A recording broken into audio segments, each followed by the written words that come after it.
The story begins from the perspective of a young gunslinger named Thomas. He was convinced that everything follows a sequence, and this pattern undoubtedly applies to shooting.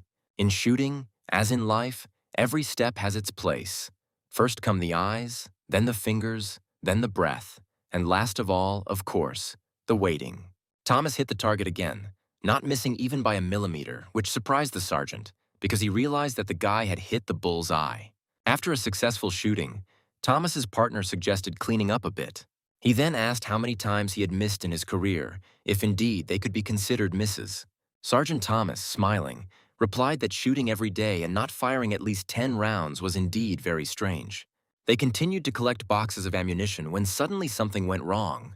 One of the boxes broke, and the sergeant found himself in a terrible state. He was lying there, covered in blood. The partner, in a panic, shouted for Thomas to come to his senses, but he showed no signs of life. Thomas was confused, feeling how life can deceive you at the most unexpected moment. Thomas later found himself in a hospital room, lying on a bed, not understanding what had happened.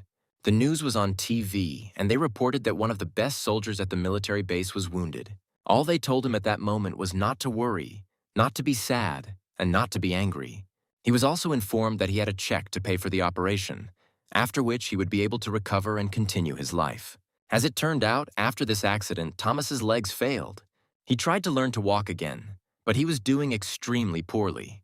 When his strength began to leave him, he hit the floor with his fist as hard as he could.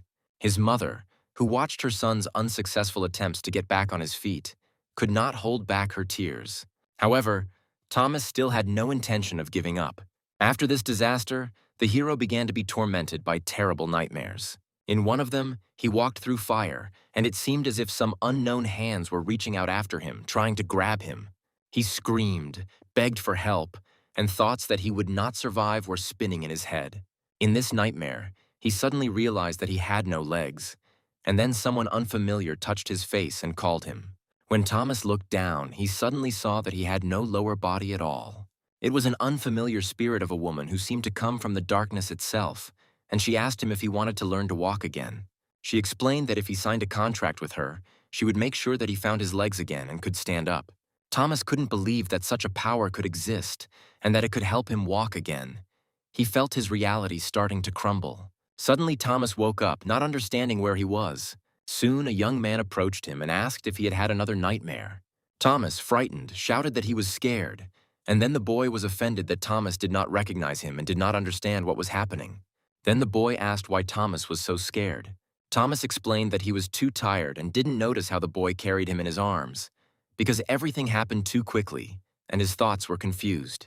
Thomas, completely bewildered, cried out sharply, asking what kind of device was in front of him. His brother, meanwhile, calmly explained to him that it was a virtual reality capsule, incredibly popular lately, and that he had built it especially for Thomas.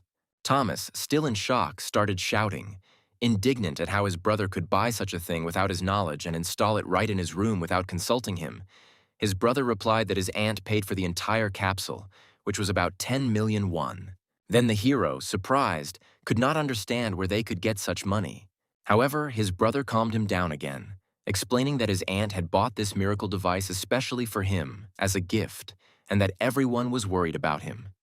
In addition, his brother added that not only was caring for him the main goal, but also that in the game itself, in which he now found himself, one could earn money. Despite all these words, Thomas still could not fully comprehend, since for him, such a sum seemed something completely unattainable and absurd. His brother at one point hinted that perhaps Thomas, deep down, also wanted to learn to walk again. Thomas, not believing his ears, said that he would only be able to do this in his sleep. However, his brother Kay said with full confidence that he would help him, that he was ready to do everything possible, but now he needed to get into the game. Thomas, even more confused, shouted that he couldn't open anything and asked what kind of login they were talking about. In response, the system displayed a message confirming that his voice recognition was complete. This further confused the protagonist, who did not know what was happening around him. He couldn't understand how it all worked, what kind of system it was. However, at that moment, he suddenly realized that he was inside a completely strange, unknown program, in a completely different world. Thomas, trying to reconstruct the logic of what was happening, came to the conclusion that perhaps he had fallen from some high place. Suddenly, something unusual caught his attention. He realized that he was standing on his feet, and now everything seemed to be back to how it was before. The hero froze in surprise when suddenly an incredibly bright light flashed in front of him. Suddenly, a girl appeared in front of him, approached him warmly, and smiling greeted him as if he were a stranger. She blessed him for deciding to join the world of Midros. Thomas, still not understanding what was happening, suddenly froze, feeling that he was catastrophically missing something. In desperation, he shouted that he was completely naked and immediately covered himself with his hands. The girl laughed, explaining to him that all newcomers from Southeast Asia behaved this way, and that it was completely normal. She asked him to relax, explaining that she had already studied human anatomy many times and was therefore prepared for anything. Thomas, at first not understanding what was happening, eventually relaxed a little. He asked the girl if she and her colleagues were artificial intelligence, to which she confirmed with a smile. She continued by saying that in order to start a new life in Midros, Thomas must choose a name for himself. Thomas thought for a moment and realized that she was asking him to come up with a new nickname. However, after some thought, he decided to use his real name and appearance. The girl was quite surprised by his decision, but to his surprise, she said that she could completely change his body, even his race if he wanted, and asked if he was going to change anything. Thomas, confident in his choice, responded that he felt completely confident in who he really was, and that he wanted to walk through this world on his own 2 feet. The girl accepted his decision with respect, and at that moment the planet disappeared from her hands. She then congratulated Thomas on his first step into the new world of Midros, and wished him all the best in this new world. She added that she would look forward to meeting him again, and then disappeared. Suddenly Thomas felt himself falling again and realized that he was currently flying down somewhere. At that moment, in another dimension, water was dripping cyclically. The girl with glowing red eyes watched everything that was happening with a smile. She said that there were 7 magic bullets. 6 of them would be directed where the shooter wanted, and the 7th would be directed by the devil. 6 bullets would hit the target, and the 7th would fly where he wanted. The shooter has weakened from the temptation to cast magic bullets, and soon they will meet at the gates of hell. Meanwhile, Thomas was still falling down and was already preparing himself for the fact that he was about to crash. But this time he landed on solid ground, and there was a noise and bustle all around him, as if the world was alive, real, and present. He looked around, and his surprise knew no bounds. He found himself in a real place, in the real world. The hero couldn't believe that it was just a game. Everything looked like the real world. The guy looked at himself and suddenly realized that his character was the one he had just created. The girl who was next to him asked if he was really satisfied with his current appearance, his physical appearance. She added that if he didn't like something, he could always change everything. To this, Thomas confidently replied that he was not going to take selfies or change anything just to look better. It was enough for him to simply be himself. The girl, laughing a little, but with obvious surprise in her voice, exclaimed that he had so much self-confidence that it was already beginning to resemble something like narcissism, and she could not help but admire his self-confidence. Thomas, sighing, shouted back that everything was completely wrong. He just wanted to feel his body again, his real body, the one that could once run and walk on real Earth. He realized that in real life this was unavailable to him, but in this new world, in the world of Midros, absolutely all possibilities were open to him. In this world, although it was virtual, the sensations were so real that they seemed genuine. Thomas realized that now he could not only walk, but also run, and this seemed incredible. He could again feel like a human being, in the fullest sense of the word. He never thought that he would be so happy just because he could move his legs with ease. Suddenly, a man standing behind him, quietly watching the whole scene, said that he had seen many newcomers in this place, in Candle Castle, but he had never met such a sincere and genuine stranger as Thomas. This man said that he helps all newcomers adapt to this new world full of amazing opportunities. Thomas suddenly realized that he was dealing with an NPC, a non-playable character, who was controlled either by a computer or a special magical wizard. So he immediately decided to ask what he needed to know in order to fully adapt to Midros, because he didn't want to miss a single important aspect. The NPC, noticing his desire and clear intention to become a part of this world, confirmed with a smile that he would be happy to help him get settled and begin training. He said that at first he would tell him about what he needed to be especially careful with. He explained that people can't run forever, and that if Thomas doesn't rest on time, he won't be able to move at all, no matter how much he wants to. Thomas immediately understood that the NPC was talking about endurance. After this, the NPC added with a serious look that once Thomas had fully absorbed this information, they would be able to continue their training and journey through this amazing world. He pointed to a girl who was standing nearby with a basket full of apples and said that now he would go to her and take these apples. The man also said that he was going to touch the girl's breast. Thomas didn't understand what the NPC meant at first, but then he shouted loudly, declaring that this was illegal and that the police needed to be called immediately. The NPC then calmly admitted that it was indeed illegal, confirming that Midros had strict common sense, and if someone committed a crime, they would be immediately expelled from the city. The NPC added that there was a reward for catching a criminal in this world, and judging by the expression on his face, he was quite pleased that he had managed to once again explain the importance of following the laws. Thomas thought for a moment and, understanding the essence of what was happening, added that if the NPC did touch someone, he would be immediately thrown out of the city, and this could mean the end of the road for him, without even completing his training. The NPC then explained that their next step was to head to the Northern Training Center, where Thomas would receive his next lesson. Thomas was a little unsure if everything in this game was really going well, but remembering that he needed to go north, he quickly found the right direction.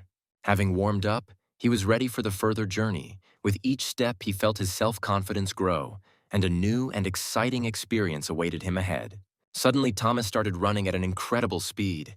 I felt how his mood rose against the background of new sensations. He was truly happy because finally, after much suffering, he could move. Now, with his new legs, he could go absolutely anywhere. When he started running, he immediately attracted the attention of passers-by. His speed was so amazing that everyone around could not believe their eyes, watching him. A moment later, Thomas received a message from the system, notifying him that after 10 grueling runs, he would receive the Novice Runner Achievement, which signified his successful completion of a certain milestone. Inspired by this, he continued moving, heading towards the training center, which at first glance seemed a little strange, but at the same time was somehow familiar. The logo for this place was very similar to the coat of arms of his military unit. When Thomas reached the center, he was met by equipped men and given a wooden sword. Soon the shout of the mentor broke the silence as he declared that it did not matter whether they had fighting skills or not. The main thing was that they all had the passion and desire to live in Midros, as well as the desire to develop in this world. He added that the god of battle will definitely guide them on the right path and help everyone who sincerely wants to become a part of this world. Thomas, feeling the ease of movement, noticed that his body itself began to act, as if it were obeying some invisible combat system. He realized that this system could be a kind of auxiliary tool. At the same time, other players standing around also saw this and clearly found what was happening funny. Finding himself in this situation, Thomas thought it would be interesting to try playing this game for real, as if it were reality, and maybe try attacking the other player. Suddenly, everything around him seemed to burst into flames, and his wooden sword glowed for a moment like a magical artifact. At that moment, everything around froze, and the people standing nearby were shocked by his skill and did not expect such strength from a newcomer. Thomas cut the scarecrow into pieces, and the players watching tried to figure out how exactly he managed to perform such a powerful blow and wondered if he used some kind of special technique. He received a new achievement that only strengthened his reputation. However, he immediately realized that standing out too much might not be such a good thing, and that perhaps he should be more reserved. At some point, Thomas realized that he had to choose a new profession. At that moment, he met that same girl again, artificial intelligence. Thomas, with a smile on his face, mentioned that they had met only recently, to which the girl confirmed that the Koreans who played this game were some of the most active players, and they could play for days on end without getting tired. She offered him to choose a weapon for his next step, explaining that once he made his choice, the system would confirm his decision, and after that, the weapon would be handed over to him. She warned that the choice should be very careful, as this was an important stage in his life in Midros. Thomas never thought that choosing a weapon would be so complex and multifaceted. The girl then noted that some players took a whole day to make the right choice, and expressed this with obvious irritation. Thomas was a little hesitant about choosing a weapon so carefully, but the girl calmly told him that all he had to do was pick up the weapon and make his choice. She emphasized that he should take his time because this was an important decision and should not be made hastily. While Thomas was looking at different types of weapons, something interesting appeared above the girl's head. A musket. At that moment, the true nature of the mysterious girl was revealed. She was not a good-natured girl, but a real demoness. Although the hero knew perfectly well that this was not a modern weapon, but rather something from past centuries, he felt a surprising excitement when he saw this musket. It resembled an old McRand, but was much less modern and not as high class. The girl noticed his interest and asked in surprise what kind of weapon it was and how he knew so much about it. Thomas explained that although he didn't know the exact name, the musket was an ancient weapon that fired lead balls and was clearly older than the time of Napoleon. Then the girl enthusiastically declared that he was a true student of Candle Castle, since he was well versed in such things, and she allowed him to fire the musket once. Thomas noticed that the musket also came with iron cartridges, and the girl gave him everything he needed: gunpowder, a ramrod, and cartridges. He understood that even such a high level of realism as in this world had its limits. However, he was determined and decided to try his luck. Thomas took 2 types of gunpowder and cartridges and began loading the musket. He turned on the combat assistance system, which told him how to properly load the weapon. He carefully placed the gunpowder in the powder flask, filled it with burning gunpowder, inserted the charge, and, using the ramrod, pressed it with force so that the bullet was in the desired position. It took him almost a minute to complete the loading process, and his arms were tired as the musket was very heavy for him. But despite this, he decided to fire. All that was left was to fire, and if he hit the target, it would be a real achievement. Then Thomas took aim and fired. A cloud of smoke and dust instantly appeared around him, and when it cleared, he realized he had missed. The hero did not understand why this shot caused such a huge amount of smoke. He was a little upset because even from a distance of only 40 meters, he could not hit the target. The girl, noticing his confusion, asked if he had read the instructions for the rifle, and she clarified that when shooting from 40 meters, the probability of hitting the target is only 50%. Then Thomas, without losing his optimism, decided to try again. He went through the entire process of loading the rifle step by step again. Then Thomas, almost in tears from exhaustion, wondered if this rifle was even designed to be actually fired. Unable to bear it any longer, Thomas decided to ask the AI what had happened to the other long-range weapons. The girl, without losing her composure, showed him several other weapon options. After rereading their specifications, Thomas noted that even for an experienced shooter, this was too much, and he thoughtfully added that if he managed to hit the target, he would have a chance to survive. He worriedly asked if these conditions were too strict, and the girl calmly explained that such rules were necessary to maintain balance in the combat system. She explained in detail that if a rifle is designed for shooting, its parameters, such as the probability of hitting or the shooting range, can be increased, but a balance must be maintained. Thomas wondered if the system simply couldn't give him a precise answer, and he would have to find a way out of the situation on his own. He was expecting an exciting game, not a new, frighteningly realistic reality. Having made his decision, he decided to gradually figure everything out on his own.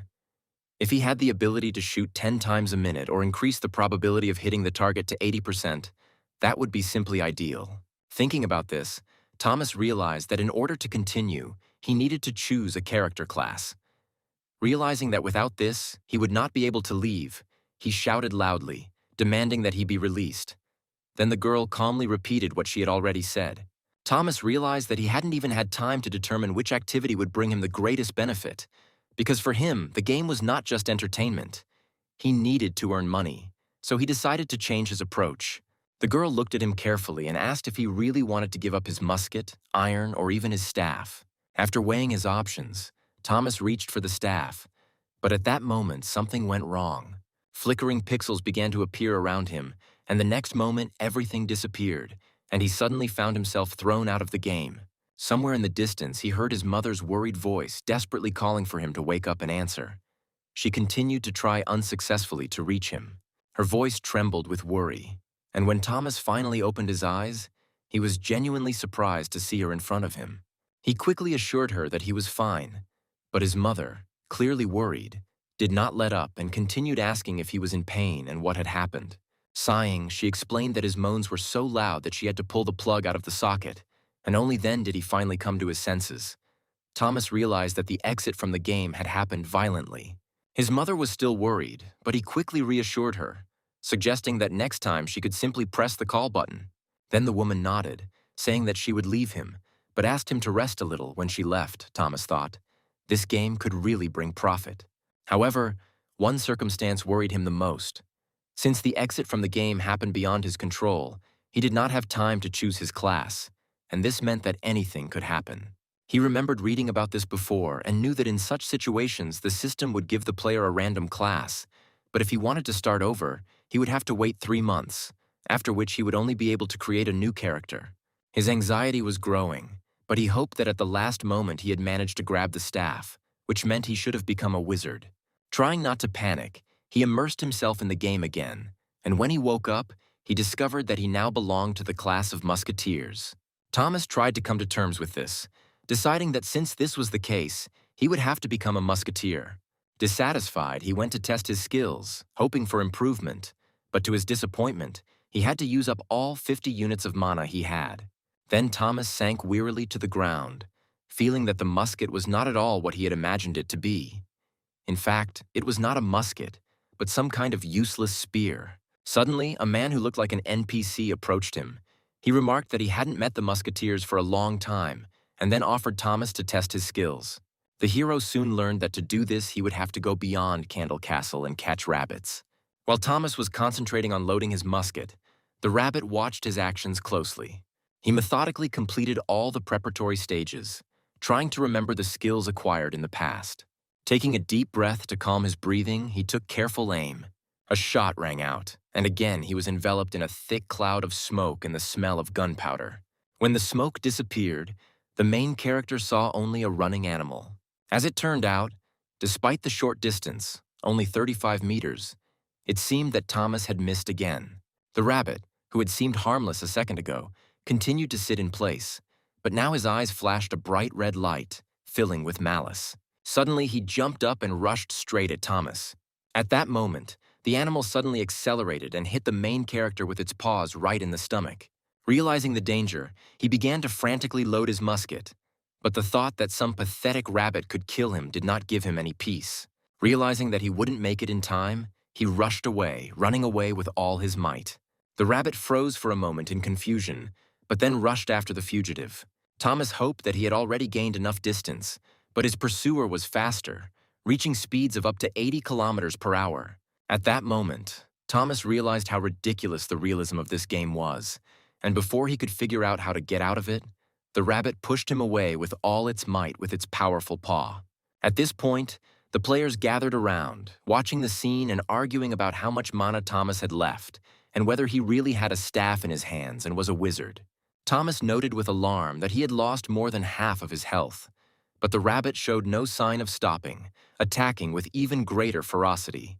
He frantically searched for another way to deal with the situation until he finally grabbed the gun and gripped it tightly in his hands. When the rabbit was already very close, he sharply hit it with the butt of his gun, sending it into the air. At that moment, the thought flashed through his head that the rifle could be useful for more than just shooting. However, the joy did not last long. The rabbit quickly returned and continued the attack. Thomas tried to defend himself by striking with the butt of his rifle, but the beast became increasingly aggressive, counterattacking with its powerful hind legs. More experienced players, watching the battle, animatedly discussed whether Thomas would be able to defeat this ferocious creature.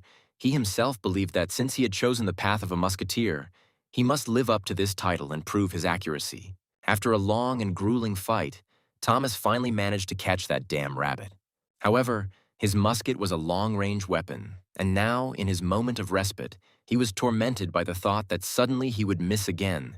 This single shot could cost him his life. The excitement turned to irritation as Thomas realized that tough players don't die so easily, and that musketeers aren't really suited for close combat. Looking around, he noticed that other players were dealing with monsters much more effectively than he was, a discovery that left him with a feeling of injustice. At that moment, he promised himself that he would never lose.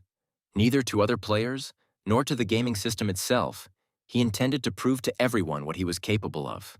Over the next few evenings, Thomas diligently studied the factors that influence shooting accuracy, analyzing the trajectory of the bullet, the speed of the shot, and also carefully delving into the characteristics of smoothbore muskets.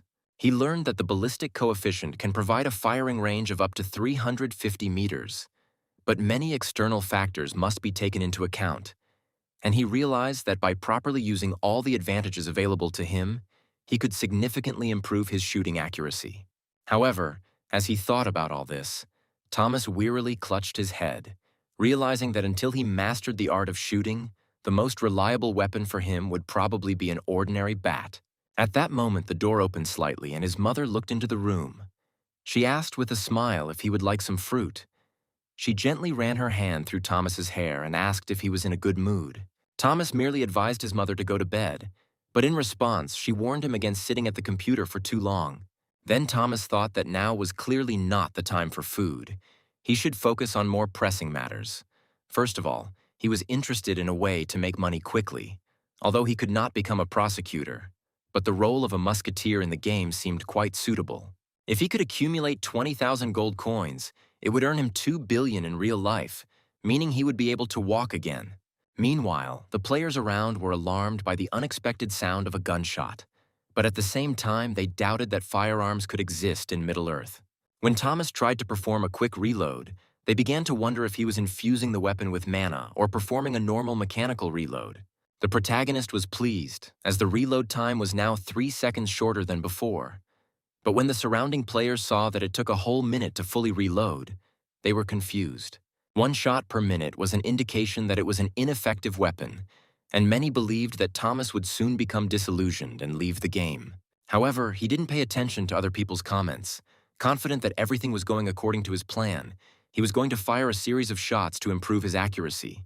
However, his supplies were low. He had only 23 rounds and a few capsules of gunpowder left. It was time to focus on practical shooting. This time, Thomas intended to hit the rabbit with the first shot. The distance to the target was approximately 130 meters. The west wind was blowing at 5 meters per second. Then Thomas took aim and fired, at which moment the hair froze in place. The hero thought he was in trouble because the animal behaved strangely. The main character had a good premonition. However, it turned out that the bullet only grazed the hind leg, which only angered the animal. The rabbit rushed to attack.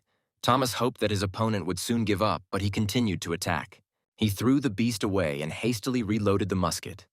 Finally, from a distance of 100 meters, he was able to hit the target, and the rabbit was defeated.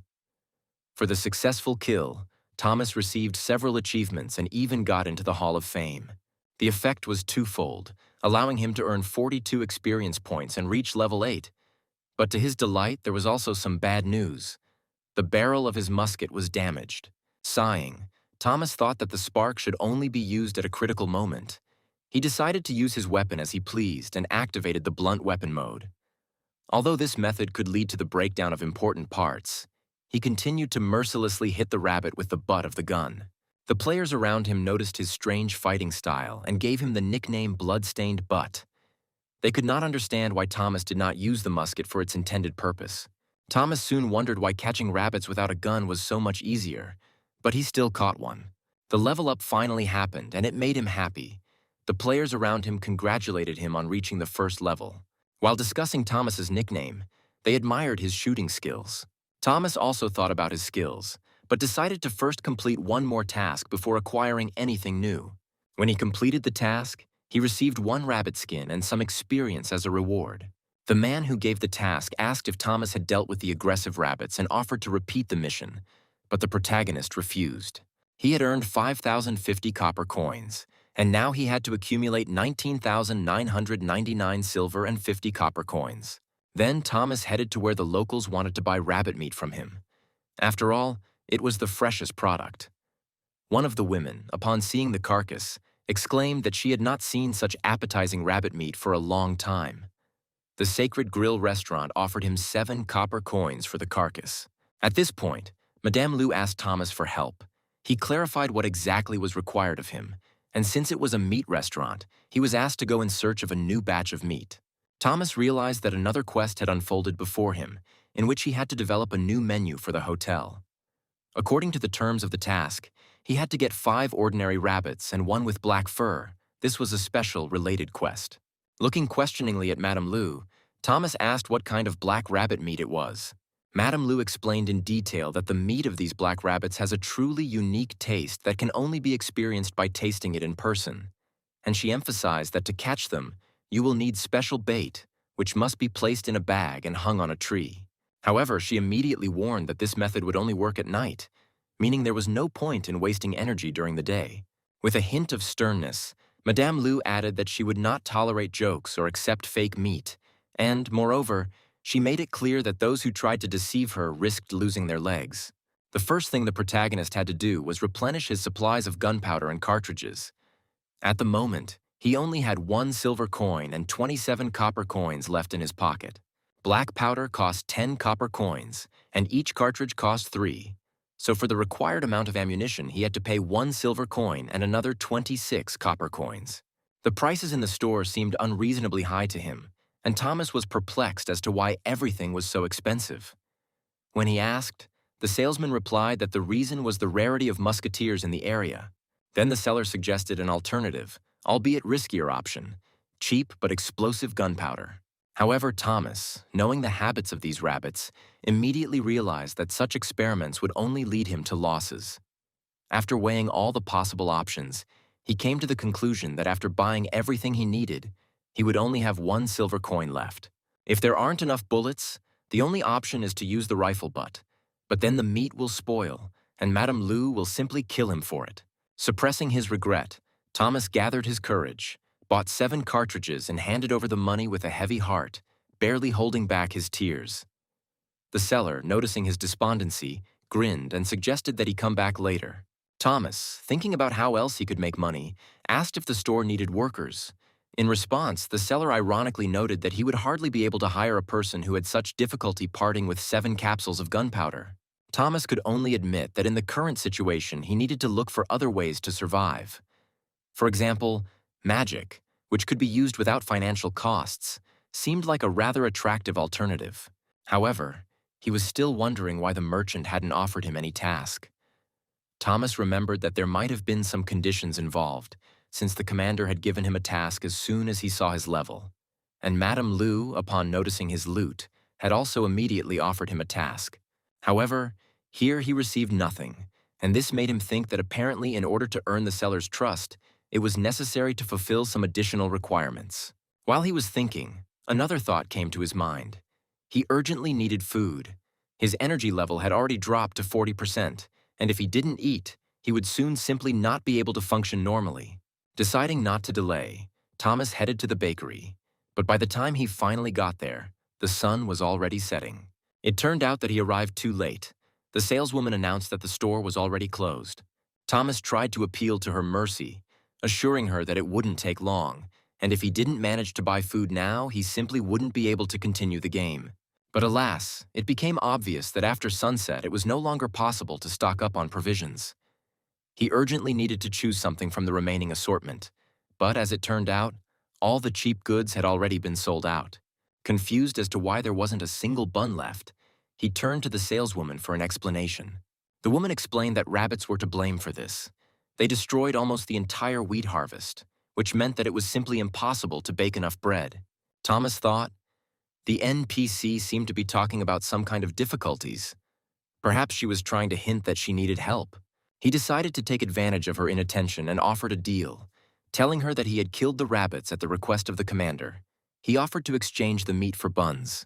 The girl beamed, but then laughed, declaring that he was already the 20th person that day who had made such an offer.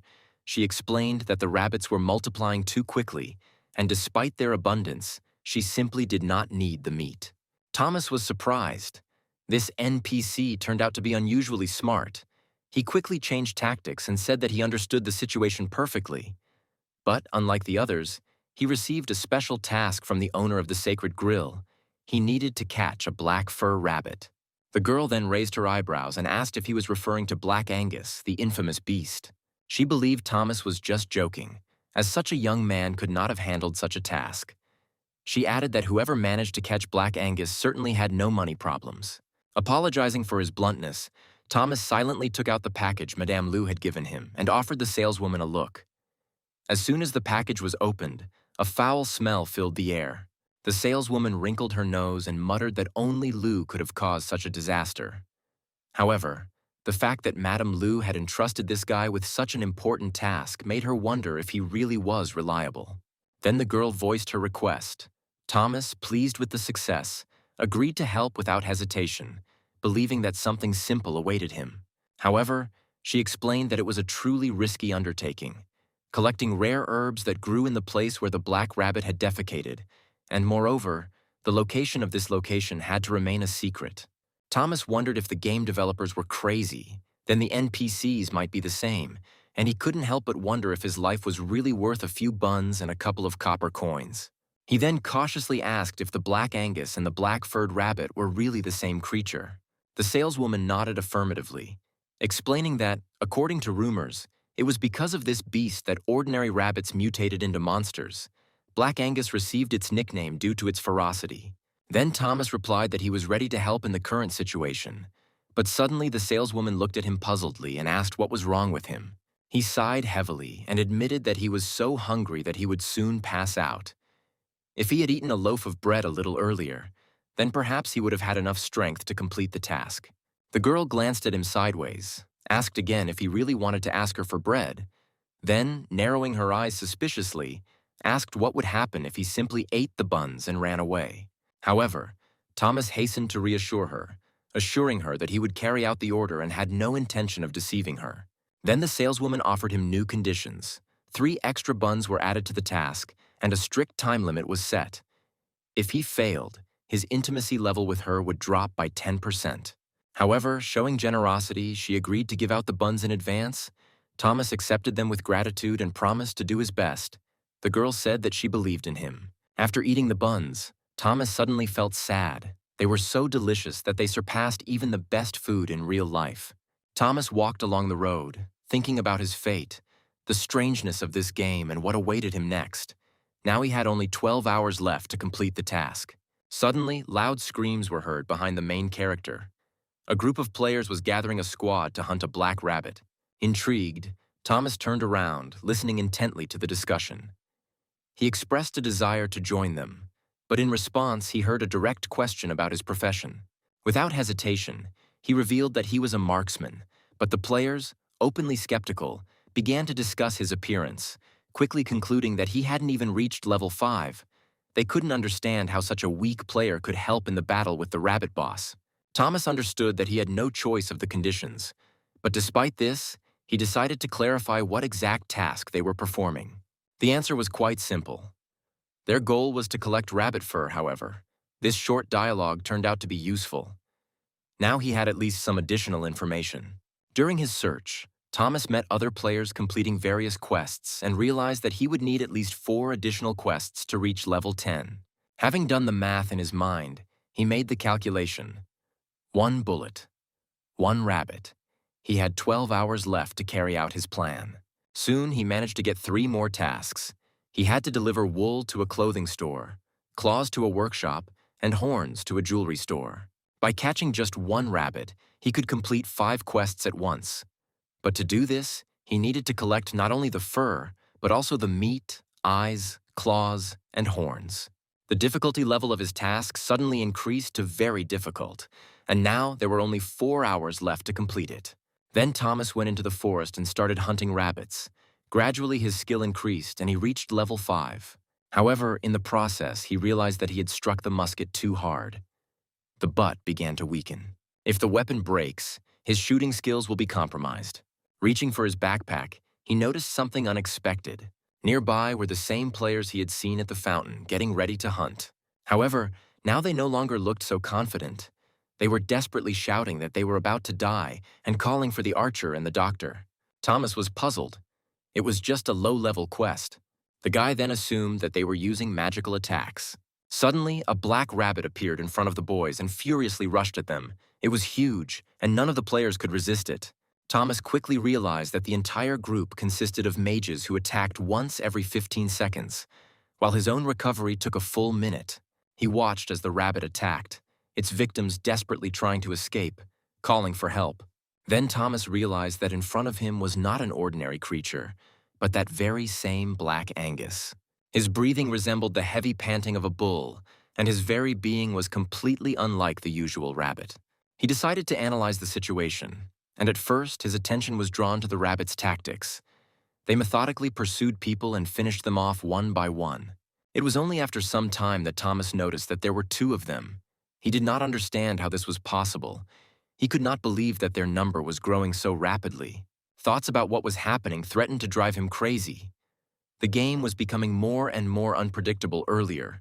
The smaller rabbits had already managed to inflict damage on him by hitting him in the lower back.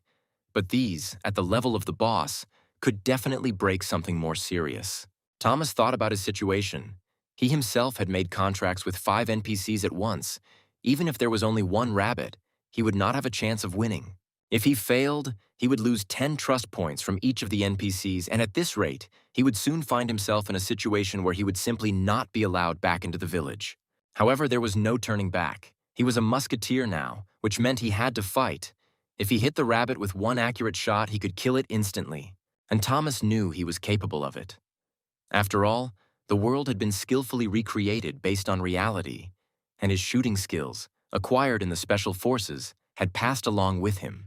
Without wasting any time, Thomas opened his character window and without hesitation transferred all his points into dexterity. Having completed all the necessary tasks, Thomas managed to accumulate 80 agility points. Now he felt that the time had come to test his strength. Clutching his musket, he saw the rabbits with glowing eyes catching up with the group of wizards. Without thinking, Thomas called them to him. The animals suddenly changed direction and rushed towards him, and at that moment he realized that the existing agility points were still not enough. He needed to reach at least level 9 to improve his attack power and accuracy, as his current skills were barely comparable to bronze level. However, he had no choice. He knew that he had to kill the rabbit with one shot. Otherwise, everyone would die. His musket was already loaded. All that remained was to insert a bullet, aim carefully, and wait for the right moment. Suddenly, cries for help were heard. One of the rabbits rushed after the surviving players, and Thomas did not immediately understand why they started running straight towards him. The situation required an immediate reaction, so the hero commanded that each of them distract one rabbit, dispersing in different directions. However, the girl in red screamed, calling him an idiot. In her opinion, if he was going to save them, he should have done it for everyone at once and not give out meaningless orders. Her scream was eardrum-shattering, and Thomas even thought for a moment that it would be easier to shoot her than the rabbit. Throwing aside his irritation, he focused on the target. As soon as the animal was at the right distance, Thomas took aim and held his breath, waiting for the moment when it came even closer. The players continued to scatter, their screams echoing throughout the area, and one of them didn't have time to dodge. The rabbit grabbed him and began to kill him mercilessly. At that moment, the beast approached the critical distance of 45 meters. This was the limit of Thomas's capabilities. Taking a step back, he pulled the trigger. The shot rang out, sending up a cloud of smoke and gunpowder, the bullet passing so close to the girl in red's face that Thomas saw fear freeze in her eyes. But a second later, it became clear that the bullet had reached its target. The rabbit collapsed with a broken head, and the girl, realizing that she was saved, slowly turned around. However, as it turned out, the battle was not over. The second black monster caught up with one of the players and sank its teeth into his hand. Then Thomas grabbed the girl in red by the hand, persistently urging her to run. Meanwhile, the rabbit finished off its victim and turned its attention to the rest. Thomas was only thinking about when he would have the opportunity to reload his musket. The girl, however, was preoccupied with other thoughts. She couldn't understand how this low-level player could defeat such a dangerous monster with a single shot. Meanwhile, the boys continued to run away. The figure of a huge rabbit suddenly appeared before them, and for a moment fear gripped them. Then the boys turned and ran in the opposite direction, and the huge rabbit ran after them. They were sure that they were about to die. However, at that moment, a young girl appeared in front of them. A girl with blue hair was floating in the air right in front of them. The girl in red, seeing her, immediately rushed at Thomas, knocking him to the ground. Then the blue-haired stranger, without hesitation, fired an ice arrow towards the rabbit, instantly freezing it. Meanwhile, the main character was lying on the ground, and this attack did not affect him. The monster roared in pain, and this became the signal for the second girl to attack. The girl in red turned sharply to Thomas and demanded to know his name, which surprised him. However, as it turned out, all she needed to do was register him on the team. Then Thomas told her his name, and at that moment, tongues of flame began to swirl around her. After this, the girl raised her hands and directed a huge fireball at the monster. She looked resolutely at the huge rabbit and wished him death. Soon, all that was left of the huge rabbit was a burning corpse.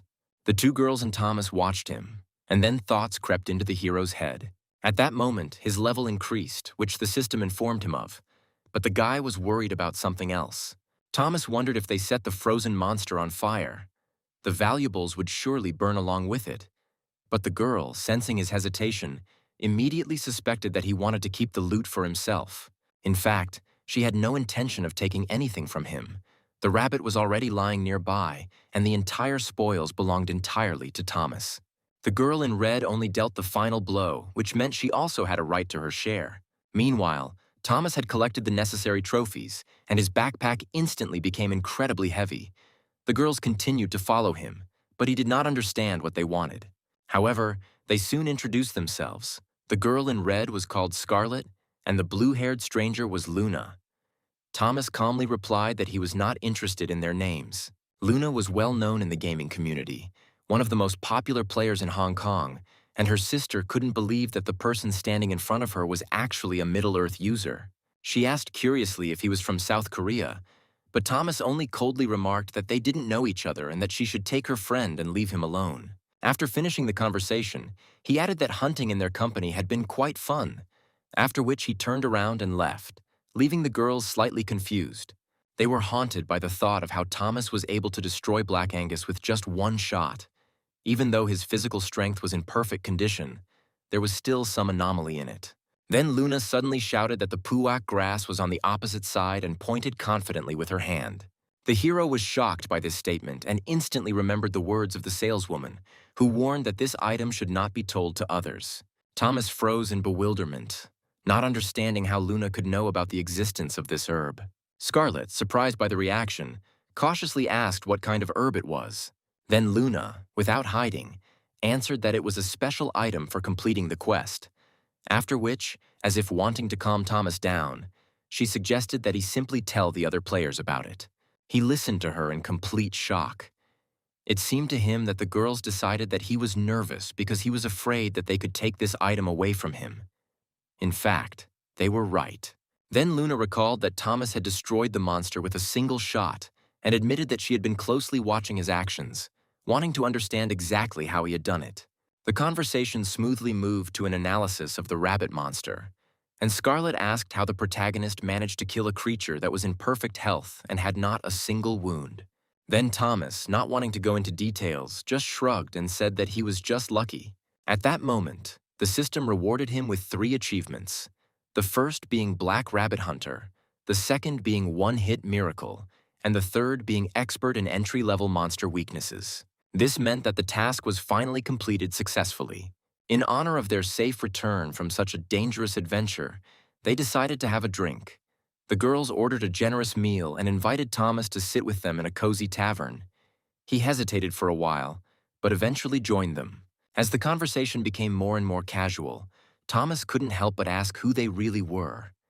A question that came to his mind after the NPC guard greeted them with particular respect and even cleared the way for them. Scarlet, seeing no point in hiding anything any longer, openly revealed that Luna was ranked 5th among Asian players and among the top 10 in the world. Thomas was stunned by this revelation. Then the girl in red decided to reintroduce herself, explaining that she was a pyromancer, while Luna had the abilities of a cryomancer. The protagonist could not hide his surprise, asking why Luna, with such power, simply ran away from the rabbit instead of fighting. Scarlet explained that this was the nature of her training and that there was nothing she could do about it. Thomas remarked that it must have been quite humiliating. Scarlet, meanwhile, did not give up trying to find out exactly how Thomas managed to deal with Black Angus. She persistently asked him to tell the story of how he was able to destroy the monster with one shot. However, Thomas, not wanting to go into details, calmly repeated that he simply fired and the rabbit died. Scarlet flushed with indignation and demanded that he stop making a fool of himself, suggesting that to have such impressive skills, he must be an incredibly high-level player. Then Luna started reading out Thomas's stats. He had agility level 6, level 55, and an attack power of only 223. His musket was ordinary, and his other skills didn't seem to play a key role. Yet he still managed to perform an instant kill. It was absolutely incredible. Thomas couldn't understand how she could know his stats, so Scarlet exclaimed that with his level 5, it wasn't even worth trying to defeat such a difficult opponent. Luna, in turn, explained that this was only possible in the case of an instant kill. She also mentioned that to defeat Black Angus, one had to be at least a swordsman or have a skill level of 90. At that moment, Thomas realized why the achievement he had received said that he should be ashamed to hunt in the beginner zone with his current skills. The girls discussed something among themselves for a long time, exchanging many ideas and assumptions. Finally, after much deliberation, they came to a common decision. Scarlet wasted no time in asking Thomas if he was from South Korea, as she was very interested in him joining their guild. She explained that Luna, who ranked 9th in the world rankings, was also the master of this guild, and that the guild itself was quite famous. Thomas thought it was rather strange that they had invited a level 6 player with practically no experience. Scarlet, without losing her composure, replied that the level could always be raised. But with bad items, everything was much more complicated. They could be replaced, because they had all the necessary resources for this. Thomas, still deciding to show curiosity, asked how much they had, and Scarlet immediately replied that they had a lot of these things. She continued to insist that he should join their guild, pointing out that their guildmaster was ranked 9th in the world. However, Thomas politely declined, explaining that his mother had always taught him not to accept gifts from strangers. The moon laughingly confirmed that Thomas's mother had indeed raised him properly. Scarlet, however, noted with slight bewilderment that he was turning down a very lucrative opportunity. But Thomas replied that the offer was indeed tempting, but he still didn't care about the popularity of their guildmaster. Luna, apparently deciding it was time to clarify the situation, asked if Thomas knew what rank their guild had. Thomas, after thinking for a moment, supposed that the price of joining such a guild was probably very high, but nevertheless explained that he would need to conduct his own investigation before making a decision. Scarlet agreed with his reasoning, adding that it was certainly much wiser than acting blindly. After all, she asked him to at least add them as friends in case he changed his mind. Thomas agreed without objection, after which Scarlet announced that she would pay the bill and invited Luna to come with her. She thanked the hero for saving her while Luna was busy with financial matters. Then Thomas, a little surprised, asked why Luna didn't want to go with them. Luna, smiling, said goodbye and promised that they would meet again. The main character was very shocked by everything that was happening around him. On his first mission, he encountered people he could never have dreamed of. But despite all this, now it was finally time to receive his well-deserved reward. The jewelry store owner, upon hearing that Thomas had killed Black Angus in one day and taken his red eye, simply couldn't believe her ears. He was then generously thanked at the workshop, where Angus's claws were to be crafted into a truly excellent weapon, thus completing another quest successfully, and Thomas's level rose to 7. Later, at the clothing store, the owner was so pleased with his actions that she promised to give him the best reward, and Thomas ended up receiving a set of armor as a bonus. The hard work paid off, and now he not only had new armor, but also real friendships with NPCs. Thomas then headed to the bakery, and as soon as he entered, the girl greeted him. However, a moment later she suddenly realized who he was, and her face lit up with joy. She was sincerely glad to see him, and with a smile invited him in. Thomas, feeling the pleasant smell of freshly baked goods, could not help but notice how wonderful the bread smelled. The girl, delighted, offered him a try, but Thomas, despite the temptation, politely refused because he wanted to save a little. The girl, however, was a little offended because they knew each other, and talking about money seemed inappropriate to her. In response, she asked Thomas not to rush and promised that there would be time for him, since most likely he had not yet had breakfast. She then invited him to try some milk and pastries, to which Thomas thanked her, but somewhat hesitantly, cautiously asked about the herbs he had heard about. In response, Thomas handed her a small package, and the girl was immediately delighted. The hero thought that she was being a bit dramatic, but still couldn't resist asking if this herb was really that tasty. The girl explained with a smile that the puak grass has a divine aroma and can easily become addictive. She added that, in fact, it is just a grass grown on rabbit droppings, and nothing more. Although Thomas had eaten quite a lot, the girl nevertheless began to tire him. He felt some discomfort and thought that he needed to finish his business as quickly as possible. After that, He went to see Madame Lu, the owner of the restaurant. Madame Lu, seeing him, was surprised to notice that the rumors turned out to be true after all. Madame Lu added that there was nothing to hide in Candle Castle, and she also knew about his trip to the bar yesterday and the successful hunt that the whole village was talking about. Thomas then handed her the briefcase containing the spoils and asked if she was going to give it to the chef for inspection. Madame Lu wasted no time in replying that she could handle it herself and had complete confidence in the chef. She was pleased with Thomas's catch and could not believe that it was black rabbit meat.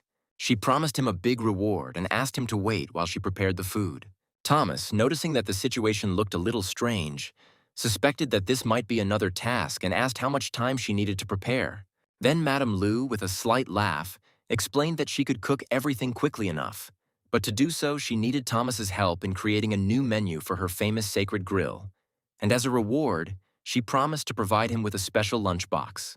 Thomas, of course, suspected that this might be related to the next task. His suspicions were confirmed when he was told that his next task would be to find the golden eagle that lives in the local mountains. Then Thomas, still not quite understanding the whole situation, asked if the next box would also be from the famous grill, and Madame Lu confirmed his words with a confident nod. She explained that despite the fact that they were in a small village, she planned to open a second store in the capital. If she was going to get into big business, she needed to change the menu and add golden eagle meat to it. Thomas, watching the proceedings, couldn't help but notice how there seemed to be some form of corruption even in this game. Madame Lu then prepared a special box of food for him, and Thomas hoped that it would all be fit for consumption. Only now did he realize that this lunchbox was made from Black Angus meat, which should have greatly improved his stamina and agility. Thomas was very happy because he knew that this box would significantly improve his performance. According to the item level scale, the box was incredible and ranked third in level among all items. Then Thomas, having analyzed the prices of rare items and objects, thought that he could sell it well. But to his surprise, he noticed a note on the label that stated that the item was not for sale. It wasn't just an item with stats, it was something unique and couldn't be sold. Madame Lu, noticing his reaction, asked him if he liked the gift, and Thomas, although somewhat embarrassed, admitted that it was indeed an incredible gift. He understood that nothing could be done about it, and he had to accept what was given. At some point it became clear to him that he needed to be more modest, because he could lose everything. Then Madame Lu, pleased, promised to wait for his return with the golden eagle. Thomas gave her a soldier's salute, promising to complete the task as soon as possible. The protagonist was extremely pleased with the results of his work. He had successfully completed all the tasks, and now, opening the character window, he was delighted to discover that his level had increased to 8. He only had 2 levels left to reach level 10, which would unlock new quests. If he managed to catch the golden eagle, he would be able to leave the Valley of Beginners. Inspired, Thomas set about his lunch, enjoying Madame Lu's food, which surprised him not only with its extraordinary smell, but also with its taste. He ate, and those around him seemed unable to help but notice the divine aroma that emanated from his food. Thomas was stunned by how delicious the meat was. He couldn't understand why it tasted so amazing, and he couldn't help but thank the developers for creating such a culinary masterpiece. The meat was so natural and nutritious that Thomas felt he was now ready to catch a few more Black Angus. All that remained was to level up. Now that he was ready to begin the hunt, Thomas opened his inventory, realizing it was time to stock up on ammunition for his musket. He only had 5 rounds left, and this worried him, as he realized that at such prices all the musketeers could quickly disappear from the market. Desperate, Thomas approached the counter and greeted the salesman, hoping that his high friendship level with the merchant would offer him discounts or even additional tasks. He told the merchant that he had come for gunpowder, and the merchant, lying on the sofa, greeted Thomas without bothering to get up. The protagonist was indignant, because there was no valid reason for such laziness, and he thought that the merchant was not in the mood for proper service. However, before Thomas could even say what he wanted, the seller himself asked if he wanted to buy 8 sets of gunpowder, 1 set costing only 18 copper coins. Thomas, not believing his ears, asked if the price was the same, to which the merchant replied that it had not changed. The man then asked why there were musketeers at all if there was only one in the village. Thomas, feeling dissatisfied, noted that the goods were clearly defective, which made him realize that he could have bought them at a lower price. Thomas knew he had 37 rounds of gunpowder, but he needed to conserve. Initially, He wanted to buy 23 sets, which would cost him 4 silver and 14 copper coins. But the seller, realizing that Thomas really intended to buy that many, agreed to the deal. However, he soon noticed a strange smell coming from Thomas and asked a question. Thomas, a little confused, explained that he had recently dined on meat, but the merchant, surprised, began to search him, claiming that it was not the smell of meat. Almost losing his mind, the merchant asked what the smell was, not understanding what was happening. And then finally, he exclaimed that the smell was indeed bread. Thomas, as if realizing what the merchant meant, took a large loaf of bread from his bag and said it was a puwak herb bun. The merchant, hardly believing his ears, had a hard time accepting the information, because for him these herbs were not just food, but something like a drug. At this point, the merchant immediately wanted to get at least a piece of this bun. But Thomas, although a little surprised by the offer, politely refused, saying that it was very difficult for him to get this bun, and he demanded at least 5 silver coins. The merchant, not hiding his disappointment, called him a thief, declaring that for such a high price he would have had enough without bread. However, the puwak herb bun was so delicious that the seller began to doubt whether he could do anything about the situation. When the merchant turned to Thomas again and asked if it was really that hard to get a bun with puwak herbs, the hero realized that he had reached a critical point. He then activated his skill, which allowed him to make more profitable deals. He asked how much the merchant was willing to offer him, and the seller, hesitating a little, offered a maximum of 2 silver coins and several sets of gunpowder. Thomas, despite the offer, said that it was too little. The merchant, in turn, tried to offer sets of 5 copper coins each. Then Thomas changed his tactics and offered 100 sets of gunpowder in exchange for a bun with herbs. The merchant, realizing that the deal was almost lost, began to beg the guy to buy at least 70 sets from him. Thomas thought about the offer, weighed the pros and cons, and eventually agreed. But in exchange, he asked the seller to introduce him to another merchant who specialized in gunpowder. Thomas soon left the trading shop feeling that it was his best deal ever. The saving on gunpowder was a real achievement for him.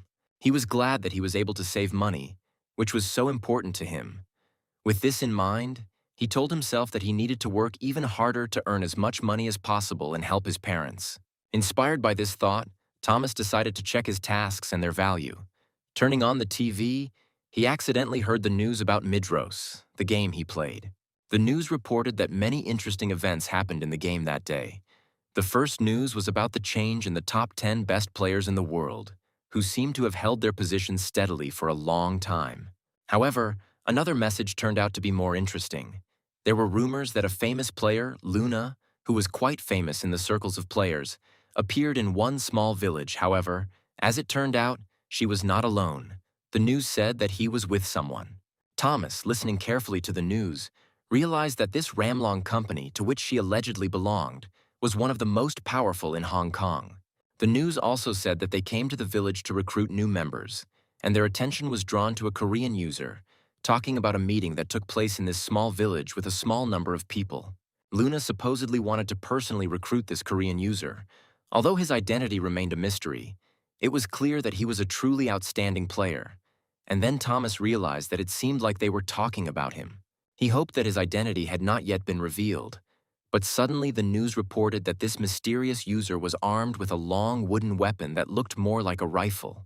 Journalists tried to find out more about this Korean user and speculated that it would be interesting if he actually showed up at Candle Castle with a weapon resembling a gun. Thomas thought about it, realizing that his identity was probably now exposed. So to make sure, he decided to do a little research on the internet, and soon came across information about the meeting and trip to Candle Castle on YouTube. He found enlarged images that could tell a lot about the events. But as soon as he tried to look at the materials in more detail, he realized that the sisters had used protection against unwanted screenshots. Thomas was surprised to read the harsh comments about his appearance, as well as how his actions and first impressions seemed to have confused many. This opened his eyes to why the Luna group had become so famous, while information about the sisters' guild was almost a secret. He thought that if he joined their guild, leveling up would be much easier. However, the conditions they offered seemed too ideal and suspicious. Judging by Scarlett's personality, he doubted she would let him leave the guild alive. Thomas concluded that his first priority was to level up before making any decisions. Thomas did not waste any time and immediately turned to the teacher with a question about wolves. The master looked puzzled, not understanding where Thomas could have learned about them. Besides, he was a little uncomfortable touching on this issue with the student again. However, Thomas had already read about all the following tasks on the internet and confidently stated that he would complete them all. He was surprised to learn that the reward for this particular task was a coupon to repair his weapon. The master, confirming the information, said that it was time to fix his musket. Now Thomas could finally fix the butt of the musket so that it would not rattle, and this would undoubtedly simplify his further actions. Deciding it was time to go on the mission, Thomas said goodbye to the master, who wished him luck. In this area, it was recommended to play in a group, as the mission required the participation of several players. However, finding company wasn't easy, and playing alone at level 8 was becoming increasingly difficult. The only significant drawback was that the wolves did not attack individually. They appeared exclusively in packs, and the main character would have to wait until the pack split up and there were 10 wolves left. To prepare, he used up 13 sets of gunpowder, leaving himself with about 71 sets and 11 bullets.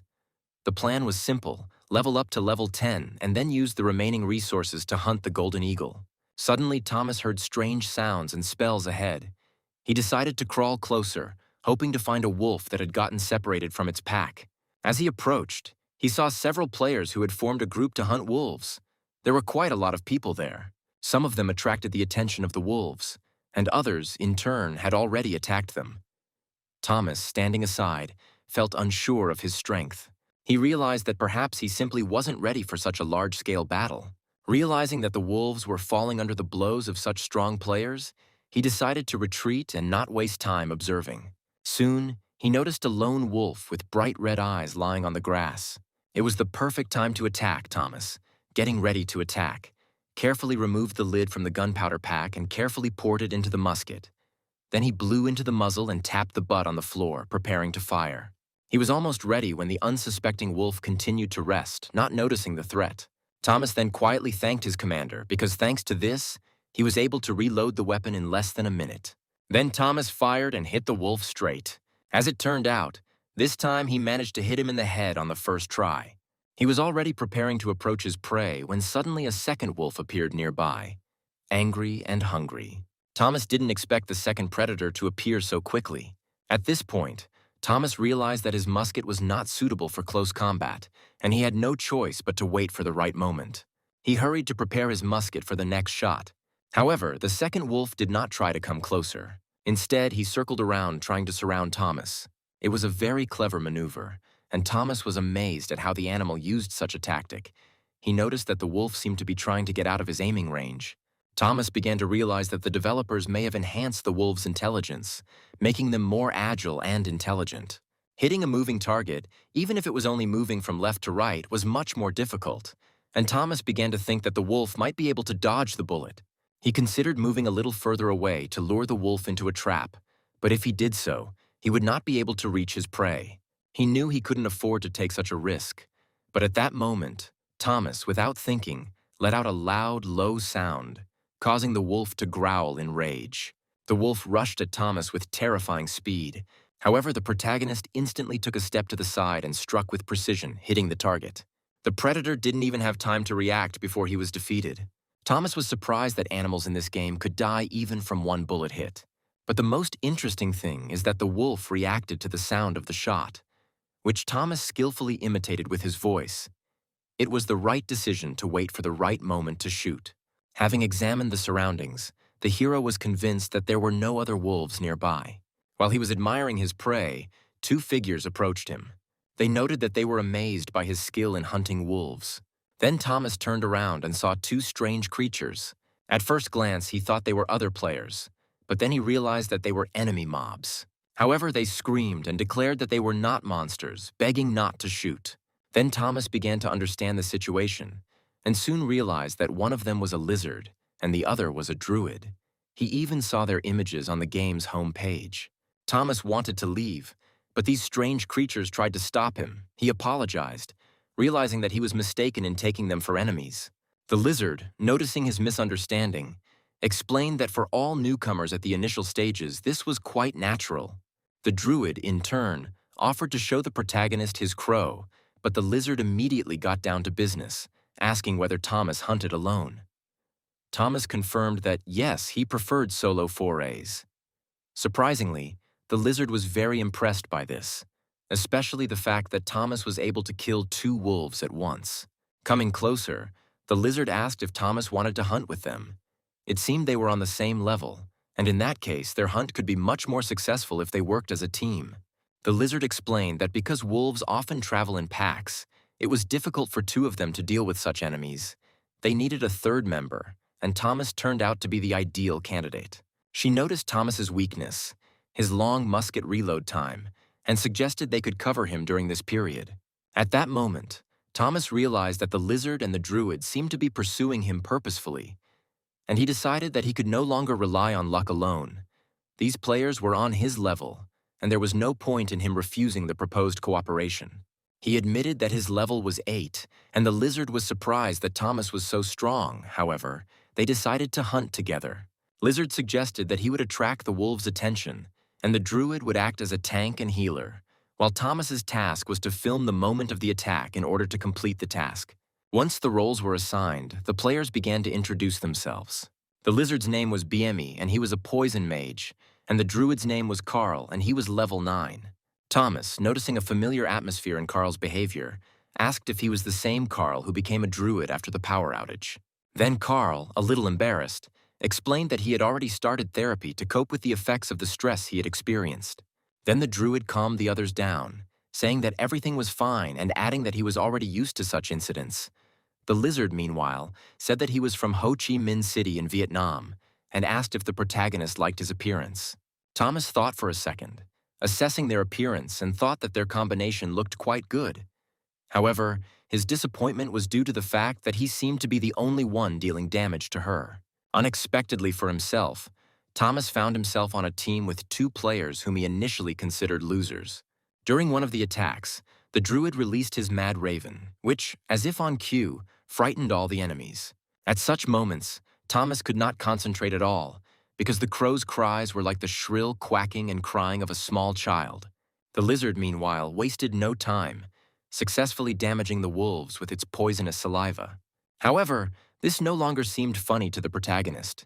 He realized that the time had come to act seriously. If he continued laughing, his hands would start shaking and he would not be able to hit the target accurately. Besides, if the wolf had managed to dodge the bullet, he would have lost a precious minute. Focusing, Thomas fired, and the wolf that druid and his crow had been fighting fell to the ground. Lizard and Carl made quick work of the other wolf thanks to excellent teamwork. The druid left one wolf unconscious, and the lizard finished off its destruction with a dagger. But before they could catch their breath, another wolf appeared behind them, which immediately began to growl. The guys who had just dealt with the previous predator were not ready for the next attack. However, Thomas wasted no time in seizing the initiative and shooting at the monster before it could do any damage. It was unexpected, but the teamwork really worked and they won again.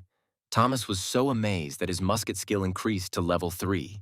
The lizard praised him for reaching a new level, now 9th, and Thomas, not hiding his joy, commented that the hunt went by so quickly that his level skyrocketed in the blink of an eye.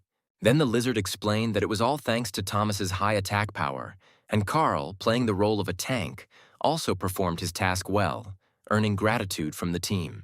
Thomas realized that this group knew exactly how to behave properly in society.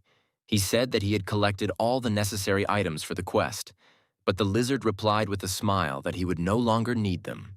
If Thomas reached 89% experience, his level would increase and he would be able to start the quest with the Golden Eagle. Then the guys decided not to waste time. They needed to move forward. As they began moving towards the new location, other players began to notice their team, and a whole group of players of different classes gathered, which was a rare occurrence. While Carl, like a tank, healed himself and kept the wolves at bay, the lizard acted from behind, poisoning the enemies. Thomas and Carl, fighting side by side, quickly destroyed the remaining predators. The players watching the fight were amazed. It was the first time they had seen a musketeer in action. They were impressed by how well the team interacted with each other. Although it looked strange, it was incredibly effective, and everyone noticed that they worked together in a truly harmonious way. The most amazing member of the team was the lizard. She skillfully used her abilities in movement, which put her in the category of true masters. The druid couldn't resist praising her, asking how she managed to perform magic on the move, and the lizard, with a mysterious smile, replied that it was her secret. Thomas was impressed and asked if it was really that hard to cast spells while moving. The druid explained it quite simply. It was like running with a full glass of water without spilling it. Then Thomas thought about these words, and suddenly remembered Luna, who also cast on the move and thanks to this took 9th place in the world. He was amazed that this lizard was doing the same thing as one of the best players in the game. After a successful hunt, the team decided to take a short break. The lizard approached the protagonist and asked how much experience he had at the moment. Thomas replied that he already had 69%. Lizard explained that even if they started the Golden Eagle quest, they would only be able to complete it once Thomas reached level 12 or 13, so they still needed to spend time training. She continued to talk about the average team level depending on the number of players, and Thomas realized that the lizard didn't plan to start the quest until they all reached at least level 10. The team decided to hunt wolves again until Thomas ran out of bullets. In the process, they continued to work harmoniously, and gradually, step by step, Thomas almost reached the long-awaited 10th level. Then the lizard suggested that they go to the city to regain their strength. Everyone agreed, and Thomas expected them to be about the same level or slightly higher than him, so without hesitation he agreed to return. Then the boys collected all the wolf skins and brought them to the workshop. The master, recognizing Thomas, was surprised by his unusual command. Thomas finally reached level 10, but he noticed something else strange. He completed the task by destroying all the bosses and monsters that threatened the safety of Candle Castle. The result was a full 100% trust level with all NPCs, including the castle guards. This achievement attracted the attention of others, and Thomas's reputation rose to 30.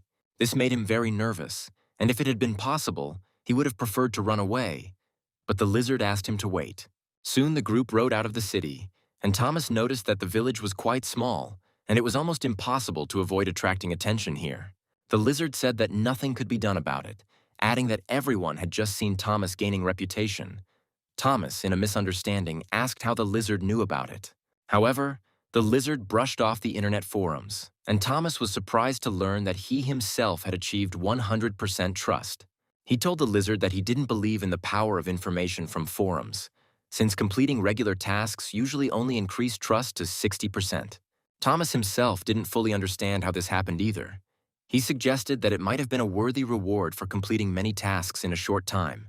Thomas then told the team that when he was on level 5, he was doing something completely different, participating in a rabbit hunting quest. The boys were shocked to learn that others had also received similar assignments. Then Druid asked Biemi, who looked a little depressed, but Thomas assured him that he was fine and laughed strangely. Meanwhile, Lizard continued to wonder if Thomas was referring to the same black rabbit he had killed on the 5th level. After this, Thomas went to a gun dealer to buy new sets of bullets and gunpowder, all of which were incredibly expensive. But Thomas used his bargaining skills to keep the prices reasonable. When he returned, the village's chief guard approached him with one last request. Even the city's grandmaster sometimes had such requests. Thomas, slightly nervous, asked the guard to be quicker. The guard gave him a task, to deal with the Lord of Mount Candle, because the wolves descended from the mountains due to the golden eagles flying there. The protagonist had to get rid of them, and in return, he received a letter of recommendation from the Musketeer Academy. This was an important step, for now, thanks to his close connections with the people of Candle Castle, his status was greatly enhanced and his public value on a national scale increased. Each member of their team, after a good lunch, received their assignments and was fully prepared to go hunting for the Golden Eagle. Soon they were all standing and looking at the majestic mountain. For now, this was their last task in the village, the last exam that they had to pass. Thomas and his group headed out to observe the other players squabbling as they struggled to understand each other due to the difficulty of the game. This uneasy atmosphere greatly saddened the three of them, because here people changed groups as quickly as gloves are changed. The crowd was large, and it seemed like every player there was selling something. Some of them even formed groups for quests. It was a place where you could buy rare items or spells. Thomas found himself in such a place for the first time and was amazed by its madness. The lizard explained that if the group does not have good interaction, then the items and weapons must be at the highest level. The druid added that it was strange that their group, despite all the difficulties, had better interaction. Thomas had heard stories before of groups going out hunting fully prepared and still failing. He then told BME that it was possible to assemble a full-fledged team, but the lizard replied that, on the contrary, she could destroy such a group because it was extremely difficult to find a worthy player. He continued by saying that if they could reach the boss, their strategy could be quite effective, so the protagonist didn't need to worry. Then the hero calmed down and realized that he should have simply trusted his teammates and gone into battle with them. Druid and BME said they had complete confidence in Thomas and his skills. Soon they were ready to enter the portal and begin their search. Meanwhile, one of the sisters was in danger. Fierce wolves with red eyes attacked her. Despite her weakness, she tried to fight back, while Luna protected her with her own life. Scarlet was a little surprised by this, but also very grateful to her companion. Then Luna used her special ice fog technique, so she trapped the wolves in a huge block of ice that they couldn't melt. Scarlet was determined to finish off the wolves herself, but Luna stopped her, reminding her to conserve her mana, as the wolves gave almost no experience. Hearing this, Scarlet was shocked that her sister was going to conserve mana, and Luna explained that for wolves, it is not worth spending more than 1% of mana, so it is better to leave the initiative to them. Then Scarlet muttered discontentedly that this level of enemies was too boring. She said that they would quickly complete this task together with her sister, but Luna asked to finish it herself since it was her duty. She ordered her sister to concentrate and create the most powerful spell possible to finish off the wolves as quickly as possible. At first, Scarlet hesitated. The distance to the target was too great, but Luna insisted that she complete her task. Then Luna began to do something incredibly powerful, speaking words in an unknown language, and it felt like she was also preparing her own spell. At this time, a vortex of icy air began to form around the moon, and the King of Eagles approached it. Luna took the initiative and, without wasting any time, began to act decisively. She pierced the eagles and all the birds around her with ice rods that resembled small daggers, and thus completed the task quickly and effectively.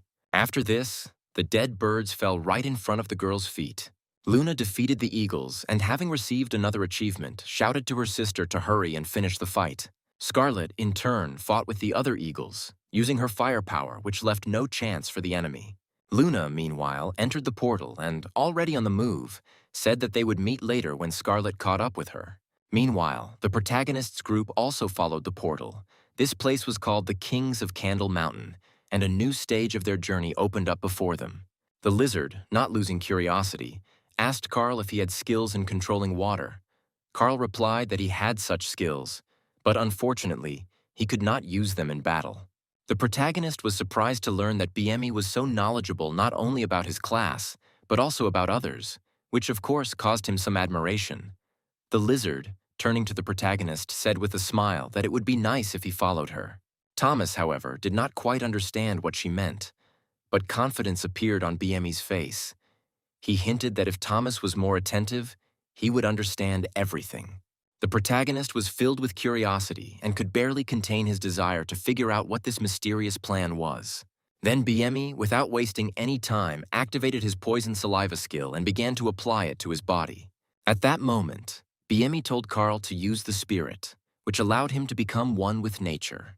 Thomas himself, still not understanding anything, was worried that the wolves might attack them. But BME confidently told him that the wolves would not attack them under any circumstances, and that he should simply watch. According to his calculations, the territory they had entered was the home of the servant wolves.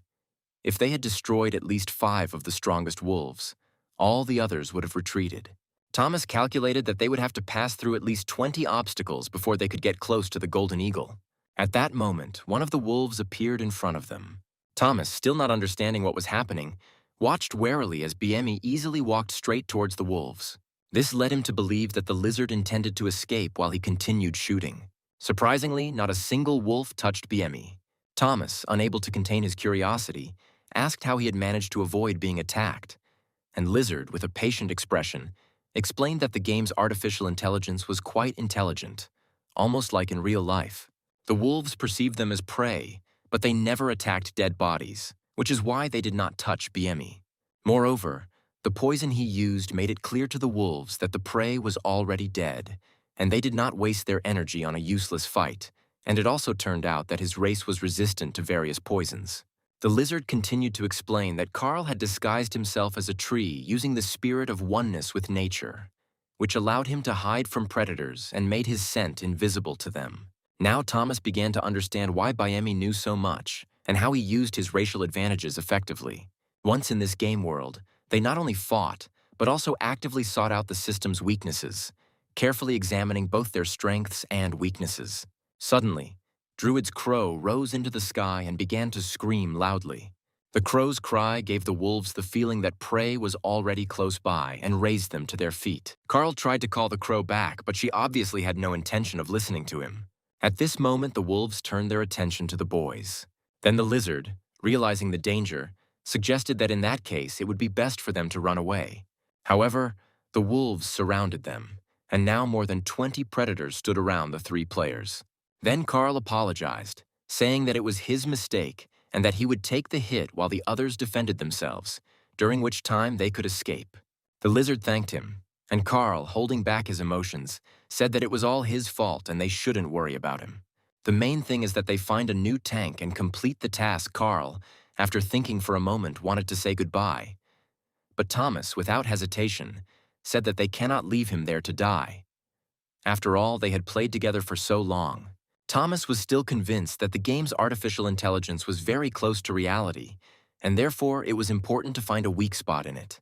The hero, realizing the seriousness of the situation, asked Carl not to attack the wolves, because it was obvious that the druid did not want to die or say goodbye to them. Charles, however, did not agree with this decision, and with obvious concern, replied that if they hesitated, the wolves would certainly attack first. Thomas, gathering all his determination and courage, replied that if they had lived together, then they should die together. The lizard, for his part, asked if they had any plan for survival since they only had one musket. Biemi, clearly not understanding what Thomas was about to do, watched as he filled 2 bags with gunpowder. However, what was strange was that he did not use a single bullet. Thomas, without wasting any time, asked everyone to cover their ears. Then he fired a shot into the sky that sounded more like a bomb exploding. The lizard couldn't understand what was happening, and the druid seemed to have heard nothing at all, while Thomas thought that it was all over, because the wolves, to his surprise, did not run away. However, after a few minutes, something unexpected happened.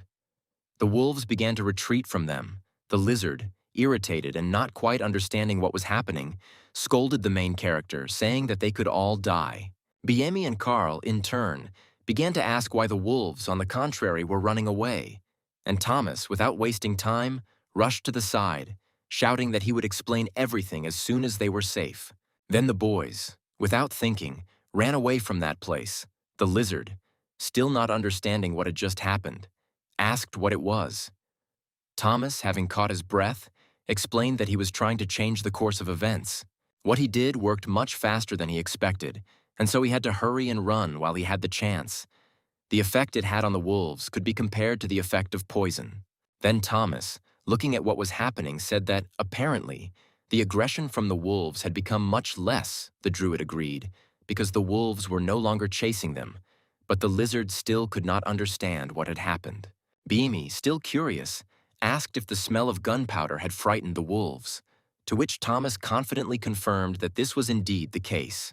He explained that this game was actually surprisingly similar to the real world.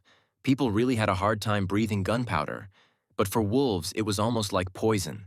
The protagonist, pleased with the result, calmed down a little because he managed to avoid damaging the musket, despite the fact that he poured 2 packets of gunpowder into it. Then the lizard, again turning to the protagonist with interest, asked if he had played Midros before. The protagonist was quite surprised to hear this question and replied that they were playing it right now. After thinking for a second, Biemi realized that Thomas was right and said that maybe they really should move on. Then Carl, a little embarrassed, turned to both of them and asked them to turn away because he needed to call the crow. Thomas curiously asked if Carl could use this skill on other players, but Biemi shook his head and replied that he had never heard of such a thing. Then Carl, blushing a little, explained that he was just a little shy. Thomas and Biemi were so interested that they seemed even ready to record what was happening on the screen. Carl, although embarrassed, agreed, but specified that he needed to call a crow. And so, at last, the druid, having gathered his courage, shouted loudly that he was calling a crow and began to move as if in some strange dance. At this moment, Thomas and Lizard, unable to contain their laughter, could hardly believe their eyes. The druid, with a serious expression, stated that if you do not do it with sincere desire, the call may not work. Worship of nature was obligatory for the druids because you had to put your whole soul into this process. And so, after long and strange rituals, the druid completed his preparation, but his dignity was destroyed by some pathetic crow.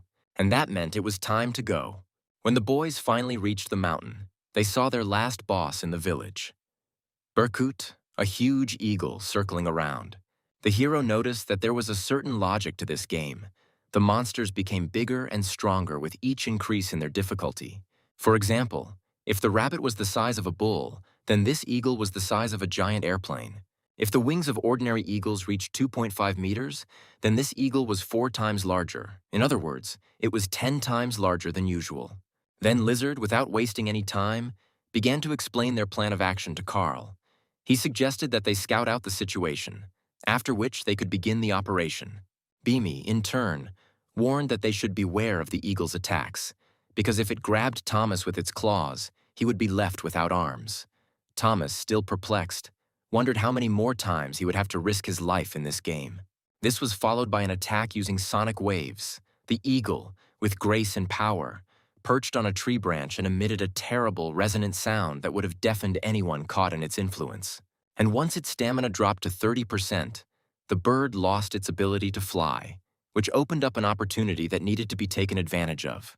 However, Thomas didn't seem to think it was worth the effort and stated that he would simply hit the eagle himself. The lizard, hearing this, asked if the protagonist was going to shoot first. Thomas, with confidence in his voice, confirmed that this is exactly what would happen. Then Biemi, after thinking for a bit, suggested that it would be much safer to first deal with the smaller eagles, and only then move on to the boss. However, Thomas, not paying attention to the lizard's thoughts, concentrated on aiming, trying to calculate the approximate distance to the bird. Carl, with some doubt in his voice, noted that the distance to the target would be very large, but Thomas confidently said that it would be approximately 90 meters.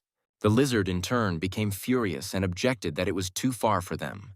Thomas, however, remained calm and said that if his plan didn't work, Biemi would attack first, and he, in turn, would give Carl a separate task. The hero then asked Carl to curl up and lie down on the floor, explaining that he would serve as his support. Carl was, to put it mildly, confused, but Thomas felt that everything was perfectly prepared. However, he asked if Carl could relax a little and breathe calmly. At this time, Thomas, calmly calculating the distance to the target, noticed that the eagle was flying at a distance of 95 to 115 meters, and with each movement of its wings, the bird rose 2 to 3 meters. Thomas came to the conclusion that it would be much easier if the bullet speed was higher, but he was still ready to start. The hero, carefully aiming, moved a little to the side from where the golden eagle was sitting and fired. Now they had to wait for the eagle to descend before they could attack it together. Suddenly, the boys, not believing their eyes, began to realize that they were being shown achievement windows. All 3 were perplexed and seemed unable to believe what was happening. Biemi and Carl, happily surprised, realized that Thomas had been able to defeat the mountain's boss, a huge eagle, with just one attack. Thomas, despite everything, could not believe that the eagle had been destroyed, and that its defeat had occurred solely due to his efforts. Following this, all players leveled up, they earned the Golden Feather achievement, and Thomas, in turn, reached Musketeer level 4. Carl and Biemi, with obvious admiration, noted that the main character, Master, was simply incredible, and that thanks to his achievement, they also leveled up. Thomas, pleased that he was able to deal with the monster so quickly, turned his attention to the time and noticed that he only had 30 seconds left before the dungeon closed, at which point he noticed that 2 more achievement windows appeared. While the protagonist was rereading all of his achievements, Carl noticed that a portal had opened, meaning it was time to leave. When Thomas read that he would be inducted into the Hall of Fame, he was shocked. Everyone immediately rushed to the portal, because they had finally dealt with the dungeon and could return home. The boys, tired but happy, walked through the village, and Carl, not believing what was happening, said that he could not believe that they actually completed the task. He also noted that this was his first time receiving an award of such a high rank. Biemi, meanwhile, became very suspicious again and asked how Thomas was able to kill the eagle.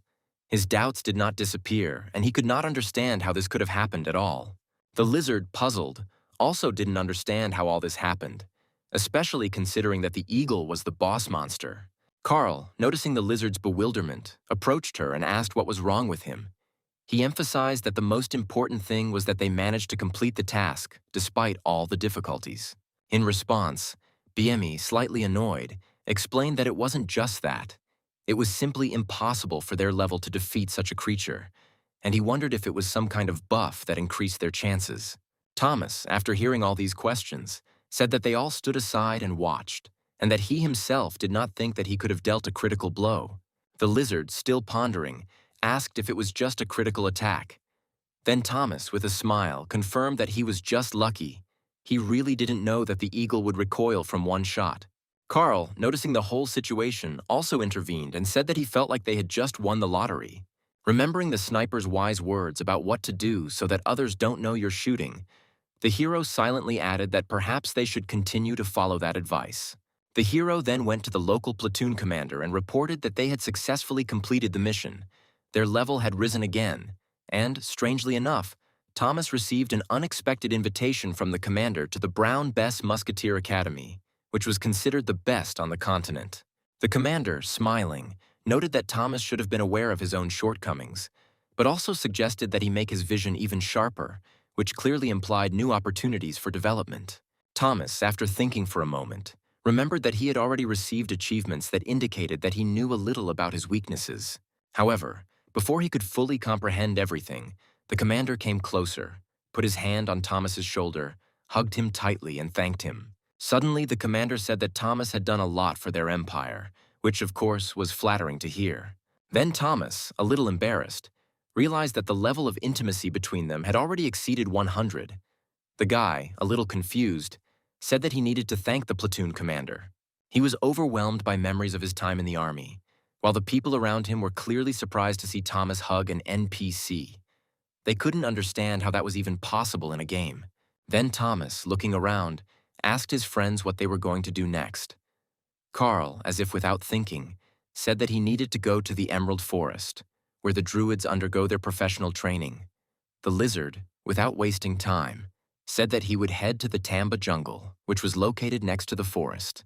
As it turned out, the guys didn't want to split up, so Thomas, with a smile on his face, promised that they would meet again and could continue playing together. They soon said goodbye and agreed to have a party again someday. Eventually, the hero was left alone and could finally focus on his status and verifying his achievements. Thomas was the second person in the world to receive the Sniper Etymology achievement. Before, he had received nothing but alertness. But now, as if by magic, his strength and intelligence had exceeded 30 points. He then decided to test what new skills he had acquired, all of which were related to his calmness while shooting and improving his abilities as a musketeer. The protagonist didn't particularly like these skills, but he thought it was better not to complain. Realizing that the most important thing now was to report the completion of the mission and receive his promised rewards, he collected his thoughts and continued on his way forward. When Thomas entered the apartment, the hostess, as always, greeted him warmly and immediately asked how his hunt had gone. Thomas, a little embarrassed, replied that everything had gone well, but added that he would not like to be called that, and especially not to be approached too closely. Madame Lu, surprised by his reaction, could not believe that he had dealt with it so quickly, as if he wanted to deceive her. However, Thomas, trying to calm the woman, assured her that he would not deceive her. Madame Lu was shocked by the quality of the meat Thomas brought and couldn't believe she finally got the golden eagle. Then she gave the hero a reward and said she would prepare a lunchbox for him. While everything was being prepared, the woman asked with a smile if he would like to meet her chef, Chris, who, as it turned out, was a little sad that they had not seen each other for the last time. Suddenly, Madame Lu called out to Chris and announced that Mr. Thomas had arrived. The chef looked out of the kitchen and was immediately delighted to see that the meat had been delivered. He was delighted because it was simply exceptional. Thomas felt that the chef was not so much happy with the meat as with his very presence, since he looked into his eyes and not at the meat he brought. The chef then thanked Thomas, saying that he had never met anyone who brought such delicious meat. Chris, smiling, said that there are no bad people among those who love meat, and that this only adds a special charm. Then he suddenly asked if the protagonist had ever thought about studying cooking. Thomas, stunned, couldn't believe his ears. He had heard about the possibility of acquiring industrial skills like cooking, But in the game, there was no separate class for chefs. All classes were related to combat.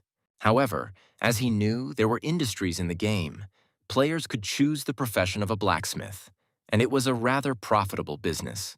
Thomas then wondered if this cooking skill was some kind of industrial occupation or basic craft. Players could learn 2 crafting skills that would be useful, however. If it were skills that brought in money or helped in combat, it would certainly give an advantage. Realizing that there was no point in thinking about it for long, Thomas decided to agree to try it.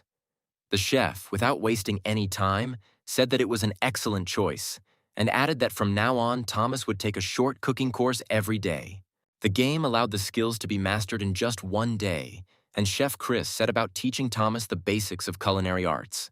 Thomas cooked and studied with him all day, and despite the difficulties, he was ready to continue learning by doing.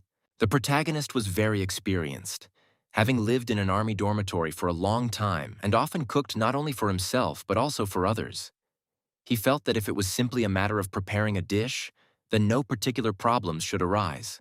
However, Chris started yelling at Thomas, doubting his skills when he was removing the skin from the meat.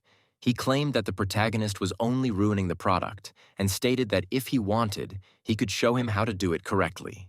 The chef, watching the scene, explained that the nutritional value only becomes apparent after it is eaten, not before it is cooked. Chris, continuing to complain, admitted that if he had known how inept Thomas was, he would not have even started teaching him. He added that he would gladly go back in time and tear out his tongue. At that moment, Thomas felt anger boiling inside him. He knew that his desire to get rid of this NPC was so great that he was ready to do it. But he knew that in this case he would forever lose the ability to continue playing the game.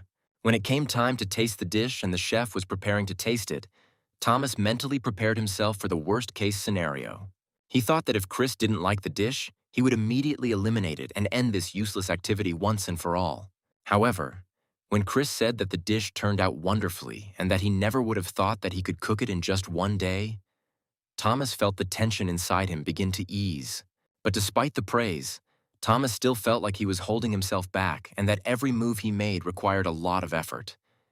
He then thanked Chris for teaching him, but inside he still felt irritated. Madame Lu, noticing his condition, asked if he was going to leave. Thomas replied that perhaps it was time to leave, as the store would be closing soon.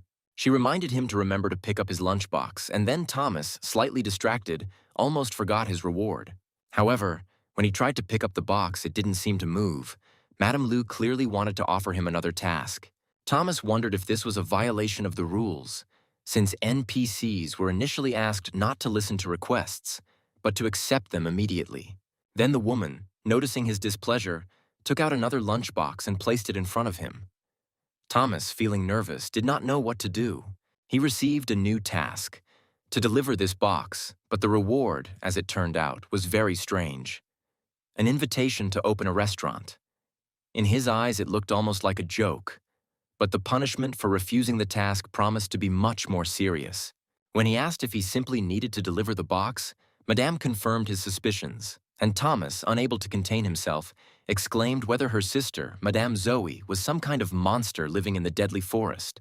Thomas, feeling the situation was becoming increasingly complicated, asked what the difficulty of the task was, and the woman replied that the difficulty lay solely in the person. This statement confused him. Thomas could not understand what she meant. She added that the world was far from safe. Then, unable to bear it any longer, he asked Madame Lu if a murderer would appear on his way, chasing the lunchbox, to which Madame replied with a smile that it was not so. Madame Lu was obviously joking, but it sounded more like a marketing ploy, leaving no doubt that the task would not be so easy. Thomas was infuriated by the difficulty of the task. The capital was 500 kilometers away, which meant about 10 days of travel, and even then, if the road was direct, the journey would take at least 15 days at best. However, despite all the difficulties, he had no choice, because the Musketeer Academy was also located in the capital, and this issue had to be resolved. Madame Lu, with gratitude in her voice, thanked Thomas for his agreement to help and showed him the box that contained golden eagle meat. It was intended for her sister. When Thomas, concerned about possible problems, asked if the meat would spoil along the way, Madame assured him that it was protected by a special spell. The woman again jokingly asked if he was going to ruin her dream by delivering spoiled food. And soon, with this new and dangerous task, Thomas set out on his journey. After leaving the restaurant, Thomas eagerly tried his lunchbox. This time the food was incredibly tasty, and the effect was much stronger than from Black Angus. The special lunchbox improved his agility and strength, which pleasantly surprised the protagonist. Thomas thought that it would be great if he could create a similar lunchbox himself and sell it. Lost in thought, he noticed that the other box was no less interesting. This rare meal was put up for sale and, what's more, significantly increased its stats by a whopping 20 points. Thomas couldn't believe it. A rare item that could so easily increase his stats. In addition, he began to wonder at what price such an item could be sold for. The exchange rate remained stable at 101 for 1 gold, and Madam's lunchbox had no restrictions on use. It was a trick item that actually boosted his skills, and if he decided to eat it, it would cost a fortune. Thomas realized he could sell it for 100 million won in cash, which was 5% of the 2 billion won he needed for treatment.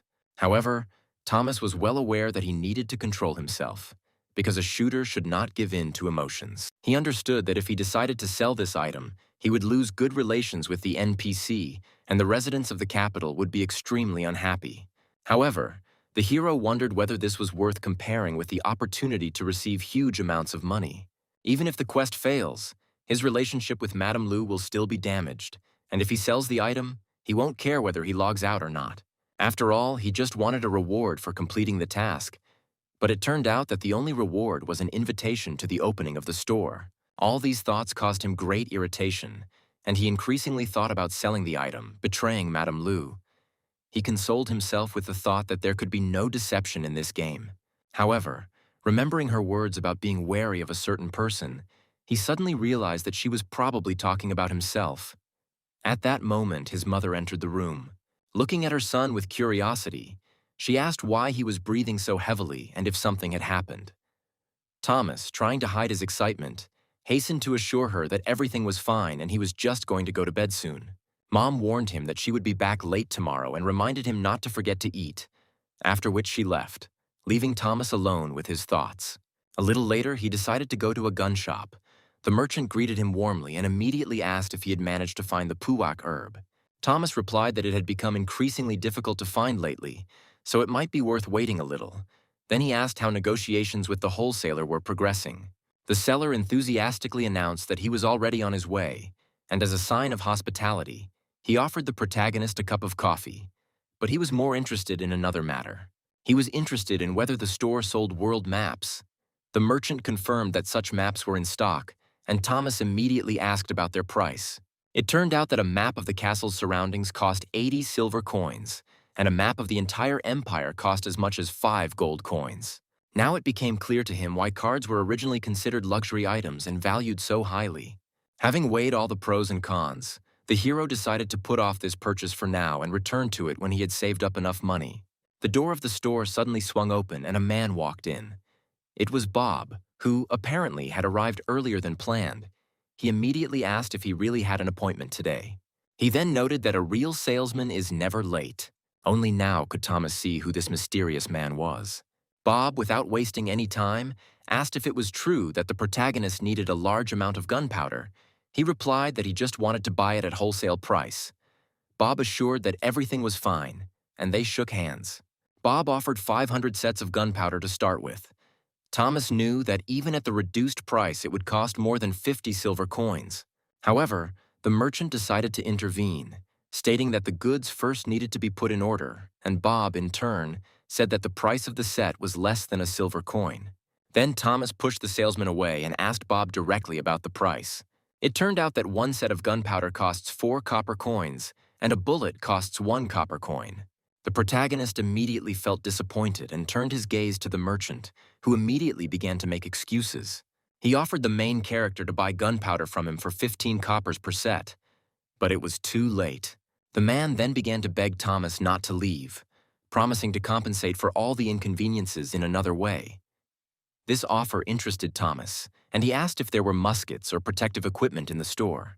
The salesman immediately started talking about other stores, which made Thomas suspect that they were trying to scam him again.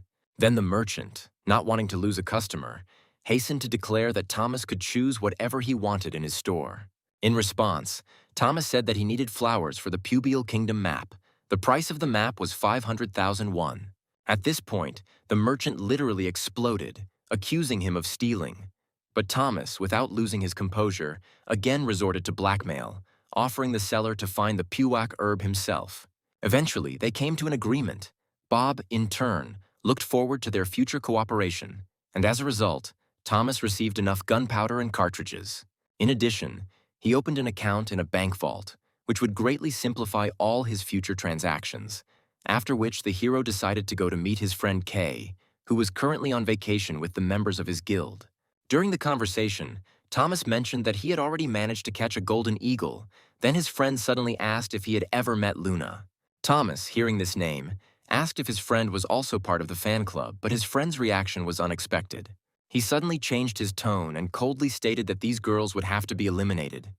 Thomas could not believe his ears. He asked again if his friend had really just said that. Then he, without hiding his irritation, asked if Thomas himself had also been caught in the net of these creatures. It turned out that his friend's guild had already put a bounty on the two of them. If he had known about this earlier, he would have killed them on the spot. Then Thomas, still not believing what was happening, asked why his friend was so determined to get rid of this girl. But his friend just grinned and replied that this girl was actually a real witch. Kay said that he and his guild members had been lying in wait until recently. But to their horror, she had frozen them all in an instant. And what was especially terrifying was that they could feel and see what was happening, but were absolutely unable to move. At one point, his friend declared that he was ready to catch these players at any cost and tear them to pieces. But Thomas easily recognized the signs of post-traumatic stress disorder. After a few minutes of tense conversation, his friend apologized for the argument that had broken out, and Thomas, in turn, assured him that he understood everything perfectly well and admitted that it was indeed necessary to find these players. The conversation soon took a different direction, and Kay added that Luna had reached the big market and blocked access to all the smaller retail outlets. This was an unacceptable blow to the trading system, so he involved many other guilds in this matter. Hearing this, Thomas began to wonder how much this game was intertwined with reality. It seemed like many players were taking things too seriously, and now was definitely not the best time to join any guild. On the one hand, he was happy to receive an offer from the very top of the world, but on the other hand, he did not want to go against his younger brother. However, now he did not have time to think about this question. He hoped that everything would resolve itself when he reached the capital. For now, he decided to put all these thoughts aside and take care of more pressing matters. Now the protagonist had to figure out the map, and he quickly realized that it was similar to railway navigation. Although there were no clear routes, the main locations and directions were quite clear. Moreover, during his service in the cartographic army, he studied such maps to the point of exhaustion, so this did not present any particular difficulty for him. Even if he were left without money, he could still obtain the necessary resources on his way to the capital. After about 3 hours, Thomas decided to stretch a bit and test his skills as a novice runner. As he approached the forest, he noticed a warning sign indicating that there was an area with an increased number of surprise attacks ahead. Realizing he had to be careful, he concentrated and moved on. His target was the brown bear, against which immediate provocation skills were most often used. Various warriors were already fighting in the clearing, attracting the beast's attention to give their allies an opportunity to strike. Thomas noticed that there were representatives of many different classes among the fighters. He studied the battle carefully, paying particular attention to the use of shields. In particular, he noted that players equipped with shields were not always able to attack, which imposed certain limitations on their strategy. There was chaos all around. Some players were fussing and trying to leave this dangerous place, fearing the loss of valuables. At the same time, others were gathering into shock troops, accepting into their ranks anyone who could prove useful in battle. Thomas couldn't understand where so many people came from. To defeat such a monster, at least 20 fighters were required. But in the hastily assembled team, the level of cooperation was too low, which played into the enemy's hands. After some thought, he decided not to join them and just watch from the sidelines. The team was forming right before his eyes, 3 small groups uniting into one, inviting every fighter they met along the way. He was about to throw all regrets aside and leave when a loud cry rang out across the battlefield, signaling that the boss was on his way. This made him linger and watch the battle. The men began to prepare urgently, adjusting their positions behind the tanks, while the healers, in turn, continuously healed the soldiers, working in a coordinated and precise manner, which surprised Thomas. He realized that although the team had been assembled hastily, its members already belonged to previously formed groups, so their interaction turned out to be quite good. Positioned at a safe distance of 70 meters, Thomas kept a close eye on the battlefield. The team's main task was to attract the monster's attention while the rest of the fighters dealt damage to it. However, when the beast roared deafeningly, Thomas felt something strange. The sound had an unexpected effect on him. His feet seemed to be rooted to the ground. He tried to move, but couldn't. The bear's agonizing cry cast a spell of immobility on him for 2 whole minutes. At that moment, a thought flashed through his head. Was this really an ordinary bear? In terms of its size, this monster was more reminiscent of a giant elephant. Then Thomas felt anger boiling inside him. It was difficult for him to understand why, even in the game, he had such an uneasy and terrible feeling. The protagonist was nervous, realizing that there were only 2 minutes left before the attack's effect ended. He really hoped that the squad would be able to defeat the monster during this time. However, the situation looked bleak. Everyone was frozen in place, unable to even move, and all that was left was to hope that one of them possessed a spell capable of removing this paralyzing effect. Meanwhile, the bear was rapidly heading towards them. It seemed that this creature possessed not only enormous strength, but also combat experience, because its behavior indicated a clear understanding of attack tactics. At the front of the squad, right in front of the beast, stood the captain, the only one who was ready to defend the others to the last.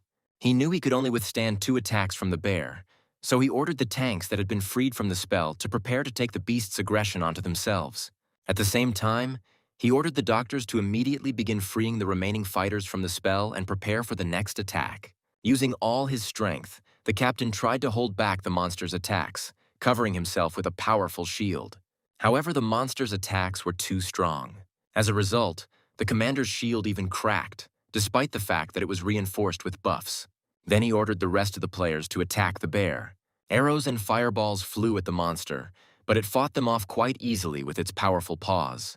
At this time, one of the soldiers shouted to those who were preparing to enter the battle that they should not move forward yet, and that the tanks should continue to hold their positions. Finally, the protagonist felt the numbness subside and was able to move again.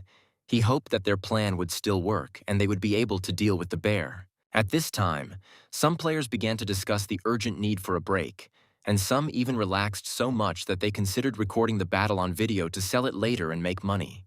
The enraged captain couldn't take it anymore and shouted, demanding that they immediately stop relaxing and prepare for a powerful attack.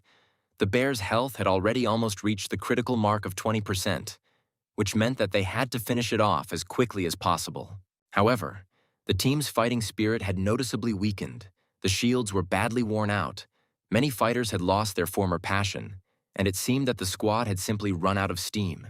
They had already given it their all and could no longer produce their previous power. However, the captain continued to command. He shouted for everyone to immediately prepare for an attack, because the monster's health had already dropped to 21%. But suddenly something strange happened. The commander saw someone's arrow flying over his head towards the bear. She hit him right in the shoulder, which greatly surprised the monster himself. The next moment, the bear's body burst into flames. It was incredible, because in the game, the monsters couldn't use magic. The man then ordered the other players to join the attack. However, this beast somehow mastered the element of fire. It seemed that their efforts were now simply pointless. Ordinary weapons no longer worked, and this was clearly not an ordinary spell. Realizing that the battle was lost, the team made the only possible decision: to flee. The squad was immediately disbanded, and now everyone had to save themselves. The captain noticed Thomas standing behind the bushes and ordered him to run too. But the protagonist, as if not hearing his words, calmly stated that he did not participate in their battle. The captain, trying to convey to him the seriousness of the situation, explained that now this monster would attack everyone who got in its way. Moreover, its pursuit could last more than 1 day. The minimum period during which the beast would follow its victim was 10 days, and in the worst case, it could not lose its target for a whole month. Then Thomas just shouted after them in irritation, accusing them of cowardice. He couldn't understand why they had allowed the monster to reach such a state, and now they were simply running away without finishing what they had started. But what was even worse was that he couldn't use that road for more than a month. Otherwise, he would have failed the important task from Madame Lu to deliver the lunchbox. The protagonist understood that he urgently needed a plan. Assembling our own team to fight this monster was simply impossible, which meant we had to find another way out of the current situation. He chose the last option, to try to defeat the monster himself. It was a risky move, but there was nowhere to retreat. The monster's health had already dropped below 20%, meaning there was still a chance of victory. Time was running out as the monster chased the survivors, leaving Thomas with a short respite to prepare. The approximate distance to the target was about 70 meters, and the wind was blowing from the southeast, which could have affected the trajectory of the shot. Then the protagonist prepared to make an attack while the monster was enraged. However, he was quickly taken aback when the bullet did hit him. Taking a deep breath, he aimed straight at the beast's head, and the shot was a good one. At this time, the captain first thought about assembling a new squad. Given the current state of the monster, 20 people might not be enough. While he was thinking, he was distracted by a girl trying to attract Kim Flower's attention. But the captain only shouted that they couldn't stop until they reached the village. The girl insistently ordered him to look back, claiming that one of the remaining fighters had just shot the bear. The captain was confused, but when he turned around, he experienced real shock. The main character turned out to be a musketeer. At that moment, he realized how wrong he was not to include him in the team from the very beginning. The girl clarified that it was Thomas who got into the monster's head. The man then realized that the musketeer's attack power in the game was considered one of the highest, meaning that attracting the beast's attention could mean its imminent end. The captain, trying to comprehend what was happening, asked about the distance from which Thomas had fired, and the two surviving players were inspired to help the protagonist and finish off the boss together. However, Captain Kim Flower immediately put them in their place, ordering them to stop talking nonsense and continue on to the village. He admitted that the musketeer was certainly good, but that no longer mattered. Reloading the musket took at least a minute, and this time might not be enough. Thomas had already fired a shot, and if everything went according to plan, the monster should fall within that minute. At that moment, Thomas was in shock. He did not understand why the boss did not die, despite the precise hit to the head. Suddenly, a terrible aura of fear spread around. It was a special effect that the monster activated to paralyze enemies. Realizing his overconfidence, Thomas feverishly began loading his musket. However, now a new problem arose. The burning bear turned its attention to him. Trying not to waste time, he loaded the weapon as quickly as possible. At this time, the monster was catching up with the remaining players, who were burning alive on the battlefield. The protagonist was surprised that despite the chaos, the beast still hadn't attacked him, even though he had more than enough time to finish them all off. Gathering his courage, Thomas shouted out a plea for help, calling for one of the tanks to cover him. However, there was no answer. It seemed that Captain Flower had already escaped, and the others simply ignored his cries. Thomas knew that if things continued like this, he was doomed. However, he forced himself to suppress his fear and maintain his composure. All he had to do was check if the monster could withstand another shot to the head. Soon the second shot echoed across the battlefield. The captain, hearing him, turned around again and froze in bewilderment. He could not believe that Thomas had fired another shot. The other two players, noticing this, were also amazed. They had never seen such a powerful and accurate attack. Their admiration for the shooter grew with every second. Inspired by what they saw, they decided to head towards him to help finish off the boss and get the rewards they deserved. The captain, however, did not share their optimism. He indignantly asked how they could talk so frivolously about victory when there was real chaos on the battlefield. He warned them that no one would survive, not even that damn musketeer. But the two players continued to insist, begging the captain to act as a tank. He just shook his head. If he intervened, he would be the first to receive a fatal blow. One of his shields was already on the verge of destruction. Now all they had to do was get to the village as quickly as possible. The two surviving players watched in horror as a huge bear, emitting clouds of fire, finished off the last members of their team. Time was running out. The captain, without wasting a second, urged them to hurry. According to him, they had only an hour to gather a new team in return. The shooter weakened the monster, and this gave them a chance. Captain Flower felt a sense of satisfaction in the knowledge that in critical moments, timing was everything. Once they reached the city, they immediately informed the locals about the brown bear, and talk quickly filled the streets. This field boss was an incredibly difficult opponent. Without wasting any time, the captain began to assemble a squad. He explained that he needed at least 7 tanks, a significant number of healers and other soldiers for support. The men quickly agreed, and just half an hour later, the team was ready to set out. Upon arrival, the captain immediately warned everyone that the monster could appear at any moment, and any mistake could cost them their lives. However, when they looked around the valley, they saw only a deserted, dead landscape, deep claw marks crisscrossing the ground in a chaotic pattern. But the bear itself was nowhere to be found. It seemed as if the monster had dealt with all the players and changed location. Given its size, it shouldn't have been difficult to find. But something was wrong. 2 hours passed. The people were running around, but the bear was nowhere to be found. At this point, doubts began to arise in the group. Some suspected that they had fallen into a trap. After 3 hours of searching, the crew's patience ran out, and their discontent was no longer hidden. They openly expressed their anger at the captain, not hesitating to make accusations. However, the captain was sure that the battlefield itself was proof that the beast could not have gone far. Its health was at a critical level, which meant that it was somewhere nearby. After much persuasion, the men agreed to continue the search, but threatened that if they came up empty again, the captain would be dead to them. Time passed, and the hunt had not even begun. Captain Flower was puzzled, not understanding where the monster could have gone, because the musketeer could not kill it, that was obvious. Meanwhile, the story moves back 4 hours. Thomas was shocked to realize that even 2 shots to the head were unable to finish off the monster. After getting rid of the debuff, he made the only right decision, to run away immediately. The damned people committed horrors here and then simply disappeared. Thomas understood that words wouldn't change anything now. The only thing that mattered was action. He resolutely loaded the musket, determined to see if the bear could withstand a 3rd shot to the head. The hero hoped for success, because he had practiced this hundreds of thousands of times. But at this moment, fate decreed otherwise. Suddenly, the beast struck with a crushing blow, its heavy paw crashing hard into Thomas's chest. The terrible blow threw the guy several meters away. Shock overwhelmed his consciousness, and the pain was much stronger than he expected. Although the pain transfer rate from the game to reality was only 20%, the sensations were terrible, and the main character was lucky. He survived. But soon he realized that he was faced with a new problem. His vision was in darkness. His health was on the brink. He did not see or hear the monster's steps, did not understand where it was, and could not predict its next attack. The hero realized that he was alone. No one would come to his aid. If he did not gather his strength right now, he would not survive the next blow. However, the bear was also on the brink of life and death. Any further attack could be the last. Thomas had heard legends about blind assassins, but never about blind gunslingers.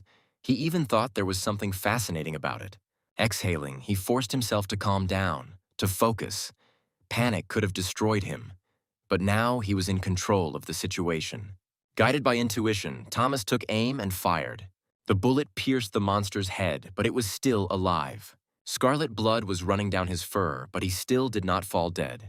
Then Thomas firmly declared that today the bear would not escape death. The guy understood that he could not afford to delay any longer. Loading his musket, he sped up, darted forward, and aimed straight at the monster's heart. He attacked the monster with all his might, feeling thoughts racing through his head, but with unshakable faith in his soul. Thomas hoped that the brown bear would finally die and stop chasing him, because he could not bear it any longer. Suddenly the boy felt ill, and strangely enough, he lost consciousness at the same time as the bear finally fell to the ground. When Thomas woke up, he was immediately overcome with anxiety. He realized that he had lost consciousness, and this feeling did not leave him, piercing him to the very depths. If the brown bear were still alive, it would probably no longer have the strength to continue the fight, and might even decide to commit suicide. Immediately, a multitude of messages appeared on the screen, 9 to be exact, meaning that his level had, oddly enough, increased. Moreover, the musket proficiency level has increased by 1, and the rifle attack level by as much as 2. He finally saw the bear's body, and realizing what had happened, he understood why his level had risen so much. Fortunately for him, this monster had finally been defeated. The protagonist felt deep satisfaction, because the beast finally got what he deserved, and there was no pity. The boy then began searching the boss's body, confident that his efforts would not be in vain. since this was not just a bear, but a field boss, which meant that the items he left behind would certainly be valuable. Indeed, Thomas soon received several awards, among which was one particularly important one. He became the first to achieve the King of Singles achievement, which meant that his name would be immortalized in the Hall of Fame. If you add up all of his achievements, you could see that he had accumulated a whole 45 attribute points to use, and this, of course, could not but please. Thomas opened the character window to see his current stats and was stunned to see that he had 135 stat points left. His stats were almost level 30, which seemed completely impossible. If he had distributed these points, he could very well have increased his level to 27 and perhaps even defeated level 50 opponents. He added 80 points to agility, 30 to endurance, and 5 each to strength and intelligence. The guy was very pleased with himself, as his face immediately filled with an expression of happiness. He now had 168 skill points, 62 stamina, and 1,350 experience points, which, no matter how you look at it, turned him into a master of long-range combat with the survivability of a tank. Now all he had to do was focus on the battlefield, which, frankly, looked more like the scene of a horrible murder. Thomas couldn't understand how all these people could have died and left such valuable items behind. It would have taken a lot of effort to earn money for a weapon of this level, and he knew that very well. The most important items, it turned out, were brown bear trophies. He needed to find a beautiful bearskin coat, brown bearskin boots, and a hunting hood. The protagonist was shocked that all 3 items were of excellent quality. Despite the fact that there were no weapons among them, it was truly impressive. Even the clothes Thomas was wearing were no match for the bearskin. He realized he needed to increase his stamina to level 70 and equip new armor to take full advantage of these spoils. It was only the first day of his journey, and he was already incredibly lucky. Thomas felt that he was now ready to go to the capital, and nothing and no one would stand in his way. Meanwhile, a user named Kim Flower, having received several messages, was extremely dissatisfied. Several soldiers who had fled the battlefield accused him of stealing their weapons and demanded that they return the stolen items. Kim was furious. He couldn't find the brown bear, and now the other players were accusing him of stealing valuable property. Then Kim swore that he would find and get the goat, or rather Thomas, even from underground. His head was boiling, and he kept thinking about who this musketeer was and where he managed to hide. The Flower was sure that the boy could not defeat the field boss alone. Meanwhile, elsewhere, Thomas walked calmly toward the capital, humming various songs under his breath. Since his equipment was part of a special set, his resistance power was increased by a whopping 30%, making him confident that he could now withstand even Scarlet's attack. Suddenly, Thomas remembered the words of his younger brother, who once said that someday Thomas would catch these girls. Suddenly, Thomas, deciding to be cautious, checked his map to find out where his friends were. The Emerald Forest and the Tamba Jungle were located quite far from the capital, and Thomas, despite his efforts, was unable to find either Scarlet or Luna. It felt like they were in some other country, and that made Thomas sad. Feeling his stomach begin to rumble with hunger, he knew it was time to hunt to satisfy his appetite.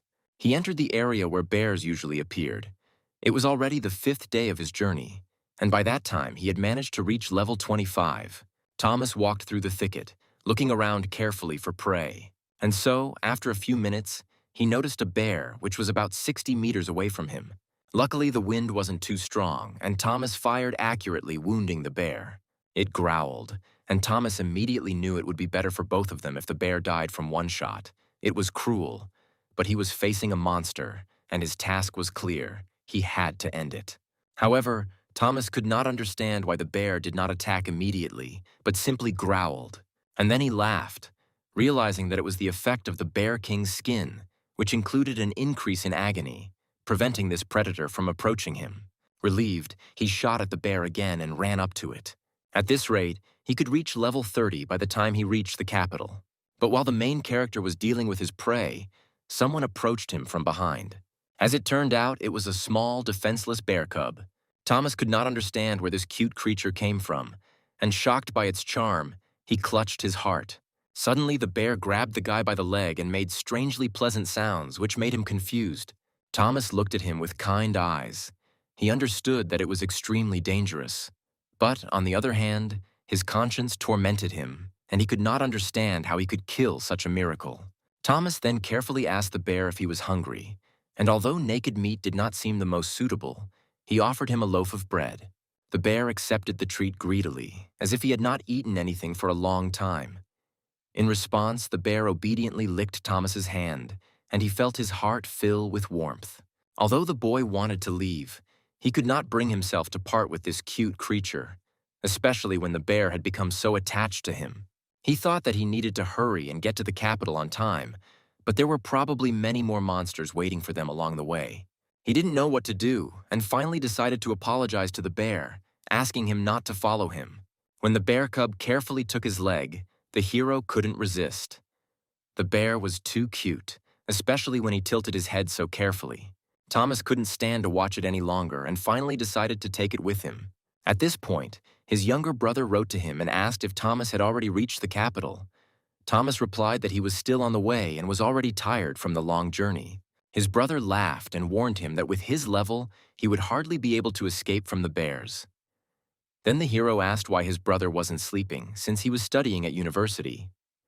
Kay explained that he had an exam, but today, instead of studying, he went on a raid. Soon the brother asked why Thomas suddenly decided to contact him. Then the guy, a little embarrassed, asked if it was even possible to tame an animal. Kay, puzzled, asked if Thomas wanted to buy a horse. Thomas explained that he meant the monsters that lived in the field, and Kay, after a short pause, guessed that Thomas probably wanted to teach the bear to hunt. He explained that if there was no trainer in the hero class, all the animals would instinctively perceive him as an enemy, which could be considered almost impossible if not for the fact that Thomas had complete control over his monster. In response, Thomas asked if it would still be impossible even if he had fed and cared for the creature since it was a baby, to which Kay asked if Thomas had ever seen baby monsters. Although each monster's experience could vary significantly, the infant scored similarly despite having no experience at all. Thomas was a little confused, not fully understanding, and Kay, noticing his confusion, explained that in the game such babies were often killed cruelly. Thomas then said that he could explain everything in more detail once he reached the capital, although that was still 5 long days away. His brother seemed a little disappointed as he was hoping to send the protagonist money for a teleportation scroll or something similar to speed up his journey. Then he wished his brother good luck and they said goodbye, and Thomas continued on his way. The hero realized that he had killed the bear's parents and brothers, but despite this, he could not bring himself to kill the bear cub himself. If he had left it somewhere in the forest, it was likely that someone else would have dealt with this helpless creature. After weighing the pros and cons, Thomas decided to leave everything as it was and take the bear with him. He continued his journey, now in the company of his little companion. The next day, Thomas encountered more wild bears and killed them without much effort. His level had already reached 24, and with each bear he killed, they leveled up at an incredible speed. The protagonist was delighted with such a fast progress. It was certainly great that his level was rising so quickly, but there was something that puzzled him: the astonishing speed at which his little bear was growing. During the journey, the bear received 2 pieces of meat and 1 paw from the bears he had killed. By selling all the items he had acquired, including the weapon he had chosen, Thomas would have earned a considerable sum of money. After all the difficulties at the beginning of the game, things were now much easier for him. Meanwhile, while Thomas was thinking about this, a snake crawled up to him and bit him on the leg.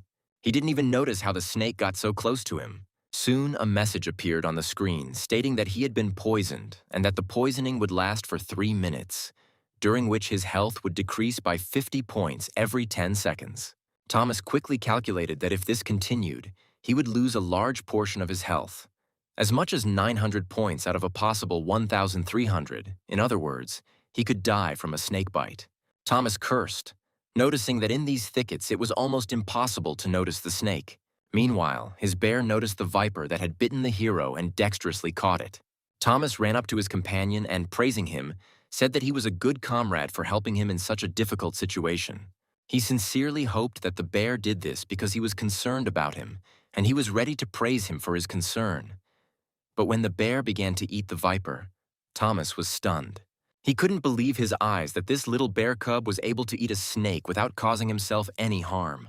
Moreover, Thomas thought that the bear had grown a little during the time they had been traveling together. But having thrown this thought aside, he realized that he could not grow up that quickly. Nevertheless, the bear seemed to be growing right before his eyes. Thomas couldn't shake the feeling that very soon he would be able to ride it.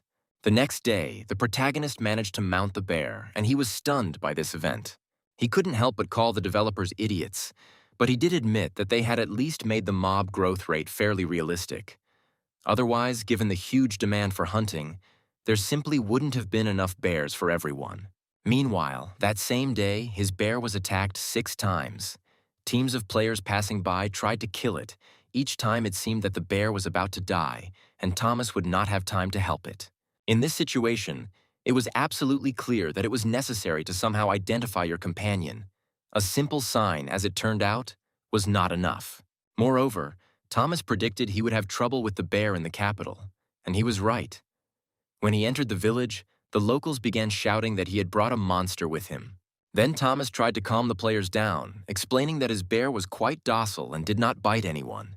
He emphasized that the bear did not attack people, but was simply slightly larger than the average representative of its species. Then, to prove his point, he ordered the bear to take his head in its mouth. Seeing this, people began to shout that this was the owner of the field and ran away in panic.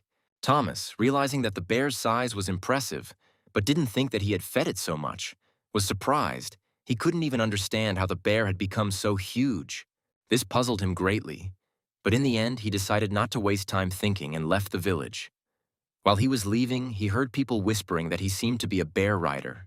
Some of them even began to whisper that you can ride a bear like a horse. And, to the hero's surprise, this turned out to be true. He actually rode a bear and even fired a musket. This amazed him so much that he decided to ask the bear if he could run. Hearing his question, the bear rushed forward as fast as it could. Thomas was shocked and grabbed the bear, unable to believe his luck. He couldn't understand how this could happen. But the bear ran, and with every step, Thomas became more and more stunned.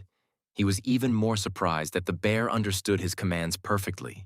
Soon, Thomas told the bear to go straight to the capital, and they set off along a deserted road. 2 days later, they arrived in the capital, Elstock. Now they had to go to the Musketeer Academy to give back the lunchbox, and then they had to go to K. Thomas decided that it would be better for them to walk now so as not to attract attention. But, as it turned out, noise was unavoidable. Someone had already shouted that such a huge monster had appeared in the city, and people began shouting at the boy to stay away from the bear. Some even suggested organizing a raid on such a big bear. Thomas was confused as the noise around him only grew louder. Some claimed that the bear was a regular boss, while others claimed that it was a field boss. They urged those below level 60 to hide, as such a monster could kill them with one blow. Thomas tried to explain that he had raised the bear from its infancy and that it had never bitten anyone. But the soldiers, unwilling to listen, ordered the tanks to move forward and prepare for a boss fight. At that moment, Thomas realized that they were NPC guards, and his situation was becoming increasingly dire. The warriors began to prepare spells for the attack, and Thomas, unable to bear the tension, shouted for no one to move. If they attacked, he would start shooting. But the wizards, ignoring the threats, continued to cast their attack spells. Thomas didn't know what would happen next, but he shot at the players in front of him because they left him no other choice. Suddenly, like a bolt from the blue, a shield appeared between him and the sorceresses. It was clearly stronger than what an ordinary warrior could create. As it turned out, one of the guards was using a skill called Sacred Shield. At this moment, the main character froze in surprise. After this, the stranger folded his hands in front of him, using the dispersion area.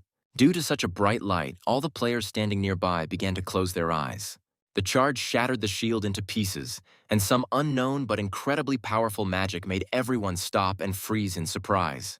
2 knights in excellent armor approached the main character and ordered him to lower his weapons. In Ailstock, no one was allowed to cause trouble. Thomas, for the first time in the entire game, saw anti-magic in action. It was a squad of holy knights of the capital, belonging to the great empire. One of the knights asked the hero to lower his weapon, explaining that the whole situation was just a misunderstanding on both sides. He stressed that neither side would be punished. However, he also warned that if Thomas decided to open fire again, there would be no forgiveness. Then Thomas, slightly hinting that the first shots were fired by other players, received the answer that they were aware. However, the knight reminded that the protagonist was also responsible for what happened, since it was he who led the crowd into the city. With a wink, the knight assured them that they would turn a blind eye to the incident, for which Thomas felt that the knights were making concessions to him. In turn, the knights thanked him for his cooperation. However, before letting the hero go, the knight reminded him of the strict rules of the capital. The use of offensive magic is prohibited here unless you have the appropriate permission. Since the magic used earlier was intended to protect civilians, the knights decided to simply forget everything that happened and not dwell on it. They then politely asked everyone not to block the entrance to the checkpoint so as not to cause inconvenience. The townspeople watching this process were delighted with the magic demonstrated by the players, but the magic of the knights made an even greater impression on them. This, of course, did not go unnoticed by the hero, who quietly told his bear that despite all the chaos, things had not turned out so bad. But one of the knights, deciding that the moment had come, called him a stranger and asked him to follow him.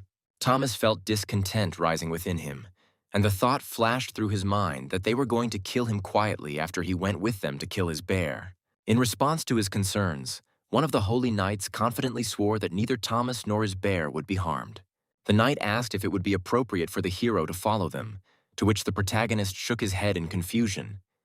He didn't quite understand what that even meant. Then the knight, turning to his comrade, whose name was Digram, said that he had received consent from the stranger and asked him to accompany them. Digram did not object, and the knight, turning to the protagonist, said that it was time for them to go. And so, Thomas and the bear followed the knight, and the other remained behind. While they walked, the knight looked at them all the time in bewilderment. He couldn't believe that the sacred shield that protected him from physical attacks was destroyed, which made him wonder who was really in front of him. At that moment, a new achievement appeared on the hero's screen: respect of the dedicated knights. He could not believe that the reputation he had earned had grown so much that he was respected by the knights from the capital. Thomas was a little taken aback that he had earned the respect of such an elite group as the knights of the capital. He knew that they were not just ordinary people, and if someone from this squad showed respect to him, then the commander of these knights respected him too. Before this, his overall reputation on the continent was 30, and now, with this new achievement, it jumped to 50. After this, the knight stopped and asked why the bear was with him at all. Apparently, this situation also puzzled him. Meanwhile, another knight, whose shield had been damaged by Thomas, came up and said that it was hard to believe that someone like a hero could cause trouble in the capital. This statement surprised the protagonist. He did not know that his actions had already become known to the knights. Then Thomas began to tell the knights about what had happened the day before, with a note of slight confusion in his voice. He told them how he accidentally met a little bear cub and how he gradually began to take care of him, feeding him, raising him, and protecting him as best he could. His story of how he defeated a huge fire-breathing bear known as Agony Osso truly impressed the knights. One of the knights, while clearly respecting the fact that the bear raised by Thomas did not attack people, nevertheless reminded him that his actions and the actions of the bear were too risky for the capital of Ailstock. The knight explained that although the bear was not aggressive, the events that occurred when Thomas first arrived in town could be repeated, and this could cause panic among the population. Then Thomas felt doubts creeping up on him. He didn't know what to do in this situation. He asked if he would be able to get into the city if he released the bear. The knight confirmed his suspicions, replying that Thomas would not enter the city with the bear. The hero suddenly realized that trained monsters often have a special designation that may not always be understood by NPCs or players, and this misunderstanding could put the bear in danger. He agreed with the knight and decided to release the bear, thanking him for his understanding. The knight praised his actions as a member of the public peace squad. After that, he asked his real name before saying goodbye.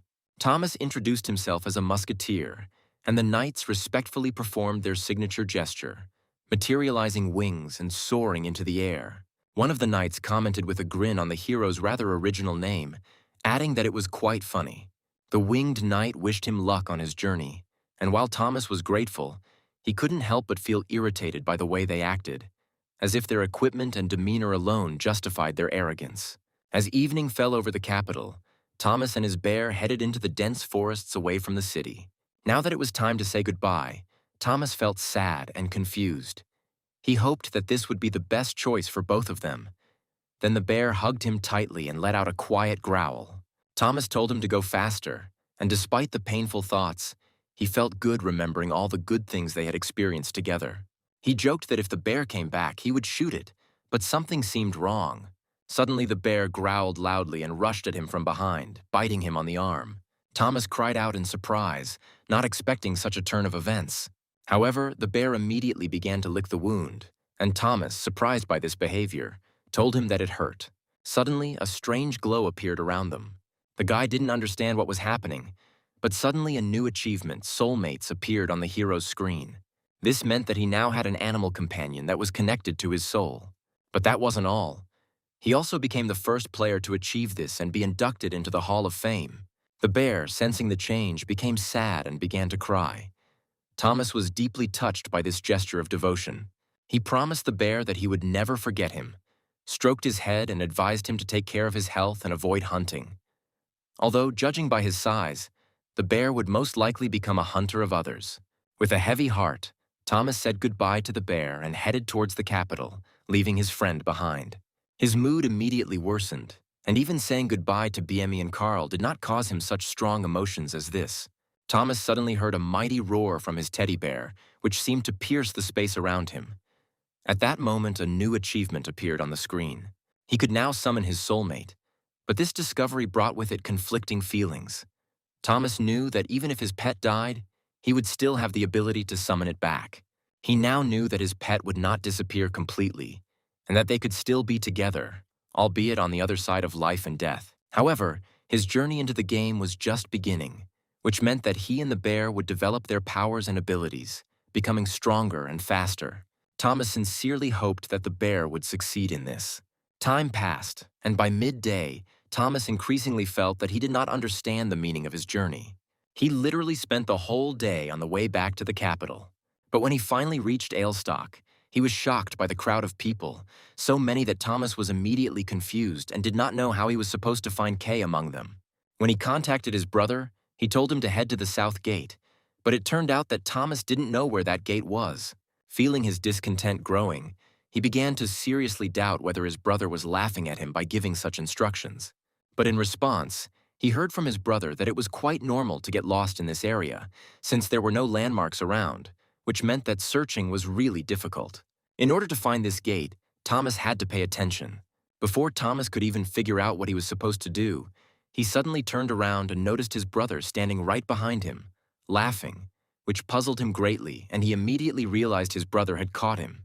By this time, several of his friends began to watch the scene, unsure if Thomas had actually reached level 15. Then Thomas felt their gazes on him, but he still continued talking to his brother. Noticing Kay's equipment, he couldn't help but praise his good choice. It was obvious that his brother's equipment was of a high level, which suggested that his character really deserved such equipment. Kay, without embarrassment, explained that such equipment should correspond to the level of his character, and there was nothing surprising about this. However, at some point he asked the main character an unexpected question regarding whether he had spent money on upgrading his equipment, or perhaps stolen something from other players. Thomas confidently replied that he had earned all his items honestly through hunting. At that moment, another player came up to them, who immediately expressed bewilderment at how Thomas, someone like him, could kill even a wild boar. The man continued, explaining that his K had told him many times about the hero's hidden talents. After this, the red-haired guy introduced himself, saying that his name was Harvey. The main character also decided to introduce himself and told him his name. Kay immediately hastened to assure that he had said nothing of the sort. However, Thomas did not pay attention to these verbal altercations, deciding that overall his brother was a good guy. At that moment, another guy approached them and asked if Kay was wearing the items that dropped when he was defeated by the field boss. Thomas couldn't help but be surprised to hear this question. The boy then continued his story, mentioning a large brown bear that had been part of the event, and Thomas responded by confirming that he had indeed encountered one. Soon, the guy who introduced himself as Sasuke said that it was an incredible victory. He expressed surprise that Thomas was able to defeat such a powerful boss. Sasuke explained that his name was inspired by a certain work, but that didn't stop Kay, who immediately asked who this Field of Agony boss was. The guy, a little confused by the terminology, hastened to explain that the forums were actively discussing the recent chaos associated with this boss, and Kay seemed to be the only one who had not yet heard of him. Sasuke recently thought about an interesting point that caught his attention. He noticed that the hero has all 3 items from the set that can be obtained for defeating this monster. This seemed rather strange, because for a beginner, such items would be almost inaccessible. The hero's brother, noticing his confusion, encouraged him, saying that he shouldn't be shy and ask about everything that interested him. Then Kay called the guys to help clear some space so that the hunt could continue. It was the perfect moment to assess the hero's level. Although Thomas was a little embarrassed, he still admitted that he was currently on level 25, which immediately shocked his brother and his friends. They began to nervously discuss the fact that Thomas had recently been at level 10 and had somehow managed to defeat the Golden Eagle. The brother, in turn, immediately asked if Thomas was joking. In response, he heard confident confirmation that this was indeed the case, and that Thomas had even done a little hunting on the way. At this point, Harvey began to think that if Thomas had recently caught a golden eagle, then logically he should be at level 12. He still couldn't figure out how the main character managed to level up more than 10 in such a short time, and immediately offered to add him as a friend. Soon, after everyone had gotten to know each other, the boys decided it was time to say goodbye and leave. Everyone said goodbye together, promising to meet again soon. After this, Kay asked the hero to tell how everything really happened and promised to buy them food in gratitude. When the boys got to the tavern, they ordered some drinks. Thomas was a little embarrassed, but still explained that the bear had significantly increased his level, and without it, it would not have been so easy for him to achieve such results. The hero's brother was delighted, saying that the attack power of the musket was truly impressive. He added that if there was time to reload, and if Thomas aimed for weak spots, he could actually increase his damage significantly. Thomas explained that although their fight was called a raid, it was actually just a group of players who had gathered spontaneously. They didn't know each other, and their organization was far from ideal. Apparently, the escape of the captain and the other players gave him the chance and time to inflict serious damage. Kay, knowing that the musket's damage was around 233, immediately realized that Thomas could deal enough damage to the boss. However, he immediately added that the musket could only fire one shot per minute, which of course significantly limited its actions. Thomas was a little confused by this question, because the bear didn't have much health, and Kay still couldn't believe that Thomas was able to kill the monster. After which Kay asked if this had anything to do with the fact that Thomas was a sniper. After this, the guy was even more surprised to learn that in their guild there was an archer who had difficulty crossing 66 meters with a long arrow. This guy gave up, after which he again activated the battle assistance system. Thomas wondered if the archer's maximum range was exactly 65 meters, and he explained that he had only been able to exceed that range by turning off the assist system, but when he returned to using it, he turned it back on for convenience. This all happened quite quickly, since the range of a musket ball was only 40 meters. Then Kay, still amazed, asked if Thomas had killed the boss with just one shot. Thomas replied that he did it with 3 shots and then used a stake in close combat at the end. Kay was shocked, not understanding how this was possible, especially considering that the musket had a range of only 40 meters, and reloading took a full minute. To this question, Thomas explained that he hunted without the combat assistance system turned on, and he was used to it. Kay couldn't believe that Thomas was playing without this system, but Thomas only assured him that it was easier for him and that he was used to this style of play. Thomas explained that if the assist system was turned on, the target hit rate would only be fixed at 50%, meaning he would not be able to hunt properly with that setting. The hero's brother, surprised, asked how much the range of his shots had increased, and whether he had managed to hit targets at such a distance. Thomas replied that he had managed to hit 3 targets in the head at a distance of up to 100 meters, which, of course, amazed his brother, who did not expect such details. He began to resent Thomas for mentioning these important points so late. Thomas, in turn, shouted that he was telling this now because his brother had just asked. After this, the brother invited the protagonist to join his guild, but he immediately refused. Then Kay, not understanding why Thomas didn't want to join, insisted on his own and began actively advertising his own guild, which was quite popular. Kay proudly said that his guild had attracted a lot of attention, and he had even challenged the reputation of his organization. He reminded the protagonist that he always talked about her when introducing him to the best players and even the guild master. He added that the guild master is so popular that his face is often shown on television. In response, the protagonist had to laugh, and his brother continued that he himself was ranked 8th in the ranking of the best players in Korea. Thomas, however, asked what place he occupied in the world rankings, and he proudly replied that he was somewhere in 41st place, to which Thomas, with complete indifference, said that he understood everything. The brother did not understand why he had such a restrained reaction and repeated that he was ranked 41st in the world and 8th in Korea. To pique the hero's interest, Kay also mentioned Luna, who is ranked 9th in the world. Thomas, instead of discussing the details at length, immediately asked where exactly his brother was in the overall rankings. Kay, in turn, responded that his brother was asking too many questions and immediately told him to stop bragging. Meanwhile, Kay continued to tell everyone that he almost entered the top 100 in Korea. He also added that there was no one in their hunting grounds who did not know of his identity, and his guild was so famous that he earned the nickname Invincible or even Immortal Tank. At this point, Thomas asked why Kay was bragging about being in the top 500 players in the world, and Kay replied that it was actually an impressive achievement considering there were over 100 million people currently playing the game. He continued to boast, saying that if he gained 2 more levels, he would definitely enter the top 200. However, Thomas could not believe that his brother had reached such high levels and thought that he was perhaps a little lower in the rankings. But Kay, noticing this, immediately asked if Thomas was surprised by his level. He continued to tell him that now, before going hunting, they should eat a little, and then he would show him the capital and take him to the academy. At this time, in the guild building, the guildmaster and the best players were discussing some important issues. Guildmaster Harvey, noticing the dull atmosphere, expressed dissatisfaction with the fact that the conversation was not bringing any benefit. Sasuke, who was with them, confirmed this opinion. Then the guildmaster, clearly interested in something, asked to speak with Sasuke personally and asked if there was anyone nearby. Sasuke then used his special vision skill to scan the building. It enveloped the entire building, and Sasuke could see who was next to the office. After looking around and making sure there was no one around, he reported this to Harvey.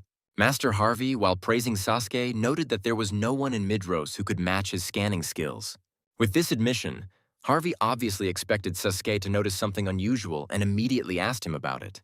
Sasuke, without hesitation, replied that the protagonist had managed to change almost everything that was possible, while the weapons and other items were completely consistent with those in the photograph. Harvey, intrigued by this information, immediately clarified whether it was really him. Sasuke then confirmed that the probability of this was extremely high, adding that the protagonist was at level 25, but was unable to see anything else. The master, not hiding his disappointment, also asked about the boy's achievements. But here too, Sasuke was powerless. But Harvey seemed prepared for such an outcome and did not look surprised.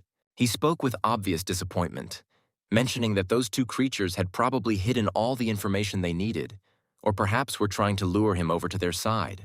He believed that they hoped that by getting closer to Thomas, they could win the trust of his relative Kay. Apparently, they took the hero into their home to get along with Kay and learn more about their guild. Sasuke, however, stated that he was unaware of these intentions. But Harvey did not pay much attention to his words, as he was furious that he could not figure out their plan.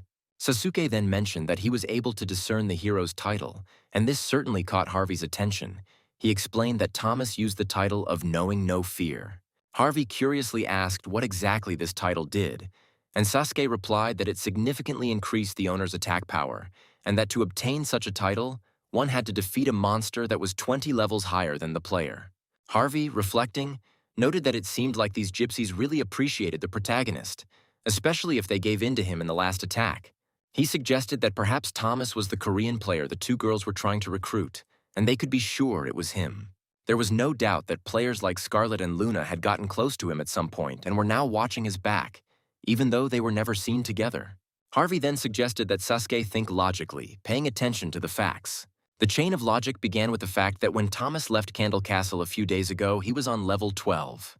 Back then, he wasn't going hunting, but was heading to the capital, and now his level was 25. He also had special items that turned out to be dropped by the field boss. However, Harvey believes this would not have been possible without the help of these 2 girls. Sasuke, in turn, said that the boy could have defeated the monster himself, but Harvey immediately brought him back to reality, asking how a level 12 player could have become infected with Aso's agony on his own. Harvey paused and added that if the girls had indeed given the agony of Aso to the protagonist, it meant he was probably with them. This, in turn, implied that the girls had recently been near the southern gate. The master then immediately ordered Sasuke to increase the Ram sisters' rewards and informed him that Kay should keep an eye on Thomas. Harvey also warned Sasuke not to trust Kay and to constantly check the hero's location. He reminded the boy that he should use items that hide his location in his friend's information so that Thomas could not find out where they were. After that, Harvey and his master left, at which point Harvey, smiling to himself, asked Sasuke a strange question about what he looked like. Then the guy, a little surprised, replied that the expression on his face seemed strange. However, Harvey responded by cursing, saying that Sasuke needed to use nice language. He added that they needed to hurry, after which he hugged his subordinate. Meanwhile, Kay was surprised to see that the hero had a card with 5 gold coins. Thomas, in turn, looked around the area and soon found a gun shop and a haberdashery. However, Kay, noticing his interest, asked how long he would continue studying the map. Thomas replied that it was important for a sniper to thoroughly study the entire area. Then his brother said that it was time for them to go, and added that he was going to show the protagonist the academy. Then Thomas, unable to contain his curiosity, finally asked if his brother had thought about the very task that he had mentioned earlier. Kay, a little confused, asked if Thomas was referring to the Sacred Grill quest. He explained that after he reached level 100, he completed every possible quest in the beginner village. However, Kay seemed to have never heard of that particular quest, much less completed it. Thomas was a little surprised that his brother had returned to the village despite already reaching level 100, and he noticed with a hint of confusion that the lunchbox hadn't even been sold. Kay, shrugging his shoulders, added that perhaps no one had ever completed this task, and if someone had completed it, they kept the information about it secret. Thomas, continuing to think, noticed that he could not find the second branch of the eatery in the capital. He assumed that either it had never opened, or those who completed the task did not reveal its location. For the hero, the idea of returning to Candle Castle didn't make much sense, as there were plenty of other quests in the capital that could help him restore his level of intimacy with the NPCs. Although it seemed logical at first glance, he realized that if he had completed the task, perhaps the second branch of the Sacred Grill would have opened in the capital, which could have affected the city's map. Then Kay assumed that no one had ever completed this quest before. He was already at level 198. If he had eaten that same lunchbox, his level would already be 202. Even if he hunted for a whole week in real time, he would not have risen more than 2 levels.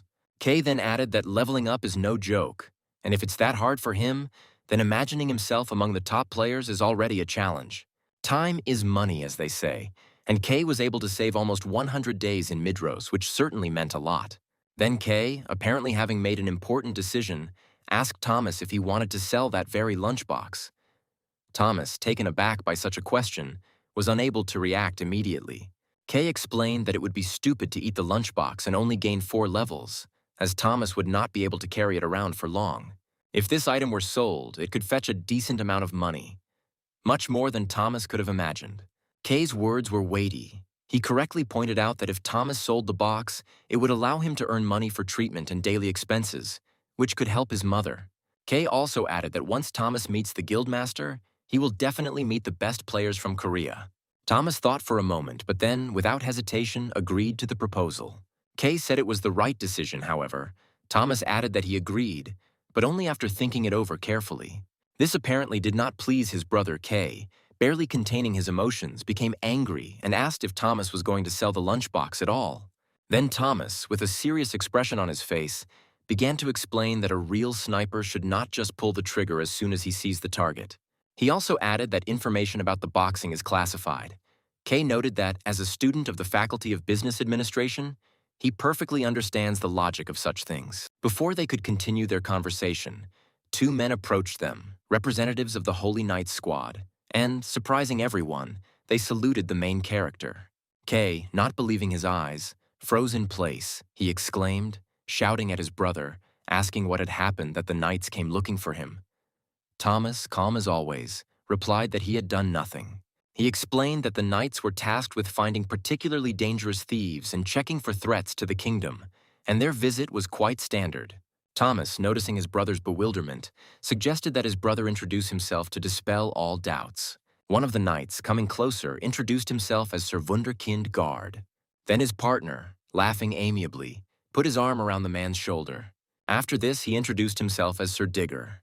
The knights continued to laugh as they discussed the error in Sir Wunderkind's presentation. Then the hero, interrupting their laughter, decisively asked the knights what they were doing here. The knights replied that there didn't always have to be a specific reason for a visit. They were just passing by and decided to say hello. Then Thomas, seeing that his brother still could not come to his senses, said that he had already released the bear cub into the southern forest. The knights nodded and expressed understanding, saying that without this, the boy would not have been able to reach the capital, and they thanked the hero for his cooperation. The knights then mentioned that one of their companions was from the Bayulko Guild. Kay was stunned. He confirmed that he was Master K. The knights, in turn, stated that they were well aware of Kay's fighting skills, especially on the western borders. One of the knights shook Kay's hand and thanked him on behalf of the Byulcho kingdom. Kay, somewhat surprised, did not expect such recognition, although he tried to gain experience in that place. After a short conversation, the knight said goodbye and seemed to be about to leave. But Thomas, still not believing what was happening, asked them if they really just came to say hello. The knight hinted that it was only a greeting, but with a hint of mystery, as if there was something more behind it.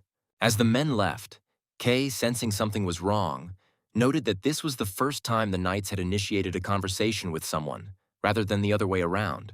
Thomas, impressed, thought about his brother's words, but Kay, shaking him by the shoulder, finally realized that the knights had come not on business related to him, but specifically with Thomas. He asked how Thomas knew these knights, since this was his first meeting with them. Then Thomas, laughing a little, explained that they came to ask about the bear. Kay, completely stunned, screamed, asking what bear he was talking about. Then Thomas calmly replied that if they had met this bear, everything would have become clear. Otherwise, it would have been strange if the knights had recognized not him, with 150 reputation points, but the hero. Thomas then wondered why, when he was at level 198, he only had 150 reputation points, even though he had already reached level 80. Kay, shaking him again, asked how Thomas had acquired such a high reputation, and the hero, having lost count of his thoughts, admitted that he had simply carried out tasks, and that had been enough. Kay, with a serious expression, explained that all reputation quests only become available from level 200, so even he himself could not complete them at his level. Kay, hearing this, was stunned. It was either impossible or completely unbelievable to gain reputation so quickly. The guy didn't hide his surprise and said that he couldn't wait to see what Thomas would do next. Then Thomas, with a slight smile, reminded him that his main goal was to make money. Kay, thinking that this might be a good idea, pointed out that if Thomas wanted to earn more, he would need to improve his classroom skills. Continuing on their way, they found themselves in front of the Musketeer Academy, which looked abandoned. Then Kay, with some strange mood, added that one of the luxurious castles they passed by was the Temple of Arlo, or, in fact, his academy. Thomas asked if this was a form of class discrimination. Kay replied that it was not, as the Templars, Paladins, Sisters, and monks were simply studying in these places. The hero was somewhat confused and apparently still did not understand the full meaning of what was happening. Kay, noticing this, immediately pulled out 2 gold coins and handed them to his brother. He said that this money would help solve any urgent issues, and also advised the protagonist to sell his clothes as soon as he leveled up. Left alone, Thomas entered the building of the Musketeer Academy. It was empty inside, and dust hung in the air. Thomas, not feeling particularly comfortable, was surprised to notice that the building resembled a haunted house.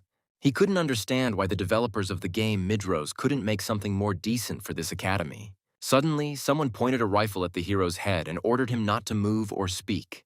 Thomas instantly realized that this man was not joking. His disguise was perfect, and Thomas did not even sense his presence. The man ordered him to move his mouth, but not to move any other parts of his body, otherwise his head would fly off.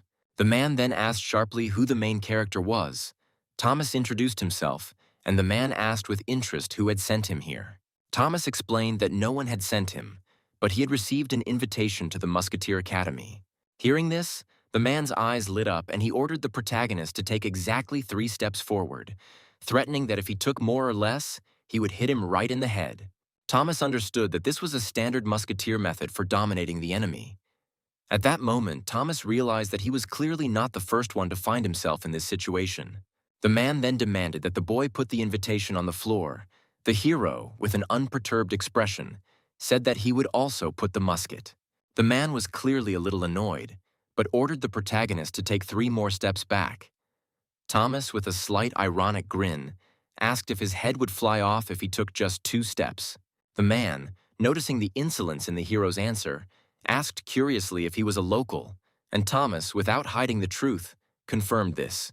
The man sighed and quickly listed the hero's accomplishments, including his honorary membership in Candle Castle's public order squad and his experience in hitting targets at a range of 100 meters. Then Thomas realized that the man, being an NPC, could instantly track his progress, and soon the man nodded and told the protagonist to follow him. Once inside the building, Thomas noticed that it was completely empty, like a school, but without any staff. The man growled at the protagonist, telling him not to act like a child, but still ordered him to sit down. Thomas, feeling a familiar sensation, immediately realized that he was in a situation similar to his army days.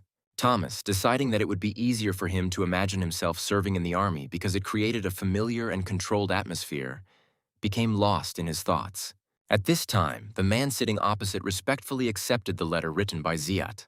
The letter was full of praise, with Ziyat describing the hero as a hard-working man who always strived to work for the good of Candle Castle, and as someone who could become a noble knight who supported the kingdom. The man seemed genuinely impressed to hear these words, and happily announced that this was the first time he had received such a letter of recommendation. However, a moment later his mood changed. The man crumpled the letter and threw it on the floor, declaring that everything written there was complete nonsense and that there was not a grain of truth in it. The man, having collected his thoughts, folded his hands under his chin and calmly added that the most important thing for a musketeer is not love for his work, but talent. He explained that the efforts of a musketeer were only required when it was necessary to fill the ramrod with gunpowder. Thomas, not expecting such a direct and abrupt turn, only nodded, understanding what he meant. Then the man continued by noting that all these games did not require much effort, and Thomas was confident in himself only because he hit the target from 100 meters. But Thomas, restraining himself, replied that this was not entirely the case. The man shouted loudly that if Thomas understood, then further interaction would be easier. He then ordered the protagonist to stand up, saying that they were going to light a fire. The thought flashed through the hero's mind that the man probably wanted to use an explosive device, and all of this was supposed to be preparation for some kind of test. With a worried and slightly embarrassed expression, he wondered if reaching level 10 would be enough to enter the academy and why they were even going to test him. Immediately after this, Thomas received a new assignment. Its description mentioned an exam involving Bezbrawoff, and it said that if he failed the test, he would not be accepted into the academy. Bezbrawovi, apparently noticing the anxiety in the hero's voice, asked if he was scared. Thomas, holding back his emotions, assured him that everything was fine, but on the contrary, he was looking forward to the upcoming test. He understood that entering the professional training center was an important step that needed to be taken several times before reaching level 200. Bezbrawovi did not mention any conditions, and Thomas realized that if he failed, he simply would not be accepted into the academy.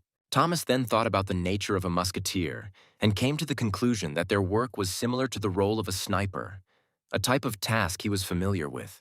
Musketeers are more than just soldiers with muskets. Their reckless actions could have disastrous consequences for both themselves and their allies. He knew that the correct answer to this test was no, because to take 2 steps forward, you must first take 2 steps back. This would be the right path for every shooter, and Bezbrawovi was most likely checking exactly this. However, Thomas, as always, having decided to act in his own way, was not going to choose such an answer. He did not want to lose. Bezbrawovi laughed when he saw the strange expression on the hero's face and added that he seemed to be deep in thought. He then showed the protagonist the training field and explained that the place would be closed to him if he failed. The main structure of the field was specifically designed for shooting at a distance of about 40 meters, the standard distance for musketeers using the combat power system. Bezbrawovi then asked the hero to choose between a through-fire or a rapid-fire. He said that Thomas could choose what he liked best, but warned that if he failed, he would be immediately kicked out. Thomas was well aware of the concept of rapid fire, although he had never heard of such a thing as through fire. However, he was confident in himself and said that he would shoot at the target as it was his best choice, and he preferred to act on what he was confident in. Bezbrawovi, having heard the hero's decision, was surprised, although it rather interested him. Thomas, unable to contain his curiosity, then asked how many people had already attempted the test, wondering if anyone else had tried it besides the 2 of them. Bezbrawovi replied that many people tried, but only 2 people were able to pass the test. Thomas, still puzzled, thought that with so many people, the possibility that only 2 had passed the test seemed unlikely. He asked another question about how many people actually attempted the exam. Then Bezbrowovi replied that he did not need to know how many people had failed, adding that in the worst case, at least 1,000 people would fail. These words made the hero think. 1,000 people failed, but only 2 passed. Thomas expected that at least 5,000 people tried to pass the exam. It all seemed like some kind of incredible test. After collecting his thoughts, Thomas finally asked himself what the test itself was, trying to figure out if it was simply about hitting a target from 40 meters away. However, Thomas, sensing that something was wrong, asked another question, whether the target was a scarecrow.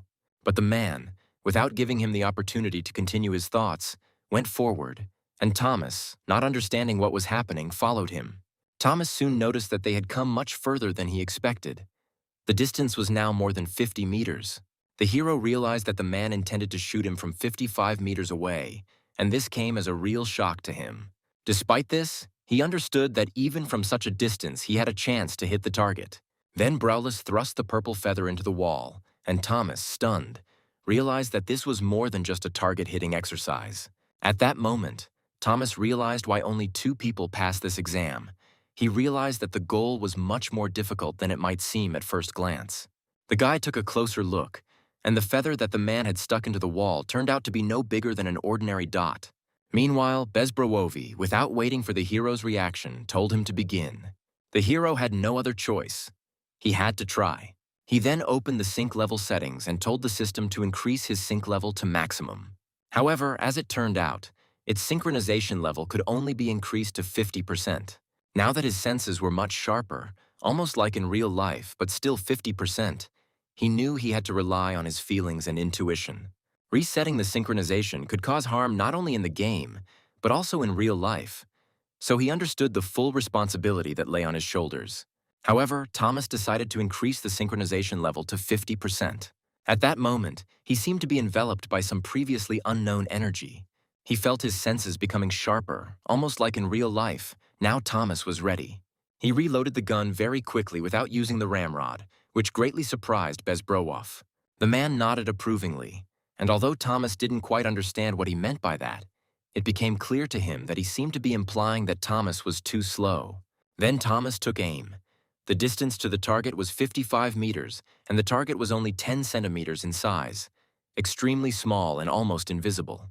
Then he took a deep breath and told himself that he would hit the target. All he had to do was imagine that the target was 250 meters away.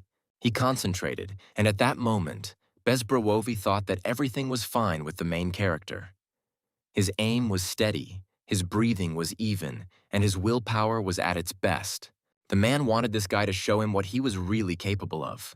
Thomas focused again, took aim, and, feeling his perception increase, he was able to see his target much more clearly. He even began to notice how the target seemed to increase in size as it stood in front of him. He then activated the Calm Heart skill, which helped him focus. He tried to calm himself from the inside and then focus on the outside. After a few seconds of complete concentration, Thomas took aim and pulled the trigger. At the moment the shot rang out, Thomas felt like he was in some kind of strange state. He whispered quietly under his breath, wondering if he had hit the mark. As it turned out, his bullet passed right through the center of the feather. Then Bezbrowovi, seeing the result, said that Thomas really hit the target, and the blow was quite strong. Thomas couldn't understand how he could see so clearly from such a distance, since he didn't even shoot. He looked at Bezbrowovi with bewilderment and asked if he would check it. But Bezbrowovi, smiling, replied that if Thomas said so, then so it was. He added that he had not seen such interesting footage for a long time. These words made the hero wonder how the master had managed to assess his hit so accurately. He completed all the tasks and found himself back in the Hall of Fame, where rewards awaited him. 15 skill points, 20 reputation points, and a double effect increase. Thomas thought for a moment, realizing that he now understood why the reward was hidden.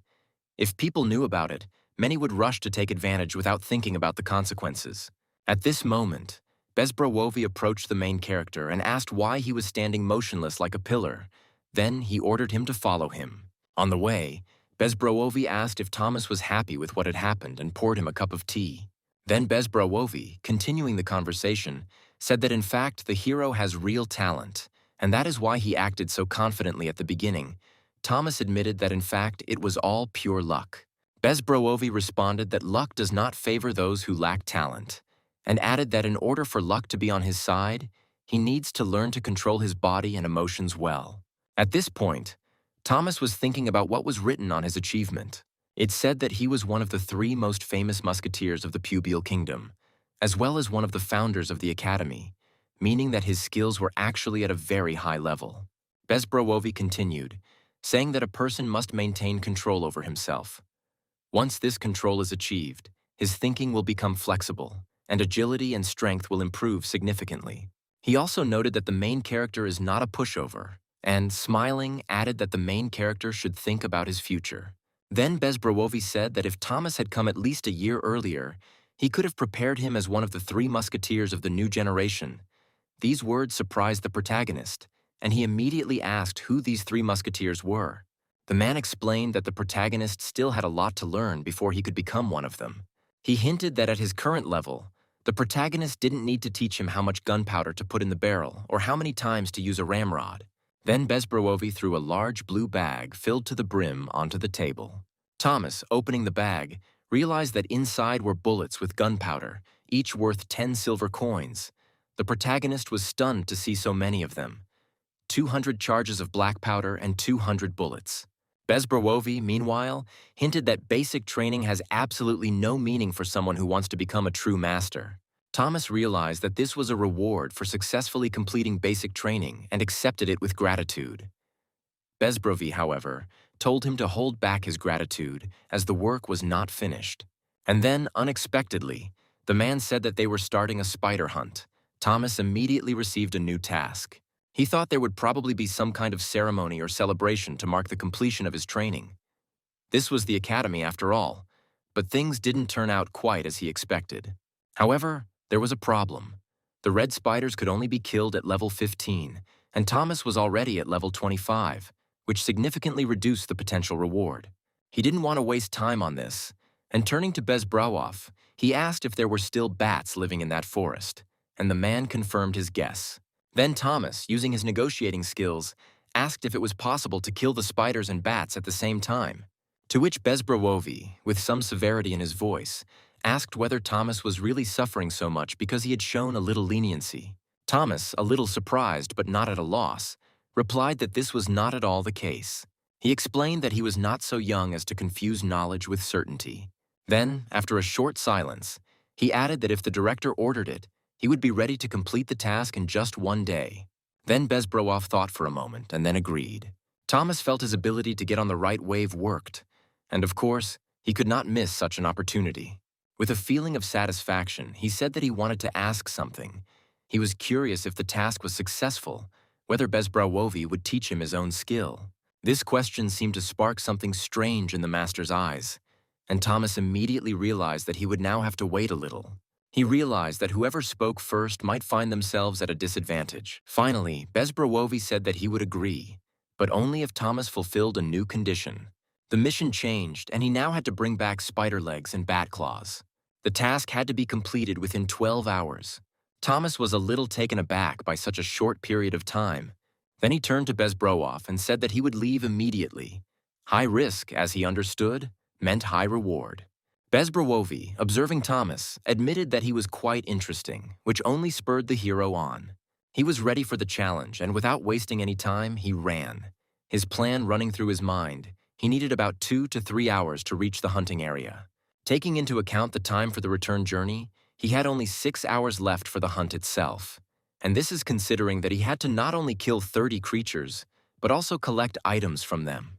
What motivated him even more was the fact that Bezbrowovi had such high hopes for one of the 3 musketeers of the new generation, which made the hero strive for success. At first, he decided to run to the western gate, not having time to gather a team. As he raced, he met many other players who were also forming teams to hunt spiders and bats. Then Thomas stopped, noticing a large crowd heading towards the Orc Village or Peak Lookout. He had heard the name somewhere. Remembering the Ram sisters, he realized that they had once been here. Lookout Peak was not marked on the map, but it appeared to be located beyond the Sentinel Mountains, on the westernmost border of the kingdom. Thomas then realized that it would be difficult for Scarlet to go there alone, especially since they were on the same level, so her sister, Luna, helped her. Deciding not to waste time, Thomas shouted to his sisters to wait and promised that he would catch up with them. It took him only 45 minutes to reach his destination. His running skills were truly impressive.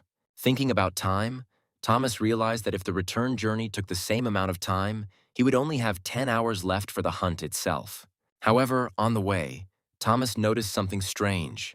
Many players were actively preparing for a similar quest in the dark forest. They discussed how spiders are very sensitive, which makes it difficult for archers to shoot, as the spiders immediately notice them. And for a solo player, it becomes even more difficult, as the monsters in this forest often gather in groups and begin to attack at the same time. Thomas could hardly believe it, but without wasting any time, he walked past these players and decided to move into the forest alone, relying on his own strength. As Thomas continued on his way alone, several players couldn't help but comment. They warned him that hunting at night was very dangerous and suggested that he wait until the morning to join them. But Thomas, with confidence in his voice, replied that the morning would be too late for him. His decision surprised everyone around him, and it did not go unnoticed. Soon, bets began on whether he would return before sunrise. Some said he would return in 2 hours, while others bet on his death. Some even claimed that they would definitely find his body, while others were sure that his body would simply disappear. Then Thomas, after listening to all these conversations, realized that people were putting their lives on the line for another person, and without hiding their dissatisfaction, he called them idiots, making it clear that he heard their conversations. However, despite all these bets and discussions, he was absolutely adamant. He focused on his preparations, reloading his musket just in case. It wasn't easy. It took him 63 seconds despite loading the gun with his eyes closed. But with training, Thomas improved his skills and soon he could do it in a minute, maybe even faster. With good lighting, he knew he could reduce the reload time to at least 50 seconds. Soon, Thomas lit a torch and immediately noticed that the dark forest was full of terrible monsters. Huge spiders with a bunch of eyes and sharp fangs appeared before him. The hero raised his torch up and realized that there were a lot of monsters around him. Then he shot at 2 spiders. After that, their corpses fell on the cold ground. Then the guy, without wasting any time, began to reload his weapon, knowing that other monsters were about to arrive. His shots were accurate, and soon another spider was destroyed. At this point, the reload time was reduced to 52 seconds. It was a clear improvement, and Thomas was pleased to see how quickly his skill had improved. He felt his skills becoming more and more effective, and the reality of the hunt becoming more vivid and intense. Thomas quickly realized that with his skill level and weapon, he could destroy spiders with one shot. He had 215 skill points, which was equivalent to a level 50 player. Now he understood how leveling up affected his strength and perception. However, despite this, Thomas noticed that the monsters did not drop items. This meant that luck had turned against him, and the likelihood of finding useful items had significantly decreased. Thomas continued to move forward, knowing that he only had 10.5 hours left to complete the task. At this time, the group of players who had placed bets finally realized that more than 2 hours had passed. Some of them began to doubt that Thomas would return alive, and the questions began to multiply. They decided that they would not fight the monsters, but would still rush to check if Thomas was alive. In case they found his body, they could demand a reward. At the same time, 2 boys decided to join the archer standing nearby. He chuckled and thought that if Thomas went into the forest alone, it meant he spent a lot of money on the game. If Thomas dies, he might be able to take his valuables. The man was confident of his luck, especially when he was followed by 2 idiots who could serve as a human shield. While trying to survey the area, the man suggested using fire magic to light the way. To do this, he used a skill called fire arrow. He launched several fire arrows, but there were no spiders or bats in front of them. However, even in bright light, none of the 3 players saw anything. It was strange, but there were no monsters in this forest. Even stranger for the fair-haired man was the lack of traces of the hero. He tried to understand where he died and why no objects were visible. The equipment Thomas used cost a lot of money, about 1 gold coin. Then the man, thinking about what to do next, suggested that the group move deeper into the forest in search of the items they were missing. One of the boys, following him, suddenly noticed something strange and suggested taking a look. They soon came across an acid-green swamp that immediately caught their attention. The boys couldn't understand where the swamp could have come from. especially in such a gloomy, lightless forest. It didn't fit into the overall picture, and they could only guess whether it had been there from the very beginning or had appeared quite recently. However, upon closer inspection, they noticed that the substance in the swamp was unusually viscous. The man, noticing this, realized that in front of him was not a swamp, but something much more eerie, the remains of bats and spiders. Then the boys, recoiling, tried to drive away thoughts of what their stomachs might be feeling now, and one of them noted with alarm that he had a premonition of trouble. Suddenly they heard sounds like rustling, as if something was moving in the darkness. From the depths of the forest, red eyes began to appear, sparkling with the thirst for murder, and illuminated everything around. The monsters began to revive, and it was a mass rebirth, which meant only one thing. Thomas seemed to have killed a huge number of creatures at once. Meanwhile, Bezbrowovi was calmly drinking tea, unaware of what was happening in the dark forest, when suddenly someone burst into the room. Bezbrowovi, holding a musket to the protagonist's head, ordered him to behave quietly, holding his breath, otherwise certain death awaited him. Then Thomas, looking at the situation, could not resist asking whether Bezbrowov had taken up his old business again. At first, Bezbrowov didn't understand what was happening, but then, when Thomas threw the package right on the floor, he realized that this was what he asked for. Red spider legs and vampire bat teeth were all there, and it looked like Thomas had collected more than enough. Then Bezbrowy, despite his strictness, admitted that the tasks were completed on time, and Thomas did not let him down. Thomas, still dissatisfied with the amount of praise, decided to ask whether Bezbrowy considered this praise sincere. The man thought to himself that he needed to kill over 500 monsters to complete the task, while Thomas understood that even if he reduced the reload time, it still wouldn't be enough. Even if he had spent the whole night hunting, he would not have had time to collect the required number of items. He doubted that anyone, even as experienced as Thomas, could kill 500 monsters in one night. Then Bezbrowovi said that such work could only be praised. Suddenly, Thomas received a message that he had exceeded the conditions and was rewarded for it. He received 1 silver coin and a new skill, a refined hand movement technique. This skill allowed him to significantly speed up the reloading of his weapon. Now it took only 30 seconds, but lasted for 5 minutes. After this, Thomas again turned to Bezbrowy, asking what he should do next. In response, Bezbrowy, still puzzled, asked how Thomas was able to complete the task. He again wondered if it was really possible for someone to bring so many items in such a short time. He even started asking if Thomas had bought all these items. Then Thomas, smiling a little, realized that Bezbrowy was referring to his methods and replied that he had simply combined all of his techniques. Looking back on the hunt, Thomas realized that his original technique was not as effective as he thought. He knew that at this rate he wouldn't have enough time to practice enough. He realized that he needed to change something, because killing monsters one after another would not give him time for more important training and improvements. The hero had 3 different skills, each of which allowed him to kill 1 monster with 1 shot. However, despite this, destroying several enemies at once was almost impossible. He considered lining them up to try and take out multiple monsters with 1 shot, but the bullet, unfortunately, didn't have enough power to penetrate multiple targets at once. In addition, another thing bothered him greatly. After he killed only 4 monsters, he only received 1 item. Thomas began to think that if he had an area attack skill, this kind of problem would be solved much easier. He couldn't say that there were no ways to solve this problem, but the possibilities were clearly insufficient. The clearing he found himself in was crisscrossed by several roads and was essentially the best place to launch an area attack he had ever seen. At times like these, he even felt a little envious of other classes, especially mages, who had the ability to attack multiple enemies at once. The musketeers, on the other hand, had no area attack skills, at least not at his level. However, he suddenly remembered one thing that could help him.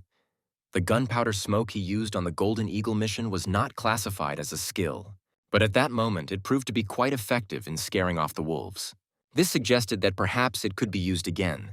He soon completed his preparations. Having made sure that there were no other players nearby, I decided to implement my plan. At first he began to chase a lone spider, but soon realized that it could act as bait. When the monster appeared on the horizon, Thomas immediately rushed towards it. The spider greeted him with a loud growl and prepared to attack back. However, the main character was faster and easily rushed through the spider. Then he turned sharply and pointed his weapon in front of him. He stabbed the spider with the bayonet of his musket and made it scream, hoping the sound would attract other monsters. Thomas continued to make the creature scream, trying to make its screams as loud and desperate as possible. Soon, this began to bear fruit. Monsters from all sides began to wake up, hissing and crawling in his direction. To further their pursuit, Thomas spilled some spider blood. He knew that this would most likely increase the aggression of the monsters, making them more persistent. All that was left for him now was to lead them to the right place. And although the plan worked, Thomas knew that the number of monsters could become a real problem. If they catch up with him, he won't survive. He ran as fast as he could, hoping to get to a safe distance where he could launch a counterattack. Determined to keep the monsters from getting any closer, the hero activated his runner's euphoria skill, allowing him to reach a higher speed. The end of this dangerous mission was finally approaching. Then, having calmed down a bit, he used his skill Calm Heart to improve his accuracy and aim. After that, he aimed at the right place. Without thinking twice, the hero shot at a small stone that stood on a stump. The moment Thomas fired, sparks of fire erupted and the entire surrounding area caught fire. A powerful blast wave threw back all the monsters that had gathered nearby, trying to catch up with the main character. Even nearby trees were engulfed in flames. Thomas expected an explosion, but what happened exceeded his expectations. The explosion was much more powerful than he could have imagined. The effect was similar to the explosion of a claymore mine, which used kinetic energy to blow enemies to pieces, scattering iron balls about 3 millimeters in diameter. However, this time Thomas was 8 meters from the epicenter, and despite this, he suffered only minimal damage. Everything happened so quickly that he hardly felt the effects of the explosion. The plan worked. The monsters were destroyed, and Thomas felt relieved. Bezbrowovi, having learned about what Thomas had done, was stunned. He found it difficult to believe that he had been able to create a real bomb, and even expressed doubt that it was possible. He admitted that what Thomas had created did indeed resemble a claymore bomb. Despite the rush and lack of time during assembly, the bomb's design proved quite effective. The thing is that the hero carried more than 100 iron balls with him to drive the monsters into one place and destroy them. When the man heard about this, he was pleased. He said it sounded quite interesting. However, although he was impressed, he began to doubt whether such tactics could be considered acceptable for a musketeer. He reminded the protagonist that the purpose of his training was to improve the skills of a musketeer and not to create unconventional methods. Thomas, in turn, admitted this, but added that with so many monsters he had to act differently, otherwise he would not have coped. Bezbrowovi, despite all his doubts, agreed with Thomas and advised him not to become arrogant. Thomas, realizing that the matter was closed, did not raise the topic again, but a moment later Bezbrowov stood up and asked a new question. He asked the hero's opinion on the role of a real musketeer. Thomas, puzzled, asked what exactly he meant, and Bezbrovi, smiling slightly, explained that he wanted Thomas to imagine a large-scale invasion that took place 20 years ago. Thomas quickly realized that Browless was talking about the war mentioned on the official Midros homepage, the very war in which demons clashed with the combined forces of humans. Rumors said that both sides had exceptional commanders, and the battle left its mark on history. Whether it was a war between humans and demons or a monster invasion, everything depended on the commander's ability to analyze the battlefield. The essence became clear, and in this context, the role of the musketeer also did not go unnoticed. The protagonist, always ready to speak out first, immediately offered his version, stating that the main function of a musketeer is, of course, aimed shooting. Then Bezbrov, smiling, asked for clarification. This is precisely what prompted the hero to explain that there is a structured subordination in the human world. If a commander died in battle, his deputy immediately assumed his role, allowing the battle to continue without any noticeable pauses. However, as Thomas clarified, the monsters did not have such a system. If their leader were destroyed, those left without a leader would panic and lose their combat effectiveness. Therefore, in the hero's opinion, the most effective strategy in such a case could be a large-scale air attack. Then Bezbrovi, with a slight grin, noted that this tactic, in fact, became the basis for the creation of the Musketeer Academy. Thomas, a little surprised, asked what exactly he had just said. Bezbrovi, however, did not elaborate on the topic, saying only that it was just thinking out loud. Soon, Thomas received a message about a new mission. His goal was to eliminate the leader of the Kobold tribe, Hijwit Ka. But Bezbrowovi seemed to have revised something. changing the description and conditions, and Thomas was shocked. He didn't expect such changes, and more importantly, the failure conditions that were now added to the task made him feel even more anxious. He returned to the original task, trying to figure out what was happening, and asked why the difficulty of the task had suddenly increased, and why the director had changed it at his own discretion. Thomas did not try to negotiate, believing that such a change was unfair. The task of destroying the kobold was too difficult for his level, and now he had 3 options: fail, die, or try to reach level 30 by gathering a team. He struggled to understand how Brawlus could expect him to defeat a monster that would normally require a team of level 30 players to take down, all on his own. He felt that he did not understand what expectations Bezbrovi had of him. This task seemed almost impossible, and his anxiety grew. But the man, noticing his anxiety, told him not to worry too much. The task was designed to test the hero's aiming skills. All he had to do was eliminate the leader of the monsters. Despite the risk and difficulty of the task, it was still a test that could test the hero's true abilities. And Thomas, even though he knew it wouldn't be an easy walk, agreed with this explanation. Bezbrovi, in turn, did not waste time and ordered them to set off immediately. He emphasized that great hopes were placed on the hero, and the protagonist felt some relief as the task had no time limit. This meant he could wait until his experience bar reached 99% before taking the final shot. However, deep down, Thomas wanted to understand Bezbrov's true intentions. The man's cryptic words about how this strategy led to the founding of the Musketeer Academy made him think about the bigger picture.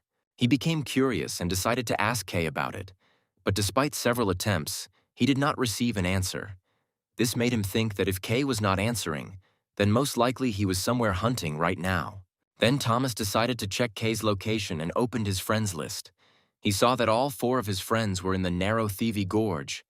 It looked like Kay was there with his guild members.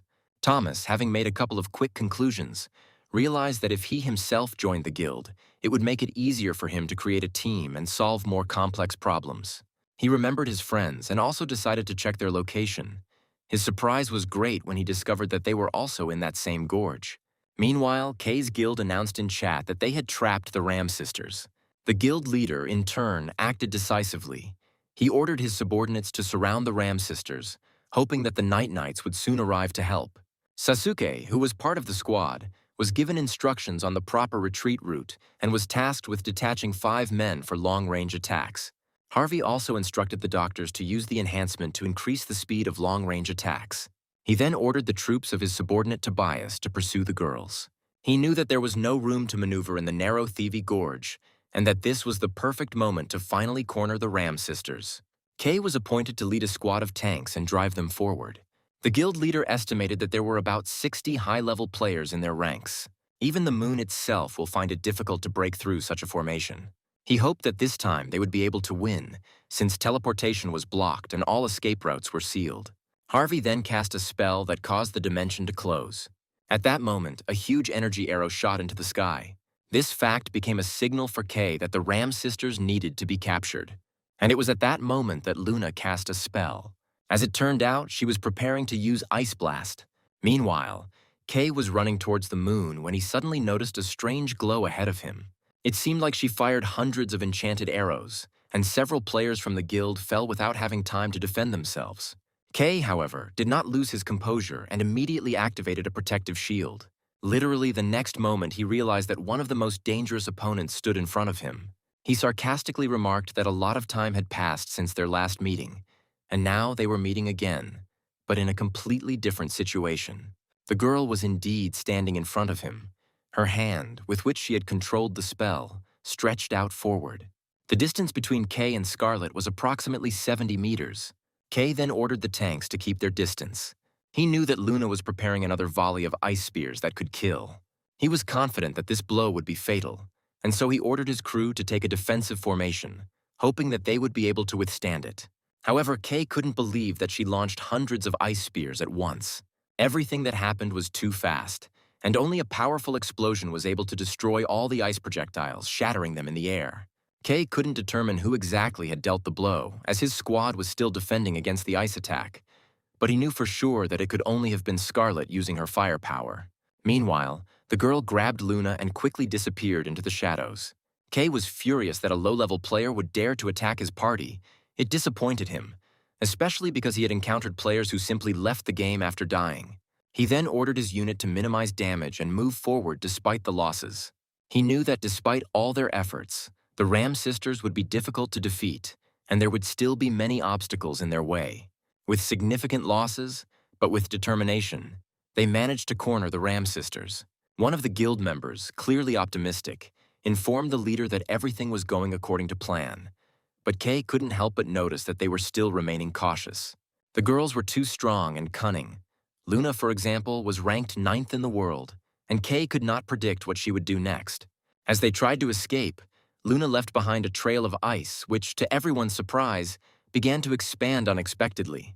The girl, apparently realizing the seriousness of the situation, used the ice to block the path, and Kay's squad, having succumbed to this maneuver, was also unable to break through this ice barrier.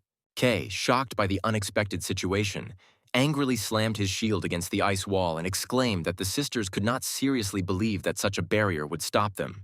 He ordered his men to break through the ice with their shields before the girls could escape, but the thought was floating in his head about how Luna could create such a powerful spell, make it just as powerful on the move, and create such a strong barrier. Kay, although an experienced fighter, still couldn't understand what it meant to be ranked 9th in the world. On the other hand, as it turned out, his strength wasn't just empty words. With incredible effort, he managed to break through the ice wall. But what he saw behind her shocked him. The moon itself stood before him. Kay was confused, wondering why she didn't run away and what she was going to do next. At that moment, the girl used the flurry spell. Confused, Kay couldn't understand why his team's health was declining so rapidly. Suddenly, he noticed that all the players on his team had bad cuts. Only then did he realize that they were being attacked by fragments of the destroyed ice wall. Luna used the Youngegi technique, which allowed her to chain 2 attacks in a row, making the second one a powerful and deadly one. Kay was in awe of her strength, but as he acknowledged her power, he felt his irritation towards the Ram sisters grow. Meanwhile, Thomas, in limbo, was still unsure of what Kay was doing and why he hadn't responded to his messages. He decided that perhaps he shouldn't worry so much. Even though Kay was in the same gorge as the Ram sisters, the world of Midros was vast, and it was entirely possible that their paths had never crossed. However, remembering Kay's reaction to the Ram sisters in the past, Thomas began to suspect that they had met after all. He was worried about his brother's silence, but hoped that everything was okay. Meanwhile, in the gorge, Kay and his guild have finally cornered the Ram sisters. The guild master stated that it was time for a talk. He suggested resolving the situation peacefully through dialogue and asked why the Ram sisters continued to run away from them. But Luna, as always, was adamant, replying that there was nothing to discuss. However, the guildmaster insisted, stating that there was still a conversation to be had, especially regarding their donations to Dale Castle. Scarlet then asked, with obvious disappointment, why he was so interested in her personal investments. Harvey explained that they had just started working on Castle Dale and asked if they knew that the Biolcho Guild was also involved in the project. He then asked why the Ram sisters had suddenly abandoned all the popular cities in favor of a small citadel. And Scarlet, unable to contain herself, irritably asked if she needed permission from him to manage her own money. The guild master warned her in a cold tone to be careful with her choice of words. He explained that due to their actions, many people had gathered, and each of them had contributed to the development of the castle. But despite all his stubbornness, he was not alone in this matter. Harvey recognized that in these circumstances their actions could be futile, because the winner takes all. He began to warn the Ram sisters that if they continued their course of action, they would soon have nowhere to go. Then the girl confidently stated that if he wanted, he could simply invest more money and solve the problem. But the guild master, listening to him, replied that everything was not as simple as it seemed at first glance. He explained that in order to resolve the issue, not only money was needed, but also negotiations and mutual understanding between both parties. The guildmaster also emphasized that they were using the money earned in real life correctly, and not the one accumulated in Midros. He added that Scarlet and Luna were descendants of the owners of the famous Ramron company in real life, which is why they could afford such large expenses. Then, after a brief silence, Scarlet asked the guildmaster point-blank if he had ever seen a company that wasted money. In response, Harvey promised that the conversation would not drag on, and briefly replied that he would simply pay them for the rights to Dale Castle. At this point, Scarlet couldn't resist asking what would happen if they refused, suggesting that Harvey would try to kill them. In response, the guildmaster chuckled slightly and noted that he doubted that simply killing would be enough, since in Midros the consequences of death could be far more brutal than simply losing a life.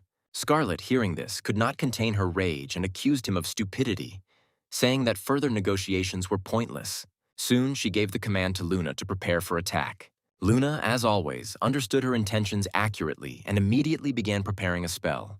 The guildmaster, realizing that Scarlet was preparing a powerful spell, panicked and hid behind his guild's tanks, trying to protect himself.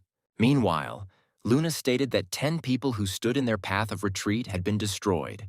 Harvey couldn't believe his ears when he heard this. He saw Luna standing right in front of them the whole time, and he couldn't imagine how it was possible. However, Luna then added that there were only 44 people left on the front line. That was all that was left of them.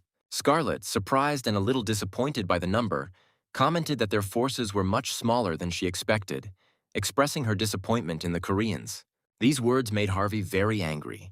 The girl then cast a powerful fire spell, promising that they had greatly underestimated her power. She then launched a fiery arrow into the sky, displaying a power that grew more impressive with each passing day.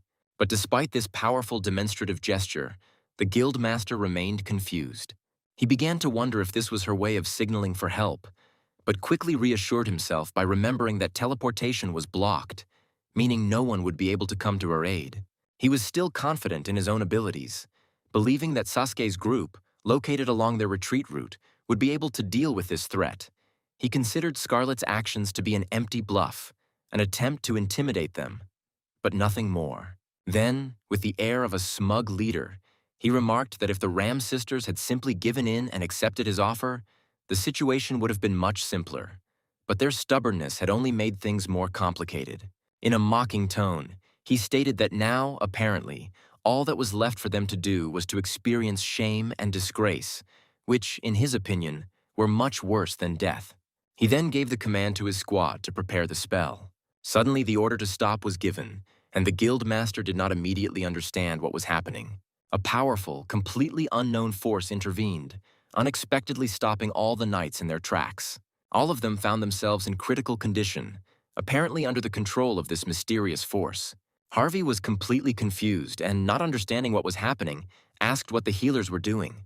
However, he was still sure that Scarlet could not be responsible for this. And then one of the warriors who was nearby attracted the guildmaster's attention by pointing to the mountain. There he noticed a large crowd of people. At first, Harvey couldn't identify them, but on closer inspection, his eyes fell on the Golden Dragon banner. Chaos filled his head as the Golden Dragon Guild arrived. At this moment, Harvey was trying to comprehend what was happening, because the Ram sisters had been fighting the Golden Dragon Guild all this time. He didn't understand why they had appeared now. He couldn't help but wonder if there was some kind of alliance between them. The Golden Dragon Guild was one of the most powerful in Asia, a clan renowned not only for its strength and numbers, but also for its high level of professionalism. With over 200, perhaps even 300, players gathered on the battlefield, the situation became even more dangerous, and for a moment, a sense of dread washed over him, realizing that this wasn't just an attack, but a complete encirclement. Then, a guy came down from the mountain and, with obvious pleasure, introduced himself as Mr. Polo, the martial arts master of the Golden Dragon Guild. He was ranked 4th in the world, 2nd in Asia, and the best player in China. The guildmaster was shocked. His mind could not immediately understand what was happening and why the Golden Dragon Guild was drawn into this conflict. It was completely unpredictable. It became clear to him that the fire arrows they had seen were not just a display of power, but a signal for help, and the Golden Dragon Guild had responded to this signal. The guildmaster suggested that Scarlet had probably paid them for their help by providing them with power. However, upon reflection, he came to the conclusion that the Golden Dragon Guild were not acting as mercenaries, but as true allies, which meant something much more serious. He realized that if he could not achieve complete victory, he would at least try to take at least part of it. At this point, he began to insist that the Byolcho Guild had no connection to the Golden Dragon clan, trying to distance himself from them to avoid further accusations.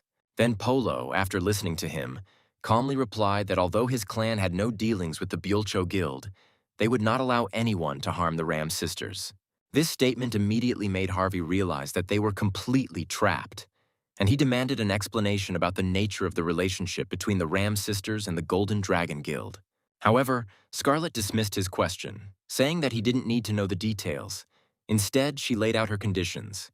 Firstly, they had to leave the place immediately. Secondly, they had to settle all differences regarding Dale Castle. Scarlet also stated that if they agreed to these two conditions, then she would accept any future conflicts, be it battles or open wars between guilds. But if the Byolcho Guild once again adopts the tactics of persecution and blackmail, there will be no mercy.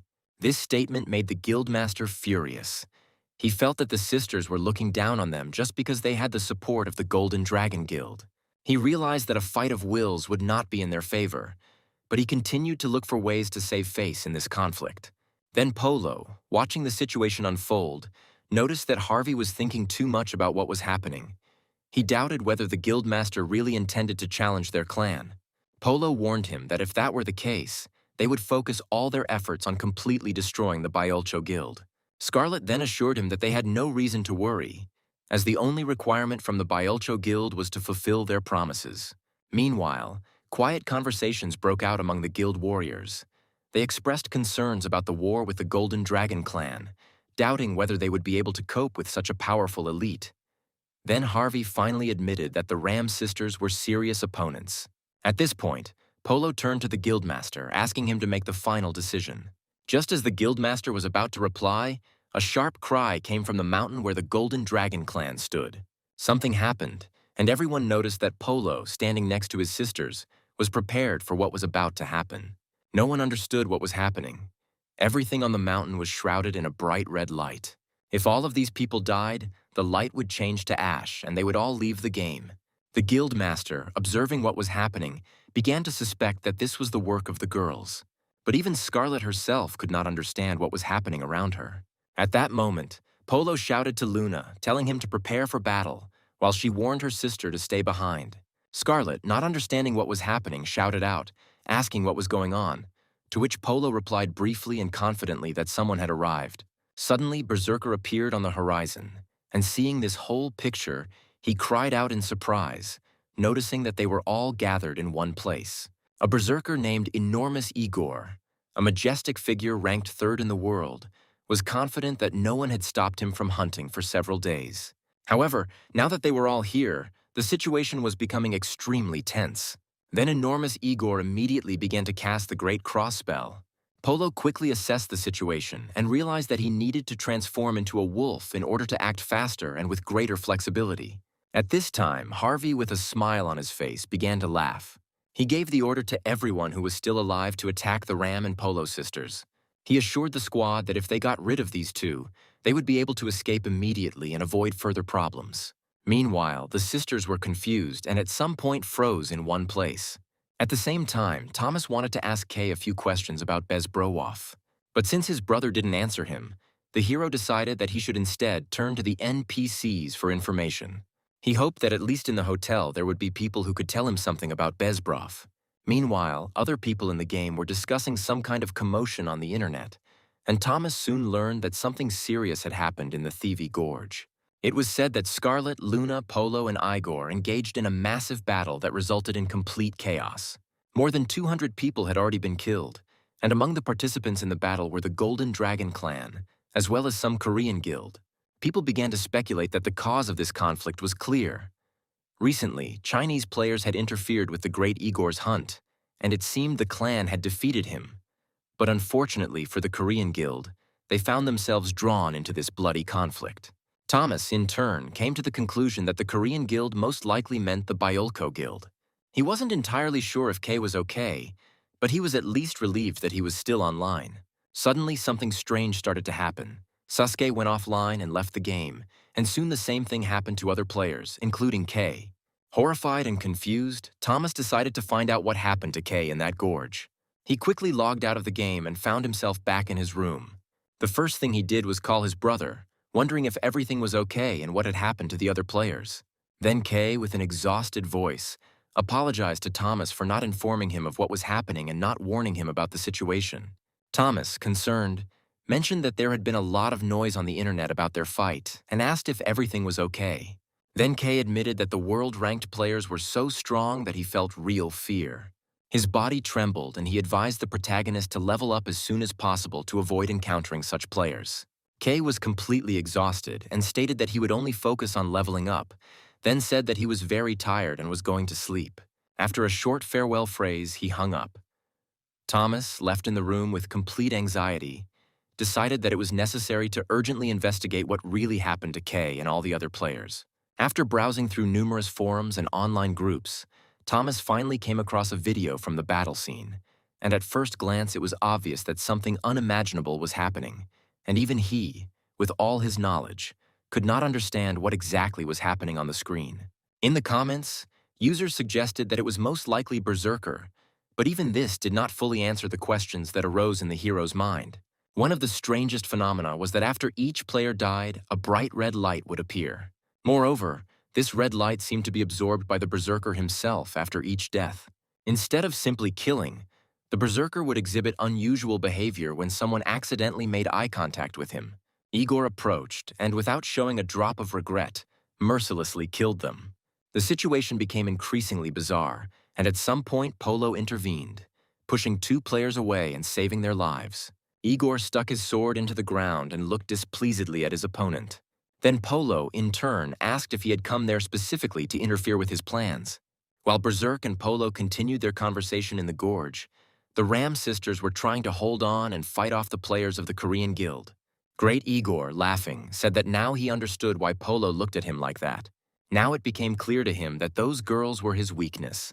Without wasting any time, he headed towards them, determined to deal with this threat immediately. Polo, in turn, shouted to everyone nearby to take care of themselves, realizing that this battle could be terrifying. Luna at this point instructed Scarlet to stay behind her and take charge of the situation. Luna then cast the Ice Willow spell, which was supposed to protect them from the approaching Igor.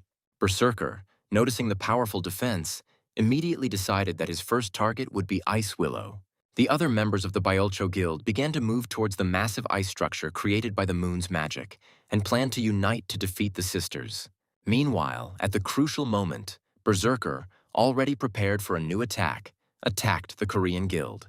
Guildmaster Harvey was completely confused, not understanding why Igor was attacking them if he had just fought the enemy. At that moment, a powerful explosion was heard in the middle of the gorge. Then Igor mockingly called the players Asian suckers. He couldn't understand why all these Asians looked so similar. But the Ice Willow, meanwhile, proved incredibly durable, and when Berserker tried to break through it, he realized that it would not be so easy. Then Igor, deciding that it would be better to deal with the Asian idiots first, abandoned his attempts to break through the ice block and switched to other targets. At this point, Kay, commanding the tanks, gave the order to protect Harvey and maintain the battle formation. However, Igor wasted no time in striking, destroying two high-tier tanks in one fell swoop. Kay looked at all this with a stunned look. It was a serious blow, and it seemed like the Byolcho Guild didn't have the strength to resist. The great Igor continued to kill soldiers, promising to devour them all mercilessly. Polo suddenly intervened, delivering a powerful kick straight into Igor's face. The blow was so strong that Igor flew back and hit the wall. This shocked everyone nearby, especially the guild members, who couldn't believe that such a powerful player like Polo could so easily deal with the great Igor. Then Polo, as if challenging him to a duel, beckoned him with his hand, giving the signal to begin the attack. In response, Igor scratched his head and prepared for battle. Although he did not know who this upstart was, he was ready for battle. The battle between Polo and Berserk, the two players ranked third and fourth in the world, was becoming incredibly intense. And although such encounters were rare, the spectacle was captivating.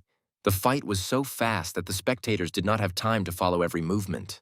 The guild master, realizing that they were running out of time to follow the events, stated that they needed to get out of here, admitting that their only goal at the moment was to get to the Ram sisters. However, the willow stood in the way, and it was absolutely risky to even approach it.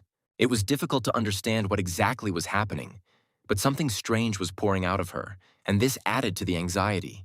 However, one of the guild's warriors, having covered some distance, almost reached the middle of the willow and finally discovered the girls. He was obviously in a panic, waving his sword and trying to plead with them, promising that they should not resist.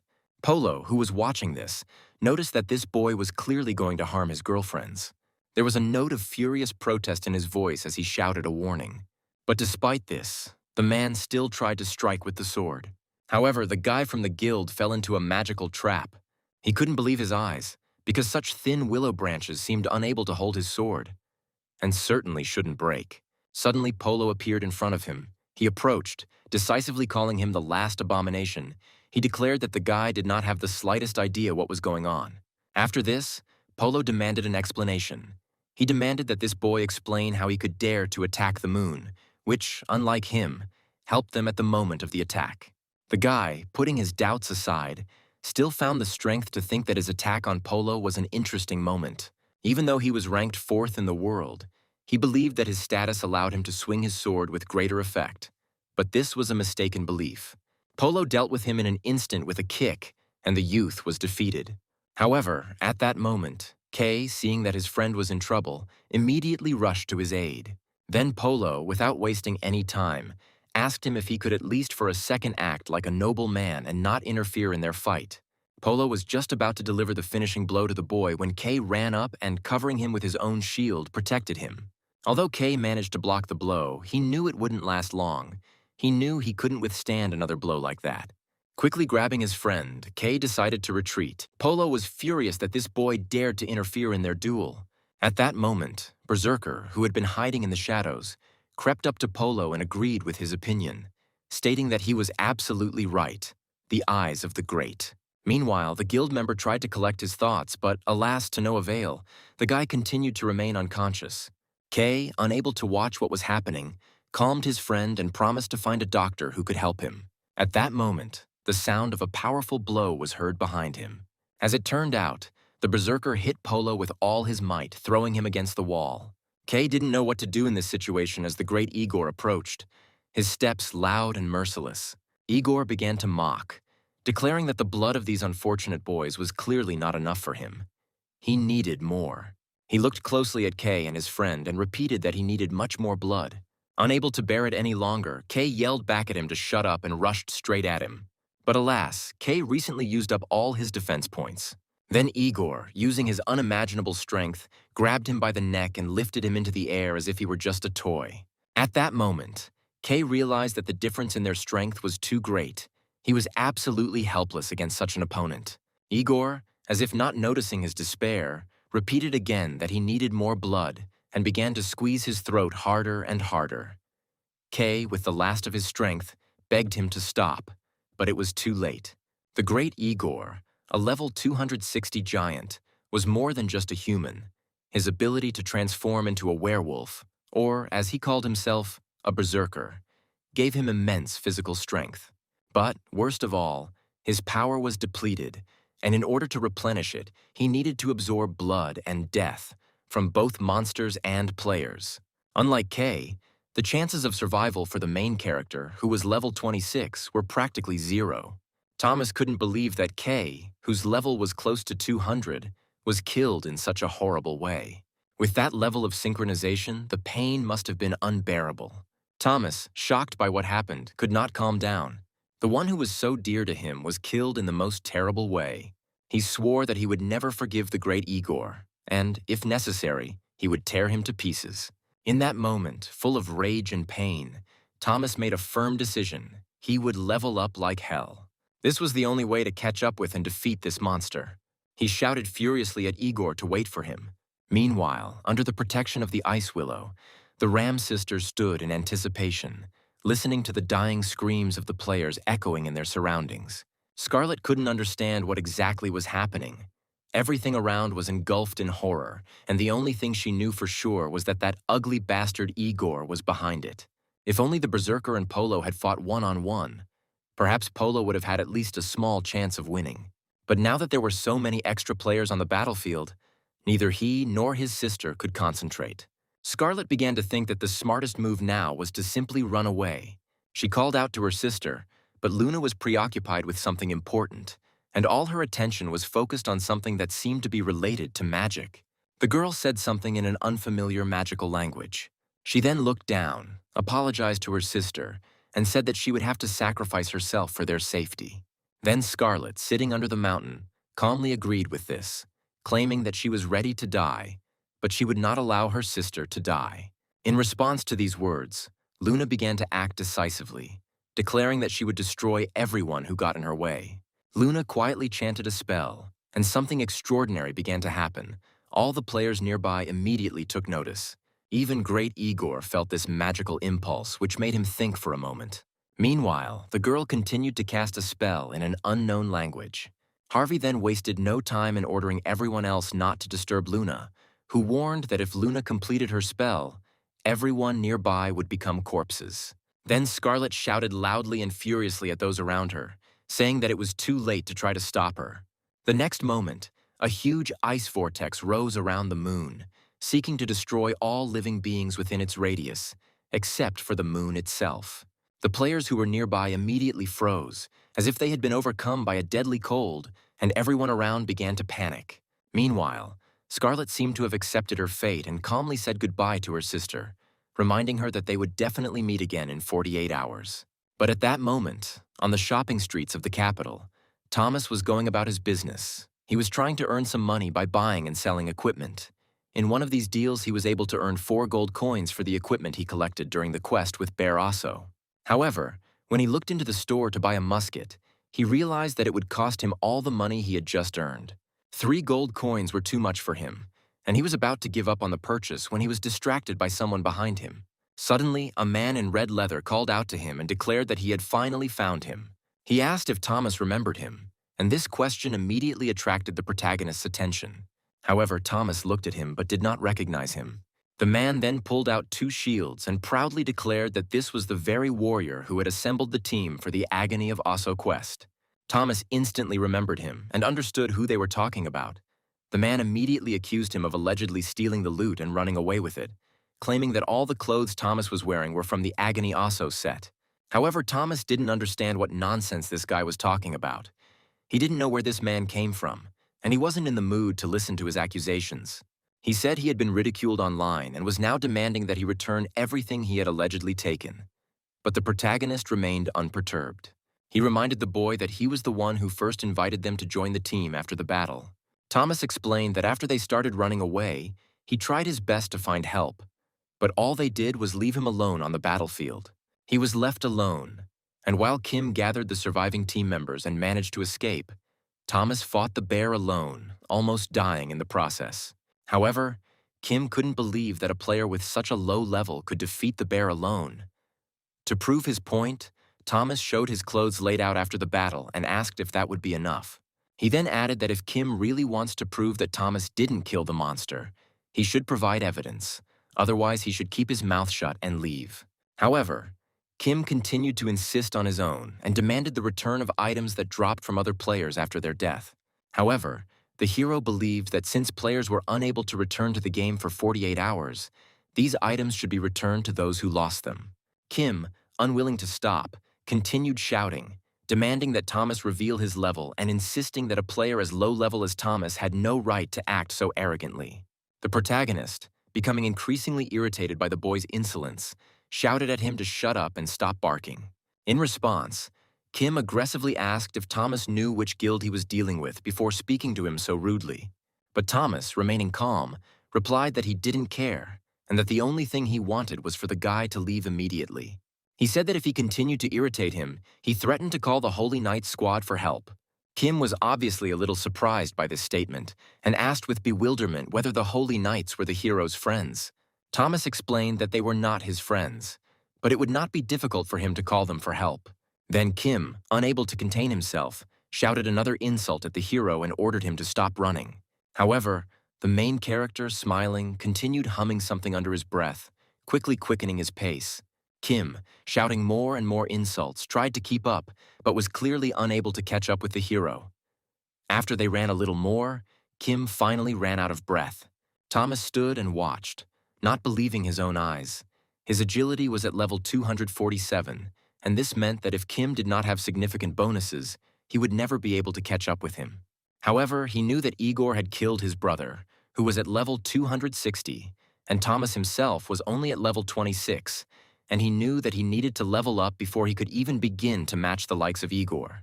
Determined, he raced towards Mount Seymour to train and improve his skills as quickly as possible. However, although he was determined to train, he still hadn't solved the lunchbox problem, and he still had a month left before the mission was completed. So he decided he could afford a little break.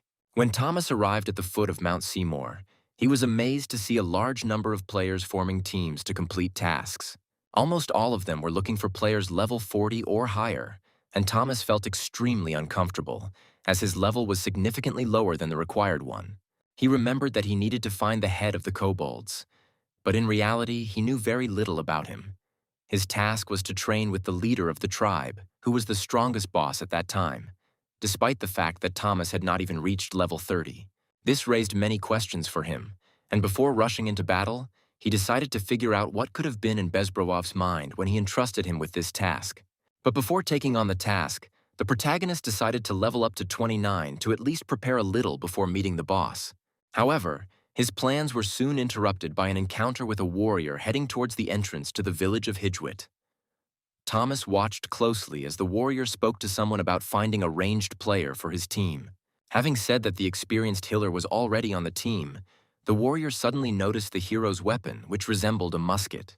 He asked if Thomas specialized in long-range attacks, and Thomas, without hesitation, confirmed that he did. The knight immediately became interested in the protagonist's level, mentioning that he and Hiller were planning to form a team of 3, adding that a certain level was required to climb Mount Seymour. Then Thomas, slightly nervous but with a slight lie, answered that his level was 41.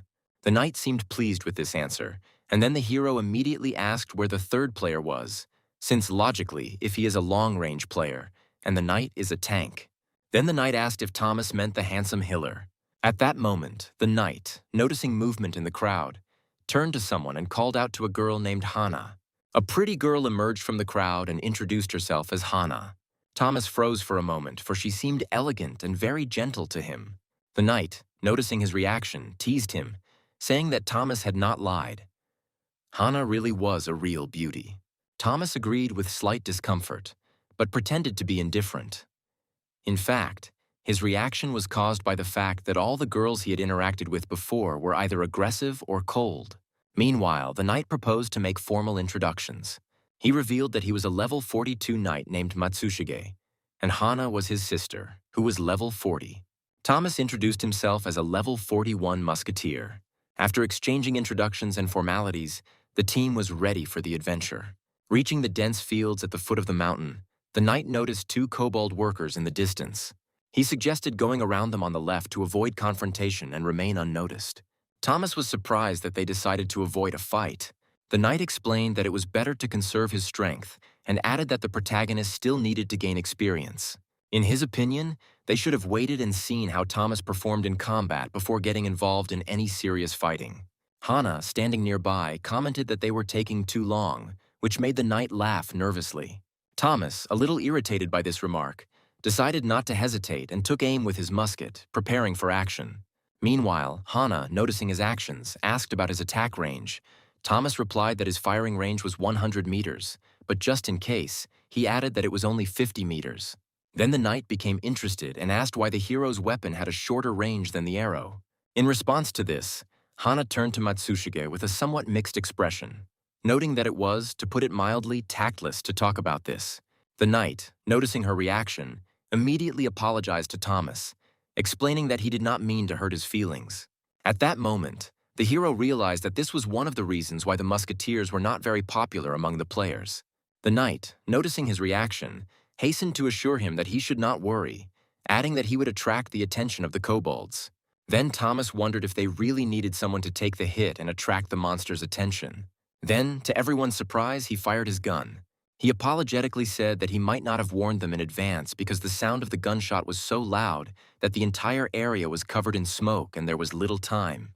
The knight, having heard this, noted that there was nothing terrible about it, and it was quite normal that this happened. He suddenly asked if Hana had seen how Thomas dealt with kobold with one shot.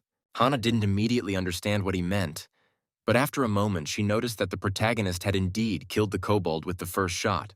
The knight seemed a little shocked by this, and looking at the hero asked if it was true that he was actually at level 41. Thomas buttoned up for a moment and became frightened, thinking that his lie had been exposed. In response, Matsushige, confused, asked if Thomas was actually a high-level player who wanted to destroy them, or if he was just some smurf. Hana, who had been watching the scene closely, noted that this was the first time she had seen a kobold killed in one blow. Then Thomas, breathing a sigh of relief, realized that his low level had not been revealed. Meanwhile, the girl asked her partner what smurfing was, and he explained everything to her in an accessible way. Matsushige and Hana then asked the hero to look after them since he was a high-level player. Meanwhile, something huge was approaching the boys from the mountains. Suddenly, the knight declared that it was time to be on guard.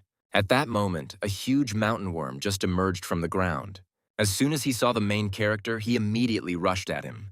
Hana reacted instantly and directed her defense at the monster, since she was also a healer.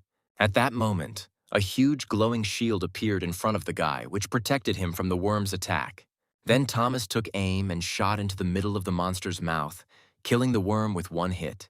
Bright green blood began to spray out of his body in all directions.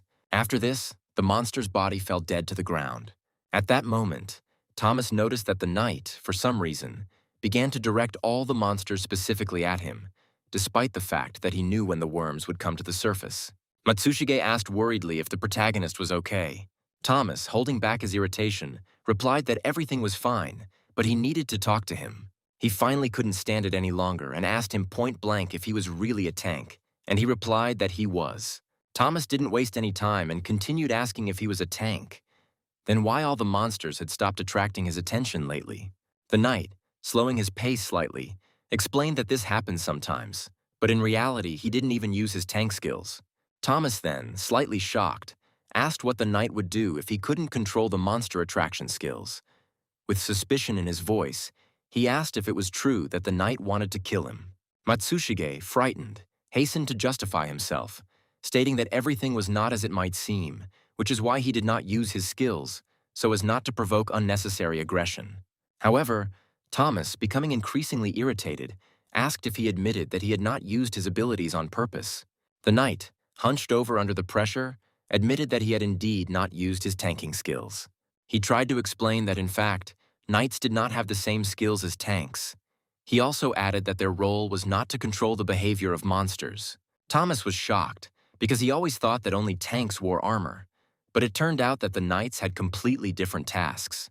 The man admitted that he only had one skill, slashing strike, which, although it could attract the attention of monsters, due to the long interval between its uses, it did not produce significant results.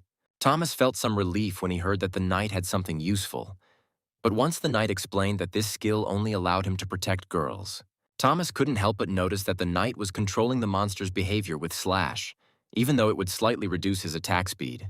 The knight then thanked the hero for his help and admitted that they really should have tried a little harder. Thomas, realizing that their situation was now a little easier, noted that at least he didn't have to worry about the reload speed of his musket anymore. The travelers soon reached a wide valley where the village of Haichuit was located. It was a fairly large settlement with over 100 houses, which made the protagonist realize that the larger the territory, the easier it is to panic, especially if the leader of their tribe disappears.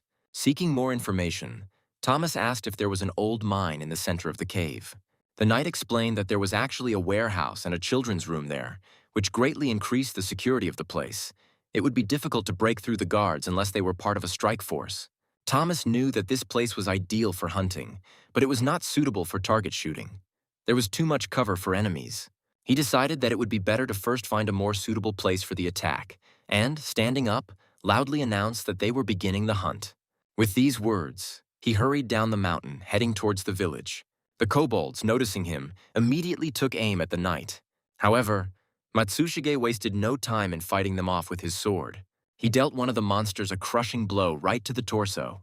Meanwhile, two more monsters jumped on him from above. Hana immediately cast a shield on him, providing the necessary protection while the knight fought the monsters in close combat. Thus, Matsushige's shield was strengthened, protecting him from a double attack. The knight, seeing the situation, gave a sign to the protagonist, showing that there were still monsters on the right.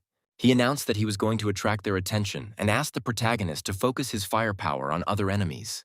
The knight then shouted that he would use his slashing skill. However, at that moment he saw something fly through two monsters at once.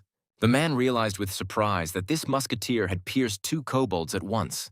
Thomas then said that they needed to go west to catch more monsters. Hana, who had been watching the action closely, asked how the protagonist managed to defeat both monsters with one blow. Thomas, calmly answering, explained that this was possible because his charge could pierce through monsters. Moreover, since the kobolds were standing quite close to each other and the shot was fired from a short distance, the effect was maximum. However, the kobold that the knight had wounded was still alive. Thomas, noticing this, asked Matsushika if he had a rope. The knight, not immediately understanding why he needed it, replied that he had a rope, but asked why the guy needed it. Then Thomas, relieved to be on the right track, explained that the kobolds were smart enough to build farms and keep them running. Then he asked what the monster would do next, the captured kobold, and said that Thomas should kill him. This was confirmation of his suspicions. Monsters really could talk. Then Thomas, leaning closer to Kobold with a serious expression on his face, said that he should have answered his question. At this point, the protagonist realized that they needed to test him first before proceeding to interrogation. The kobold began to make terrible sounds, and the knight, watching what was happening, noticed that it seemed to him as if Thomas was tickling the monster. Thomas chuckled, realizing that this method was surprisingly effective, and he continued tickling the poor kobold to keep him from passing out and dying, while the monster, trying to get rid of the pain, begged him to stop. When Thomas finally decided it was time to get down to business, he asked the monster how he could summon the head of the tribe, the kobold, screaming hysterically, again begged him to stop. Then the hero, smiling skeptically, grabbed his musket and said that this would not do. Thomas, without wasting any time, put the gun to Kobold's head and calmly stated that he would first kill him and then find another kobold for interrogation. The monster did not seem prepared to accept this decision, and, giving in, admitted that the head of the tribe never went outside unless there was some special occasion. Thomas, frowning slightly, asked what exactly was meant by a special case. The kobold, with obvious concern in his voice, explained that this only happened in the event of a threat to the destruction of their tribe. Thomas was about to repeat his question, but without saying another word, he fired. He added that in fact he had already found out that this kobold was from the Hidgewith farm. Then Hana and the knight, not understanding the full picture, immediately asked why Thomas decided to find out more about the head of the tribe. They knew that the head of the tribe was hiding in the iron mine, but no one had yet been able to catch him. Hana expressed doubt that the three of them would be able to do it. In response, the protagonist confidently stated that, despite the difficulties, he was still sure that the head of the tribe was in the mine. However, in his opinion, this monster could be someone who appeared only in special circumstances, when he really threatened the tribe. Three key elements formed in the hero's mind: a special case, the threat of destruction, and, of course, stubbornness. Thomas, remembering one of the tasks from Bezbrowoff, which concerned shooting at targets, finally understood what he needed to do. He then turned to Hana and the knight, asking if they had ever been to the farm. Hana, after thinking for a moment, admitted that she had been there, and Thomas, without hiding his intention, added that he would like to go inside. The girl looked at him in surprise and asked what they should do next. The knight, crossing his swords over his chest, suggested that the farm was probably full of kobolds, and that it would be best for the three of them to hunt on the outskirts. He also suggested inviting other players to strengthen their ranks. Then Thomas, agreeing, noted that this was indeed a good idea, and suggested waiting for the arrival of new players who had joined the quest. The hero's condition improved, and he was pleased with the plan, as it not only allowed him to increase his level, but also strengthen the team. His current level was 27, and when his friends congratulated him, saying that he should already be level 42 or even higher, Thomas felt a little awkward, realizing that they did not know the whole truth about his real powers. Hana noticed that his level was rising too quickly, and this made the hero feel a little embarrassed. He knew that he couldn't reveal all his cards, so he just smiled in response. At that moment, Hana approached, her eyes sparkling with curiosity. She declared that now she also wanted to see the head of the kobolds. She said she felt that the main character was very strong and that they could handle this monster. Thomas chuckled, realizing that at times like these he usually felt a little shy, unsure how to react properly. Meanwhile, the knight noticed a group of players in the distance and pointed at them. Thomas, looking around carefully, admitted that there were indeed quite a lot of people among them, and it seemed that it was a whole guild that had come to hunt. Then Hana, looking closely at their cloaks, noticed that they all had the same pattern. The hero also looked at their clothes and, focusing his attention, recognized a pattern that made him wary. He realized that they were not hunting kobolds, but apparently, specifically him. Suddenly, Kim, one of the players, noticing the hero, turned around and immediately screamed, accusing him of being the same thief who had prevented him from completing his search. The guy did not hold back and continued shouting insults, assuring him that Thomas would not be able to escape and that he would find him everywhere. The main character found all this extremely boring, especially considering that his team didn't quite understand what was going on. Kim then shouted to his friend, pointing at the hero, stating that he was the thief standing in the center. When the guild members saw the hero, they immediately realized that he was wearing a full set of equipment that could only drop from one monster: Oso's Agony. Kim, as soon as he noticed this, shouted that he wanted to beat the hero to death in order to take everything that fell from him. Thomas looked around the crowd and immediately realized that Kim had brought 9 people with him to catch him alone. It was quite unusual, as if they were gathering for some specially planned attack. Taking a closer look, the protagonist noticed the leader of the group with whom Kim was talking. If Kim was about level 30, then the others were clearly superior to him, reaching level 50, if not more. Suddenly, Kim turned to the hero's team and decisively ordered them to disband immediately and hand over the player. Khan, not understanding the whole picture, asked why Thomas was with them in the first place. Kim, the leader of the group, said with a sly grin that the main character was just an impudent and pathetic thief who only deserved punishment. The man, noticing that the conversation was dragging on, calmly said that they just needed to hand over the hero before things became even more tedious. Then Hana, a little alarmed, told the protagonist that she doubted that he was such a person and thought that it was all just a misunderstanding. The knight, noticing the tension, offered to help, but Thomas, upon reflection, realized that he could not allow himself to harm people who had nothing to do with Kim. He then decided to leave the team, thanking them for their support. The guild leader, smiling evilly, demanded that Thomas give him everything: money, clothes, and weapons. Only in this case, according to him, he would leave him alive. He also noted that he didn't want to raise his own chaos index without reason, which made the hero wary. Kim also said that if Thomas does not accept the conditions, he will die, and they will take all his items, while his character level will be reduced to 5. Thomas, without losing his composure, explained that the chaos index was a penalty imposed when another player attacked first, in which case mutual consent to the fight was not provided, and if you had a high chaos index, your reputation dropped. The higher this index, the more difficult it is to get rid of the consequences later. But Thomas managed to increase his reputation across the continent in 1 minute, and this obviously did not please the leader. He then looked at his opponents with mockery and asked why they had such long tongues. He pointed out that they did not have the skills to fight one-on-one, which is why they were all huddled together. Continuing, Thomas added that there were 10 of them, and it looked more like a group of gangsters than fighters. Then the guild leader, already irritated, asked what the bastard was up to and stood up to look at the hero with disdain. Kim, noticing that the situation was getting tense, tried to calm the leader down, explaining that if they started fighting, they would lose their reputation, but the leader still signaled the rest of the guild members to begin the attack. Then Hana, with concern in her voice, asked the hero if he was really going to fight alone against 10 people, because even for him it seemed impossible. The knight, trying to prevent a conflict, grabbed her hand and ran, begging the protagonist not to do this. Hana shouted something to the main character, but he didn't hear. He calmly said that they would definitely meet again. But a little later, the guild leader, clearly irritated, looked at the hero with disdain and called him a psycho. Then, without the slightest hesitation, he gave the order to Kushner to force the hero to leave the game forever. At this point, Thomas received notification that Kushner had attacked him first, and thus a hostile relationship was established. However, the chaos index did not increase in this case. This was to the advantage of the protagonist, because now he could act without fearing for his reputation. On the contrary, he felt some relief because now his conscience was clear. Meanwhile, the magician activated his spell and summoned a skeletal horse, which was supposed to attack the hero. At this moment, the main character froze. The monster looked at him with its empty eyes. Then the horse suddenly reared up and let out a terrible roar. At that moment, the hero experienced the same feelings as when he met Oso.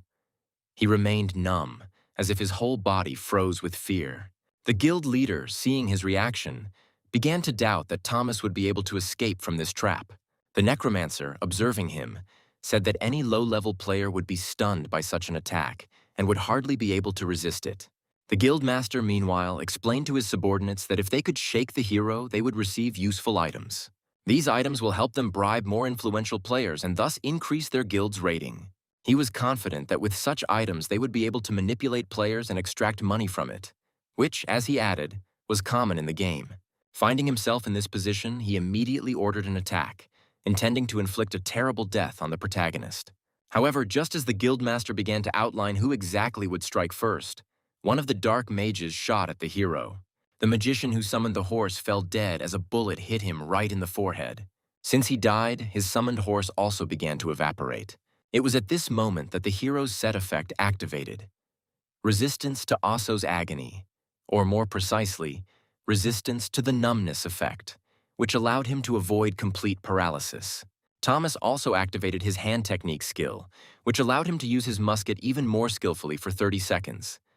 This skill had a recovery time of only 5 minutes, and the protagonist knew exactly how to use this time. The guildmaster, seeing Thomas preparing to leave, shouted to his team that he was trying to escape and ordered the ranged players to attack before they realized what was happening. All this time, the archer standing in the background finally took position and began to aim to make the shot more accurate. However, Thomas was faster. He reloaded his weapon much faster and fired straight into his opponent's face. Then the guildmaster, white with anger, ordered all his subordinates to immediately raise their shields to protect themselves from the attacks of this impudent boy. The guildmaster was extremely angry. He was told that this musketeer was a low-level player, and he could not understand how with such statistics Thomas was able to kill players whose level was close to 60. He reiterated that the protagonist should not have been allowed to hit him, as this would have caused not only a loss of reputation, but also a loss of control over the situation. Then the guildmaster shouted again to his subordinates that they should not stand idle and should catch up with this thief. Kim, observing what was happening, noted that the hero had quite a long reload time, so they shouldn't worry too much about it. However, at that very moment, another guild member was shot. The guildmaster grabbed Kim by the collar in a fury and angrily asked how long it took the hero to reload. Then the guildmaster, clearly losing his patience, growled at everyone else, asking why they were still busy with who knows what. He angrily informed Kim that 3 people had already been killed due to his carelessness, and if they can't win, then Kim will probably be next. The guildmaster then ordered him to immediately hurry after everyone else and help solve this problem before it was too late. He added that they were all at least level 50 players, and players like Thomas could not pose a real threat to them. Meanwhile, on a high hill, Matsushige and Hana watched the scene as Thomas entered the center of the farm, becoming even more nervous. The knight, who couldn't believe that the boy would dare to challenge such a squad alone, was ready to step in and help if Thomas asked. But he doubted that he would take such a step, considering who he was facing.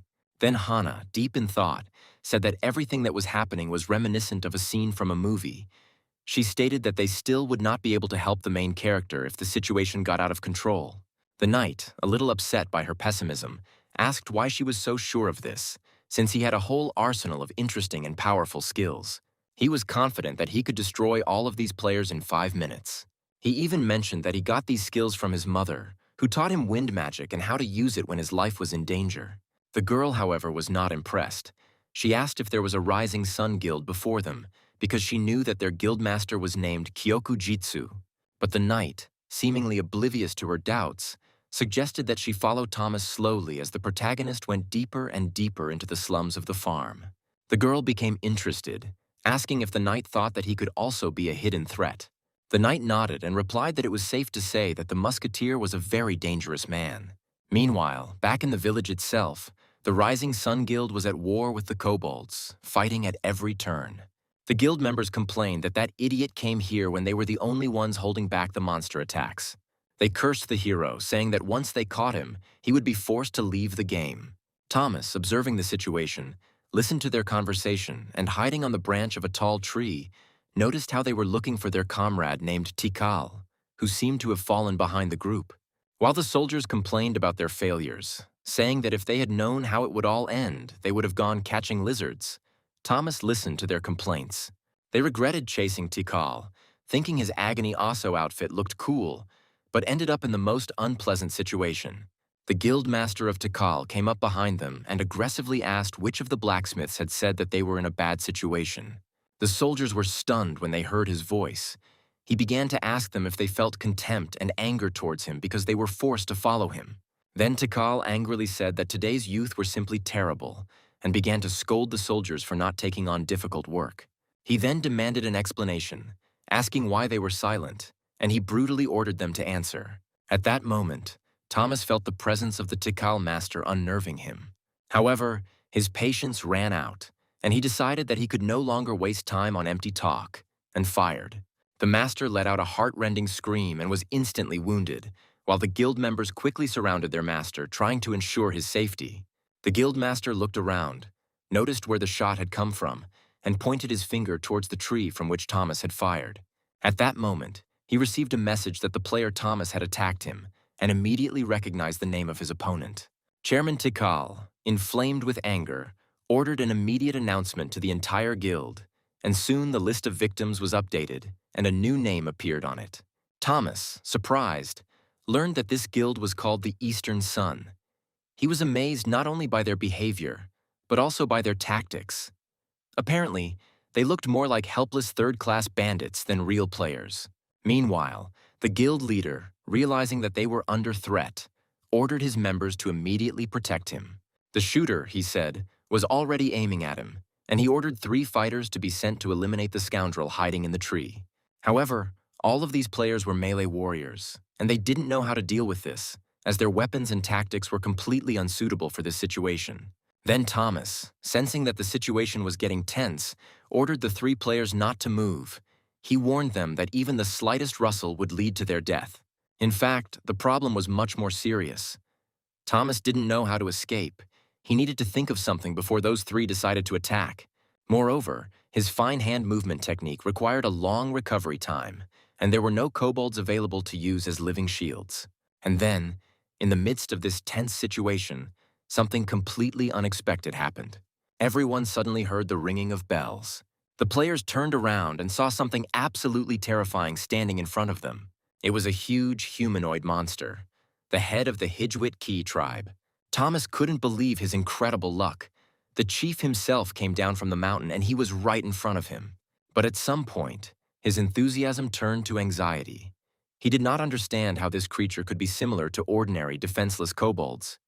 However, when the tribe's leader entered the field, the kobolds around him became 10% stronger. There were quite a few kobolds behind the chieftain, and to challenge his opponents, Hijwit let out a terrible roar. The sounds were so powerful that all the players around froze in horror. They were unable to move for 2 minutes, and their health rapidly decreased. Thomas, however, managed to negate the stun with the 3-piece Osso's Agony set, and was amazed at how strong the kobolds were. If the deputy commander of these monsters was so powerful, it was scary to think how dangerous the leader himself could be. The guild master, upon seeing the tribe's leader, turned pale. Remembering his past missions in this area, he realized that he had never met such a creature. Then Hijwit, looking at the players, menacingly asked if they had come to destroy his tribe. Tikal, completely in a panic, waved his arms, begging the monster to listen to him. The monster's eyes glowed with a red flame, which only enhanced his terrifying appearance. He asked what the man wanted to tell him. The master hastened to explain that they had not come to destroy the tribe. They were merely pursuing another player. The guild master, sensing that the situation was getting out of control, hastened to promise that they would leave immediately, begging for the opportunity to leave this place without further complications. But instead of listening to him, Hijwit, standing before him with a menacing look, asked who had caused such terrible unrest around them, pointing to the mountain of the dead. Koboldov, the guildmaster, visibly nervous, began to justify himself, saying that all these creatures were destroyed by the archer. But the tribe chief interrupted him. Unleashing his anger, he said that the wounds on the kobolds were clearly not inflicted by an archer. Hijwit continued, stating that people often lie and insult his tribe, which always strives for peace and tranquility. But now it seemed his patience was exhausted, and he decided to act. A fire lit up his eyes, and without hesitation, he killed one of the guild members. Then, as if on cue, the kobolds began their attack. The stupor that had previously paralyzed the players finally wore off, and everyone was ready to engage in battle. The warriors knew they could handle ordinary monsters, but it was best not to mess with a leader like Hijwit Kai. One of the players offered to distract the chieftain while the others fought the kobolds, but as soon as he approached, he was immediately killed. The tribe leader was so strong that he killed a level 50 tank with one blow, leaving the other soldiers confused and realizing that they couldn't defeat this monster. Then Tikal, without wasting any time, ordered Kim to do something. Kim, in turn, did not quite understand what was expected of him because he was a low-level player, no higher than 30. The master, noticing his indecision, clarified that he was a tank and had shields with which he had to cover the team. Then Kim did not argue and, yielding to the order, ran straight to the chief, assuring that he was not afraid of his status. He shouted that for him Hijwit Ki was just a kobold, and he hoped to defeat him. But before Kim could take a single step toward the chief, the latter cut off his arms and shields with one swing of his sword. Kim didn't even have time to scream before his life was cut short. Thomas and Tikal, who were watching this, realized that Kim probably didn't have time to scream before he died. The danger of the tribe's destruction hung over everyone again, and although most of its inhabitants had already been destroyed, their stubbornness led to Hijwit Ki appearing to punish the people. The Rising Sun Guild, although they had good weapons and high-quality defense, faced an enemy whose strength clearly exceeded their capabilities. Their striking power was on par with level 60 players, and the enemy couldn't possibly be just an ordinary monster for such level 30 players. Then the chieftain asked the guildmaster if he was the last one left alive. Tikal, overcome with despair, began to respond, stating that besides him, there was also a shooter nearby. The master, with desperate hope in his voice, shouted into the void, calling on the shooter to help them. Tikal offered that if the shooter came out and helped him, the reprisal would be called off. Thomas, sitting in the tree, did not immediately realize that the guildmaster was obviously trying to attract his help. He continued to scream, hoping that the shooter would hear him and come to his aid. Thomas realized that his location could now be revealed. The master continued to call for the shooter, and at this time Thomas realized that his exact location had not yet been revealed. He needed to keep it a secret for as long as possible, otherwise everything would be lost. If Thomas hadn't shot, he could have remained hidden for a while longer. He had long since reloaded his weapon. The distance was quite decent, and although he was ready to shoot, he was very well aware that if he couldn't knock the leader down with one accurate shot, he would die. Moreover, even if he manages to destroy the leader, he will still become a target for the rest of the kobolds. He realized that his only chance of survival was to delay the shot and wait for the right moment. Deciding to act carefully, he began to carefully descend from the tree. He understood that if he was noticed, his chances of survival would instantly drop to 0. While the guildmaster continued to desperately call for the archer's help, the chief, noticing his cries, waved his hand and ordered that the man's foot should never set foot on this land again. Then Tikal, unable to bear it any longer, shouted that this scoundrel must die. However, the leader, ignoring the threats, calmly cut off both of his legs. The man was shocked by what happened to him, but he could not do anything because of the severe pain. Then he tried to crawl back, but the monster continued to follow him. The guildmaster began to beg for mercy, promising that he would never return. However, Hijwit Kai, not impressed by the promises, interrupted his words, saying that people never keep their promises. Then he began to cut him to pieces, leaving him no chance of survival. Thomas watched this, knowing that the death of the guildmaster would mark the complete destruction of the entire Rising Sun Guild. But no matter how much he regretted it, he had to admit, their death was inevitable. However, what could have been a liberation for him, in fact, only brought new problems. The wrath of the kobolds and their vengeful nature putting the hero in an even more dangerous position. He realized that even if other players appeared nearby, he would not be able to count on help. In this situation, he could only survive on his own. The kobolds began to search for whoever was hiding nearby, and, dispersing in different directions, gave the protagonist a chance to find a good place to shoot. This cheered him up a little, but the presence of the leader, Hijwit Kai, did not give him peace. This monster was different. It clearly didn't look like a normal kobold, much less an NPC in humanoid form. Thomas felt him approaching when the chieftain growled and announced that the man lurking nearby had finally decided to come out. Thomas didn't know whether the leader had noticed him or not, but he felt the situation was getting tense. The leader approached with a quiet but confident step, and Thomas, not knowing whether to shoot now or wait, remained indecisive. At such close range, even the slightest mistake could result in his location being revealed. He concentrated, trying to stay calm, evening his breathing and aiming the weapon at the chieftain's head. Suddenly, Hijwitki gave the order to all the defenders to gather, pointing to the place where, in his opinion, the man was hiding. At that moment, Thomas realized that his location was exposed and it was too late to aim now. However, when the leader shouted for his kobolds to go to the entrance, Thomas knew this was his chance. He decided that while everyone was rushing towards the entrance, he needed to urgently look for the ideal place to shoot until Hijwit and his warriors returned, at which point he needed to act quickly and accurately. Otherwise, his chances would disappear. When Thomas looked around, he was surprised that any of the players had come to the village at all. He was grateful that someone had distracted the enemy, giving him a chance to act. But despite that, he couldn't allow the kobold leader's head to fall into the hands of anyone else.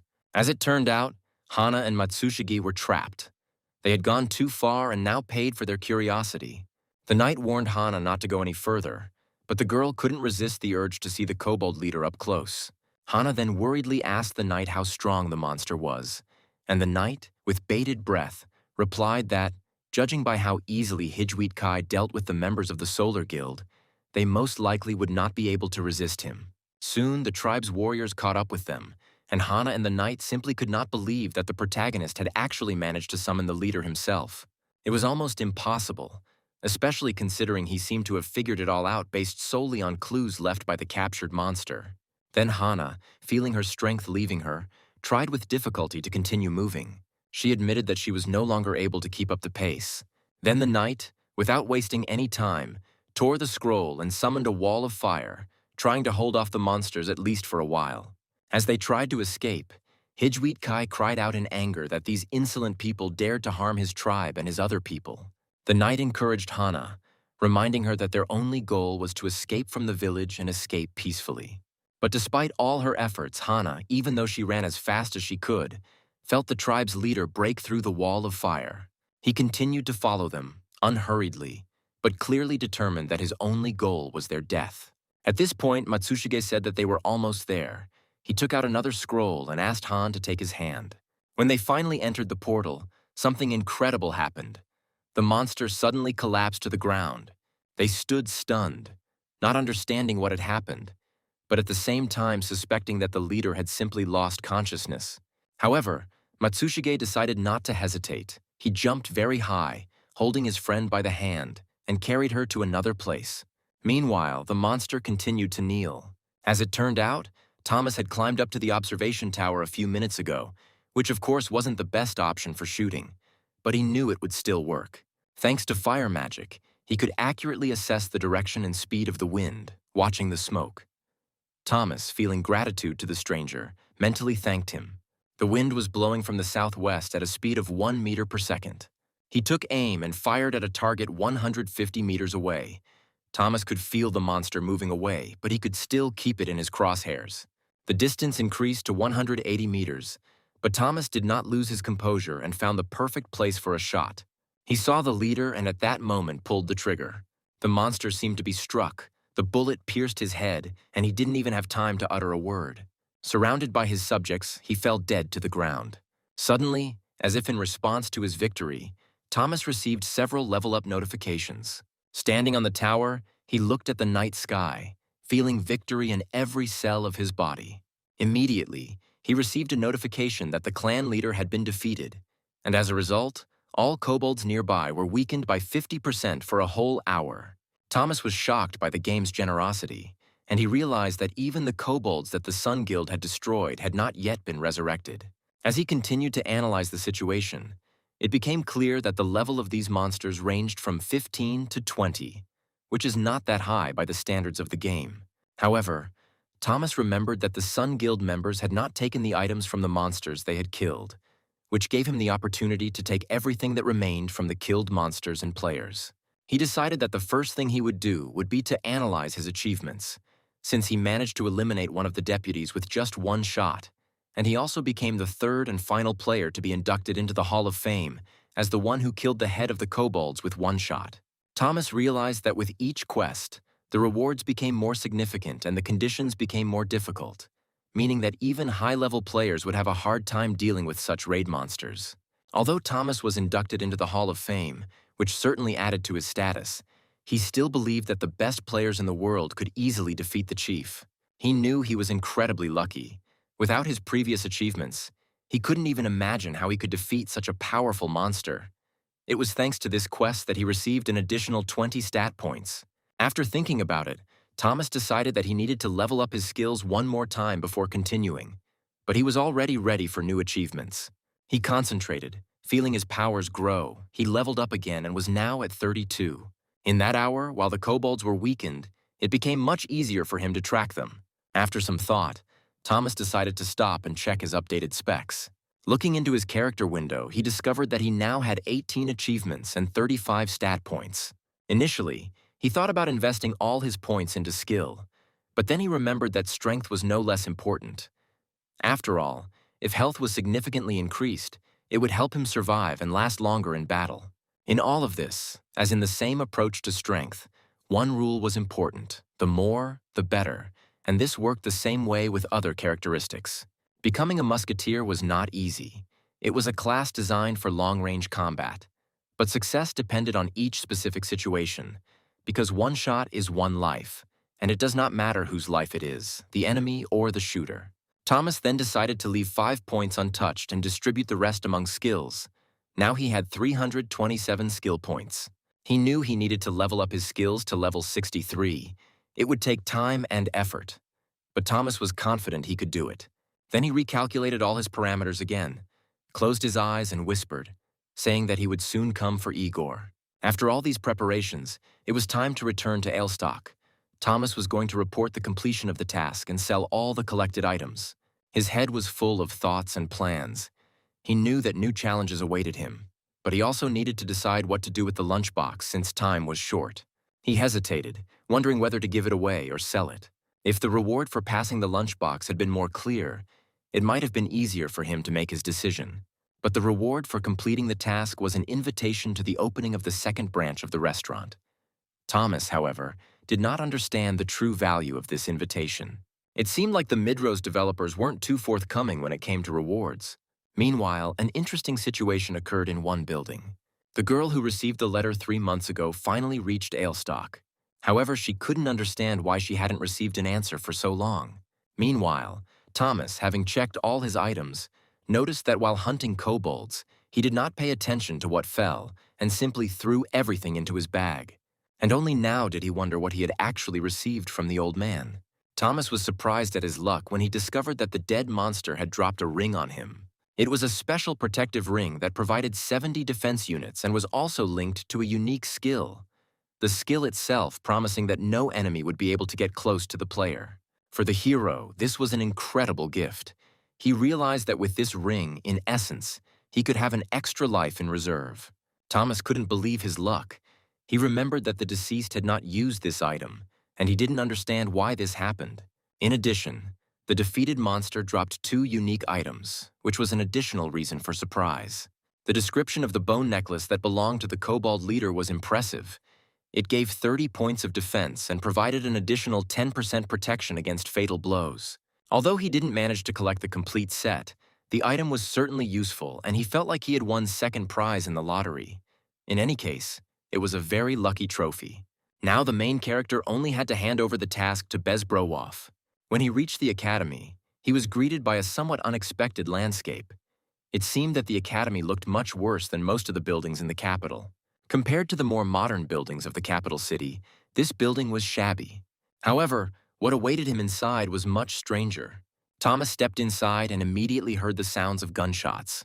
In front of him stood several strange young men who, as it turned out, had burst into the academy and were shouting that after such an event, Bezbrowov would not remain alive. Then Thomas quickly realized that there was another person inside. As soon as the hero managed to realize what was happening, another shot rang out. It seemed the situation was escalating. Before leaving, the men noted that Bezbrowov knew better whether he considered himself a war hero, but they would deal with him anyway. And then, to the hero's amazement, 3 shots rang out in a row. Bezbrowov actually managed to shoot 3 times, and Thomas couldn't believe his eyes. The guy couldn't understand how he was able to reload so quickly. After the situation had calmed down, the man finally greeted his charge properly. However, at that moment, Thomas could not take his eyes off Bezbroev's weapon. The thing is that the shots rang out one after another, literally within seconds. I was 100% sure that Bezbroev fired from the same musket. He couldn't shake the feeling that this was an unreal rate of fire. Thomas thought that if the first charge was already in the muzzle, then reloading would take about 10 seconds. But if the musket was empty, the reloading process could take no more than 7 seconds. And even self-loading rifles did not have such a rate of fire. Despite all the enhancing factors, the reload speed could take at least 3 seconds. Thomas then came to the conclusion that if the bolt speed could be increased, this weapon could become the fastest in the world. He looked closely at the walls and noticed 3 musket mounts that seemed to belong to the same 3 musketeers who had been at the academy. Then Bezbroev noted that he had made a fool of himself, but Thomas did not agree with him, saying that all this was not so at all. On the contrary, it was extremely impressive. Bezbroev explained that the day before, a detachment of holy knights from the Holy Order had visited the academy, and their visit had left a mark. The knights informed Bezbroev that Mana Hijwitka had disappeared completely. Thomas, confirming this, thought about how seriously this message influenced further actions. Bezbroev, in turn, noted that despite the distance to the farm, Thomas completed the task very quickly. The director of the academy praised him for this, and Thomas thanked him in return. As soon as he received this recognition, he received a notification that his intimacy level with Bezbroev had increased by 20%, and his relationship with the Holy Knights squad had also improved. In addition, his achievement level for the kingdom had also increased. Thomas felt that he had truly lived up to Bezbrov's expectations, but Bezbrov himself suddenly declared that, in fact, Thomas had even exceeded their expectations. Eventually, Thomas reached 100% intimacy with Bezbrov and successfully completed the task, at which point the man began to explain that requests for the heads of weak monsters were completely inappropriate at this point. Thomas, although a little surprised, readily replied that he would carry out any task that Bezbroev gave him. However, his mentor interrupted him, sharply telling him to shut up. He did not want his student to waste time on such small, trivial tasks. Instead, he had a completely different, much more serious task. For a moment, Thomas thought, it seemed like he had turned from a child into a real adult who was entrusted with important missions. At this point, Thomas couldn't resist asking Bezbroev how he managed to fire his musket so quickly. In response, the man asked if Thomas thought his shooting was really fast. Bezbroev clarified that the protagonist still needs to do a lot of work to reach that level. Thomas wasn't quite sure what Bezbroev meant, but he thought he was probably hinting that maybe they should work on improving the weapon's reload speed. Thomas then continued, asking if Bezbrov had some kind of developed special skill or if he was perhaps using magic to shoot so quickly. Bezbroev, hearing this, growled, ordering him not to talk nonsense. Thomas then asked if there was anything unusual or hidden about the black musket his mentor had fired.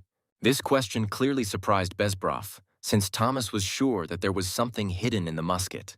He suspected that there was something important hidden in the musket, but no matter how hard he tried, he couldn't figure out exactly what it was, so he needed to find the right words to get to the point. He then decided to ask if the black musket had any connection with the founders of the academy. At that moment, Bezbroev abruptly put his glass on the table and then he looked aggressively at the hero and asked if he knew anything about the 3 archers. At this, Thomas felt that he had finally touched on the key topic that was being discussed. Thomas asked if Bezbroev was referring to the 3 founders of Brown Bess Academy. Eyebrowless, Thomas knew, was a master of fire magic. Mr. Brown was a master of penetration, and Elizabeth was a master of precision. Then Bezbroev, with a barely noticeable smile, clarified that it would be much more correct to call Elizabeth Mrs. Brown.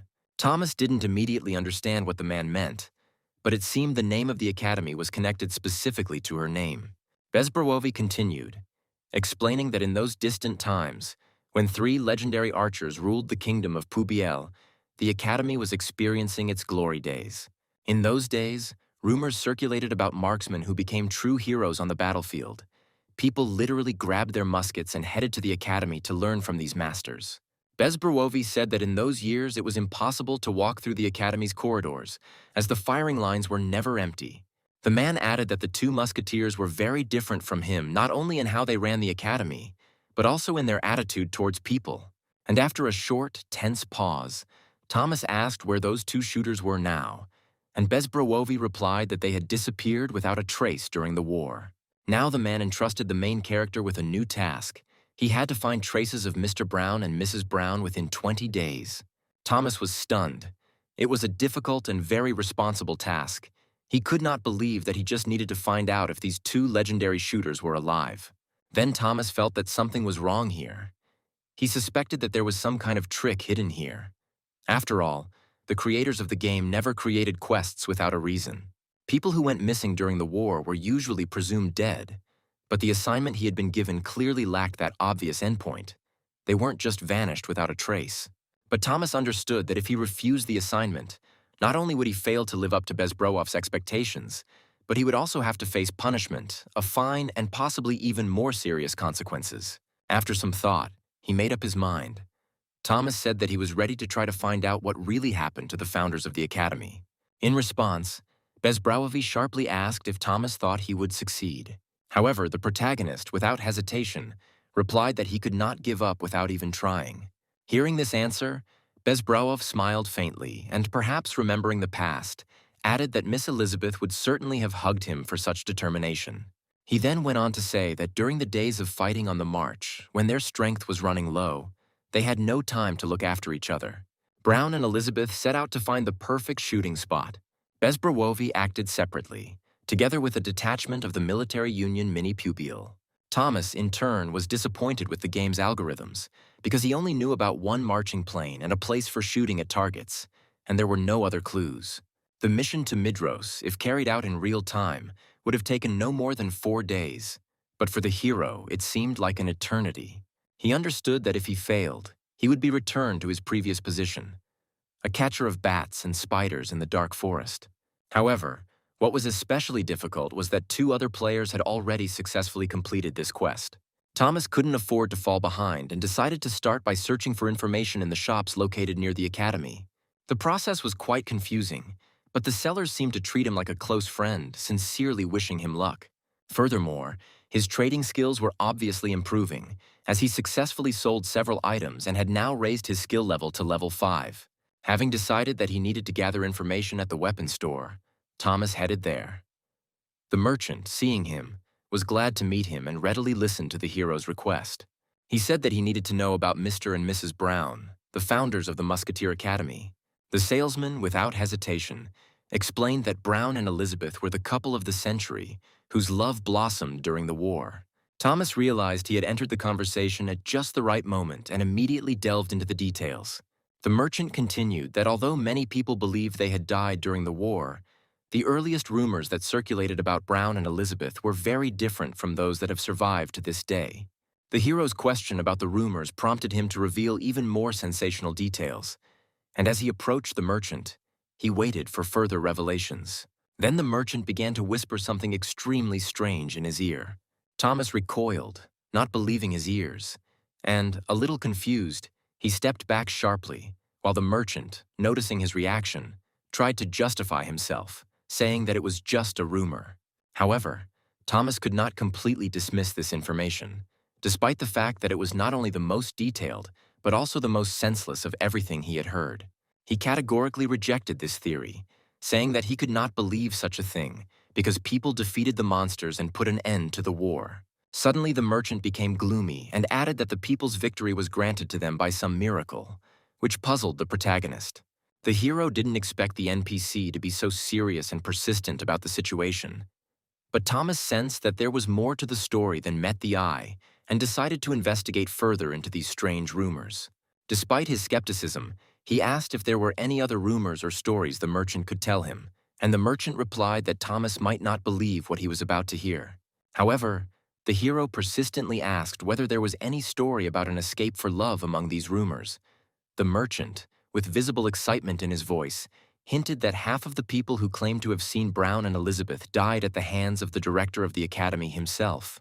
This unexpected turn made the hero ask where the merchant got this information. The merchant's answer became even more intriguing when he said that he learned of what had happened from the man who had last seen the 2 founders in person. Then the seller, with a sly smile on his face, obviously knew what he was doing, suggested a tactic with the purchase. He said that he would reveal the name only after Thomas purchased the weapon from him. The protagonist was furious. But despite this, Thomas understood that if he wanted to learn more, he would have to play by their rules. After all, he could always sell the weapon back. The merchant offered him a musket for 18 gold coins, and this price stunned the hero. He wasn't ready to spend that amount, although he had thought about buying a new weapon before. But 18 gold was too expensive, so Thomas started looking for alternatives. He soon picked up a second option, the Spitfire, a weapon with a damage output of 1,270 and a firing range of 40 meters, but cost 12 gold coins. He was already starting to think about abandoning the purchase altogether when he came across a third option, a needle gun, with a striking power of only 688. But the price was only 6 gold. It seemed like a great option for a sub-40 player, and although it was still quite expensive for him, Thomas decided to hunt with this weapon for now. He turned to the salesman, deciding that this would be his choice, picked up the needle gun and activated his sales skills. Standing in front of the merchant with suspicion in his eyes, he asked how much the weapon would cost him. Soon the merchant wished him good luck with his sales and left the store. However, the deal still netted him 70 silver coins, which was quite good. However, the more important news for the hero was that he learned about the Nitai Valley. The fact is that there lived an eyewitness who saw the two founders of the academy, and the widest area of the swamp was located there. This discovery was, of course, useful, but new problems immediately arose. He understood that it would not be possible to save money, since the journey from one person to another would cost 80 coins. Without thinking, Thomas handed over the required amount to the girl who was involved in teleporting people. She thanked him sadly, and a moment later he was on the other side of the portal. Looking at his feet, Thomas realized something important. The best thing money can buy is time. He calculated that if this continued, he would soon be broke. These teleportations were too expensive, and frankly, his financial situation was starting to worry him. He knew he had to find the one-armed hero who had fought in the war in this small village. Not fully understanding what was going on around him, Thomas noticed the children running after an old grandfather in rags. The beggar, in turn, shouted for the children to give him their sword, because according to him, they needed to pursue the archers. Thomas, feeling like it was none of his business, thought that if he chased these kids away, the NPC would most likely give him another standard quest. He had 2 other assignments, and frankly, he didn't want to be distracted. He told himself to let Lepanto, the one-armed hero, wait for him, and decided to focus on searching the taverns. The tavern greeted him with a tense atmosphere. People were drinking and talking, but the atmosphere was more oppressive than joyful. The innkeeper nodded to him affably, and Thomas, stuttering, barely managed to mumble that he just wanted to ask something. Perhaps it was the kingdom's border zone, or perhaps it was simply the nature of all the characters here. But half of those sitting in the inn clearly had only one arm, and everything seemed different from what he expected. Some of the traders, noticing his interest, asked if he was referring to the famous swordsman who had fought on the front lines during the war. Others claimed that such a swordsman could not possibly have been in this village, while still others did not know him at all. Thus, different people told him completely different information. Thomas then thought that this was at least some direction, but in the end, the answer did not help. He knew he needed to review all the information he had collected during the day. Lepanto was a warrior who used a rapier in combat and actively fought on the front lines of the Great War between humans and monsters. He is also the original source of rumors that Brown and Elizabeth betrayed the people. Thomas was puzzled. He knew that the rumors that had spread around Mrs. Elizabeth and Mr. Brown were too loud to ignore. But even if the armory owner's words were true, Thomas knew that handing over such things to the academy director would be tantamount to suicide. Time was running out. He had only 12 days left for the boxing mission and 19 for the one concerning the missing legends. With determination, the hero headed to the Nitai trading shops, hoping to find at least some clues. But most local merchants had never heard of Lepanto or any other local heroes. Some shops were closed due to the late hour. Thomas, beginning to feel disappointed, could not understand why such a famous person as Lepanto was so difficult to find. He hardly expected to meet a player with a rapier, but he still hoped that at least someone could tell him something useful. The hero assumed that at least someone must know this Lepanto by sight. Just when he was ready to give in and make money on raid number 2, a man suddenly appeared behind him. Suddenly, the stranger grabbed him by the shoulders, causing him to experience real shock. Thomas screamed in fear, but the man was in no hurry to answer his questions. Instead, he simply asked him if Thomas wanted to play war. At that moment, Thomas realized that this was the same beggar he had seen during the day, the same panhandler who had been running after children and shouting strange things. Thomas, not wanting to get involved in a stupid idea, decided to restrain himself and suggested leaving everything for tomorrow. But then the beggar, with unusual persistence, began to persuade him to play at night, saying that it would be much more exciting. Then Thomas, after thinking for a bit, realized that even if his synchronization with this NPC was only 50%, he still couldn't sense its presence. It was as if he was just an NPC in the game. Suddenly, Thomas noticed that something was wrong with the mysterious man's hand. When the wind lifted the man's cloak, the boy saw that he had no other arm at all. At that moment, Thomas realized that this was not just a beggar, but Lepanto himself, the one-armed swordsman. As soon as this realization came to him, Lepanto, without wasting any time, ordered the squire to run forward and hand him the sword. At once, a strange, alarming laugh was heard from Lepanto, who with wild joy demanded his favorite rapier. Thomas realized that he had found Lepanto, but he had an equally important task ahead of him. He needed to find out if the rumors circulating about him were true. Thomas then introduced himself and began to carefully hint that he would like to ask a couple of questions. But the madman Lepanto, not allowing him to continue, rushed forward with incredible speed, as if immortalizing his bravery in the game. Lepanto ordered his squire to follow him, shouting that the war was not over yet. Meanwhile, Thomas looked at him in confusion, unable to understand how this old man could move so quickly. This was a real revelation for him, confirming that he had been wrong in underestimating Lepanto. Thomas didn't have time to stop him, so he suddenly shouted about Mr. and Mrs. Elizabeth. The crazy expression on Lepanto's face changed instantly. He stopped abruptly, turning to face the protagonist. He screamed at him to run away immediately, otherwise Brown's bullet would threaten to hit him right in the head. Thomas froze in horror. He did not understand what Lepanto was talking about, why Mr. and Mrs. Brown were mentioned. But one thing was clear. Lepanto clearly knew something important.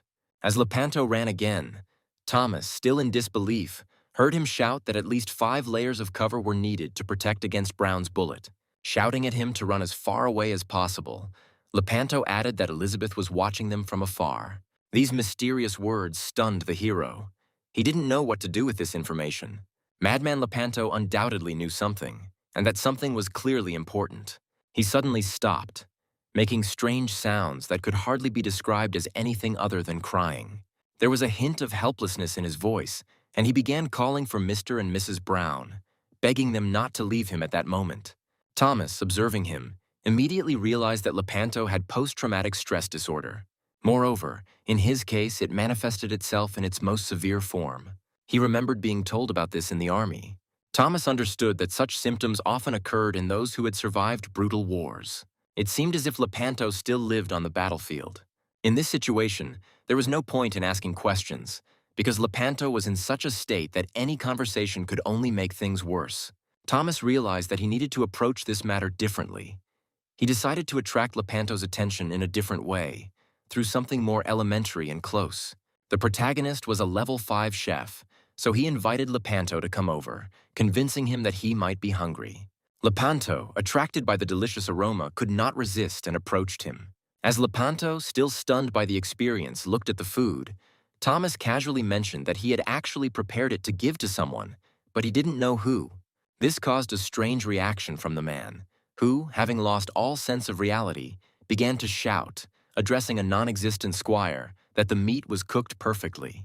Thomas, somewhat embarrassed, asked which squire they were talking about, but Lepanto only muttered in response that there was no point in continuing the conversation now. He continued to talk about how the demon mountain needed to be killed first.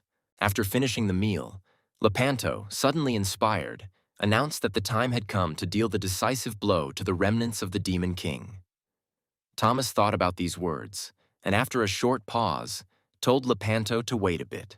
He tried to explain that the battlefield was too dangerous now and that it was better to seek help.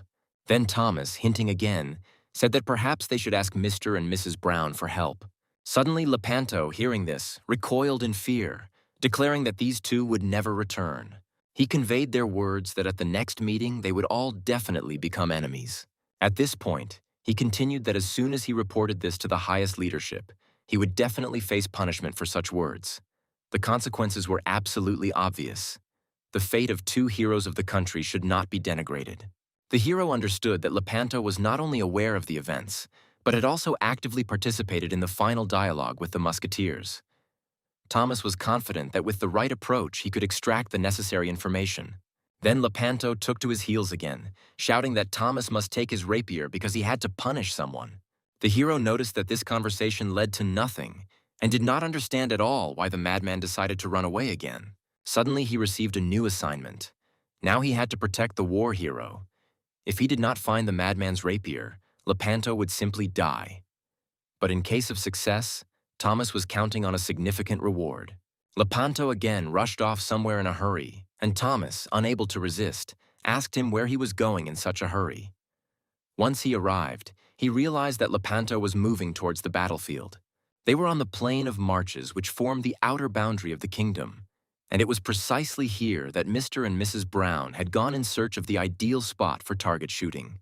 It wasn't just a place, it was a world where monster raids never stopped. The man said that, among other things, there was a legion of cursed ants on this plain, as well as dark elves. But Thomas had no idea what characters Lepanto was talking about. He couldn't check the monsters' levels beforehand, and it would be completely reckless to go into such a place without preparation. Besides, the hero only had 100 bullets left. In such a situation, it would have been much wiser to turn around and leave. But Lepanto, apparently deciding that the best way to deal with the threat was to fight it, began shouting at the monsters, eager to engage in combat. He ran up to them and with fierce determination ordered his squire to take his rapier. At this time, Thomas shouted that they had arrived just in time, but nevertheless, the situation was becoming increasingly tense. The hero then ordered the unarmed men to step aside and not interfere with him while Lepanto tried to figure out where his rapier had gone. The only consolation in this situation was that the monsters seemed to have noticed the hero. Thomas understood that he could not simply complete the task without finding a suitable rapier. He didn't want to do it, but he had no choice but to use whatever he had at hand. Thomas then applied his well-honed hand movements, starting with the larger monsters. The force of his blow increased threefold, but despite all the power, the monster did not even fall. It was only slightly grazed. Meanwhile, small flying monsters began to rapidly approach the main character. At first, Thomas thought it would be better for him to simply run away, because these creatures moved with astonishing speed. However, Lepanto, without wasting any time, shouted right into his ear that he could kill these creatures with one blow of his rapier.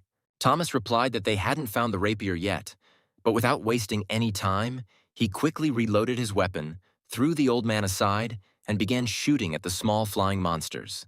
He shot them right through, and they fell down rather quickly as if mown down. But before he could reload his gun, Thomas finished off several pilots with his bayonet, knocking down the smallest ones with one precise blow. He was able to deal with the monsters in just one hit. Next in line were monsters that looked like old, decrepit trees. The tree monsters were too slow, which allowed the protagonist to calmly shoot at them from afar until they fell. Lepanto, in turn, was completely delighted and asked when his squire became so strong. Thomas, however, realized that throughout this entire time, tree monsters had the highest resistance among all normal monsters. However, Lepanto, without losing his enthusiasm, stated that with such skills, Thomas could become the commander of a detachment of musketeers. He even noted with pride that Thomas single-handedly dealt with the damned ants. The madman started talking nonsense again, which finally drove the hero crazy. He got really angry and turned to Lepanto, calling on him to shut up for at least a few seconds and speak normally. Lepanto seemed to take this seriously, falling silent, and Thomas whispered softly in his ear that attacking the monsters openly would be suicide. He continued, explaining that this should be reported to the regiment commander. At that moment, as if to confirm his words, a stranger suddenly appeared behind them. The man called out to them, and calling the hero by name attracted their attention. Thomas was shocked. He recognized his old friend, Beamy. The familiar appearance left no doubt, and Thomas was happy to meet him. Although the meeting seemed almost impossible, once they found themselves face to face, they were both glad to meet again. Thomas, without wasting any time, immediately asked what Beamy was doing in these parts. The lizard explained that he was there in search of prey, hunting. At first, Thomas was a little doubtful of his words. but soon realized that Biemi certainly had to be of a high level to be in such a dangerous place. It was quite obvious that being here was extremely risky. Then Lepanto, without hiding his surprise, could not believe that among the hero's acquaintances there was such an outstanding person. The hero thought to himself that the Biemi Academy was located at the farthest end of the kingdom, and Thomas wondered with surprise how it happened that this man ended up here. Moreover, Thomas noticed that Biemi seemed to be without a team. Judging by the fact that the lizard came here, one could assume that he had significantly increased his level. Then Biemi, thinking out loud, suggested that the hero's equipment probably dropped from the boss's field. Thomas, after thinking about it, realized that even Kay probably didn't know about it. But strangely, Biemi understood his equipment at first glance. Then Thomas suggested that they work together, since he also had a task, and this could be a good opportunity for cooperation. Biemi, after a short pause, agreed to the proposal, although he admitted that he had some problems. It seemed as if something had really happened to him, and something in his behavior had changed dramatically. Meanwhile, Biemi also became interested in the hero's mission and offered to work on the team. The formed team was nevertheless satisfied with this prospect, and Lepanto, nodding with satisfaction, noted that there were only a few lizard mages in the Demon King's troops. If this lizard had gone over to their side, they would have become practically invincible. Biemi, feeling interested in the situation, asked the hero what kind of troops these were. The troops of the Demon King. Thomas, after thinking for a moment, explained that not all of these NPCs were in this place, but their enemies were cursed ants and dark elves, and these creatures always traveled in pairs. Biemi suggested that the protagonist get ready for action, and he himself confidently began to move forward. However, the hero was uneasy because he wasn't a tank and was wearing rather shabby equipment. But the lizard advised the protagonist not to be distracted by minor troubles, but to focus on the ants. At that moment, the little monsters looked at Biemi and said that they hadn't seen a lizard in this area for a long time. However, the next moment, the lizard suddenly began to release its poisonous breath onto the monsters, and the elves began to rapidly die from its effects. The hero was extremely surprised that they died as soon as the lizard breathed its last. After this, Biemi commanded the hero to act. Without thinking twice, they coordinated their attack and simultaneously fired at the monster. The hero was surprised that the monster, which he usually spent 5 bullets on, died so quickly. Thomas noted that the potency of Biemi's poison was significantly greater than his shots. Then Biemi, apparently tired, suggested that everyone take a rest, which at first glance seemed like a reasonable decision. Lepanto, meanwhile, began to build trenches in preparation for possible demon attacks. However, Thomas could not understand what was happening at all, because Biemi himself decided to rest and kept looking around as if he was on guard. Even though he had leveled up to level 33 during his hunt, Thomas knew that the swamp plain was definitely not a place for level 30 or 40 players. He decided to carefully ask Biemi what level he really was. Although not much time had passed since their meeting at Candle Castle, Biemi, without losing his composure, replied that he was now at level 51. Thomas, hearing this, could not believe that such progress was possible in such a short time. Biemi explained that to level up quickly, you just need to know where and when to hunt, adding that he is in a hurry and needs to deal with the current quest first because he is very busy. Lepanto, meanwhile, began to talk about the fighters of some brigade, continuing to crawl on the ground and claiming that their comrades were buried here. Then the guys noticed that the NPC's behavior had changed significantly, and this alerted them. Suddenly, the mad Lepanto ran forward and, shouting, declared that his rapier was somewhere there. It was the first sign that Lepanto's memory was beginning to return, as if when he arrived on the battlefield it had become clear that the war had ended long ago. The situation was further complicated by the fact that dead people began to appear in that direction. But Biemi's poison, as it turned out, had no effect on skeletons.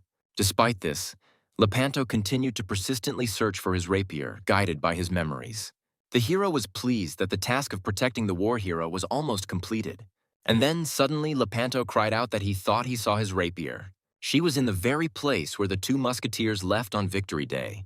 This added a strange tension to the atmosphere, as it seemed like the hero had a special mission related to the Academy's history. Then suddenly, Lepanto declared that he did not agree to let them go so easily. He shouted that they would not leave so easily.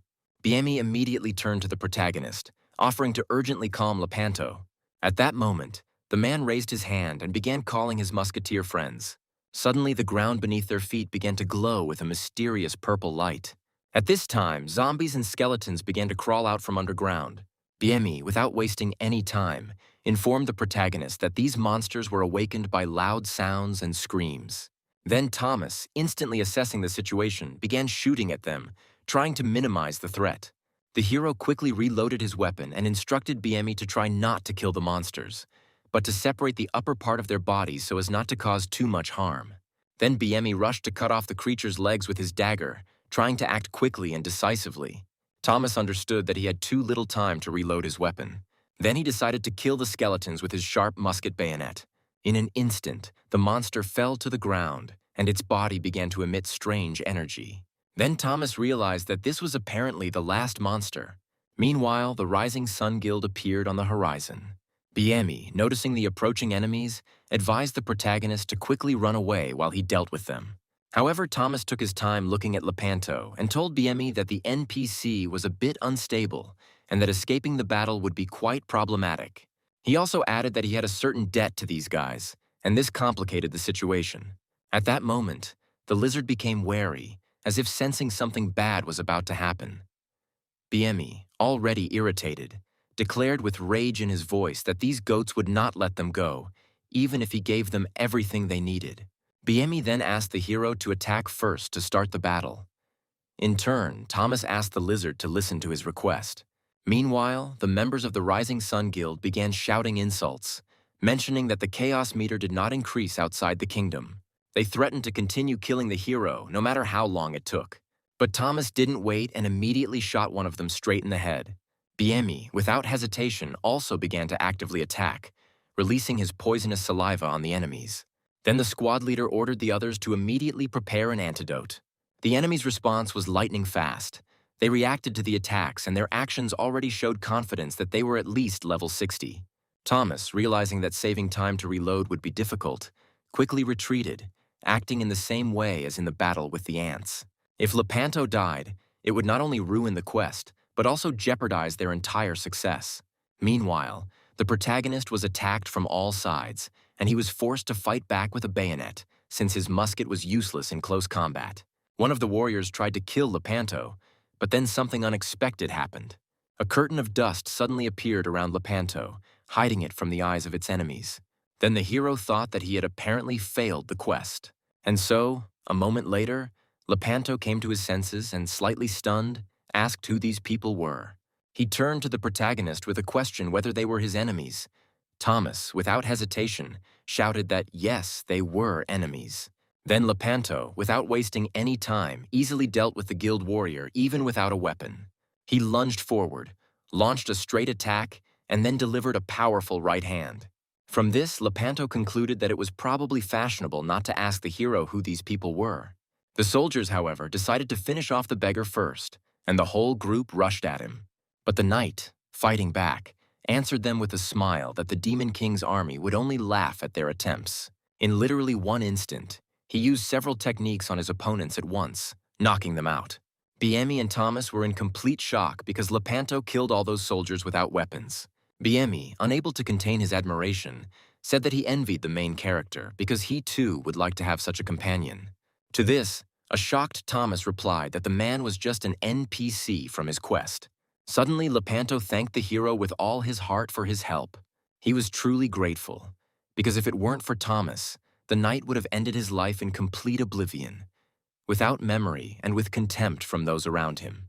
Besides, without his intervention, Lepanto would never have found his rapier. Reports confirmed that Thomas had successfully completed the mission to protect the war hero. This raised his level, as well as strengthened his reputation on the continent and led to a stronger connection with Lepanto. The reward was quite generous. But Thomas still had not achieved his true goal. Then Lepanto, noticing this, explained that a memory control spell had been cast on him. The knight warned them not to take his story about Mr. and Mrs. Brown too seriously, because his memory of the two had been artificially altered. The Third Legion's advisor, the mage Rotsak, erased his memories, and it turned out that the Union of Wizards of the Kingdom of Pubiel under the royal house was involved in this. Lepanto continued by saying that there should be relevant records in the palace archives. Only the king had the power to edit or delete these records, so the report had to be there. That is, in these archives there was a document confirming the existence of Mr. and Mrs. Brown. However, despite these claims, Thomas could not find any evidence that would convince the director of the academy. Then Lepanto apologized, saying that he could not meet with Bezbrov since he had in fact died long ago. Rotzak's spell destroyed him without staining the wizard's hands. This explained why Lepanto could not go to the capital. He could leave, but if the magician remembered his existence, not only he, but also the other knights would be in danger. In the end, Lepanto handed the protagonist a gold coin and said that Bezbrowovi knew exactly how to use it. Thomas, looking at the coin in surprise, asked what it was. Lepanto explained that this would serve as proof that everything said was actually said by him. Thomas, still not understanding where this was all leading, asked why all this was necessary. The man then replied that he wanted to follow in the footsteps of Mr. and Mrs. Brown for the sake of all his fallen comrades and get the answer he had been unable to get that day. Once again thanking the hero for his help, the knight promised that he would remember his kindness all his life. Biemi also thanked the protagonist, saying that thanks to him, he would now be able to hunt in peace for some time, since the guild had been finally defeated. Thomas, in turn, said that his search was complete and he needed to return to the capital. Then Biemi quietly asked the hero to become stronger as quickly as possible. Thomas, feeling interested, asked the lizard why he decided to help him. Biemi, slightly surprised, replied that he did not do it at all. Thomas then explained that the most important thing in Midros is information. Its value and source determine success in any endeavor, the characteristics of monsters, the origins of quests, and much more. Biemi had collected a lot of high-quality information that could be sold for money. Then the lizard replied that he saw great potential in Thomas, which is why he decided to take him under his wing, doing everything necessary. Thomas, a little embarrassed, apologized, stating that he had not yet reached level 40 and asked if this was his investment in the future. Biemi, noticing the hero's seriousness, replied that he should focus on leveling up. Thomas, in turn, remembered that Carl was only level 23, so Biemi asked what Thomas would do if he suddenly caught up with him in level. The protagonist was somewhat surprised, but also glad to hear such a question from such a simple but rather smart guy, which means that Biemi had a good perspective on what was happening in the game. Before they finally parted ways, Thomas couldn't help but notice Biemi's strange behavior and hinted that perhaps he wasn't hiding a weapon from him because the Sun Guild was already approaching. Meanwhile, right during the conversation, Thomas received a message about 2 achievements for which he received 22 statistic points. The trip turned out to be profitable, but now the moment of the main game was approaching. After he told the director of the academy about this, he suddenly started shooting in his direction. Suddenly, the academy was filled with the cries of Bezbrowov, who did not believe in treason, but Thomas, without losing his calm, said that he also had evidence and was ready to show it as soon as it was needed. Bezbrovi, having listened attentively, ordered that this evidence be shown right now. What surprised the hero was the speed with which Bezbrovi fired. 1 shot every 3 seconds. He was prepared for this, however, and handed Bezbrowov the coin, saying that he should recognize it as soon as he saw it. The man looking at the coin was surprised and noted that it turned out Lepanto was still alive. Thomas, without wasting any time, asked Bezbrowov if he knew what kind of coin it was. The man explained that it was a special coin with tracking mana that was used to track the owner, and it could be useful for checking whether the operation was successful. The master of this mana was Lepanto himself, commander of the assault regiment of the 3rd Legion. Then Bezbrovi, after thinking for a moment, asked if Thomas was claiming that the Brown couple had followed the Demon King's army and that a memory control spell had been cast on Lepanto. A look of confusion flashed in his eyes. He thought about the head of the Magicians' Union and finally asked why the director spoke in such riddles. Then Bezbrowovi continued, asking if the hero would have time in the evening since he had important business. Thomas hesitated a little, but in the end received a new assignment with terrible conditions. If he failed, he would be banned from entering the capital, and frankly, Thomas didn't quite understand the logic behind that. Bezbrowovi, noticing his confusion, explained that if Thomas and Lepanto were telling the truth, they would be able to prove it by studying the records in the royal archives. Thomas thought that perhaps it would be wise for the director to go there himself, but at that moment, Bezbrovi began to insist that the protagonist would have to take on this task. Thomas tried to distance himself from the idea, saying he wasn't allowed into the castle and such, But Browless was adamant. He claimed that the wizard was hiding something important from him, which meant that Thomas was the person who could get to these records. The hero, realizing the seriousness of the situation, felt the tension rise, because Bezbroe called him by name. He couldn't just refuse such a request, so he gave his consent. Soon they arrived at a huge castle, at the gate of which they were met by a guard. The security guard politely asked what the man had come for and received a reply from Bezbroe, who explained that he had business with the Magicians Association and also asked who exactly was with him. After the man explained everything, they were allowed inside. Bezbroe and Thomas briefly discussed the details of their plan. Thomas was to go to the western part of the castle and find an important item, but he was strictly forbidden to visit the central part. This was because if Thomas made even one mistake, special traps would be triggered. Thomas couldn't even imagine how the castle staff could cope with such strict rules. The condition of the operation was that they had to complete all actions by 9 p.m. Once Thomas completed his part of the task in the archives, they were supposed to meet in the western part of the castle. They had only one chance, so they decided to immediately begin a dangerous operation. Thomas, hiding behind a flower pot, watched as the castle wall suddenly opened. The head of the Secretariat, Clark, came out and greeted the speedy shooter, Bezbroe. The two, despite not having seen each other for a long time, still maintained a certain distance, although they shook hands. Bezbroe, slightly wary, asked whether he should now be called the head of the Secretariat. Clark, in turn, without hiding his curiosity, asked what brought Bezbroe here, since even he, an ordinary person, would have been unable to enter the castle without the appropriate permission. He explained that he opened the door only because Bezbroe was in front of him. If it had been anyone else, he would have simply ignored the visit. The man, in turn, replied that his goal was merely to see the face of an old friend. Clark, smiling slightly, noted that he understood perfectly well that Bezbroe had not come here for this, and not to get acquainted with the archival records, for which he certainly did not have permission. Then Bezbroe, laughing a little, asked if his actions seemed strange.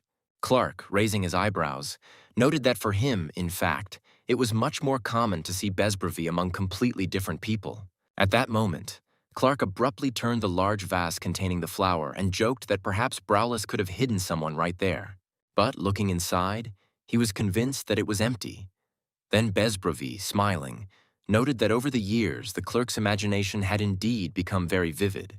Clark, however, felt that after Bezbroe called him chief, his mood immediately improved. Meanwhile, while the conversation continued, Thomas crept away unnoticed. He quickly descended the stairs while Bezbroe kept Clark's attention. Everything went according to plan. There was enough time. The hero still had 2 hours to find what he needed. However, the further he went down, the stranger the space seemed to him, and the steps seemed endlessly long. Finally, he came across an incredible library, an open space filled with archival books. Despite the huge collection, his attention was immediately drawn to the fact that he could still feel the floor beneath his feet. He thought it would have been helpful if someone had warned him about how the archive was laid out, as its disorienting layout had almost made him dizzy. He couldn't imagine having to search for information about Mr. and Mrs. Brown in 2 hours. This search required much more than simply following the passage of time. Suddenly, Thomas noticed an unusual cabinet that stood out among the other objects. It was glowing with a soft golden light. On the shelves of this cabinet was a map of the continent, showing the current position of the settled lands. Realizing what exactly was hidden in this cabinet, after all, it was the only object emitting light, Thomas moved closer. He didn't know when he would be able to get into the royal archives again, so he decided to take advantage of the moment and do a little reading. When he opened the map, he discovered that it was a detailed map of the entire continent, with areas that had once been explored marked. Below the map were written details about these territories, types of monsters and their levels. This proved to be an incredibly useful strategic resource. The western, southern, and northern regions were described by someone named Fernand. Judging by the use of the term level, Thomas concluded that this person was just an ordinary player like him. Thomas continued searching and soon came across a recording of a plan for the cultivation of a new continent. His task had no specific deadline, and it sounded quite mysterious. New land in the sea of the morning star, the protagonist now needed to find Fernand. Judging by the reward, this task seemed to be only the beginning of something much more significant. When Fernand joined the fleet to explore the new continent, this task could only have been obtained from the royal archives. His lack of time constraints made him even more important. Thomas wasted no time in accepting the task and began searching for Fernand's last letter. The king, as it turned out, did not dare to refuse Fernand's request, but after his disappearance, he realized how important this king of adventures was. Now the main character had to move forward. Engrossed in his search, Thomas soon came across a book about various monsters from the Demon King's remnants era. He was ready to dive into reading, but unfortunately he only had half an hour left. But the rush did not prevent him from finding information about Lepanto, and he was delighted. Even at that time, they understood how to properly use the terrain to their advantage. Their plans provided that when the enemy commander was destroyed, the system would weaken, which would give them a strategic advantage. Thomas was ready to read on, but time was running out, and he had almost found the information he needed when he suddenly remembered the mirror the director had given him beforehand. At that moment, his thoughts were interrupted by the memory of the instructions. The recordings were supposed to appear through this glass.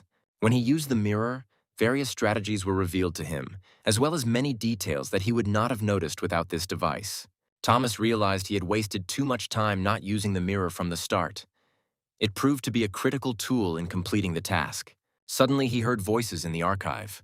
The men discussed how Bezbrowoff was supposedly a master of fire control. It seemed like a simple story. Thomas quickly realized that these people had come here to learn about the Second Great War of Demons against humans. Clark said Sir Rotzak had given orders to check the shelves. They had to make sure that no information had been lost since the castle had an unwanted guest. His subordinate couldn't believe that anything could have disappeared from the archives, but as soon as the order was given, they set to work. Clark then headed to the shelves to carefully examine all the books. While the senior was checking the documents, the junior assistant called him over because he had found something unusual. The man reported that the location of the documents had been changed. The last 3 books had been rearranged, and he was sure someone was looking for information about the Battle of the March Plains. The sound of the door opening and closing behind them seemed to confirm that the situation had gotten out of control. Thomas immediately realized that he had been noticed and started to run, believing that if he was caught, everything would go to hell. Everything that happened now depended on whether he could escape from this situation. Luckily, he managed to successfully escape from the archives, but now he needed to leave the castle without arousing suspicion. Suddenly, he heard the clerk shouting and realized that the guards were about to come for him. The situation became tense.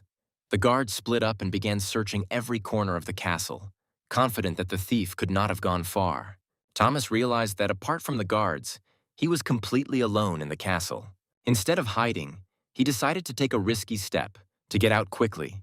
It was a breakout tactic. If he managed to break out, he would find himself outside the eastern part of the castle. He hoped that he would not be caught, but his path was blocked by a knight from the Holy Knight Squad. The 2 boys collided heads and then fell to the ground. He asked who was running around in the middle of the night spreading news of an emergency at the Royal Archives. The knight stood up, and his face immediately changed when he recognized his old acquaintance. It was Sir Durgard, and it turned out they had not seen each other for quite some time. He was glad to meet his old friend, but the joy was short-lived. Soon, 2 clerks from the archives ran up to them, shouting that Thomas was a thief who had stolen information from the library. At that moment, Thomas realized that he needed to get out of this situation urgently. However, contrary to expectations, the knight himself began to defend him in front of his colleagues. The knight began to explain that he knew about the declared unusual situation, but added that it was impossible to arrest anyone without evidence. He pointed out that Thomas had been cooperating with their Holy Knights unit and had recently dealt with the kobold leader, all of which seemed like compelling enough arguments to leave no doubt. However, the clerks clearly did not share this point of view. They continued to look at the protagonist with suspicion, considering him the most suspicious person in the castle. The knight, in turn, firmly stated that arrests could not be made solely on the basis of suspicion. Moreover, he was upset that these people dared to suspect a comrade from the Holy Knights Squad, much less his close friend. Thomas was shocked. The senior guard he knew was protecting him. It touched him deeply. He never thought that this knight could become his ally in such a situation. Clark, however, did not give up. He said that first they needed to find evidence and only then deal with Thomas. With a grin, he pointed his finger at the main character and asked if he was a musketeer, since they said that he shot at the kobolds. Clark then asked if this could mean that Thomas was acquainted with Bezbroff. Thomas, for his part, quickly realized that the knight was trying to connect him with the director of the academy, and he replied with a smile that it was obvious that the musketeers should be acquainted with the director of the only academy of musketeers. However, Clark did not stop there. He noted that if Thomas really was a thief who broke into the royal archives, then the squad of holy knights would be the ones to take responsibility for his actions. Thomas felt a huge relief that he was in this situation with this senior guard, who was one of his friends. If it had been anyone else in his place, he would definitely be in trouble by now. Thomas sincerely thanked the knight, who, in turn, replied that he was glad to help. He added that the archive staff were very sensitive people who liked to let their thorns out, so one had to be careful with them. Then the knight, as if changing the subject, asked why Thomas had actually come to the castle, and the protagonist explained that he had come to visit someone. At these words, Bezbrowovi appeared, who said that his student was lost, and he had come to find him. Having recognized Dergard, he thanked him and said that he was now in his debt. But the man quickly replied that there was no debt when you help your friends. They then exchanged pleasantries and said goodbye on a good note. Before leaving, the knight wished the protagonist to continue striving for the kingdom of Pubil, and he, with gratitude, promised that this would be so. Then Thomas, after thinking for a bit, asked Bezbrowovi if he had seen Rotsak, but, as it turned out, he was not in the castle today. Apparently, the leadership of the community of mages was unable to leave the castle, and perhaps Rotsak was simply avoiding meeting them. Then Thomas added that everything had gone well for him too, and now they could calmly head to the academy. Placing the lens on the table, Thomas said it contained all the information he needed. Bezbrowovi looked worried, since this whole situation concerned his friends, and he was no less interested in the success of this matter than the hero. Thomas admitted that he wrote everything down very quickly and did not have time to go into detail, so now they will have to study everything together. The information was highly classified, which added even more importance to everything that was happening. It said that around 9 p.m., a guard noticed two people leaving the barracks and heading towards the Demon King's troops. When they were ordered to stop, one of them suddenly opened fire on the sentry, wounding him in the leg and incapacitating him. The next day, at 8 a.m., the two men were spotted 20 kilometers from the barracks. Given that the soldiers had no orders, they simply approached them but were shot, which made them all incapacitated. From this report, it could be safely concluded that Mr. and Mrs. Brown seemed to have decided to join the Demon King's army. And that's when events began to unfold from Lepanto's point of view. At 11 a.m., Mr. and Mrs. Brown arrived at the regiment, which, by the way, had not yet received orders to capture them alive. Only after they left their post did the military finally receive the order they needed. The speaker tried to pursue them but was unsuccessful. Then they left, but took someone of great importance with them, possibly a black elf. Before leaving, they warned that they would not spare the speaker at the next meeting and advised him to stay away from Rotsak. Once in this situation, they made it clear that Brown and Elizabeth had been told not to approach Rotsak. However, Lepanto found him suspicious because he decided to hide the truth about Brown and Elizabeth, a situation that became even more mysterious when it was revealed that the Browns had warned Lepanto about this before their departure, long before Rotsak decided to hide the truth. Bezbrowovi, in turn, sat and looked through other recordings that the protagonist had managed to obtain. While reading, he came across something so shocking that he could hardly believe it. According to witness testimony, before the Demon King's operation began, Elizabeth's examination results showed that she was pregnant. Bezbrowovi was furious. He could not believe that Elizabeth, while pregnant, took part in the war. He screamed and cried out, asking why he had not been told about this. His anger was so great that blood flowed from his mouth. He was shocked that despite all the time they had spent together as the Three Musketeers, he didn't even know she was expecting a child. Thomas, of course, was worried about his mentor, but Bezbrowovi continued. He explained that despite all this, he had become much calmer and was glad that they had survived at all. Even after all the betrayals, his soul felt at peace when he realized that Elizabeth and Brown were alive. He felt joy, even though these shooters had betrayed the people and were shooting at their own allies. Thomas began to suspect that there must have been some circumstances that the Browns simply could not talk about. He added that Miss Elizabeth and Mr. Brown had also said that they needed to stay away from the leader of the Union of Magicians. The protagonist was sure that these words were not accidental. Bezbrowovi agreed with him, saying that there was probably something else going on that they could not voice. After the conversation died down, Bezbrowovi thanked the hero for his help. At that moment, he received a message confirming the completion of the Lost Legends quest, as well as a notification of a level increase. The director was sincerely grateful to the main character and said that now he was the only one he trusted. Then Bezbrowovi asked if Thomas would come to him in 3 days. This was important because Thomas immediately received a new assignment called the Suffering of the Remaining Riflemen, which required him to meet Bezbrov no later than 3 days later. It was the first time in his life that Thomas had seen Bezbrovov like this, and although the situation was difficult, he understood perfectly well what was happening. His friends betrayed him, but now the protagonist needed to focus on something else. He only had 80 silver coins left, and he hoped that the director would give him money as a reward. But in the end, only his level increased, and he won Bezbrovov's trust. Just then, Thomas heard voices behind him.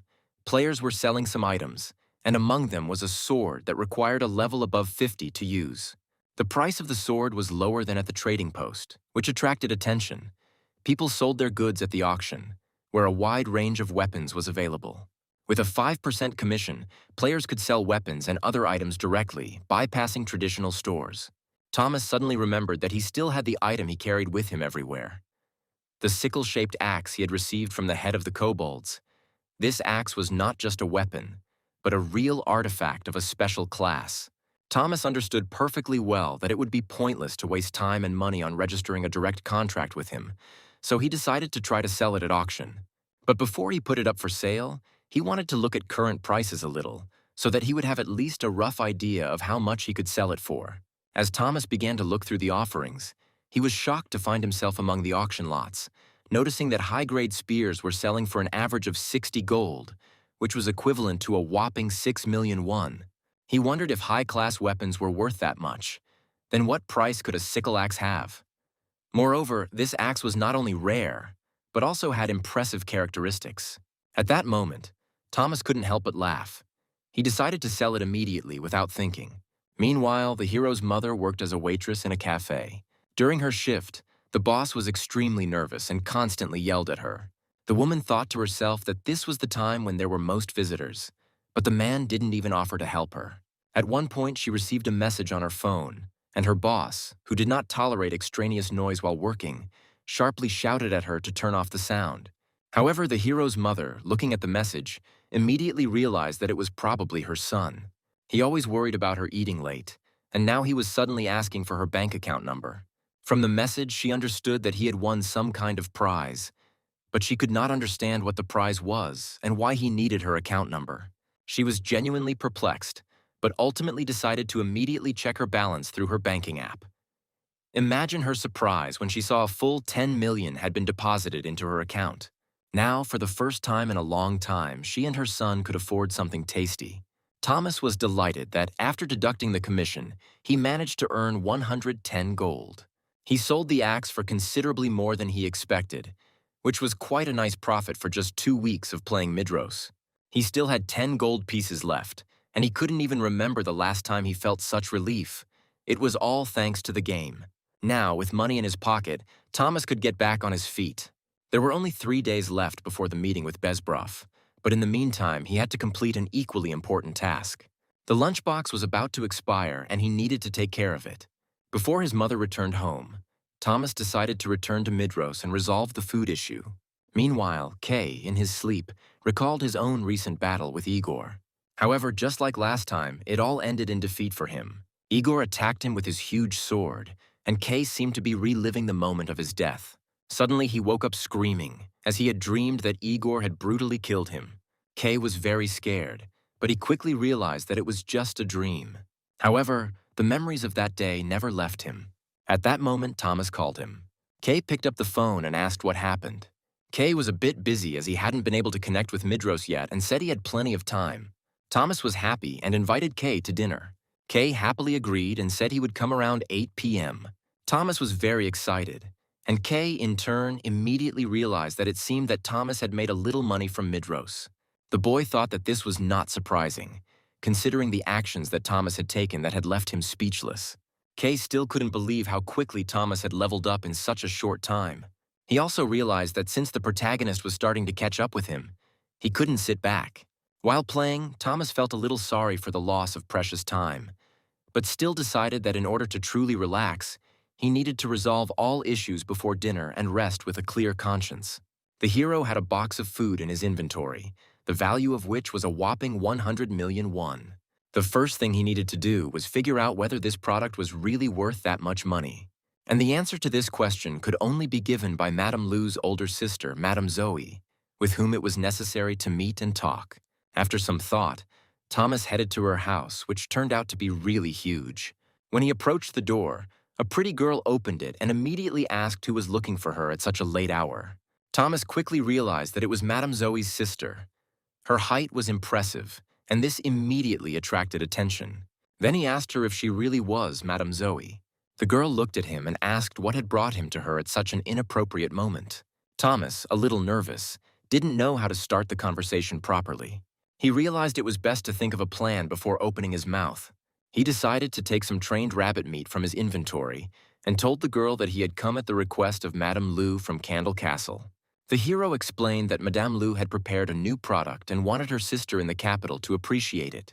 Then the girl, without hesitation, invited him in. Thomas felt relieved, the plan worked, and everything went according to plan. However, Madame Zoe was surprised why her sister sent people on such minor errands. Thomas, though no master of acting, found that his approach had worked, and he was pleased that his cooking training at Candle Castle had taught him something useful for this situation. He also noted that the NPCs in Midros do not act by human standards. They are lazy to the point of disgust, and in order to provoke any kind of reaction from them, you need to know certain code words. He became curious about what code word would be suitable for Madame Zoe. Thomas then continued, relaying a message from her sister that a food parcel was on its way. The girl immediately asked if the food would really arrive and fall into her hands this time. Thomas was pleased that he had guessed the code word correctly. He assured her that Madame Lu trusted him, and therefore the food could be trusted. But the girl, with a slight note of doubt, noted that the last time she received a similar letter, but months later there was no courier or any news about the package. Thomas then realized that other players had already completed this quest, but they had taken the box of food for themselves without giving it to the recipient. Then the hero, trying to find out more, asked why it was so difficult to open an establishment in the capital. Madame Zoe was surprised and asked if Madame Lu had told him about this. Thomas replied that all he had heard was that a large hall was needed, although he suspected there was more to it. This was another of Midros's meaningful hints about the peculiarities of this world that he had to deal with. And then Thomas decided to find out why the box of food was so important. The girl noticed with slight surprise that, from his face, he had not yet understood the essence.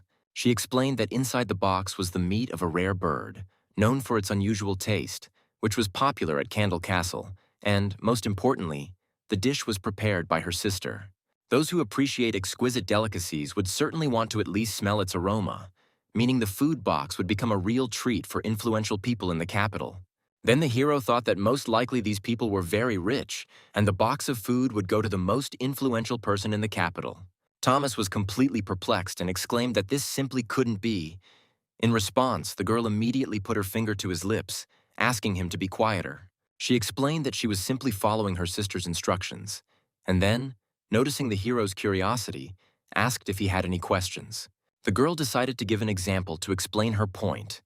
The capital, as she said, was a place where people from the most powerful kingdoms gathered. Zoe then asked the protagonist what would happen if all these people ended up in the same restaurant. The hero paused for a moment and thought that the more people there were in the restaurant, the higher the prices would be. But then he thought about it and asked himself if a restaurant could be about more than just money. It was that moment when Thomas realized that her words held much more meaning than he could have imagined. Then the hero looked at his watch and realized that it had become quite late. He remarked that he shouldn't stay in someone else's house so late, and, deciding that it was time to leave, he handed the girl the meat. After this, the guy quickly ran out the door. The girl, with a smile, noted that, as her sister had said, Thomas was a truly interesting person. After he left, he reflected on how shocked he had been by everything that had happened around him. It all looked like Madame Lu wasn't just an NPC. He began to wonder if this was all part of Madame Lu and Madame Zoe's true plan. Meanwhile, when Thomas returned home, his mother and Kay unexpectedly appeared in his apartment. He was a little confused, not understanding why they had come together. His mother hugged him warmly and said that it was enough for her that he did not lose heart. Tears welled up in her eyes, and she asked him excitedly where he got such a large sum of money and whether he was doing anything illegal. Then Thomas realized that he would have to explain the situation. It might be easier if he does it with Kay. Kay declared with satisfaction that he had eaten well while the hero's mother went to buy apples.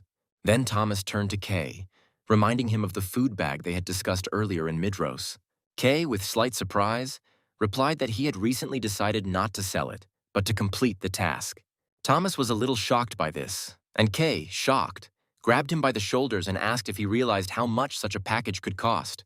Thomas then tried to clarify by laying it all out to Kay, but it was obvious that he still didn't fully grasp the importance of the situation. He shared with Kay his suspicion that Madame Lu might want to set up a guild disguised as a restaurant for the purpose of gathering information. Kay was stunned by the idea, not believing that an NPC guild could be hidden under such an establishment. Thomas then asked what Kay, as an expert on Midros, thought about this. Kay thought about it, but admitted that the probability of such an event was not zero. He said that if it turns out to be true, it would be really cool.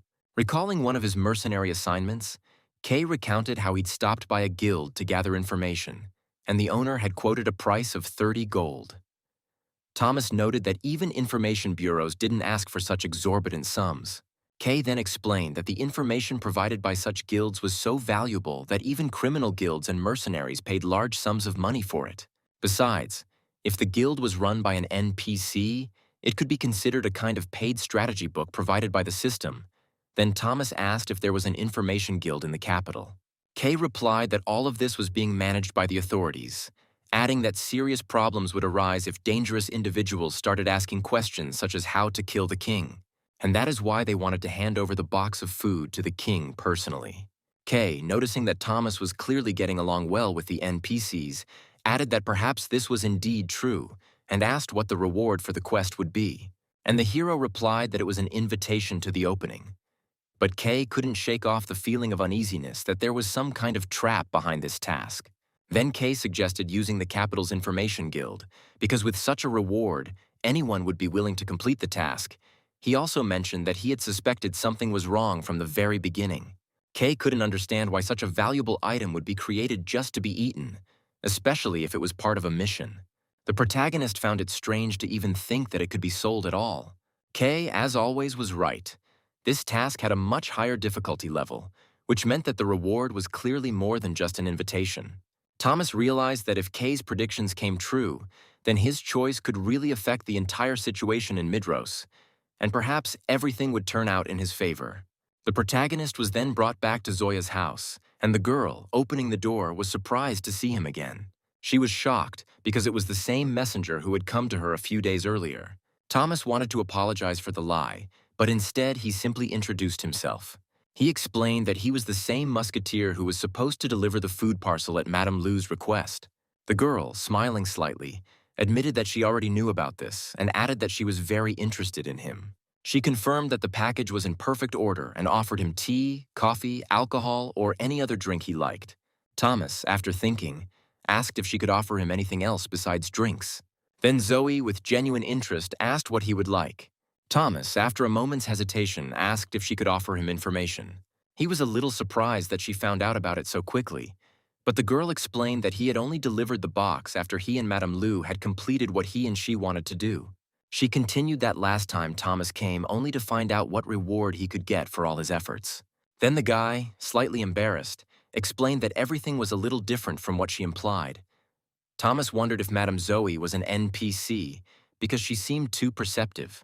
The girl noticed his bewilderment and assured him that everything was fine. Madame Lu warned her that no one would bring the parcel without knowing the whole truth. Thomas was stunned by this.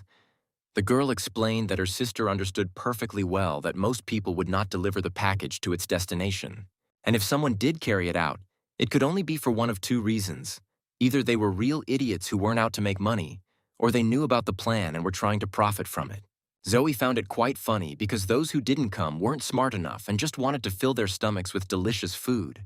Thomas finally understood what the saying appetite comes with eating meant, and he continued by saying that there were those who thrived on greed and only pursued profit. Only the most foolish person, who did not understand the true value of the box, could have completed this task. And suddenly Thomas felt that Zoe's speech was becoming more and more strange. She repeated her sister's words, saying that it did not matter who brought the package. The point is that they will still need to be eliminated. At that moment, something flew right past him, and the hero barely managed to dodge. When he looked at the wall, he realized that there was a huge harpoon sticking out from there. Thomas, stunned, took out his gun and asked what she meant. Zoe replied softly that he had managed to dodge the attack and called him lucky. Realizing that he had no choice, the hero fired his gun in her direction. However, at that moment, ninjas burst into the room and rushed at him. Thomas instantly realized that there were a lot of them and that he needed to quickly create distance. But fortunately, he had enough time to load his musket. Now that the protagonist was further away, he could calmly concentrate on shooting, confidently aiming at his target. However, he had to fight each enemy in turn in order to somehow hold back their onslaught. But the space in the room was too small, and it was impossible to escape. All this put him in an extremely awkward position. But, as always, Thomas was able to find a solution. He pointed the gun resolutely at Madame Zoe and ordered everyone else not to move. Otherwise, he would simply blow her head off. He made it clear that he would take the box with him, and also demanded that the girl immediately get rid of the killers if she did not want everything to end quickly and bloodily. Madame Zoe, however, did not lose her composure and, despite the threat, calmly asked if the protagonist had been too rude. Then Thomas reminded her that as soon as the shooting started, the young girl would come running to help. He added that if they did not leave, they would all be arrested. To this, the girl, without losing her composure, replied that, of course, the knights would come, but they could be bribed, and they were unlikely to do anything. The fact is that any knight could be bribed. She also noted that a person who lives in the very center of the capital and makes such a noise must have some kind of plan.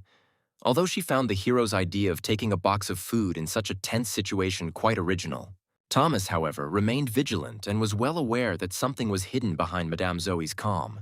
Zoe suddenly said that her older sister would give him a 100 for how he handled the situation, but from her he would get a maximum of 80. Soon the hero, noticing his thoughts, asked what exactly Madame Zoe had planned. She explained openly that it was a test that Thomas could not have foreseen, and then, as if with slight regret, she added that she would deduct another 5 points, and the test would be completed. Thomas was a little confused. He didn't know what to do. The hero wondered if he should thank her or perhaps team up with the new master of the Information Guild already. He felt that he was increasingly understanding the mechanisms of this world. Then the hero, as if thinking, asked why everything ended exactly this way. Now that it was the hero's turn, Thomas, unable to restrain himself, ordered Madame Zoe not to move. She, in turn, could not understand what was happening and said that the test was over. But Thomas, without losing his composure, said that she should not talk nonsense, explaining that for her it was a test, but for him it was a real mortal threat. He asked if she thought the reward should go to him in that case, and Zoe laughed and asked him why he was treating the future guildmaster like that. The woman confirmed that he had understood the situation correctly and agreed to sign the first contract with him, promising to provide him with useful information that could be decisive for further advancement. Thomas was finally able to complete the quest to open the sacred grill in the capital, and his level increased. Madame Zoe explained that this information was exactly what players like him needed most. 2 days later, the main character was already in Lost Canyon. The information received from Madame Zoe turned out to be extremely useful, and there were many valuable herbs here in this place. Everything turned out to be accurate, as Madame Zoe promised. With her help, Thomas received an achievement for fighting goblins. Soon his name became a source of fear among the goblins. He also earned the Goblin Nose Collector achievement for successfully capturing 1,000 of the creatures. This place turned out to be ideal for leveling up a musketeer. Now Thomas decided to visit Bezbrowoff as time flew by very quickly. He reached the academy and quietly entered inside. He was met by the director, standing calmly by the window. The director greeted him, noticing that Thomas had changed a little in appearance. Thomas responded by noting that Bezbrowoff had also changed a little. He wondered if he always had that expression on his face. Then Bezbrowovi, without wasting any time, asked whether Thomas had been training all these 3 days. The protagonist noted with pleasure that his level had increased so much that even NPCs began to notice the changes. When Thomas and Browless first invaded the Royal Archives, he was at level 36, and now he was at level 48. Seeing that Bezbrowovi had also risen more than 10 levels, Thomas realized that he had also noticed the changes. Thomas explained that he spent most of his time fighting goblins, and Bezbrovi chuckled and noted that this sped up the process. However, Thomas did not quite understand what Bezbrowovi meant. He explained that it should be obvious that the hero was being trained to become one of 3 new generation shooters, and his training was a necessary step. As a result, he had to complete a skill upgrade quest, which was to defeat the Golem Bra boss within 15 days. This would earn him the new skill Eagle Eye and Mrs. Elizabeth's blessing. Thomas nodded, agreeing that all the previous quests had indeed been too difficult for ordinary musketeers. It seemed like this whole process was necessary for him to become a new generation shooter. However, Thomas could not understand why he should imitate Mrs. Elizabeth. There was also Mr. Brown, who worked with her, and Bezbrovi, who stood right in front of him, also seemed no less important. He was sure that he would soon figure it out, since all this happened in Midros, and here sooner or later everything fell into place. Then Thomas, a little perplexed, asked Bezbrovi if he really was going to catch a golem. Bezbrovi, without wasting time, asked if Thomas had ever hunted such creatures. Thomas, after thinking for a moment, replied that although he had never hunted golems, he had heard a lot about them and had seen these creatures on Fernand's map. If he remembered correctly, golems lived in mountainous areas. Bezbrowovi, feigning mystery, remarked that hunting golems would probably be much more fun than hunting Hijwitka. But Thomas felt that most likely there would be no time for fun at all, given the difficulty of the task. The man then asked if Thomas was going to refuse the assignment. Thomas nervously shook his head and replied that he had no intention of doing so. Bezbrowovi, noticing his indecision, cheerfully added that this was in the hero's style and suggested they set off on their journey. As it turned out, there was a city at the foot of the canyon, and a crowd of people had gathered in the square, ready to form groups to hunt stone golems. Thomas, using teleportation, instantly found himself on the spot and made sure that everything looked exactly as he saw in the pictures on the internet. He walked through the crowd, thinking about the rocky ridge filled with stone golems and the man-eating gray trap plants that usually inhabited the mountainous regions. Golems, he knew, were the very monsters that ranged players usually avoided due to their thick armor, which gave them excellent protection.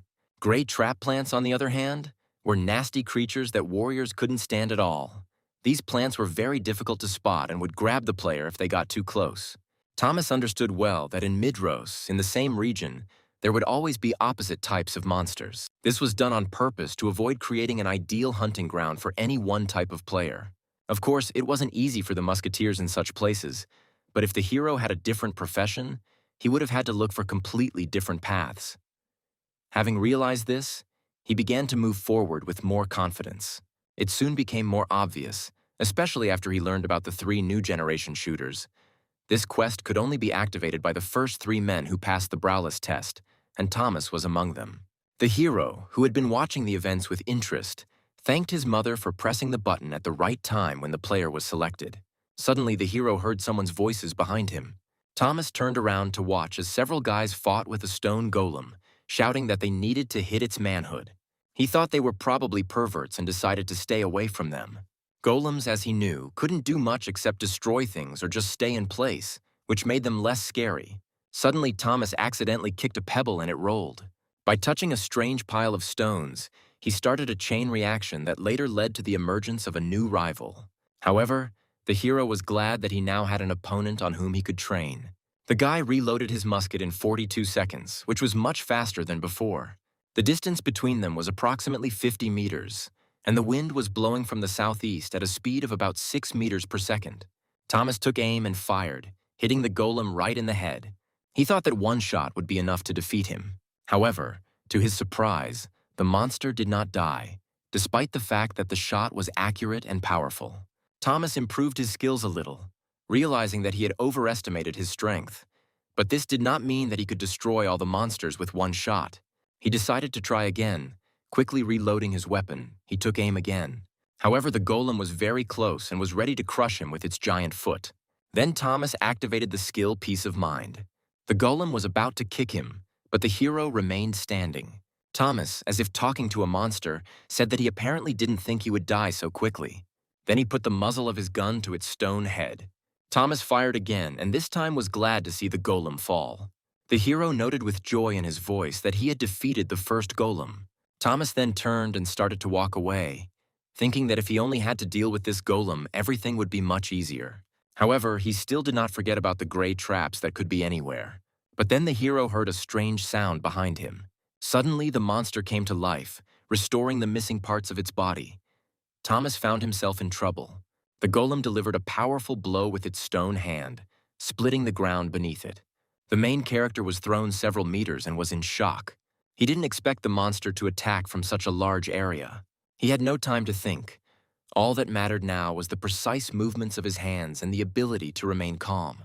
Then Thomas fired again, this time hitting the golem right in the chest, but the bullet bounced off the stone slab, revealing a bright golden part underneath. It looked like the golem's heart.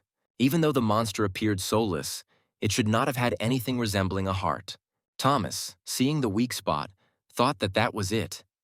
Now the golem would fall. But when he took aim again, the golem had managed to regain its strength and covered its vulnerable spot with new stone plates. In desperation, he ran from the area, feeling half of his health draining away. Luckily, there were no endurance limits, otherwise he would have certainly died. His first attempt was futile, and with 2 of his skills on cooldown, he decided to check the quest description again. Focusing closely on one of the sentences, Thomas read that the golem's heart could not be seen from afar. He couldn't just aim like he had with Hijwit Ka. Aiming didn't help him find the weak spot. Thomas shot at other parts of the golem's body, but they also managed to recover. Now he needed more information. Suddenly, hearing screams nearby, Thomas ran in that direction to find out what was happening. Soon the hero reached the cliff, and someone's voices could be heard from below. He noticed that a group of boys were fighting the golem and had already destroyed its protective layer. Now they couldn't afford to waste another moment while his heart was vulnerable. Thomas was shocked to see that they had actually been able to win, and the golem lay on the ground, broken into pieces. Then he came closer, deciding to ask them about something. Thomas asked if the golden bead was the source of the golem's energy. One of the men replied that it seemed so, and then Thomas realized that he was in the golem's range for the first time. After this, the man added that the golem's vulnerable spot was actually his testicle. One precise blow and the monster would die. Meanwhile, Thomas, not understanding the joke, asked if this place was his heart. But the men continued, saying that if you hit the golem's testicle, everything around would immediately die. Thomas, a little confused, came to the conclusion that it seemed that when this egg opened, the golem began to regenerate. One of the men confirmed his guess and added that in such a situation, it was necessary to act as quickly as possible in order to not give the monster a chance to recover. Then the man looked at the hero and asked if he was alone, without a team, since apparently he knew little about golems. Thomas explained that he was a ranged fighter, and the man advised him to leave here, because one blow from the golem would be enough to defeat someone like him. However, Thomas, without wasting any time, changed the subject and asked if the man knew about Brass Golem. The man looked a little surprised by the question, but nevertheless confirmed that he knew something. He said that when the copper golem appears, everyone on the mountain will gather to look at it, after which there will be 2 options. Either everyone will die or everyone will survive. This statement plunged the hero into thought. He immediately asked how he could find out about the boss's appearance. The man began to answer, but then his friends shouted to him that their stone golem had revived. The man then ordered Thomas to wait his turn and advised him not to get too close, as it could be dangerous. Thomas thanked the stranger and ran away. It occurred to him that this guy, who specialized in long-range combat, was wandering around the golem zone completely alone. There was no doubt about it. He had clearly gone crazy. Meanwhile, the hero began to think of a plan. He wanted to hit the golem's testicle between the belt and the chest, and then repeat the blow before the golem had time to recover. While he was thinking through the details of his plan, he walked along the rocky cliffs and almost lost his balance. Everything was going in such a way that it became clear why there were so few other players in this zone. Heroes with high attack speed had difficulty destroying the stone, and players with powerful attacks had trouble regenerating the golem. Now the hero didn't know what to do next. Suddenly he heard a strange sound from somewhere above. When the boy looked up, he saw a man flying towards him from above. He was shocked when a dead man fell on top of him. Suddenly screams were heard on the mountain, and people began to shout that the copper golem had woken up. Soon the golem itself let out a terrifying roar, which immediately had a weakening effect on the hero. He felt himself weaken. Shock overwhelmed him. This boss could not only attack, but also weaken players. The reduction of stamina below 50% and a decrease in defense by 10% seemed like a disaster to the protagonist. Then the players around started attacking the boss using various techniques and spells. Thomas, assessing the situation, realized that the entire team of 10 people had gathered their strength in just 5 minutes. He came to the conclusion that if he decided to fight the golem alone, it would take him about 4 minutes. However, he still didn't know how long it would take for the golem to recover, or how long it would be until its next appearance after its defeat. At this time, one of the guys from the team decided to use lightning against the golem. Suddenly, everyone started shouting at him, demanding that he stop the lightning attacks. Then the boy, without losing his composure, replied that this way the golem could be paralyzed. His words were met with anger, but the boy nevertheless fired a lightning arrow at his opponent. In response to the hit, the golem began to make strange sounds. Then the golem suddenly began to spin, destroying everything in its path. A massive flash of light and kinetic energy destroyed all life around, leaving only the dead bodies of the players who were within the radius of this catastrophe. Thomas, who was watching what was happening, began to get nervous. He saw his allies disappear one by one and realized that he would now have to face this giant creature alone. A few days later, in a small town near the mountains inhabited by golems, all the players were trying to find a team to hunt Grey Trap. One guy kept walking the streets and shouting that he wanted to join the team, but no one would take him. Disappointed that no one accepted him into the team, he suddenly noticed a hero. He was surprised that such a noob could even hunt in such a place. He couldn't understand why no one invited him to their group, but he decided that he would keep an eye on him. He kept an eye on Thomas, expecting him to likely head to the stone golem zone, a place he thought the newcomer was unlikely to survive. The guy decided that if Thomas died, he would take all his things. However, he quickly realized that he had to be careful not to get into trouble himself. At that moment, a bright flash suddenly appeared, and the guy was forced to cover his face with his hand. When the smoke cleared, he saw Thomas continuing on his way as if nothing had happened. He said that everything was going as he expected, while the guy was still sitting behind the rock, not understanding what was happening. 9 days passed, and Thomas found himself near a copper mine where there was a suitable resting area. He sat there, waiting for the golem to start regenerating again. Thomas calmly walked around the dangerous plants, not understanding why the other players couldn't just walk around them. The effects of his musket master and calm soul skills not only improved his weapon handling, but also his vision. It was quite natural for him to see monsters, unlike many others who panicked when they appeared. Finally, Thomas saw the golems. It took them a full 10 days to wake up and begin the regeneration process. When the other players noticed that the field boss had appeared again, they immediately began to run away in panic, not wanting to become its victims. But Thomas had prepared in advance, purchasing supplies that could help him defend himself against the effects of the roaring golem.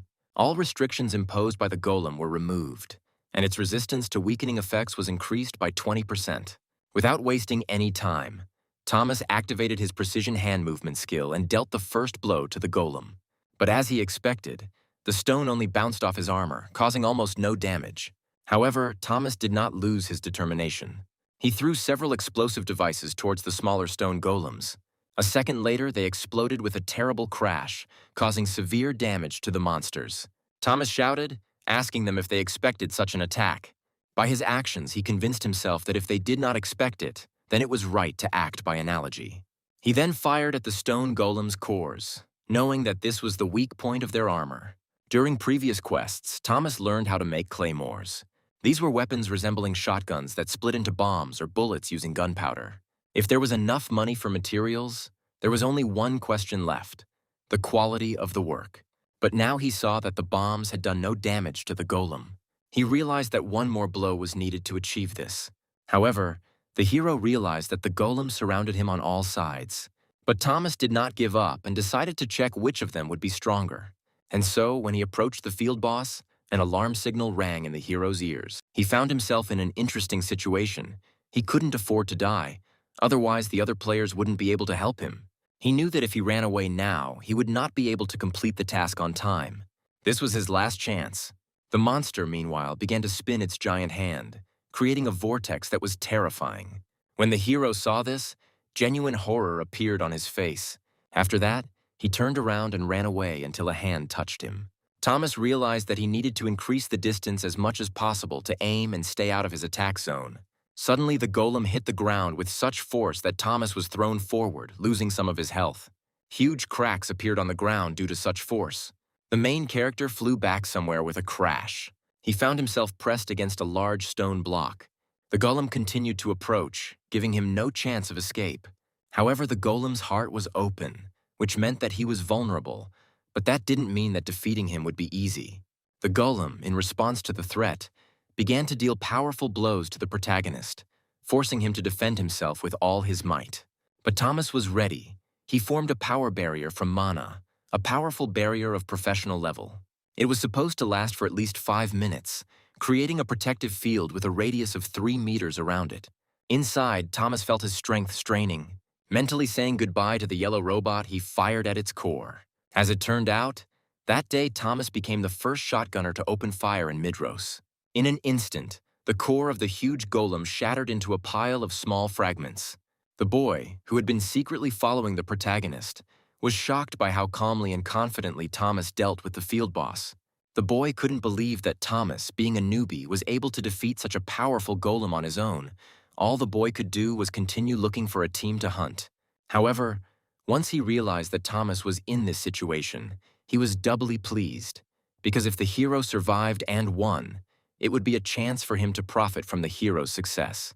Meanwhile, Thomas teleported to the capital, a place where there were always many people experienced in finding players for team missions. At the moment of his arrival, something strange began to happen to him. Suddenly, the guy laughed, and his laughter sounded as if he had gone crazy. He smiled like a child, realizing that he had managed to pass this test. Everyone who was nearby turned around, thinking that he had completely lost his mind. At that moment, Thomas couldn't hide his joy. It was difficult for him to defeat even the stone golem, and now he defeated the copper golem alone. He thought of his musket, which had survived the illegal modifications, the weapon's barrel able to withstand such overloads thanks to its unusual cartridges. When they left the muzzle, they exploded. If Thomas had simply touched the golem's core like a button, it would have died. However, the hero decided that when the forge opened, he would give his musket for repair, and only then could he allow himself to rest and leave the game. Thomas then decided to test his achievements to see what level he was at. Being the third player on the list to achieve such rare achievements, he couldn't hide his pride. He also remembered that he had once obtained the Emperor Solo achievement, and although the difference between the Emperor and Price titles was 50 and 40 boss levels, he realized that there were 2 other players besides him who had overcome this 40-level gap. Thomas had an idea how they had achieved this, most likely by spending a lot of money and developing some unusual tactics, perhaps inventing something like a bomb. This may have explained why he was not inducted into the Hall of Fame despite his Craft Star title. But Thomas chose not to waste time thinking about other Midros players. He opened the user window and saw that he was at level 64 with 82 unused attribute points. He remembered how difficult the task from director Bezbrowoff was, and how his experience increased by 473 skill points. Thomas assumed that it was these points that played a significant role in his success. Even though his punches were quite powerful, it was his skills that allowed him to hit the target. Thomas wondered where to invest his stat points.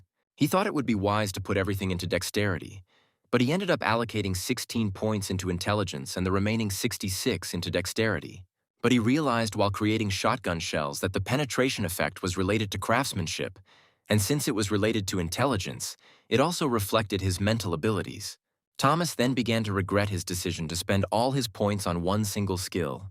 He felt that he could have made a more balanced distribution, but now it was too late.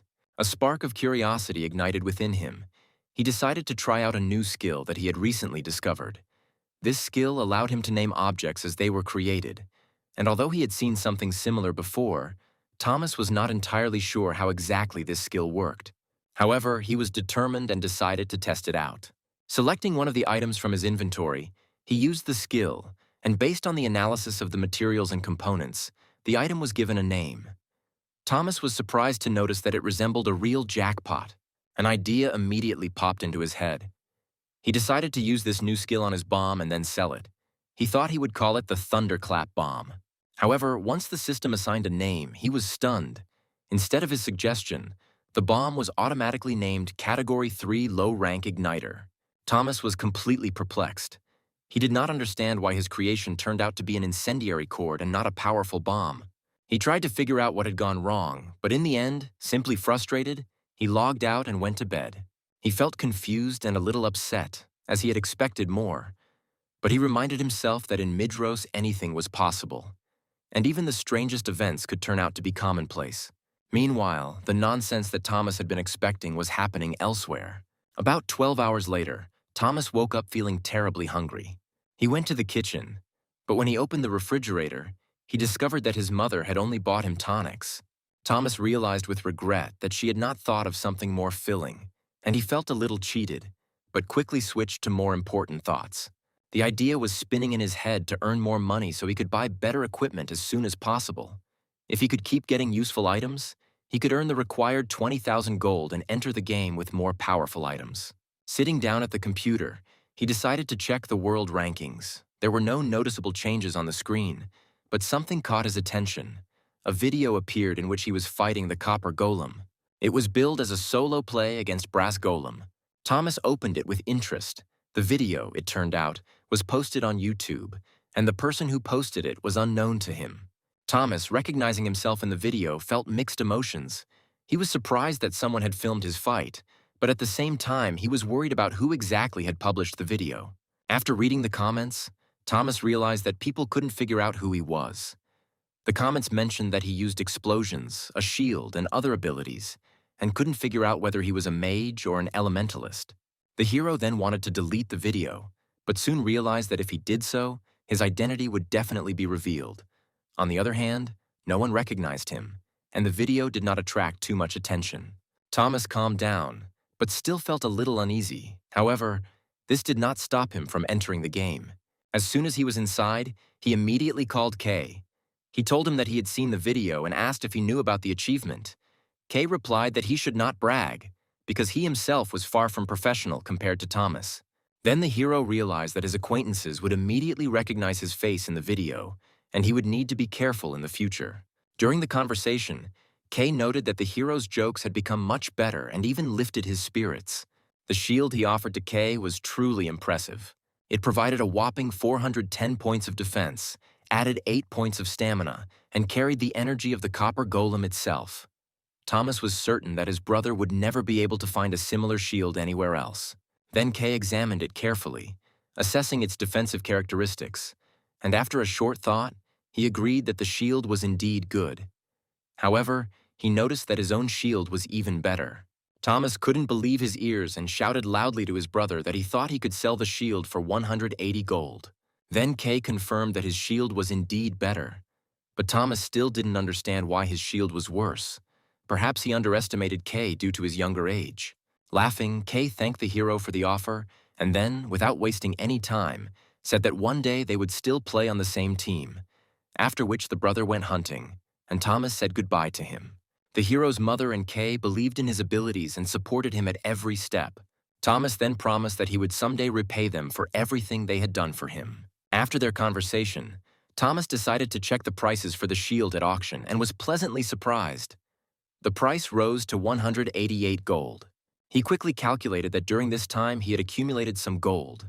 The hero took more than 10 gold coins and distributed them among various items in his inventory: scrolls, medicines, gunpowder, and so on. However, once he had saved up enough gold to buy a new shield, his rifle required repairs, which cost 4 gold. Thomas faced a difficult choice, as he could not afford to send the weapon for repairs, but repairs were necessary. He closed his eyes for a moment and quietly apologized to his rifle for the awkward position. Meanwhile, while walking, Thomas accidentally caught on a branch and tore his cloak. The protagonist was in complete despair. He did not understand how this could happen, since he had taken such good care of his equipment. This made him think about the importance of durable clothing, and Thomas realized that protective gear is not just for looks, but also for survival. However, he couldn't afford to buy new equipment, and now he had to carefully preserve the old one until he could acquire something more worthy. It seemed that there was no way out. In desperation, Thomas called Kay and apologized for having to make such a delicate request for money. He was glad that Kay hadn't refused. Otherwise, he would have had to walk around embarrassed in such uncomfortable and damaged equipment. Kay, fortunately, offered his brother a solution. The hero's new suit turned out to be quite affordable, and with some negotiating skills, Thomas was able to lower the price by as much as 3 gold pieces. Of course, he now had to pay Kay back, but he felt the clothes were worth it and they were in perfect condition. After this, Thomas decided to complete his quest and went to Bezbrowoff. He soon came to the academy and informed the director that he had returned. Bezbrowovi, having examined him carefully, noticed that Thomas had changed, which was evident not only in his clothes, but also in his behavior. The man commented that he had done a great job, and Thomas was pleasantly surprised by this recognition. He expected Bezbrowoff to notice his rifle or clothes, but he only praised him for his talent and skills. It was nice, but the main thing for the hero was that he completed his first training and received 30 silver coins, as well as the eagle eye skill. Thomas was pleased, because from the very beginning he was interested in what exactly this skill gives. Then Bezbrowovi, noticing his curiosity, asked if he had seen anything in the distance. Thomas admitted that he hadn't noticed anything special yet. Then Bezbrowovi explained that this was precisely the task he had given the protagonist, so that he would learn to predict distant targets. To shoot accurately, you need to be able to see potential threats in advance, even if the target is not visible from a distance. He also confirmed that he had prepared the hero for such conditions by training his accuracy on targets, after which Thomas received a new assignment, marksmanship training. His task was to collect feathers from the tail of the roadrunner. Thomas was a little wary when he read the description of the task. Although he was confident in his abilities, he couldn't help but feel a little nervous. He knew he had to act, so he decided to find out right away who this mysterious roadrunner was. Then the man, looking at it with interest, explained that it was a bird. But Thomas, not entirely satisfied with this answer, asked if it was something like the golden eagle from Candle Castle. However, Bezbrowoff immediately reacted, noting that although it was a bird, a comparison with the golden eagle would insult the bird itself if it could understand such things. Thomas didn't quite understand what Bezbrowovi meant, but despite this, he agreed to the task. However, Thomas felt relieved to hear that this task did not have fatal conditions. It was impossible to fail it with the roadrunner. This gave him confidence, because no matter how the situation developed, he would definitely cope with at least this quest. He was looking forward to what would happen next, because his next quest, called The Will of the Late Mrs. Elizabeth, sounded quite tempting and intriguing.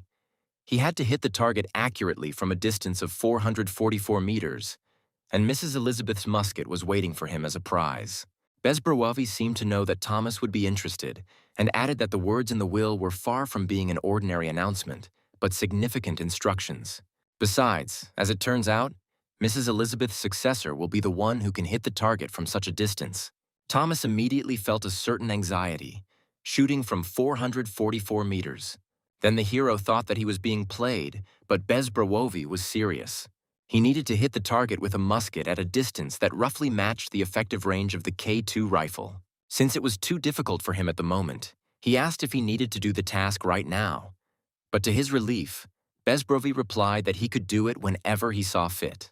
However, if Thomas truly wants to become Mrs. Elizabeth's successor, he will need to choose the last rifle from the 3 available options. Thomas, as expected, asked if it was the same rifle, and Bezbrowovi confirmed that it was. The hero was a little stunned to learn that Bezbrowovi and Mr. Brown had already laid claim to the other 2 rifles. So now all 3 new generation shooters will inherit weapons based on their unique techniques. Bezbrowovi once again emphasized the importance of precision, as it is this quality that will determine who will become the successor. But Thomas wasn't going to risk this quest, because as he himself told Bezbrowoff, at the moment he couldn't shoot at such distances. He decided to first deal with the quest related to the runner and then return to more difficult tasks. Then Bezbrowovi agreed to wait, as he was always ready to help. Soon Thomas headed to the desert, the habitat of the runner. Quite quickly he found the bird he needed, and although he couldn't believe that he was about to kill this bird, he knew that he had to remain alert. He activated his new skill, Eagle Eye. Thomas felt his perception change. Now he could zoom in and out on an image at a distance of 500 meters. Using this skill, he noticed that his eyes now became like sniper scopes, and he felt like he could see targets even at a great distance. Then the hero aimed his weapon straight at the bird's head. But just as he was about to shoot, Runner seemed to sense his presence. Then Runner turned sharply and ran in the opposite direction. The bird was moving so fast that Thomas felt his cloak fluttering in the wind. Meanwhile, other players noted that if a roadrunner appears nearby, then the hunt can be finished. The hero couldn't understand how this was happening, but deep down he knew that here in Midros anything could happen. However, Thomas continued his pursuit, and after 3 days he finally tracked down the runner, but time was running out. Only 17 days. For 3 days he did not collect a single feather, and all his efforts seemed in vain. He prayed, hoping that this time everything would work out well. But just like the previous time, the bird managed to escape. Thomas was upset.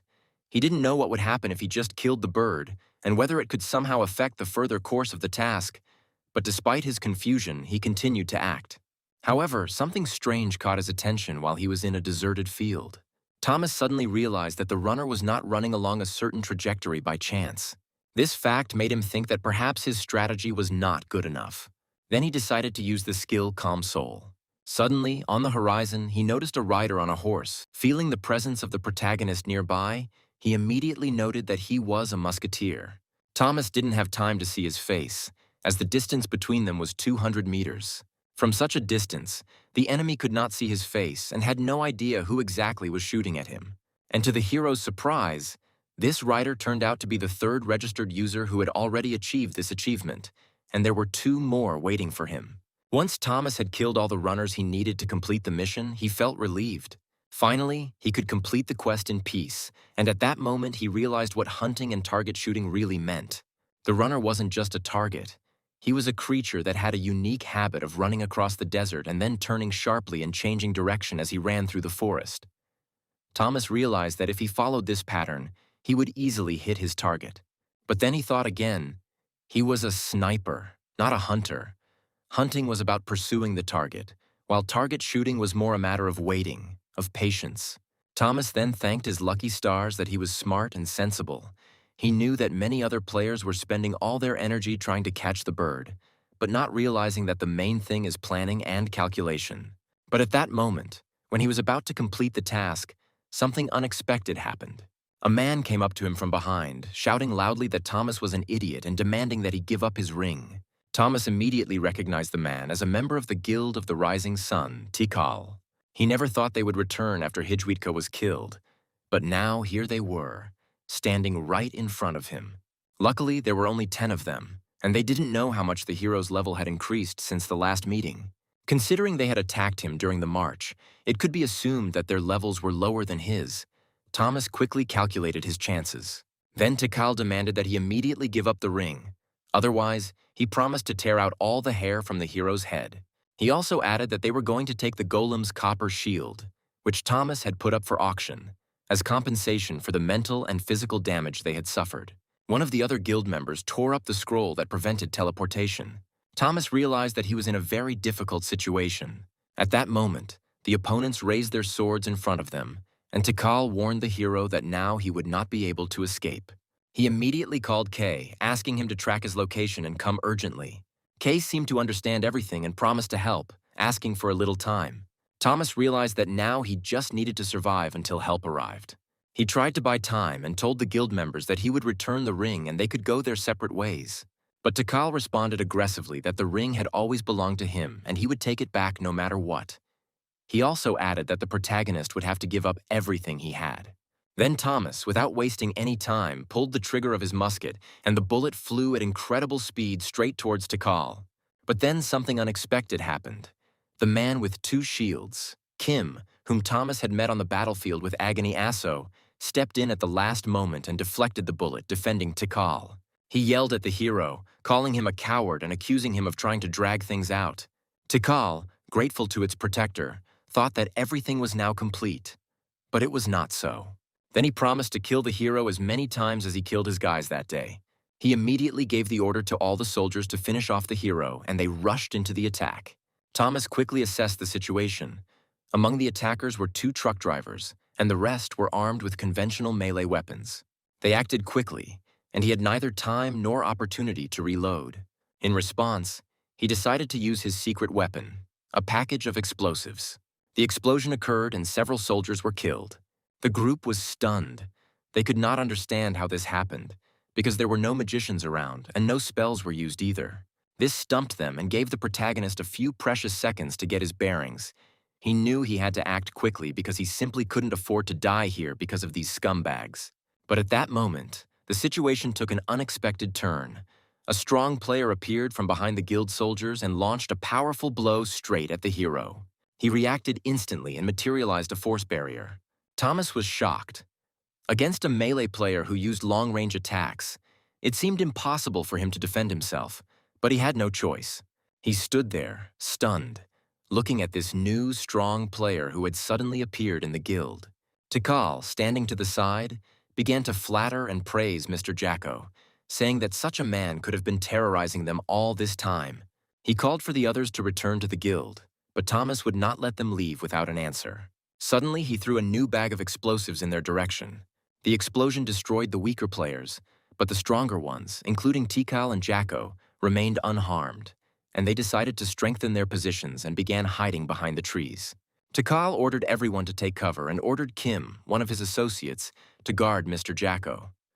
Thomas was irritated. He needed to deal with Jacko with the last package of explosives. But now the situation was complicated. Hiding behind the trees, they shouted that the hero's force barrier would not last more than 5 minutes, and once the time ran out, Thomas would become an easy target. The protagonist was confused. He didn't know whether he would have time to deal with all these people before the barrier disappeared, or whether Kay would have time to come to his aid before he died. However, before Thomas could send a message to Kay, a mysterious knight approached them. He asked with all seriousness what was going on here. The knight suddenly recognized the Rising Sun Guild members among these players and asked if the group of players were planning to kill another person outside the PvP arena. However, Tikal, shouting in displeasure, ordered him to get out. But the knight did not react to the threats, and continuing to look closely at the hero, asked if he was a musketeer. Thomas, a little stunned, confirmed that this was his class. The knight didn't stop there and asked Thomas if he knew what the word sleeping kid meant. Thomas, not understanding what was going on, replied that he had never heard of such a thing and, more importantly, that the place was dangerous now, so they needed to leave. But the knight replied that he couldn't ignore the group PK. Then Tikal, despite the situation, ordered his soldiers to kill the knight, calling him a psycho and demanding that they deal with him quickly.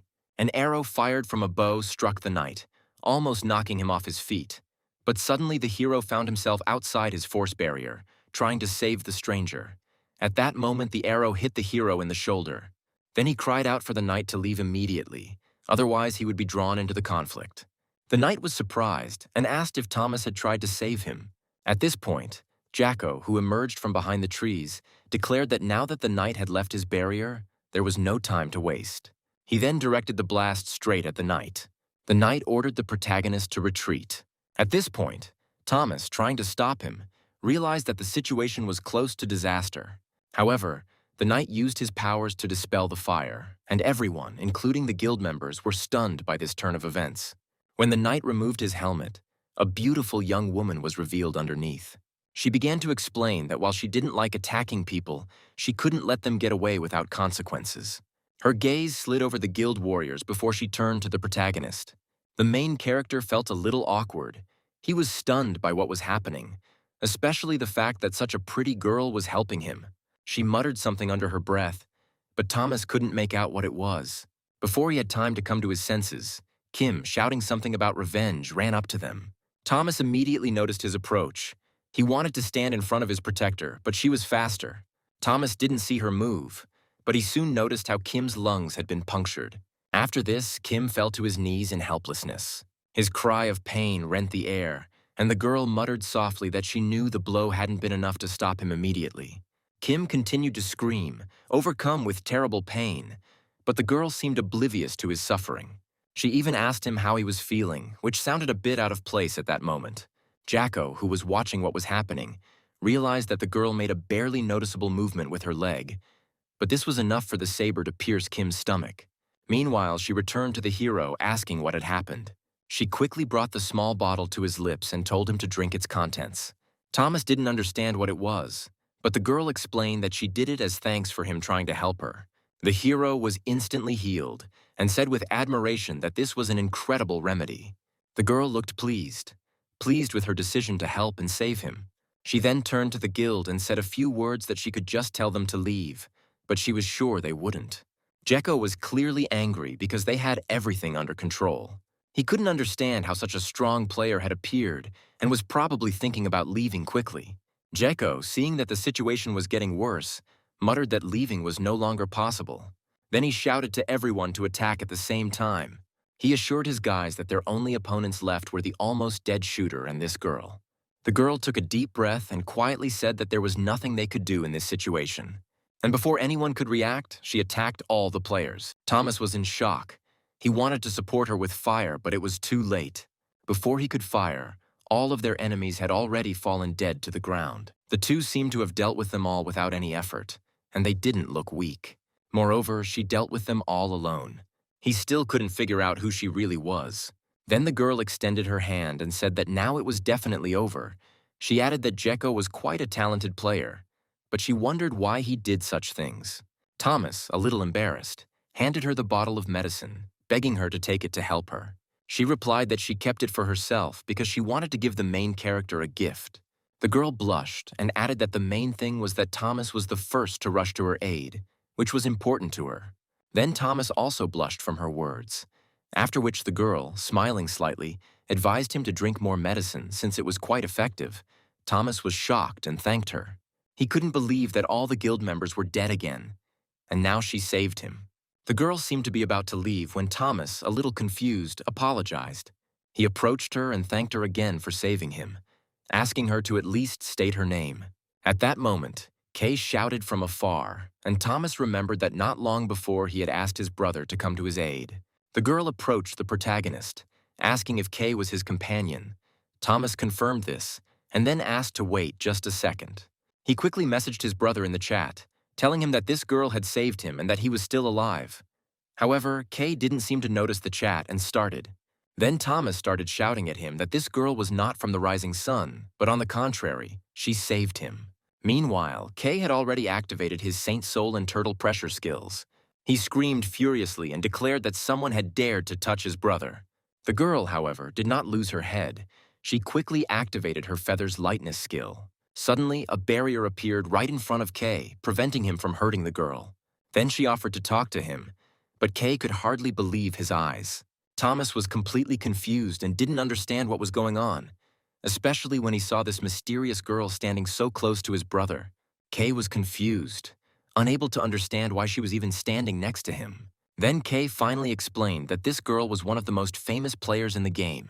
She was ranked 6th in the Midros rankings and was #1 among all women. It was the famous swordswoman, Shin Nara, and Thomas, still dumbfounded, asked if she was a gold medalist in fencing from their country. The hero noted to himself that she had a sword similar to a rapier, which was so thin and sharp that even the speed of her reactions seemed superhuman. He added that the style is reminiscent of Lepanto. Kay was stunned, not understanding how a celebrity like Nara had ended up in this situation. But no matter how surprised he was, it was more important to him to find out if they knew each other personally. The girl, smiling slightly, said that she was there on business, and although she was grateful to the protagonist for saving her from the guild, she decided to repay him for his kindness and relax a little. She then asked their names, and Thomas and Kay introduced themselves. Then Kay noticed that Nara had used a completely different weapon before and asked what happened to it. The girl explained that this was precisely the reason she left the capital. She said that until she found the magic sword, she would have to make do with just a wooden stick. These words were familiar to the protagonist, and without hesitation he asked if the sword was in the form of a brooch. Suddenly the girl grabbed his hands and began to tell him how Thomas found out about this. She explained that she was on a mission to find traces of a brooch, which was nothing more than a rod capable of piercing even 5 layers of steel. All this could be done with the help of the rapier brooch. If she found it, she would be able to destroy the sword seal. But Thomas, of course, said that he knew nothing about this and explained his guesses. Nara then realized that he had heard about the brooch during the musketeer's quest, which was why he didn't know where it was.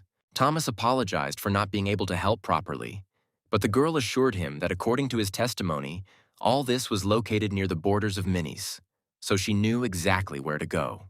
She decided it was time to go, thanked the hero and said goodbye, declaring that they would definitely meet again. After this, the girl wrote him a private message asking if she could add him as a friend. She also asked him to keep it a secret from Kay. Then Kay, not paying attention to the correspondence, said with a smile that Thomas had clearly fallen in love. Thomas immediately began to make excuses, saying that everything was not as it seemed, but his brother confidently stated that he had never seen such a face on his face before. However, Thomas himself did not know what was happening to him. He had never met anyone like him.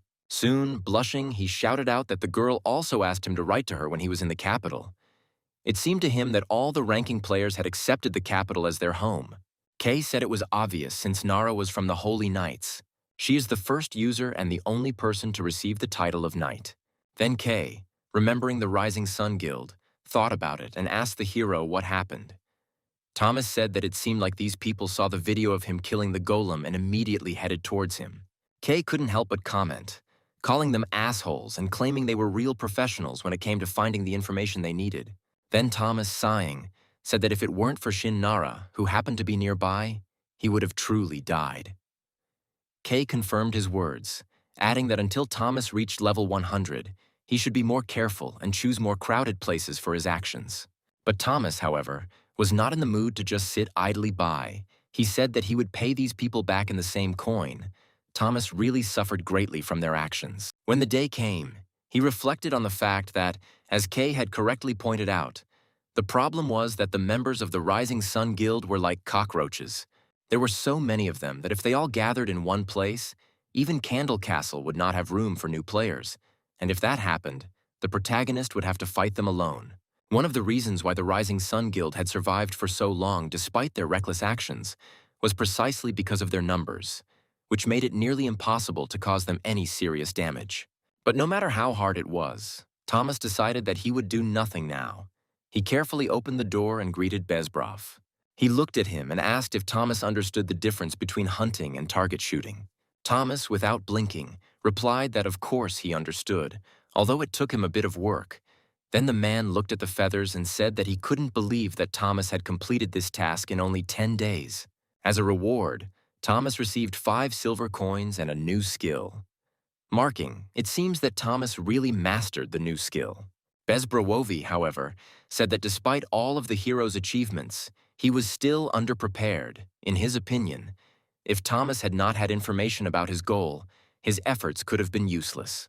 He added that if it were a monster, then it would be easier, because bosses, as a rule, varied greatly in their characteristics. But if it was a person, the task became more difficult, and then Thomas received a new task, which was also supposed to affect his skill. Thomas, not understanding how long Bezbrovi was going to train him, still expressed doubt, asking if he really needed to train further. In response, Bezbrowov told him about a group of horse robbers operating in the southeastern region. The group had to be put to an end, and to do that, its leader, Angel, had to be killed. Bezbrowovi also added that no one had personally seen this man, but his portrait was compiled based on various rumors and stories.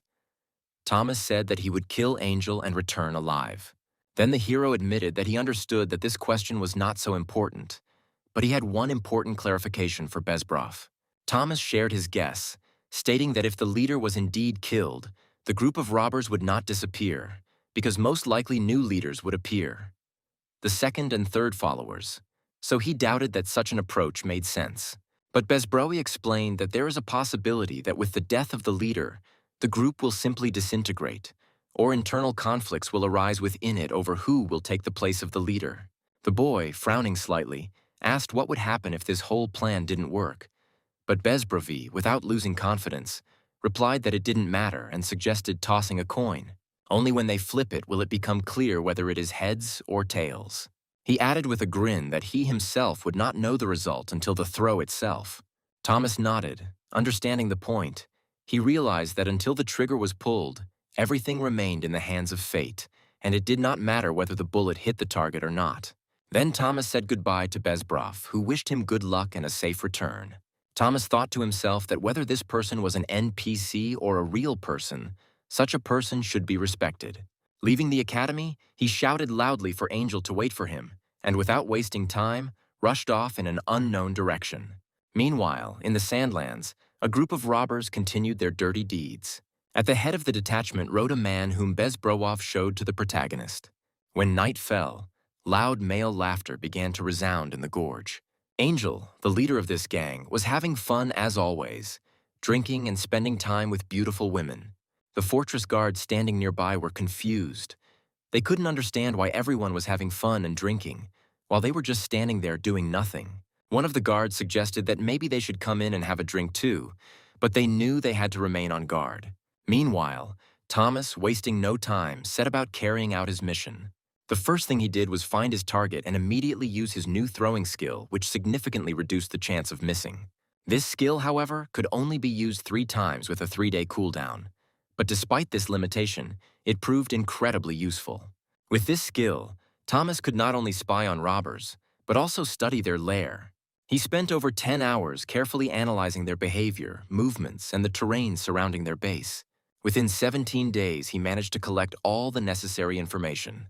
However, a problem soon arose. The magic circles that were hidden throughout the area made the task much more difficult. These experienced robbers clearly knew what they were doing, and the magic circles would have prevented the protagonist from immediately using the teleportation scroll after firing. However, Thomas knew that today could be his chance. After the robbers cleared the settlement, he had to wait for some time in one of the buildings drinking alcohol. He waited patiently, knowing that his target would soon leave the building. And finally, his victim appeared. Angel came out of his tent.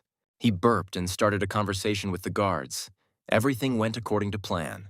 Thomas had prepared so carefully that he knew by heart even the most insignificant actions of the robbers. He had an escape route planned. He was ready to kill the target and escape unnoticed. When the gang leader collapsed dead, Thomas had accomplished his task. He immediately started to escape. But that's when the real confusion began.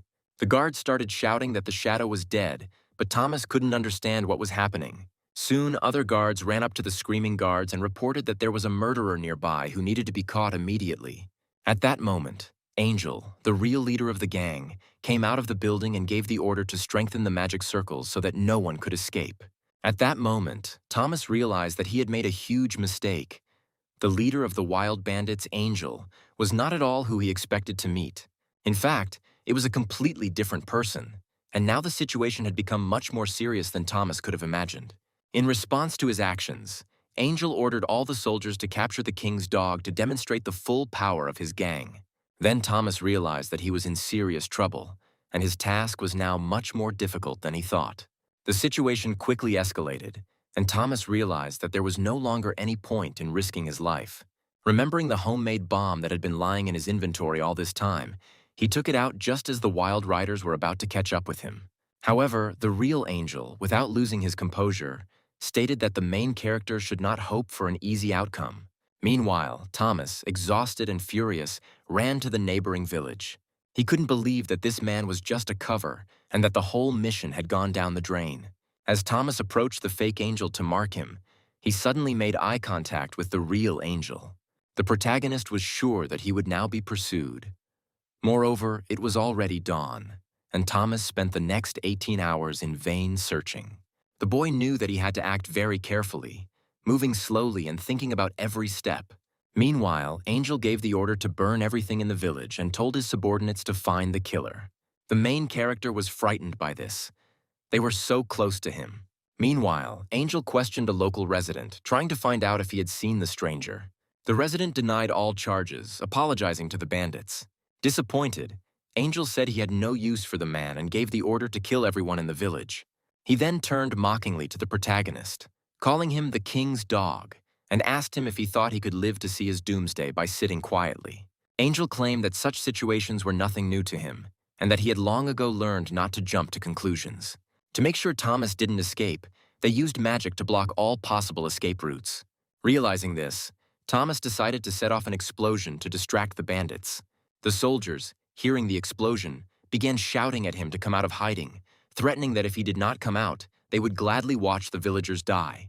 Angel, realizing that the explosion was just a diversion, shouted that the main character was no longer in the building. He ordered 3 groups to begin restoring order and the rest to follow him. Thomas was furious when he heard this. To capture him, they burned down an entire village, killing innocent people. Thomas then promised himself that Angel would pay for this deception. Meanwhile, Angel and his bandits continued to search for the killer in 3 other villages, but all their efforts were in vain. They had no idea what to do next. Angel couldn't understand how the main character managed to escape so quickly. The explosion confused him, and he ordered one group to prepare to move the headquarters. Meanwhile, the rest continued to loot valuables from the villages. One of the soldiers, unable to remain silent, asked if they needed to move the headquarters. Then Angel, irritated, shouted that they didn't need the headquarters, which had already been exposed. Moreover, he was informed that there was no one left at headquarters. He then ordered the soldiers to take all the valuables from the warehouse, without wasting time on useless clothes and weapons. At that moment, when Angel was talking about money, he was suddenly thrown off his horse. The bullet hit him right in the head, and his dead body simply fell from the horse to the ground. One of the soldiers, noticing something on the hill, pointed there and shouted that there was someone. Meanwhile, Thomas, hiding among the bushes, felt satisfaction, knowing that now everything would be over. Soon they would all die here. He waited impatiently, and soon reached the next level, and a new achievement appeared on his account. Horse Bandit Hunter. Despite his fatigue, he was pleased with the task accomplished and the deal with the real leader of the gang. He realized that the best solution would be to return to the robbers' headquarters and wait for them to appear in the next village. Even for an NPC, Angel turned out to be a rather scrupulous guy, and Thomas, thinking about how to avoid further trouble, decided that Angel would take a small bodyguard with him and return back to headquarters to collect all the loot. At this time, the main character continued to worry that he was unable to save the village from the very beginning. His thoughts returned to the fact that perhaps he should have looked more closely at the clues Midros had given him. Next time, he promised himself to find a better way to deal with the situation. He needed a way that would work for both NPCs and everyone else. When the hero returned, Bezbrowovi, noticing his thoughtfulness, mentioned that some kind of commotion had occurred. One of the Holy Knights reported this to the director, and the results were clear to see. Success was achieved, but the accuracy of the shot remained in question. The hero, responding to Bezbrowovi's words, noted that the real Angel is not the person depicted in the photograph. Thomas, trusting only the portrait, ignored this information and ended up killing the shadow of the real leader of the robbers. This eventually led to the destruction of villages. Thomas admitted that he had acted ineptly and felt bitterness from the realization of his mistakes. However, Bezbrowov did not immediately understand what was being discussed. When Bezbrowovi explained that the man from the Holy Knights had apologized several times for passing on the wrong photo, Thomas could hardly believe his ears. The man continued that he gave the protagonist this task precisely because they could not handle the situation from the kingdom's position, and that the protagonist was not at fault in any way. On the contrary, he did an excellent job. Bezbrowovi urged the hero not to think too much about it, since his task was not to save the residents or eliminate the leader of the robbers, but simply to shoot Angel. Bezbrowovi added, however, that protecting residents would be much more effective if Thomas focused on this. Despite all his worries, Thomas has now become a real sniper, having completed all the marksmanship tasks and earned 1 gold coin. His sniping skill has improved, and his affection for the kingdom has increased to 90 points. He warmly thanked the director for recognizing him as a true sniper, receiving a gold coin, a level up, and a new skill related to target shooting. But the conversation didn't end there. Bezbrowovi, having asked whether Thomas wanted to continue to carry out the will of the late Mrs. Elizabeth, received an apology from the protagonist, since he was not yet ready for this step. The director, realizing that caution was necessary, advised the protagonist to act quickly since another successor could appear at any moment. After this, Bezbrowov apologized, stating that he had nothing more to teach the hero and that now the protagonist must move on independently. Before leaving the academy, Thomas still decided to ask Bezbrowovi one more thing. He asked if he knew what sleeping kid meant. Bezbrowovi, in turn, did not answer the question directly, but only noted that Thomas was very curious. This answer left the hero in thought, because he had hoped for a greater revelation. Moreover, he noticed that the director acted as if he was about to tell everything, but suddenly changed his mind. Now that all the talk was over, Thomas decided to use all the statuses he received from the tasks to improve his skills. He was surprised by the number of new skills, but he was especially interested in one of them: Rookie Snipe. When he tested it in practice, he was shocked to find that the skill increased the firing range by 30%, albeit for only 1 minute. With this skill, Thomas could easily cover a distance of 455 meters, and this opened up completely new horizons for him in terms of precision shooting. Up until this point, he had been pondering for a long time whether he should increase the amount of gunpowder in his arsenal to improve the effectiveness of his shots. Thoughts were spinning in his head, but suddenly, happiness seemed to literally fall from the sky. The hero decided it was worth checking if there was anything else useful in his inventory. Perhaps there was some little thing there that would help him in the next fight. Soon he arrived in the capital for the opening of the second branch of the Holy Grill restaurant. He stood behind everyone, watching as many people didn't realize that this place was about to open. Then the hero realized that most users don't even realize what a real restaurant is. He predicted that if people were not logical or cunning enough, or if they had not experienced Midros firsthand, they would never understand the true purpose of this place. Thomas was sure of one thing. Now he would receive information much faster than other players. He looked forward to what would happen in 4 days. At that moment, the man in the black cloak standing behind the hero extended his hand towards him, using a spell on him. With its help, he placed a magical mark on the hero. Meanwhile, the hero was already in the mountains, not far from the Orc Ridge. He lay on the mountain, aiming his gun. The hunting strategy seemed perfect. No wind, no obstacles. Everything should go like clockwork. However, in reality, everything did not go as planned. Suddenly, luck turned its back, and the hunt turned into a complete failure. Fortunately, the school increased the firing range, but the reload speed remained low. This became a problem because the typical speed of a musket shot was around 300 meters per second, while the speed of sound was only 340 to 400 meters per second. In other words, if the distance was more than 400 meters, the enemy had enough time to react to avoid being hit. Regarding the task received from Bezbroov, Thomas realized that he would not be able to hit the target at a distance of more than 444 meters. This was the worst possible situation for the protagonist, and it seemed that everything was heading for collapse. However, at the most inopportune moment when he was ready to give up, Thomas heard a familiar voice behind him. It was Tikal of the Rising Sun Guild, who apparently had no intention of leaving him alone. Tikal was shouting at him to stay still. Thomas was completely shocked. He did not understand what they were doing here and why. Tikal even changed his equipment to look more menacing. He quickly tore up the teleportation scroll and ordered his mages to immediately block the space. However, time was lost. The main character managed to escape. Tikal, confused, asked his wizards what had happened with the teleportation, to which they replied that it was the city of Burport. Thomas was stunned. He didn't understand how they knew about his location. Then he suddenly remembered the tag, thinking that someone might have attached it to him to track his actions. At this point, he had no idea how long the mark would stay with him or who was using it. He couldn't even predict the level of the player who was putting the mark on him. Meanwhile, the guild quickly teleported to the same place and began to catch up with him. Then the hero ran to the girl who was responsible for teleportation. Thomas noticed another teleporter appearing next to him and decided that if getting to the capital cost less than 2 gold coins, he would agree to take this route. Meanwhile, Tikal, shouting, tried to hold him back, ordering his people to catch the hero before he could escape. They were already very close. The girl from the guild wished the main character good luck on his journey. The hero almost teleported away as the guild's magic almost reached him. However, unfortunately, they ran out of time, and Tikal was slightly disappointed. His cries became furious, and his words were full of hatred towards the protagonist.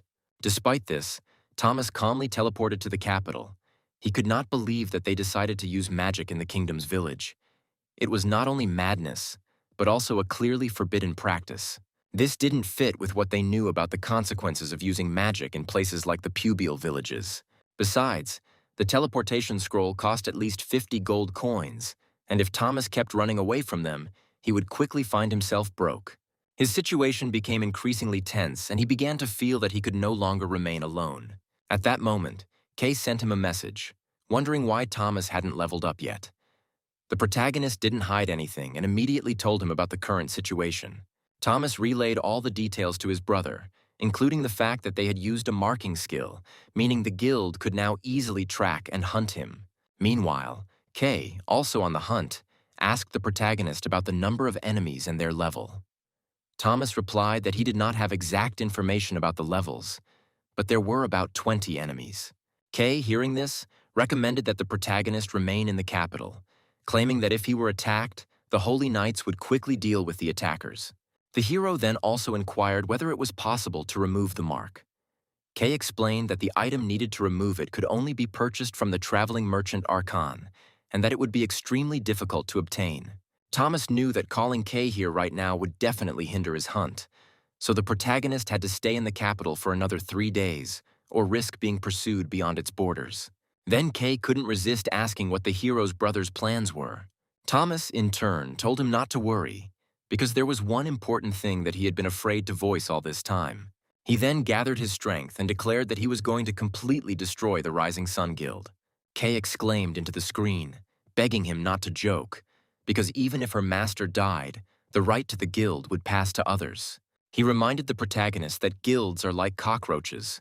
Destroy one and another will immediately grow in its place. Thomas tried to explain to his brother that if he didn't try, he would never know if it was possible.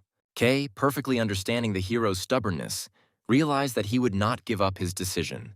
He eventually advised him to register his own guild. Forming his own guild was a necessary step, as fighting the Rising Sun Guild alone would make him a criminal in the eyes of the kingdom. In order to avoid this, he needed to found a guild and declare war on his rival, which would be equivalent to killing monsters. Kay noted that there was simply no better place to register a guild than the capital, and in the event of a guild war, even a regular security force would not interfere. Thomas was quite pleased with this reasoning. Then Kay laughed, and, almost with a smile, said that in this way he gave him a kind of permission. However, Kay reminded the protagonist that he would not be able to lead a peaceful life until the war between the guilds ended. A long and thorny road awaited him. Thomas then thanked Kay, noting that he had apparently forgotten some things during his time in the wheelchair. He was a soldier, a sniper, so Kay had nothing to worry about.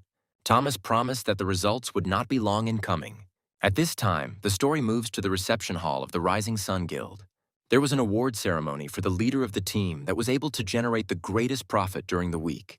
The leader turned out to be a representative of a certain group who had received a one-handed sword of a special rank, level 95. They were invited onto the stage, where the man congratulated them on their success and expressed hope for continued fruitful work. The plump, middle-aged man said that they should not be modest and that they would continue to rely on them. The celebration continued, and as part of the celebration, another nomination for the title of Best Combat Agent of the Week was announced. At this time, someone sent the man a message, notifying him that information had been received from headquarters about an unusual situation. A certain guild had declared war on them. The man, hearing this, asked who these suckers were, and his interlocutor replied that they did not have any information. This was the first mention of this guild. The guild was called the Sunset Offender, and upon hearing this, the man couldn't help but laugh and exclaimed that it seemed like the guildmaster really was an idiot. He was told that the main character's name was Thomas and that he was a master, but there was absolutely no information about him, which added even more mystery to this character. The man wasted no time in offering his own version of events, suggesting that the young man had likely chosen to name his guild that way to contrast the rising sun with the setting sun. It seemed like a rather daring and presumptuous move. After thinking for a moment and weighing his words, the man suddenly asked if this was the man Tikal was so keen on. Meanwhile, at the entrance to the establishment, all guests were greeted by NPCs, and many of them, impressed by the size of the new establishment, were stunned by its grandeur. Almost all of them were curious to get inside to see everything with their own eyes. However, the NPC, while holding back the influx of visitors, politely informed them that the opening ceremony was currently taking place there and invited them to return the next day. Thomas also headed towards the entrance, and the girl had already begun to say the standard words of greeting. But noticing him, she immediately stopped. The hero looked at her and said that he already knew what she was going to say. She immediately recognized him and politely asked him to go inside. As soon as Thomas passed, the other guests, openly curious, began to discuss whether he was an NPC. The protagonist, pleasantly surprised that his presence did not attract unnecessary attention, was glad that he was able to enter unnoticed. He highly doubted that the guild would follow him once he entered the game, as it was unlikely. Thomas arrived at the opening ceremony of the new Sacred Grill establishment, and as he wondered if he would be able to receive some quests as a reward here, he couldn't help but feel a little nervous. At that moment, a familiar red-haired girl approached him. Approaching Madame Zoe, he greeted her and, smiling, congratulated her on the successful opening of the restaurant. Madame Zoe, in turn, replied that congratulations were, of course, nice. But the main thing was that thanks to his help, everything was resolved, and now they were able to successfully open this establishment. Then the hero said that he turned to her for help as the head of the Information Guild. Madame Zoe, frowning slightly, noted with slight irritation that she did not like being spoken to in such a dry and cold tone. But nevertheless, she was ready to help, because she still remained indebted to him. She invited the hero to go with her, and he was a little shocked, because while imagining the Information Guild, he suddenly realized that he was in a completely different place, and not in some basement, as he might have expected. Madame Zoe, as if reading his thoughts, explained that they had a business license and therefore did not need to operate in basements like other establishments did. Meanwhile, Thomas sat next to Madame Zoe, watching her leisurely enjoy her coffee. He couldn't help but be surprised, because while he was here, he suddenly realized that he was in a place that was clearly not an ordinary office. He realized, as he thought, that although he was here only with her, there were probably other people nearby. He just didn't notice them. The hero assumed that perhaps someone was using the invisibility skill, but nevertheless, it calmed him down, as he realized that this place could indeed be considered part of the Capital Information Guild. Then Madame Zoe finally said it was time to get down to business, and looking at him, asked what exactly the protagonist was interested in. Thomas thought that abstract requests like how to destroy the Rising Sun Guild would not work, as they would not be able to help with this matter. Thomas, realizing that such questions might be too vague and not give him the information he needed, decided to ask a more specific request. He asked her a secret question that he hoped to get an answer to. Madame Zoe, hearing him, smiled with interest and praised him for choosing the right question. Then she told him something that shook the hero to the depths of his soul. He expected only information from the guild, but not instructions on how exactly to achieve his goal. After she finished her story, Thomas noted that the information she provided was useful to him and expressed his gratitude to Madame Zoe. She, in turn, replied that it was just a small thing, since it was a matter of simple information that perfectly suited his plan. However, despite this, she did not advise him to blindly follow her advice, believing that something else was more important for the hero. Madame Zoe emphasized that it was much more important to attend the opening ceremony, as there were many people representing the kingdom among the invitees. Thomas, realizing that it would be foolish to miss such a chance, happily agreed. Meanwhile, a meeting was held at the Rising Sun Guild, and a plump man scratched his chin and said that, in his opinion, being a musketeer was absolutely pointless. He made a remark to Tikal with mild disdain, suspecting that he was much less capable than he seemed at first glance. Tikal begged the leader for help, hoping to be saved, but he understood that the situation required a solution. Doneku, watching the events unfold, thought that his group would be enough to deal with 1 musketeer, 2 rangers, and 1 magician. But strangely enough, even when Jacko from headquarters joined their operation, they all failed. Doneku, fully confident that he, in turn, was not joking, could not understand what exactly went wrong. He asked if there were rumors or if there was any information about Thomas and his staff. Tikal explained that the entire situation had been misinterpreted, and that in fact, Jacko was much more interested in Shin Nara than Thomas, meaning that headquarters simply had no information about Thomas. Doneku, after some thought, suggested that their squad take on the task of neutralizing the musketeer, and that the Sunset Offender Guild itself should be destroyed by someone else's hands, not their own. Tikal was appointed commander-in-chief of the operation, a proposal that shocked the man, as it meant that a special unit would be involved in the operation. Doneku then announced that a report of this would be sent to headquarters, and Tikal would have to use this opportunity to add another achievement to its collection. Suddenly, someone burst into the room with disturbing news and called the boss. The man, in an agitated voice, reported that an attack had been carried out on those prime ministers who were heading to the branch. He added that the battle took place right in front of the main office, which left Tikal and Donika shocked and angry at the same time.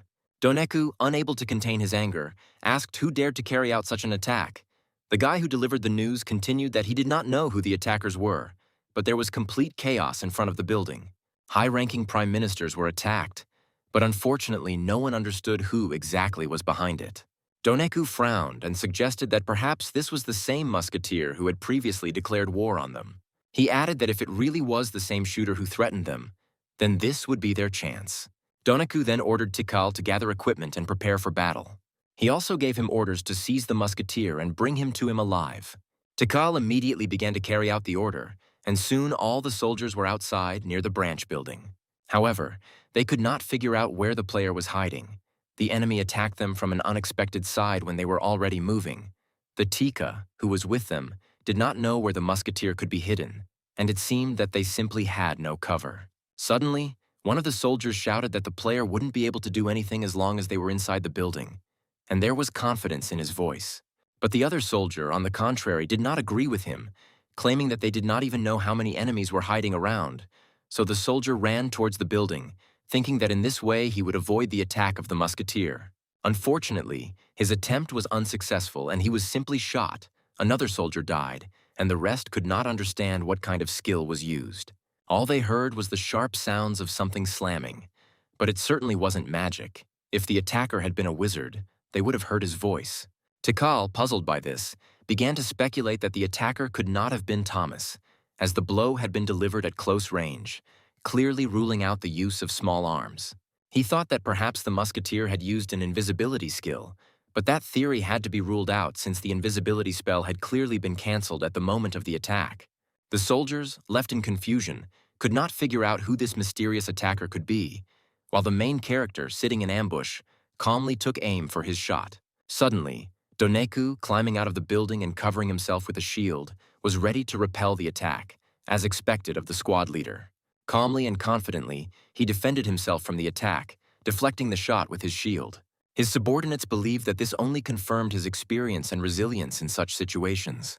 Tikal, without wasting any time, realized that this was the same musketeer, and he was probably very close. Realizing the gravity of the situation, he immediately ordered his men to quickly gather and take up their shields, as there was no time to think. Reloading a weapon was a slow process, and so every extra moment could be decisive. He knew that whoever had declared war on them was now hiding somewhere nearby, perhaps watching them from a height or from cover. The soldiers quickly ran up to the building, pretending to be incredibly frightened by this sinister musketeer. Using their shields as cover, they soon found themselves inside and closed the door tightly, as if this way they could provide themselves with even the slightest bit of safety. However, Tikal, remaining on guard, noticed smoke rising from the window. He immediately realized that someone might be in the forest nearby and could not believe that this is where the main character was hiding. It seemed impossible, because the musketeer was able to shoot from such an incredible distance that even experienced fighters could only marvel at his skill. Tikal thought that in this situation it was worth following the old saying, "The sooner the better." This was the only correct decision, and the soldiers acted with lightning speed. In less than a minute, Thomas had taken out 10 soldiers who were taking up their positions like rats, hiding among the branches and waiting for the enemy to approach. Meanwhile, Thomas, taking his time, decided to watch events unfold to see what would happen. The information he received from Madame Zoe was extremely useful and accurate, literally worth its weight in gold. The documents not only indicated the locations of all the branches of the Rising Sun Guild, but also ideal shooting spots that could be used by a musketeer. This was the moment when he had to act decisively, to make this breach first, otherwise the enemies would have time to outwit him. He decided that he would deal with them in a way that no madman would have dared to do before. Doneku, watching what was happening, couldn't believe his eyes. The musketeer should have been around level 70, and the shooting range he demonstrated seemed incredible. The warriors of the Rising Sun Guild, not knowing how to act, began shouting that they would definitely not be able to cope without the help of the raiders, and moreover, it was necessary to immediately report this to headquarters. Doneku, without losing his composure, advised everyone to think calmly, because in the end, their enemy was only one player, and that player was not even included in the ratings. He could just be a rich bastard who now decided to take revenge for something that could be related to their guild. The warriors' morale rose slightly, and they began to prepare for decisive action, as they were one of the strongest branches of the Rising Sun Guild. Tikal found it strange that this guy only had 50 gold coins on him. If he had so little money, he probably didn't have to upgrade his equipment much, leaving him vulnerable. At this time, Tikal wondered whether it was worth discussing his suspicions with Doneku. Suddenly, Doneku sent him a private message, saying that he was going to assemble a team for him, which would include interim prime ministers. He added that it was absolutely necessary to catch the hero and bring him here, to their location. Tikal, watching what was happening, realized that Doneku seemed to be simply distracting the attention of the rest of the guild members. But in essence, he and Tikal shared the same idea.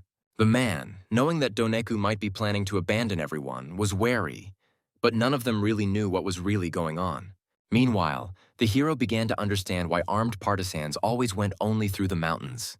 This was done intentionally to avoid meeting other people. This unknown guild attacked several key branches of the guild in one day: the southern branch, the branch on the banks of the Pubial River, and the eastern branch of the guild. However, they didn't stop there. They also attacked the Emerald Jungle branch, killing the heads of 3 guilds, 2 vice guilds, and more than 4 prime ministers in each of those branches. No one could have foreseen such a development of events. The soldiers shouted for Thomas to come out immediately. However, instead, the protagonist shot one of them. One of the soldiers noticed the protagonist and noticed that he had noticed the musketeer, but the protagonist caught up with him and shot first. Thus, Thomas was in an absolute win-win situation. At the meeting of all the heads of the Rising Sun Guild, the director was furious and disappointed. The chairman slammed his fist on the table and asked why the southern branch was having such extraordinary problems.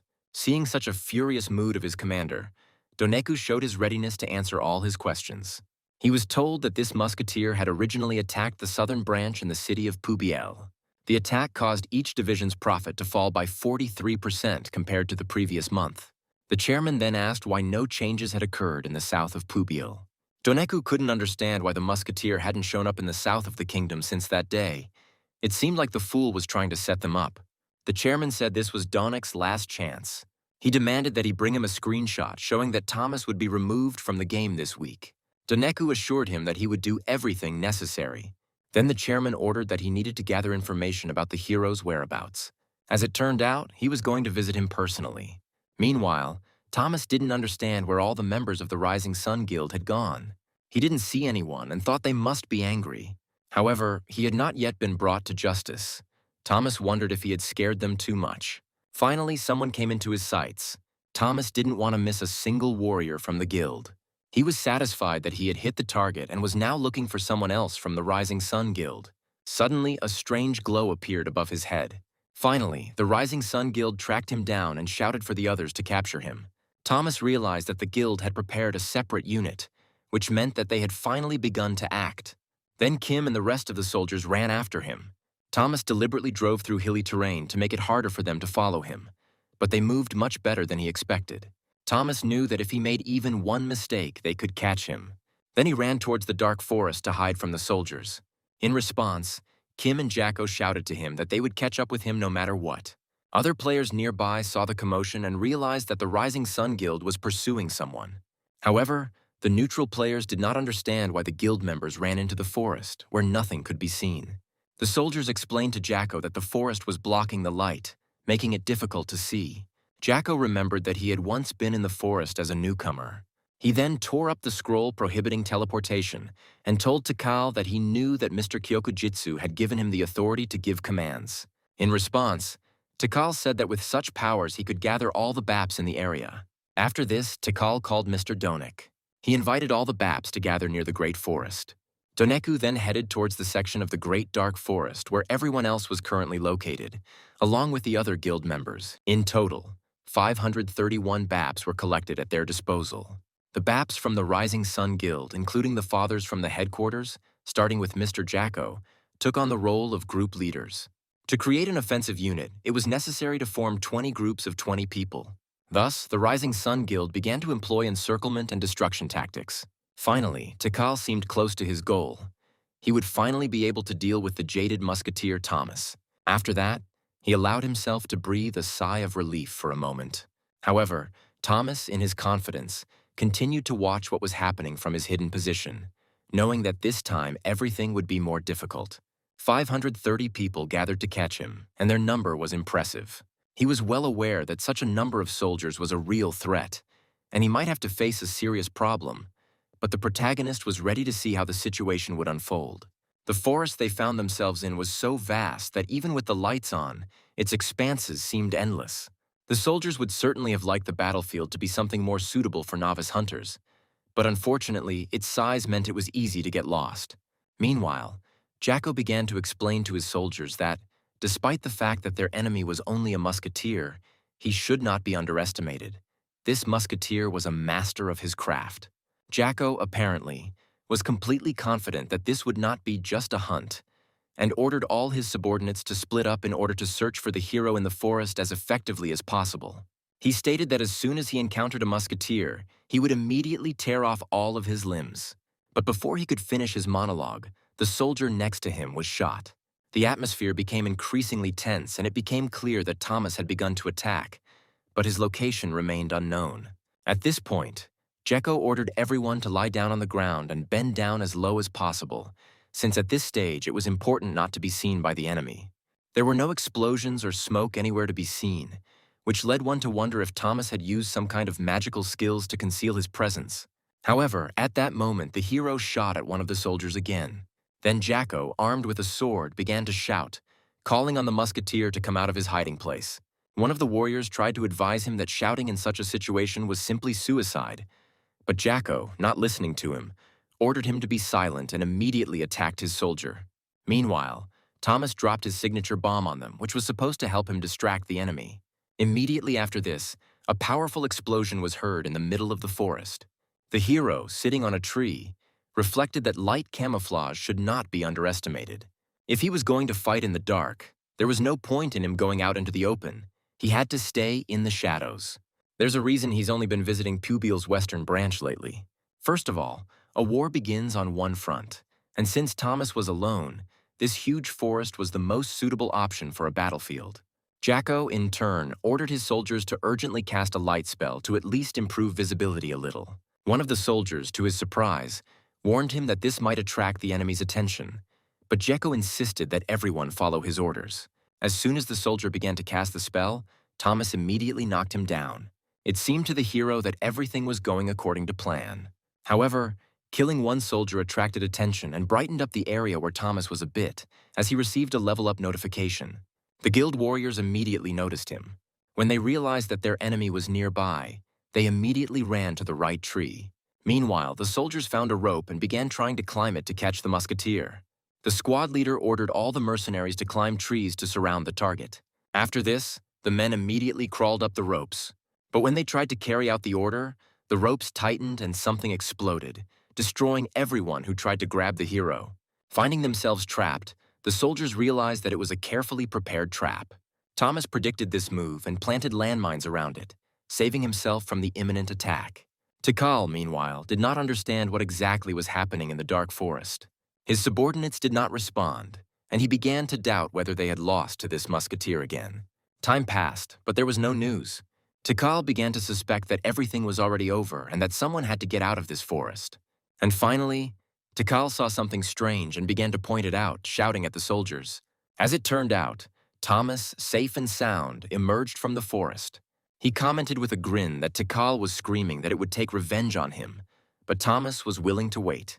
Then Tikal started to say something, but Thomas did not listen to him and interrupted him, mockingly asking if anything else had happened to him.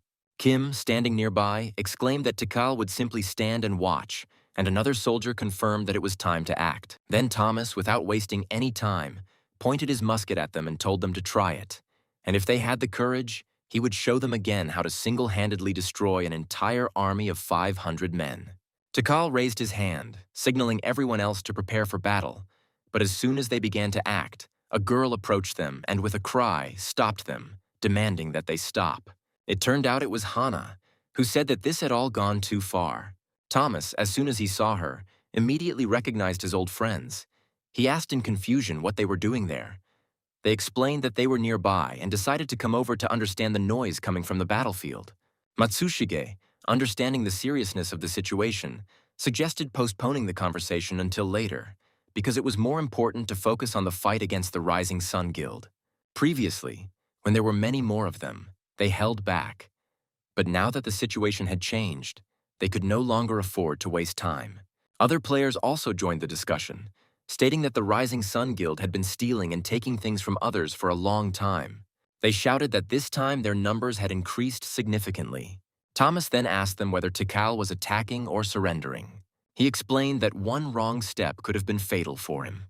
At this moment, the head of the Rising Sun Guild went to the Information Guild. There he learned that the guild was actively collecting information about Thomas. The girl who was sitting in front of him behind the screen said that all the preparations had already been made. The assistant then informed the director that, despite all their efforts, the task was going too fast, even for them.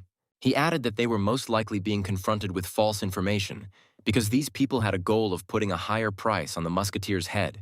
At that moment, the girl who had overheard their conversation showed them a scroll. As it turned out, it indicated the location of the Rising Sun Guild branches in Midros. She stated that it seemed like they had doubts about this data, but she immediately warned that this information was not passed on to the Cloud Mage. It seemed that the musketeer had connections with another guild. Then the director asked if she knew what kind of guild it was. The girl replied that she herself was in a difficult situation within her guild, because disclosing this information was extremely difficult. There were rumors that this guild was not created on request, and some even speculated that it could have been founded by NPCs. The girl paused, hinting that it was time to end their conversation. The order to kill the hero cost a whole 100,000 gold. Meanwhile, Thomas and the other players stood near the forest, face to face with the players from the Rising Sun Guild. Tikal said they were leaving, but Kim, clearly unhappy with the situation, began to argue with him. Then Tikal finally broke down and cried, admitting that they had lost to the main character in this war. Kim approached him, trying to console him, but Thomas interrupted him, saying that it would be better not to talk, because now they would see who was who. He was not so kind as to spare the one who threw such words at him. Then Tikal, turning his gaze to his warriors, declared that it was time to retreat. He made the difficult decision and logged out of his account. Soon, only the glow from the teleport remained in its place. Thomas finally felt relieved that all the members of the Rising Sun Guild had left the battlefield. People began to praise him, calling him the Cloud Mage, and threw themselves into his arms. They thanked him for making the sun set and also asked him to add them as friends. Their questions continued, and they continued to grab Thomas, pulling him in different directions. When he fell on the grass, another unfamiliar girl approached him. She looked at him with a loving look and asked him to add her as a friend. The other users didn't give the hero any peace and kept asking him various questions. Then Matsushige and Hana, realizing that the situation was getting out of control, pulled the hero out of the maddened crowd. They suggested that he first create a team and then use the mass teleportation scroll. In an instant, they jumped high into the sky and left the annoying players alone. The hero's fans could not understand how he managed to escape from them so quickly. Soon, the teleport brought the boys to another place. The three boys successfully teleported to a small house in the mountains. Thomas looked around, trying to figure out where they were. The knight, noticing his bewilderment, asked if he was now safe. Thomas, feeling relieved, thanked the knight for saving him. He could not believe that the players attacked him so unexpectedly. It all happened too quickly, and he barely had time to react. Matsushige, in turn, said that Thomas had now become a true hero. But he also expressed doubt that there was even a single player in Midros who did not know about the Cloud Mage. These words made the hero think. He asked why almost everyone around him was talking about him and what it all meant. Matsushige explained that rumors circulated about every attack the hero made, and each of his victories was accompanied by a cloud of white smoke that could be seen from a great distance, which is why he was given such a nickname. Then Thomas, trying to understand the situation, asked what kind of relationship he had with these people and where they were. Matsushige and Hana replied that there was nothing between them and that they had no romantic relationship at all. The house was just a shelter, nothing more. Then Hana, observing the hero's weapon, asked if she could look at his musket, as she had heard that its firing range exceeded 100 meters. Thomas agreed, saying she could examine it. While the girl carefully examined the weapon, Thomas tried to come up with a plan. He had escaped the commotion, but now he had to decide what to do next. He knew that if he went to the capital, he would still be recognized there. The problem was that he had already shown his face. Meanwhile, the knight and Hana continued to make noise, trying to do something together. Thomas turned around and noticed that his musket had been broken in half. Hana, surprised, asked why she couldn't break it with the first blow. Matsushige, assessing her actions with a glance, explained that her skill level was too low for this. Then the girl said that they stole the musket. Thomas was confused. He didn't understand what the two of them were planning. He told them point blank that it wasn't the best joke and demanded that they return his weapon. Matsushige, however, wasn't so concerned about whether Thomas would find their actions funny or not.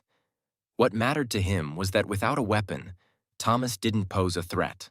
In response to the hero's question about whether they were from the Rising Sun Guild, Hana, with an irritated glance at the hero, stated that he did not need to know this, because he would soon die anyway. She also asked what he thought about what Okasan had said. Matsushige then reminded her that their task was to catch the hero and wait for him, and added that it seemed that Okasan wanted to take revenge on the musketeer as soon as the opportunity arose. He also specified that thanks to this, they could receive 20% more. When the knight ordered the protagonist to sit still and not move, He felt the situation becoming more complicated again. Thomas couldn't understand how long Okasan had been following him and how it all connected. He remembered meeting these two at the Shaymore mountain range when he was only level 26. However, now it turned out that the two people he had accidentally encountered were members of the guild, and they had received a task from Okasan. Thomas wondered if it was too strange a coincidence to be true. He understood that his meeting with them was part of Okasan's plan, but he didn't know what the ultimate goal of that plan was. In the end, he decided that there was no point in going into details for now. The main thing was one thing. He needed to escape. Then Matsushige proposed an interesting competition: who could get the explosives out of their inventory faster, or who would have the main character's throat cut first. He added with a smile that Thomas could do whatever he wanted, but sooner or later his neck would still be cut. Thomas felt that the situation was becoming more and more confusing and dangerous. But suddenly someone else entered the room. Matsushige immediately reacted, greeting the new person. It was the one they were waiting for. A tall and handsome man approached and asked who the knight was. Matsushige calmly introduced himself as a shinobi and explained that they had received instructions from Okaa-san. Thomas, after thinking for a moment, explained that he had seen Kyokujutsu online before because the tall man standing in front of him was a master of the Rising Sun Guild. Kyokujutsu chuckled and confirmed his words, adding that when a short guy like Thomas attacked from ambush, it would indeed be extremely difficult to find him. The knight, smiling slightly, agreed with this, but firmly stated that now everything was over. The guildmaster, apparently not particularly worried about the success of his mission, remarked that he had done the right thing in entrusting them with this task, despite the significant costs. The hero at this point thought that now he would have to use a force barrier and throw a bomb, which would give them some time to maneuver. However, despite all this strategy, Thomas was most worried about his weapon. The guildmaster noticed this and told him to stop thinking too much because he had invited him to join the Rising Sun Guild anyway. These words surprised everyone present, because the main character, the musketeer, was their enemy. Kyokujutsu chuckled and added that stripping the hero to the bone and leaving him in a weakened state would not bring them victory. He asked what, in the opinion of the head of the planning department, he should have done to escape from the hero's clutches.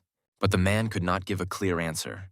The guildmaster then turned to the protagonist again and asked if he still didn't understand what he had been offered, explaining that he had ordered him to join the Rising Sun Guild. Then Thomas, unable to bear it any longer, shouted that this was complete nonsense.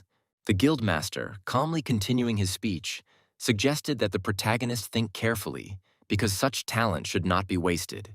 He added that Thomas could earn up to 10,000 gold a year without any risks. Thomas, lost in thought, quickly calculated in his head. According to the guildmaster, he could have raised the necessary funds for his operation within 2 years. However, it was obvious that he had now become a real threat to them, and that was why they had offered him such a lucrative offer. It was no longer just a calculation. It was an attempt to tame him.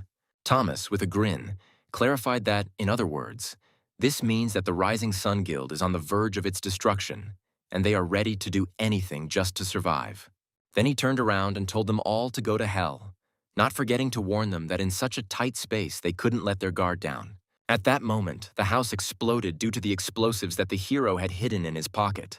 Thomas, with surprising calm, rolled out without receiving any serious injuries. Grabbing the remains of his musket, he ran out of the house, cursing Matsushige. Although Thomas was in a position where the weapon was far from in the best condition, others had already begun to catch up with him. As soon as the house exploded, they were almost instantly next to it. The guildmaster, having ordered the head of the planning department to immobilize the hero, cast a slowing spell on him. Soon, Thomas was surrounded by chains that restricted his movements by 50% for a full minute. The guildmaster, grinning maliciously, prepared to strike the protagonist for his refusal to accept the offer. However, despite the danger, Thomas was quite calm. He enjoyed being alone in the area, as it gave him a chance to use his secret skill. Then he used a skill called Soul Link. The guildmaster suddenly noticed a bright glow in the place where the main character stood. Suddenly, he saw someone's paw appearing from the ground. Suddenly, a huge bear burst out from underground, full of rage and aggression, ready to kill everyone nearby. The man was in shock as the animal's blow threw him quite a distance. Thomas could hardly believe that it was his baby. Now it was a real brown bear. Meanwhile, Matsushige was trying to figure out where the boss had suddenly appeared from. When their eyes met, Thomas and the bear exchanged friendly and even tender glances, because they really missed each other. After this, the bear leaned towards him and gently licked his cheek. Thomas was surprised. He expected the bear to remain a simple animal with a good level of training, but it turned out that he had become a real brown bear. Thomas then told him that they would share the joy of reunion later, but for now they needed to finish what they had started and finish off their enemies. In response, the bear let out a roar that, like lightning, filled the hearts of the members of the Rising Sun Guild with fear. Their health and stamina were reduced for a full 3 minutes. The guildmaster, stunned by what he saw, could not believe his eyes. Thomas summoned a real monster, even though he was not a tamer. Then Thomas, with a slight smile, explained that it was quite logical because he was a musketeer. Luckily, no one revealed the name of his skill, so everything remained within normal limits for now.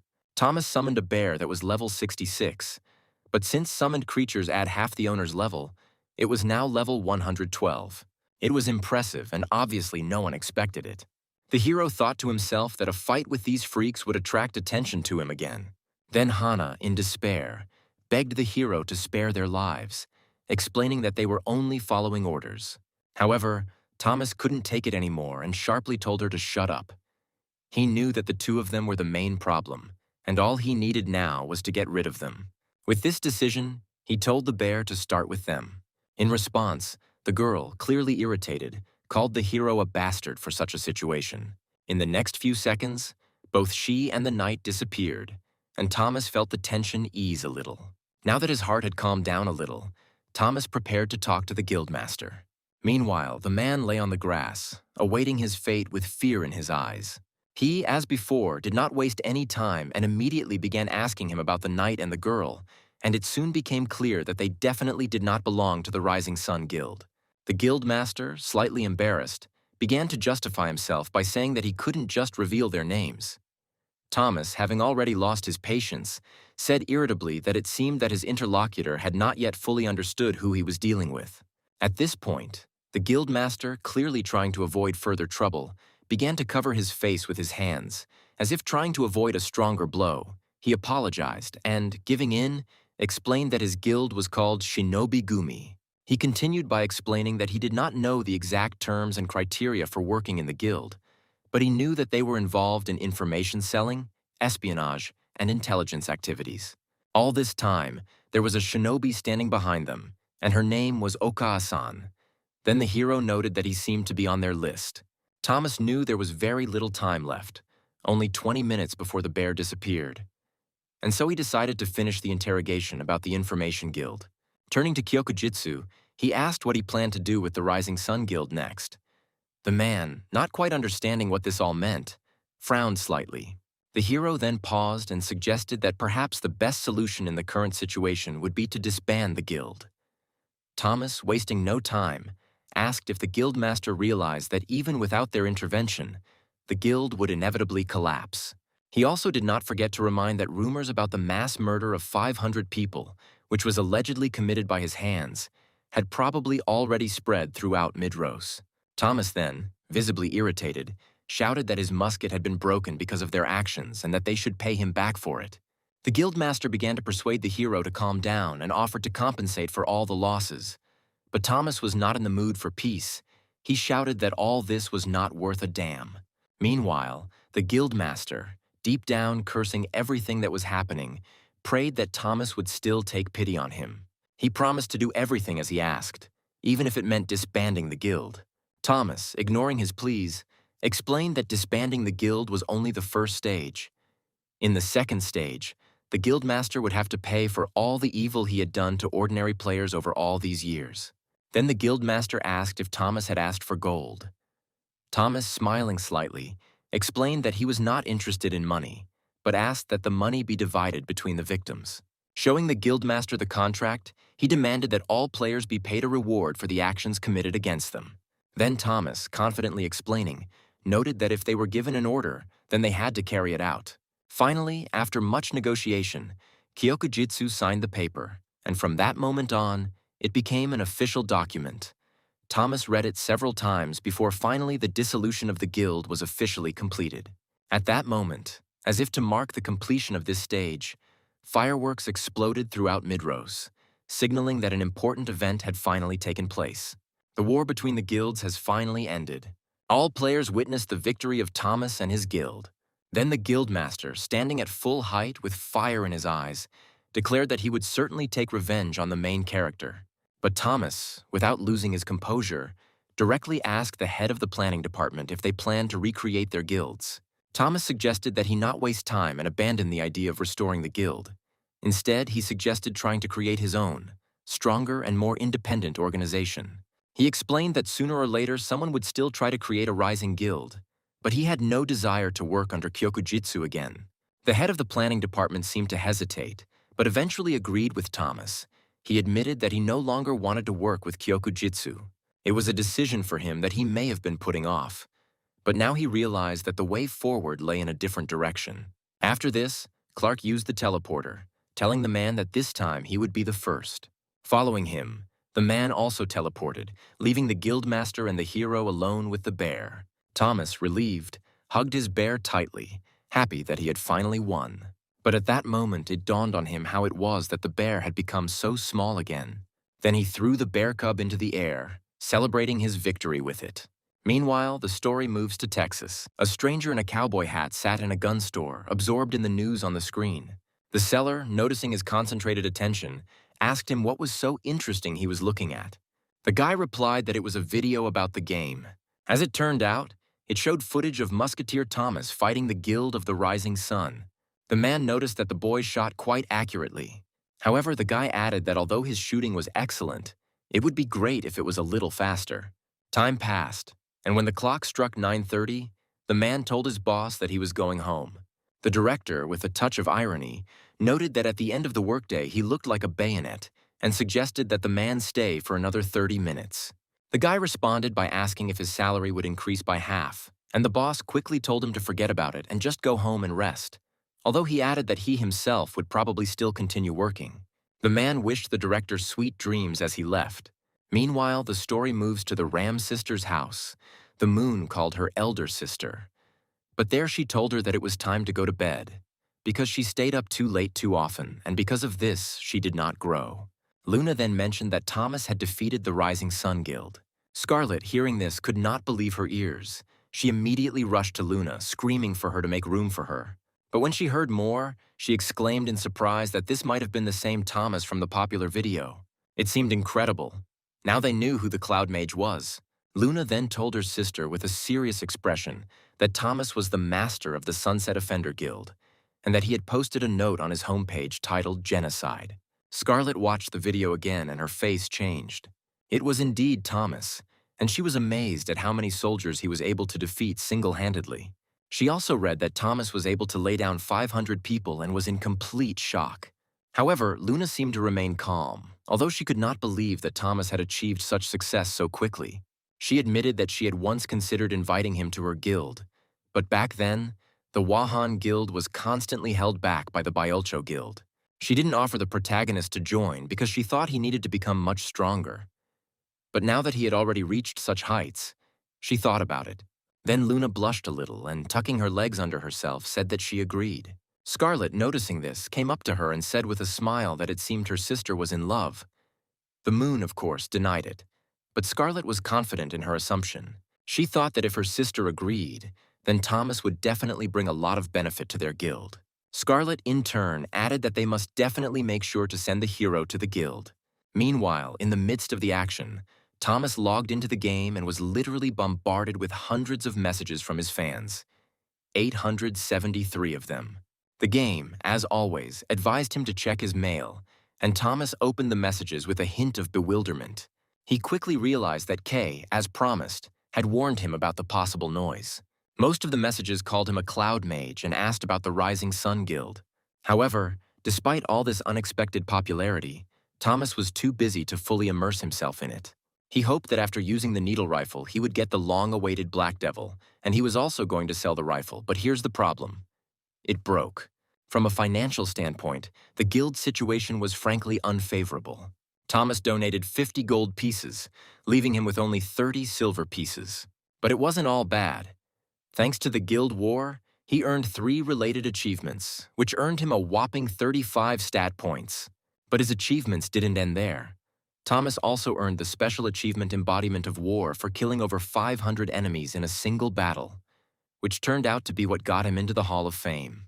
At that moment, he thought, if you remember the events in the Thievy Gorge, then one of those who got into the Hall of Fame thanks to this achievement was the great Igor. The hero was very happy. He couldn't believe that at level 92 there were such characteristics. Thomas almost burst into tears of happiness, thinking that perhaps he himself was now a much more brilliant mid-level player than Luna. With these thoughts in mind, Thomas decided to take a look at the academy. He went up there, hoping that his new achievements would help him get additional assignments from the director. When he entered the academy, he was a little surprised. No one came to greet him. It seemed that there was someone else in the academy besides the director. Thomas, not wanting to give himself away, began to eavesdrop on the conversation between the director and this stranger. He wondered if they were on the same level, because not long ago it had been a real miracle between them that they could talk normally without bumping into each other. He heard the director complaining that the relationship with this stranger was not the best. Thomas could not figure out exactly who this person was, and was not sure if it was an NPC or a user who could have such personal conversations with the director. The man, in turn, said that the third one seemed rather difficult to him. Bezbrovi complained that he didn't show up at all and didn't think that he would start a war with a large guild. Then Bezbrovi asked the stranger to help this guy. Thomas, slightly wary, began to suspect that they were talking about him. But suddenly the stranger replied that he could not help this guy because one day they would become enemies. Thomas was stunned, not understanding who could say such a thing and who these people were. Then Bezbrovi asked the stranger if he knew about it, and he confirmed that it was not difficult. The stranger then added that he no longer needed help, as he had already helped him by mentioning it. At that moment, the door opened and a guy in a cowboy hat appeared in the doorway, noticing the hero. At that moment, an awkward pause fell between them. The hero quickly recoiled, as he was frightened by the boy's sudden appearance. Thomas, a little taken aback by being found out so quickly, greeted the director with a smile. The hero tried to justify himself by saying that he had not intended to eavesdrop, but had simply happened to be passing by the academy and decided to take a look. The director seemed to understand him, praising him for his ability to hide his presence so well. Then Kid looked closely at the hero, noticing his broken musket. He said that everything turned out to be much more interesting than he thought, and that now he had no need to continue helping the main character. Smiling, the guy promised to meet the director a little later and left the room, leaving the hero with even more questions. The director, frowning slightly, shouted after the boy to come more often because, as he himself probably knew, he had no one else to talk to except them. After this, Bezbrovi, turning to him, mentioned that he had heard about what Thomas had done the day before. Thomas, with obvious displeasure on his face, rejected this remark, stating that there was, in fact, nothing special about it. Then the director, slightly bowing his head, asked what exactly his business was with him, and he, without haste, replied that he simply wanted to inquire whether there were any training sessions related to Elizabeth's exam. And at that moment, Thomas, a little taken aback, replied that he himself had not yet completed the training. Without wasting any time, Thomas immediately asked Bezbrov who had just visited him, but the director, raising his eyebrows in surprise, asked again if he really didn't know this person. Bezbrovi then reminded the protagonist of their previous conversation when he asked who Kid was, and then Thomas suddenly realized that the sleeping Kid was literally standing right in front of him.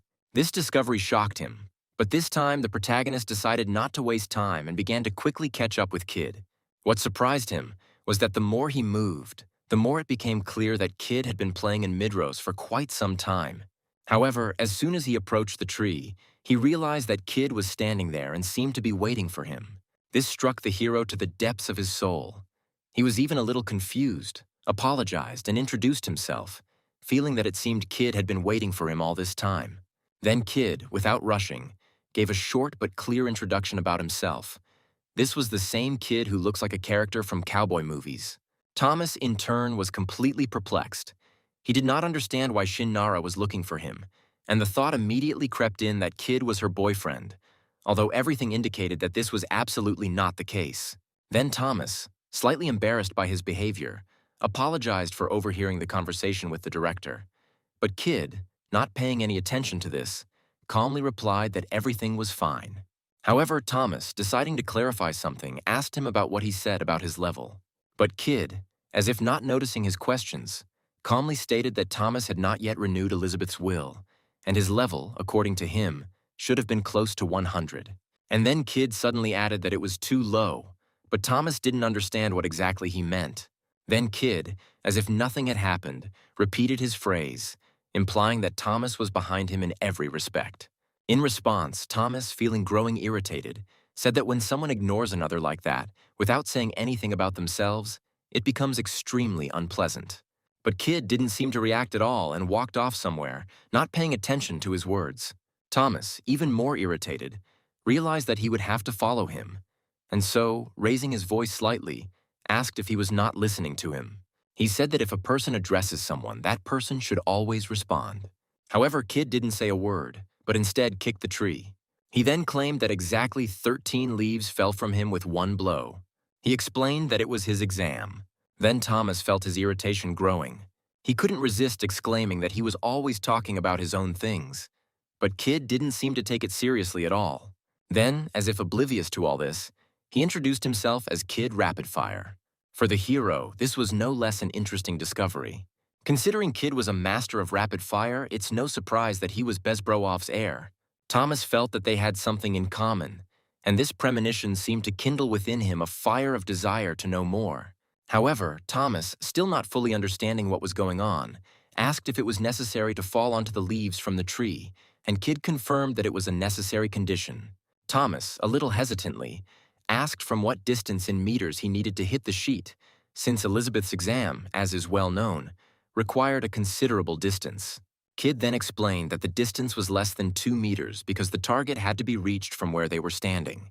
Thomas, feeling that his patience was about to run out, loudly exclaimed that the musketeer must definitely hit the leaf from such a short distance.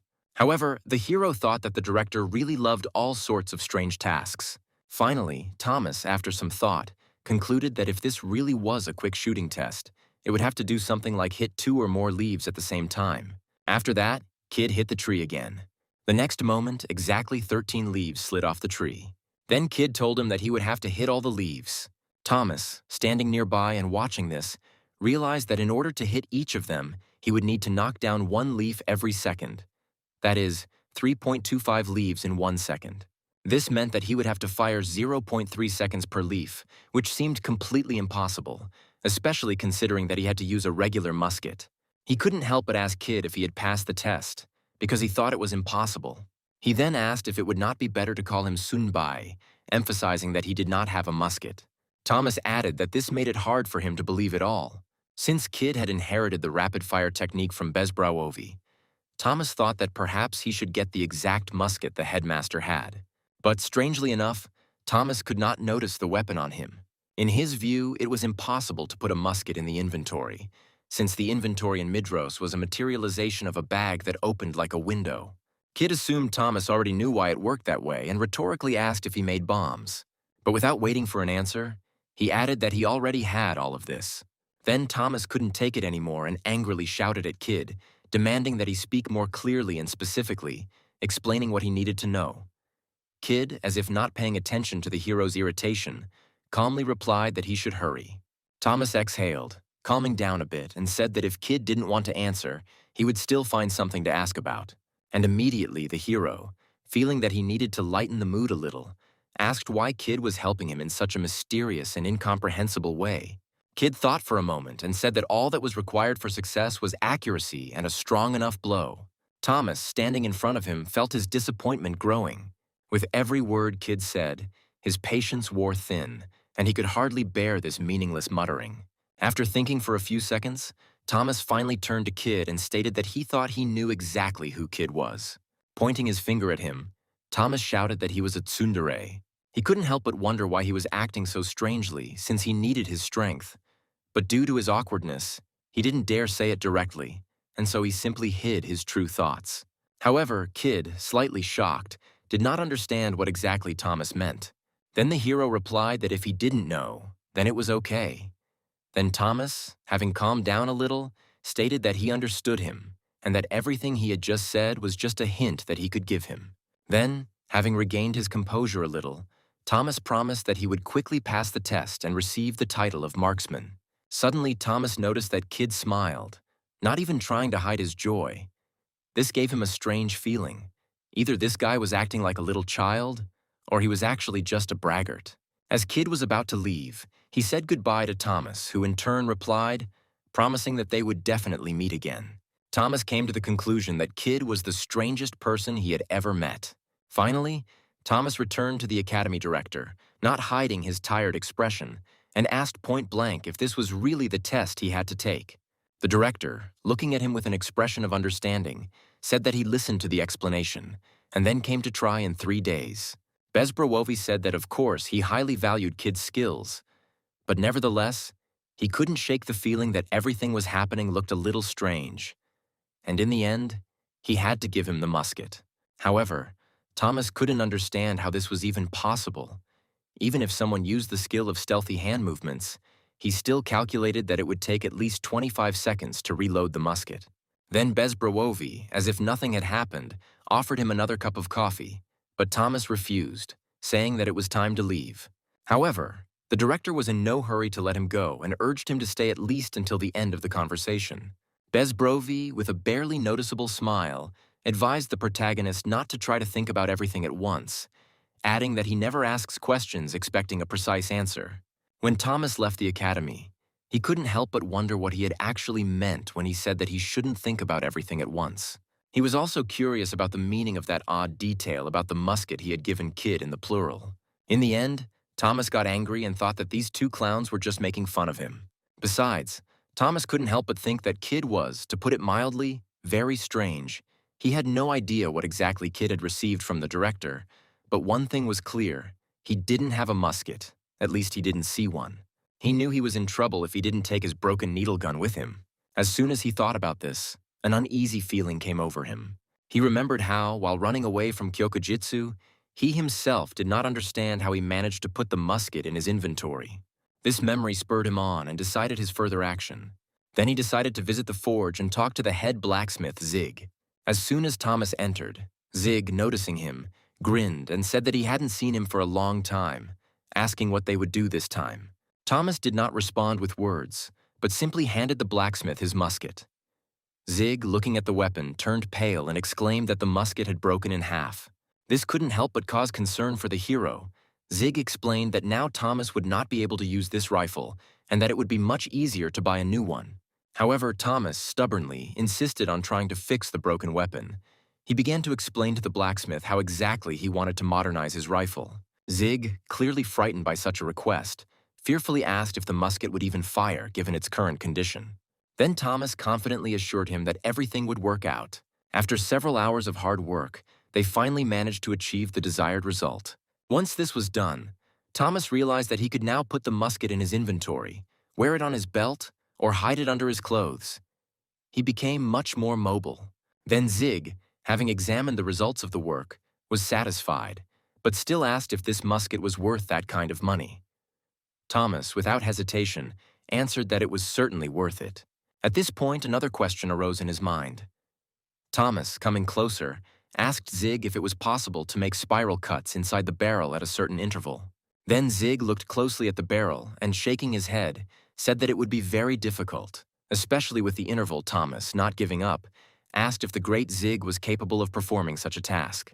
Then the man, after thinking for a moment, replied that he definitely couldn't do it, but the dwarves might be able to handle such a task. Then Thomas, thanking the blacksmith, said goodbye to him and left.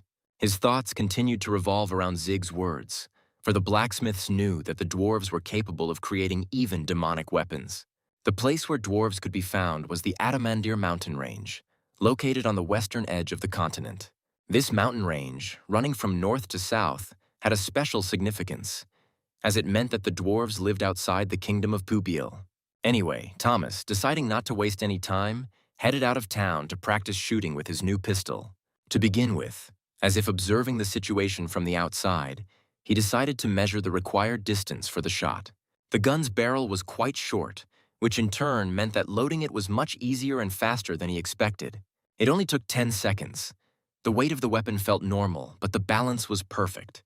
Then Thomas, without wasting any time, watched carefully as a leaf broke off from a tree branch and began its journey down.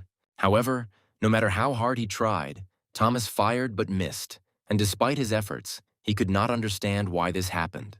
After all, according to his calculations, the firing range was directly proportional to the length of the barrel. However, he was shooting from a much closer range than usual, which was noticeably more difficult than he had expected. And despite all his efforts, he just couldn't hit the mark. But after several hundred attempts, luck finally smiled on him. Thomas finally hit the target and, unable to contain his joy, laughed like crazy. He realized that the effective range of this pistol was 25 meters. Of course, he expected that after shortening the barrel, the range would decrease, but not to such an extent. At this point, the protagonist realized one important thing. This needle gun, unfortunately, could not be used as a primary weapon, especially at longer ranges, which, in turn, explained why he so needed a new musket that could compensate for its shortcomings in range. Thomas mused that if he used both a musket and a pistol, he would be able to balance the disadvantages of close combat and ranged attacks. He would simply destroy anyone who tried to get too close to him, thinking of himself as a musketeer with a pistol. The protagonist was sure that this was how Kid passed this test. Maybe Kid loaded 2 or even 4 pistols at the same time. A series of such shots could create an entire fire network, providing the necessary accuracy, speed, and number of shots for the exam. However, after some time, Thomas began to realize something alarming. He realized that Kid did not have a medium-range musket. He used only revolvers, the range of which was limited to 25 meters. The protagonist wasn't sure if this was the fighting method of real musketeers, but his curiosity was stronger, and he couldn't wait to see how Kid would behave in a duel, a moment that remained a mystery to him.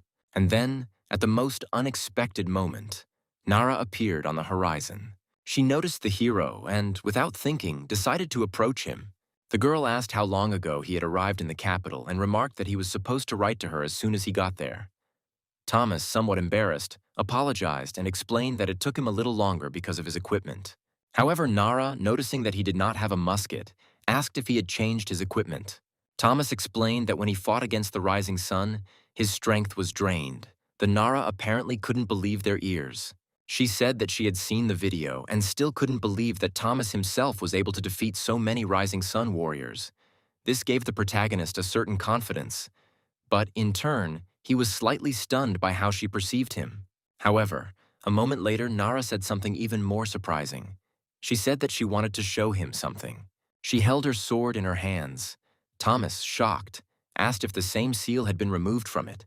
Nara, with a smile, explained that the last seal had been removed, and now it was a full-fledged magic sword. Thomas was amazed and, without hiding his admiration, congratulated her on this achievement. However, Nara, seemingly not paying attention to the praise, said that all this became possible thanks to him, and that she was always in his debt. Then the thought of how the strength of ranked users was on par with, if not higher than, the combat power of nominal NPCs finally began to take hold in his mind. Nara wasted no time in asking if Thomas would continue to lead this guild. Thomas, somewhat puzzled, asked if she was referring to the Sunset Offender, and then said that she had no plans to do so. However, to his surprise, Nara added that if he wanted, she would invite him to join the Holy Knights.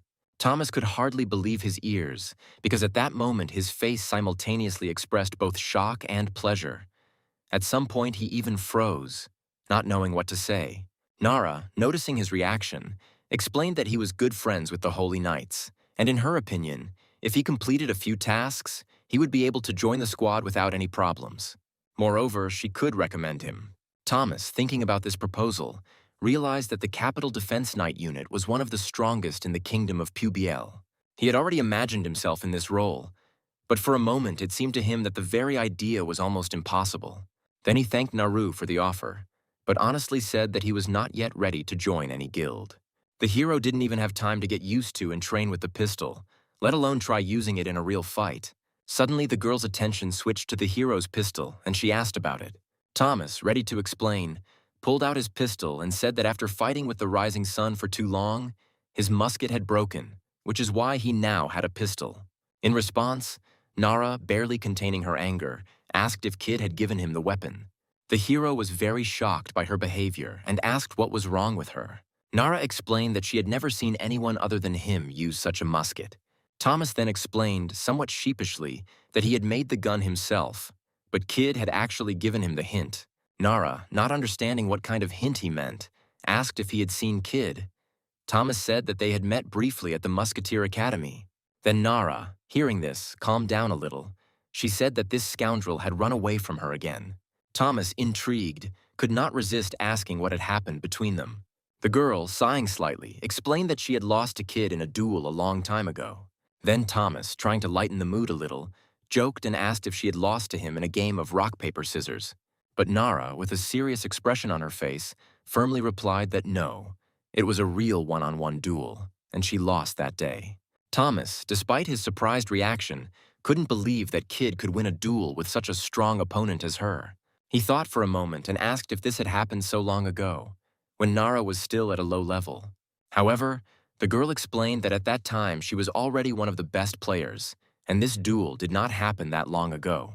This was quite unusual for the hero, because he could not imagine that Kid was so strong as to defeat even such an experienced player as Nara, who by that time was recognized as the best player among the girls in Midros.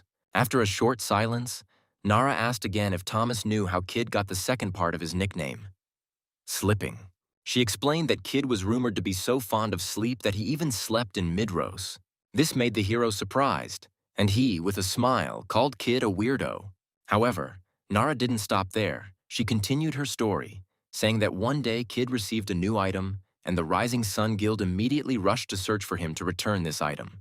Thomas, listening to her, felt disappointed because he knew that this guild always poked its nose into other people's business. Then Nara continued and said that 30 people from the guild found Kid sleeping in some pub. Thomas, interested, asked if they attacked him right away. Then Nara replied that everything happened so quickly that no one even had time to record a video. The protagonist, completely intrigued, could not resist asking what happened next. Nara, shrugging slightly, began to explain that all 30 players died in the same place. Kid continued to lie on the table, not even lifting his body. The only thing that moved were his hands, which dangled under the table. Thomas was shocked by this story. He could not imagine how this was even possible. After a while, as if nothing had happened, Kid stood up lazily, yawned, and uttered a single phrase. He asked who all these people were. It was at this point that he earned the nickname Slipping, a nickname that came to symbolize the fact that his weapon would follow its target even when the player himself was sleeping, so that it would never miss.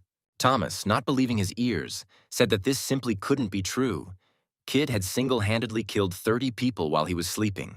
It seemed completely ridiculous. Nara, seeing his confusion, began to explain that in Midros, level does not mean absolutely everything. She directly asked why, in such an unfair game, where many things are hidden, only the level rating is displayed. At this point, Thomas began to think and realized that perhaps there was something more hidden.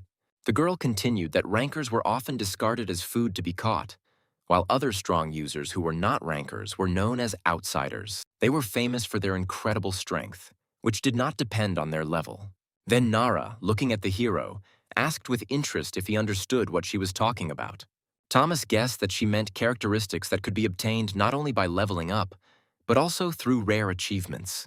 Such people were not so difficult to find since they often resembled him. Nara then added that Thomas might know about an achievement like killing a ranker. If someone kills a warrior from the top 100, he will receive a special achievement. That's why Midros kept this list publicly available, to attract new players to the game and make them try to catch rankers. If a ranker was killed, his level immediately dropped. Now Thomas understood everything completely. By provoking open competition and revealing the rankings of participants, the use of resources in the game increased significantly. It turned out that the reason why rankers couldn't immediately sell large items for money was that if they went to outsiders, it would be impossible to regain their former position. The curious situation with the price of gold in Midros and real money only confirmed that the developers had truly gone mad. Nara, looking at the hero with a serious expression, said that there was a high probability that he would also be classified as an outsider, which meant that he would receive invitations from various guilds. She reminded him that he should think carefully and make the right decision. Then Thomas, still thinking, asked if the Holy Knights Guild would be among those proposals. Then Nara, with a certain enthusiasm in her voice, replied that she liked this option the most. Then the girl said that it was time for her to go. She reminded the main character that next time he should definitely write to her in private messages.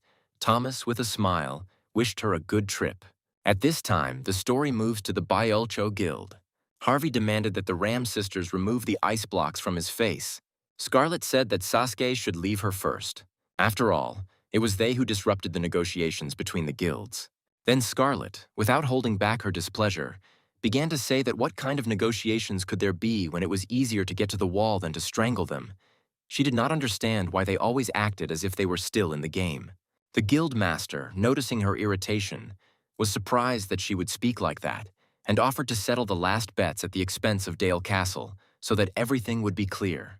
However, his proposals were not met with support, and he stated that they simply would not be able to fulfill the terms of the deal.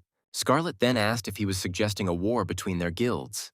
Harvey waved her off and replied that if she didn't give in, they wouldn't have anything else to do. They didn't care about polo because they were strong players in Korea too. Scarlet, with interest in her voice, asked if they had managed to lure the ranker to them. If they had that kind of money, she would have believed them. But the guildmaster replied that not now. Then, after a pause, he added that they could make a contract and stake the distribution of the wealth of Dale Castle. The guildmaster, with a serious expression, began to explain that they would simply hand it over as stock options. He added that if they had given the rankers profits for 2 months while they themselves received them for 10, they would have been able to avoid bad consequences and losses. Scarlet then replied that Byolcho should go ahead and attack them, proudly adding that she would make red flowers bloom in their bodies before ordering Dragon Knight and Lightburst to be brought here. However, Harvey didn't want to talk about it. He wished everyone luck and then teleported away. Luna, looking at her sister with concern, asked if it was possible to kill him. She praised her for holding back, assuring her that there would be many more opportunities to put an end to this outrage. The Ram sisters, deciding to act quickly, decided to gather outsiders for the war, since rankers were too expensive. Everyone understood that there was only 1 day left before the war between the Byolcho and Hwahan guilds. Meanwhile, Thomas, having concluded several profitable deals, was pleased to see how his financial situation was rapidly improving. He received a whole bag of money. Luck was clearly on his side, and he began to get rich. What's more surprising is that the money left after calculating the compensation for the losses from the Rising Sun was 88 gold, which Thomas didn't even expect. What was no less pleasant was that by selling the name of his guild, the Sunset Offender, he received another 100 gold coins. At that moment, a man approached him who apparently had been watching his videos and now dreamed of becoming a movie star. However, the hero no longer had any reason to worry about this. He already understood that he needed to buy a new musket in order to continue using it until he received the reward for the task related to the will of the late Elizabeth. Meanwhile, the Byolcho Guild was holding an important meeting regarding their upcoming war with the Hwahaeon Guild. The guildmaster explained that some people had already been informed of the news, but Hwahaeon completely ignored their suggestion. The rest of the guild members, unable to contain themselves, began to make a fuss, saying that you can't trust those who have so much money. Of course, Sasuke knew perfectly well that there was no proposal at that meeting. But people blindly believed this and claimed that they had invested too much in Dale Castle and now they should get their money back. Guildmaster Harvey continued to explain the situation in a reserved manner, mentioning that among the 3 guilds, the Byolcho Guild contributed the most, a total of 2,850 gold. People, hearing this, started asking if they couldn't just return the money.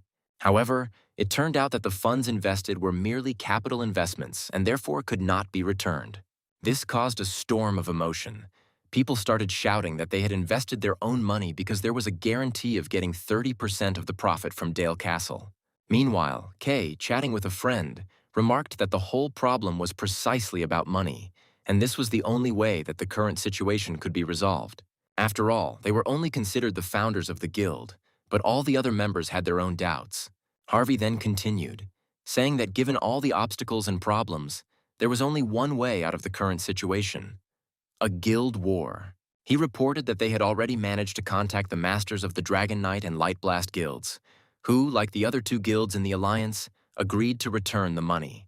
This money was as important to them as blood. People were shocked when they heard about this. They didn't want war and didn't see anything attractive in the Hwahan Guild. This guild was known for only having ranked players like Luna and Polo in its ranks, but they had nothing else to offer. Guildmaster Byolcho, seeing the discontent among the participants, said that those who did not want to participate in the war could refuse, but in that case, they would not be able to get back their invested money. Everyone present at the meeting had already invested money, and now the question was whether they would participate in the war. Harvey said returning the funds carried a lot of risk, but if all those present agree, In the end, a golden city will await them. Castle Dale was considered like El Dorado, and everyone knew that its control meant wealth and power. The guild was confident that they would not lose and began gathering people who could stand up to Luna and a few others, such as Shin Nara. They also considered approaching Korea's top ranker, the man who was second in Midros. His name was so easy. He was a magical swordsman, and it was still in the plans. They would need to find out his opinion and adapt to the conditions. Despite the uncertainty, they were confident they could take this step. Meanwhile, the protagonist's brother understood that all these plans were only theoretical. Kay was absolutely certain that the player who finished second in Midros could not be bought for money. However, many people in the guild blindly believed in this and were ready to fight even without knowing their real chances of winning. It was both inspiring and dangerous. Then the guild master, realizing the importance of the situation, asked Sasuke to discreetly call Kay for a private conversation. Kay was taken aback by the guildmaster's proposal because it involved Thomas joining their guild. Harvey confirmed this and said that he would rather have Thomas with them than with any other ranker. It seemed to him that Thomas would be much more useful in their war. Kay, without hiding his anxiety, was frightened by such words and admitted that he had already offered the main character to join their guild many times. He added that with his recommendation, Thomas could very easily join their ranks. Then the guildmaster asked what the hero's answer was. Kay explained with a slight sigh that the hero had no particular desire to join, even though he was quite low level. Knowing the hero's character, he assumed that he might have felt ashamed in matters concerning joining the guild. Then Sasuke, after listening carefully, explained to Kay that they definitely needed the power of a hero. It didn't matter whether the war became all-out or guerrilla. Thanks to the hero's accurate shooting, their range of action would increase dramatically. Then Kay, still not losing hope, said that since they were talking like this, he would try to talk to Thomas. Harvey was very glad that this guy finally agreed. However, he asked them not to push too hard, as the protagonist was currently offline, so Kay had to log out of the game and ask the protagonist directly. When Kay left the game, Sasuke, left alone with Harvey, asked if he wanted to continue with the plan. The guildmaster took a deep breath and said that they had no other options to survive. This plan had to be successful. It was a sad plan, but in his opinion, Kay would have to sacrifice himself for the Byolcho Guild. Meanwhile, in real life, Thomas's mother went to the store, and the hero, having left the game, waited for her before returning to the virtual world. He assured his mother that there was no need to worry, because for the first time in a long time, they were eating well, tasty and healthy food that he had earned himself. It was a joy to see his mother blossom before his eyes, and he felt that everything was finally working out. The musket problem was also solved, and life seemed like it couldn't get any better. However, a new problem appeared on the horizon. Thomas, thinking about waiting a bit before going troll hunting, also wondered if there were any good hunting grounds for level 110 players around here. However, all his thoughts about the game world were instantly interrupted. The main character was sitting at the computer, reading the news. Everything would have been fine if not for the news that Hwahan and Byolcho started a war. Judging by the details, the war was supposed to start the following morning. Thomas, skimming through the comments, found information explaining the privileges of owning Dale Castle. These comments stated that they would have complete control of the dungeons, which effectively meant control of the descent. It was a major strategic advantage, and now Thomas began to understand why Hwahaeon and Byolcho were so obsessed with the castle. The transit tax they could collect was enormous, and everything was beginning to take on a new form. It turned out that while the protagonist was fighting the Rising Sun Guild, the situation around Dale Castle changed dramatically, and the Byolcho Guild decided to seize the castle for themselves. Kay, realizing the seriousness of the situation, called the protagonist, and the protagonist asked if it was true that they had already started a war. Kay, without wasting time, replied that he just wanted to talk to Thomas about it. He asked him to log into the game, and when Thomas came online, Kay immediately greeted him. The hero's brother was somewhat shocked as Kay had completely changed his equipment, and he noted that it was important to be well prepared for war, although he was unable to upgrade his weapons due to a lack of money. Then Kay, paying attention to details, noticed that the hero had a new weapon that he had not seen before. Thomas, a little embarrassed, explained that he had purchased it, but the weapon was still difficult to use, although its functionality was excellent. Then Kay wasted no time in asking Thomas if he would like to join their guild right now. Thomas, feeling internal confusion, had difficulty finding words. He could not understand how he and Byolcho had ended up in this situation. Kay, apologizing for making such an awkward offer under the circumstances, explained that their guildmaster Hein wanted Thomas to join. Apparently his achievements in the war against the Rising Sun Guild had been significant, and the guildmaster now saw him as a valuable ally. The protagonist was a little confused, not understanding why Scarlet turned out to be their enemy. He remembered hunting with the Ram sisters at the beginner village recently, and not being particularly in the mood to fight them. Kay, noticing his doubts, explained that the situation had changed. The guildmaster himself now wanted Thomas to join their ranks. He added that Thomas could proudly join the Byolcho Guild and make a significant contribution to the future. At that moment, a mysterious figure was watching their conversation from the bushes. As Thomas began to think about the proposal, suddenly someone jumped out of the bushes and, noticing them, ran. The boys immediately tried to catch up with the stranger.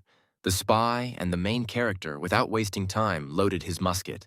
They shouted at the spy to stop and saw the Huahan Guild emblem on his robe.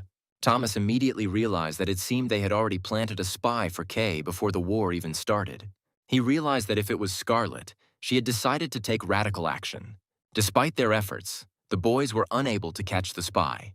Kay, noticing Scarlet using such tactics, was displeased and expressed his anger by calling her a terrible woman. However, he returned to his question again. Not wanting to waste time, he asked again if Thomas would like to join their guild. The protagonist, still hesitating, replied that he needed to think. However, Kay, persistently repeating that the offer was advantageous, continued to insist. The brother explained that for the kingdom, joining the guild would give the protagonist a chance to make a significant contribution to a war of the largest scale. Thomas, however, was thinking not only about how great the guild would be, but also about what he might gain and lose in this war. He said that this concerns not only him, but also Kay. His brother, surprised, noted that Thomas had really grown up. Then Thomas, weakly containing his emotions, shouted that he was simply worried about him. Then Kay, without arguing, agreed to convey the hero's words to the guildmaster, while Thomas, quietly muttering under his breath, added that even if he did not join Byolcho, his decision would be final. At that moment, Kay looked around and asked what Thomas had answered. However, Thomas just waved it off without saying anything, hinting that he had things to do and needed to go. Kay, seeing that the conversation was over, calmly teleported back to his place to continue preparing for war. Meanwhile, the main character swore that he would protect his friend Kay from the shitty Russian monster Igor. Once in the field, he immediately felt the difference in the weapon, which was much lighter and more difficult to control. However, he did not miss the chance, and despite the difficulties, was able to achieve victory. He didn't even hit the spots that would have resulted in immediate death, but the level 100 orc was killed with just 2 shots. Thomas aimed for the head and heart, but despite all his accuracy, he hit the shoulder and leg instead. Suddenly, he heard movement in the bushes and instantly pointed his gun in that direction, asking who it was. Scarlet, with a slight smile, asked if Thomas had bought a new musket. She added that now this weapon will also help him in close combat. Thomas, noticing her manner of speaking, said that they had not seen each other for a long time. But she, as always, remained herself. Scarlet, with an indifferent expression on her face, replied that she was not surprised and expected that they would end up here sooner or later. But Thomas, despite the seriousness of the situation, did not brag.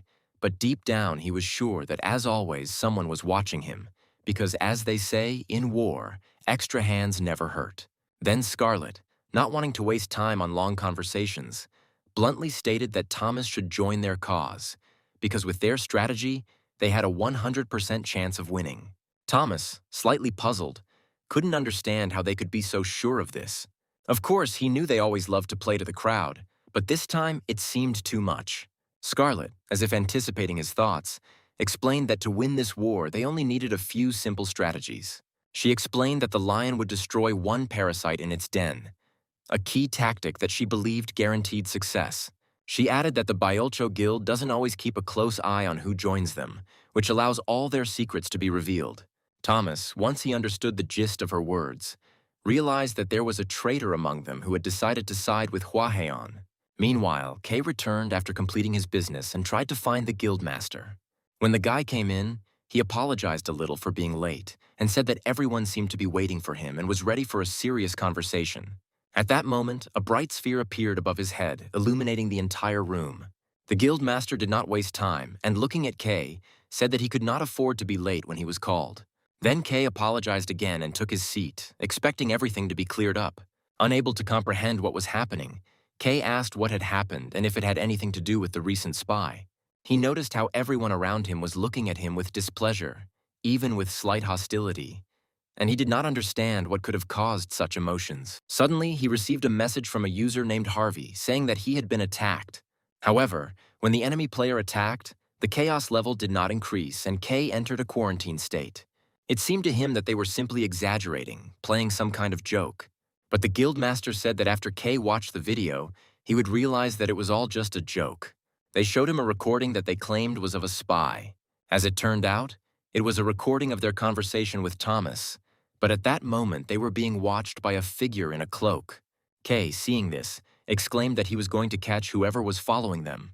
Then Sasuke, a little surprised, asked what exactly Kay meant by catching a spy. Kay, pouting with displeasure, tried to explain that the man in the video was not actually there. He tried to convince them that they were simply being followed and that the photo was doctored using Photoshop. The other guild members, noticing his agitation, began to persuade him to calm down, reminding him that the guildmaster had to confirm the authenticity of the photograph. The guy, sensing that the conversation was reaching a dead end, said that he understood the misunderstanding, but assured everyone that if they had any questions, he would answer them. Kay was ready to explain everything. However, the guildmaster, looking at everyone with restraint, said that Kay was right, and he had no reason to betray the guild. He added that Kay was a good and loyal guy, but this whole situation, in his opinion, happened because of Thomas. Kay, not understanding why the conversation had suddenly turned in this direction, became indignant. He couldn't understand why all the accusations were based on some screenshot. If anything, it could have just been Photoshop and not real dirt. Sasuke, a little mockingly, asked if Kay was playing dumb, because it was obvious that the hero actually had some dirty work behind his back, or more precisely, the Ram sisters. Then Kay tried to explain that they had misunderstood the situation and that the main character was not at all what they thought he was. The guildmaster, with a serious expression on his face, ordered Kay to wake up. Harvey reminded him that they were at war now, and in this situation, losing his mind could put the life of the entire guild at risk. But Kay, puzzled, still didn't understand what was happening. He couldn't understand what Thomas had done to deserve such treatment. In response, Sasuke shook his head slightly and said that when Kay looked at the evidence, he might realize that he had been lied to. The guildmaster then, still insisting on his version, asked if Kay remembered the incident when the Ram sisters appeared at Candle Castle. The video he was shown was of low quality, but it was clear that it showed Thomas with a musket. Harvey suggested that Kay think logically. A rookie musketeer repelling a boss on the battlefield and then facing people from the rising sun. It just couldn't be true. The guildmaster, without giving time for doubt, continued. Musketeers, in essence, were a weak class, incapable of anything significant. The idea that one musketeer could defeat 500 enemies sounded absurd. But Kay, in his confusion, could not believe in such a possibility and began to doubt whether everything was so clear-cut. At this point, Kay's friend intervened in the conversation, trying to soften the situation. He said that despite all the evidence, Kay needed to be given a chance to explain everything. He didn't believe that Thomas was a spy for the Ram sisters and asked Kay to help him figure it out. Then the guy, having calmed down a little, promised to find evidence that would confirm that Thomas had no relation to the Ram sisters. Harvey looked at Sasuke, who nodded, agreeing with the proposal. His friend took this as a promise and said that Kay would interrogate his brother thoroughly to find out the truth. At that moment, a pentagram appeared under their feet. Kay promised that he would ask his brother about everything. He also promised to justify their honor before the guild. Then the guildmaster, with a serious look, agreed with this and added that if Kay's testimony was not confirmed, he himself would have to bear responsibility for his cousin, who may have caused harm to the guild. Meanwhile, the story shifts back to the hero and the Ram sisters. The guy said that Luna and Scarlet were being a pain in the ass, thinking that their offer might interest him. At this point, Scarlet began to speak, recognizing the hero by his forehead. She coughed and, shaking her head slightly, rephrased her statement, saying that she recognized in him someone who could be counted on the fingers of one hand. And that's why she decided to give him one last chance to join their guild. Thomas, confused, heard only a noise in the bushes. As it turned out, his brother Kay and his friend had just teleported there. They clearly didn't understand what was going on, and Kay, no longer holding back, shouted that the main character really did know the Ram sisters. The sisters were also extremely displeased when they saw members of the enemy guild. Thomas, in response, shouted that he would explain everything. Then Luna didn't waste any time and started attacking. But the boy's friend stood in front of him at that moment, protecting Kay and intercepting the blow. He drew his sword in time and reflected the magic ball flying at them. Meanwhile, Kay watched everything that was happening with tears in his eyes. Thomas, in a panic, shouted at them to stop without attacking. He ran to Kay to clarify everything, but Kay had already managed to teleport away with his friend. The man, noticing the seriousness of the situation, admitted that he was wrong and that Thomas was completely different from what they thought. The hero wanted to grab his brother, but he had already disappeared from the field. At that moment, he realized what it all led to. Thomas, no less irritated and upset than Kay, scolded himself for hiding his acquaintance with the Ram sisters. Then Scarlet leaned towards him and asked if he knew the Templar from the Biolko Guild. Thomas replied that now was not the time for such questions.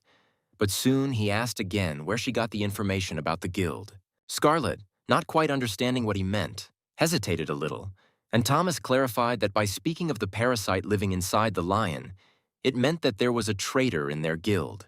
Then Scarlet, with a serious look, replied that she should not tell him who exactly the traitor was. At this point, Thomas, not wanting to waste any time, pointed his musket at her and told her that she had to speak or he would shoot her in the head. He stated that he did not want any misunderstandings between him and Kay. He then turned to Scarlet, asking if there really was a traitor among them. The girl, without losing her composure, asked if Thomas would dare to attack her if she lied. Then, with a slight challenge, she added if he would dare to attack the guild of Master Huahan and the eldest daughter of the Ramron Corporation just because of an acquaintance from the Biolko Guild. Scarlet, looking confidently at the hero, added that she was absolutely sure that he did not even trust his own brother. Then Thomas, without losing his composure, replied that if she lied, he would have no reason not to shoot her. She had to answer him honestly because Kay was too important to him. Then Scarlet, slowly looking away, explained that she wanted to help him, but she didn't know who the traitor could be. She added that in such circumstances it is difficult to recognize a person hiding in the dark or wearing a mask, but if it comes to a voice, she will definitely be able to recognize it. Scarlet, with a determined expression on her face, declared that if the information she had provided turned out to be false, she would be forced to consider the hero a double spy sent to confuse them. She also added that she had no intention of ruining the character's relationship with Kay. So the girl suggested that he calm Kay down and go with her to see what exactly she meant. She promised that the most convenient and advantageous conditions would be prepared for the hero. The thing is, Scarlet was going to offer him the role of a shooter in her guild, as well as a personal bodyguard. As a deposit, she promised him 10,000 gold coins, with a guaranteed annual income of at least 3,000 gold coins. If he decides to work more, his income can range from 5,000 to 10,000 gold coins per year.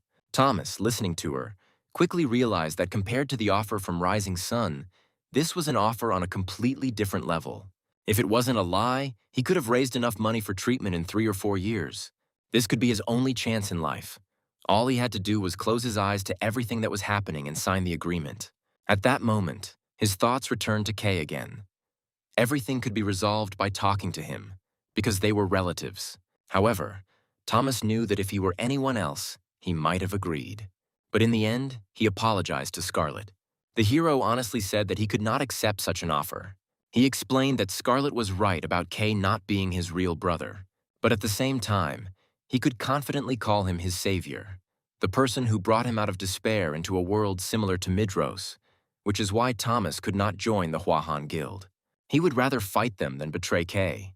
Scarlet, hearing his words, laughed and said that the main character was really a good person. Scarlet then asked Luna, smiling, if she agreed with that, to which Luna nodded and replied that Thomas was really cool. Then Scarlet, with a touch of sarcasm, asked how much longer Thomas was going to stand there with a musket in his hands, and the hero realized that it seemed like he was being tested. Then the girl, smiling slightly, added that she was taking her proposal seriously, and if the hero ever has a desire, he can always join them. She also hinted that it would be easier for them to find the traitor from the Biolcho Guild if he was with them. With these words, Scarlet said goodbye and teleported away. Thomas stood there, irritated and confused, not knowing what to do in this situation. At that moment, he felt anger growing inside him. It was all too confusing, and now he wasn't sure if he had done the right thing. Meanwhile, Kay, having arrived at his guild, found himself on the floor and was given a discreet warning. The guild master, looking at him with a cold gaze, said that since things had turned out this way, Kay would have to sign a certain contract. Meanwhile, Thomas, still stunned, had just left the game and was trying to call his brother, but his attempts were unsuccessful. Kay didn't answer him either on the phone or in Midros. That day, as soon as Kay broke up with Scarlet, he hoped to talk to his brother, but Kay and his friend Tyler blocked him on every possible platform. Now Thomas wondered if Cage had felt such a strong betrayal. Meanwhile, sitting in his room, Kay continued to think about everything that he had been told in the guild. He realized that almost everyone was disappointed in him, both the guildmaster and his friends. He was one of the founders of the guild, so everyone trusted him and gave him a chance. But now he could no longer deny the truth, no matter how hard it was. He knew he had to somehow make amends for the terrible betrayal that had brought so much trouble to the guild. If they lose, the damage will be around 2.6 billion won, and he will be the one who will have to pay for it all down to the last coin. Tears rolled down his face because he knew he was not a traitor, and he did not have that kind of money to cover this debt. Meanwhile, elsewhere, Thomas sat in an elegant restaurant, calmly sipping his drink. His attention was focused on the conversation of the other players who were discussing the upcoming guild war. People were saying that even the Fire Dragon, once powerful and independent, would now enter the Hwahan Guild. Soon a waitress approached him, asking with attention and slight interest if he needed help with his order. Thomas replied curtly that he wanted a vodka martini, shaken, not stirred, code for meeting the head of the Information Guild. The waitress, with understanding in her eyes, took his order and offered to take him upstairs. Soon, Madame Zoe greeted the hero with joy, as much time had passed since their last meeting, when he was busy with the war with the Rising Sun Guild. She asked if Thomas had come to her again for information. Thomas then, without wasting any time, announced that in addition to the information he had requested last time, he now needed information about another person. He explained that once Polo sided with Scarlet, Igor would definitely try to start a chaotic battle on the battlefield. But this time, Thomas couldn't let Kay die. Thomas continued, asking Madame Zoe for information about the man who would most likely be at the very center of the guild war, the great Igor. Madame Zoe, hearing his words, nodded and set to work. A few days later, the Ram sisters arrived at a large estate where they were greeted with respect. One of the deputies, still new to their ranks, was unaware that despite the documents stating that Luna was the owner of the guild, it was actually her older sister who was in charge. Much remained hidden from the eyes of the unprepared. Finally, it was time for the General Assembly. Scarlet reminded everyone that they should remember the main purpose of the meeting. She began to report to those gathered with restraint and determination that she needed to convey the most accurate information to the people who constituted the main strength of Hwakan.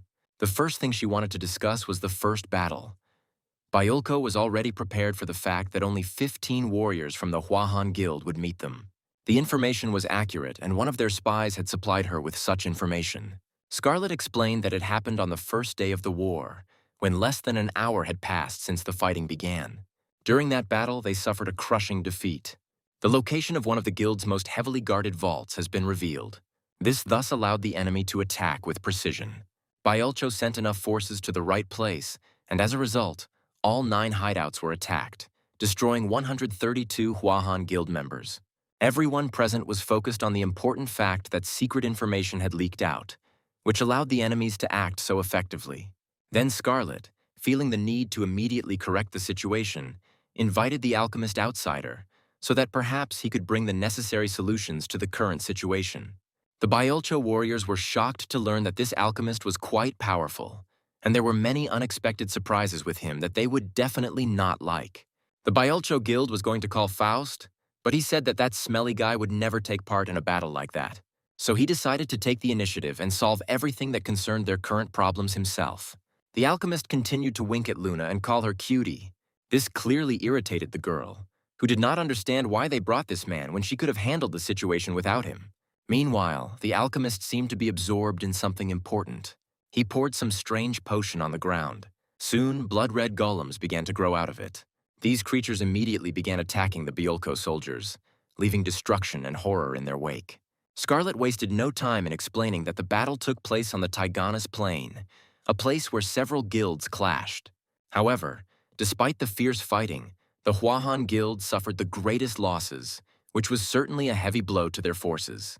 Continuing to explain, Scarlet emphasized that to prevent similar situations in the future, all leaders need to strengthen the security of their facilities during military operations.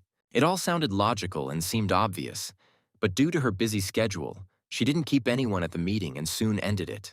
Meanwhile, Thomas, standing nearby and hiding among the bushes, watched everything that was happening. The thought was running through his head that besides the fire dragon, they had summoned someone else who was probably an outsider. However, his attention was drawn to something else. Several people who were also standing in the bushes and watching the action, hidden from prying eyes. Their clothes were similar to those worn by people in the capital, but the shade of the fabric was slightly different. This color seemed to blend perfectly with the surrounding bushes, which could not be a coincidence. It was a skillful camouflage uniform. Thomas, thinking, suggested that these people could be connected with the stranger who had previously been spying on him and Kay in the capital. The hero couldn't help but think that the stranger was part of the Huahan Guild, especially considering the crest he saw on the robes of these people. However, the more he thought about it, the less logical it seemed. If the stranger really was a member of the Huahan Guild, then Scarlet would definitely know about his connection with Kay, who represented the opposite side. Many things didn't add up. Gradually, Thomas came to the conclusion that these people were simple spies from some unknown guild. He decided to use his marking skills to track them down and finally find out who they really were. Meanwhile, Scarlet was talking to one of her deputies. He gave her important information about the current situation at their positions. Along with the other chairman, they watched the horrifying video. The assistant looked somewhat confused, as the attack on their position in Mayo City had turned into a tragedy, with 4 guild members killed. Scarlet, noticing his confusion, asked him with displeasure if he had reminded her yet what day of the war it was and how many people had died recently. After that, she allowed him to continue his work, although her look betrayed her irritation. Exactly a week had passed since the battle on the Taiganas Plain, and despite this, the Byolcho troops had not yet shown their worth. They were clearly exhausted, and this could not help but affect the course of the war.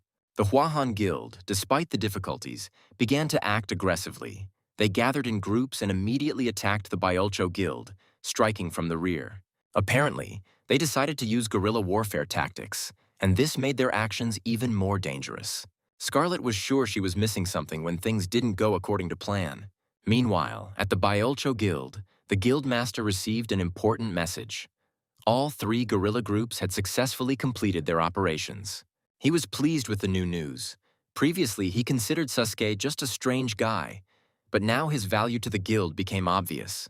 Although the losses were heavy, the master understood that the overall situation was still under control. He noted that money and items were lost, but once Dale Castle was in their hands, they would receive much more, which would compensate for all the losses. Sasuke, in turn, stated that the current problems could be easily solved. That is why he planned to continue the guerrilla war and prepare for the decisive battle that would certainly decide the outcome of the entire conflict. Harvey placed his complete trust in Sasuke, finding his presence in their ranks a real relief. Meanwhile, rumors circulated among the guild that Byolcho had not used their full strength in this war, despite Scarlet's considerable capital. However, the most important rumor was that the location of the final battle had been revealed. Now every step of both guilds became more and more decisive. A few days later, as the gossips had predicted, the armies of both guilds actually gathered in the Ama's Gorge. Everyone was ready for the decisive battle, which was supposed to be the turning point in their war. Scarlet, noticing the unusual circumstances, mentioned that despite the huge number of soldiers, they did not look intimidating, and immediately asked about the location of the fire dragon, who was supposed to play a key role in the battle. The assistant wasted no time in informing them that they had already contacted Polo, who confirmed that 888 elite fire dragon soldiers were already on site and ready for battle. Then Scarlet, pleased with this news, ordered their strategic plan to be carried out. She emphasized that all warriors were to be fully prepared and that they were to warn the alchemist so that he too was prepared. This battle was to be their final decisive step. Meanwhile, one of Byolcho's allies, however, expressed concern, fearing that they would not be able to complete their preparations in time. But another warrior reassured him. assuring him that there was no reason to panic. He explained that the Great Master's strategy had been devised with lightning speed and precision, and the only problem was how long they could hold out under attack. In response, Sasuke immediately ordered the Guildmaster to begin commanding the army. Harvey then ordered his subordinate to protect him. Then he gave the order for everyone to prepare for battle. They planned not only to win, but also to cut off the heads of the witches and capture the strategically important Dale Castle. Scarlet's assistant at this point reported alarming news. The reconnaissance team reported that the Byulcho army numbered around 600 people. Scarlet was surprised to hear this, but the assistant clarified that given the provocation from their guild, it could be a trap. He suspected that Byulcho had used all their power. Scarlet, after listening to him, nodded, understanding the importance of the situation. She said there was no need to worry, because it wasn't a game of chess where you had to calculate every move. With these words, she gave a sign to begin preparations, after which she turned to her sister, who understood everything at a glance. At that moment, a real blizzard appeared around the girl. The moon summoned a magical Arctic tornado that destroyed everything in its path. Then the ordinary soldiers immediately asked whether the magicians could help them. Then the mage who was on Byulcho's side asked Harvey to help with the traps. The mage then began to cast spells, creating a storm cordon. Scarlet, noticing this, realized that it was just a cheap trick. Apparently, they arrived earlier to set a trap. Despite all their efforts, even with 4 totems, the Byulcho guild mages were unable to cope with just one spell from the moon. Then Harvey said that this was why they had an army of sorcerers who could create powerful spells to at least somehow counter the magic of the Ram sisters. After this, the magicians raised their wands, thereby activating the group spell. At that moment, a large pink sphere appeared above their heads. Guildmaster Byulcho understood that their forces could not face this magical barricade. That's why he decided to use a spatial turn. This allowed them to break through the magical power of the moon, clearing a path for themselves. However, the explosion from the collision was so powerful that the air pushed everyone away from the battlefield. Even Scarlet had to cover her ears with her hands to keep from going deaf. Among the fighting was Kay, who moved forward with a cold, calm face, as if nothing significant was happening around him. He fought with blood golems, of which there were plenty. The alchemist, in turn, grabbed his head and screamed that these bastards dared to destroy his beautiful little golems. Meanwhile, the common soldiers of Byulcho, unable to bear it any longer, began shouting that the Hwahan were vile scum who only relied on money. They were confident that at this rate they would certainly achieve victory. But suddenly, at that moment, they heard a strange sound, similar to the tramp of an entire army. At the top of the mountain, among the clouds, the golden dragon Polo was visible. Behind him, his squad of 888 elite warriors was ready to fight for the Hwahan Guild. Then Scarlet, without wasting any time, explained to everyone that the phrase "don't fight the Koreans" now had a special meaning. The fighting skills of these soldiers have proven their effectiveness in real battle. People couldn't believe their eyes when the fire dragon came to the aid of the Ram sisters again. Scarlet, without wasting any time, gave the order to Polo to surround Byulcho's army from all sides. Polo then ordered his fire dragon to move forward, and his warriors immediately obeyed the command. With great speed, they rushed down the mountain like golden rivers of fire, and with each step their power increased. It was quite a spectacle, a demonstration not only of their strength, but also of the unity of the fire dragon army, which seemed to merge with the fiery streams, striving to devour everything in its path. The size of Polo's army was truly impressive. Ram's elder sister immediately noticed that the situation was reminiscent of what happened in the Thivi Gorge. Scarlet wasted no time in explaining that it seemed Byulcho's plan was to suppress them before the fire dragon arrived, calling Harvey naive for underestimating the situation. Harvey, in turn, hinted to her that this situation was somewhat reminiscent of the events that happened last time. He said they had all expected this because, despite her experience as a businesswoman, Scarlet certainly couldn't have become the mistress of Midros's fortress if she didn't really know how to handle such situations. Scarlet, confused, didn't understand what he was talking about, and Harvey continued, asking her directly if she thought he had blocked the space, which is why she was forced to turn to the fire dragon for help. He asked if she was 100% sure that this was not the case. Scarlet then thought about what Harvey had said. She wondered if he had actually used that spell. Despite his wisdom and position as one of the top 100 spatial mages in the world, that remained to be seen. At that moment, Guildmaster Byulcho began to glow purple, causing Luna to become alarmed. She quickly shouted for Scarlet to run away immediately. Harvey couldn't help but laugh, and as he said goodbye to Polo, he said that it was too late for the Ice Witch. Guildmaster Biolko used forced teleportation on Polo. Scarlet was at a loss to believe that all this was actually happening. She tried to stop the teleportation, but it was too late. Now the girl realized that they had simply been outsmarted. Guildmaster Biolcho then ordered the area to be completely sealed off so that no one could escape. At that moment, a huge magical dome appeared above their heads. Sasuke realized that forced teleportation would result in Polo ending up in a random location, and it was unknown where he would end up. Meanwhile, the Biolcho warriors, having heard about Polo's disappearance, ran headlong towards the Hwahaeon Guild. Even if Polo had been driven back not far, it would still take him time to return to the battlefield.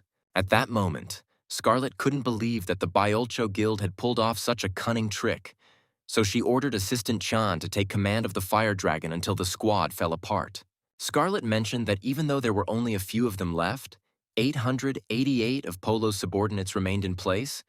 The most important thing was not to be afraid of them, because despite losing one of their key players, they would still win due to their numbers. If the Hwahaeon and Fire Dragon forces were combined, their total force would be around 1,000 men, while the Biolcho alliance only had around 400 men, and even without Polo, they were twice as many. Then Harvey noticed that Scarlet's expression was all over her face. He decided that it would take them at least an hour to get back, and they should focus on dealing with Hwanan alone. But suddenly, as if out of nowhere, someone huge, surrounded by a bloody aura, appeared from the direction of Biolko. Luna, feeling threatened, shouted to his sister to be on guard. The giant was approaching her. As it turned out, Igor was running at full speed onto the battlefield, holding his sword in his hands. The Russian berserker, without the slightest regret, began to kill everyone who came his way. He shouted that the place was full of insects that needed to be exterminated. Meanwhile, Scarlet simply stood there and watched in shock as what was happening. Scarlet realized they seemed to have lost the war, a realization that came suddenly as everything around her began to collapse. At this time, at the top of the canyon, among the thickets, Thomas was hiding, tensely aiming, preparing to act. He vowed that the Ram sisters would not lose this war under any circumstances. However, the huge Igor neutralized Luna, and she fell to the ground unconscious. Meanwhile, Igor carried Scarlet, and this became the decisive moment. The Biolko Guild, unable to believe their victory, was in complete confusion. Biolcho's allies could not help but notice that Harvey's strategy was simply brilliant, and it was this that ensured their success in this battle. Harvey himself, calmly summing up, said that without Polo, victory would have been guaranteed. He confidently added that as soon as Biolcho established contact with Igor, the outcome was predictable. Spy games also played a major role, which naturally made Hwahaeon nervous. However, Harvey admitted that the true hero of this war was Sasuke. It was he who established contact with Igor and successfully carried out espionage work, providing key moments that led them to victory. Guildmaster Biolcho, as the one who hired Igor, ordered him to slit Scarlet's throat, but Sasuke intervened and told Igor to take care of the remaining members. Igor agreed without hesitation and immediately attacked the Guildmaster.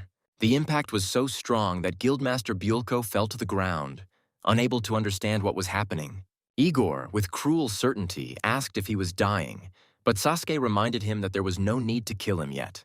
Biolcho's allies, stunned, did not know how to interpret what had happened. But soon a detachment of unknown soldiers appeared, who ordered everyone to stand still and remain silent. Everyone immediately realized that these people most likely came with Igor. Harvey was completely confused, not understanding how Sasuke could do such a thing. However, Sasuke, ignoring his surprise, suggested that everyone dispense with empty talk and presented Guildmaster Biolko's contract. He stated that according to the contract, the Guildmaster was obligated to hand over the Dale Fortress to Sasuke, and all he had to do was sign the document and complete the matter as quickly as possible. Sasuke added that he had endured all the humiliations of being under the Guildmaster, but had never truly been subordinate to him. He emphasized that the real victory was not Biolko's, but theirs, and that it was Harvey who caused his defeat, since he never suspected that Sasuke could betray him. Harvey was furious and shouted that Sasuke was a bastard, but he, with ease and calm, replied that Harvey needed to calm down and remember that in order to stay alive, he needed to behave politely. He also mentioned that he took some of the guild's capital and a small amount of money, but if anything went wrong, he would put all the blame on him. Sasuke added that Harvey would no longer be able to take a single step in Midros, after which Sasuke insisted that the guildmaster sign the contract as soon as possible, as time was running out. At that moment, Scarlet realized that the deputy guildmaster was just a parasite sitting in Lev's stomach. Meanwhile, Harvey, still in shock, read the contract and found that it mentioned the Daijunin Guild. He couldn't believe that Sasuke was Japanese. Harvey, as the moment he realized everything had gone wrong, asked if Sasuke had joined their ranks from the very beginning, only to betray the guild in the end. Then Sasuke, with cold determination, told him that he shouldn't waste any more time talking and ordered him to shut up. Then, using a puppet spell, Sasuke said that he would not stop manipulating people's minds until they did what he wanted. At this time, Kei came out of the crowd and asked what all this meant. Sasuke, with slight disdain, replied that it was none of his business, as they were simply discussing what to do with him after the war. Then Scarlet, in a rage, slammed her hand on the floor and screamed at Kei. She immediately accused him of being with Thomas that day, and even made accusations against him that did not exist. Scarlet tried to continue her speech. Sasuke responded by using his puppet spell, silencing her. Now she could no longer speak. Kei, once he realized what was going on, immediately assumed that Sasuke had been spying on them the whole time. It was he who provoked the other guild members to believe that he was passing on secrets to Scarlet. Then Sasuke, without being surprised, calmly replied that he couldn't do anything because they had no evidence. Then he asked Kei an unexpected question, whether he was to blame for the death of the trash that was under his feet. Sasuke noted that Kei seemed to be trying to shift all the responsibility for the guild war onto him. Then he emphasized that he saw no reason to defend himself, since he had already acted honorably.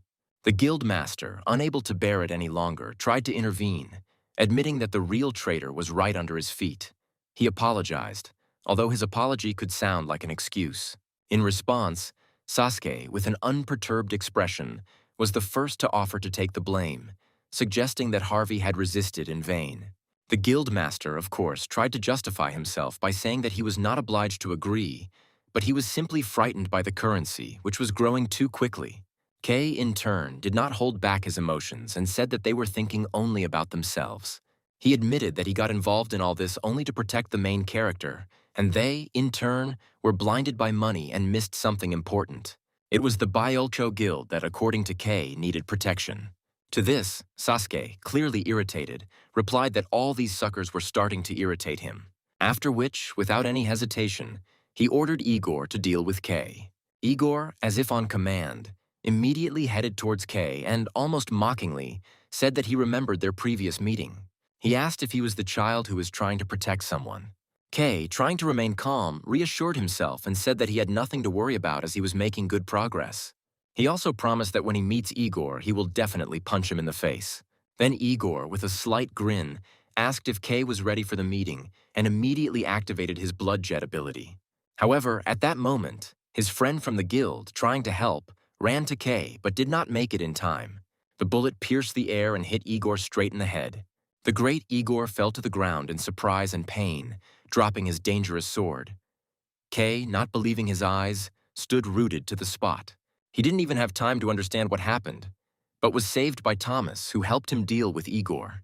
However, Berserker's health was rapidly deteriorating, and he could not understand who dared to attack him. Meanwhile, Kei was still watching what was happening with tears in his eyes, not fully believing that they had managed to repel the Berserker. Then Igor, shouting furiously, turned to the sisters, calling them stupid chickens and promising to rip out their bone marrow. But Igor had no time for revenge. Another charge hit him in the leg. Immediately after this, the Berserker fell to his knees. He started yelling at Sasuke because he warned him that no one else would appear here. At this point, Igor noticed that his health was gradually deteriorating. Now he needed a lot of blood to recover. He began attacking ordinary soldiers without choosing a target. Then Sasuke finally couldn't take it anymore and yelled at Igor, warning him that he shouldn't be so reckless and kill players just to regain his strength. At this time, Kei's friend Tyler approached the deputy guildmaster, asked where he was going, and pointed his sword at him. Sasuke, without holding back his irritation, ordered him not to interfere if he did not understand what was going on. Then Sasuke, mockingly asking if Tyler was defending the path of justice, received a confident answer that Tyler did exactly that. He added that he intervened to support Kei because he believed in him and would stand with him until the end. a statement that only deepened the rift between them. As the conflict escalated, Sasuke and Tyler began their duel with determination. Here is the revised text with the added introductory constructions. The Byulcho Guild, as often happens in such situations, could not understand why these two were fighting so desperately, or what the great Igor was actually creating. Then Igor, not paying attention to what was happening, calmly declared that he didn't really care who was shooting at him.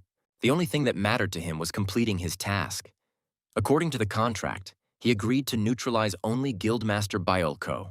At that moment, Kay, deciding that he couldn't let the Guildmaster be in danger, stood right in front of him.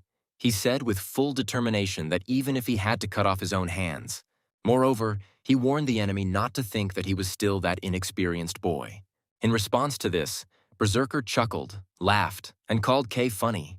For him, this young man was just another weakness that could be broken. Igor, meanwhile, used his unique skill, Fury, which allowed him to attack incredibly fast and powerfully. Each of his blows was like lightning, and Kay could hardly hold them back. Berserker, seeing this, joked, asking if Kay had any idea how much longer he could hold out in a fight with him. In the end, he declared that he would finish him off before even 30 seconds had passed. Focusing on his thoughts, Kay whispered, barely audibly, that only the Berserker would die that day. The moment when Thomas told him that his recovery speed was now 25 seconds flashed through his mind. Although it was still far from perfect, Kay knew that he had improved significantly. He concentrated and told himself that the day when they would fight side by side was just around the corner. When he counted to 25, he wasted no time in shouting at the protagonist to shoot. Thomas, readily following his instructions, fired, and the bullet hit Igor's shoulder precisely. Great Igor groaned in pain, and his muscles tensed as if they were contracting in response to the blow.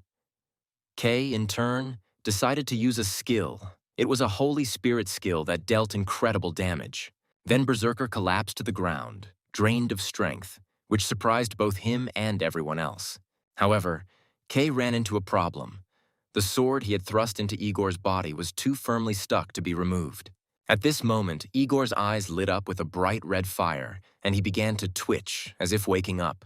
Then the Berserker was reborn, and his hoarse voice said that it was time to finish off Kay, at which moment he transformed into a wolf. The Guildmaster, not knowing what to do, shouted at Kay to immediately drop his sword and get away from the battlefield. But Kay, not doubting his decision, shouted back that he needed a little more time since the main character needed to recharge.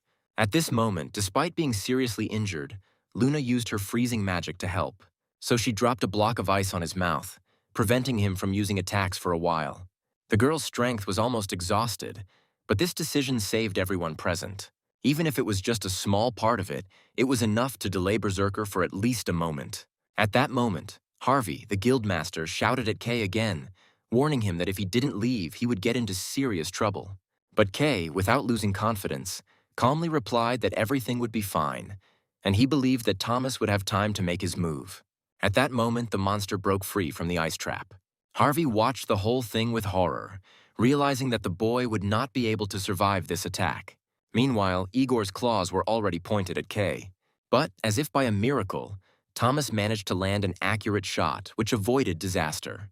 It saved a huge number of lives that day. Before Thomas could even celebrate his victory, he immediately began receiving messages about leveling up and other achievements. For most people, leveling up after hunting a normal user and outside of a guild war was considered insignificant. But at that moment, Thomas was completely absorbed in his thoughts. All the moments he had witnessed during this war were playing through his head, and many times he wanted to shoot, but he restrained himself, realizing that he had to make the right choice. And now, finally, he was able to defeat Igor as he had always dreamed of. After Thomas saw the result of his victory, he was filled with joy. His little dream had come true, but as he immediately realized, it was too early to relax. The war seemed unable to end until he escaped from the Russian guild, which had already made several attempts to capture him. In such a situation, the only option for him was perhaps to simply fly away. So he ran to the cliff and jumped straight down. Kay, screaming in despair, claimed that he would crash. The Ram sisters couldn't understand how anyone could be so reckless. Meanwhile, the Guildmaster was quite satisfied. He still had mana left, and at least he could somehow help the protagonist. As it turned out, he managed to use the stasis spell at the last moment to help Thomas. Suddenly, a huge fist grabbed him, softening his fall, making it much less extreme than expected. The main character managed to land relatively normally. At that moment, one of the men began to frantically tear the scroll. Thomas had finally gotten to his feet by then and thanked Harvey for saving him. Harvey, approaching with a displeased look, began to question the hero about how he killed Igor and who he really was. But Thomas snapped back that now was not the time for questions. His goal was clear, to find Sasuke. But at that moment, Tyler informed him that Sasuke had run away immediately after the death of the great Igor, and the protagonist was a little disappointed. At that moment, Kay ran up to him and asked if he was okay. Then Thomas calmed him down, explaining that it happened by accident. He turned to his brother and, with some heaviness in his heart, apologized for all the words that had not been said before their meeting with the Ram sisters. Those words really sank deep into Kay's soul, and they both knew that the past was not worth dwelling on. Thomas continued, adding that he had not meant to deceive him, and then Kay, containing his feelings, extended his hand and said that it was all in the past. He admitted that he had not listened to the hero and had blocked him first. There was real chaos in his head, and he did not know how to act in this situation. They shook hands and decided to leave all old grievances in the past. Meanwhile, the heads of the guilds allied with Byolcho came to Harvey and began asking him about the events that unfolded within the Byolcho guild itself. Thomas, without wasting any time, approached them and demanded an explanation. Without giving them a chance to respond, he shouted throughout the valley, calling on all the guildmasters and their deputies to gather and reveal the truth about the war. Thomas, standing firm in his position, stated that the Paper Guild had been involved in this plan from the very beginning. He continued by explaining that the 17th Fake Guild, which was created solely to profit from the Shinobigumi, was not officially registered under the Shinobigumi name. This organization existed only as an unofficial guild, without a legal entity, and its master was likely just a low-level user. That is why a temporary guild was created to make a profit. Thomas was sure that Sasuke was also a puppet of the Shinobigumi, used to carry out their dirty deeds. Over time, all the guild members realized that Kay was innocent. He became a victim of manipulation by Sasuke, who used him for his own gain. Thomas, with full understanding of the situation, explained that after a long time of Byolcho and Hwahaeon being pushed into war as pawns, a powerful third party had emerged. This side, as it turned out, only needed money. They had planned from the very beginning to call Igor along with the Tsar Guild to protect Sasuke and then cover it all up. In the end, all they wanted was for the Byolcho Guild to gain every possible benefit and monopolize it. Thomas even explained why the Scarlet Guild continued to wage guerrilla warfare. It was all due to the interference of the shinobi who had infiltrated their ranks. Scarlet then, somewhat wary, asked why Thomas had decided to get involved in this conflict in the first place, suspecting that he might offer to unite and end the war after he revealed the whole truth. Then one of Byolcho's allies could not stand it any longer and shouted that they had already won the war. However, Scarlet, in turn, responded that now they would have to fight Hwahan and the Fire Dragon without Igor and the Tsar Guild. If they agreed to these terms, they can start right now. Then the hero said that now was not the time for a battle between two guilds. He doubted there was any point in fighting when they didn't know the Shinobigumi's true appearance or their financial capabilities. However, Thomas, despite all these difficulties, confidently stated that the war must end. Scarlet, with a sly look, asked whose victory it was. She added that if Byolcho had won, then they could all forget about it and move on. After all, they had already tried to compromise several times, but something always got in the way. The guild master was shocked to the core by what he had just heard. He couldn't even imagine that Scarlet would take such a step. When he thought about it, he suddenly realized that Sasuke often acted as his deputy, representing his interests in negotiations. This discovery shocked him, because he could not even imagine that the sisters would offer to resolve the situation with peaceful words, while Sasuke, on the contrary, claimed that their ideas were literally destroyed. Harvey, realizing what was happening, realized with sadness that all the blame lay solely with him. Shocked by this revelation, he hastened to turn to Scarlet, begging her to shift all responsibility onto his shoulders until everything was settled. He apologized to her and expressed his hope that the Byolcho Guild would still decide to leave this conflict, adding that they needed to show due respect to their allies. Thomas, in turn, considered it necessary to offer his own solution to the situation and suggested that everyone listen to him first. He stated that he had a very interesting proposal. He explained that after the capture of Dale Castle, numerous challenges would arise, including managing numerous units, maintaining a combat-ready force, and other important aspects. Considering all these circumstances, he proposed that Huanan take the castle for herself and hire the Lightburst Guild and the Dragon Knights to carry out these tasks. Since these guilds are not highly ranked, their recruitment cost would be much lower than that of the Fire Dragon Guild. Moreover, Scarlet, as well as all those who encountered the actions of these guilds, were well aware of their real power and capabilities. Thomas, confident in the wisdom of his proposal, enthusiastically asked how they felt about his idea. Influenced by his arguments, Huanan decided to recruit Byulcho's allies from the Lightburst Guild and the Dragon Knights. After the war entered its decisive phase, Harvey decided that it was time for him to leave the guild.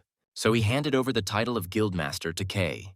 Kay, stunned by this turn of events, couldn't believe his luck. Harvey then realized with regret that he could no longer trust anyone. He promised to talk to the rest of the guild members, hoping that they would all support the new guildmaster. On top of that, he decided to cover the guild's losses with his own funds and valuable items. And in order to somehow soften the shame that the guild faced, he decided to find Sasuke. Finally, after such a busy day, the main character was able to rest a little. At that moment, Scarlet approached him and expressed her admiration for the timeliness of his actions and his ability to persuade. Then the hero gratefully noted that it was thanks to him that they were saved. It was a pleasure for the protagonist to hear such praise, especially because he really gave it his all to cope with the situation. Scarlet, blushing slightly, asked where Thomas had learned all this information. Thomas admitted honestly that he simply listened to all sides and then compared the new information with what he already knew. In turn, Scarlet asked whether the protagonist was referring to the NPC in the restaurant. These words came as a complete surprise to the hero. He called Scarlet cunning and, agreeing with her observations, admitted that perhaps she had really figured him out. Then the girl, smiling in surprise, admitted that Thomas had indeed surprised her. He intervened in their affairs despite not being related to them, and yet he showed such determination. She suspected that his actions were partly motivated by concern for his younger brother. Then Thomas, with a slight laugh, added that, of course, this played a role, but no less important was the fact that he simply could not pass by when he saw such a beauty in trouble. These words seemed to strike Scarlet's heart. However, Thomas quickly realized that he had crossed the line and hastened to explain that it was just a joke. In response, the girl, unable to contain herself, became angry and began to violently trample him with her feet, shouting at him.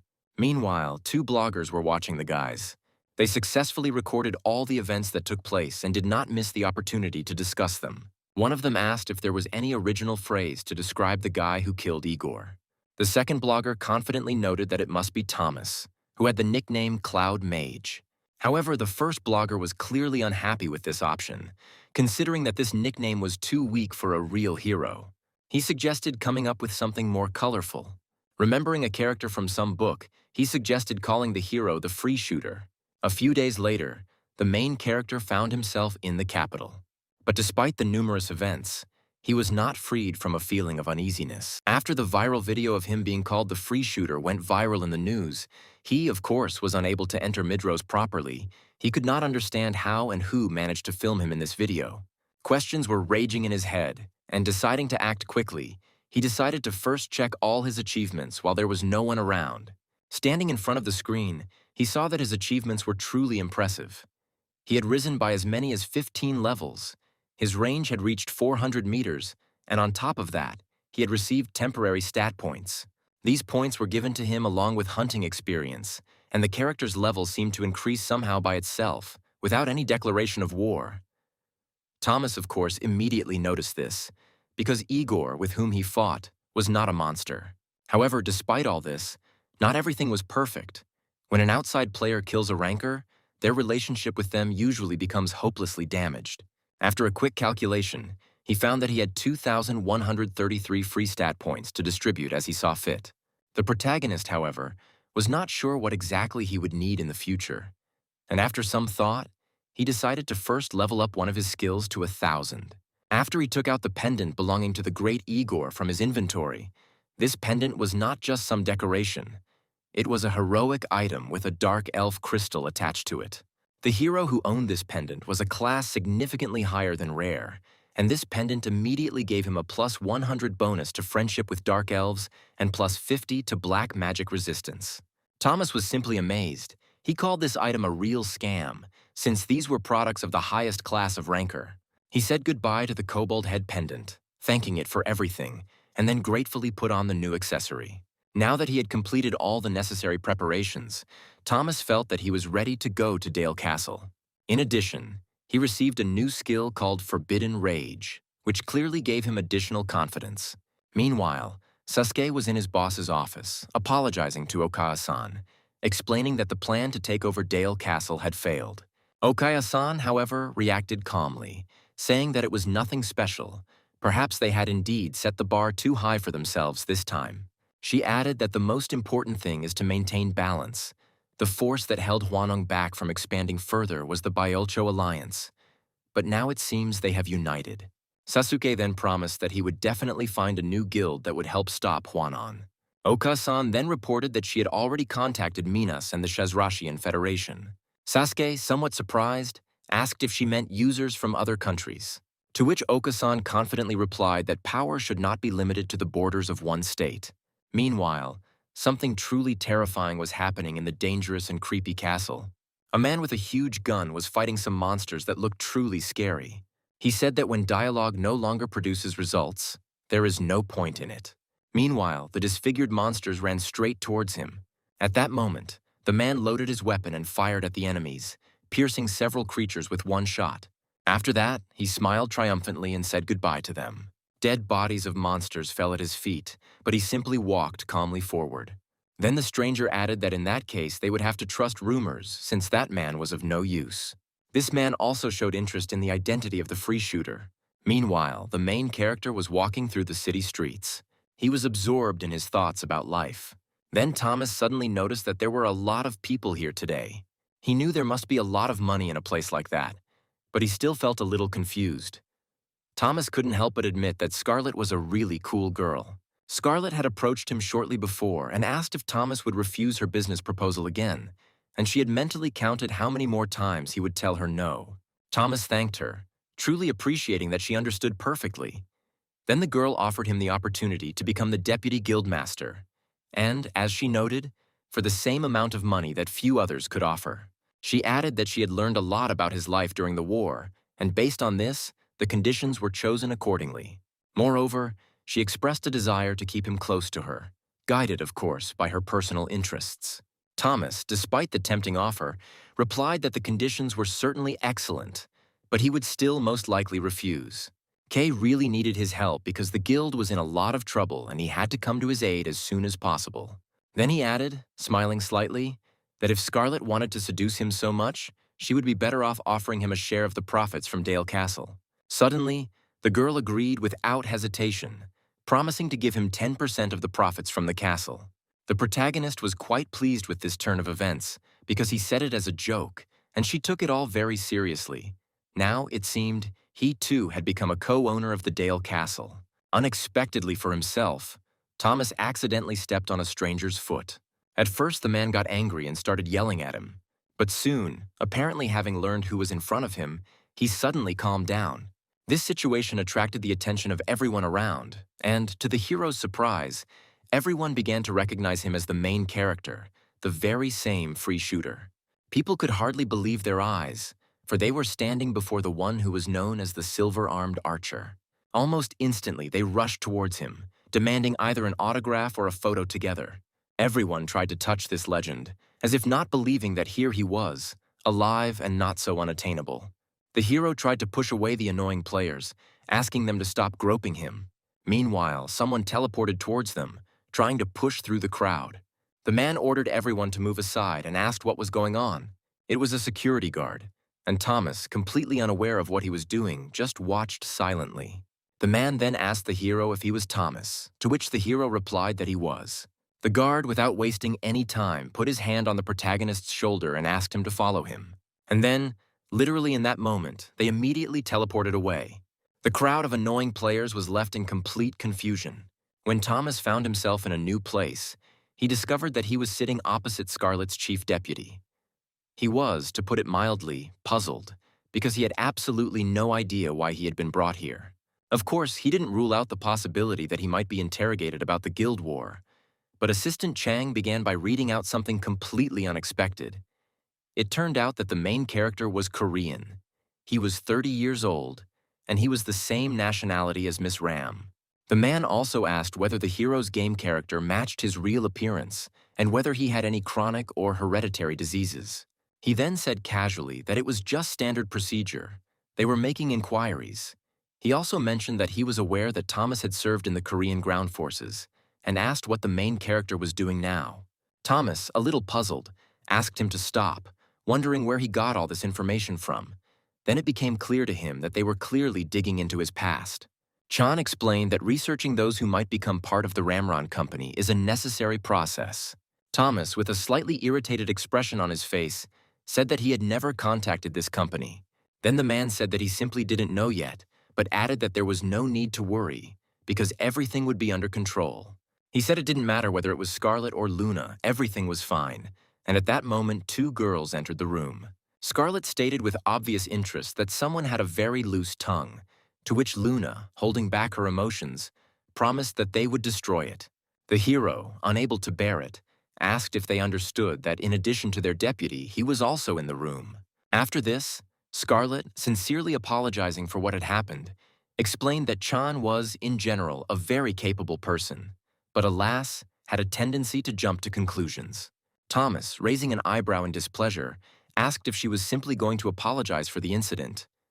In response, the girl asked if Thomas really only got into the castle through the dungeons of the walled underwater. Thomas quickly realized that she seemed to be completely ignoring his words. The girl began asking one question after another, as if checking all his details. First, she asked if he had enough weapons and ammunition, if he remembered to reload his skills. Thomas, greatly irritated by such attention, could not resist asking Scarlet why she was acting as if she were his mother. Then Luna touched his shoulder and, as if noticing nothing, handed the main character a large purple ball. Thomas couldn't understand why she decided to give him such an expensive artifact. Then Luna, with a completely unperturbed look, explained that the artifact had been purchased a long time ago. The crystal and the light contained within it were supposed to help him hide his actions. Scarlet finally announced that they had arrived at the place. The girls made time especially for him and came to the dungeon of the walled underground waters. Thomas thanked the sisters, even though he knew they had actually saved him the extra effort of finding the entrance. He thought that if he had decided to go in there with a level below 120, he probably should have prepared better to have at least 145. But, in any case, he said goodbye to them and went inside. Meanwhile, Luna began to act strangely, turning to her sister with clearly wary looks. She assured her that this was not enough. A few days later, the sisters gathered again, this time with an assistant, to find out what had happened to Thomas. He replied that he was still in prison. Scarlet was obviously concerned that he had been there for so long and might need a rest. Assistant Chan, noting that the hero's condition was shocking, also asked if Scarlet was worried about him. Scarlet, quite aggressively justifying herself, declared with a loud scream that she essentially didn't care about the hero. She did it on purpose because he refused to pass. Then, slightly blushing with embarrassment, she added that with such numbers he definitely wouldn't die, saying that everything would be fine. The assistant, clearly trying to understand where Scarlet learned all this from, asked how she came to such conclusions. She calmly explained that Luna had torn up the scroll containing the information, and thus everything had become clear. After this, Scarlet, without wasting any time, turned to Chan with a new question. She asked if he had dealt with the guild in Rehes and the city of Armios. The assistant confirmed that he had done everything and that he could arrange a meeting at any time. Scarlet then turned to her sister and asked if there were any suspicious people or strangers nearby. Luna, easily placing the cup on the table, replied that there were 3 of them at that moment. First in line was the Tsar Guild, whose members were spotted near Dale Castle. Then Scarlet, thinking out loud, suggested that Igor might be somewhere nearby. Then, with obvious concern, she asked who the Guildmaster Tsar was and why its members were watching Igor so closely. Chan replied that they all belonged to the Russian army and that this guild had soldiers trained in cyber warfare. He added that Russia's support for Igor at the national level was not something hidden, but rather an open secret. Scarlet noted with surprise that it seemed they had stumbled upon a real hornet's nest. The deputy agreed with her, stating that once Thomas stopped Igor from leveling up, Russia couldn't take it anymore and finally introduced the Tsar Guild into the game. Scarlet then asked curiously who the other participants were, and Luna replied with a straight face that the second one was Slipping Kid. Assistant Chan, continuing his explanation, clarified that Sleeping Kid was an outsider who also used muskets, and Thomas knew him. Meanwhile, something strange was happening outside the castle, and the uncertainty of the situation only worsened. Someone was clearly pursuing Kid. Luna, who was as always ready to tell everything she knew, explained that the third person involved was Luger. The assistant, as always, asked her in a reserved manner if she was sure of this, to which Luna, without hesitation, confirmed her words. And so, this time the deputy continued his story, explaining that Luger was a famous military mercenary. However, according to him, Luger was more of a madman with his own views on fighting than just a mercenary. He would fight anyone if they paid him money.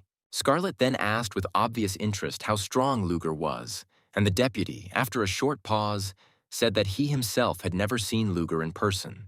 But rumors were mixed, and many described him as a dragon slayer after he fought a dragon. Chan said it wasn't easy to earn such a nickname, adding that Luger had once taken part in a raid against the dragons. He even fought with the Dragon Knight Alexander, who was then ranked #1 in the world. Meanwhile, in the dungeon, Thomas, despite all the external events, continued his hunt for terrible frog monsters. He was focused and hardly noticed how he finally reached level 144. Suddenly, something caught his attention. His gaze fell on another huge, cold-blooded amphibian monster. Without thinking, Thomas fired his pistol, believing that a true warrior must always be on guard until the very end. During the few days he spent in the dungeon, he managed to climb as many as 26 levels. But despite his success, Thomas began to think about quietly leaving this place. But here one problem arose. If he decided to stop halfway, then all experience points would be irretrievably lost. Clearing the dungeon of monsters turned out to be much easier than he expected, but he didn't sleep for several days in a row. It had only been 5 days in Midros, but for him personally, it had already been 24 hours without sleep. Thomas desperately felt that he needed rest, but also understood that he had to finish what he had started. When his skill points exceeded 1,000, he realized that if he wanted to reach that level with one promotion, he would need to reach at least level 180. However, each piece of equipment had its own conditions for wearing, and during the process of distributing points, it became clear that reaching 1,000 points for one stat at level 180 is almost impossible. However, with high dexterity scores, Thomas no longer felt such a need for precise hand movements. Then he decided to pay attention to another skill. Forbidden Anger. This skill had no level or rank, but to use it, he needed to sacrifice 40% of his anger to increase attack power by 20%. To activate it, he would have to put all his points into stamina. Before he could finish his thoughts, he received a personal message from Kid, who said that he was at the east gate of Dale Castle and asked him to come to his aid immediately. Thomas couldn't understand what was happening. Then, giving into anxiety, he began dialing the number, asking questions. But Kid again did not answer. Deeply frustrated, Thomas mentally scolded Kid for not explaining the situation clearly. Nevertheless, the hero still ran to the exit of the dungeon. Soon he arrived at the place Kid had spoken of. He ran to the gate, calling for his friend, but strangely enough, he could not find him. Kid finally broke the silence, asking the hero not to scream, and said that he was in the tree on the left. Approaching the tree, Thomas again asked why Kid had called him. Suddenly he noticed that Kid was sitting near a tree. He was wounded, and all his clothes were covered in blood. Then Thomas handed him the elixir that Nara had once given him and asked Kid to take it. However, Kid said that it was pointless since he was cursed. Thomas stood next to him, completely confused, trying to understand what was going on when Kid showed him his wound. It was like a black hole. Thomas couldn't believe that there was a weapon in Midros that could cause such a devastating wound. He assumed it must be a breakthrough, and Kid, as if reading his mind, confirmed it. That moment was decisive. They needed to act as quickly as possible and create a team. Kid said their goal was to hold out until Luger returned. He quickly sent the main character an invitation to join the team. Then, looking away, he added irritably that it was too late now. Luger was already here. And now Luger, Breakthrough's successor, has appeared on the horizon. Without giving him a moment to think, Kid shouted at the protagonist to shoot. But Thomas, although prepared for such a situation, did not immediately make up his mind. He paused, hesitated, and asked if it was absolutely necessary to shoot the Luger. Kid knew they were acquaintances, and Thomas saw no point in making him his enemy. But once his lung was punctured, Thomas would start to think differently. This moment was perhaps the turning point when Thomas realized that the situation was getting out of control. Everything that was happening only fueled the hero's irritation, and he urgently needed an explanation of what was happening. At this time, all the key players gathered. The one who attacked Kid, the heir of the running fire, and the follower of the eyebrowless Luger himself. Thomas was confident that Luger was a very strong opponent. Less than 250 meters separated them, and if Thomas had fired, the bullet would have hit the target without fail. However, before he could pull the trigger, Luger struck, and his eyes became sinister, demonic. Thomas, confused, stepped back and sank to the ground. He was desperate and asked Kid what was going on, and the sleeping Kid replied that Thomas had felt it himself. Thomas then realized that even if he had fired the shot, he would most likely have died instantly at the moment when pulling the trigger and firing the shot itself would have been the last actions of his life. Kid, meanwhile, calmed him down, saying that they couldn't just take down Luger. They will have to wait for the right moment. For now, they just had to hold out, because Kid was wounded and wouldn't last long. His wound was too serious. Meanwhile, Luger, noticing Kid, invited him to play with a smile. The guy was only too happy to accept this offer. Luger then praised him for his courage in daring to fight him in such a deplorable state. Thomas finally couldn't take it anymore and shouted at Kid to be careful. Luger, having struck, said that Thomas did not interest him, and that he had come here for the free shooter. Kid then yelled furiously at Luger and tried to explain that it was all wrong and that Thomas had just gotten that nickname. Thomas couldn't comprehend how escalated the situation had become, but he knew he had to stop the fight. Kid fought for him, and Thomas felt he had to do something, so he decided to shoot Luger in the leg to somehow help his friend. Then Kid shouted at him again to aim and shoot because he couldn't take it anymore. Luger, noticing the hero for the first time, said with interest that he now understood what the free shooter looked like. He added that he no longer needed Kid. Thomas watched Luger's movements and suddenly realized that he wasn't even aiming at his head or body. The thing is that the gun barrel was lowered too low. Thomas yelled at Kid to stop running and stay put, but it was too late. A Luger round hit the ground next to Kid, not killing him, but nearly blowing up everything around him. Thomas was as shocked as Kid, who barely managed to survive. This move that Thomas once learned in sergeant school was completely different from what he expected to see in Midros. It was an armor-piercing high-explosive projectile that was typically used to penetrate armored vehicles and fortifications. But it didn't explode immediately. The fuse was a delayed action. The explosion did not happen instantly, giving the protagonist a chance to save Kid. Then Thomas jumped to the side, activating the protective barrier. However, at that moment, a powerful explosion was heard. At first, the hero thought that everything was fine, but then he took a closer look at his barrier. The explosion was so powerful that it destroyed his barrier.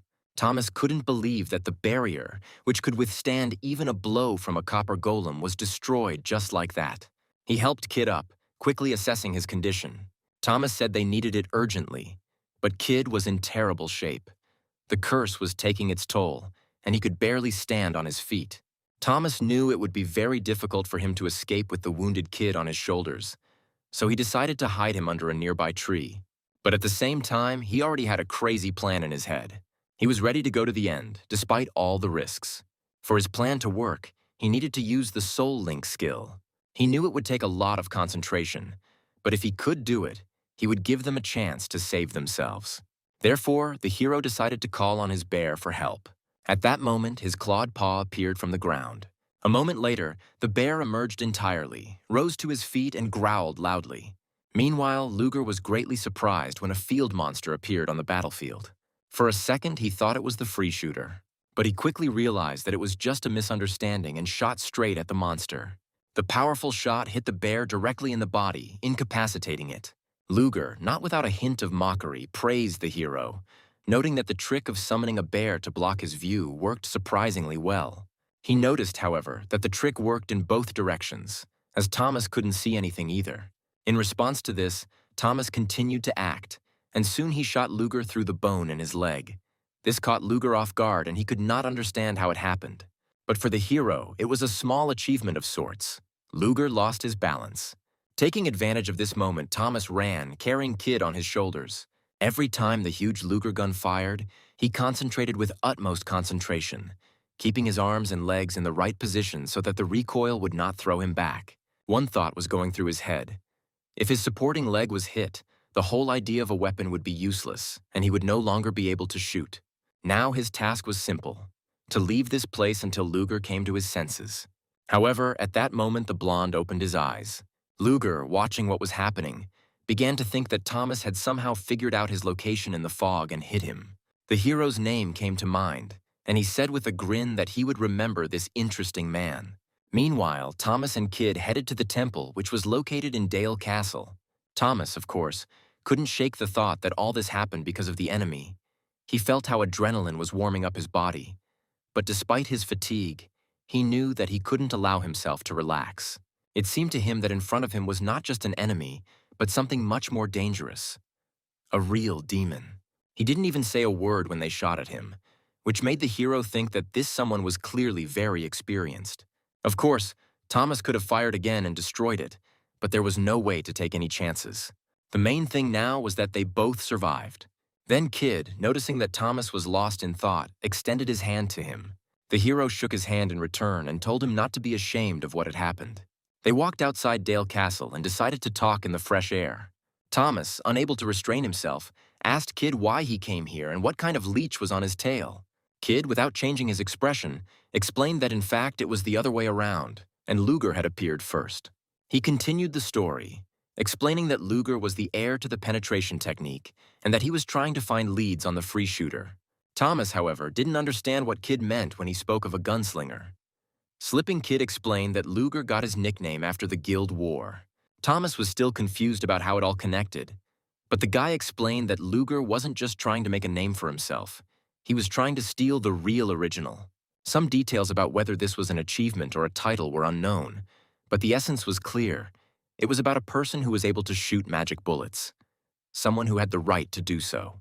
Thomas immediately remembered that he had something similar after he dealt with Igor, but immediately realized that this achievement would disappear if Igor killed him. And then a picture formed in his head.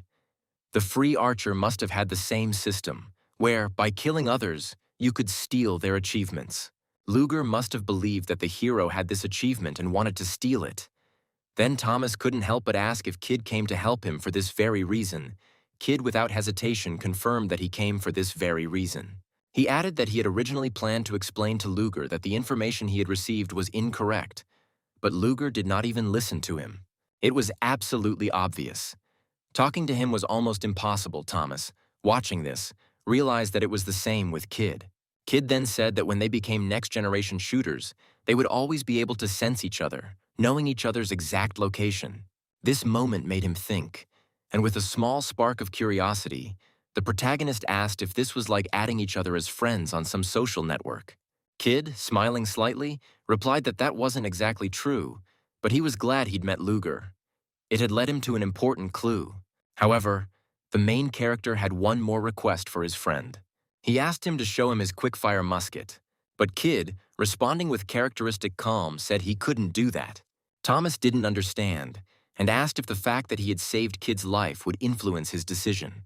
But Kid promised to show the musket later, but only if they left the village. He explained that he could not use his power in this place. This immediately alerted the hero, and he wondered if it would be safe to operate in such conditions, especially considering that Luger could still be nearby. However, Kid reassured him, assuring him that Luger had already left the kingdom. He added that Luger should have realized that once Kid healed his wounds, he would be ready for revenge. Together, they left the kingdom, and Thomas suggested that they try to show off their skills on the wolf. Kid, however, brushed it off, saying that the wolf was not strong enough to evaluate his skills. Thomas got angry and yelled at him, not understanding why it mattered so much whether a monster was strong or weak. He just asked to show what he was capable of. Thomas was furious, feeling like Kid was acting like some kind of master. And then, at that moment, people from the Tsar Guild approached them. Apparently, they had found the hero again. It turned out they used the hunter's tracking skill on him. The protagonist, now completely enraged, told Kid that he would attack first. Then Kid, with a completely calm look, took out 2 pistols. He said that everything would be fine. He would definitely show what he was capable of with them. Thomas tried to stop him, realizing that Kid had no idea who they were. But he just shrugged. He replied that he didn't know who they were, and Thomas, in turn, shouted that the Rising Sun Guild wasn't even close to them. Meanwhile, the enemies were approaching them. The commander ordered them to block all exits. They decided that they needed to finish off these two before Juanan arrived. At that moment, Thomas shot one of the guild members. He swore to himself that he would never work with Kid again. But then, feeling that the situation was getting out of control, he asked him for help. Kid stood up calmly, taking his time, as if oblivious to the tension of the moment, and asked the men if he knew the song Dust in the Wind by Kansas. The main character, who was not at all interested in songs, was only concerned with the current situation. Therefore, he continued to shoot back at the enemies. In response, Kid explained that sandstorms were quite common in his homeland, but these were the kind of storms that swept away everything in their path, leaving nothing alive. Thomas thought this guy must be crazy. He suspected that he was not himself, but now he was completely convinced of it. But suddenly he noticed that his weapon was changing right before his eyes. At that moment, the guild warriors began to attack them. Then Kid quietly said something about a barrage of bullets, and immediately began shooting at an entire group of warriors. Thomas was extremely surprised, as each bullet hit him squarely in the forehead. Kid tossed 2 pistols into the air, deftly grabbed 2 more, and continued firing.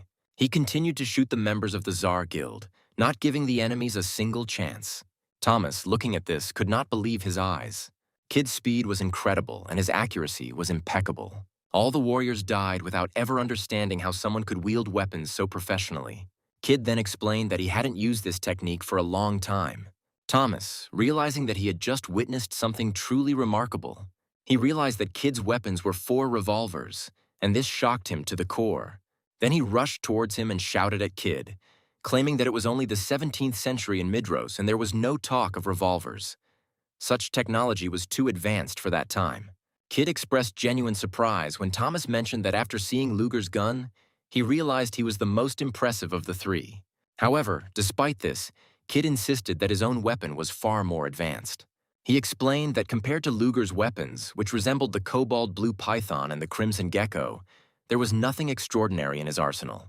Thomas, not understanding what was going on, asked with interest why Kid didn't use his super technique in the fight against Luger. Kid, frowning slightly, explained that at that moment his strength was running low after a fierce attack from the enemy. Then Kid suddenly asked if Thomas was jealous. Without waiting for an answer, he added that if he was still jealous, he should hurry and make up for lost time.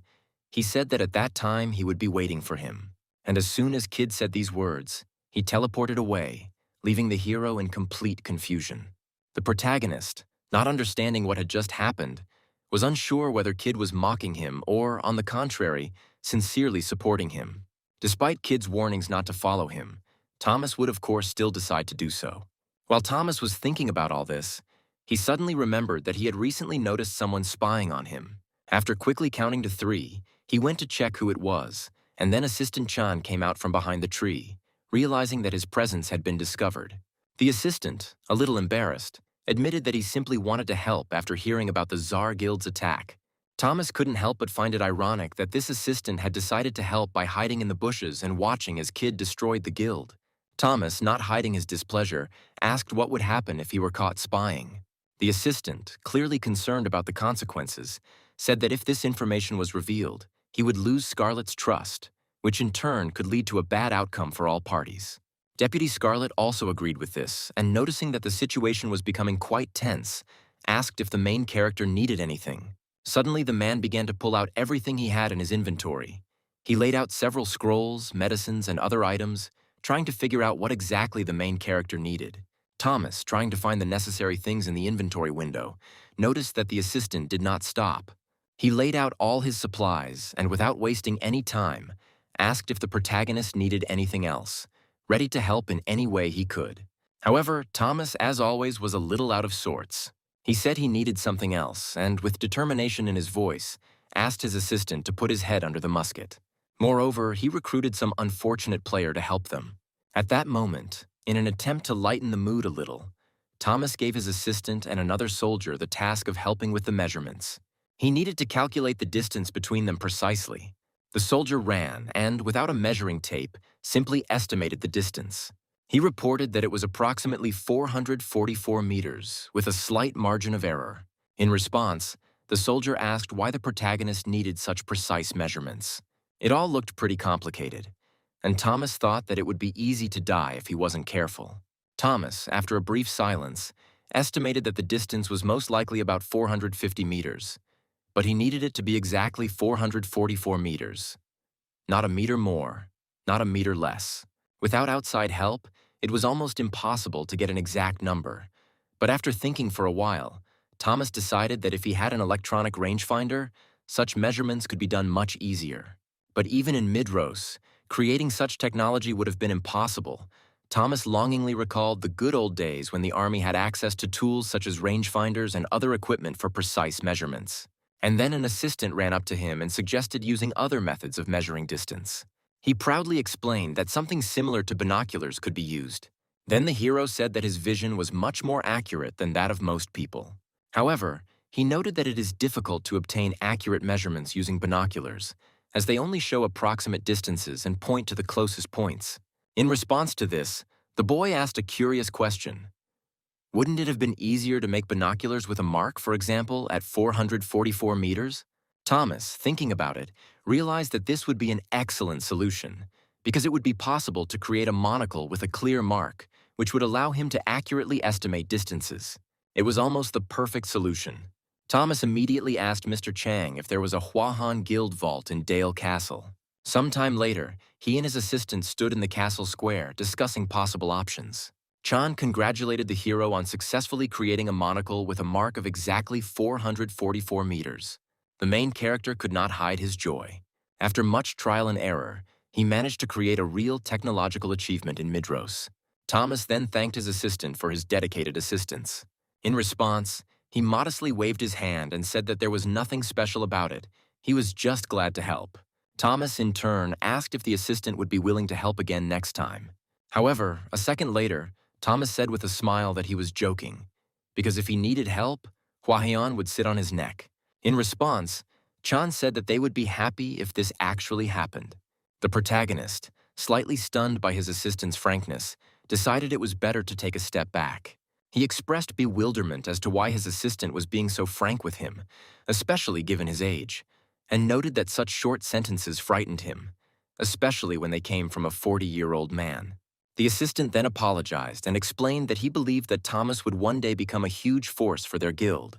He also understood that if he expressed a wish for everything to work out for him with Scarlet or Luna, then he would receive the spell with 100% probability. Thomas, about to leave, was stopped by his assistant, who reminded him of his conversation with Kid, where he mentioned the cobalt blue python and the crimson gecko. The assistant suddenly remembered an old story often told by fishermen about how one man, having opened the belly of a perch, found a lizard and a snake inside. Then Thomas, not particularly interested in this story, asked in surprise why the assistant remembered it and decided to share it. Chan shrugged slightly and replied that he had simply thought about it and wanted to share it, as he had been a fisherman himself before. Then Thomas said that it wasn't particularly interesting, and they said goodbye. Having finished the conversation, the hero headed to the capital, because the replacement was supposed to return, and Scarlet had to find him. Looking after him, Chan noted that he was an interesting boy. As it turned out, he decided to report this to the chairman. Soon after, Thomas returned to Bezbrowoff. He entered the building and greeted the director of the Musketeer Academy. The young man expected to see Bezbrowoff at his usual workplace, but he was not there, which slightly puzzled the hero. Then the protagonist caught the muffled but distinct sounds of gunfire coming from the direction of the training ground. Intrigued by what was happening, Thomas headed there and, upon arriving, saw an unfamiliar shooter who was intently reloading his gun. Bezbrowovi noted that the guy was lucky to reach the capital, but he sincerely doubts that he managed to destroy the Golden Eagle. The appearance of a newcomer at the Musketeer Academy caused Thomas genuine surprise, as he did not expect to meet new students here. At the same time, the Musketeer felt a strange relief and even joy, meeting the stern and penetrating gaze of the head of the academy. Then the hero involuntarily remembered how murderously cold the director's gaze had been at the moment when he himself first appeared within the walls of the academy. But Bezbrowovi pulled him out of his thoughts and said that he was sincerely glad of Thomas's visit. The stranger, realizing that the legendary marksman stood before him, was truly delighted and hastened to ask the hero to sign his musket. However, the director immediately warned the new recruit that if he did not immediately return to his position, he would be expelled from the academy without hesitation. The director carefully examined the hero and noted that he clearly saw how much Thomas's skills had grown recently. Then the young man, after thinking for a moment, realized that his skills were indeed inevitably improving thanks to the adventures he had experienced. Meanwhile, watching the newcomer train, the head of the academy inquired about the reason for the hero's unexpected visit. Thomas then explained that he intended to accept the will of the late Elizabeth. After some time, the musketeers went to the canyon. On the way, Thomas asked the director what this place was like. The man replied that he often came here with his friends as a child, and then admitted that he had always felt a special attachment to this cliff. Hearing this, the protagonist suddenly remembered that a similar area appeared in a game released just a year ago. The guy then began to carefully examine the many targets, trying to determine which one was located at a distance of 444 meters. Standing on the very edge of the cliff and looking around, he realized that for a better analysis, he would like to get a better look at the targets. However, the musketeer quickly realized that the task was much more difficult than it seemed at first glance. The shooter then told the director that he didn't think the test was entirely fair. The man said that with his current skill level, he should be able to handle such a task and said that Thomas would have 3 attempts. The hero was glad that the test was not limited by time, while the director was surprised that the young man paid serious attention to training. Then the guy decided to determine the direction of the wind. He came to the conclusion that a shooter must imagine the worst-case scenario in advance, since this is what lies at the heart of shooting. He recalled that he had previously called for an assistant not to measure distances, but to practice shooting in strong wind conditions. Taking aim at the chosen target, the musketeer experienced slight tension and excitement, awaiting the moment of the shot. Having heard about the hero's training methods, the academy director was clearly pleased. When Thomas began his mission, he activated the eagle eye technique, which was designed to allow for maximum precision shooting. Looking closely at the targets, the young man realized that the first pitfall of the test was the huge number of targets. Because of this, the desired target could even be in the very first row. The second serious problem was the strong wind. The hero then tried to identify the third trap and soon noticed something suspicious on the opposite side of the cliff. He found a target that looked to be over 430 meters away, but was clearly less than 450 meters away. Even through the scope, the range seemed close, and Thomas guessed that this particular target was at the required distance of 444 meters. However, the guy hesitated for a while, wondering whether he should shoot since he still had 3 attempts left. In the end, the hero decided to fire, figuring that if he made a mistake, he could choose another target. Then the musketeer realized that he had received not just 3 attempts, but 3 valuable chances. The shooter realized that if the variability of wind speed was taken into account as a variable, then he should not rush to pull the trigger. Thomas concluded that the target height was approximately 175 centimeters, and there were only 6 suitable targets at the required distance. The musketeer continued to carefully study the area and soon noticed how the tree branches were swaying in the wind. Observing the movement of the leaves, Thomas determined that the leaves were being carried in a southwesterly direction. Then, when aiming, he took into account not only the distance, but also the influence of the wind, realizing that the bullet's trajectory could deviate significantly. Gradually, the hero evened out his breathing. Then, using the snipe technique, he smoothly pulled the trigger and fired. The deafening sound echoed throughout the cliff where the musketeers were located. Thomas managed to hit his chosen target with astonishing accuracy, which looked almost unbelievable. Then the hero held the sight for a while, after which he turned his gaze to the director. This result made the head of the academy smile with satisfaction. The man applauded and congratulated the shooter. Bezbrowovi stated that Thomas did not need 3 attempts at all, since 1 single shot was enough for him. Bezbrowovi admitted that he had absolutely no expectation that the hero would be able to pass the test on the first try. Thomas replied that he himself did not expect such a result, and did not even suspect that he was capable of such an achievement. Shaking the young man's hand, the head of the academy noted that, with the exception of the days spent with Elizabeth, he and the Baron rarely experienced such moments. Elizabeth talked about the difference in skill between shooters who hit their target on the first try and those who only managed to do so on the third. He suggested that this was why Thomas's level had risen so rapidly. Then the guy realized that every hit attempt directly impacted the amount of experience points he received, which allowed him to immediately level up 2 levels. After this, the director advised Thomas to prepare in advance for serious difficulties and noted that a very long and difficult path lay ahead of him. The young man then went back to the academy to get the gun left by Elizabeth. The guy approached the new weapon with the utmost seriousness and respect. The academy director carefully removed the last gun from the rack and then handed it to Thomas, indicating that it was now his. He also added that he entrusts this weapon to the memory of Elizabeth. The hero received an item called Black Devil and was genuinely surprised at how light the rifle was. The director also said that it was necessary to find Elizabeth.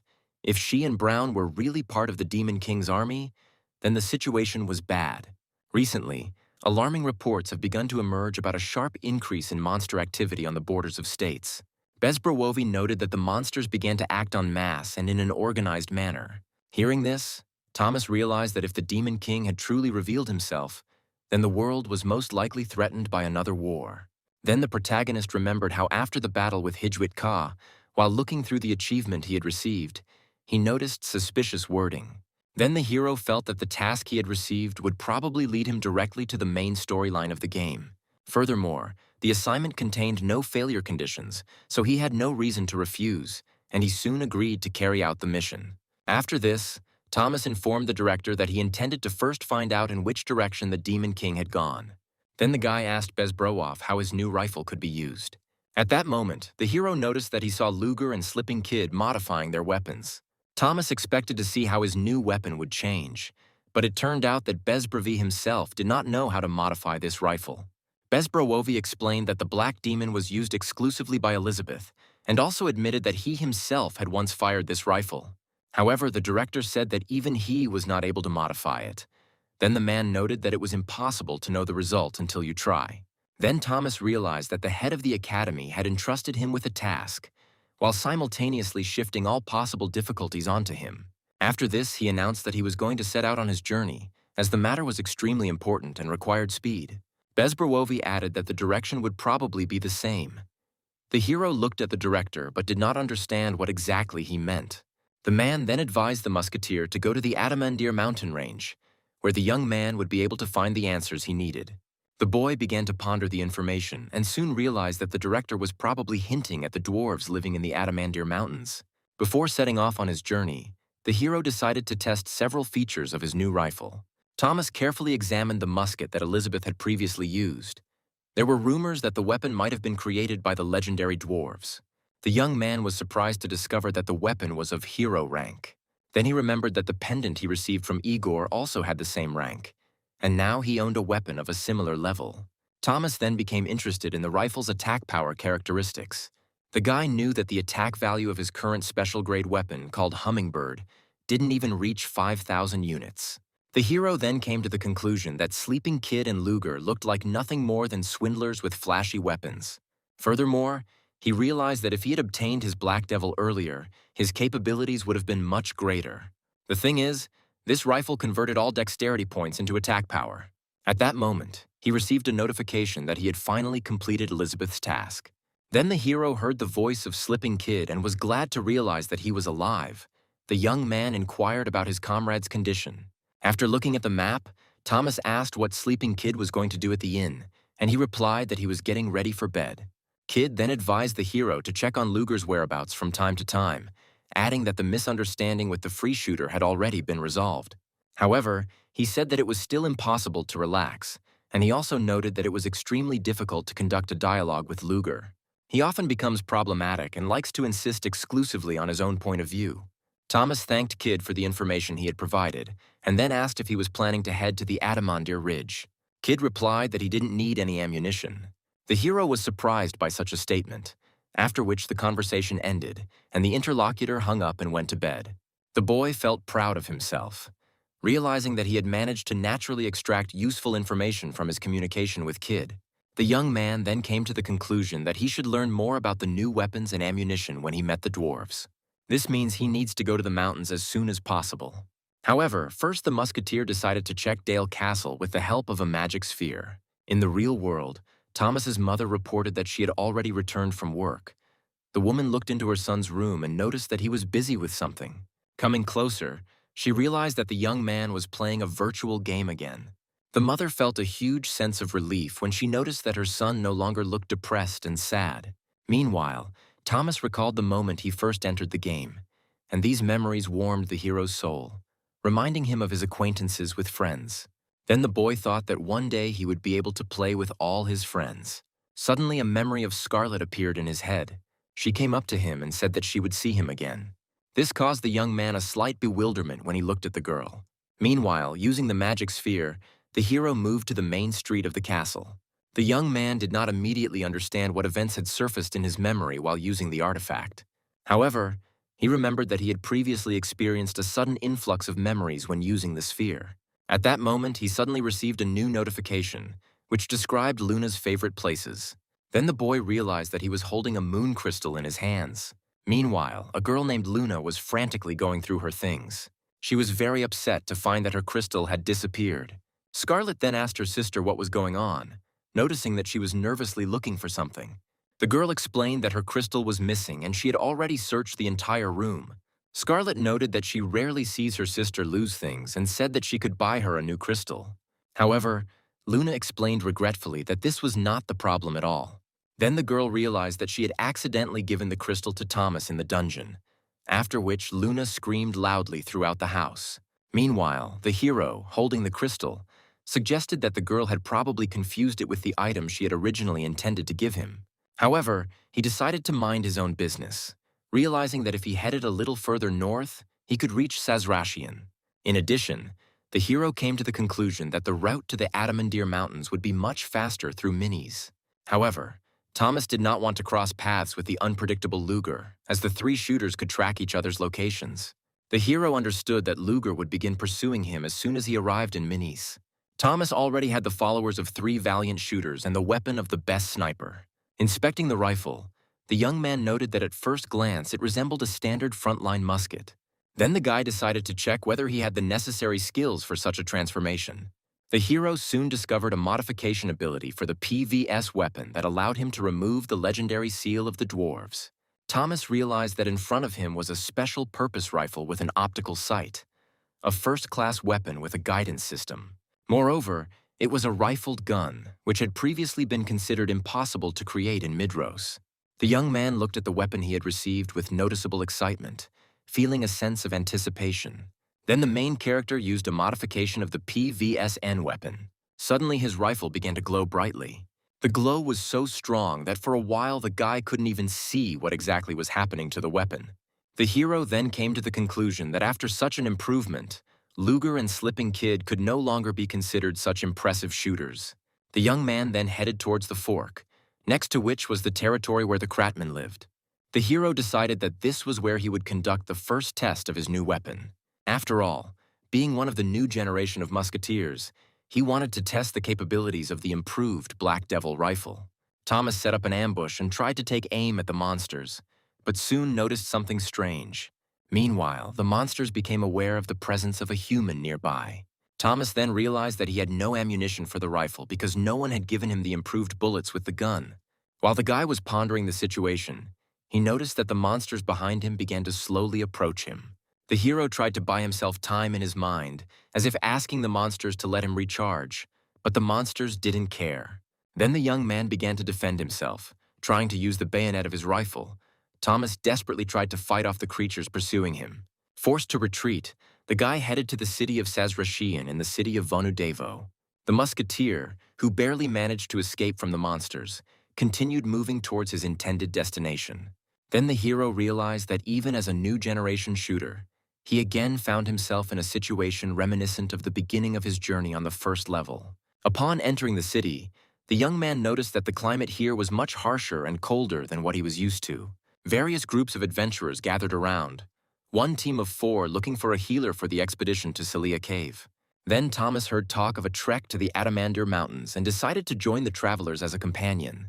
When the man turned around, the hero unexpectedly recognized his old comrade. Both guys were genuinely surprised by such an unexpected meeting in this place. Carl asked what brought the hero here, to which Thomas said that he was heading somewhere, after which he asked a similar question to his friend. Meanwhile, an unknown man stood on the roof of the building and watched the friends who had just met. He noticed the hero's red robe and silver musket. He concluded that the appearance matched that of a gunslinger named Thomas, who had previously been seen with the giant.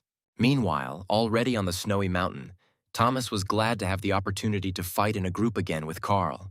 The druid noted that he had seen a video of the hero and reported that he had fought very effectively. Carl then clarified which video he was talking about, adding that he liked the footage of Hwaheon's fight with Byolcho. Thomas then asked how his raven, Dance Dance, was doing, but Carl explained that the bird's name had been pronounced incorrectly. After this, the druid said that he wanted to show his friend how much his companion had grown during this time. Then Carl began to perform the summoning dance, calling upon his raven again. Thomas laughed at first as he watched what was happening, but the druid continued the ritual. Suddenly, the snow rose into the air, and it turned out to be a summoned raven that landed nearby. Thomas did not expect to see such an impressive appearance from his comrade in arms. A powerful gust of wind caused the snow to rise up, completely hiding the bird from view. Carl explained that due to the raven's size, he could not summon her within populated areas. Thomas noted that after their adventures together, they both became much stronger, and also acknowledged that Carl had an excellent sense of play. Then Carl reported that there were practically no other creatures in these places except snow rabbits. The musketeer became interested in why the druid was hunting them in particular. Carl explained that he needed a new companion, adding that snow rabbits were extremely averse to druids and birds. Then the guy admitted that this was precisely why he needed a partner bait. Hearing this, Thomas realized that he was brought here specifically as bait. The druid asked the hero to help, promising that he would not be harmed. Carl said that Thomas just needed to stand still until the rabbits were no longer afraid. As a result, Thomas decided to help his friend and soon became convinced that snow rabbits really are not particularly shy. The hero was simultaneously thinking about where he could get ammunition for the Black Devil rifle, realizing that without it, the upgrade was pointless. Soon the musketeer noticed people approaching. He realized that the color of their robes was different, but their manner of movement was reminiscent of the Tsar Guild. Then the hero told Carl that the moment was perfect for catching the rabbit. At that moment, one of the animals noticed movement behind him, but the druid still managed to successfully catch the huge snow rabbit. Suddenly, the rabbit began to jump and run quickly, and Carl tried to stay on the body of the captured animal. Thomas informed his friend that representatives of the Tsar Guild were approaching them and would be here in about 5 minutes. Carl asked the hero to wait a bit, explaining that he was trying to calm the rabbit. Then the druid said that he had to make friends with the animal. Thomas was surprised and asked how long the process might take, but Carl suggested that about 5 minutes would be enough. Then the hero wondered how the druid could be so confident that he would be able to make friends with the rabbit in such a short time. For a moment, the musketeer suspected that Carl might be acting in concert with the Tsar Guild and was deliberately stalling for time until the others arrived. However, remembering past events, Thomas realized that his friend was not capable of such betrayal. The young man then quickly reloaded his rifle and prepared for battle. Taking aim, the hero heard Carl say that the rabbit was about to run out of steam, after which he promised to send Thomas to the Adamandir Mountains. Meanwhile, the commander of the pursuers ordered that Thomas be captured alive, indicating that the healer could be destroyed. Soon, Carl actually managed to successfully tame the huge snow beast. Meanwhile, the commander-in-chief of the Tsar Guild detachment gave the order to capture the musketeer. Then the druid began to use magic, as if calling on the power of the snow mountain, trying to get a response from the surrounding nature. The druid then cast the Summon Mother Nature spell and told the hero that he needed to prepare to escape. Almost immediately, an avalanche began to descend rapidly from the mountain, and Carl then said that it was for this reason that he did not allow Thomas to open fire. Huge lumps of snow and flocks of snow rabbits rushed down the slope at incredible speed, sweeping away everything in their path. The druid explained that rabbits have a strong love for their comrades, so in an emergency they are able to call on the entire herd for help. Meanwhile, the guild commander Tsar needed only Thomas, so he ordered his fighters to ignore Carl. Then the druid said that the hero needed to keep running. Carl said that their next goal was the Adamandir Mountains. However, Thomas noticed that there was a huge flock of rabbits right in front of them, and he did not understand how they could get through it. Soon the friends found themselves at the edge of a cliff, surrounded on one side by fighters from the Tsar Guild, and on the other by advancing snow rabbits. Then the druid grabbed Thomas by the hand, after which they both quickly ran straight to the cliff. Thomas didn't understand what exactly his comrade was going to do. The next moment, they jumped off the cliff together. The protagonist, not realizing his friend's plan, screamed at the top of his voice while falling. The members of the Tsar Guild were extremely surprised by such an unexpected act of the fugitives, and the rabbits continued to rapidly approach them. Then the druid suddenly turned into a huge bird, which grabbed Thomas by the cloak and lifted him into the sky. The young people managed to safely leave the dangerous cliff and avoid the threat. Already in the form of a bird, Carl said that he was grateful to the hero for the trust he had shown, but Thomas himself did not fully understand what was happening. Then the friends headed towards the Adamandir Mountains. Thomas was genuinely glad that they had managed to escape the pursuit of the Tsar Guild. He also noted that the druid's ability to transform looks extremely impressive. Soon, the comrades successfully reached the foothills of the mountain range. After landing, the druid returned to human form and looked around. Carl said that it was here that he was able to land safely. He added that he could not rise any higher, since this was the limit of possibilities even for giants. Then the hero said that he knew the relationship between giants and dwarfs. He then noted that it was enough that Carl had helped him get here and thanked his friend. Thomas then asked where he should go next, and the druid explained that he should move to where plants and animals were found. Furthermore, Carl noted that despite his lower level, he had visited many more places than Thomas. The young man expressed hope that one day he would be able to use a similar air transport service. Then the druid said that he had nothing against such travels, after which he again turned into a huge bird. Having said goodbye, Carl flew away, leaving the hero alone at the foot of the mountains. Thomas looked at his comrade kindly, anticipating future adventures, and mentally wished his friend a successful flight. Sometime later, the hero arrived in the dwarf city of Hirenwil to place an order. The young man was amazed by the high level of technological development of this city. He noted how impressive it was that the dwarves had managed to build a huge workshop right inside the cave. Thomas stopped in front of the bottleneck forge, which specialized in making small mechanisms and accessories. The boy entered the forge and asked if there was anyone inside. Then the man said irritably that he did not understand what kind of fool could come at such a busy moment, since he already had a lot of work. In response, Thomas apologized for the intrusion and explained that he would like to place an order. Then the dwarf asked if it was really a musketeer in front of him, and the young man happily confirmed it. The old man then suggested that the visitor probably needed ordinary gunpowder cartridges. However, the hero said that this was not so, after which he took out his weapon and used the modification technique. The entire workshop was illuminated by a bright glow emanating from the process of weapon modification. The old man expressed joy upon seeing the third shooter of this world. Thomas confirmed that he was indeed the third shooter. The dwarves were amazed when they realized that in front of them was Elizabeth's weapon. Then the hero said that he needed suitable ammunition for this rifle, and also said that he was already familiar with the design of the weapon. At that very moment, the chief blacksmith ordered his assistant to close the workshop, showing interest in the unusual order. Then the old man asked if Thomas knew Bezbrov, and he replied that if we were talking about the director of the academy, then he really knew him. However, the dwarf declared that Bezbrov was a deceiver, not a director, after which he added that he had once worked hard, but no longer appeared to him. Then the hero showed a drawing of the cartridges and asked if the old man could make them. In addition, Thomas said that he wants to order a magazine for this ammunition. The old man noticed that among the current generation of boring shooters, all joy disappears when they come to him with ready-made drawings. Then, turning to the bearded brothers, the master asked if they could make cartridges and a 5-shot magazine. The dwarves agreed, noting that this order was much easier than working on the cobalt blue python. Then Thomas asked about the cost of the work. The dwarf replied that the price would be 5 gold pieces per set. Thomas didn't understand the high cost at first, but then he realized that he would have to pay 100,000 won for 1 shot. The old man said that if he was not happy with the price, then that was his problem, because shrapnel was expensive, and brass was extremely difficult to obtain even in their region. Thomas then asked whether the high price was due to a shortage of brass, and the old man confirmed this. Having heard the answer, the guy calmly reached into his inventory and pulled out a brass ingot and offered to reduce the price of the order. The old man was literally dumbfounded when he saw in front of him a huge piece of brass obtained from a brass golem. The protagonist then calmly activated the trading skill, which increased the likelihood of a successful deal by 38%.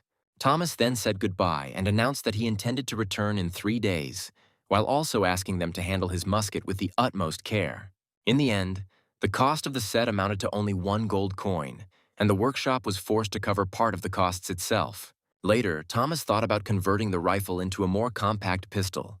The young man then came to the conclusion that standard iron cartridges would not be suitable for this type of weapon. At that moment, the hero received a call from Kay, who insistently asked him to immediately turn on the computer and get acquainted with the new information. The protagonist didn't understand what kind of shocking content was being discussed, so he immediately clarified what war the guy was talking about.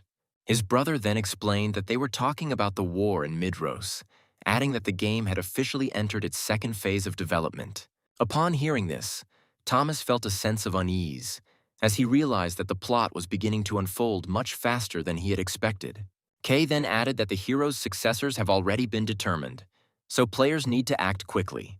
According to him, the best defense lies in an active attack. Later, when they met in the game world, Kay cautiously suggested that Thomas might be one of the heirs of the heroes mentioned in the advertisement. The hero explained that such a possibility existed because he was a follower of one of the 3 valiant shooters who took part in the war. Furthermore, Kay added that users who continue the will of their predecessors received not only titles, but also legendary weapons. He noted that the war between humans and demons had been mentioned in his quests several times, but he had not shown any serious interest in the topic. The protagonist suggested that his class might not have its own heroes at all, or that their role was still hidden by the game system. However, Kay countered by saying that the Templar hero's place had been taken by an extremely strong player early on in the project's launch. He then added that he knew almost nothing about the second war between humans and demons, but he had heard many rumors about 2 famous marksmen. Kay said Kid is popular for his quirky personality, while Luger is known as a skilled enforcer. After this, the hero asked with slight irony whether he was considered popular among the new generation of players. Kay also mentioned rumors that Luger is capable of fighting on equal terms with the world #1 contender. Thomas later decided to clarify the meaning of the phrase from the announcement about the superiority of offense over defense, since it seemed too abstract to him. Kay explained that this expression implies the need to strike first and not allow the enemy to develop the initiative. Then the protagonist began to understand that in the future an enemy might appear that could not be defeated by defensive tactics. Thomas then noted that the game was likely hinting at a new demonic invasion, reminiscent of the events of the Second War. After this, Kay asked what they should do if such a development turned out to be true. There was a tense pause between the boys as they both began to seriously consider possible strategies. The hero then admitted that he didn't know the exact solution, but assumed that all players would have to actively hunt demons. The young man then placed the mug on the table and confidently declared that he was ready to fight any enemy, be it demons or ordinary monsters. Thomas emphasized that their main goal remains the constant improvement and development of skills.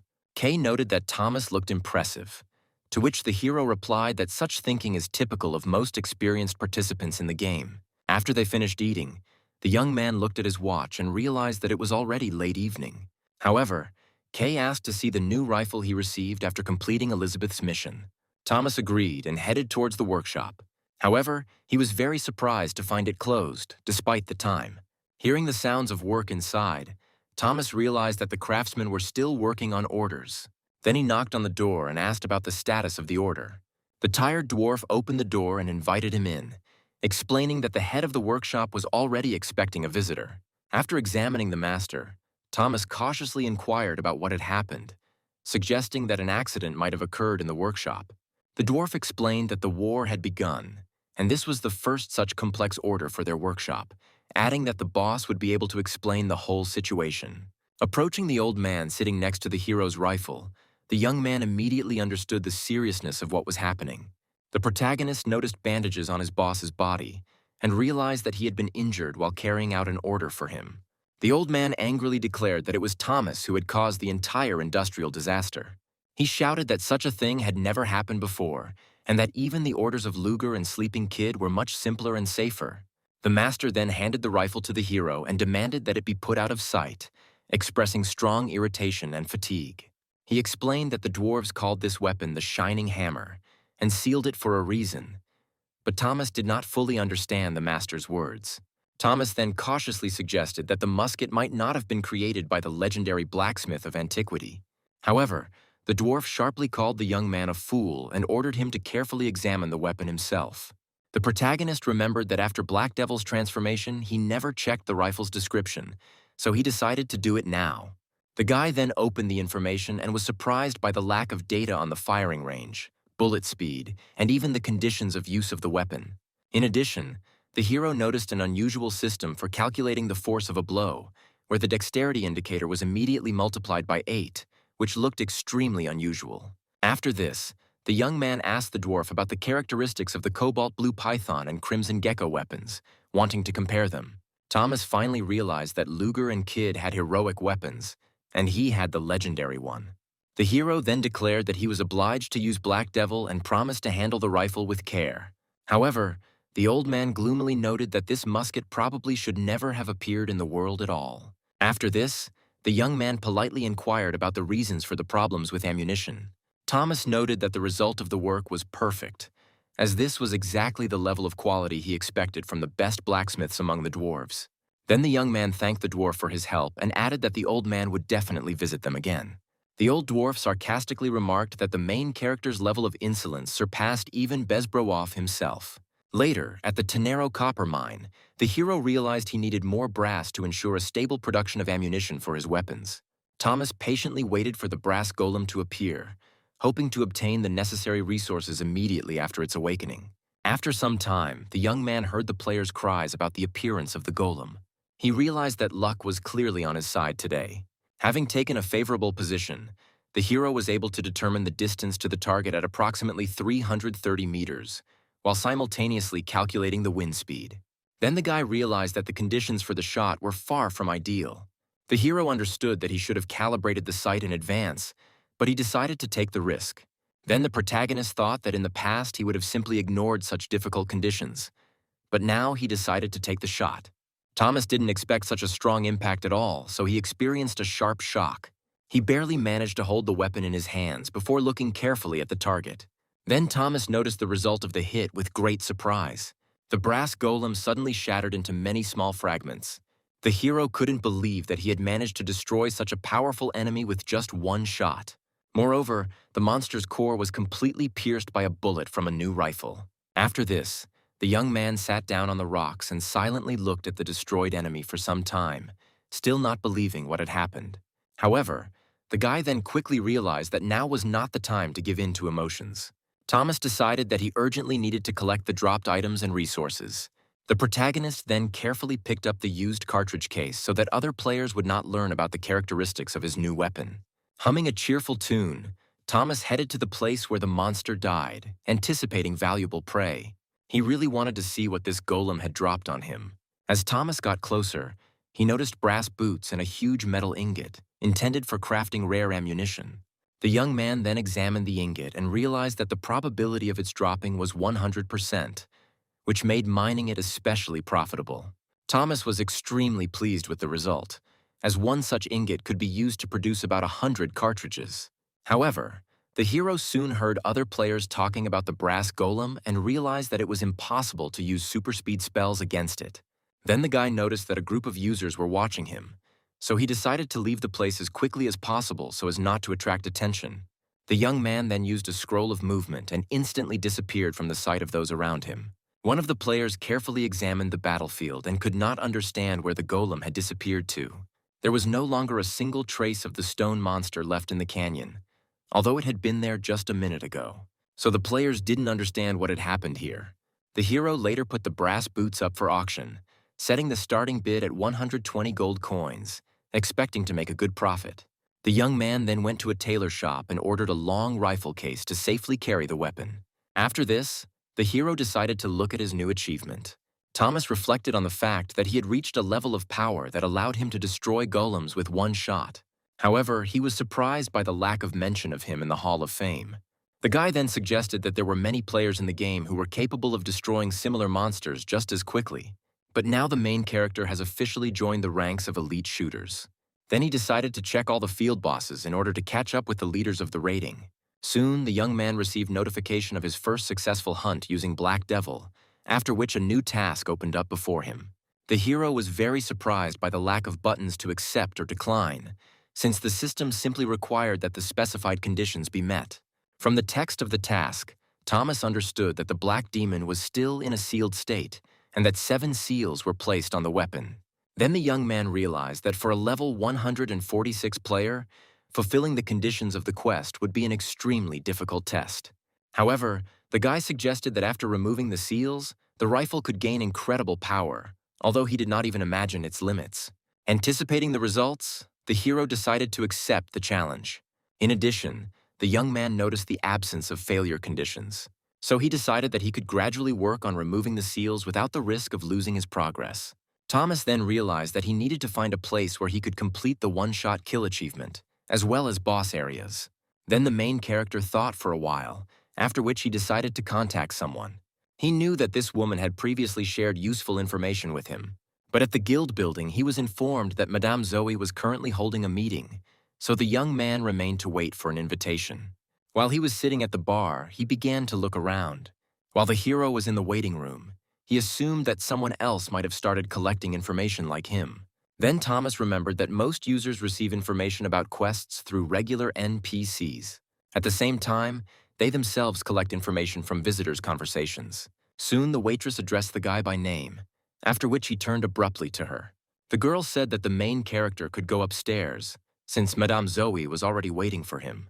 Entering the office, Thomas unexpectedly saw a familiar girl and was very surprised. Nara was sincerely happy to meet the young man. Thomas noted that they hadn't seen each other for a long time, after which he asked how she was doing, and the girl calmly replied that she was fine. Then the hero realized who exactly Madame Zoe had been meeting with before his arrival. Nara is a ranger and member of the Night Squad who is actively leveling up in the capital, and the Sacred Grill knows her value. Then Madame Zoe reported that Nara told her about her acquaintance with Thomas, which greatly surprised the hero. Madame Zoe added with a smile that she had no idea how popular the main character was with the girls, which caused him indignation. Then the lady invited the guy to sit down, joking that he was clearly nervous next to two attractive girls. Thomas looked at the woman with confusion, but still took the offered seat. He then realized that the conversation was not yet over, as Nara was still in the room and he did not understand the reason for her presence. Madame Zoe then explained frankly that such meetings usually took place one-on-one. However, Nara did not object to Thomas's presence. Upon hearing this, the guy was very surprised and realized that the girl really trusted him. Then Nara calmly stated that her case was extremely serious, but she was confident in the hero's reliability. After this, Thomas asked what exactly the case was about. The girl said that the king received a strange letter with threats, according to which they were going to kill him soon. Upon hearing this, Thomas was greatly shocked, as it was a possible assassination attempt on King Pubil. Then the young man took the letter and decided to personally examine the contents. However, at first glance, the text seemed to him to be an ordinary absurd joke that did not inspire confidence. Madame Zoe noted that upon closer examination of the circumstances, the letter was found right at the entrance to the royal chambers. Then Thomas quickly realized that what had happened did not at all look like a stupid joke or a senseless prank by an unknown attacker. The lady then asked whether her interlocutors agreed that the letter indicated the criminal's serious intentions. Hearing such conclusions, Thomas became noticeably alarmed by the news that someone actually wanted the king dead. After this, the young man clarified that the note was lying directly at the door of His Majesty's private chambers, which looked especially insolent. The girl then objected that if the stranger really planned to kill the monarch, it would have been much easier for him to do so without the notes. Nara fully supported Madame Zoe's position. She added that this is precisely why she came here, hoping to find out the identity of the attacker and his possible motives. Zoe then suggested that anyone who could enter the royal bedroom silently must have exceptional skills. So the Assassin's Guild, the Midnight Circus, and a certain famous dancer immediately came to mind. Then Nara remembered that the head of the Midnight Circus was an NPC, while the rest of the organization's members were real players. Nara suggested that the culprit might not be an NPC, but an ordinary user, since it seemed quite plausible. Thomas then cautiously suggested that the dancer was unlikely to be involved in this matter. Hearing this, the girl was surprised and asked why the hero had come to such a conclusion. The young man explained that an intruder would have to have a level of power no lower than Nara herself in order to be able to penetrate the palace. But the dancer occupies a lower place in the ranking, so it is unlikely that she would be able to deceive the guards and get close to the king. Thomas recalled that in the ranking of the strongest players in Midros, the dancer ranks 7th, while the mercenary is in 5th position. He then came to the logical conclusion that he should focus his attention on the mercenary whose abilities exceeded Nara's. Having heard Thomas's arguments, the girl found them quite convincing and agreed with this version. Madame Zoe then added that the dancer might indeed have been able to deceive the knights, but she would have been unlikely to have been able to penetrate Nara's defenses. Then the hero realized that the dancer's abilities had clear limitations and did not meet the requirements of such a crime. Suddenly, Nara received a message from Thomas, who suggested considering another possible version of what was happening. The young man suggested that the mercenary might be carrying out a mission related to the assassination of the king. Then the girl quickly realized what he meant. If the stranger was indeed acting on instructions, then the note left behind could have been part of the mission or a diversionary tactic. But Thomas clarified that his conclusion remains only a hypothesis, since he doubts that such assassination missions exist in Midros. But Nara countered that the game's missions are always character-focused and regularly exceed player expectations with their content. After this, Madame Zoe asked why her interlocutors suddenly fell silent and looked at each other, suggesting that they were hiding something from her. Then the hero apologized and explained that they were only discussing their guesses. Nara thanked Zoe and noted that thanks to the conversation with her and Thomas, she was able to partially understand the situation. The girl then asked if Madame Zoe could gather information about the strongest player in the Midnight Circus Guild. She replied that he was a secretive figure, but promised to try to find information since she was also a citizen of Pubiel. Then Nara thanked her on behalf of the entire Holy Knight squad. After this, the girl said that she had received several leads and was forced to leave urgently, although she would like to continue the conversation. Thanking Thomas, Nara noted that he helped determine the possible motives of the criminal. She then added that she would be happy to help the hero if he ever visited the royal palace. After this, the girl suggested switching to addressing us by name, starting from the next meeting. The young man calmly agreed with this. When Nara left the office, Madame Zoe asked why Thomas had decided to contact her. Then Thomas said he wanted to ask a few questions. Having opened the map, the hero asked about the kingdom's boss monsters that controlled certain territories, preferably above level 150. Madame Zoe quickly understood the range of difficulty that interested the young man, and then showed him the location of the required zones. She gave him information about the periods of monster appearance. Then the hostess added that she could tell only this much for free. Thomas then replied that the information received was quite sufficient, since among the indicated locations there were bosses of levels from 110 to 190. After this, the hero asked a second question concerning the second war between humans and demons. He explained that he was interested in the location of the Demon King's disappearance and any surviving data from that period. Madame Zoe admitted that she does not like to discuss past events, since searching for such information is associated with great risk. The woman then noted that it would be quicker for the hero to search on his own. The young man asked where exactly such information could be found, and then he realized that the lady was hinting at the royal family's information repository. Madame Zoe then confidently declared that Thomas was capable of success, especially considering the weapon he carried on his back. Hearing this, the hero was very surprised. Then he realized that the hostess knew about the legendary weapons of the three shooters, one of which he owned. Then the young man decided that he would really have to look for information on his own. Madame Zoe, looking closely at the hero, added that her guild was not omnipotent, although the guy internally doubted this statement. Noticing the woman's mysterious smile, Thomas realized that she was clearly hiding some information. Meanwhile, the story moves to the central part of the Sentinel Mountains, where particularly powerful monsters lived. There, Kay's squad fought with trolls, and one of the warriors noted that hunting these creatures had become much easier than before. All the guild members thanked the new guildmaster, noting that he turned out to be the best tank among them. Hearing such praise, the young man became noticeably embarrassed. Tyler noticed that Kay had little time for herself as she was constantly helping newcomers due to past events. After what happened, Byulcho could have completely broken down. However, thanks to Kay taking over the leadership, the guild became much stronger. Suddenly, the young man heard a strange sound, gradually increasing in volume and resembling an ominous roar. Then Kay also heard a powerful howl coming from behind the hill.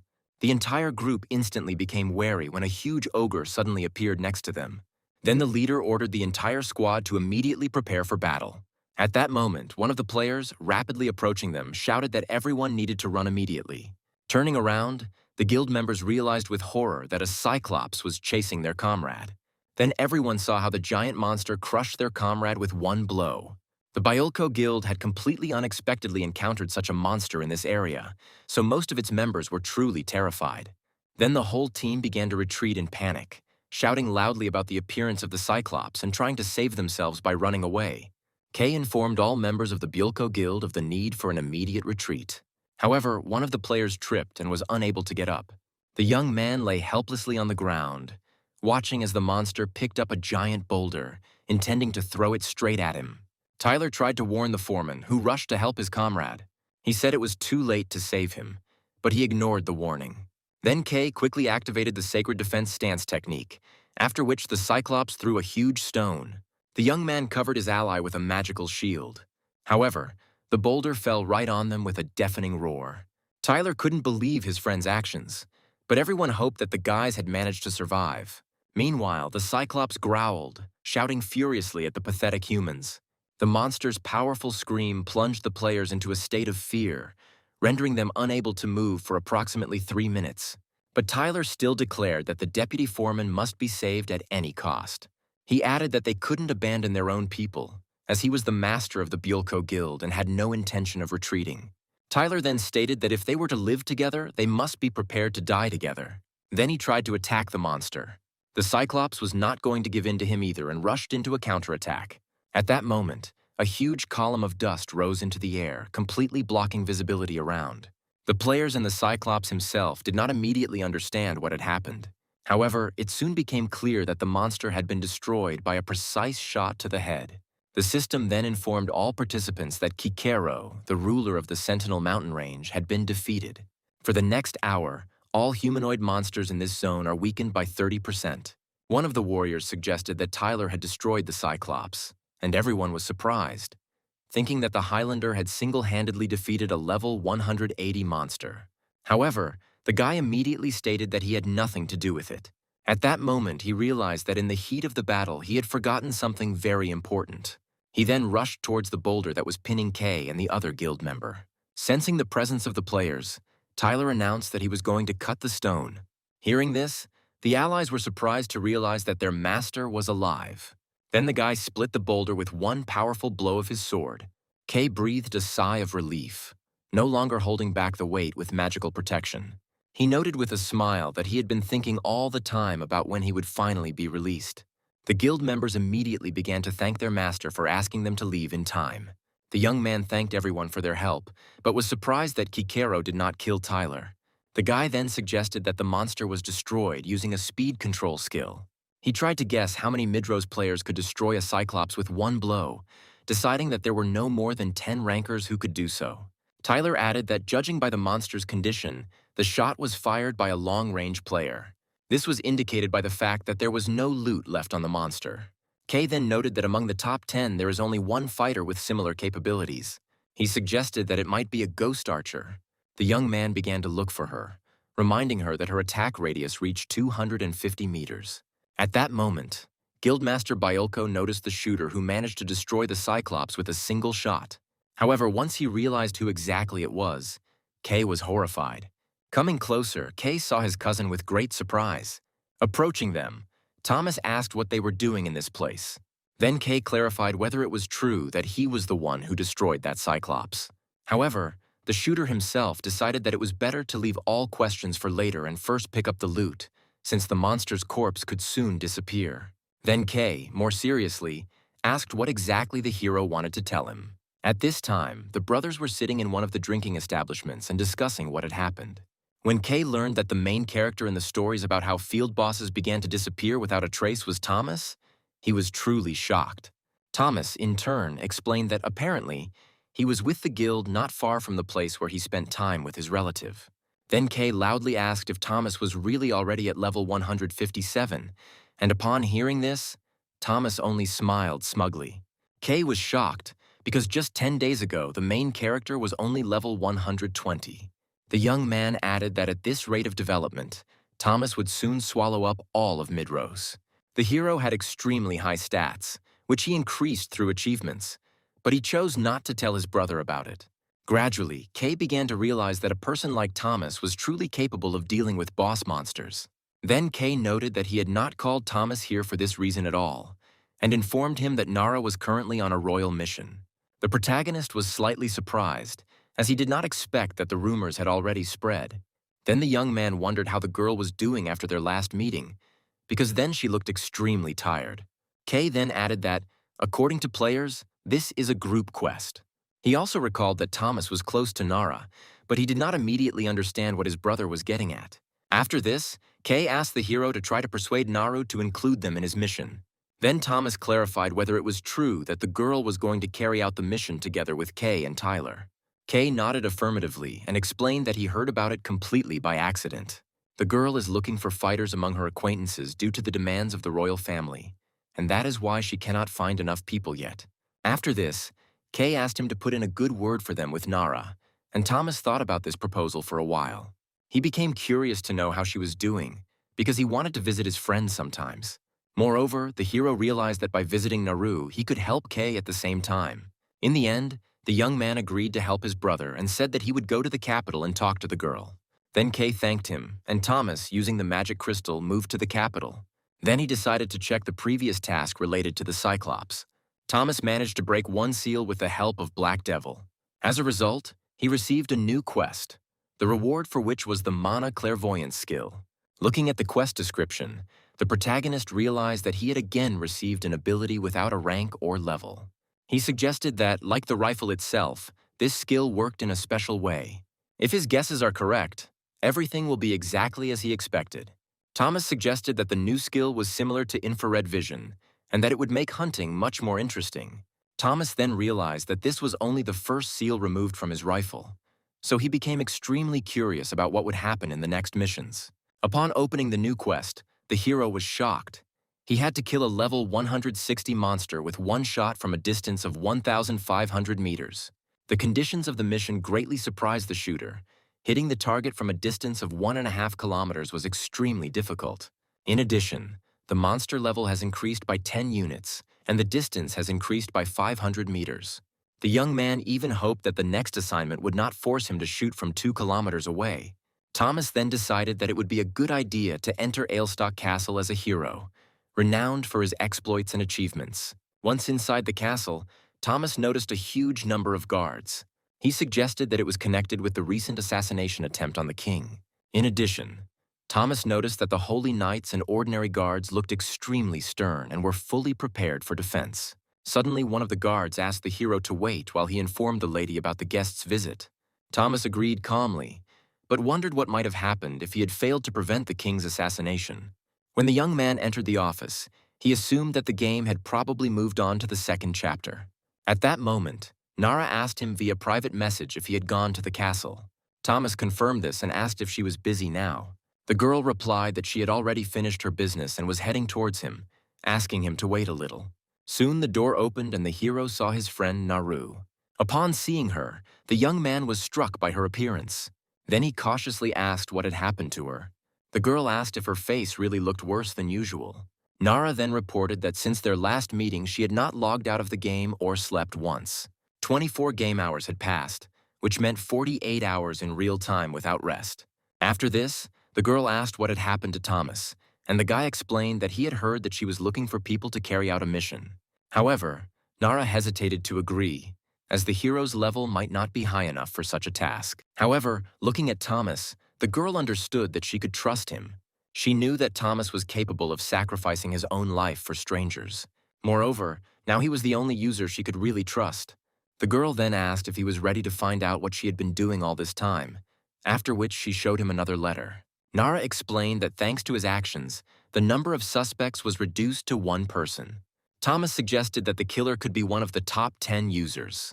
It then emerged that the suspect was the 5th-ranked player on Ira, known as the Crazy Clown. Thomas learned that the killer was on good terms with Nara, and the girl admitted that this only complicated the situation. She then explained that the guards no longer believed the note about the assassination attempt on the king, and Thomas asked the reason. Nara explained that the knights considered this a political game of the Holy Knights. It turned out that the royal guard was in a tense relationship with the Holy Knights. This is why all the royal NPCs in the castle are currently acting extremely wary. Then the protagonist asked if both orders were supposed to protect the royal castle. The girl explained that according to legend, the Holy Knights protect the entire capital. At the same time, the guards are responsible exclusively for protecting the royal castle. At the same time, the royal guard believes that the Holy Knights invented the threat in order to gain access inside the castle. Hearing this, Thomas understood why the atmosphere in the castle was so tense. He realized that there was a real possibility of an attack on the king. Under these conditions, NPCs were effectively divided into 2 camps. At the end of the conversation, Nara noted that compelling evidence was needed to convince the guards, and added that she had already contacted the head of the mages, Rotsaku. Hearing this name, Thomas remembered that it was this man who once hid the fact of the Thomas's betrayal during the Second War between humans and magicians. The girl soon reported that Rotsak refused to meet with her, despite the fact that the request came officially from the Order of the Holy Knights. Consequently, she was forced to turn to the knights to help guard the castle, but this attempt did not bring any results.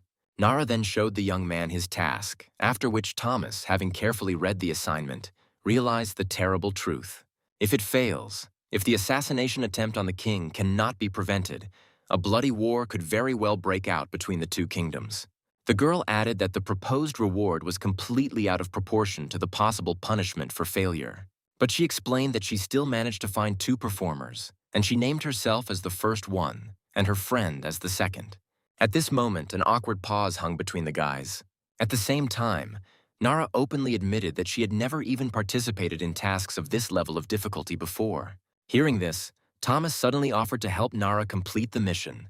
This noticeably surprised the girl, since she clearly did not expect such an initiative from Thomas. The young man, in turn, explained that if she agreed to accept him into the team, he would be able to assemble a reliable group.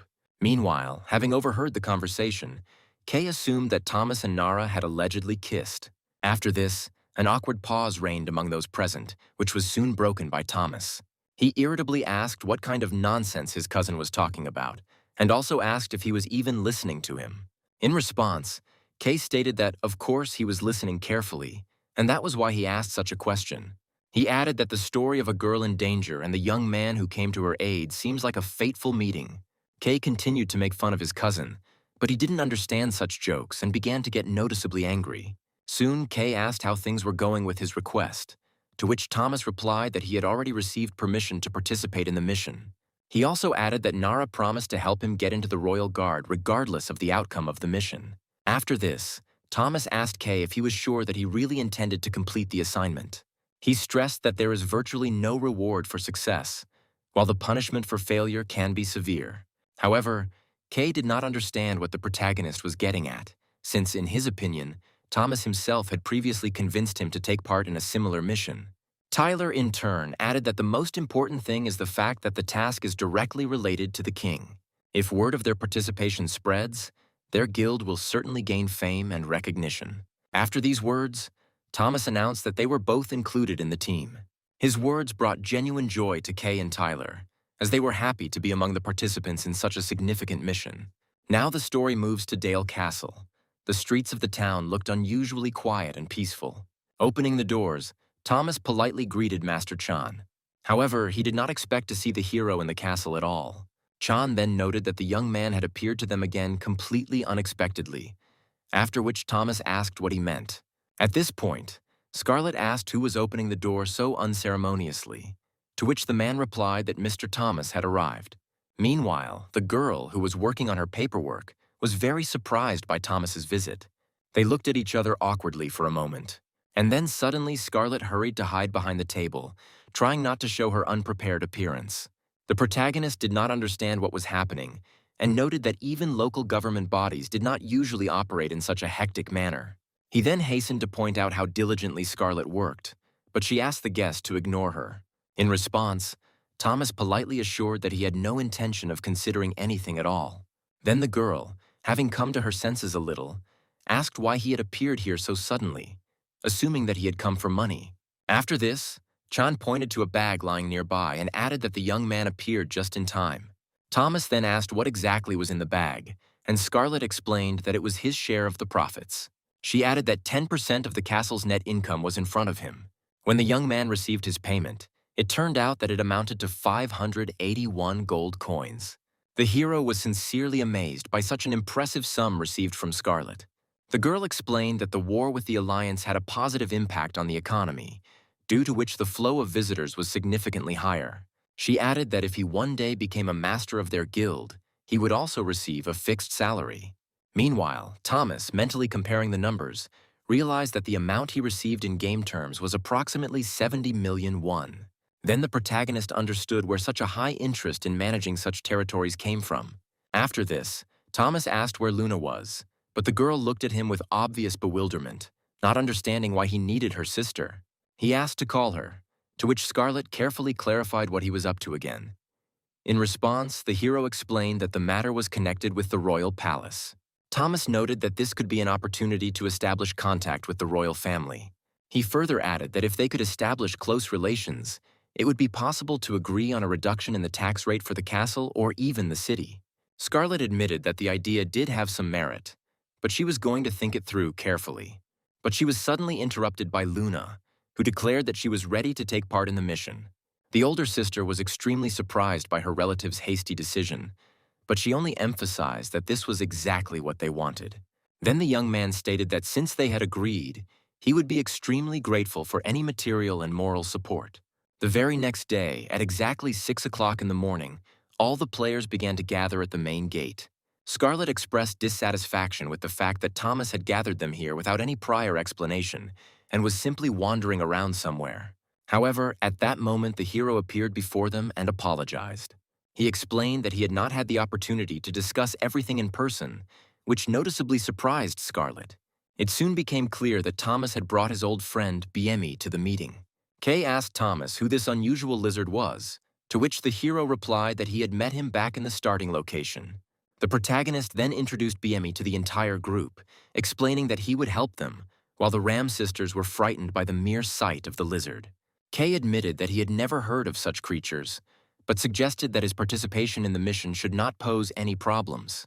Then Biemi asked if the Biolcho Guild had really been so busy lately due to the influx of newcomers.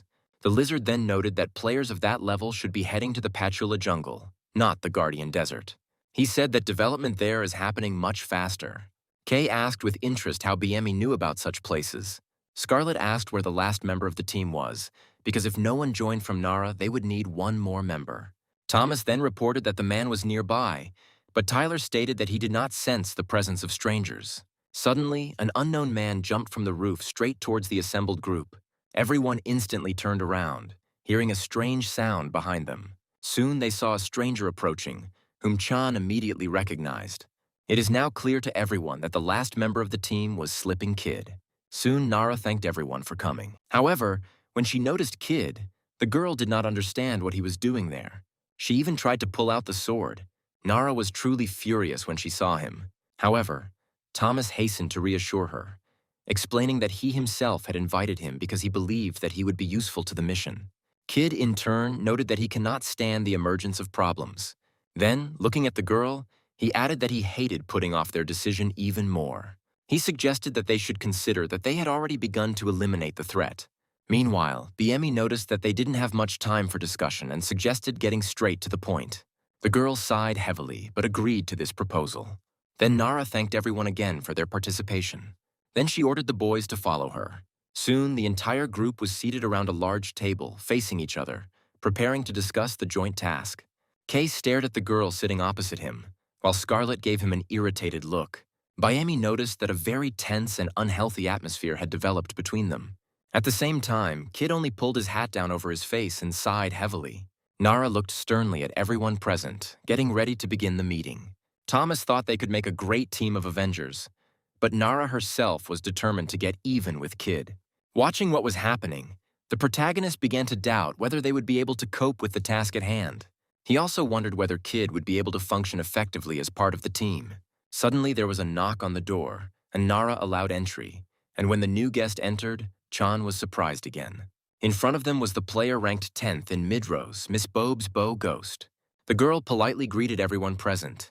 Thomas asked if Bobe was really Nara's best friend. However, Tell assumed that they most likely met in Terran.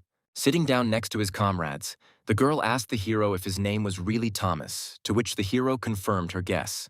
Then Bobe admitted that Nara often talked about him and had been constantly mentioning his name lately. Her words visibly embarrassed her friend, and Nara was very surprised by Boba's frankness. She hastened to order her to sit down and stop talking, since the whole team was already assembled and she intended to start the meeting. The girl assumed that Thomas had probably already told the others the main details of the mission. However, she decided to personally present all the information she had. Nara asked everyone to listen to her carefully. She said the main suspect was the clown ranked 5th. She explained that the royal palace was carefully guarded by guards and magicians. However, the NPCs do not believe in the assassination threat, so they refuse to help. She then clarified that the condition for the successful completion of the task was the protection of the king, while the condition for failure would be his death. After this, the girl looked around at the 10 people gathered. She added that they would have to be on duty around the clock for 46 days. She went on to note that there was a high probability that Pietro was not acting alone, as he had devoted followers. However, BME immediately corrected her, stating that this was not a question of probability, but of confirmed fact. The lizard reported that in the Midros circus, the clown occupies a position even higher than the religious leader, and the palace is guarded by professional killers. Each member of the team was capable of dealing with the assassins in open combat, but the lizard asked what would happen if the opponents attacked suddenly. BME added that the killers are able to disguise themselves by transforming into an ordinary piece of furniture, such as a chair, to launch a surprise attack. Then BME suggested that everyone present should familiarize themselves with the specific methods of disguise that killers are capable of using. When Thomas opened the corresponding information menu, he literally couldn't believe his eyes and was even confused for a moment. Thomas was curious about where BME got this data, since even online it is extremely difficult to find reliable information about the skills of popular classes. At this point, Kay intervened in the conversation and remarked with some disbelief that turning into a table or chair looked like outright fraud. However, BME calmly explained that the killers do not actually turn into pieces of furniture, they only fold up their own bodies. Hearing this, Scarlet wondered with curiosity how this lizard had managed to learn such specific assassin techniques. When Thomas opened the additional information, he saw something unpleasant. He realized that he wouldn't be able to use the reconnaissance skill for 2 to 4 hours straight.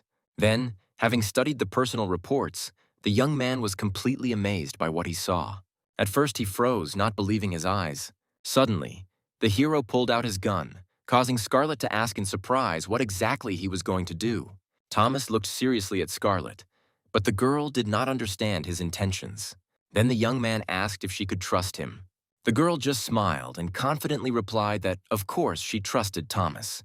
Hearing this, the hero declared that this was enough for him and immediately fired a shot. The bullet hit the chair, and the girl didn't even have time to realize what had happened. Everyone present was shocked by Thomas's behavior, as no one expected him to suddenly open fire next to his comrades. Luna immediately ordered her sister to be careful while simultaneously directing an ice attack towards the target. At this point, Thomas ordered everyone to stand up, stating that the killers had already entered the room. As it turned out, one of them was indeed disguised as a chair, but Thomas managed to spot the enemy and wound him. At the same time, Luna's attack was already heading towards the enemy. The protagonist then indicated that they needed to take the killer alive. However, Luna had already pierced the enemy's body with ice spears. The impact cracked the killer's mask, revealing his face. Everyone present jumped up from their seats, preparing for battle, but the enemy was already dead. Luna quickly apologized, explaining that she couldn't help herself. In response, the young man noted that there probably was no other way out anyway. BME stated that the Midnight Circus should not be underestimated. If the killers have already managed to get inside, it could mean serious problems. He then asked Naru if she understood the meaning of what had happened. The girl assumed that the protective traps of the royal palace were useless. Moreover, they were attacked not even by a clown, but by an ordinary private from the guild. Bob asked why the NPCs weren't providing assistance, since just yesterday everything seemed normal. Tyler suggested that it was due to the quest conditions, which could have caused the NPCs to let their guard down. Bob then asked what actions they should take in this situation. After a brief thought, Thomas clapped his hands, attracting everyone's attention. He stated that they must not lose their fighting spirit as they had an important task to perform. He added that if they couldn't rely on NPCs, they would have to defend the royal palace themselves. Thomas then announced that he had an idea that would help them complete the mission. Chan was tasked with preparing provisions in the warehouse. At the same time, BME conveyed additional information about the Midnight Circus to everyone present. After this, the team split into several groups and began patrolling the kingdom's territory. Arriving at the back of the palace, Thomas asked Bob if everything was under control. She confidently replied that she had used the detection skill scrolls, and that was why the area remained safe. After this, Thomas decided to check other areas and contacted Scarlet to find out the situation on the western side of the castle. The girl replied that everything was calm, but added that Thomas was constantly chatting with this boba, and it irritated her. At the same time, Luna did not understand such a reaction from her sister, who was overly worried and clung to the hero's every word. Then the young man noted that there weren't many traps set up on their property. Scarlet asked if this meant he didn't trust Luna, pointing out that while she wasn't level 200, she was still on par with other experienced players. In response, the hero explained that he simply did not want Scarlet to get hurt, but at that moment the connection was suddenly cut off. The girl, realizing that Thomas was worried about her, felt slightly embarrassed. Meanwhile, the hero was wondering if he had done the right thing by uniting Bayemi and Kid into one group. However, he continued to believe in their abilities. Thomas was confident that the two could handle the task with their powerful skills. It soon became clear that all posts inside the castle remained calm, and no traces of the killers were found.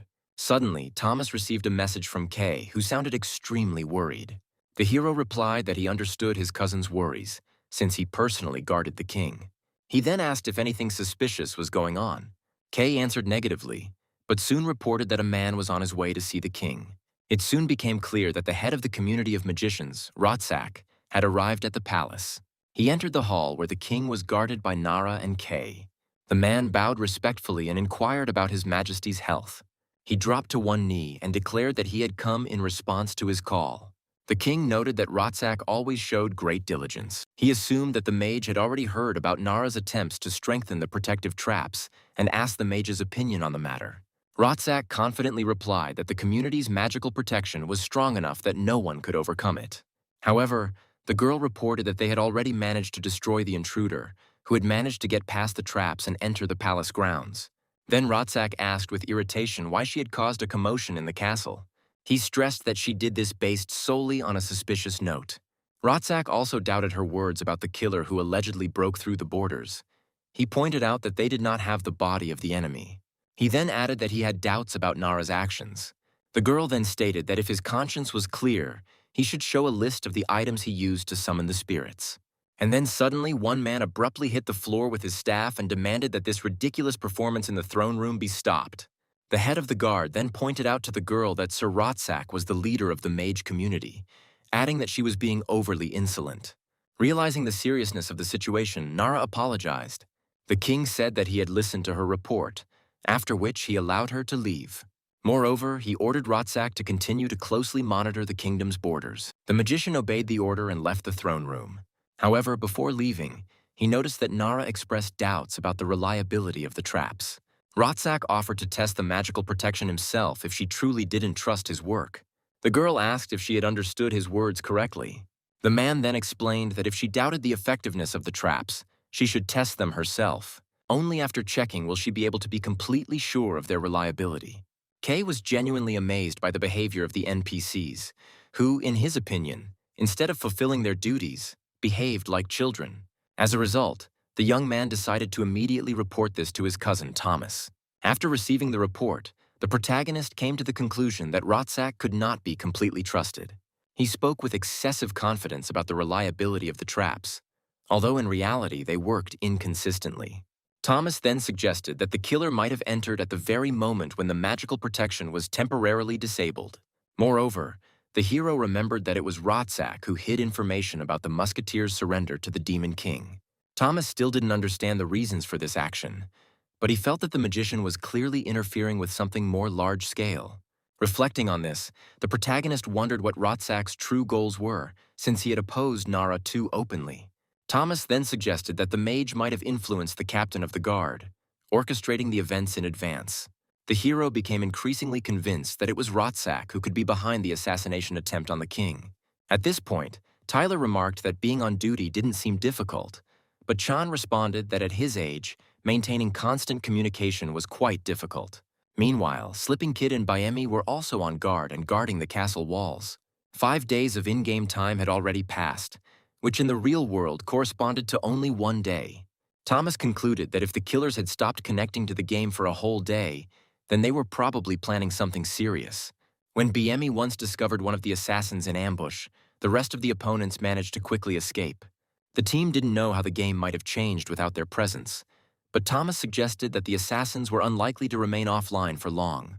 Thomas noted that they were doing a great job, but added that he would like to discuss an important issue with them in person and suggested that they get together. Soon, all the participants gathered in the conference room at the hero's request. Thomas recalled that they had already faced difficulties due to the first assassin who had managed to successfully penetrate the palace. Then, looking at Nara, he announced that from now on they would work on a shift schedule. Kay noted that with this regime they would only have time for sleep and a quick snack, after which they would have to return to the game again.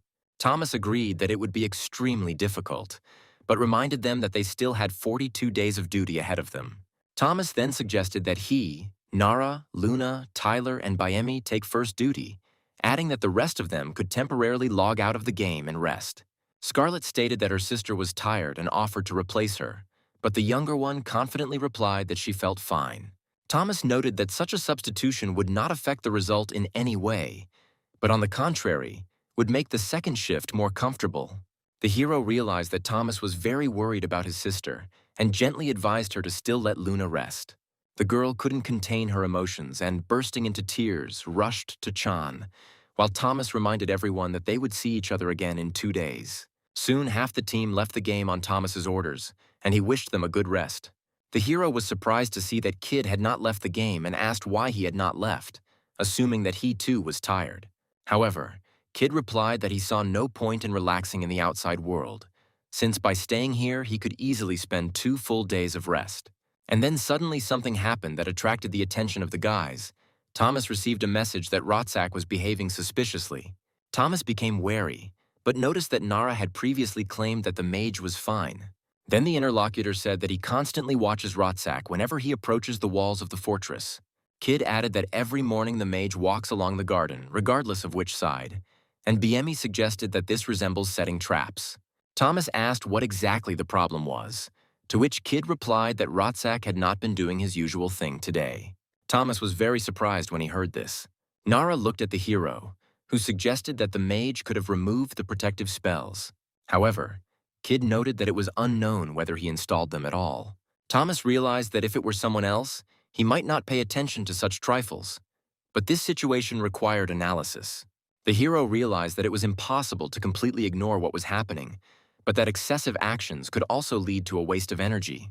Thanking Kid for the information, Thomas advised him to take a little rest, and he agreed to this proposal. After this, Kid rose from the table and left the conference room, while Nara watched him with a blazing look of hatred. Thomas realized that Kid had not intended to help him directly, but had merely passed on information to keep him informed. Later, walking down the corridor, the girl approached the guard's office and greeted the guards who had taken over the night shift. She thanked them for their service and reflected on how she would like to house members of her order there. In that case, she could afford to leave her post for a while and rest. The girl mentally admitted that if she had known where everything would lead, she would have gone on a solo raid like many other players. The point is that politics presents a clash of interests into which she did not expect to be drawn. Suddenly, Nara noticed a strange glow at the end of the corridor. One of the guards asked who could appear here at such a late hour. At that moment, a glowing magic ball stopped next to him. Then the man bent down and picked it up. Then he noticed the image of a clown on the ball, but did not understand its meaning. Seeing this, the girl realized that something was not right here. Then Nara immediately ordered all the guards to take cover. The ball began to glow brighter and brighter, but the guards did not have time to realize what was happening. Soon, toxic steam began to escape from it, instantly putting the soldiers nearby to sleep. Nara heard someone in the hallway begin to hum a strange melody and realized that she herself had managed to inhale some of the poison smoke. Her eyelids began to droop, but through the fog she noticed the silhouette of a clown walking slowly through the smoke. The girl knew she shouldn't close her eyes, but the poison had already begun to take effect, and she collapsed to the floor. The creature noted with satisfaction that it had managed to neutralize the guards. Then Pietro turned to the girl, asking if she was having a pleasant dream, and declared that it was time for a fun game. He added that the king would be a special gift that he had prepared. Pietro announced with gloomy enthusiasm that he intended to arrange an extraordinary surprise for the entire continent. However, Nara suddenly turned sharply towards the clown and rushed at him. Turning around, the enemy saw a series of attacks coming at him. However, Pietro managed to deftly dodge all the blows, surprised to notice that the sleeping gas could not have worn off so quickly. But Nara, acting quickly, decisively, and without the slightest hesitation, silenced Pietro. She loudly declared that he was officially arrested for attempting to assassinate the king. After this, the girl hastened to turn to His Majesty. She said that it was the criminal standing before them who intended to harm the monarch.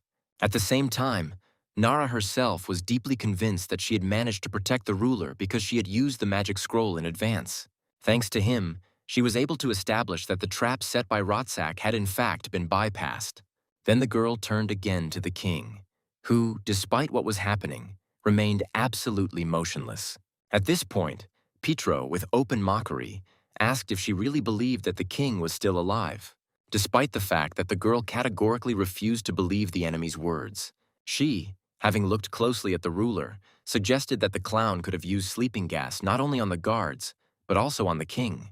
Suddenly, Petro rushed towards her, shouting that he had prepared a surprise for her. The girl, instantly assessing the situation, realized that she had reacted to the enemy's attack too late. However, it was at this critical moment that Biemi released a thick, poisonous cloud directly towards the enemy. Petro clearly did not expect such a blow and was extremely surprised by the sudden attack. He suggested that the poison could have been created from a rare toad toxin. At the same time, Tyler and Biemi rushed to help Nara, and she suggested finishing off the enemy with joint efforts. Tyler agreed with her proposal, emphasizing that by working together, they could end the battle much faster. Tyler drew his sword, activated a fire technique, and dealt a powerful blow to Petro. He clearly didn't expect to see such a destructive reception. However, deftly dodging the attack, the killer mockingly asked if this was all his opponents were capable of. Meanwhile, Biemi quickly sprayed poisonous resin, directing it towards the enemy. However, Petro stated with confidence that he understood the lizard's intentions perfectly well. Then the lizard coldly remarked that it was too early for the enemy to mock his actions. After this, Biemi rushed towards the enemy at full speed. However, Petro did not understand the meaning of what was said.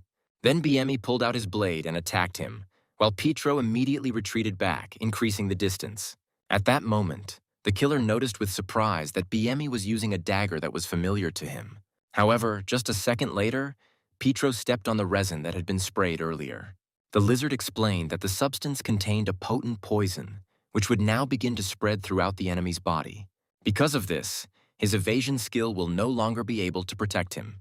Petro angrily stated that he had figured out the enemy's plan. Biemi had used resin to restrict his movements through the shadows. However, his thoughts were suddenly interrupted by Tyler, who tried to strike again with his blade. It was then that the killer finally realized that Biemi had known him even before this moment. However, he still decided to use a hidden trick and use the shadow-changing technique. Tyler, in turn, did not understand why the enemy's body suddenly began to emit a bright glow. Biemi was genuinely surprised by the enemy's new skill. Looking at his pocket watch, Petro said with feigned regret that he had to apologize. He then announced that it was time to use the sleeping gas, and at that very moment, Tyler completely lost the ability to move. The killer began to list the names of everyone who took part in the battle against him. He then mockingly asked if they were really sure they could stop him.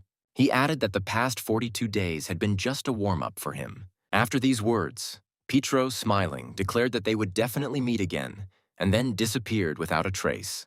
The girl tried to attack, but it was too late. Tyler reported that their enemy had literally evaporated, and now all hope lay with Thomas. At this time, Thomas watched what was happening through his scope. He realized that information about the location of the traps and the structure of the palace's defenses was visible only from the air. Moreover, their target moves at extremely high speed. Thomas then ordered Scarlet to open fire on the enemy. The girl prepared to use fire magic. She used the magic flash technique, blinding almost the entire kingdom with a bright light. Petro, watching this, was completely delighted. He suggested that what was happening resembled a festive fireworks display. However, Thomas, taking careful aim, declared that this was not at all the surprise that awaited the enemy. Immediately after that, he fired a powerful shot. The bullet he fired pierced the monster's body with enormous force. Petro did not expect such an attack at all and screamed in pain. At that moment, Thomas received a system notification that his reputation in the kingdom of Pubiel had increased by 5%. The killer said that he would definitely remember the name of the shooter who managed to wound him. At the same time, the hero noted with satisfaction that the enemy remembered his name correctly. After the precise hit, Petro's body fell to the ground. Soon, Thomas informed Nara that the enemy had been destroyed, which noticeably surprised the girl. However, after a few moments, Thomas noticed that the body of the murdered Petro was gradually beginning to disappear. When he looked at him again, there was nothing left at the place of his death. Thomas was amazed that Petro left no trace behind. His body dissolved completely, leaving no trace of evidence. Although the hero received notification of the enemy's death, the disappearance of the body caused him serious doubts. At that moment, Thomas, raising his weapon again, unexpectedly discovered the body of a fallen enemy. He immediately shouted and ordered him to stop. Scarlet was extremely shocked by this turn of events. As she was going down the stairs, the girl heard the sounds of gunshots and felt very anxious, because she was sure that Thomas had already destroyed Pietro. Hearing the sinister laughter, she hurried back. Meanwhile, Thomas continued to hold his enemy at gunpoint and warned Scarlet that it was extremely dangerous to be around. Suddenly, Pietro came to life and laughed loudly. He said he had another surprise in store for the shooter. Thomas tried to aim again, but he didn't understand what exactly was happening.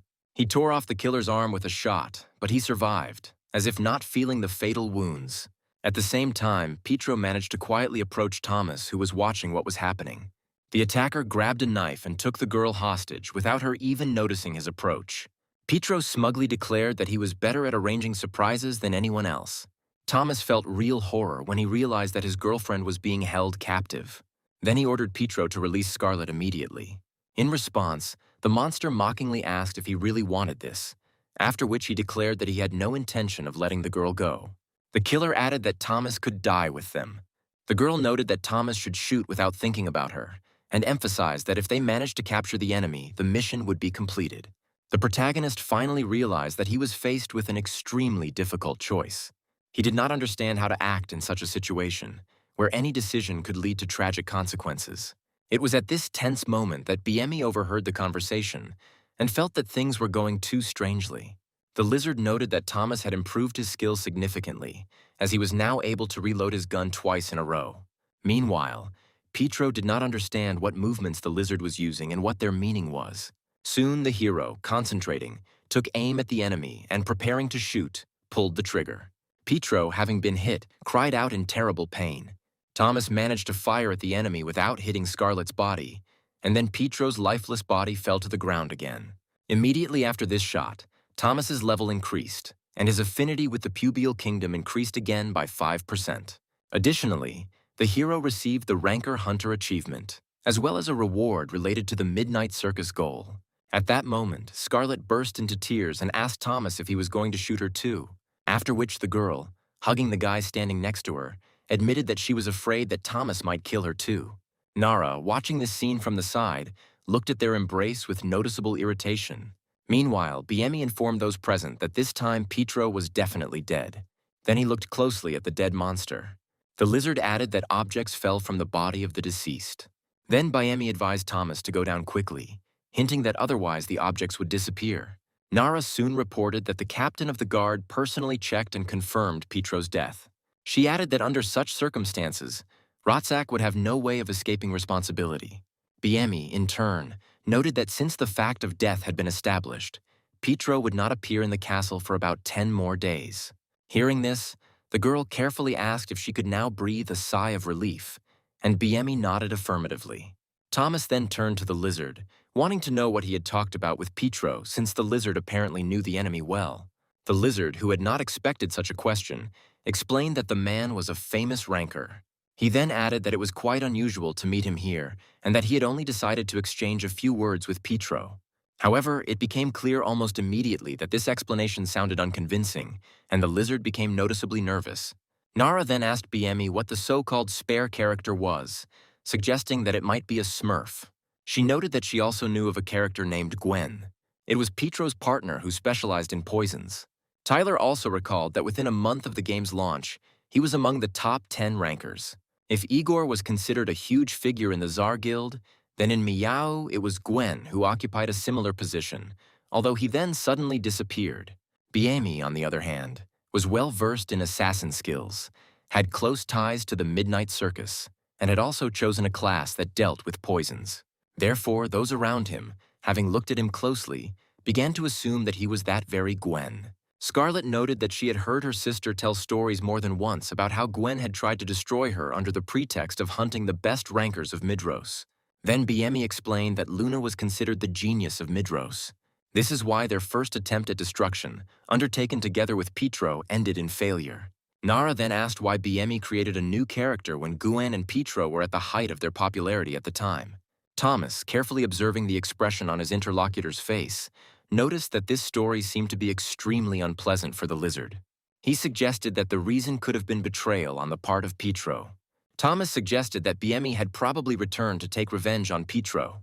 BME admitted that the hero had almost guessed correctly, after which he added that he would gradually tell everything. However, he immediately warned that there was nothing funny about this story. He then began to explain that each player, starting their journey in the starting location, learns that each tribe has its own secret.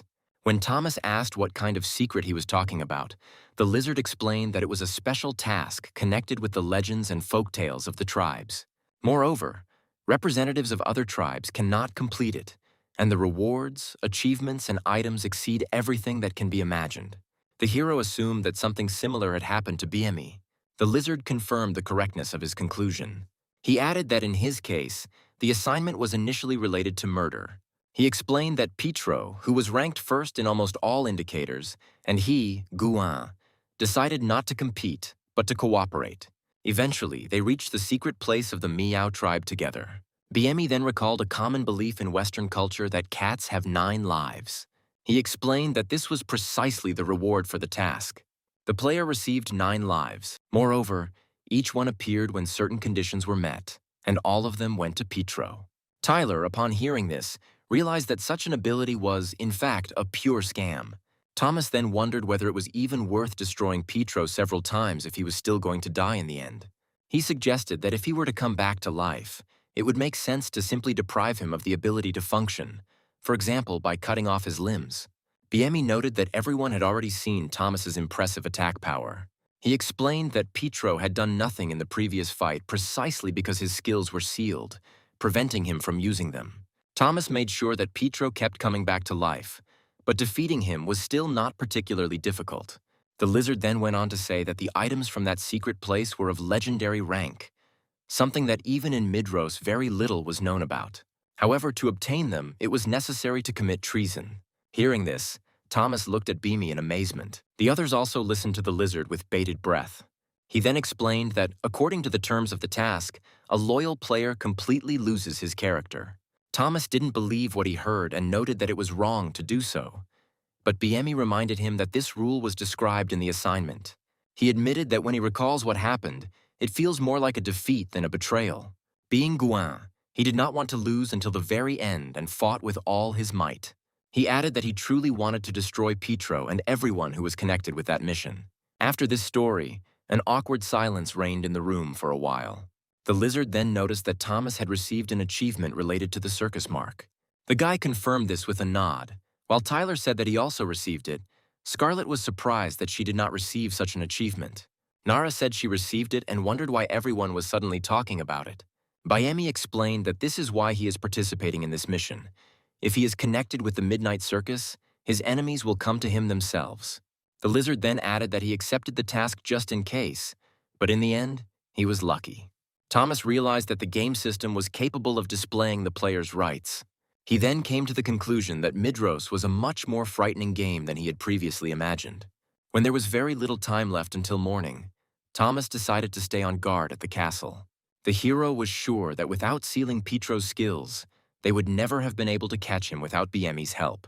Thomas came to the conclusion that even if BME had been poisoned, he still would not have been able to do anything. With skills sealed and in complete darkness, it is impossible to use skills or even discern the enemy's mark. The hero realized that he needed to create and select, whenever possible, such objects that would exist both in reality and in Midros. Then the hero thought about the thing he had taken from Pietro.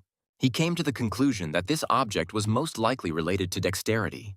It soon became clear that a rare bracelet made from the skin of an Algar goat increases agility by 700 points.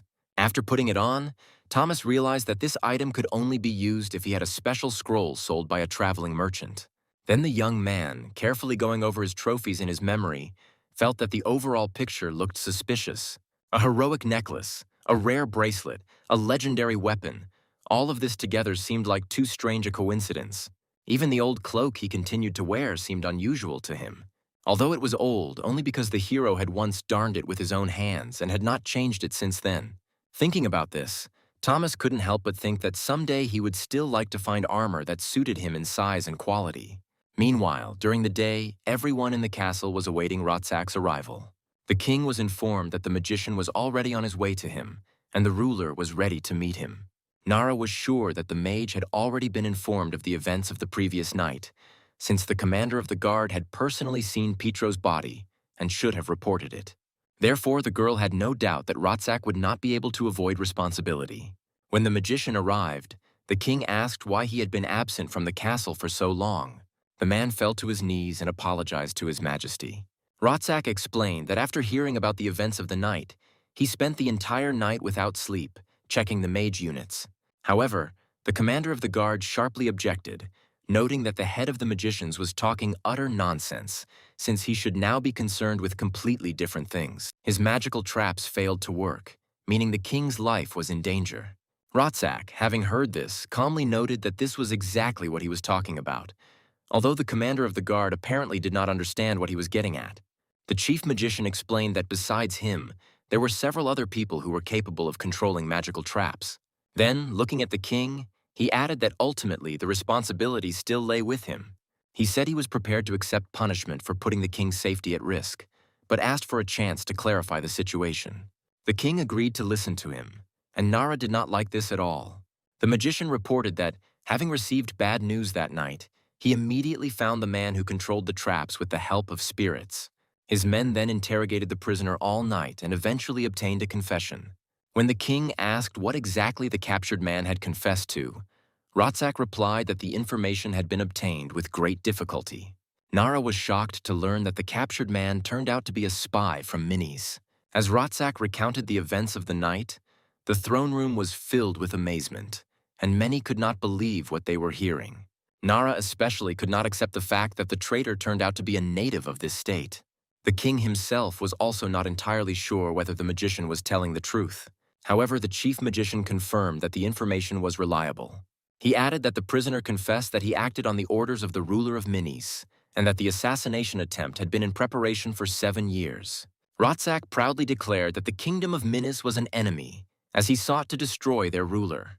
Nara, listening to this, realized that they were talking about a state that had long been competing with the kingdom of Pubiel for dominance.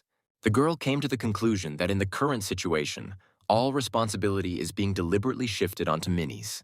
Soon, the king announced to all present that their kingdom of Pubiel could not avoid war. Then he ordered that all commanders be contacted immediately. Nara thought that this outcome was probably predetermined, regardless of whether they managed to complete the task or not. The king then openly announced preparations for war with Minis. At this moment, Nara was completely confused and didn't know what to do next. When it was all over, Thomas asked Nara what the notification in the system window was about. He assumed the task was completed. The girl confirmed that everything happened exactly as they saw. The task was completed. Tyler asked if this meant they no longer had to guard the king, and Nara nodded. At the same time, the girl suggested that the true purpose of the mission could have been to provoke a war with the assistance of Rotzak. Thomas was shocked to hear about the impending war. Nara noticed that Rotzak placed the blame for what happened on the kingdom of Minis, and the king did not contradict him. Thomas gradually realized the general meaning of what was happening. However, he then came to the conclusion that it all looked like a carefully prepared provocation designed to start a war. Scarlet, in turn, noted that Rotzak, acting in this way, would never reveal the truth. BME explained that there are many such missions in Midros, and they have key, decisive moments. However, the outcome remains the same. Regardless of the player's actions, the war between Pubiel and Minis was predetermined. The game itself merely sets the scene, leaving the rest to the discretion of the participants. Tyler suggested that this was, in fact, the second part of the game. However, Nara, slamming her palm on the table, noted with irritation that this was unfair. Thomas tried to calm the girl down, but she couldn't understand why she had to endure so much. Then, drawing her sword, she declared that they must win. The girl was determined to put an end to this war. Suddenly, her expression changed as an idea came to her mind about how she could make her plan come true. The girl said that she would tell everyone about her plan when the second group arrived, and at the same time sincerely thanked everyone for their help. Tyler noted that they were also glad to learn a lot of new things. BME added that thanks to this task, they received marks associated with the Midnight Circus. Ultimately, Scarlet also increased her affinity with the Pubial Kingdom. Soon, Nara asked Thomas if he wanted to go to the kingdom's archives, and the hero answered in the affirmative. Scarlet felt a pang of jealousy as she watched Thomas and Nara walk away together. However, Thomas himself was glad to have the opportunity to get into the archives and find the necessary information. But in the end, she decided not to interfere, because she understood that Thomas was a boy, and everything was arranged differently for them. On the way to the archives, Nara remarked that the king would probably have to act in the same way, and Thomas asked what she meant. The girl then explained that the head of the mage community played an important role here, so even the king would have a hard time getting rid of Rotsak. She suggested that what was happening could become a convenient pretext for igniting the ambitions of continental unions. Nara added that military action has not yet begun precisely because preparation takes time. Thomas decided that it would take at least a month to prepare, and noted that during this time he needed to prepare potions and stock up on supplies. Meanwhile, the girl wanted to ask him one question, but she could not choose the right moment. However, she really wanted to know what kind of relationship Thomas and Scarlet had, but her natural shyness did not allow her to ask directly. Finally, they came to the right place. Nara said that she would apply for a pass to the archives and suggested that Thomas rest for now. The doors of the archive slowly swung open, and the girl and the young man suddenly stopped as the archmage came out to meet them. The man, looking closely at Thomas, soon pointed out that the person standing in front of him was the same intruder who had appeared here earlier. Then Rotsak turned to Nara and asked what business they had come to the archives for, noting that she was usually far from books. The girl, catching his tone, noticed that the magician was apparently in a joking mood. However, he only silently looked at her with obvious contempt. Nara, not hiding her irritation, asked if he really was in the mood to joke after everything that had happened. Rotsak replied that His Majesty had shown him mercy and given him a chance to correct his mistake on the battlefield. Then the magician coldly added that he had no particular desire to listen to reproaches from the Templar. Moreover, she was not even able to detain the offender. The man also noticed that now they bring just anyone to the castle. Hearing this, Thomas, unable to bear it, stepped forward. He pointed out to Rotsak that he should stop being rude to the girl. The magician, turning his gaze to the hero, asked who he was. Thomas calmly replied that he was one of those who saved the king. He added that Nara had not slept at night, trying to correct Rotsak's mistakes, and that's exactly why he has no right to treat her like that. When Nara heard this, a smile appeared on her face. She was pleased that Thomas stood up for her. Meanwhile, the girl handed the document to a manager named Clark and asked to let them into the archive. Clark, having carefully examined the paper, immediately realized that it bore the royal seal and did not doubt its authenticity. Rotsak, however, continued to look at Thomas with suspicion. He also noticed that there was a gun hanging behind his back. Then Rotsak noticed with noticeable annoyance that the so-called 3 musketeers had appeared again.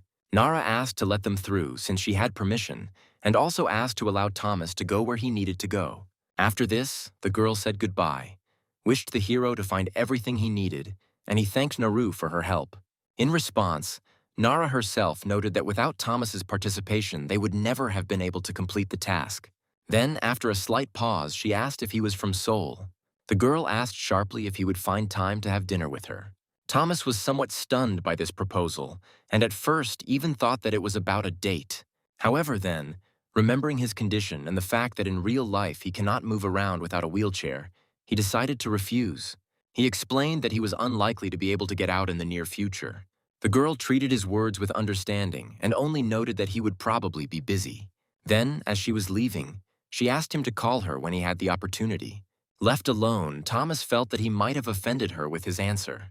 This upset him, because the reason for the refusal was not unwillingness, but the inability to move, which caused his self-esteem to be shaken.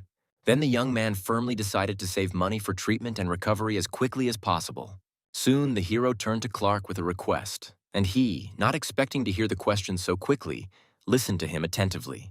Thomas asked to show him books dedicated to the second war between humans and demons. Having opened the required volume, Thomas realized that he had already read information about the beginning of the war before.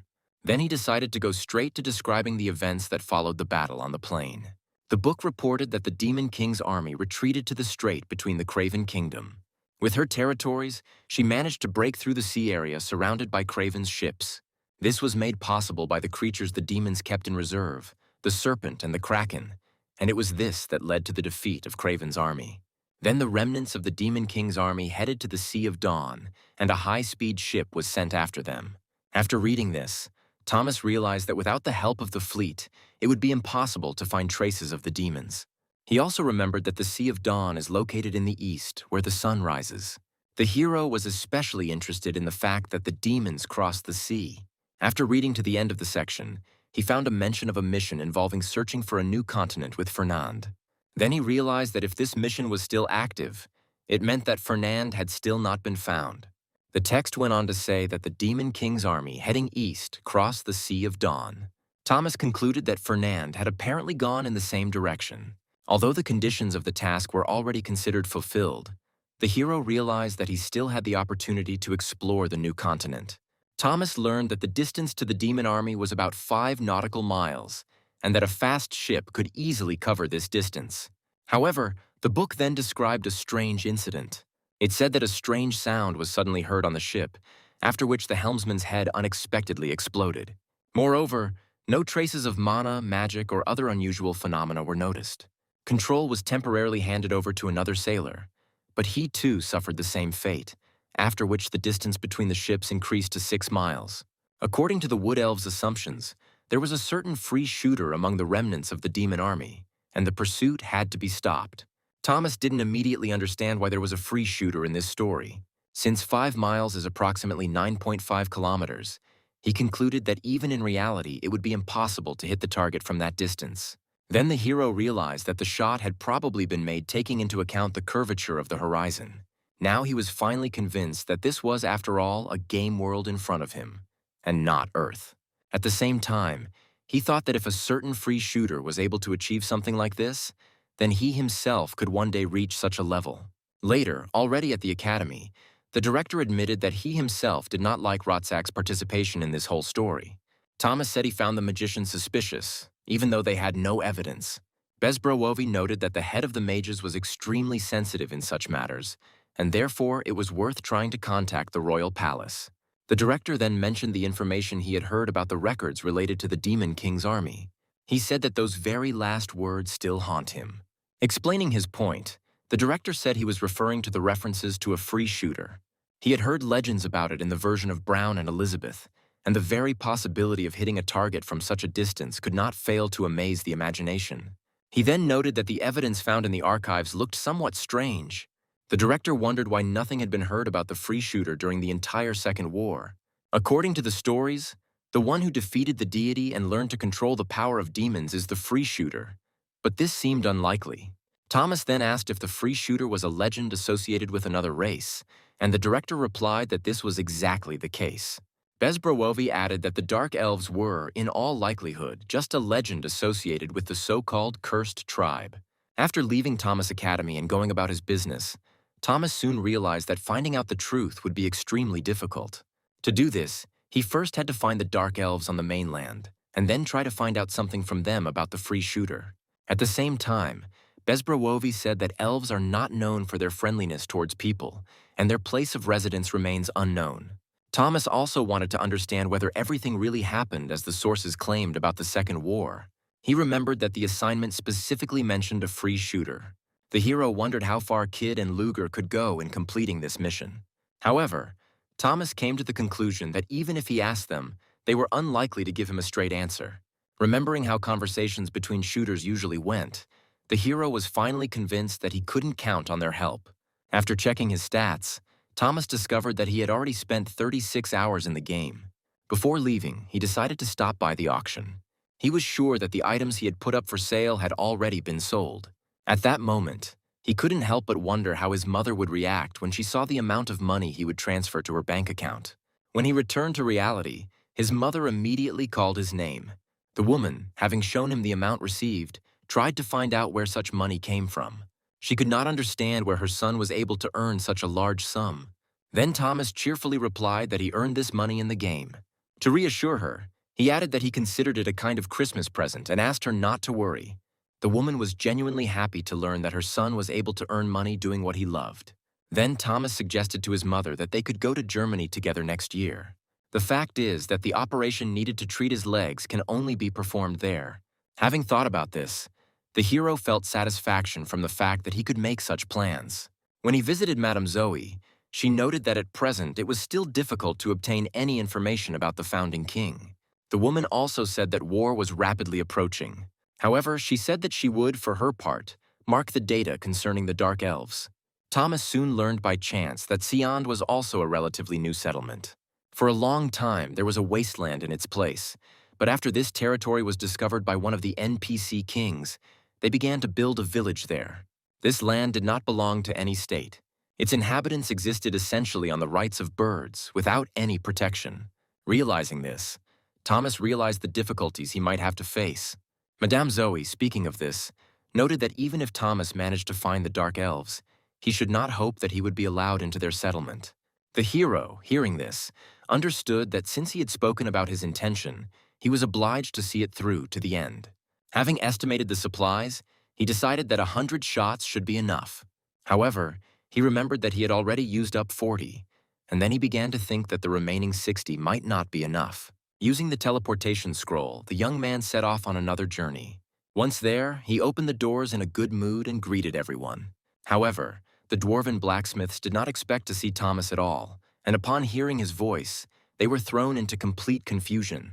Thomas himself didn't even understand at first what had caused such a violent reaction in them. Suddenly, the brothers hastily stopped their work to report to the owner of the workshop about his arrival. The head of the blacksmiths, having met the guest, angrily asked why he had come again. And then Thomas replied that he came for bullets. Hearing this, the old master sighed with relief. Meanwhile, Thomas placed the brass ingot he had extracted from the golem on the table. Then the blacksmiths, seeing what resources he had at his disposal, began to treat him with noticeable wariness. Thomas then said he wanted to make another order, and the old man asked with displeasure which one. The hero explained that he needed a sight and a night vision device. The gnomes, hearing such an unusual request from Thomas, were very surprised. To make himself understood, Thomas tried to put his ideas down on paper, and then even used gestures to show how he imagined the required device. However, the old master, having listened carefully to the explanation, replied that he could not make such a thing. Then Thomas asked what the reason was. The gnome clarified what exactly he meant by a device that allows one to accurately hit a target at a great distance. The old man asked if Thomas was planning to shoot at a distance of 1.5 kilometers or even more. Having received confirmation from the hero, I noticed that in this case a regular lens was useless. Then the hero suggested that the eye of an eagle or a falcon would be needed. But the dwarf replied that bird eyes would not be suitable for this purpose, and advised him to abandon the idea. Thomas, hearing this, became noticeably nervous, since he really needed the sight. He firmly stated that he did not intend to give up his idea. The master then suggested that resources might be needed to make such items. They can be obtained from particularly large monsters with huge eyes. At that moment, Thomas remembered that he had just recently destroyed exactly such a monster. Then he asked if the Cyclops' eye would do. The dwarves laughed in response, noting that no matter how capable he was, it was practically impossible to obtain the eye of a Cyclops. They added that he was a fierce lord of the mountains whom no one could defeat. However, the hero silently took an item out of his inventory. He placed it on the table and then asked if this was the material they needed. The old master, amazed by what he saw, asked what it was, and Thomas explained that it was a Cyclops crystal lens. He also added that he could get more if necessary. Having activated the trading skill, Thomas then asked how much the craftsman would charge for the job. Looking at the stunned dwarves, he suggested that they would need time and offered to close the gate behind him, after which he left the workshop. The hero was quite pleased that the matter had apparently moved forward. Continuing on his way, the hero soon managed to destroy the boar-like monster with one precise shot to the head. However, the result was not quite what he expected, and this surprised him greatly. He then tried to hit 2 stone creatures with one shot but failed. Remembering that Luger had once managed to penetrate a target at a similar distance, Thomas was still pleased with the power of his weapon. Then he decided to further improve the characteristics. Using a magical technique, Thomas suddenly noticed something strange in the surrounding area. It seemed to him as if a strange aura began to emanate from the plants in front of him. Wary, Thomas raised his gun, preparing for a possible attack. Nearby, there were 4 trees from which a noticeable mana energy emanated. Taking a closer look at one of them, the hero at first did not understand what kind of strange silhouette was in front of him. However then, suspecting something was wrong, the hero fired, and at that very moment it turned out that one of the assassins, who had taken the form of a tree, was watching him. The impact caused his mask to fly off and he screamed in pain. Then Thomas finally realized that he was being hunted, and then he loudly demanded that the others show themselves, calling them pathetic actors. Soon the opponents, without wasting time on unnecessary conversations, began to quickly approach the young man. They wanted to attack him immediately as a group, hoping to overwhelm him with numbers.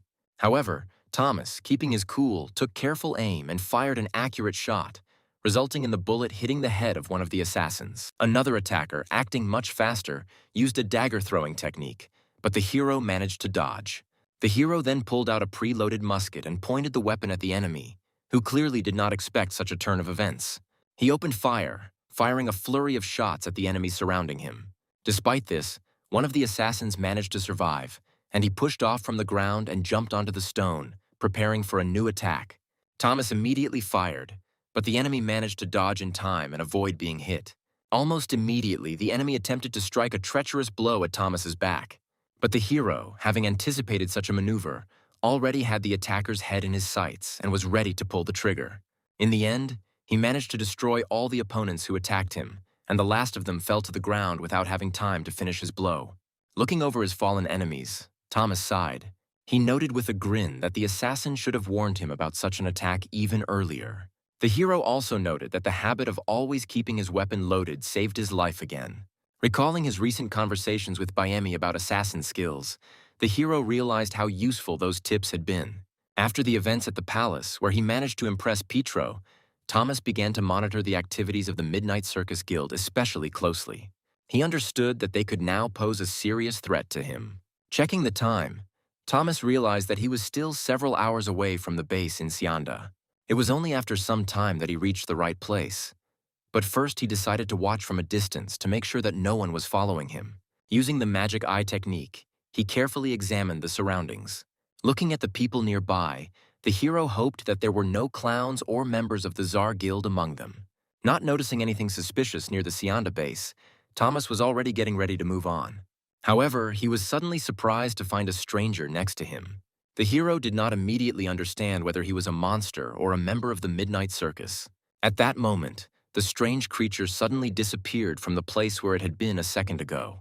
Then he pulled out his musket and noted that, apart from this man, no suspicious creatures were visible around.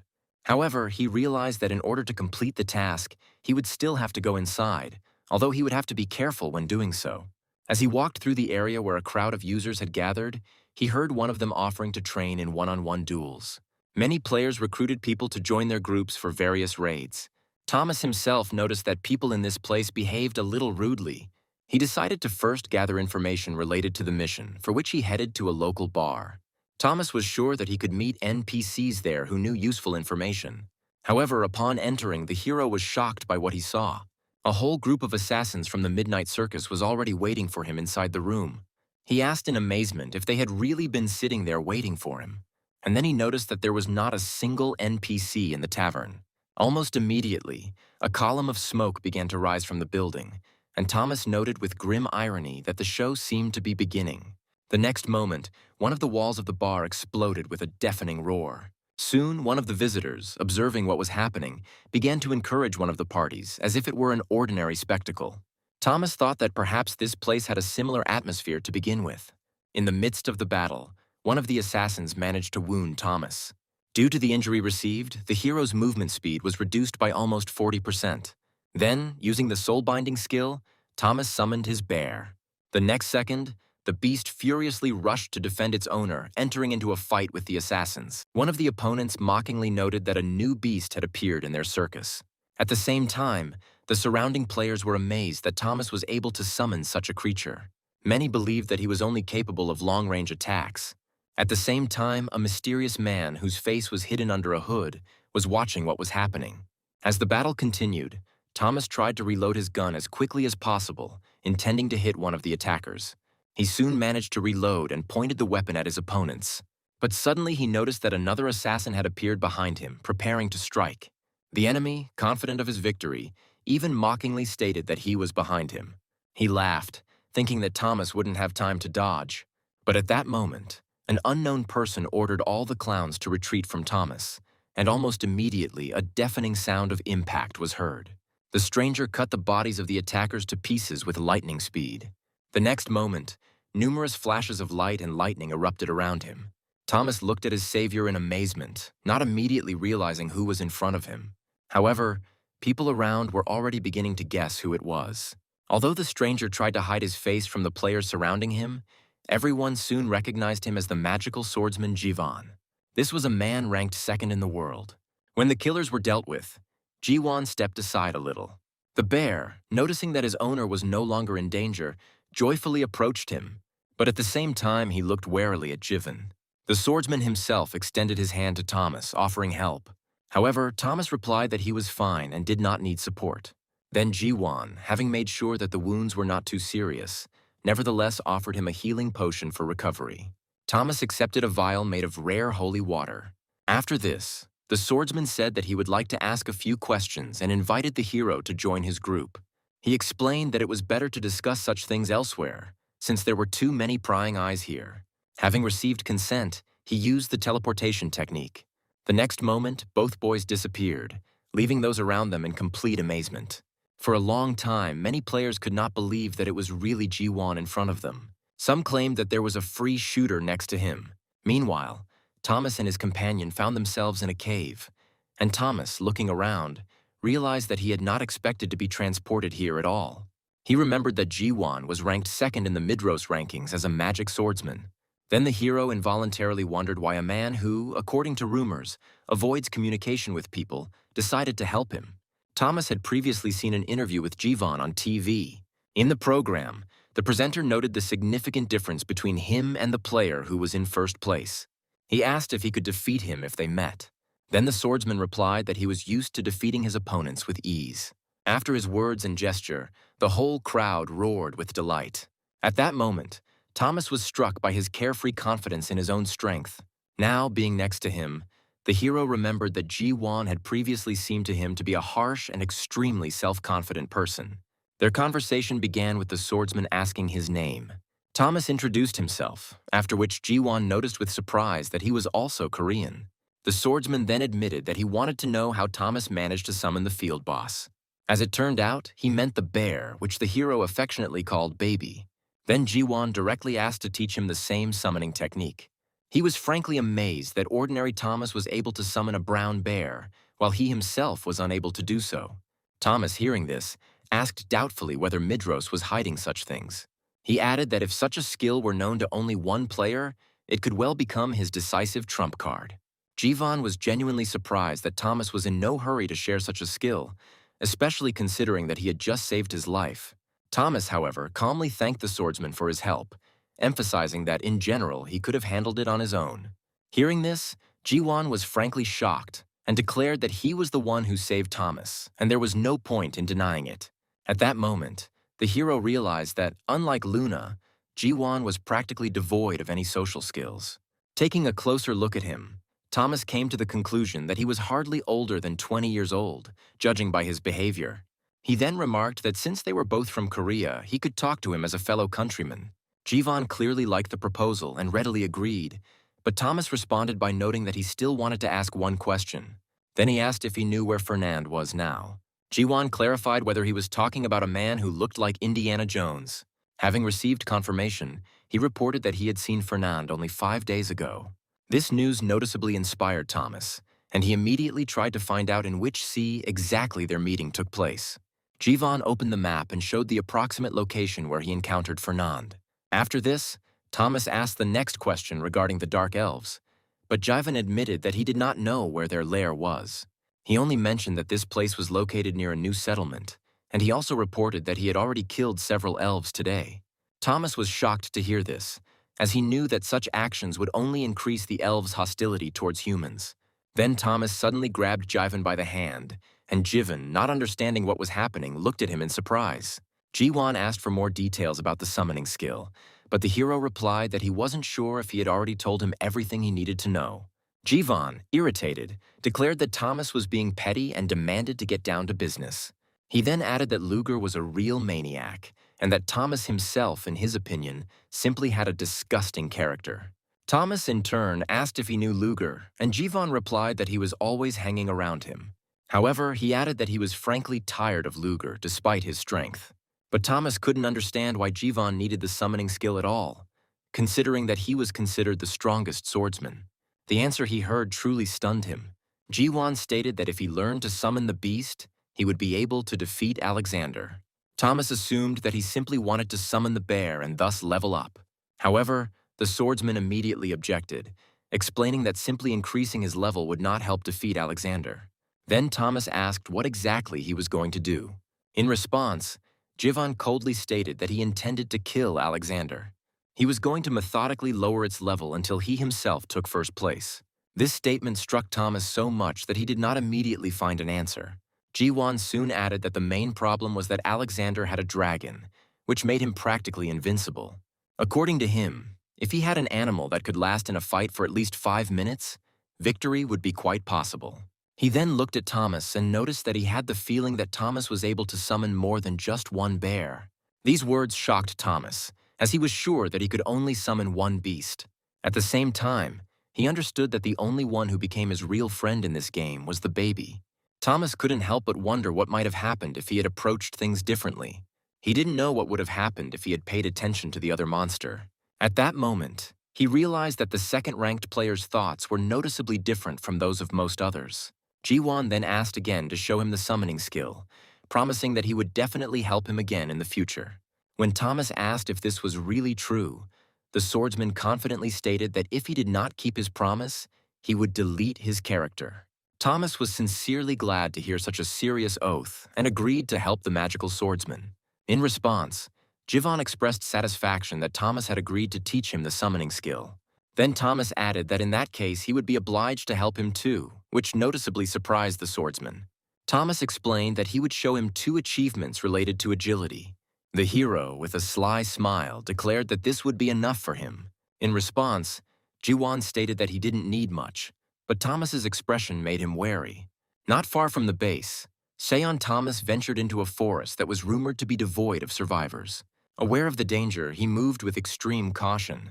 At this time, one of the creatures was watching him from a tree, and Thomas couldn't help but think how much night vision equipment would be useful right now.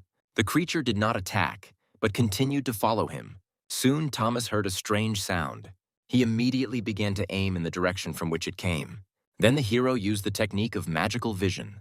As a result, Thomas was able to discover a large number of unknown persons hiding among the trees.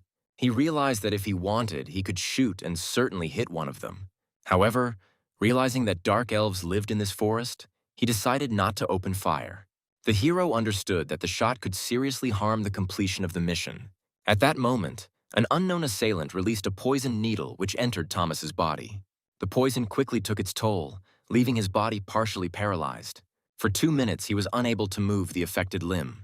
Despite this, the hero's gun was already ready to fire. But the hero did not understand why the attackers continued to hide in the treetops.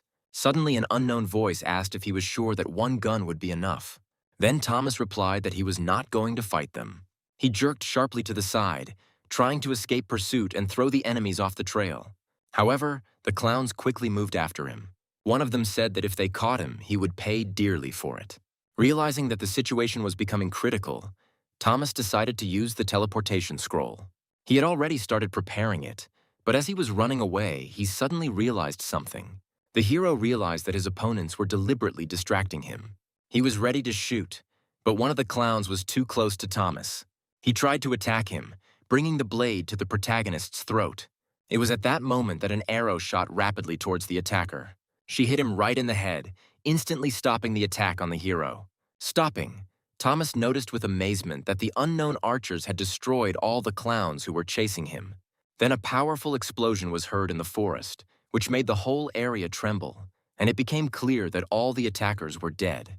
The hero expected his saviors to appear now, but he still didn't understand who exactly had come to his aid. Meanwhile, the Dark Elves reported to their commander that the very same shooter was in front of them. As it turned out, Thomas managed to find in this forest those very dark elves who were his mysterious saviors. Coming closer, the young man was the first to greet them, trying to make it clear from the very beginning that he had no hostile intentions.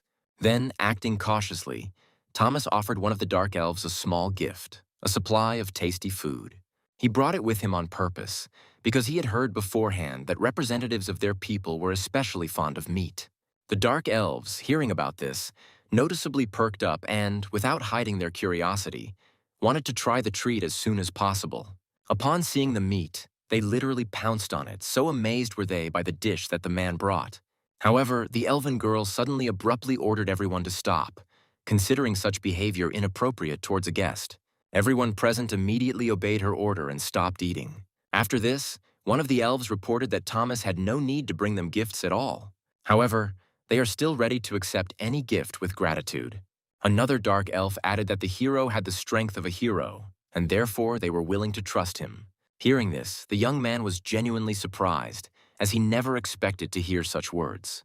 Moreover, it seemed to him that although the elves behaved in a friendly manner, there was some strange logic in their words. Finally, Thomas decided to clarify the meaning of these words and asked the elf what exactly they meant by the strength of a hero. In response, the dark elf explained that this is the name for someone who carries the clan's rage within him. This person is able to defend its will. The elf also added that in the past, when his family was in danger, it was precisely this kind of person who showed himself. She then pointed to Thomas's pendant and stated that he was the one who bore the mark of the clan's will. After removing the pendant and examining it closely, Thomas realized that this was precisely the medallion that had fallen from the enormous Igor after his death. This item gave a 100% increase in the level of favor with the Dark Elves, and then the words of the interlocutors began to make sense. The elf admitted that she was just about to meet him when she noticed him nearby. At that moment, Thomas realized that the mysterious figure he had seen earlier was this woman. Coming closer and already addressing him more formally, the Dark Elf offered to take him to their village if he didn't mind. So Thomas found himself in a settlement of Dark Elves, where they descended the slope together with the guide and soon reached the village. There, an elf named Tatar told the elder that she had brought a man with the power of a hero. The head of the tribe ordered that the guest be brought to him immediately. Looking at the young man, the elder immediately realized that in front of him was the very bearer of the hero's power. He asked if the old anger was still spreading through their tribe, and then asked his guest to introduce himself. In response, Thomas identified himself by name. After this, the old elf invited him to sit down and asked for what purpose he had come. Thomas quickly realized that the elf's friendliness was due to the medallion's ability to provide the highest level of favor. Then the hero said that he came to inquire about a free shooter. Hearing this, the leader of the Dark Elves was noticeably surprised. He then blew out a puff of smoke and said that for the answer they would have to turn to an ancient legend. Thomas never expected to hear that there had once been forces that wanted to destroy the cursed wood elves. However, the elder explained that their tribe did not know much about the free shooter. However, in the past, information about it undoubtedly existed. He explained that the Dark Elves had always loved books and carefully kept records of legends. However, all chronicles containing information about the free shooter were stolen. According to the elder, this happened about 100 years ago, and therefore the young elves now know almost nothing about the free shooter. Only old people like him still remember the stories. Then Thomas asked to tell him this legend. The old elf agreed, noting that he had heard it once from his predecessor and that such a story could not be found either on Midros' website or anywhere else on the internet. According to this legend, when God and the devil created different races, they watched their creations with satisfaction, experiencing the joy of creators. However, the peace did not last long. The reason for this was the existence of two creators. The fact is that their plans gradually began to contradict each other. To prevent discord between the created races, it was necessary to hide Midros. But the devil did not like this idea because he enjoyed seeing creatures worship him. Finally, the devil proposed a bet to God, the condition of which was submission to the will of the winner. The essence of the dispute turned out to be simple. The one who creates the more destructive weapon will win. Thus began a contest that destroyed many lives.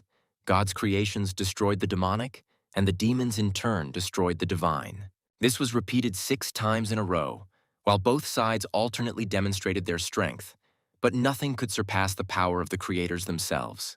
Finally, for the 7th time, the devil resorted to trickery. Taking advantage of the secrecy, he announced to God that his 7th target was himself. He commanded God to shoot himself, and although the words seemed unthinkable, they did not break the rules. Therefore, God could not object and was forced to admit defeat in this part of the dispute. However, the dispute was not yet over, as it was the devil's turn. Then God pointed out that his own seventh goal was also himself. If the devil commits suicide, he will win, and God will return to the upper earth alone. But if not, then he has given in. Without letting God finish speaking, the devil declared with a smile that he would become the devil who would surpass God. Then he turned his own power on himself. He created force in the form of bullets, and the seventh bullet pierced his head. God was amazed by what he saw, but the outcome no longer mattered. The devil disappeared, and God, satisfied with the end of the dispute, returned to the upper earth. The elder explained that this is precisely why it is now impossible to see the mixing of the forces of God and the devil in Midros. The dark elf added that that bullet was the devil's final creation, and even God was unable to destroy it. Thomas was amazed to hear that the free shooter possessed this very power. He noted that this could have manifested during the war between humans and demons, and the elder agreed, saying that it was part of the devil's plan. According to him, the devil had separated a part of himself in advance and sealed it away. From this part was subsequently born the one who was to fulfill his will. The demons, as the old elf noted, had been preparing this from the very beginning. Thomas then asked what the title of Demon King meant in this world. The elder replied that, according to legend, this is the son of the devil and at the same time the devil himself. Thomas found this story extremely interesting, but another question worried him most. He asked who the free shooter was for the dark elves. Then the elder replied that the free shooter was their savior. He was the one who protected them from the half-breeds and wood elves. They have long oppressed the dark elves, despising them for their love of meat. Because of this, the skin of their people became darker. The elder, leisurely lighting his pipe, added that the dark elves were naturally physically stronger than the forest elves. However, their opponents outnumbered them and were also skilled in magic. The head of the tribe then explained that the wood elves were not only able to fight, but also skillfully mislead people. They spread rumors that the Dark Ones were a tribe cursed by demons. Over time, one of the dark elf communities found itself in a critical situation when their lands were attacked. It was then that a free shooter stood up to defend the tribe. He unleashed accurate and destructive shots on the wood elves, thereby saving the dark elves from death. After hearing this, Thomas guessed that the free shooter was probably a dark elf himself. However, the elder immediately refuted this assumption, explaining that the shooter was a human. The head of the tribe said this so confidently that there was no doubt about the veracity of his words. However, the hero was genuinely surprised that the elves' savior was not a representative of their race. Thomas then asked when exactly these events had taken place, and the elder replied that it had been a very long time ago, long before the war. Thomas then asked how the free shooter was able to gain such power. The dark elf explained that their tribe had kept records since time immemorial, starting with even the most insignificant conversations. Consequently, their books once contained the words of the shooter himself. Hearing about this, the hero asked to see these books, but he was told that these records had also been stolen. Then the young man gloomily noted to himself that he had not expected any other answer. After this, the elder offered Thomas a task to find the lost records of the dark elves, while the size of the reward remained unknown. The hero realized that otherwise he would not be able to find out the continuation of the legend. So he was forced to agree to go in search of information about the free shooter. The elder, in turn, promised to tell everything he remembered if the records were returned. Then Thomas clarified where exactly the stolen goods should be looked for. In response, the old elf said that the thief was a dark elf named Castor. Since childhood, he was distinguished by excessive curiosity and greed. According to the elder, Castor made his lair in some inconspicuous place. Then the head of the tribe handed the hero an object, a crystal ball, which could help find traces of the fugitive. He explained that Castor himself made this item as a child. Thomas was surprised to learn that most dark elves cannot control mana. At the same time, Castor stood out sharply for his abilities. He sometimes created such unusual things that even the elder could not hide his amazement. At the end of the conversation, the head of the tribe asked the hero to find Castor and return the records to their people. Leaving the village and going deeper into the forest, the young man reflected on the fact that he still needed to carry out the director's order. However, now he had another task from the dark elves. Thomas was puzzled as to why there were so many searches, and so he decided to start with the simplest thing, heading to the point marked on the map. However, first he decided to visit the master artisans to pick up his order. When he knocked, one of the dwarves, recognizing him by the knock, first rudely told him to get out. Thomas was surprised that the old man was able to recognize him so quickly. Then the dwarf admitted that for a long time he could not understand how to make the ordered item. Then Thomas asked to be led into the workshop and said that he had brought money for the work done. Hearing the jingle of coins, the master finally agreed to let him in. The old craftsman looked at the hero in silence. Then he pointed to the table where the finished scope was already lying, waiting for its owner. Thomas was genuinely surprised when he saw the order, as he didn't expect the work to be completed so quickly. Taking the scope in his hands and examining it carefully, Thomas realized that the device appeared to be in perfect working order. Then he noticed the dwarf's expression and asked what exactly had him so worried. The old man replied that the work turned out to be much harder than they had expected. He said that sleepless nights in themselves did not frighten him. However, the cost of magical technology turned out to be frighteningly high for him. The dwarf stated in horror that he had to use the rarest Kikero crystals for this work. Thomas didn't immediately understand why this had so excited the master, since the dwarves often worked with magical materials. However, the old man warned him to use the site with caution, as the device turned out to be even better than originally stated. In response, Thomas sincerely thanked the craftsman for the work done and noted that in the future he would also like to order a night vision device. Hearing this, the old dwarf was horrified and hastened to escort the hero out of the workshop. He stated that he would no longer accept orders from him. After leaving the workshop, Thomas decided to test the new site. The distance to the chosen rock was about 600 meters. Then the hero, preparing to shoot, began to carefully adjust the optics, achieving the most precise aiming. Thomas used maximum zoom. As it turned out, it could increase the field of view by as much as 30 times, which was an excellent result. He noted with a smile to himself that with such a scope one could even see the surface of the moon. Suddenly he received an unexpected notification. He was informed that rumors were circulating about him again. Surprised, Thomas wondered what kind of rumors might have spread. As it turned out, his friend contacted him. It was Carl, and he was very glad to see his comrade. Thomas noticed that he hadn't seen him for a long time and immediately asked what rumors he was talking about. Carl said that he had recently arrived at the Xianda base. People there kept talking about how a certain shooter had entered into a fight with the Midnight Circus Guild. After that, he disappeared along with Jivan, and witnesses heard strange shots. Hearing this, the druid admitted that he immediately thought of him. The hero realized that they were indeed talking about recent events, and confirmed that he and Jiwan had met by chance. Then Carl asked if he would show up at the base again, adding that he would be glad to see him there. However, Thomas himself was surprised that he was being called to the Xianda base. In addition, the druid asked for help, as last time, with taming the rabbit. Then Thomas replied that in that case they could help each other. Carl asked him with a smile if he really needed his help. In response, the hero explained that he himself needed help with wings. In the end, the friends agreed to meet and discuss everything in person. Immediately after this, Thomas headed to the Xianda base. When he arrived there, he was very surprised. As it turned out, his friend was already waiting for him there. When they met, the hero noticed that the druid's equipment had changed. He admitted that the equipment was still far from ideal, since he received it during one of the missions. In turn, Carl noticed that Thomas's rifle began to look more massive. The hero confirmed that the weapon had indeed become slightly more powerful.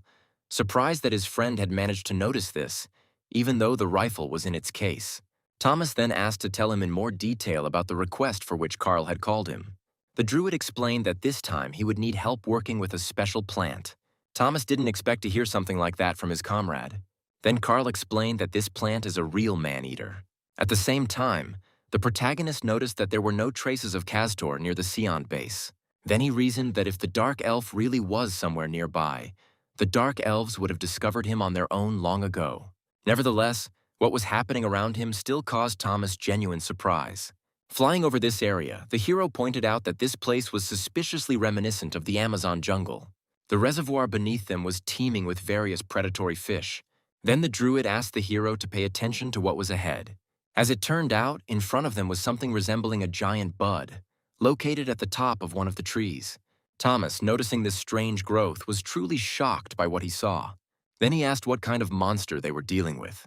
At that moment, the plant suddenly opened its mouth and made a disgusting, dull sound, which only increased Thomas's dislike of what was happening.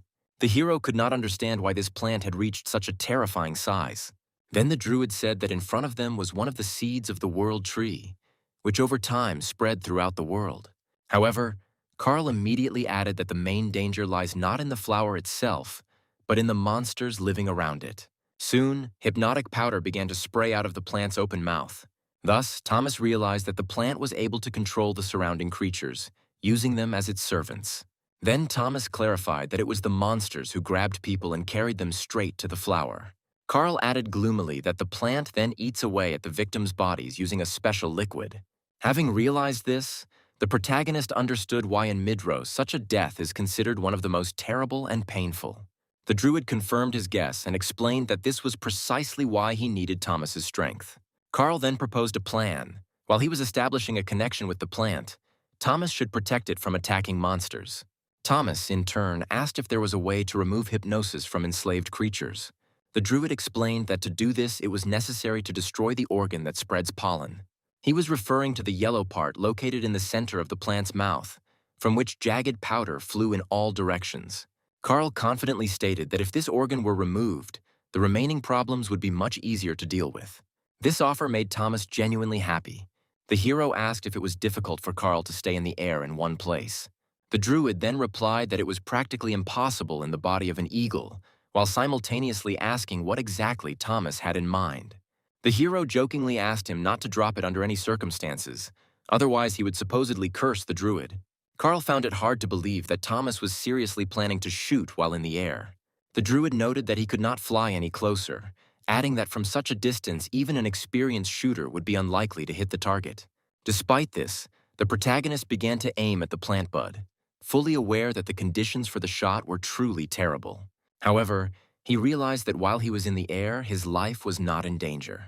Destroying the plant's core could lead to its death, which Carl had not originally intended. All this made the task much more difficult, but Thomas was not going to deviate from his plan. At some point, the hero suddenly began to slide off the eagle's back. However, fortunately, he did not fall, never realizing what exactly had happened. Carl asked in surprise if Thomas was still going to shoot after that.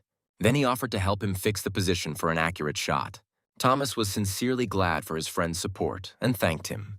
He then focused on aiming again, assuring him that there was no reason to worry and that he would definitely hit the target. The hero's body shook from the powerful flapping of the wings on which he stood. Then Thomas began to quickly make calculations. There were 7 seconds left until the next push. The wind was blowing from the northwest. The distance to the target was about 280 meters. The wind speed reached about 13 meters per second. The hero then used the magic eye technique for maximum accuracy. Now he was ready to make the most accurate shot. The next moment, he finally fired at the bud of the giant plant. The system immediately recorded that Thomas had hit the target from a distance of more than 250 meters and at an altitude of over 50 meters, and the creature on the ground had died. The hero was genuinely pleased with the result, while Carl at first did not even understand what exactly had happened. The druid asked in surprise how Thomas had managed to hit the target, and he honestly admitted that he had only been half sure of success. Nevertheless, the shot was successful, and both young men were extremely pleased with the outcome of the situation. Thomas was once again on the honor roll, especially considering that he was the only one who managed to shoot while on the druid's back. After this, Carl stated that they now needed to go down and finish the job. Ultimately, thanks to Thomas's well-aimed shot, the druid quickly completed the remaining part of the task, establishing control over the plant. Then the hero asked if there was anything good in completing a task quickly. In response, Carl said that for completing the task so quickly, he would give him the fruit of the plant. Thomas became interested in what exactly this object was. He learned from the system that it was a rare seed from an infected world tree that had the effect of subjugating the monster that consumed it. Thomas didn't expect to receive a control item, and even one of a rare rank. However, Carl explained that the effect only lasts for 6 hours, although even this time is enough to tame a high-level monster. Then the hero jokingly asked for a few more of these seeds, even specifying that 3 would be enough for him. But the druid replied that he could not give more since he needed the rest himself. Thomas immediately made it clear that he was just joking and reminded them that since they had completed Carl's task, they could now work on his own goal. Then the druid noted that since the hero was looking for someone, it was now the turn of his friends to help him. The hero understood that the lack of reaction from the crystal meant that Castor was not nearby. So Thomas decided to find the user first, not the NPC. He named Fernand, whom he had been looking for recently. Soon, the friends headed into the wasteland in search of a player with the nickname King Fernand. Carl, looking down, pointed at the terrifying landscape below them. He then asked Thomas if he was sure that Fernand was really there. The hero confidently confirmed this, adding that he received the information from a reliable source. Jivon had seen Fernand in this exact location about 5 days ago, and he had no particular reason to lie about it. Then Thomas tried to make out the bone temple that the young man had told him about. And then the crystal suddenly gave a signal. This indicated that the elf Castor was somewhere nearby. Carl asked what was going on. However, Thomas only replied that everything was too complicated for a quick explanation, and that now he needed to find another person. Having decided to continue searching for Castor while the trail was still not lost, the hero received the support of the druid. Eventually, they began to decline. When they descended to the ground, Carl noted that it was the first time he had seen such a huge dragon skeleton. Meanwhile, Thomas was completely immersed in his thoughts. He noticed that the closer they got to the center of the bones, the brighter the sphere began to glow. It all looked as if these remains were surrounding something important. At some point, the hero noticed something strange. As it turned out, Carl touched the bone, and the space around him seemed to distort. Thomas still didn't understand what exactly the druid had done, but the druid only remarked that the bones looked amazingly beautiful. And then the boys suddenly discovered that something strange had opened up behind them, which caused them genuine surprise. Moving further, the friends unexpectedly discovered a passage, which, as it soon became clear, led to a secret shelter. It led somewhere deep down, as if it were some kind of ancient basement. Both young men were genuinely amazed by this find. And then the hero realized that without Carl's help, they would hardly have been able to find this hidden place. The druid, wary, asked doubtfully if he had made a mistake, but Thomas replied that it only improved their situation. After this, the friends briefly bumped fists and carefully entered the shelter. Once inside, they immediately noticed a thick layer of dust covering the floor, as well as the flooring being very worn. All this clearly indicated that no human foot had set foot here for a long time. At some point, the druid took the form of a bear and suddenly asked Thomas to stop. After listening to his friend, the hero immediately froze in place. The druid said that he noticed something suspicious in front of him. Carl thought he saw someone alive right ahead, so he decided to go first. At this moment, a hope flared up in Thomas's chest that perhaps this was where he would finally meet the one he had been searching for so long. However, fully aware of the danger of such situations, Thomas remained extremely collected and alert. He aimed his weapon at the ledge of the corridor. He then used the clear vision technique to assess the situation as accurately as possible. Looking through the scope, Thomas informed Carl that there was no doubt about the human presence here. The hero warned the druid that he did not yet know who exactly was ahead and asked him to be prepared for any developments. Slowly approaching and without lowering the barrel, the hero continued to keep the unknown man in his sights. Then he sharply demanded that he immediately raise his hands, otherwise he would be forced to shoot. The stranger asked with surprise how they had managed to get here at all. He assumed that Thomas was the master of this dungeon. He then carefully asked Thomas if he was able to open the locked door ahead. He was sure that there was something extremely important hidden behind that door. At some point, Thomas asked if he was a player and received an affirmative nod. The guy asked him a counter-question about whether Thomas himself was the dungeon master. The stranger then asked if the hero knew Jivan, suggesting that Thomas might have come here with the intention of killing him. Thomas, in turn, concluded that it was Fernand in front of them and asked him this question directly. The boy looked at Thomas with obvious surprise and confirmed that his name was indeed Fernand, and asked how Thomas knew about him. He also complained that he could not open the door because his key did not even fit into the lock. At this moment, the hero involuntarily noted to himself that Fernand's behavior was somewhat reminiscent of a thief. Thomas then informed him that he was looking for him as part of a mission received directly from the kingdom of Pubil. Suddenly, Fernand noticed the object in Thomas's hands and asked what exactly he was holding. He clarified what this luminous object was. Thomas then explained that the sphere in front of him was directly related to his mission. The hero looked closely at the ball, which at that moment began to emit a particularly bright glow. Then the young men came to the decision to try to insert this sphere into the lock of the dungeon door. The next moment, they put their idea into action. To their surprise, it was thanks to this object that they were able to open the door. As a result, everyone present was genuinely amazed by the space that opened up before them. At that moment, Thomas realized that they had found Castor's hideout, which he had been looking for so long. He received notification almost immediately that he had discovered Castor's laboratory, and then it became clear to him why the sphere had reacted so actively here. The hero curiously asked how many similar awards Fernand had already received. He took into account the fact that he had single-handedly explored more than half of the unknown lands. Then Fernand suddenly asked what class Thomas belonged to. He added that, judging by the presence of the key, his task must be of great importance for all of Midros. He also pointed to the rifle behind Thomas, and Thomas calmly confirmed that his class was musketeer. Fernand immediately asked whether Thomas had any connection to the three musketeers. He also noted that he had been in the second laboratory for a long time. He also reported that he had previously found a letter there. Fernand also recalled how one of the users demanded that he hand over the items he had found. At this moment, Carl suddenly announced that he had discovered something important. He assumed that this was exactly what Thomas was looking for, and then asked to see the find. After studying the note, the hero realized that the Dark Elves needed the help of people. However, he still couldn't figure out which divine sword was being talked about. After reading the mention of a demon creating the bullet, Thomas suggested that the deity itself might have been the creator of the weapon. Fernand noticed that the note was almost no different from those he had found in previous laboratories, and suggested that there was also a seventh laboratory. He also said that with enough achievements, it will be possible to get to the eastern continent. Thomas didn't understand what exactly Fernand was talking about, and he explained that the western continent had not yet been fully explored, but he was already frankly bored here. Charles asked what exactly Fernand meant by the eastern continent. Then he admitted that this was just a name he made up, since in fact they were on the western continent. Then Thomas realized that they were talking about a completely new continent across the sea. Now it became clear to him that this was exactly the place the guy had meant by the eastern continent. Then Fernand asked him how he knew all this. Thomas again reminded that he was sent to Fernand on a special mission from the kingdom of Pubiel. Upon hearing that the king of Pubiel himself wished to hire him, Fernand was frankly shocked. Thomas then added that the proposal was to lead an expedition to the new continent. Moreover, he invited the guy to go with him.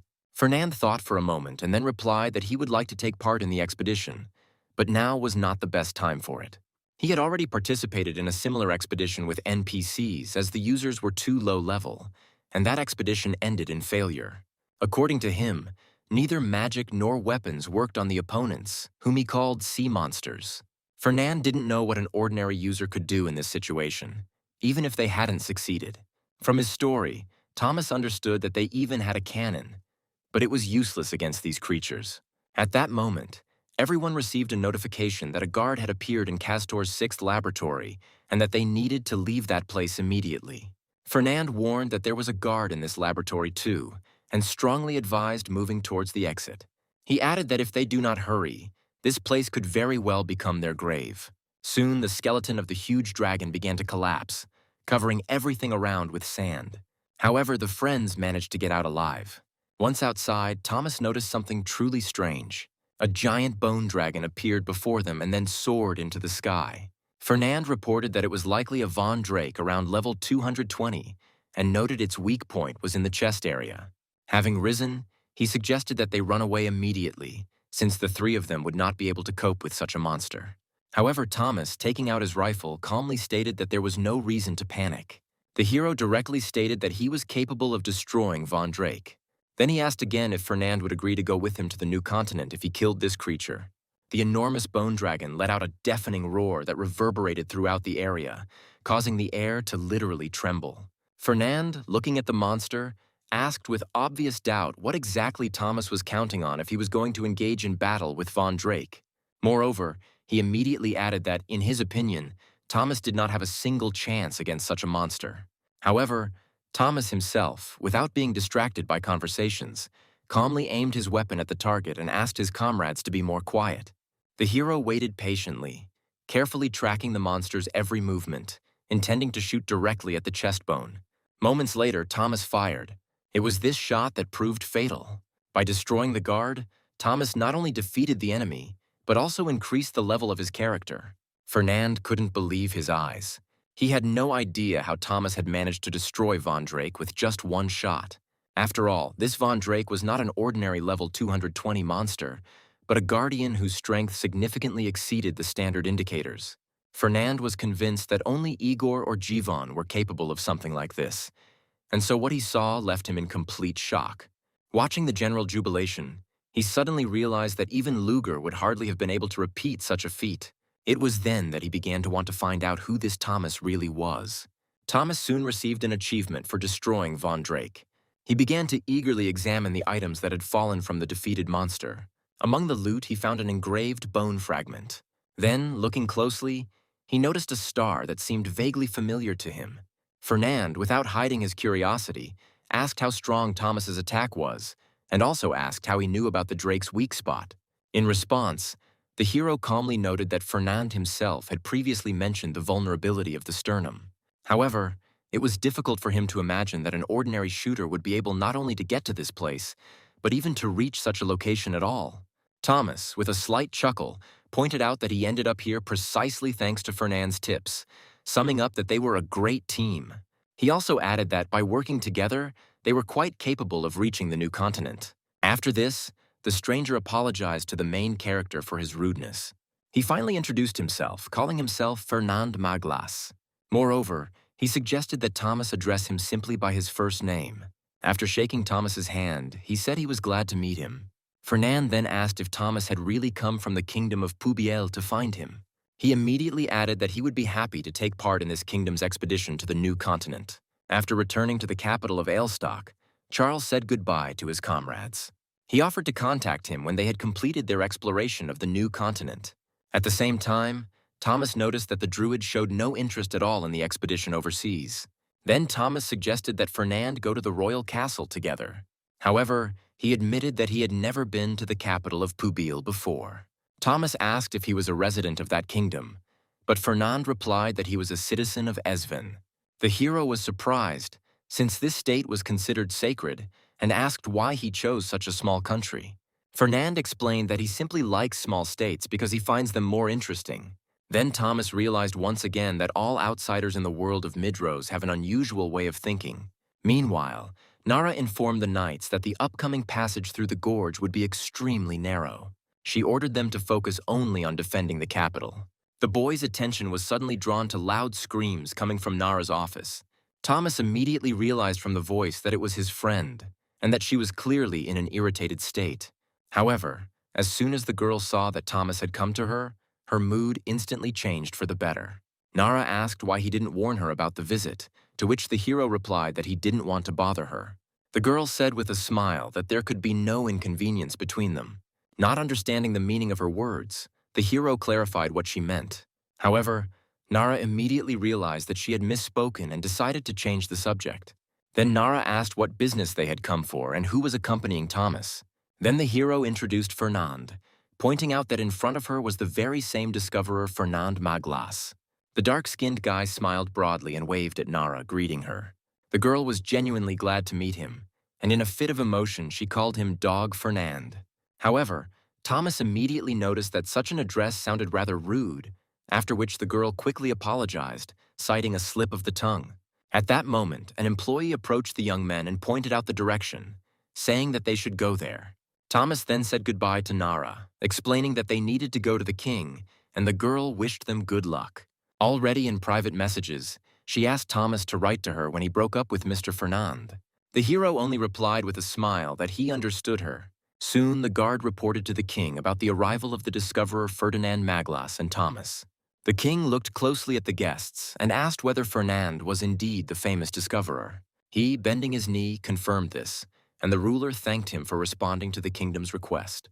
However, Fernand noted that gratitude was unnecessary, since he himself was interested in this proposal. Suddenly, the king announced that the expedition would have to be cancelled. These words came as a complete surprise to both young men. The ruler explained that the kingdom was currently preparing for war. He emphasized that Craven had entered into an alliance with the kingdom of Minis. Upon hearing this, Thomas and Fernand could not hide their amazement. The king continued by explaining that the kingdom of Minis was planning an attack from the sea, and therefore war could start at any moment. In the current situation, he did not want to disperse his military forces and therefore decided to postpone the expedition. Thomas realized that the king did not want to weaken the sea borders. Then the ruler declared that after the conquest of Craven and Minis, he would provide the young men with the best ships for their journey to the new continent. Turning to Fernand, the king asked his opinion. He fully agreed with the ruler's decision, adding that he always fulfills his promises. The king then asked Thomas not to hold a grudge against him. He assured that he would definitely ensure his participation in the future expedition. In response, the hero only smiled weakly. He did not dare argue with His Majesty, and when everything was decided, he left the throne room. Thomas suggested that Fernand must be disappointed by the postponement of the expedition. However, upon learning of the postponement of the expedition, he almost immediately set out in search of new discoveries, and Thomas thought that this man was amazing. Later, Nara wrote to him again, asking if everything had gone well. Coming to her office, the hero replied that nothing bad had happened. It was just that some plans had to be postponed. The girl didn't quite understand what exactly was being discussed. However, she noticed that the entire castle was now under tension due to the impending war. In her opinion, military action could begin in a month at most. Thomas realized that users who received information faster than others had already guessed about upcoming events. He asked if players would be participating in the war, and Nara replied that perhaps users would be given special tasks.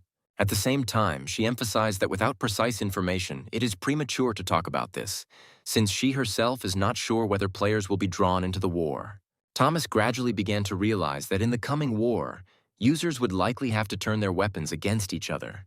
He noted that there was only about a month left before the possible start of hostilities, which, in his opinion, was a very short time.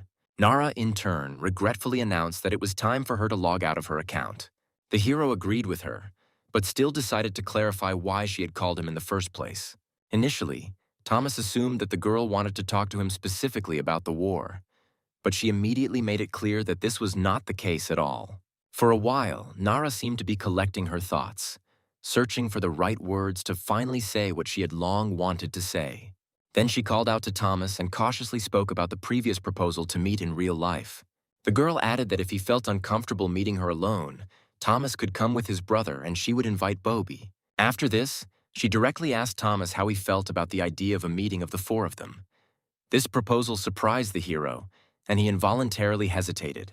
At that moment, Thomas remembered his cousin Kay, who was especially dear to him. Only then did he realize that the girl was actually proposing a 2-on-2 meeting. He was even more confused, since Nara had already made him a similar offer for the second time. He understood that it would not be very nice to refuse a second time, but he also understood that in real life he was disabled. So he answered honestly that he would like to discuss it with Kay first. The girl, in turn, suggested returning to this conversation after the end of the war. Thomas noted that then they would be able to see each other next time, and Nara added that she would discuss everything with Bob first. After this, Thomas decided to focus on thinking about how he could best prepare for the impending war. He was glad that he had already reached level 160. At the same time, he understood perfectly well that the growth of levels would now occur noticeably slower. After analyzing his stats, the hero came to the conclusion that his main source of damage was agility. For this reason, he decided to invest 2 points into strength and the rest into dexterity. After reviewing the notifications, Thomas remembered that he needed to complete the quest related to the Wood Elves. Then he recalled the words of Bezbrowoff, who had previously mentioned that a free shooter could well become one of the 3 musketeers. The hero realized that the director of the Musketeer Academy probably wanted to confirm his fears. He realized that he needed to go to Elm, the place where the Wood Elves lived. Thomas assumed that this territory was within the kingdom of Pubil. At the same time, he became curious about how far his 2 acquaintances had progressed in their tasks. So he decided to contact them. Opening the map, the hero noticed that Kid was constantly stopping at different motels, as if he was always on the road. Then Thomas sent him a message and asked what he was doing now. In response, Kid noted with irony that Thomas himself knew perfectly well where he was, and asked a counter-question. Thomas then asked whether Kid had managed to obtain materials about the free shooter from Castor's laboratory. He explained that he himself had found one of the laboratories, but had not discovered anything useful there. He asked Kid to share any information he knew, even if it meant putting off sleep. In response, Kid asked what exactly Thomas had found in Lab 6. The hero then realized that all 5 labs were already open, confirming that Kid had understood everything correctly. In turn, Kid warned Thomas not to tell Luger under any circumstances that he had found her, otherwise he would kill him. He also added that he never managed to get hold of Castor's materials because he was constantly being followed. However, Kid stated that he intended to be the first to find the 7th laboratory and then become a freelancer. These words only strengthened Thomas's confidence. The hero realized that only one of the three musketeers could become a marksman, and with these thoughts, he headed towards the teleporter. Once there, he was met by the girl in charge of this area. Thomas noted to himself that it seemed he was still one step ahead of the other musketeers. Meanwhile, in the village of the forest elves, someone was buying up Tinto fruits. One of the players is about to head into the infected Zelkova looking for partners. People gathered in groups to welcome those arriving in Ronbo. Thomas decided to start by removing the huge Igor medallion. This item gave 100% affinity with dark elves, but with wood elves, it could work completely differently. He didn't want to go to the tavern to look for information about the mission. However, he was suddenly stopped by an unknown man with a sword in his hands. Elm's guards also approached him, stating that the aura of the dark elves emanated from him. Thomas had never expected that the wood elves would be able to recognize such an aura. The guards asked if he was ready to help them, and the hero tried to pretend that he didn't understand which dark elves they were talking about. This seemed especially strange to him, since he had already removed the medallion. Then Thomas realized what exactly was going on. As it turned out, Castor's crystal ball was emitting this aura. Elmo's guards asked permission to search him. The hero was confused, because he understood that if the sphere was discovered, he would not be able to meet with the ranger. After a short pause, Thomas found a way out of this situation. He gestured for attention to be drawn to another item and began to take it out of the bag. He showed the elves the seed he received from his friend. They were genuinely shocked to see the seed of the infected world tree. Thomas knew very well that this was the homeland of all the wood elves. It was a place that was cursed, making it impossible to enter. He explained that this was one of the seeds of that very tree. The hero, realizing how much the wood elves revered trees, decided to take advantage of this opportunity. And as he expected, the guards reacted to this seed. The hero said that he was studying the seed with the goal of returning the world tree to its former state. He added with feigned sadness that if Elm's guards prevented him, the wood elves themselves would deprive themselves of this opportunity. Hearing this, the elves immediately apologized for the misunderstanding. One of them asked where Thomas was going and offered to accompany him. The hero replied that he was looking for one person and was sincerely glad to avoid a search. At that moment, Thomas thought with gratitude about Carl, who had given him this seed. Soon the guards quickly escorted Thomas to the right place. Finally, they said that they hoped that his efforts would be of benefit to them. Having said goodbye to them, Thomas decided to enter the house to which he had been brought. After knocking, an unknown man opened the door and asked who he was. Thomas greeted them politely and said that he had come to visit an elder who had taken part in the war between humans and demons. The elf replied that he lived there alone, and Thomas assumed that he had found exactly who he was looking for. The hero remarked that the elf looked too young for such events, to which he replied with a grin that Thomas was exaggerating. Then the wood elf asked what exactly brought him here, and Thomas honestly admitted that he came to ask a few questions.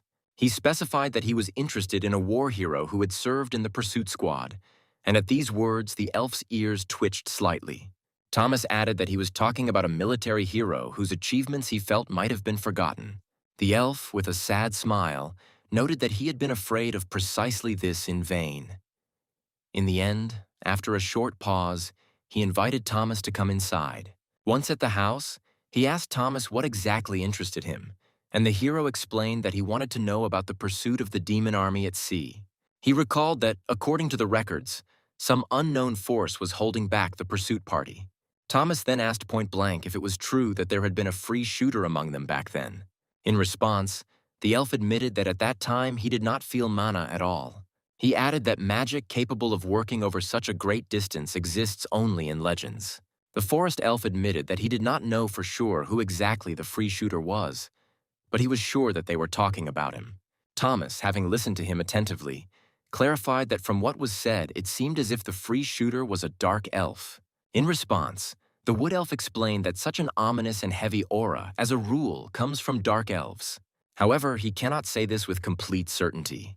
He emphasized that he did not know for sure whether the free archer was a representative of the dark elves. At that moment, Thomas received notification of a new assignment. The hero also received 20 experience points, after which he said goodbye to the elf, keeping his words in mind. He then immediately went to the Musketeer Academy to meet the director in person. Upon arriving at the scene, the young man reported to the head of the academy that, according to his conclusions, the free shooter was not a dark elf. Bezbrovov, after listening to the report, noted that he had previously assumed the opposite. However, if the free shooter really did not belong to the Dark Elves, the conclusion was obvious. The director of the academy then stated that the person capable of such an attack could be either Brown or Elizabeth. He added that if any of them actually turned out to be a loose gunman, it would be an extremely undesirable outcome. Thomas didn't immediately understand why such circumstances were considered the worst. However, Bezbrovov explained that the new musketeers must act together, not alone. The hero suggested that Kid would most likely agree to the unification. However, this terrible Luger is unlikely to want to cooperate. At that moment, a task window appeared in front of Thomas, and he accepted a new assignment from Bezbrovov. Thomas quickly realized that by these words, the director meant their weapons. Then the hero decided to immediately test his recently acquired skill. He was surprised to find that it could only be used after activation. So far, he is the only one who has activated this skill. Therefore, Thomas was not sure whether he could use it at the moment. Meanwhile, a lively atmosphere reigned in Dale Castle, with many useful weapons and various potions being sold at the market. However, one of the players indignantly stated that a regular health potion costs as much as 5 gold coins. The merchant simply threw up his hands and explained that he could do nothing about it, since he himself was forced to pay a high tax to the owners of the castle. The dissatisfied customer left, declaring that he did not intend to buy anything from that place. Watching the proceedings, Chan informed Scarlet that it was the castle's inflated prices that had given it its bad reputation. The man asked worriedly if everything would be okay with this approach, but the girl calmly replied that she would have to be patient. The goods that are sold now can be sold at 3 times the price during the war. She added that after this, they would be able to restore the good name of Dale Castle. They will organize free giveaways of some goods and thereby quickly regain the trust of players. Chan, however, noted that no one knew exactly when the war would begin, but Scarlet was confident that they did not have long to wait. The girl understood that war could not be avoided. Soon, Thomas met Madame Zoe, who was genuinely happy to meet the hero, whom she had not seen for a long time. She immediately noted that the hero looked tired, and Thomas replied that he simply had not slept well. He added that he had been helping the dwarves with their affairs all night, which caused Madame Zoe to look questioningly. It soon became clear that Thomas had managed to get his hands on night vision equipment, and Zoe noticed that he always managed to keep himself busy with something interesting. The girl asked Thomas if he was ready for war, and he was surprised that she knew about the upcoming events. Madame Zoe explained that the palace requests information daily, and therefore she is aware of what is happening. She added that the situation inside the castle itself is tense, as everyone senses trouble approaching.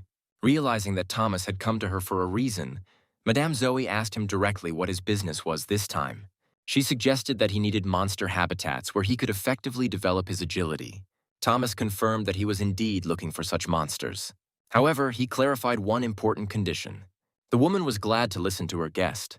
In the end, they decided everything, and after a while, Thomas left Madame Zoe's office. He needs to destroy a creature higher than level 170 from a distance of more than 1.5 kilometers. The most suitable option, according to Madame Zoe, was the King of Crabs. Upon seeing the creature, Thomas noted with doubt that, given its size, it was more likely for a crab to eat a person than vice versa. Having taken up his position, he realized that it had been a long time since he had shot at monsters from such a distance. 1,500 meters was the maximum distance from which he ever hit a target. When taking aim, the hero took into account the strong sea wind.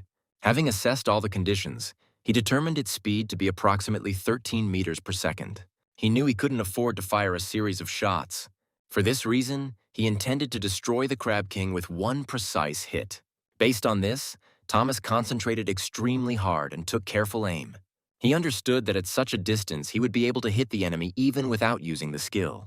Finally, he waited for the right moment and fired. The loud sound of a gunshot echoed across the coast, and the bullet accurately pierced the body of a huge crab. Thanks to this hit, Thomas not only killed the monster, but also increased his level. After that, he removed another seal from the Black Demon and obtained the camouflage skill. This allowed him to slightly raise his self-esteem, which had noticeably wavered at the beginning of his journey in the world of Midros. No one doubted his incredible shooting accuracy anymore. Thomas was genuinely pleased that he had managed to destroy the Crab King and regain his confidence at the same time. He recalled that his record in the Army Sniper competition was 1,883 meters. To this day, no one has managed to surpass him. The difference in distance was only about 33 meters, but a sense of dignity filled him. The emotions he felt at that moment could not be expressed in ordinary words. Then the hero decided to check the next task. Thomas, standing next to the giant crab he had just killed, read the new condition with surprise. He needed to destroy a monster above level 190 from a distance of more than 2 kilometers. Thomas realized that all this sounded like just another headache. From the description of the camouflage skill, it became clear that it is in many ways similar to a camouflage suit. The hero realized that the reward directly depends on the difficulty of the task. Adding in the points he had earned from leveling up, he was pleased to see that his agility had reached 2,000. Now Thomas had no choice but to bide his time. Meanwhile, the king gathered the people, preparing the country for war. He said that the only thing educated people could show the barbarians was strength and order. The man declared that fury, blood, and discipline would show the savages their place, and then called on Granville to come forward. The man obeyed the order, bending his knee before the king. The king then appointed him commander-in-chief of the land and naval forces in the coming war. Having accepted the sword from the king's hands, the man obeyed this order without hesitation. Meanwhile, the king, filled with rage, loudly ordered the names of Minas and Craven to be erased from the map of the world. His fiery speech inspired the warriors, and they were ready to rush into battle at any moment. Thus began the War of Pubiel against the alliance of Minis and Craven. Granville led Pubiel's army, fully prepared for the upcoming battle. He, as Pubiel's supporter, sincerely intended to bring his king victory in this war. At the same time, Yvonne, the steppe fox, was appointed commander on Minis' side. On Craven's side, Drake, Craven's second storm, spoke. Thus, Pubiel came into direct conflict with the combined forces of the two kingdoms, and the war engulfed the entire continent. Many players began receiving notifications related to military actions, and it soon became clear that the events had reached a global scale. All users were required to join the armies of their kingdoms, with players from enemy countries automatically being treated as monsters. Moreover, on the battlefield, players could receive additional tasks directly related to the course of battles. Thomas was particularly struck by the lack of clear instructions in the description of the war as to what exactly the players were supposed to do. After thinking about the situation, the hero decided to first complete the side quest. He believed that the item drop rules and the inability to connect for 48 hours after death would remain unchanged. After analyzing the information received from the system, Thomas realized that there were only 3 conditions for defeat. These included the death of a king, the death of a military leader, or the formal announcement of surrender by one of the parties. From this, he concluded that Granville must now be relatively close to the front line, and therefore decided to head there. Thomas moved as quickly as possible towards the plains of the Nitai March. Along the way, he noticed a huge number of people actively preparing for battle. He didn't expect to see so many warriors here and realized that he needed to get to the field camp as quickly as possible. Making his way through the dense crowd, Thomas hoped to get an additional task there. However, soon he was literally squeezed from all sides, and he could not move further. Then, stretching out his hand, the hero asked for help, hoping that someone could pull him out of this human stream. He didn't expect that someone would help him so soon. Hearing his voice, BME managed to pull Thomas out of the crowd with the help of his tail. The lizard who saved Thomas immediately asked if everything was okay with him. The hero did not expect to meet BME here at all and was sincerely glad to see him. He asked if he had also been mobilized, and the lizard replied that he could not miss such a large-scale event.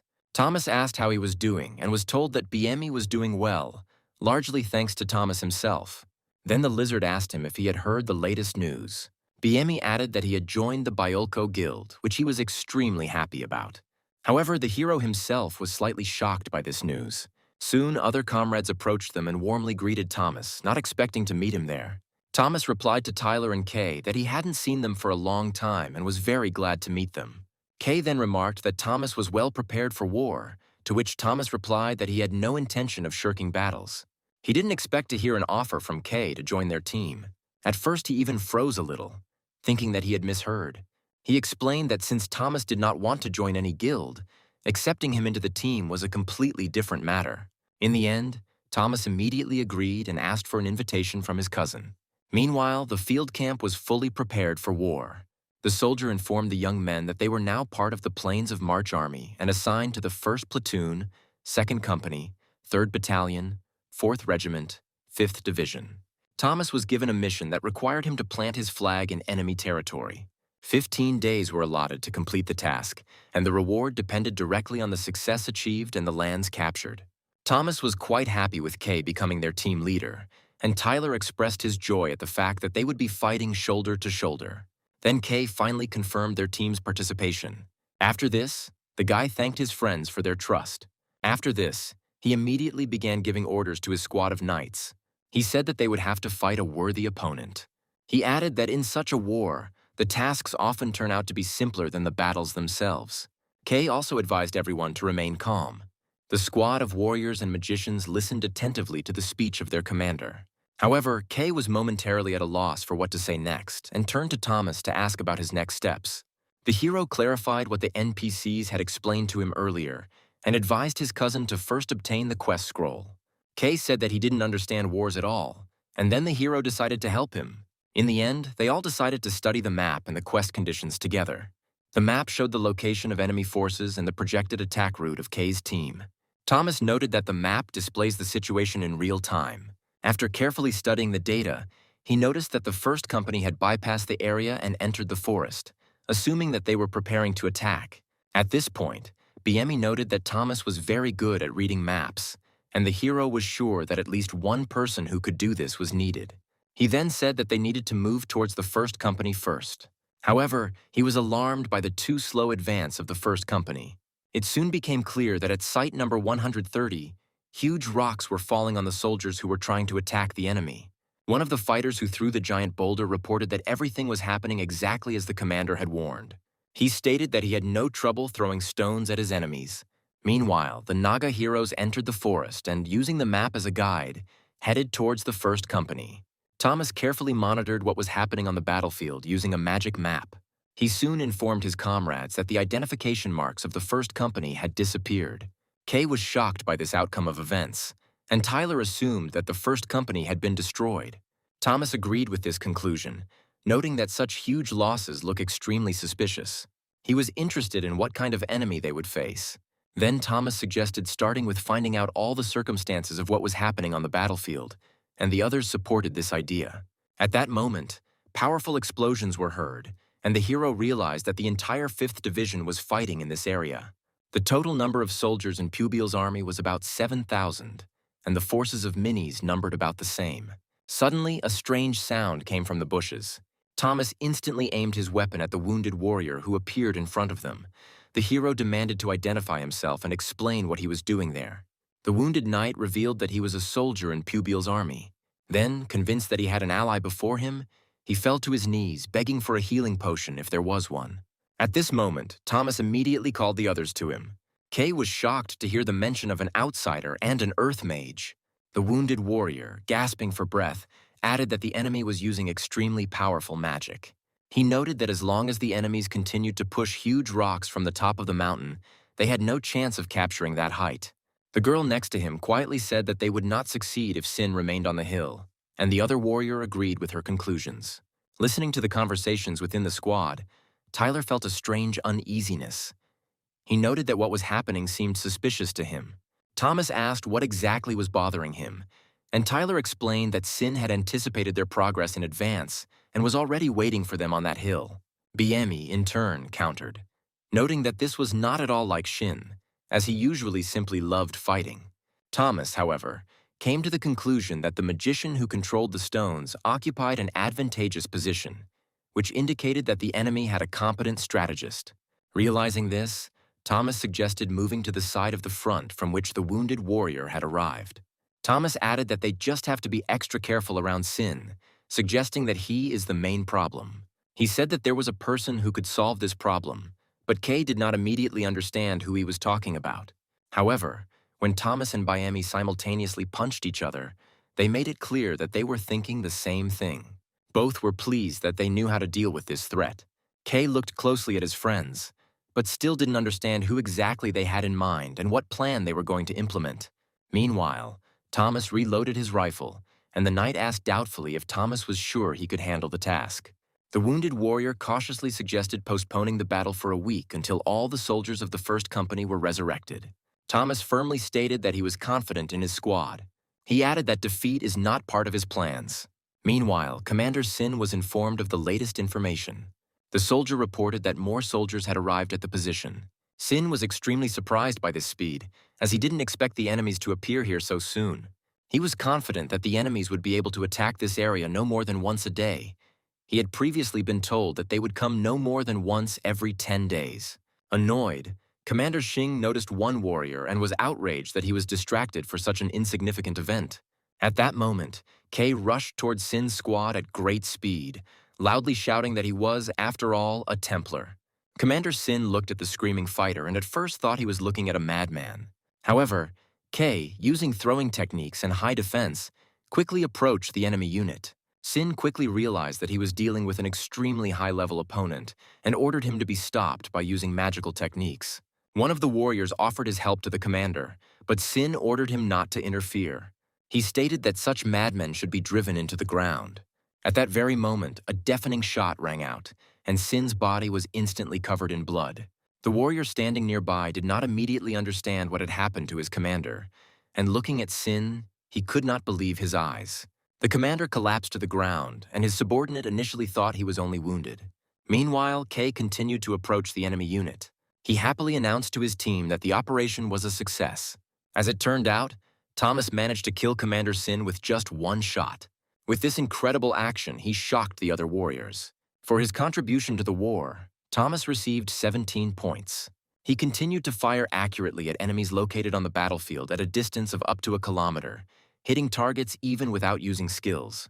It seemed that this did not pose any difficulty for him at all. Thomas then suggested that the surviving fighters immediately accelerate and capture this height. The warriors, looking back at the battlefield, were shocked by what they saw. At the same time, the surviving soldiers of the first company could not understand what exactly had happened. The bodies of fallen enemies littered the ground. Suddenly, Kay noticed that for some reason everyone was starting to move too quickly in his direction, and he felt uneasy about being there alone. Then the rest hurried towards Kay, climbing the hill. Tyler and Biemi were genuinely happy that their plan had worked. Looking at the lizard, Tyler noticed that after such a successful operation, all his excitement had disappeared somewhere, and Biemi agreed with this statement. Meanwhile, Kay and Thomas were inspecting the enemy camp. They then took cover behind one of the wooden fences. The lizard peered ahead, trying to assess the enemy's balance of forces. Kay then asked what action they should take next, assuming that they needed to eliminate the remaining opponents. Thomas replied that the bulk of Minis's army was at the front line. However, the camp most likely contained supplies or wounded who needed treatment. He was sure that there were few seriously wounded here. Biemi confirmed his words, adding that the place looked more like a dressing station. The heroes were confident that their squad could cope with such a number of enemies. Then Kay asked Thomas what exactly he was going to get from the inventory. The hero announced with a smile that he intended to use a high-ranking explosive device. He added that similar explosives had previously helped him deal with stone golems. Thomas then warned the warriors that if they were ready, they should immediately engage in battle. Immediately after this, he began to slowly move forward. As he approached the enemy camp, Thomas noticed a doctor treating the wounds of one of the soldiers. At that moment, he piled up the explosives. Having waited for the right moment, he threw her straight into the enemy camp. The warriors did not immediately understand what kind of device was under their feet. However, just a moment later, a powerful explosion was heard. For this action, Thomas received another 9 points of contribution to the war. Then Thomas immediately ordered his squad to destroy all the enemies in the camp. After the explosion, everyone rushed forward, following his order, and began to finish off the enemy unit. The warriors quickly realized that Pubiel's army was closing the encirclement. Tyler used a fire technique against his opponent. The man launched a fire arrow at his opponents. At the same time, Biemi released a poisonous resin, raining it down on his enemies. One of the enemy warriors realized that he was dealing with poison and shouted that the magician had to be eliminated first. Kay immediately declared that he would not allow their mage to be attacked. He used a shield ramming technique, slamming into his attackers. Someone shouted that the front line needed to be warned, and another soldier suggested launching a flare. However, both of them were knocked down by a swift attack from Kay, who moved with astonishing speed. Meanwhile, Thomas continued firing, after which he asked Kay what their losses were, and he replied that there were no casualties. At this point, Thomas received several notifications that Pubiel's army had captured Zone 130, with the occupation progress reaching 1.5%. Now they had to hold this territory for 1 hour. Thomas soon noticed that the enemy troops began to leave their camp in complete disarray. He assumed that these were the surviving fighters of minis, who witnessed the events that were taking place and therefore hastened to escape. Thomas realized that such a notification had apparently been received by absolutely all participants located near the conflict zone. At this point, the commander reported that the heights had been captured by the enemy, giving orders to regain control of the territory within an hour. Sin was unable to deal with the enemies, although many were convinced that he was capable of defeating any rancor. The man could hardly believe what was happening, realizing that Zone 130 had been captured by the forces of his own army. However, after analyzing the situation a little, he came to the conclusion that their special attack had still achieved some success. Soon the army, led by K, moved to storm the zone, because in order to advance further, they needed to recapture territory 130. The commander ordered the army's soldiers to join forces and concentrate on capturing these freaks from minis. After this, the occupation rate of the territory reached 5%. At this point, K's team was tasked with holding the designated area for 57 minutes. Then the boy immediately ordered all the warriors of the Pubial army to prepare for a tough battle, the goal of which was to hold the territory. K ordered the use of command formation A. After this, Tyler entered into battle with the warriors of the Kingdom of Minis, mercilessly destroying his opponents with sword blows. After some time, the occupation rate had already reached 52%, while K desperately repelled enemy attacks. At the same time, Thomas methodically and calmly fired aimed shots, hitting his opponents with precise hits to the head. As Thomas watched the grueling battle, he realized that his allies would have to endure almost another half hour of continuous defense. However, all the fighters on their team were already on the verge of complete exhaustion. The hero realized that they had practically no strength left to continue the fight. He then admitted that he would have to use secret weapons, although he had initially hoped not to resort to such measures at the very beginning of the war. Then Thomas addressed all the warriors of Pubial's army with an inspiring speech. The hero urged them to conserve their skills and be ready to retreat to the center of the captured camp at any moment. Kay, hearing his cousin's words, looked at him in bewilderment, completely not understanding what he was talking about. In response, the protagonist asked for a little patience, after which he activated the spiritual connection skill. The next second, Thomas summoned his huge bear to the battlefield to take part in the fighting. Thomas commanded his beast to sweep away all enemies in the battle zone, and at the same moment, his battle companion's level increased to 186. The warriors of Minis' army were shocked to see a giant bear rushing towards them with terrifying force.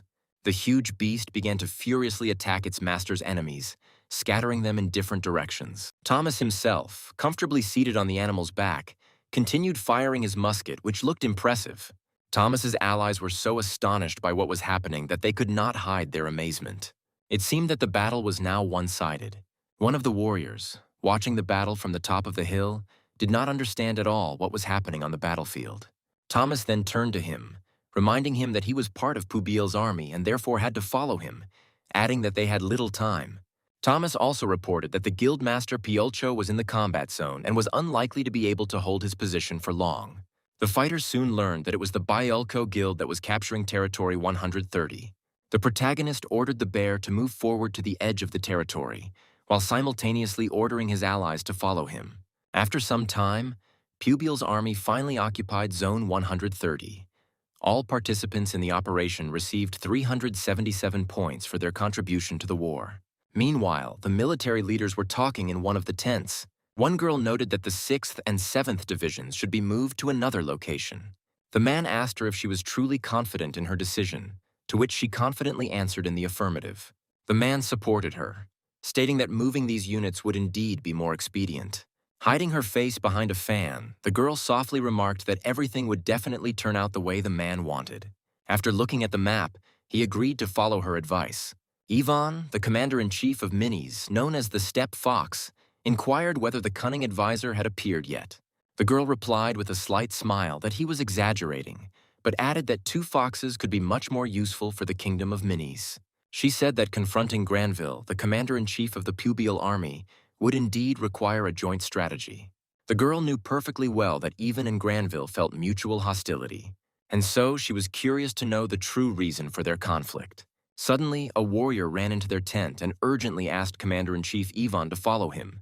The man was shocked to learn that Zone 130 was lost and angrily asked the girl what had happened. as she had assured him that everything was under control. The girl calmly replied that in war, the situation can change at any moment. The warrior then reported that the attack was carried out by the Byolcho Guild.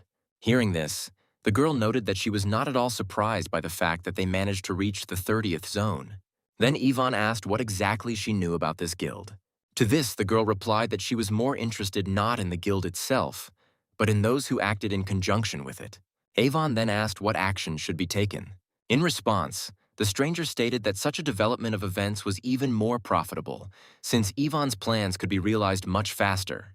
The man took the hint and realized that in the current situation he could no longer change anything. After this, he inquired which troops should be deployed next.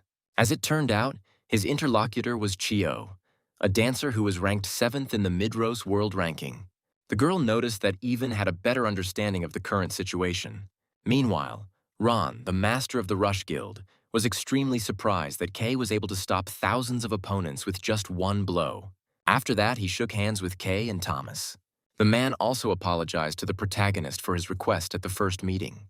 The protagonist politely asked what kind of request was being discussed. Ron then explained that players who reached the rank of regimental commander received points for participating in the war, as well as the right to assign tasks to guilds. Ron asked the boys to accept his mission, which required them to help capture certain territories within 5 days. Kay was very surprised that they were being asked to carry out such a difficult mission again. Ron explained that he wanted to entrust Kay and his team with the conquest of new territories, which caused even more amazement among the fighters. Then Kay asked if they would have to fight for control of the territories again. He recalled that in Zone 130 they were assisted by a complex network of bypass routes. Moreover, the enemy showed inattention, which allowed the team to achieve success. However, Minis's army now knew about their tactics. So Kay noted that the old trick wouldn't work anymore. However, Ron admitted that he had no choice but to seek their help. Then BME stated that victories are achieved not by the number of fighters, but by the quality of their training. Kay asked what would happen if they abandoned the mission, causing Ron to pause. At this point, Thomas asked if it was possible to adjust the characteristics of the reward and penalties. Kay did not understand what his cousin was talking about. However, Ron confirmed that there is an option to change the bonus points for both success and failure of the task. Thomas realized that this was only possible because the task was created by another user. He then remembered that despite their combat effectiveness, he only received about 400 points, while Kay only received 200. After analyzing the situation, the hero came to the conclusion that if they managed to complete the task, each team member would be able to receive 150 points. After this, the shooter asked Ron how much it would cost to increase the reward to the maximum level in case of successful completion. Ron then showed the boys the calculations showing how many points they would be able to get if the operation was completely successful. Tyler was shocked to hear these numbers because it turned out that in addition to the reward, there was also a hidden punishment in case of failure. Kay tried to stop his cousin, fearing the consequences, but Thomas calmly asked his brother to trust him. Moreover, Thomas stated that he personally takes responsibility for the completion of this task. After this, the protagonist ordered his allies to take only items dropped by enemies so as not to overload their inventory. Thomas then asked Ron if it was possible to change the name of their unit, adding that it should reflect their combat specifics.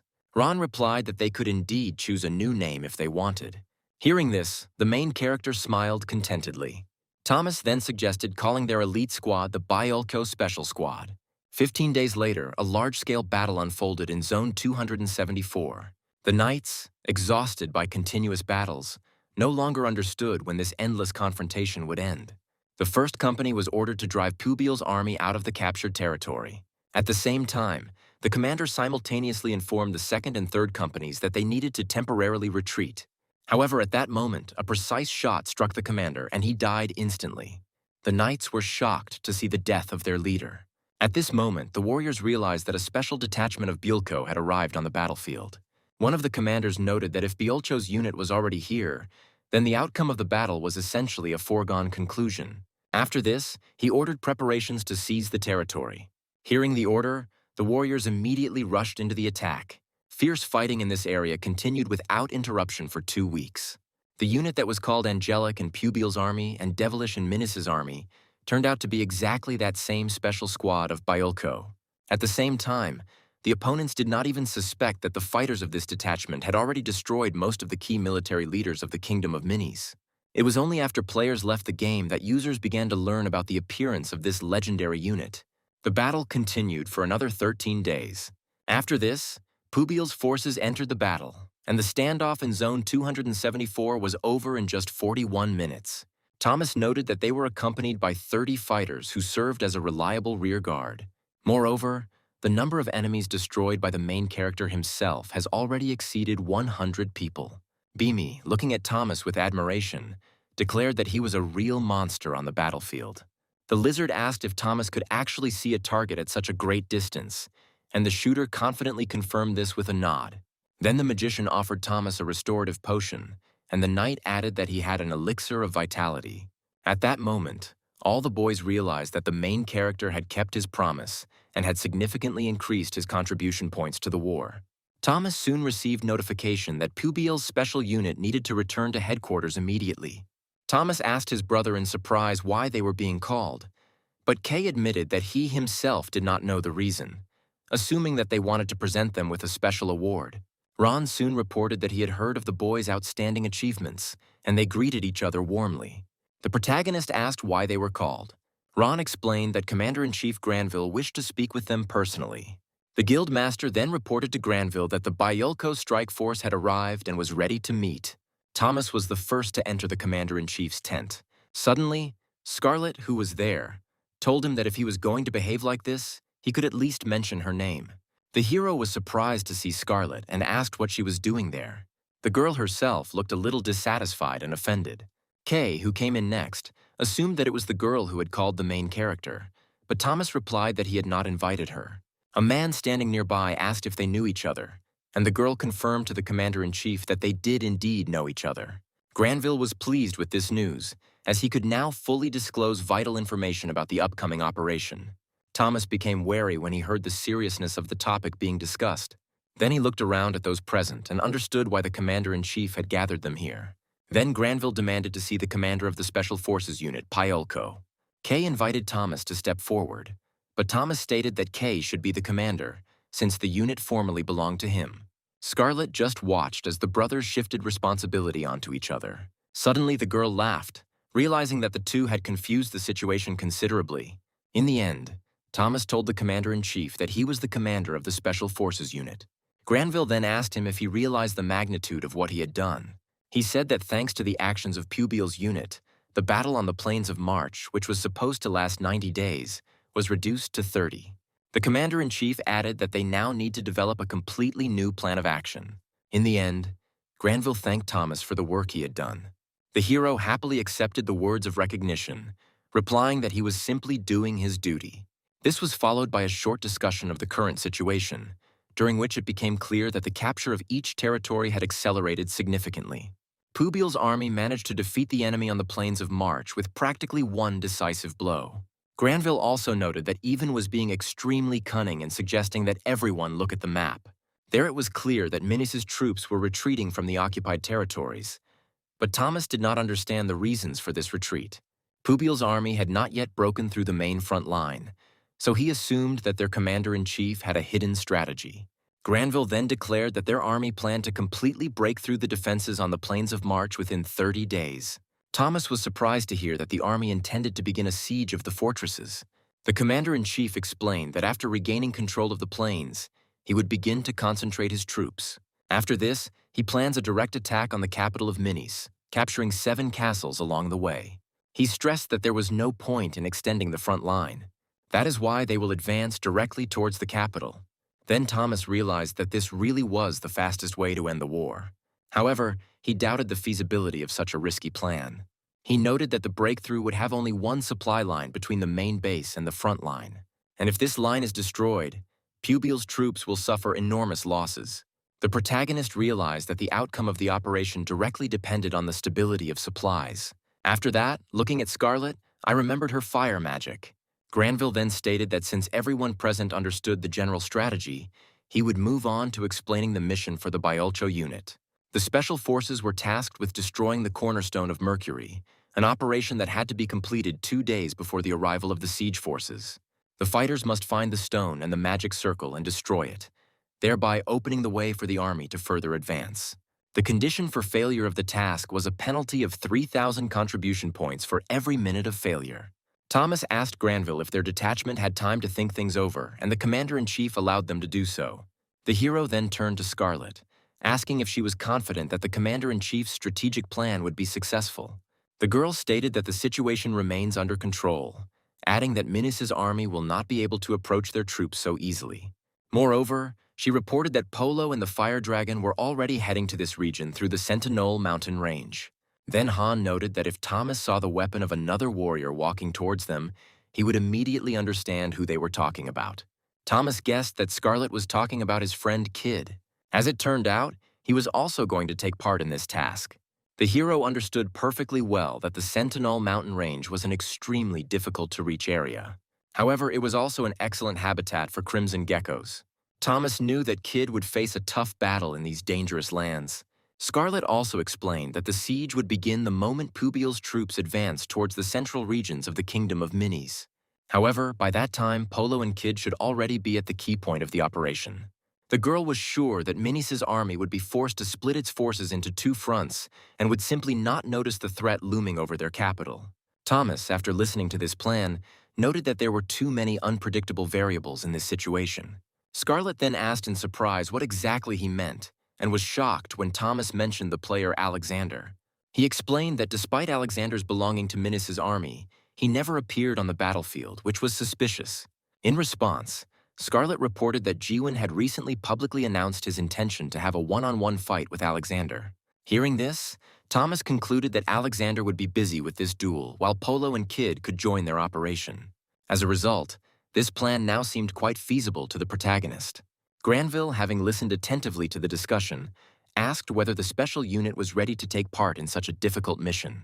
Then Thomas confidently replied that Pyolko's squad was fully prepared to carry out the mission. The trio of Thomas, Kay, and Scarlet were ready for battle. Later, in a room littered with documents, Madame Zoe reported that she had already heard the latest news. The woman asked Thomas directly if it was true that he had been appointed head of a special operation to capture the Kingdom of Minis. Thomas then suggested getting straight to the point and asked if she had any information about the barrier's cornerstone. Zoe replied that she would have to look for this stone personally, since she had no exact data, except that it was located somewhere in the outer wall of the castle. Thomas then asked if there were any patterns to the stone's placement, for example, whether it could be in the center of the wall. The woman noted that the Minis magicians were not stupid at all and had certainly placed the artifact correctly. She explained that the barrier device was saturated with mana, so the stone had to be facing outward. The direction of its action is of key importance. For example, a stone placed in the southern wall is capable of protecting only the southern direction. Then the main character realized that it was theoretically possible to find the stone outside. However, the main difficulty was how to find the desired artifact among a huge number of identical stones.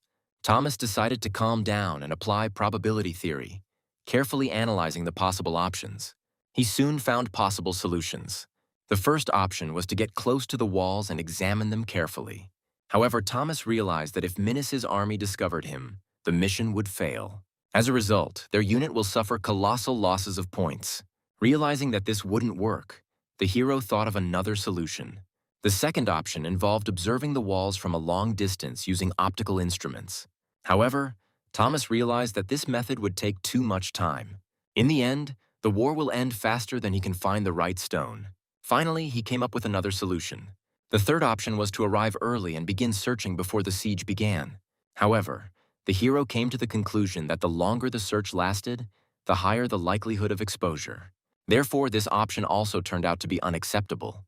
Madame Zoe noticed that Thomas looked extremely pale, to which he replied that he was used to facing difficulties and challenges. Thomas then asked if she had a plan of the castle. At first surprised by such a question, the woman nevertheless handed him the drawing of the fortress. Meanwhile, there were 15 to 30 days left before the start of the siege. So Thomas decided to put the search for the keystone on hold for now and focus on leveling up. Soon the shooter took aim and spotted the enemy, a foreigner and healer of Minis's army, the Holy Virgin Raphaela. She was approximately 970 meters away from him. Thomas realized that most of the players were regular users without military knowledge. At the same time, an experienced commander or an important person under protection would never wear certain pieces of equipment. At that moment, Thomas fired a shot. He hit the holy maiden's head without fail, thereby increasing his level. At the same time, the hero hoped that the victim had a high level of synchronization, allowing him to leave the game without pain. Having received points, Thomas invested them in increasing his agility. After that, he used the teleportation scroll, deciding to leave the place before he was discovered. He moved to Vankal Castle, which was a medieval structure perched on a plain with no ditches or fences around it. However, the walls were so high that it was impossible to climb the stairs.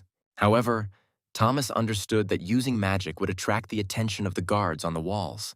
He understood that it was necessary to act with the utmost caution. Then Thomas took out a special pair of night vision binoculars. Having used it, the hero noted that its quality was excellent. He decided that with the help of these binoculars, he should try to reach the castle walls in one breath. After this, he began searching for the cornerstone in the walls of the fortress. After 2 hours of observation, Thomas managed to get close enough to the walls.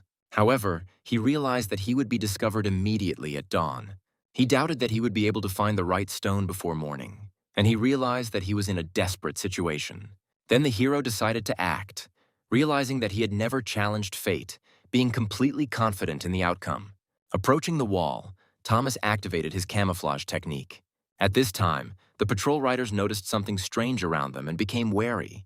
One of the guards complained that it felt like he had stepped on a sticky substance. However, another man suggested that the mucus could not have been in that place and was probably traces of a dog's activity. Meanwhile, the guards reported the suspicious situation to the commander. One of the guards reported that Pubil's troops were approaching the fortress. The man said that they managed to find about 100 banners of Pubil's army. It was now clear to everyone that their army was moving across the plains under the command of Granville in the direction of Vankal Castle. At the same time, Tyler noted that Granville's strategy was extremely cautious. Even cavalry would be unlikely to help defend the castle. Biemi added that implementing such a plan would indeed prove to be a very difficult task. The lizard added that there had been no news from Thomas, who was in charge of the entire operation so far.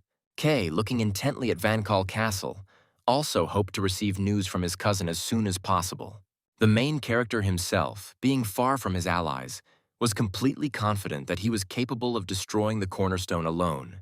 Previously, having heard such a statement from the hero, Kay categorically did not believe that he really intended to act alone. Some warriors also pointed out that Thomas was acting on his own while the others were left idle. Kay was convinced that a joint search would significantly speed up the completion of the task. However, Thomas replied that he had a special way to deal with the problem. He then asked his allies to trust him again, reminding them that he had always kept his promises. After this, Kay, trusting the hero's words, agreed. Tyler later asked him what action they should take since there was still no news from Thomas. In response, Kay resolutely declared that they would fight to the very end. Tyler asked if they were going to attack first. Kay nodded confidently, supporting his comrade's proposal. After this, he proudly announced that their squad was obliged to arrive first. They soon arrived at the rest of the squad. There, Commander-in-Chief Granville demanded that the unit that was to deliver the first blow come forward. When the soldiers heard this, they suddenly fell silent, as no one wanted to take on this responsibility. Granville was genuinely surprised to hear that it was Pyolko's detachment that intended to attack first. Kay explained that Granville himself had entrusted them with the task of destroying the barrier. So he asked the commander-in-chief to have faith in their unit and allow them to launch an offensive.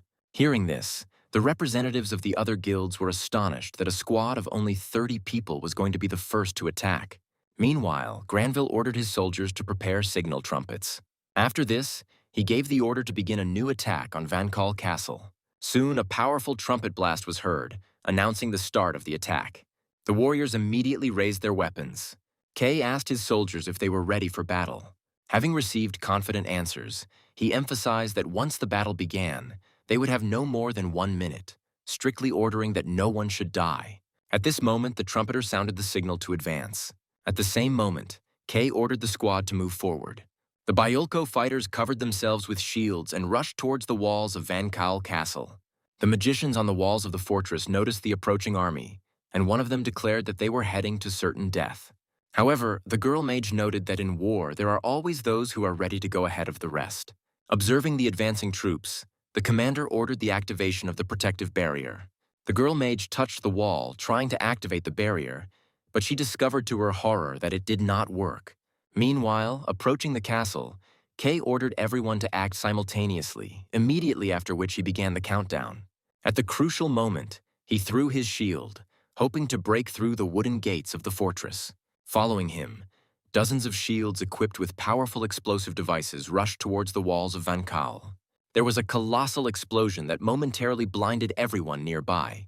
5 hours before the siege began, Kay received a message from Thomas, informing him that he had already destroyed the keystone. The hero added that the stone was located in a rather hard-to-reach place. However, he had no intention of telling Ron or other users about this. Kay didn't understand why Thomas was hiding this information.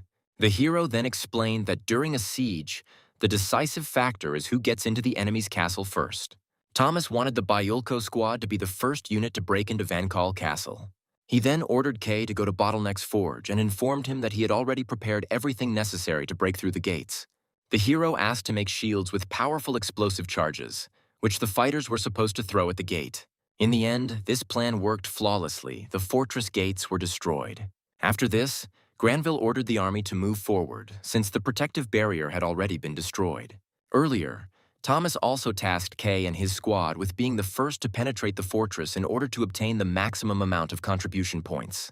In addition, the hero ordered that all trophies be carefully collected and the loot be accurately counted. This request greatly surprised Kay, as the task seemed incredibly difficult to him. Despite the destroyed gates, Bayulko's squad had no intention of entering the castle through the breach that had been created. Kay used the Divine Shield technique and attacked the fortress fortifications. At the same time, BME quickly sprayed a sticky poisonous compound onto the nearby enemies. Tyler prepared to use fire magic against his opponents. The defenders of Van Kaal Castle realized that they had to close the gates as quickly as possible, otherwise Granville's army would pour in. However, numerous warriors were already advancing through the destroyed fortifications. Minas' soldiers were confident that such a siege would take at least half a month. However, in reality, the Van Kaal fortress was captured in just 5 hours. After successfully capturing this fortress, the troops under Thomas's command quickly and confidently captured the fortress of Rome. Then the fortress of Phyllis fell. Soon the fortress of Aaron also came under the control of Pubiel. One after another, strategic points passed into the hands of the allies. Meanwhile, Chio reported to Ivan that they only had 3 fortresses left and warned with a laugh that Pubiel's army would soon reach the capital. Evan asked how she could smile in such a situation and added that if he were not a commander, their heads would have already flown off their shoulders. Chio recalled that Ivan had foreseen such a scenario when he ordered a retreat to the plains of March. However, the man admitted that the scale of destruction and the speed of the enemy's advance were much higher than expected. The girl stated that such events are a natural development of war and everything is happening within acceptable limits. Ivan clarified what specific limits of what was acceptable she was referring to, suggesting that she was talking about large-scale losses. In response, Chio nodded affirmatively. Then she noticed that the shooter was constantly changing the course of events and admitted that this time he was able to surprise even her. The girl also added that Thomas is extremely difficult to track. At that moment, Evan thought about her words. Then Chio, assuming he didn't believe her, said she had good news. She announced that she was going to organize an attack on the weakened capital. Looking at the map, Evan wondered if Pubiel's army was really approaching the capital. The girl confidently confirmed this, adding that the troops would reach the city at dawn. She also reported that Igor and his army were heading to the northern borders of Pubiel. They will eventually end up in the capital of Castle Dale. Evan then noted that Cesratian was an ally of Pubiel and suggested that she would not attack them. However, Chio countered, pointing out that during war, political alliances often take a back seat. She added that this country has personal reasons for attacking Pubiel, especially the giants after that.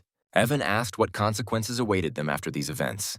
Chio replied that a sea wind would soon blow towards Pubiel, which would bring Ivan and herself the long-awaited victory. The girl then added that while the king was fully focused on defending the capital, she intended to destroy the food ships. Because of this, the sea serpent will be able to land on land without hindrance. Meanwhile, in one of the castles, warriors were preparing for future battles.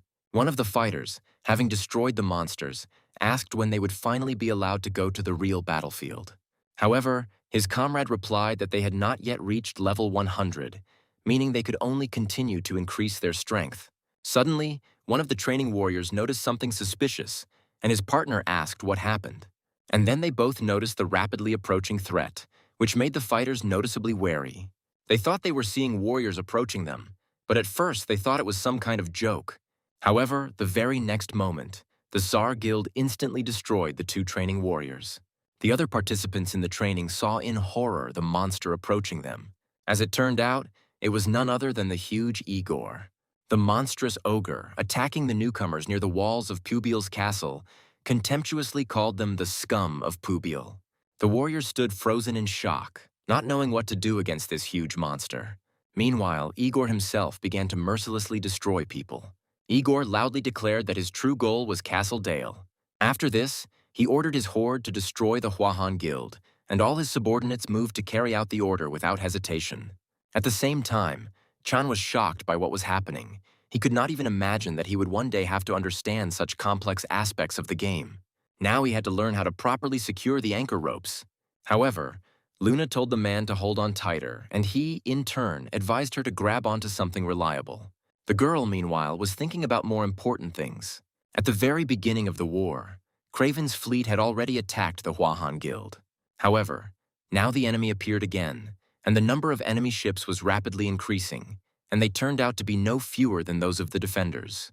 And yet Luna did not understand for what purpose exactly they had come. However, Chan soon received an alarming notification that he was completely unexpected. After this, he hastened to report the information he had received to the lady.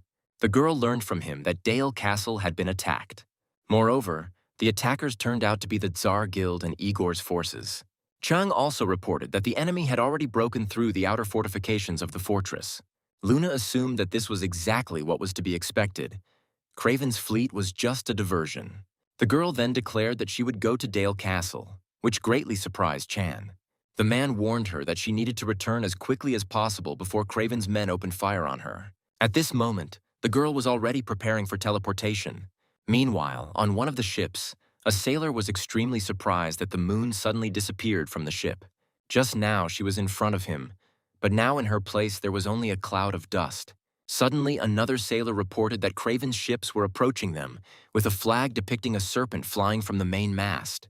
The sailors immediately realized that they were looking at the infamous sea serpent ship, which caused real fear among the crew. At the same time, in Lanier Castle, the southern wall of the fortress was covered with a protective barrier, and the mages tried to attack the fortifications from the air. The commander ordered to concentrate all magical attacks on one point in order to break through the barrier. The mages immediately obeyed the order, beginning an intense bombardment of the protective field. Thomas was surprised to see this commander in this place. Kay then explained that the elite squad of high-level mages effectively replaces siege weapons. He added that in large-scale wars, tanks and ranged fighters play a much smaller role, since mages can replace them all. Tyler then asked if Thomas had actually completed the new task by destroying the keystone. In response, Thomas calmly confirmed that he had completed the task, otherwise he would not be here.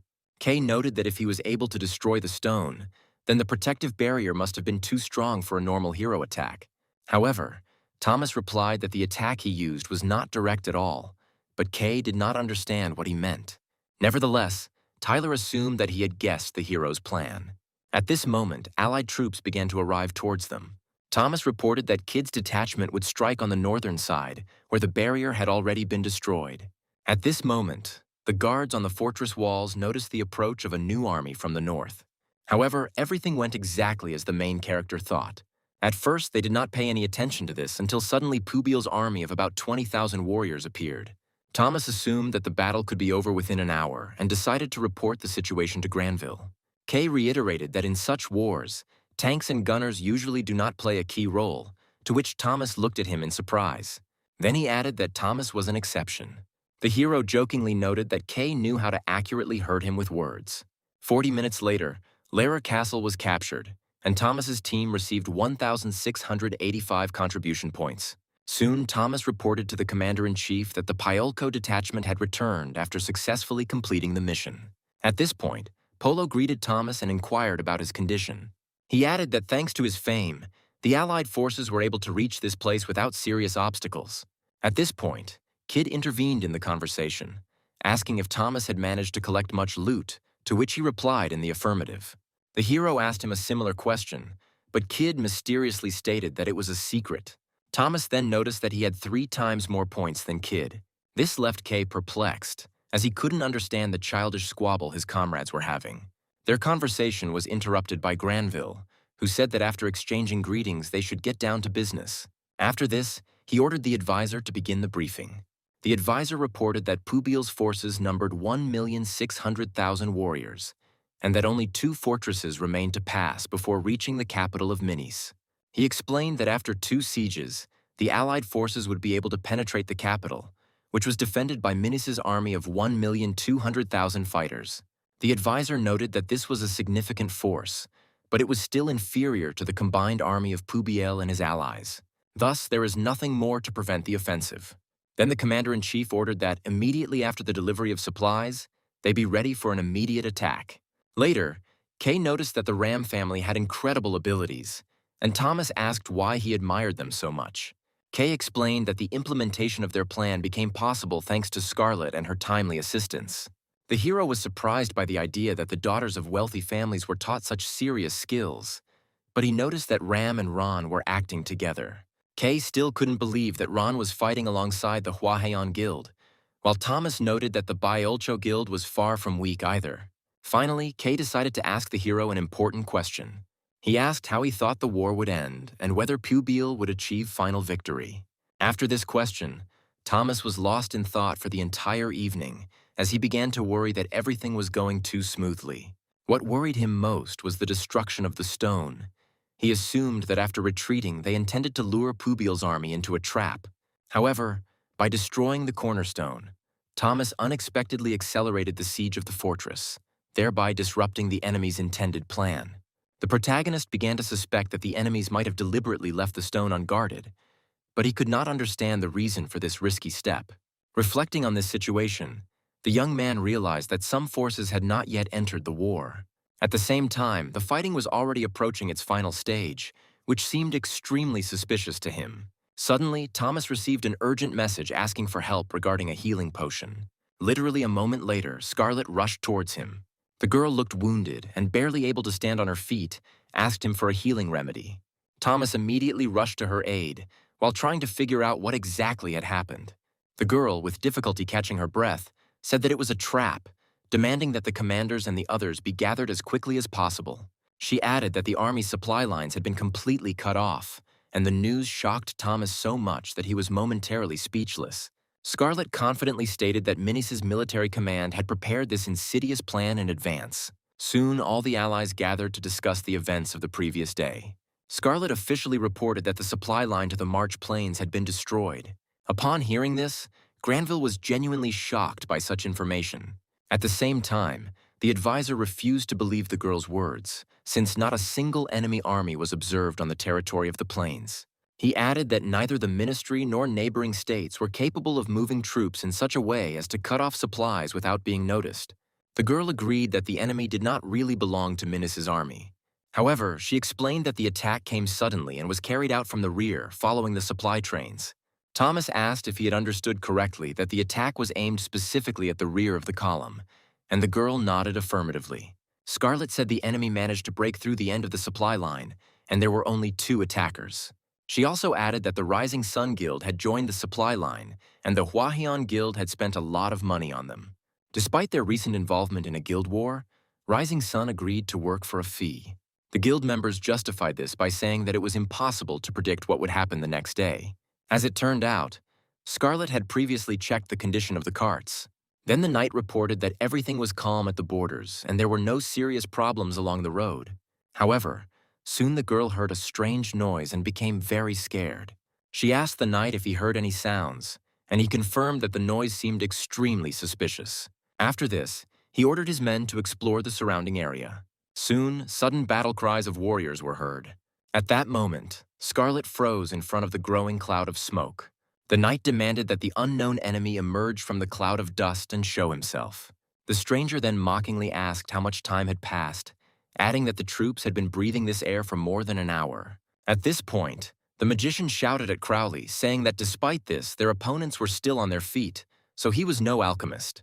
Seeing familiar faces, Scarlet froze in place. Crowley looked at Scarlet and her companions and noticed that they had not yet been dealt with.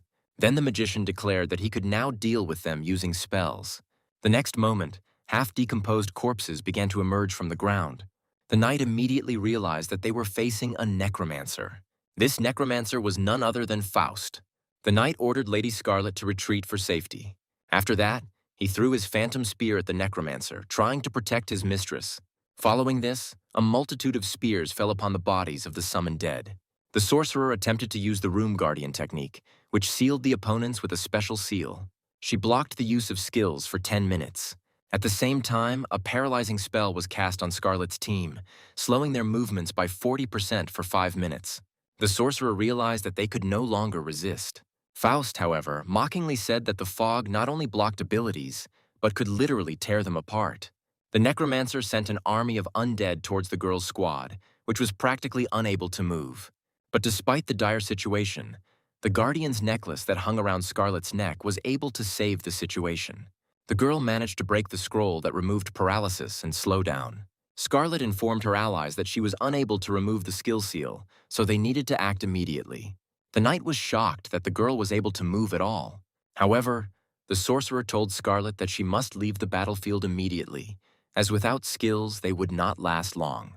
But if they managed to get to her, then everything will definitely be over.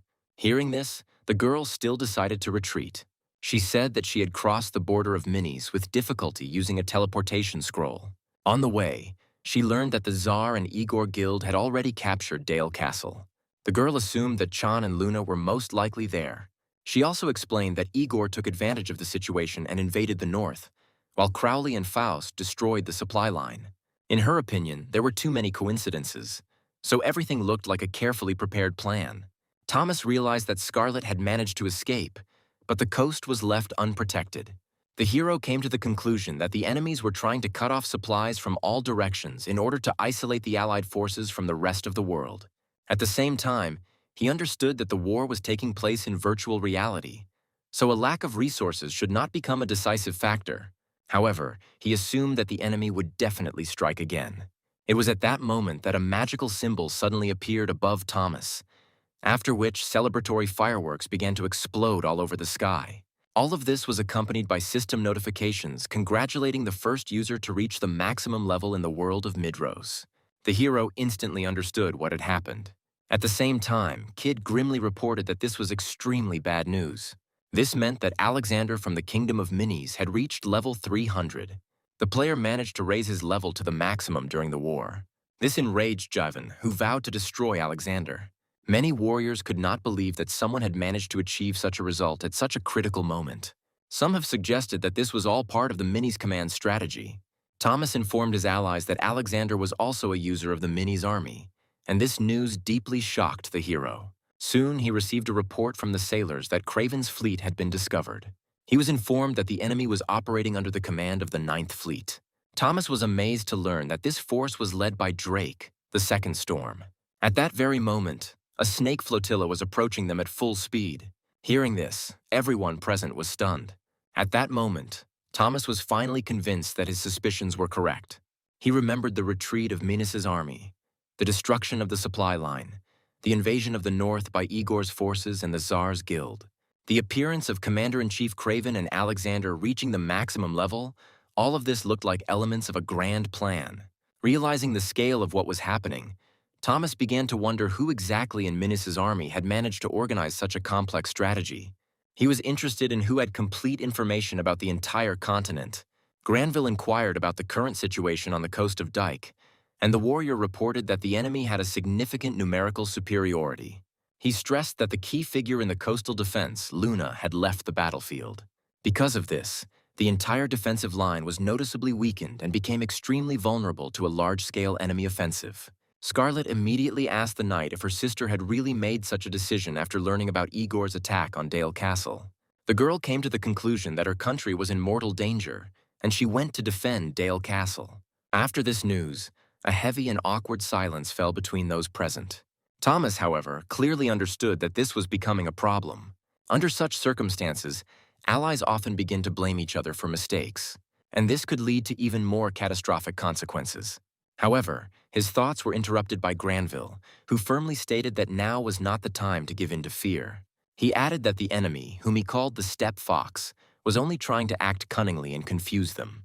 The commander-in-chief addressed the special detachment, stating that they urgently needed to develop a new plan of action. Thomas noticed that Granville not only did not lose his presence of mind, but also immediately took control of the situation. Granville then immediately ordered a review of the troops' battle positions. After this, pointing to the map, he declared the need for an urgent redistribution of forces. He emphasized that only Thomas's squad was capable of taking control of the coast, thereby entrusting Thomas with a new, extremely important task. When Kay learned of the terms of this mission, he panicked, not understanding how their small squad could cope with such a task. Meanwhile, Granville ordered a special detachment of Pyolko to immediately set out for the coast of Dyke to assist the Allies. Thomas clarified whether it was true that only their unit would be sent to the coast. However, the commander-in-chief regretfully replied that he could not allocate additional forces. Thomas quickly understood the commander-in-chief's train of thought and grasped the full strategic picture of what was happening. The supply lines and possible retreat route of Pubiel's army to the capital of Minis had already been cut, and only 2 castles remained ahead. Due to the actions of Igor and the Tsar Guild, no one could predict when Ailstock would fall, even though both capitals were already right on the front lines. If the Allies had been able to deal a decisive blow to the enemy camp, victory would have gone to Pubiel. At the same time, Luna kept Igor in Dale Castle, preventing him from destroying the strategic balance. At this time, Pyolko's detachment was to head to the coast of Dyke to prevent the successful landing of the Craven fleet. Meanwhile, Granville planned to take advantage of this diversionary maneuver and direct his main forces to storm the capital of Minis. Thomas noted with bitter irony that if they were very lucky, they might hear the good news of victory before they died on the coast. Tyler and BME immediately realized that Granville was essentially asking their unit to hold off the enemy at any cost until the army reached the capital. Thomas addressed the team, emphasizing that if their country loses, the consequences will be unpredictable. Realizing the seriousness of what was happening, all the fighters tensed up. The lizard remembered his own words about the worst possible outcome being the loss of points, and realized how naive that assumption had been. Meanwhile, many warriors gathered near the commander-in-chief's tent, listening to the discussion. They gradually began to realize that it would be extremely difficult to recoup the enormous costs of the war. One of the players admitted to his friend that if they were fined, he would not be able to pay for his mother's treatment. Then Kay looked at his brother with a cold gaze. He asked him to teach the Craven army a harsh lesson. After that, he asked with a slight smile whether their squad would be able to withstand such a test. In response, the main character also smiled. Thomas confidently told Granville that Pyolko's detachment would hold out to the last man. He confirmed that their unit was taking on the task of defending the coast. The commander-in-chief sincerely thanked Thomas for the decision he made. Meanwhile, Craven was already heading towards the coast of Dyke. At the head of the fleet was the well-known Captain Drake. At 9 o'clock in the evening, important events took place at the headquarters of Pubiel's army, located near the castle of Lanière. After the armies of the allied states of Sentinel and Whitmore united, the warriors were ready to fight to the last man. The fighting positions have undergone radical changes. Granville ordered a complete inspection of every unit. Pubiel's army was fully prepared for the offensive. Then Scarlet asked Thomas if he was really going to the coast. He replied that he had to carry out the order. But the girl expressed doubt that the detachment's 30 fighters would be able to hold the coast. However, Thomas reminded that their allies specialize in long-range attacks, like Luna and Chan. He added that he had prepared a backup plan in advance and brought the necessary items in case of unforeseen circumstances. Scarlet wasn't at all surprised by this, since she knew how thoughtful he was. However, Thomas asked her to just trust him. After this, he advised them to take care of themselves and their sister, adding that the supplies in the Marsh Valley and Dale Castle must remain stable. The girl replied that resources could be delivered from the royal palace, and her sister went to Dale Castle to hold its defense. Their conversation was interrupted by Kay, who said that the entire squad was already waiting for Thomas. As he said goodbye, Thomas asked the girl to be more careful in battle. This greatly embarrassed her, as she did not expect to hear such words from him. As a result, the cousins hurried to their squad, leaving the girl alone. At this time, Kid suddenly noticed that someone was talking to him, and turning around, he saw Thomas. He got straight to the point, saying that Kid understood perfectly well what kind of test lay ahead. Kid guessed that this was about the inevitable meeting with Alexander. He remarked irritably that he shouldn't be considered a fool. Then Thomas asked for a favor to activate the chain teleport. Kid was surprised to hear this and reminded him that Luger could use this device. However, Thomas replied that he understood the risk and asked to do it later. The hero explained that he would have to come here to help. He said that even Luger appearing at the same time as him could play into their hands in the fight with Alexander. Kid understood Thomas's plan and noted that the chain teleporter could serve as a backup route and means of communication between units. Thomas added that only they could do something like that, to which Kid sarcastically asked who Thomas thought he was. Thomas replied with a slight grin that he saw him as a sleepy guy, but an extremely strong ally who could be relied upon. All this time, Scarlet stood behind them, overhearing their conversation. Watching the hero leave, the girl mentally asked him to be more careful. Soon, the Piolko detachment received orders to move to the coast of Dyke. The warriors were ready for the operation. They solemnly raised their weapons and headed to the assembly point. 3 hours later, one of the commanders asked the advisor how much supplies their army had. He replied that at the moment they only had about 50% of the necessary supplies left. The advisor then announced that he would immediately give the order to speed up the delivery of supplies, as any delay could have serious consequences. One of the fighters, meanwhile, asked his comrade when exactly Alexander might appear in the area. He said that they would set out at dawn, and the girl, hearing this, tried to understand why events were developing in this way. The man noted that they needed to finish everything before Alexander had time to intervene and change the course of the war. However, the player who approached them confidently stated that there was no need to worry, since Pubil's army was not that weak. Polo promised the players that he would personally fight on the front lines during the battle. Scarlet, trying to boost the allies' morale, added that after the war ended, she would sell all their goods at half price. Therefore, she urged the warriors not to spare supplies and to fight to the limit of their abilities. However, some things did not go according to plan. Around 3 o'clock in the morning, an unknown assailant managed to enter the tent of Commander-in-Chief Granville unnoticed. At that moment, the man was concentrating on thinking about a new strategic battle plan. Feeling someone's presence, he first thought it was his assistant. However, the stranger unexpectedly used a scroll of magic dispel, instantly breaking the protective spells. Granville tried to break the spell. However, he soon realized that in front of him stood a clown from the Midnight Circus troupe named Petro. He noted with mockery that Japanese chess is not much different from ordinary chess. After this, it became clear that it was he, along with Sasuke, who secretly entered the Commander-in-Chief's tent. The enemy slowly approached the immobilized Granville. However, despite the limited movement, he was ready to fight until his last breath. Sasuke then ordered Petro to deal with Granville, to which he sarcastically asked if Sasuke was incapable of dealing with some old man. Then he mockingly asked if he was going to tremble before the threat like a frightened girl. Sasuke replied irritably that if Petro continued like this, he would not remain silent. Assessing the strength of the army's commander-in-chief, Pubiel, Sasuke noted that his combat capabilities were on par with those of level 280. However, Petro just laughed and said that he was just an idiot. He stated that the best acrobats of the Midnight Circus were with them, which meant that there shouldn't be any problems. After this, Petro ordered the Rainbow Squad to begin an attack on Granville. At that moment, Kay burst into the tent and loudly ordered the attackers to stop. After this, he quickly rushed to defend Granville using the shield ramming technique. With the help of his skill, he managed to push the enemies away from the commander-in-chief. Petro clearly didn't expect Kay to appear so suddenly.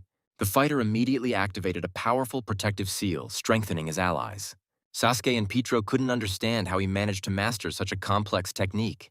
But as it turned out, our heroes had an ace up their sleeve.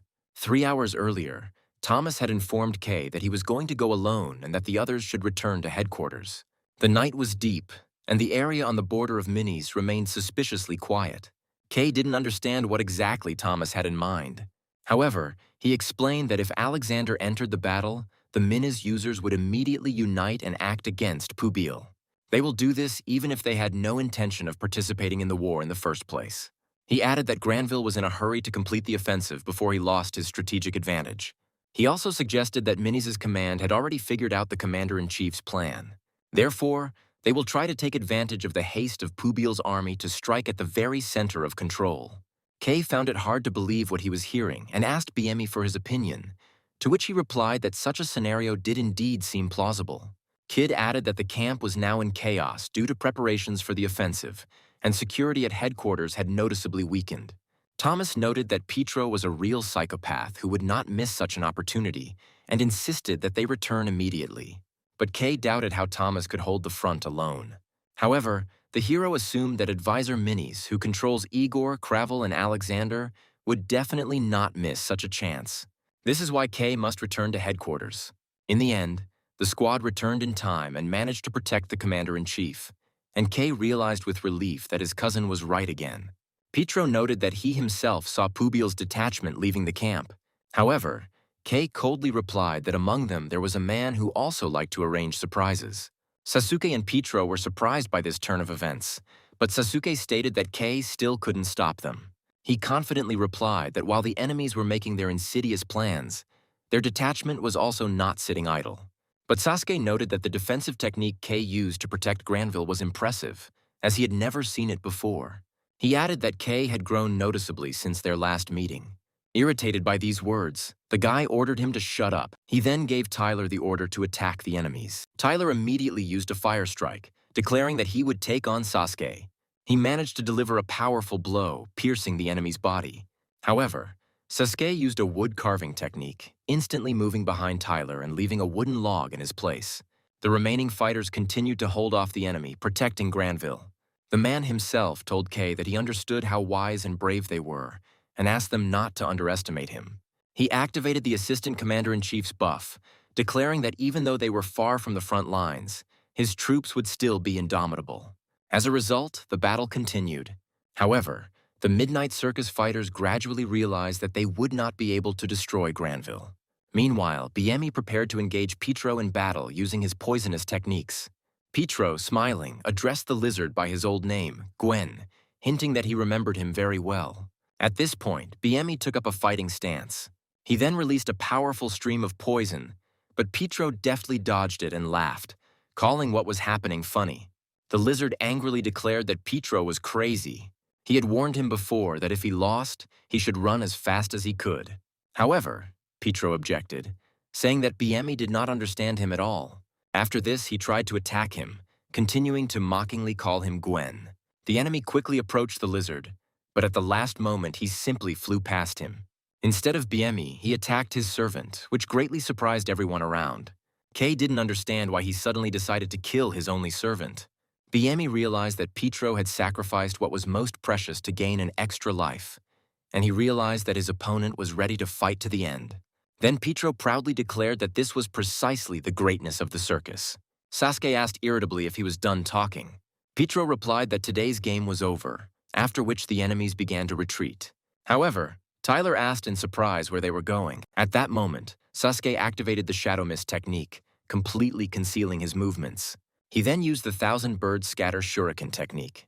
A pile of blades appeared in the air right above Tyler, who clearly didn't expect such an attack.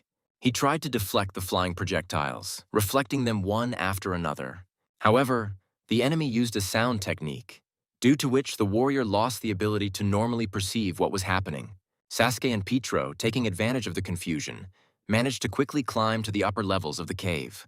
They intended to leave the danger zone before the enemy completely surrounded them and deprived them of the opportunity to retreat.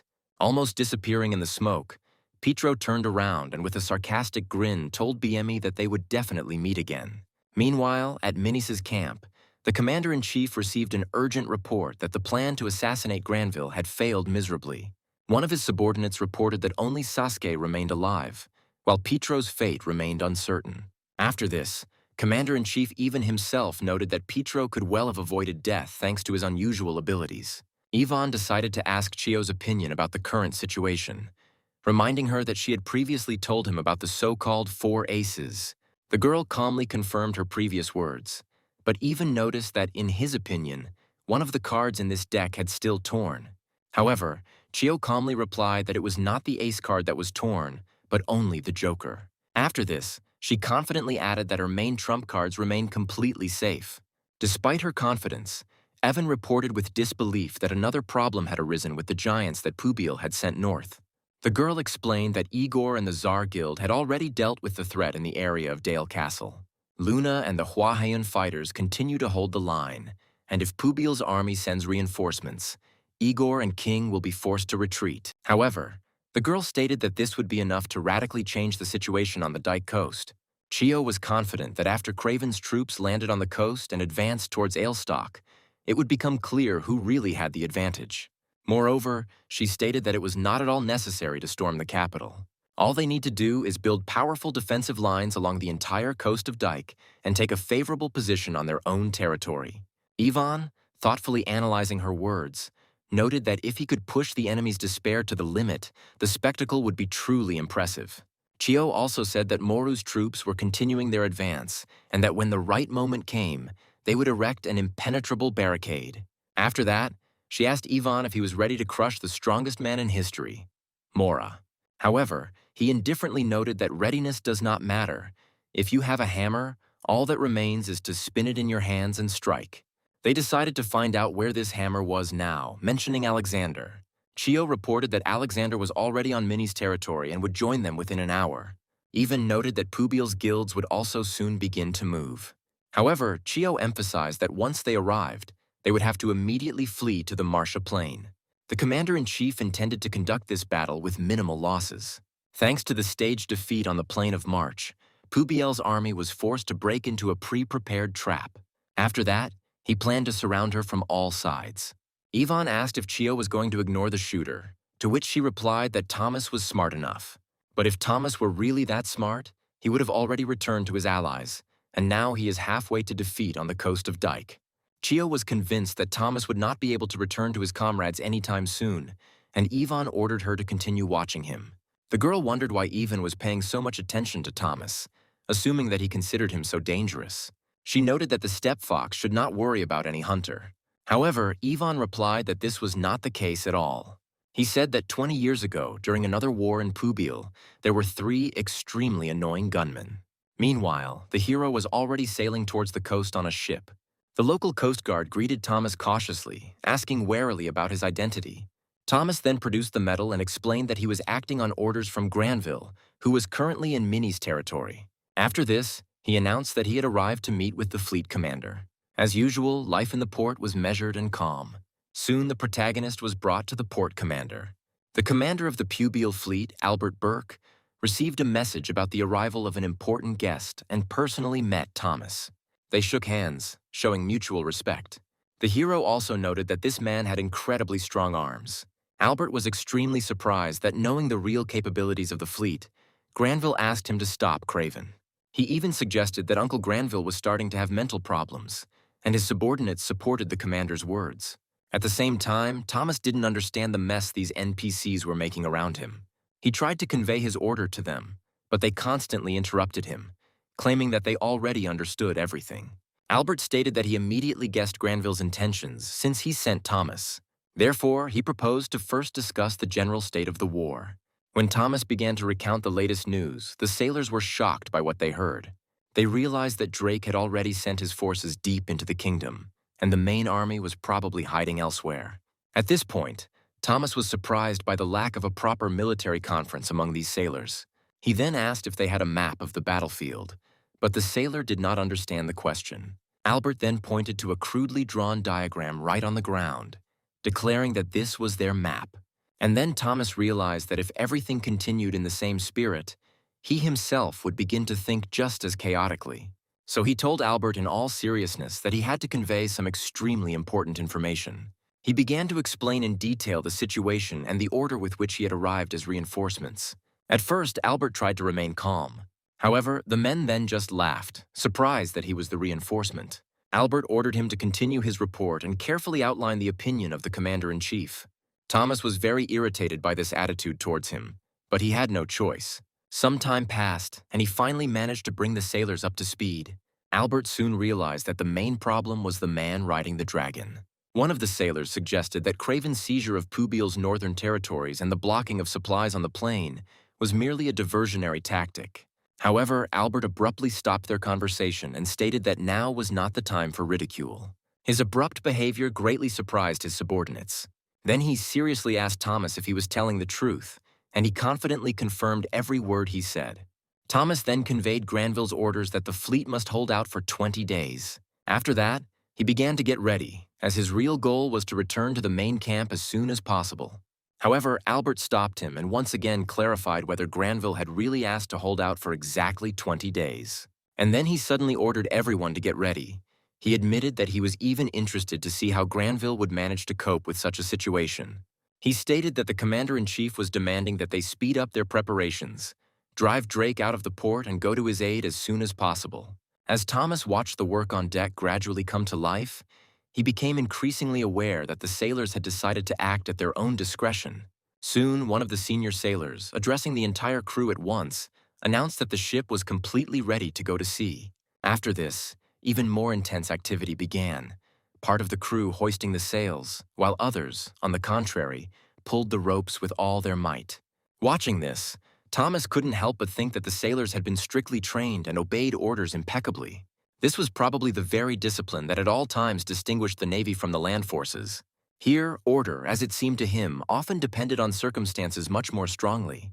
When the ships began to set out to sea, Albert, looking over the line of ships, noticed that their flotilla did not look very impressive. The man explained that their ship was as fast as any other and that even Drake's ship could not keep up with it.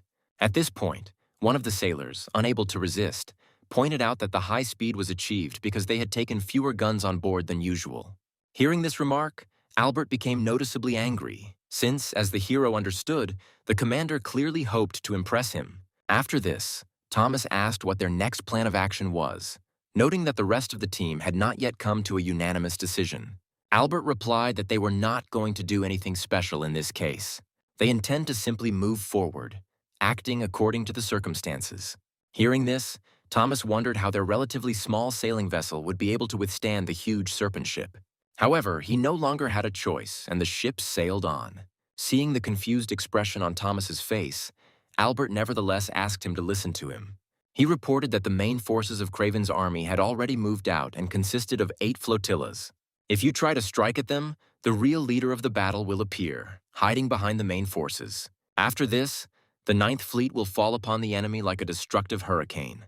Thomas realized almost immediately that this second hurricane referred to the Snake Fleet under Drake's command. He then came to the conclusion that Craven's men had, in fact, set a trap in advance, hoping to force the enemy to attack first. Then the hero, after thinking a little, suggested using the plan of a surprise attack that Granville had previously spoken about.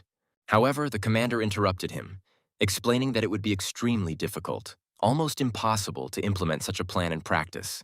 Albert spoke in detail about the balance of power, explaining that the number of soldiers on both sides was approximately equal. However, the characteristics of artillery differ, and it is this circumstance that can play a decisive role. Their fleet's guns have an effective range of about 0.3 nautical miles, with a maximum range of approximately 1.6 miles. Hearing these numbers, Thomas quickly estimated that we were talking about approximately 3 kilometers. He also recalled that in the game, the shortcomings of conventional guns are often compensated for by magic. When Thomas asked about Craven's armament, the commander replied that most of their guns were similar in performance. However, the enemy has admirals on each ship, and cavalryns are installed on the auxiliary ships. Hearing this, the hero asked what the firing range of these guns was. He was genuinely surprised to learn that it had about 3 times the range of conventional cannons. Moreover, the effective range is 3 times greater, and the maximum range is approximately twice as great. Realizing that the maximum range of such guns could reach about 6 kilometers, Thomas realized that their ships would not be able to reach the enemy. At the same time, the enemy would be able to attack them with impunity, and this circumstance seemed particularly alarming to him. Albert added that as soon as the Snake Fleet appears, its ships will go to the next world. It will be a burial at sea. Then the hero asked what they should do in that case. Albert replied that he still had one debt left. However, he immediately emphasized that now was not the time to think about his own safety when Commander-in-Chief Granville was in danger. The hero did not immediately understand the meaning of these words, but at that moment, one of the sailors reported that Craven's ships had already appeared on the horizon. The commander then immediately ordered that a signal be transmitted to the remaining ships and that they prepare for battle. Thomas was amazed that Albert seemed ready to attack even at the risk of dying. This decision seemed to him both bold and reckless. Then, turning to the captain, Thomas cautiously inquired how exactly he intended to counter Drake's ship. He assumed that Albert intended to send ships to fight the Craven fleets, and that he himself, when the fleet appeared, would enter the battle alone. The commander, hearing this, noticed that Thomas was showing unexpected insight.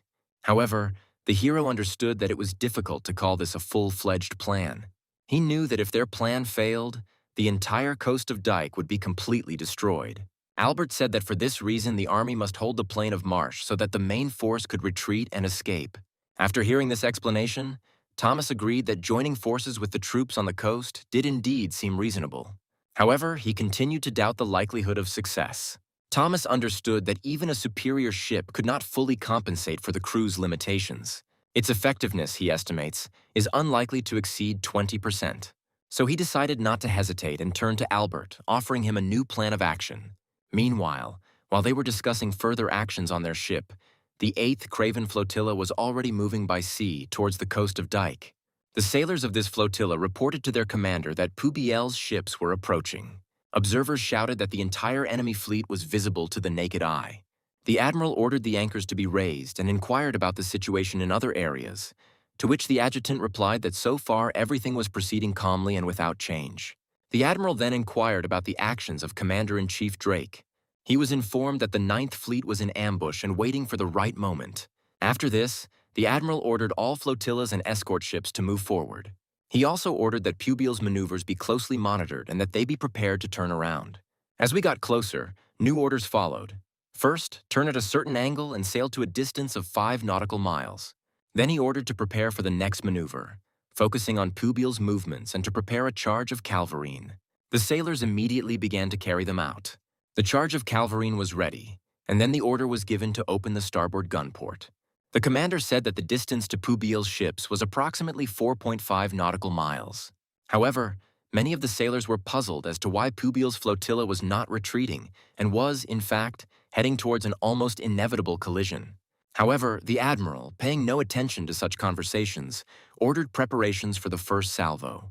Soon the observer noticed a ship, which, being on the starboard side, was trying to escape. The admiral then ordered that a pursuit be commenced and that Drake be reported. He stated that while they were busy chasing, Pubiel's fleet would not be able to launch a surprise attack. At the same time, Albert's ship tried to evade pursuit. However, the enemy did not give up trying to catch up with the ship. At this moment, a sailor on one of the ships of the 8th Flotilla noticed that among the ships of Pubiel there was one small vessel. It was significantly smaller than the others, which went to the left. However, the admiral decided that such a small ship did not pose a serious threat. He therefore ordered the pursuing ships to engage him, while the main force was to continue the pursuit of the main fleet. Meanwhile, on Pubiel's 2nd Fleet, everyone was already ready for battle. The admiral, watching what was happening and thinking about the current situation, became increasingly worried about Commander Burke. While surveying the sea overboard, the sailor ordered the crew to maintain the same pace of work and not to reduce speed under any circumstances. He also reported that all of Craven's ships were on the starboard side, and judging by their maneuvers, were steadily reducing the distance. The commander then asked how fast they were moving downwind, and was told that it would take time to accelerate further. Then the man noticed that the sterns of Craven's ships were already rapidly approaching, becoming increasingly visible on the horizon. Soon, one of the sailors reported to the admiral that the enemy ships were moving too fast and, apparently, had a speed advantage. However, the admiral replied that they would continue moving as before, but the sailor noted that in that case the enemy would be able to overtake them. However, the admiral shouted that no one was going to deviate from the commander-in-chief's plan, since he was responsible for the plan with his own life. The admiral added that there was nothing to fear since their ship was among other vessels. And yet, despite these confident words, something inside him was deeply irritating. He realized that he was angry at the thought that he was not at the head of the whole plan and was forced to act within the framework of someone else's plan. Meanwhile, the lookout reported that one of Craven's ships appeared to be turning left. He added that the distance to the enemy was approximately 3.2 nautical miles. Hearing this, the admiral announced that the enemy was probably preparing to open artillery fire and ordered the helmsman to be ready to evade. Almost immediately after this, guns appeared on the enemy ships, and the admiral immediately ordered an evasive maneuver. Hardly had the order been given when shots rang out, and cannonballs fired from enemy guns thundered towards their ship. However, the helmsman managed to perform a maneuver in time, thanks to which a direct hit was avoided. The sharp turn caused the ship to list sharply. Many sailors lost their balance and fell, and seawater gushed onto the deck, splashing over the side. After this, the admiral announced that from this moment on a real race for life and death began for them, and ordered them to hold out until sunset. He also then ordered that a signal be transmitted to the ships of the second flotilla, as well as the first flotilla, which was under the command of the general. He ordered that the only request to be conveyed to every sailor was to stay alive. Hearing these words, the sailors were noticeably inspired, since such an address had a stronger effect on them than ordinary orders. Meanwhile, we find ourselves again on the sailing ship where Commander-in-Chief Albert was. Suddenly, Thomas noticed something strange that really struck him. The young man reported to Commander Burke that several shells had hit one of the ships of the second flotilla. Albert noticed that Craven's men were shooting rather at random, since at such a great distance it was impossible to accurately calculate the hit. Then Thomas, having compared what he saw, realized that their opponents, despite the crudeness of their methods, still managed to hit at a distance of 6 kilometers. This circumstance made him doubt the correctness of their plan. The commander, in turn, asked what exactly the hero was thinking about. He asked if he would be able to follow through with the plan he had in mind. At first, the main character remained silent, but then he noticed that now that they had managed to hide from the enemy's sight, the operation could still be turned around. And although Albert admitted that there was some sense in Thomas's words, he still noted that such an idea seemed crazy to him. In response, the hero recalled that Albert himself had originally intended to attack the enemy blindly. However, at that moment, the sailor on the mast noticed something important and reported that they had been discovered after all. The commander-in-chief immediately ordered a change of course. He noted, however, that the enemy still had a considerable distance to travel before he could approach their ship. Soon, the observer reported that the enemy had apparently taken the bait, and Thomas realized that he could move on to the next stage of the plan. Then Albert ordered to lower some of the sails and at the same time go at full speed. The entire team immediately began to carry out the order. After some time, the sailor reported that the enemy had increased speed and was heading towards the main ship. Then Albert asked what the distance between them was now. The man replied that it was about 4 nautical miles. The flag of the pursuing flotilla depicted 2 crossed morning stars, and from this sign it became clear that this was Craven's third flotilla. Albert noted that this particular part of the fleet was known for its stubborn and rude manner of acting exclusively as they had been trained. He was sure that they had probably forgotten Drake's instructions. In their heads, only the order remained to not let the enemy catch up with them. Meanwhile, Thomas began preparing for an aimed shot, noticing that this flotilla could be his first target. Then the commander asked to give up his place at the helm, declaring that he would now steer the ship himself, and the helmsman obeyed without objection. Looking at the hero, Albert noticed that a certain amount of recklessness was required to commit crazy acts. After this, he warned the team about a sharp turn to the right of about 100 degrees. The entire crew quickly grabbed onto the rigging and ledges to avoid being thrown overboard. Now their ship was heading towards the enemy vessel at full speed. One of the sailors noticed that the captain seemed to be holding the helm quite confidently. However, due to the strong rocking, Thomas could not aim properly. Therefore, trying to stay in a stable position, he tied himself with ropes, although this was not enough to ensure complete immobility. Then Albert asked if the hero knew who to aim at. Thomas confirmed that he had already chosen a target. He intended to hit the ship with the brightest and largest sail. There was a man on a ship with a banner of 2 crossed morning stars. Thomas soon reported that he had found a target. Albert immediately asked him what they should do next. Thomas told them to look out for a man in bright clothes, who he figured would be on the upper deck near the wheel. Meanwhile, Albert asked the sailors about the distance to the enemy ships. They told him that the enemy galleon was now approximately 2.2 nautical miles away, and that this was already the maximum firing range of the Calvarine. Moreover, if they approached another half-mile, they would be within range of the enemy's conventional guns. Then Albert asked the main character how much closer they needed to get to the enemy ship. Thomas suggested initially reducing the distance to 1 nautical mile. Hearing this, the commander-in-chief ordered preparations to approach at precisely this distance. Soon the sailor reported that there were almost 2 miles left to the galleon, to which the hero repeated that he needed 1 mile to the flagship.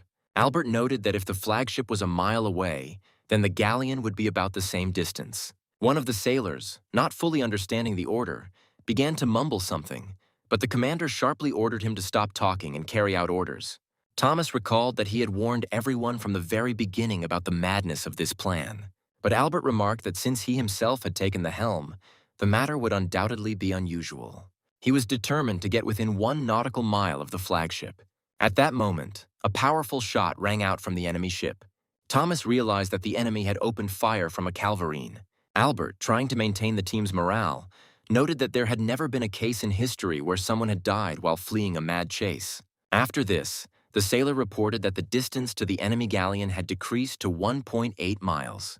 The sailboat deftly dodged the enemy shells, and it became clear that they would soon be within its own firing range. The commander-in-chief ordered that the individual shots not be taken into account, noting that their ship was fast enough to evade the attacks. The navigator soon reported that they were already approaching a distance that would allow them to return fire.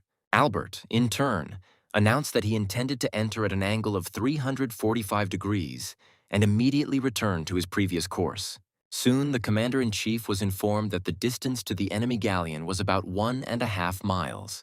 Then the navigator, having clarified the calculations, noted that in just a minute both the flagship and the galleon would be able to open fire on them. Almost simultaneously, the observer on Mars transmitted more precise data, reporting that there were approximately 1.5 miles left to the flagship and 0.7 miles to the galleon.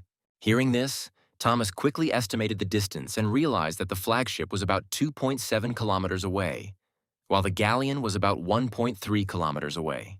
Albert, continuing to hold course, said that he would do everything possible to prevent the enemy from taking proper aim at them. He asked if the hero could complete the task in 1 minute, and Thomas, already in position, replied that that would be enough for him. After this, the commander-in-chief ordered everyone to get ready. Immediately after this, he used a technique known as the blue void. At that very moment, the waves around their ship seemed to disappear. He then used additional acceleration magic. Thanks to this, the sailboat literally rushed forward with astonishing speed, sharply reducing the distance. The enemy ships, noticing this maneuver, began to hastily fire at the rapidly approaching vessel. At this time, Thomas, trying to concentrate completely, began to mentally count the seconds. At the same time, he evened out his breathing in order to make the most accurate shot. An admiral on one of the enemy ships watches as a small vessel rushes headlong towards the line of fire. He thought with irritation that there were madmen in the enemy fleet who were ready to take such a risk. However, at the same time, he also felt satisfaction, deciding that this time they would not have to sit in the rear since the enemy himself was coming towards them. Meanwhile, Thomas continued to aim specifically at the admiral of this ship, not being distracted by the roar of gunfire or the strong pitching of the ship. The enemy admiral asked the sailor if the guns were ready to fire, and he replied that the cannons were already loaded and could open fire. However, he did not have time to finish his report, because the next moment the admiral was struck by a bullet. The main character's shot hit him right in the head. The sailors who witnessed this scene watched in horror as their commander died from a single shot. For a while, there was complete chaos on their ship. An observer on one of the Allied ships soon reported that the enemy's third flotilla was in complete disarray due to the death of the admiral. At the same time, the other sailors could not believe for a long time that Thomas had managed to carry out such a daring plan. Albert, in turn, declared that the idea proposed by Granville turned out to be brilliant. The navigator advised the captain to retreat, but Thomas quickly reloaded his rifle and continued to aim. He noticed that there were still 3 ships remaining in the back row. Everyone on the ship suddenly realized that the hero intended to continue hunting the admirals of enemy ships. The hero then declared that he must disable the remaining Craven ships before Drake appeared. Some sailors, not fully understanding the plan, asked why the ship did not turn back. At this point, a new mission began, which consisted of a defensive battle on the coast of Dyke. Meanwhile, Thomas concentrated, realizing that he had 3 more admirals to defeat, as he had previously planned. Otherwise, they would have had to linger off the coast of Dyke for many weeks, and this seemed completely unthinkable to him. Thomas also realized that if the enemy admirals were players, then the death of any one of them could cause panic and lead to defeat. But when handing over command to NPCs, the formation can quickly recover, meaning it's necessary to act as quickly as possible. He came to the conclusion that the only reliable way to achieve this was to completely eliminate all of the Craven fleet's admirals. The difficulty was that he had never had to shoot from a rocking ship before, and to shoot he had to get quite close to the enemy. Albert's plan was to go straight for a breakthrough. The commander was convinced that a quick and decisive attack was necessary. But Thomas warned that if they didn't get close to the ships quickly enough, the third flotilla would have time to recover and begin to act. Then the navigator asked Albert what he thought about the hero's plan. The commander-in-chief, in turn, asked Thomas himself whether he was really serious about carrying out his plan. The hero replied that so far they had only managed to destroy 1 admiral and cause confusion on only 1 ship. But if the commander believes that he can defeat the entire Craven fleet in a normal fight, then they can return. However, this sounded more like a challenge than an offer, so Albert stated that they would approach the rear ships of the Craven flotilla again. Hearing this order, the sailors became noticeably nervous, since the maneuver seemed excessively risky to them. However, the commander said that there was nothing to be afraid of, because they were not just a small sailboat, but like a fish, freely gliding through the sea. He then asked the team if they knew the song about what's beyond the blue horizon. Without waiting for their answer, he said that happiness and victory awaited them there. Immediately after this, he ordered a sharp turn to the right and full speed ahead. Meanwhile, the 7th Craven flotilla was preparing for battle. One of the sailors hastily tried to convey urgent news to the admiral, reporting that the admiral of the 3rd flotilla had died. Hearing this, the admiral was amazed, and the adjutant added that the 2nd flotilla was trying to regroup and take control of the remnants of the 3rd. The admiral, looking closely at his assistant, asked whether he had really died, and, having received an affirmative answer, his face darkened. He didn't understand how the NPC commander couldn't know about this. Even he had already heard rumors, but he still hadn't heard about it. Soon he received a new message. The 2nd flotilla opened fire. However, the enemy ship continued to evade. The admiral, assessing the situation, realized that the distance to this sailing ship was just over 1.5 miles. However, since the 2nd flotilla was busy rebuilding, it could not fire at full force. Concerned about the situation of the Allies, the admiral ordered a fast vessel to be sent to intercept the enemy and get on his tail. However, at this moment, a new report arrived that the admiral of the 2nd flotilla had also died. Hearing this, the commander was shocked. Soon, the ship received a confirmation signal that the admirals of the 2nd and 3rd flotillas had indeed been killed. Realizing that the enemy might be using an unknown weapon, the admiral ordered the order to take cover to be transmitted to the admiral of the 4th flotilla. He also immediately contacted Commander-in-Chief Drake. Meanwhile, the stern ships of their opponents were already nearby. At this moment, the sailors were preparing the cannons, loading them with cannonballs. However, the ship itself continued to deftly evade enemy fire. The observer reported that the 2nd and 3rd flotillas were staying behind the main ship. However, Albert noted that this was not worth paying attention to. Even if the enemy had 100 ships, they would not be able to stop them. The commander then informed Thomas that they still had 2 more admirals to take out and asked if the hero was ready to act. In response, Thomas confidently confirmed that he was ready. Soon, one of the sailors received a new message and hurried to report it to the commander. Albert, having listened to him attentively, asked what had happened, to which the sailor replied that an emergency signal had been received. The sailor hastily reported that a new vessel had been spotted straight ahead at approximately 12:30. Upon hearing this message, the admiral replied irritably that this was exactly what he had expected. He stated that in the sea, sharks always come to the smell of blood. Almost simultaneously, the observer shouted that he had spotted a serpent ship and added that it was moving at the same speed as their own vessel. This meant that rapprochement was inevitable and would happen much faster than desired. The navigator, hearing this information and quickly comparing it with the map, quietly told Albert that Drake himself was approaching them. However, Albert, without taking his eyes off the sea, only grinned and noted that this was already obvious. After this, he ordered everyone on board not to relax for a moment.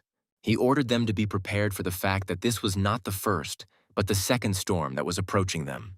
Meanwhile, on the snake ship was the Army's Commander-in-Chief, Craven Drake, who, despite his status, was only an NPC. Drake, watching what was happening, thoughtfully said that the enemy they were pursuing was not at all invincible, as it might have seemed at first. He explained that one ship managed to destroy 2 admirals at once, which means that this ship is a target worthy of attention. After this, he ordered that all other ships be informed that the pursuit of Pubiel's main forces was to cease. Then one of the sailors cautiously asked what they should do next if the chase was stopped. Drake responded by asking if he could see the enemy ship and if he understood what kind of vessel they were dealing with. The sailor admitted that without a telescope he could see poorly and could not make out details. Drake coldly replied that in front of them was only a sailboat, on which was the commander of Pubiel's fleet. He stated that this was a rare chance, an opportunity to destroy the enemy command with one precise blow. After this, he gave the order to all ships to leave the main forces alone and concentrate on surrounding the small ship from all sides. Then came a new order to go to Burke at full speed, without reducing speed under any circumstances. At the same time, on Pubiel's 2nd fleet, one of the sailors reported to Admiral Scott that Craven's ships were behaving strangely. When the admiral demanded to know what exactly this oddity was, the sailors stated that they had not changed course. The enemy ships repeated the same maneuvers, as if acting according to a pre-established pattern. Their actions were repeated over and over again. But now they suddenly stopped. And this was what the sailor found particularly alarming. Scott, frowning, decided to personally verify what he had heard and ordered all ships to be contacted, ordering them to turn around. He realized that the enemy, having changed his behavior, could be preparing something dangerous. He noted that such maneuvers are extremely risky, since a ship that begins to turn becomes vulnerable. However, there was no time left for doubt, and he gave the order to begin pursuing Craven's fleet. Meanwhile, on Albert's ship, the navigator reported that the Allied armies had turned around and begun to destroy the remaining 6 enemy flotillas. Another sailor, however, objected that Drake was moving straight towards them, and in such a situation, it was premature to talk about victory. The third sailor noted that despite the danger, the chances of survival were still quite high if one acted calmly. Thomas, who had been listening attentively to this conversation, asked whether the main flotilla had really changed course. The sailor replied that this was indeed the case. Now everything around was in motion. Everyone was probably preparing for battle. Thomas quickly calculated that, if we don't take into account the already destroyed fleets, Craven had 6 ships left, while Pubiel had 8. At first glance, this offered a chance of victory, but he realized that such a victory would cost too much, because the losses would be monstrous. The thought that victory on the Dyke coast would not solve anything led him to the conclusion that it was necessary to concentrate his forces in one place. After this, he turned to Albert, and at that moment the commander was already giving the order to contact the main flotilla. He asked to convey that they were not to engage in combat with Craven's ships, but to focus solely on saving their own vessels. Thomas was genuinely surprised by this order, as he expected the exact opposite. However, having realized the meaning of this decision, I even felt some relief. At the same time, many sailors, upon hearing the order, did not immediately understand its reason and looked at each other. Albert ordered that Admiral Scott be contacted immediately and that the entire fleet be categorically forbidden from engaging in battle. He reiterated that the main task now is to save the ships and people. Then the sailors announced that the order had been accepted. Hearing this, the main character even smiled slightly. After this, Albert told everyone to concentrate and prepare to dodge to the left. A new maneuver awaited them, on which their survival could depend. So the most interesting part was just beginning. That same morning, exactly at 9 o'clock, on another section of the front, the commander-in-chief of the troops, Granville, stood before his army. He looked around at the endless rows of warriors and realized that the upcoming battle would be truly bloody. He addressed the soldiers, asking them what the meaning of existence was in an era when war had supplanted peace. The warriors understood that they were the last hope of their state. Granville emphasized that the outcome of the battle depended not so much on him as on themselves. He added that after defeating the demon army, the sound of the trumpets would once again become the sound of hope, not alarm. Drawing his sword, he declared that hope could not be measured in gold or silver. However, the hearts of the soldiers will be filled with pride that they fought for their homeland, and their names will remain in the memory of the world. The man said that now the whole world will know Pubiel's name. After this speech, the soldiers, filled with inspiration, rushed forward, and the battlefield was filled with the roar of footsteps, shouts, and the clash of weapons. Soon the two armies began to rapidly approach each other, preparing for the inevitable clash. Polo also entered the battle, telling the soldiers not to be lazy and not to chase achievements, but to hide behind the tanks and attack.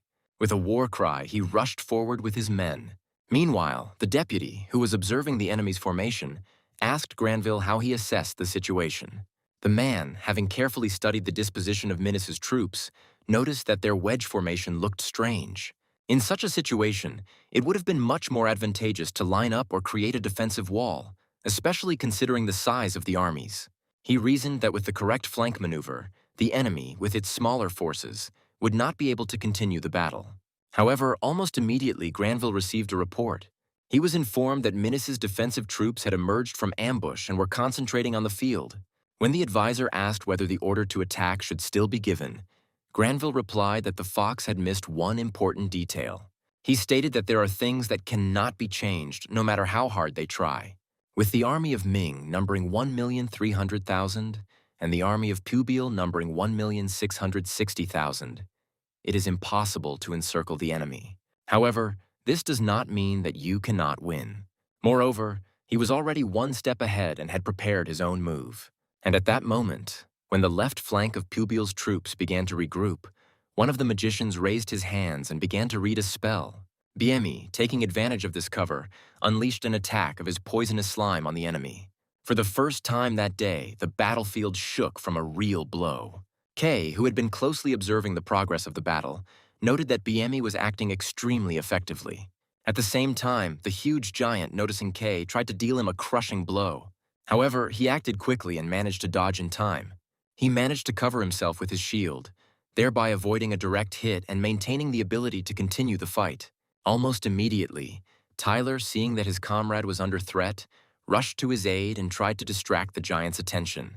He tried to attack him from the other side, while the giant himself, faced with two opponents at once, began to furiously resist them. At this point, Kay declared that their main task was to break through the central defense before Alexander arrived. He added that if they advance gradually, coordinating their actions with each other, then victory will be on their side. Meanwhile, on the right flank, Pubiel's troops, acting in accordance with orders, began an offensive against the enemy. However, Kid, suddenly appearing in their path, stood in front of the warriors and gestured for them to wait, which caused confusion among many. Kid then announced that he intended to attack the enemy's most vulnerable area of defense and invited everyone to follow him. The girl who was watching what was happening could not believe her own eyes. Kid drew his revolvers and twirled them carefully, preparing to open fire on the enemy on this section of the front. After this, the shooter began to fire, destroying the opponents one after another. He did it with such speed that it seemed as if not a second passed between shots. Reloading his weapon almost lightning fast, he continued to strike at his enemies. Kid aimed primarily at the heads of those who tried to get close to him. The allies watching were genuinely amazed at how fast and accurate his attacks were. Once the enemy in that area was cleared, Kid reported that there was no one else ahead. After this, the knight ordered everyone to go on the offensive. With a gap in the enemy's defensive line now open, many could not hide their surprise that Kid had managed to break through. After looking around and making sure that the situation had stabilized, Kid came to the conclusion that everything was going on as before. He then informed the allies that he believed war was a boring and monotonous undertaking. Meanwhile, in the tent of the commander-in-chief, Minis, Avon inquired about what plan Granville had prepared for this eventuality. Chio reported that the left and right flanks were gradually losing ground, while the center was still holding. However, the Golden Dragon Guild and Polo are putting up extremely stubborn resistance, which is making the situation much more difficult. Avon, after listening to her, noted that the most dangerous enemy, in his opinion, remains Granville himself. Then he slammed his fist on the table and added that the tactics of suppression by numbers were too simple and therefore quite consistent with the style of this commander. He stated that Chio apparently still hadn't realized the seriousness of what was happening and asked when his hammer would arrive. However, Chio said that Alexander was having difficulties and would probably need more time. Yvonne, hearing this, asked who could have stopped the Dragon Rider. However, the girl, looking at him, made it clear that she also did not know this. After that, she suggested looking at the magic ball. Looking into it, they saw Alexander fighting with Jivan. Chio said that even though their so-called hammer is tied at the legs, it is still demonstrating its abilities to the fullest.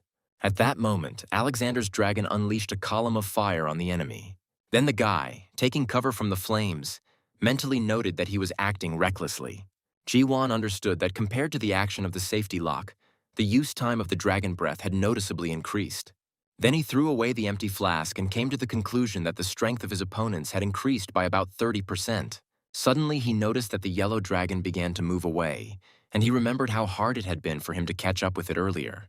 And then Jivan saw Alexander gesturing for him to go back, but Jivan wanted to continue the fight one-on-one, without the dragon. Alexander, looking down at him, replied that he adhered to order and followed justice, and therefore did not intend to fight for profit.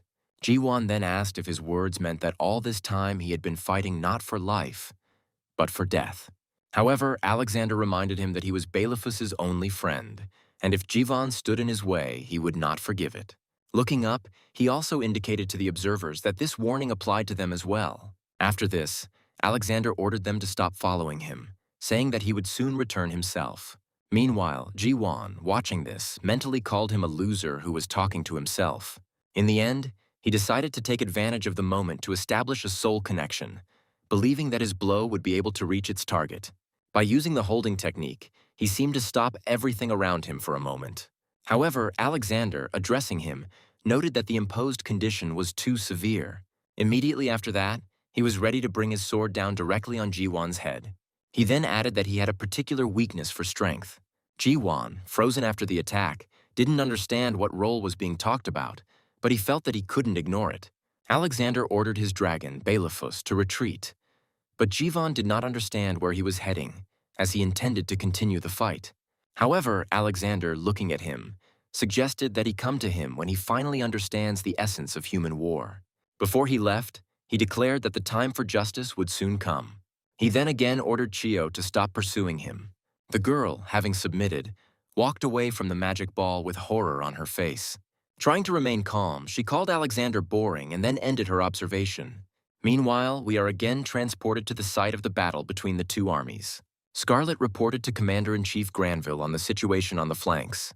Meanwhile, Kay ordered all warriors to move towards the 11 o'clock direction, where a gap had formed. And although they were already close, the enemy continued to stubbornly defend themselves. Kay, thinking about what was happening, couldn't help but wonder how his cousin was doing, since he wanted to demonstrate his strength to him. Meanwhile, Kid was reloading his revolver, preparing for another fight.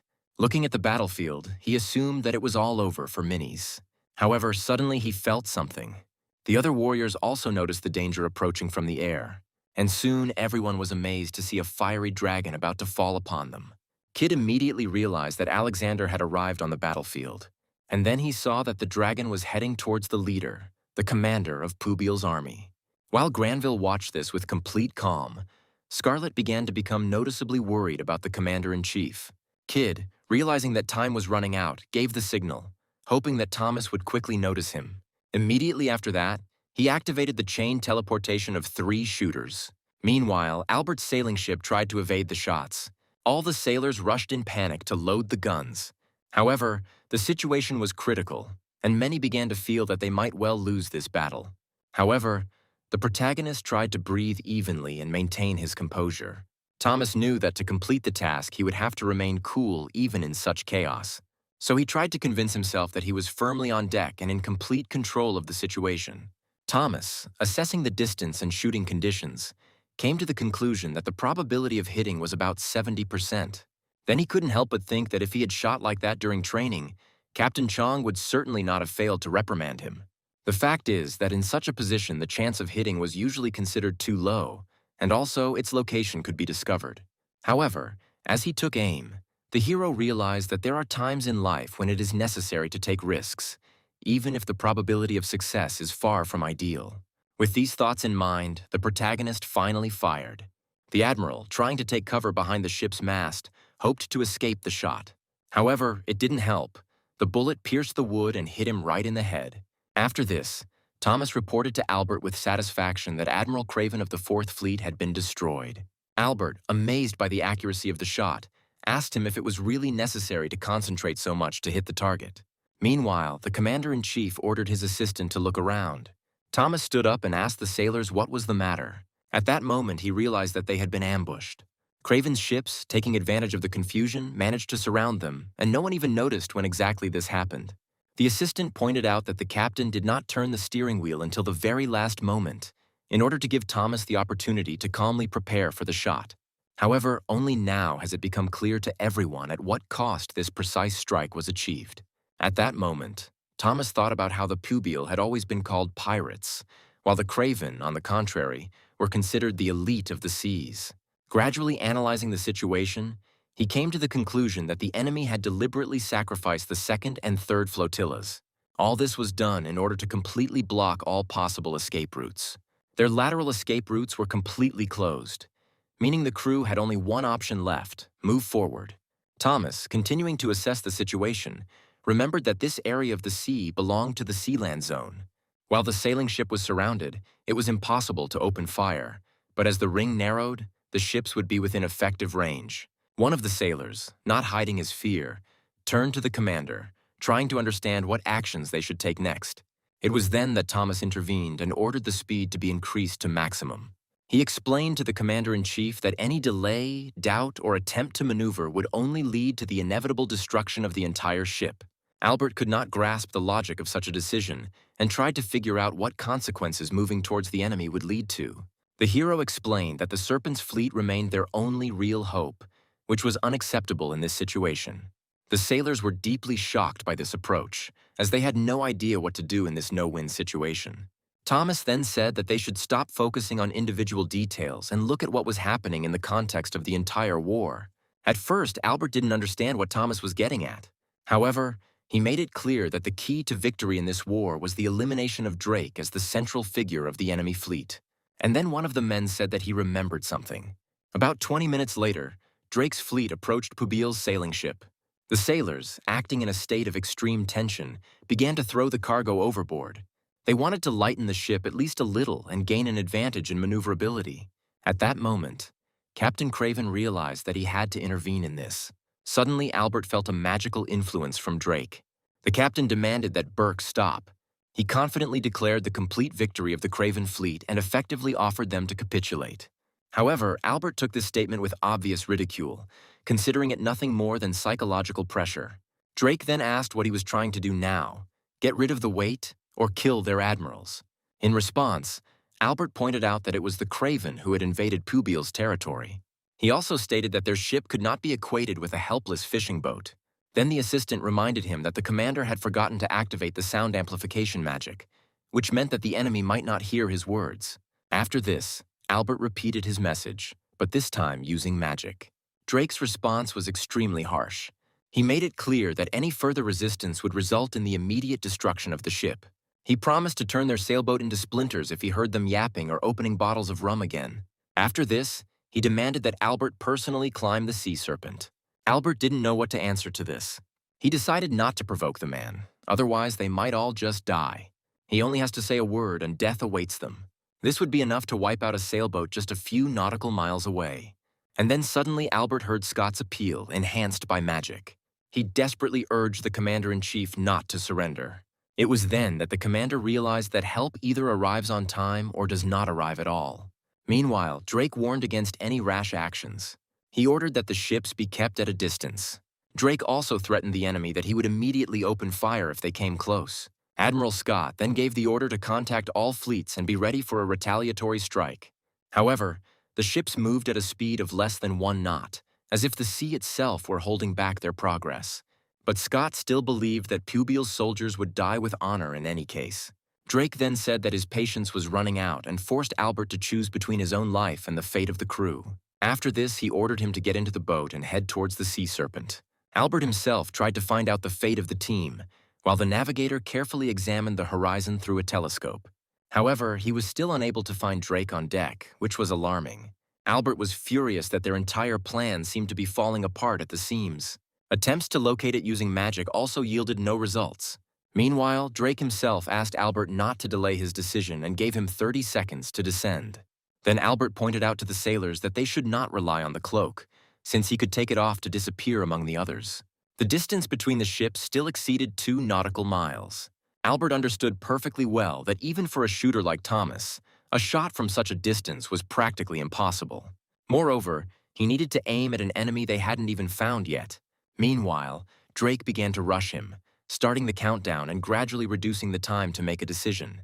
Albert still tried to stick to his guns, saying that he was giving them 30 seconds to escape safely. After that, he asked with a grin what would happen if he refused to comply with Drake's demands. At first, the man remained silent, and then everyone noticed that the sky, which had just been clear, was suddenly covered with clouds. Then Drake said that if that were the case, he would show them why he was called the Second Storm. The sailors immediately sounded the alarm and began to prepare their shields as Drake launched an attack. However, everyone soon realized that there was no point in shields, since they would die anyway. All Drake had to do was use his skill, and then their entire ship would simply sink to the bottom. Meanwhile, the countdown continued and soon reached 7 seconds. When there were very few seconds left, Albert demanded guarantees for the crew's safety. Drake made a corresponding promise, noting that he was pleased with the composure of Pubil's fleet. Albert understood that he was well aware of how much blood would be shed in the event of a full-scale battle. But now he had no choice, so the man prepared to launch. Scott and the other sailors tried to dissuade the commander-in-chief, realizing that he might not return.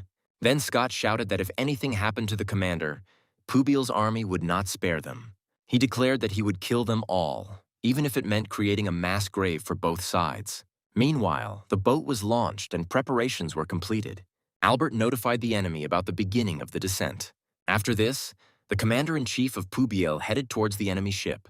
Drake swore by the sea that as soon as Albert was in his hands, Craven's ships would leave the position without opening fire. Meanwhile, the boat with Albert was approaching the ship faster and faster. One of the sailors informed Drake that, as Albert had promised, he was going in a boat with one rower. The captain could not help but note that although he was their enemy, he was an excellent sailor, and they should respect him. It was at this moment that Thomas, completely undetected, took up position and aimed his rifle at Drake. The man turned around in horror and felt the barrel of a gun on his neck. The sailors were shocked by how the main character managed to sneak onto the enemy ship unnoticed.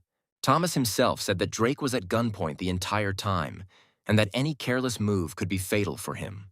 Drake, analyzing what was happening, was still unable to fully understand how the shooter managed to surreptitiously overcome the sentry system.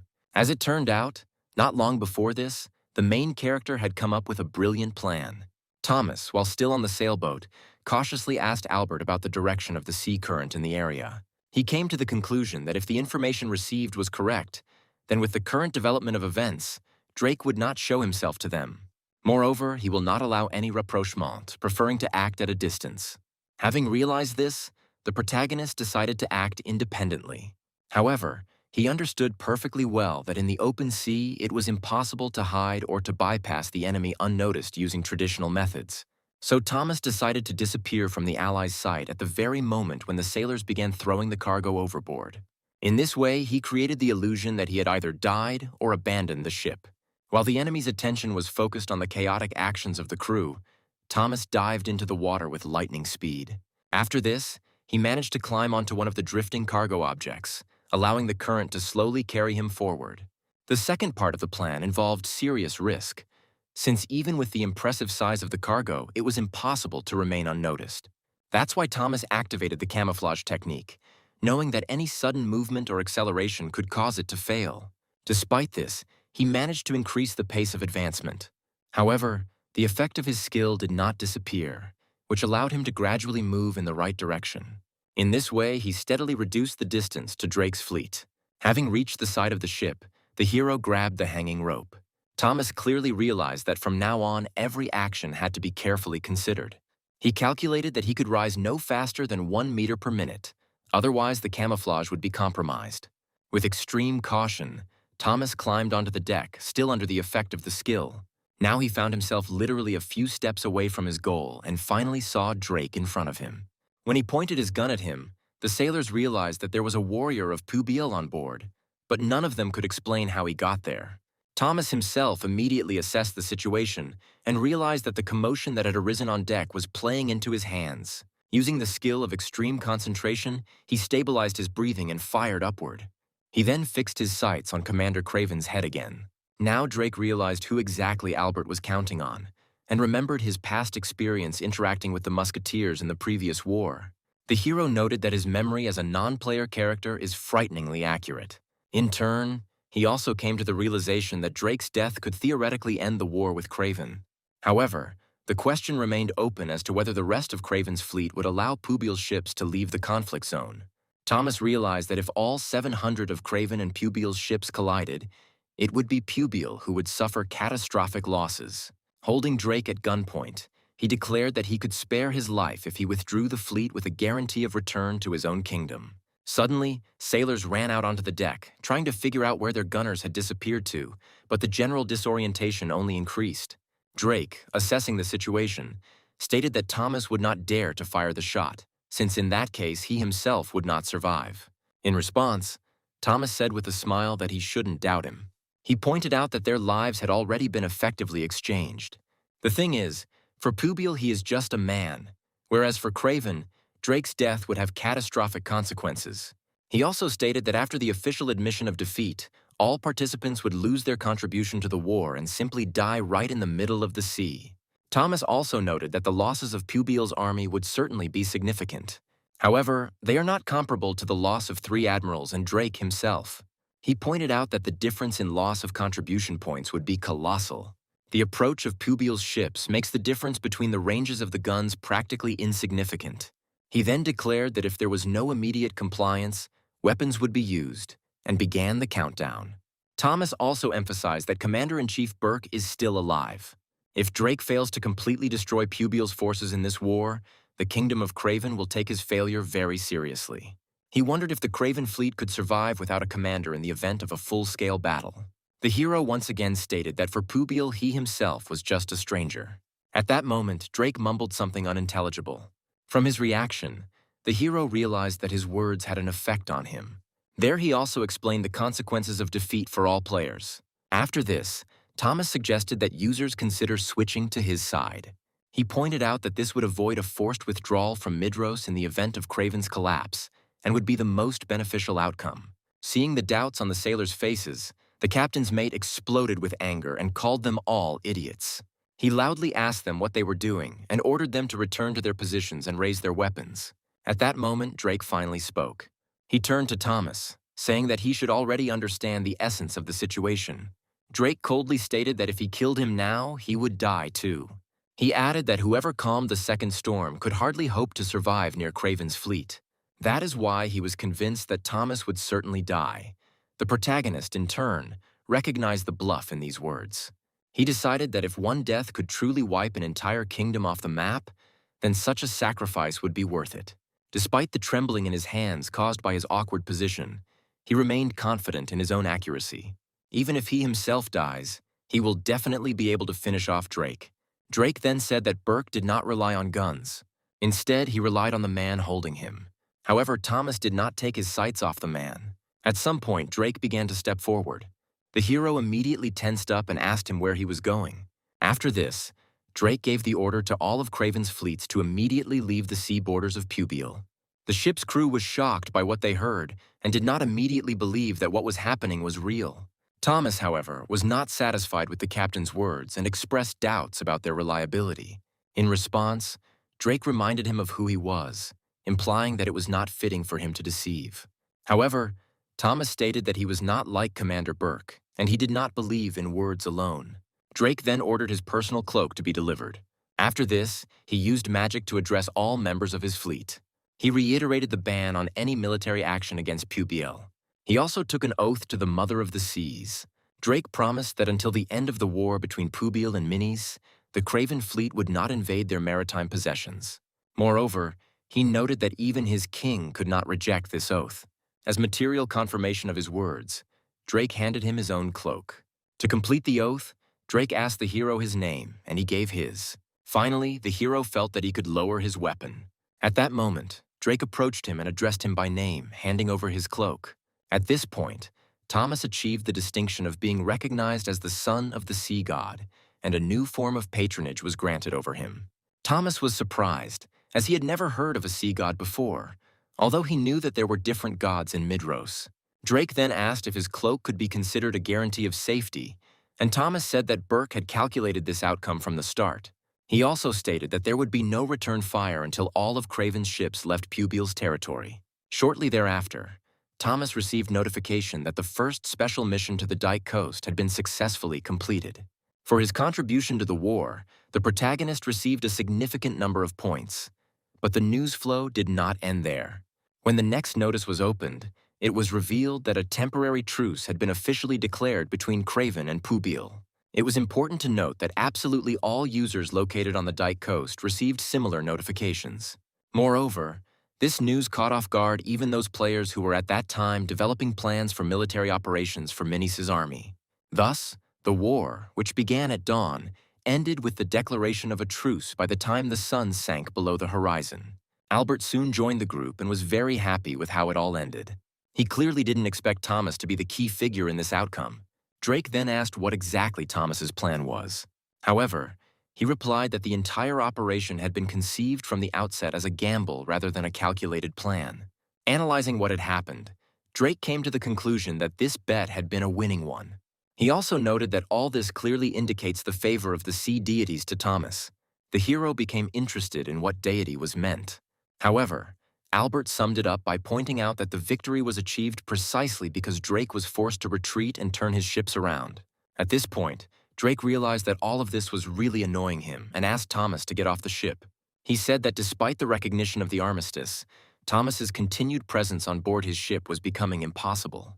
After this, the captain addressed his subordinates. He ordered that the others be notified as soon as possible of the need to retreat, as Drake had an urgent meeting with the king.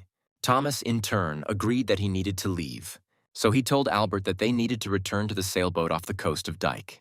Albert noted that the journey to the shore would take at least a day, but Thomas almost immediately came to the conclusion that they simply did not have that much time.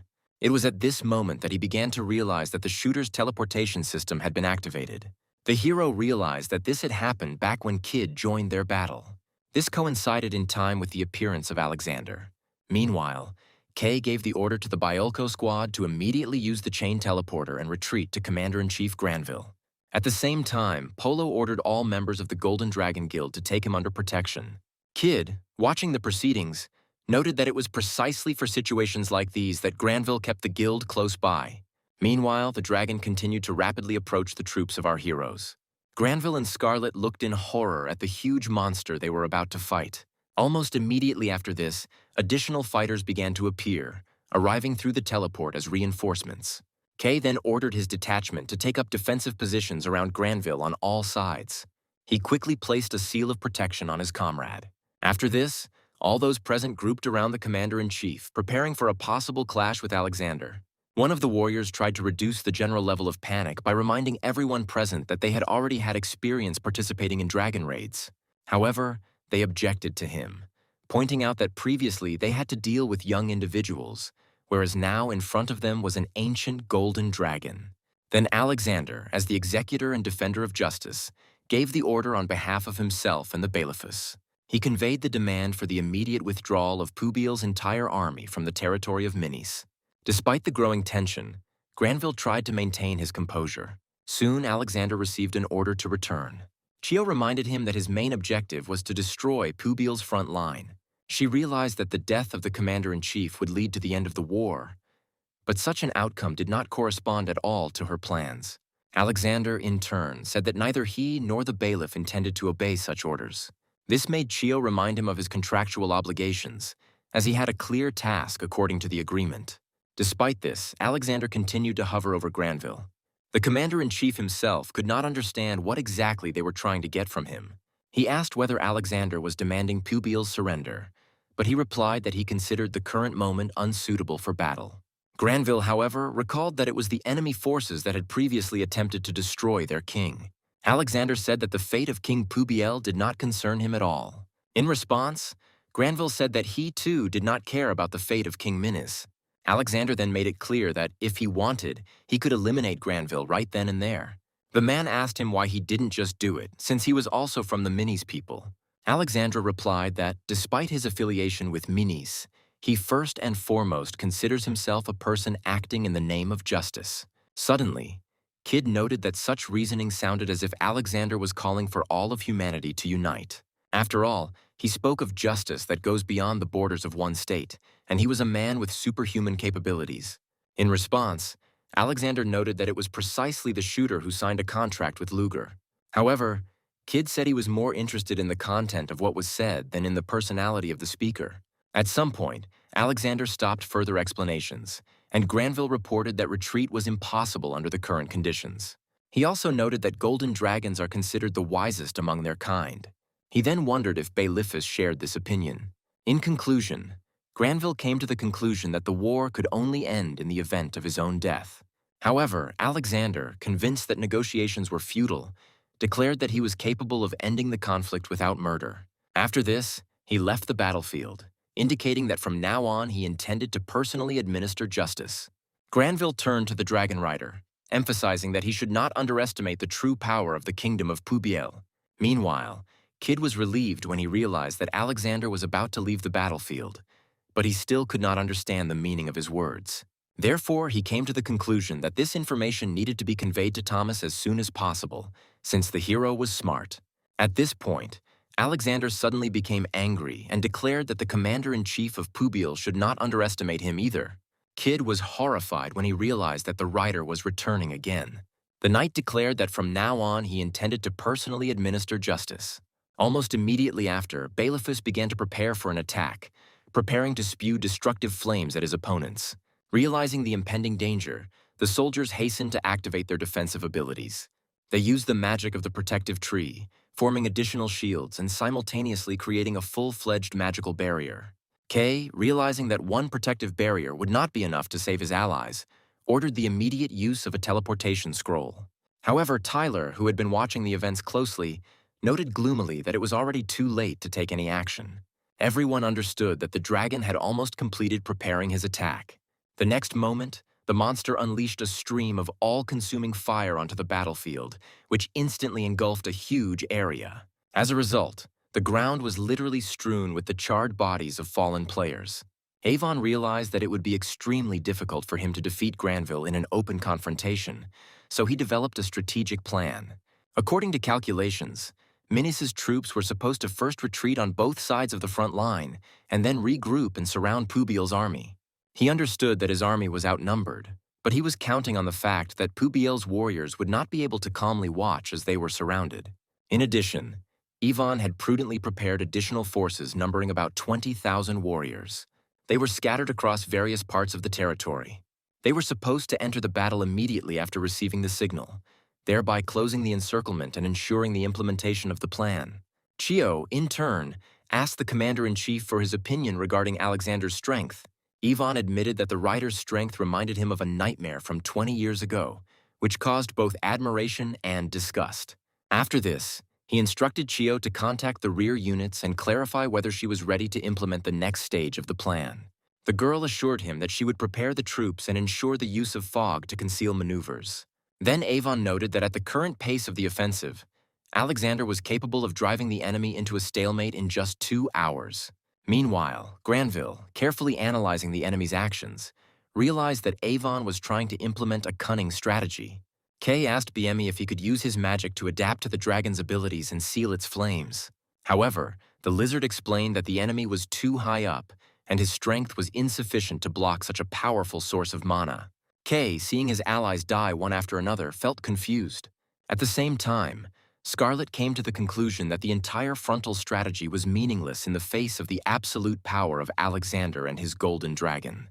At this moment, Kid watched what was happening from the side. He asked irritably if the warriors were just going to stand and watch what was happening. After this, one of the knights asked where the free shooter was, hinting at Thomas. Kid assured him that the protagonist would appear soon, which made Kay wonder how exactly he could arrive here from the coast. In response, the young man explained that there was a special connection between them. Meanwhile, the leader of the Patriot Guild ordered all the fighters to gather. He ordered his soldiers to demonstrate their combat capabilities. At the same time, the guild leader Gonka also called his subordinates together, emphasizing that their guild would not give in to the enemy even in the face of a dragon. The inspired warriors declared that they had Polo and Kid, and therefore they were ready to fight to the end. Soon, Jivan appeared on the battlefield and headed straight towards Alexander. His appearance was noticed by Kay and the other fighters.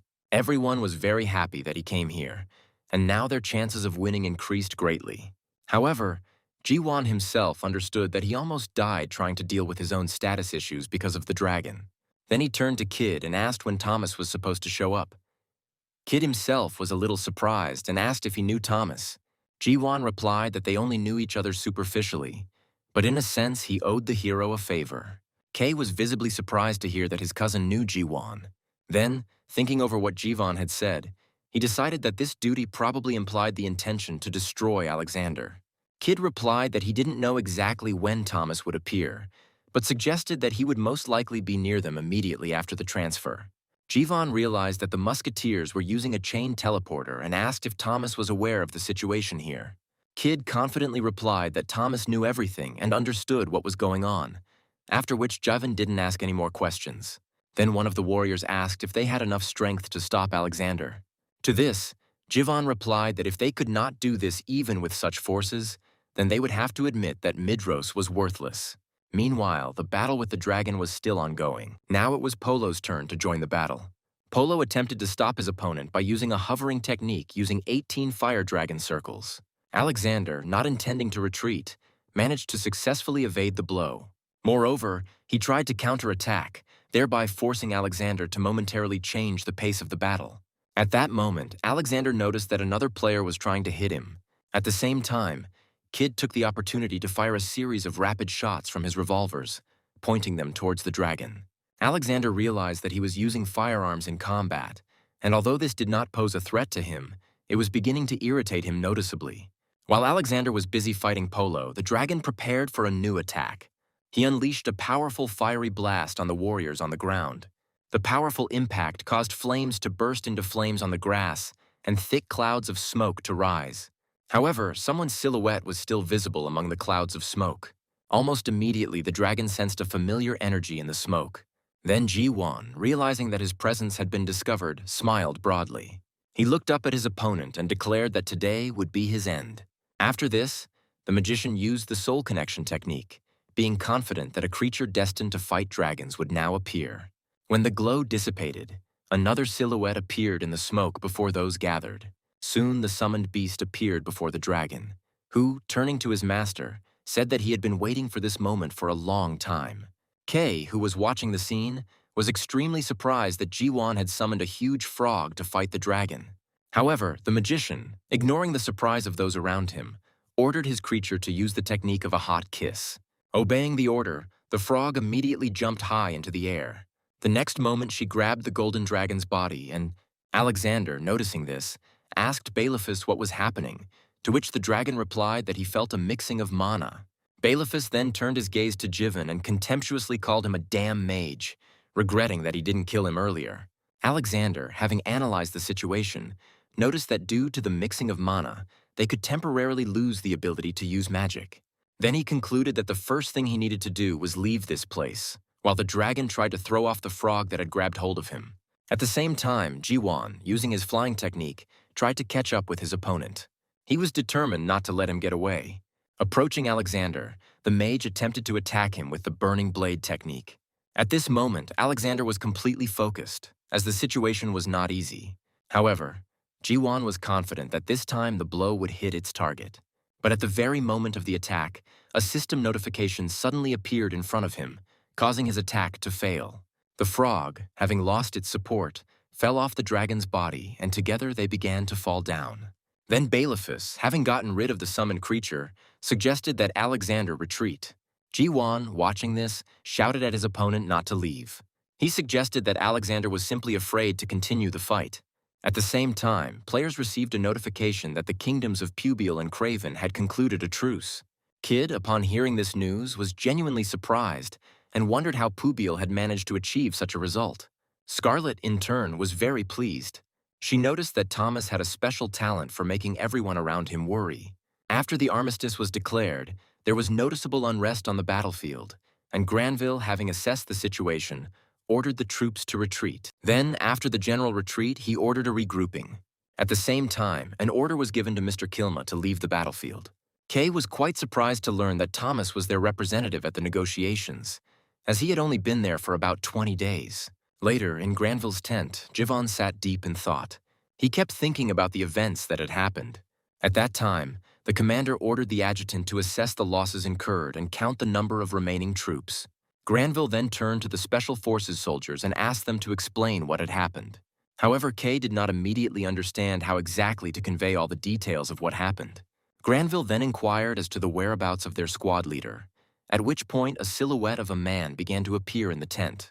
Scarlet prepared to attack the unknown person with a fire technique, and Kay, fearing a sudden attack, used a defensive move. But it soon became clear that Thomas appeared in front of them, apparently ready to shoot, believing that he was facing Alexander. Quickly looking around, he asked Kid where Alexander had disappeared to which the shooter explained that Alexander had already left the battlefield.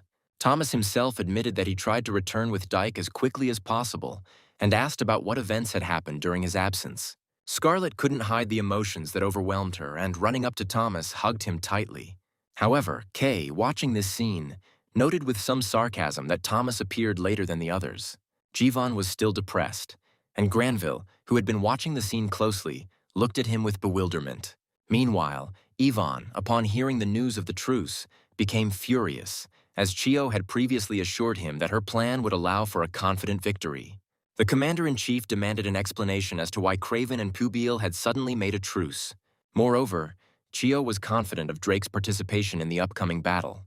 Evan could hardly believe that this same Drake had personally participated in the negotiations for an end to hostilities. He reminded the girl that she had claimed that the enemy army had a significant superiority over Pubiel's forces. Avon, irritably stating what had happened, declared that the problem, as it had been 20 years ago during the Great War, was again connected with the musketeers. At this point, Alexander, taking off his helmet and demonstrating absolute calm, declared that what had happened did not matter. This behavior on his part made Even question what exactly he meant. Alexander replied that the truce between Pubiel and Craven was of no importance to him, since he was capable of ending this war alone. Chio, not wanting to leave such statements unanswered, reminded him that he had left the battlefield immediately after Balephus's magic was sealed. However, Alexander immediately put a sword to her face. He warned that if she made such statements again, he would not hesitate to take her life.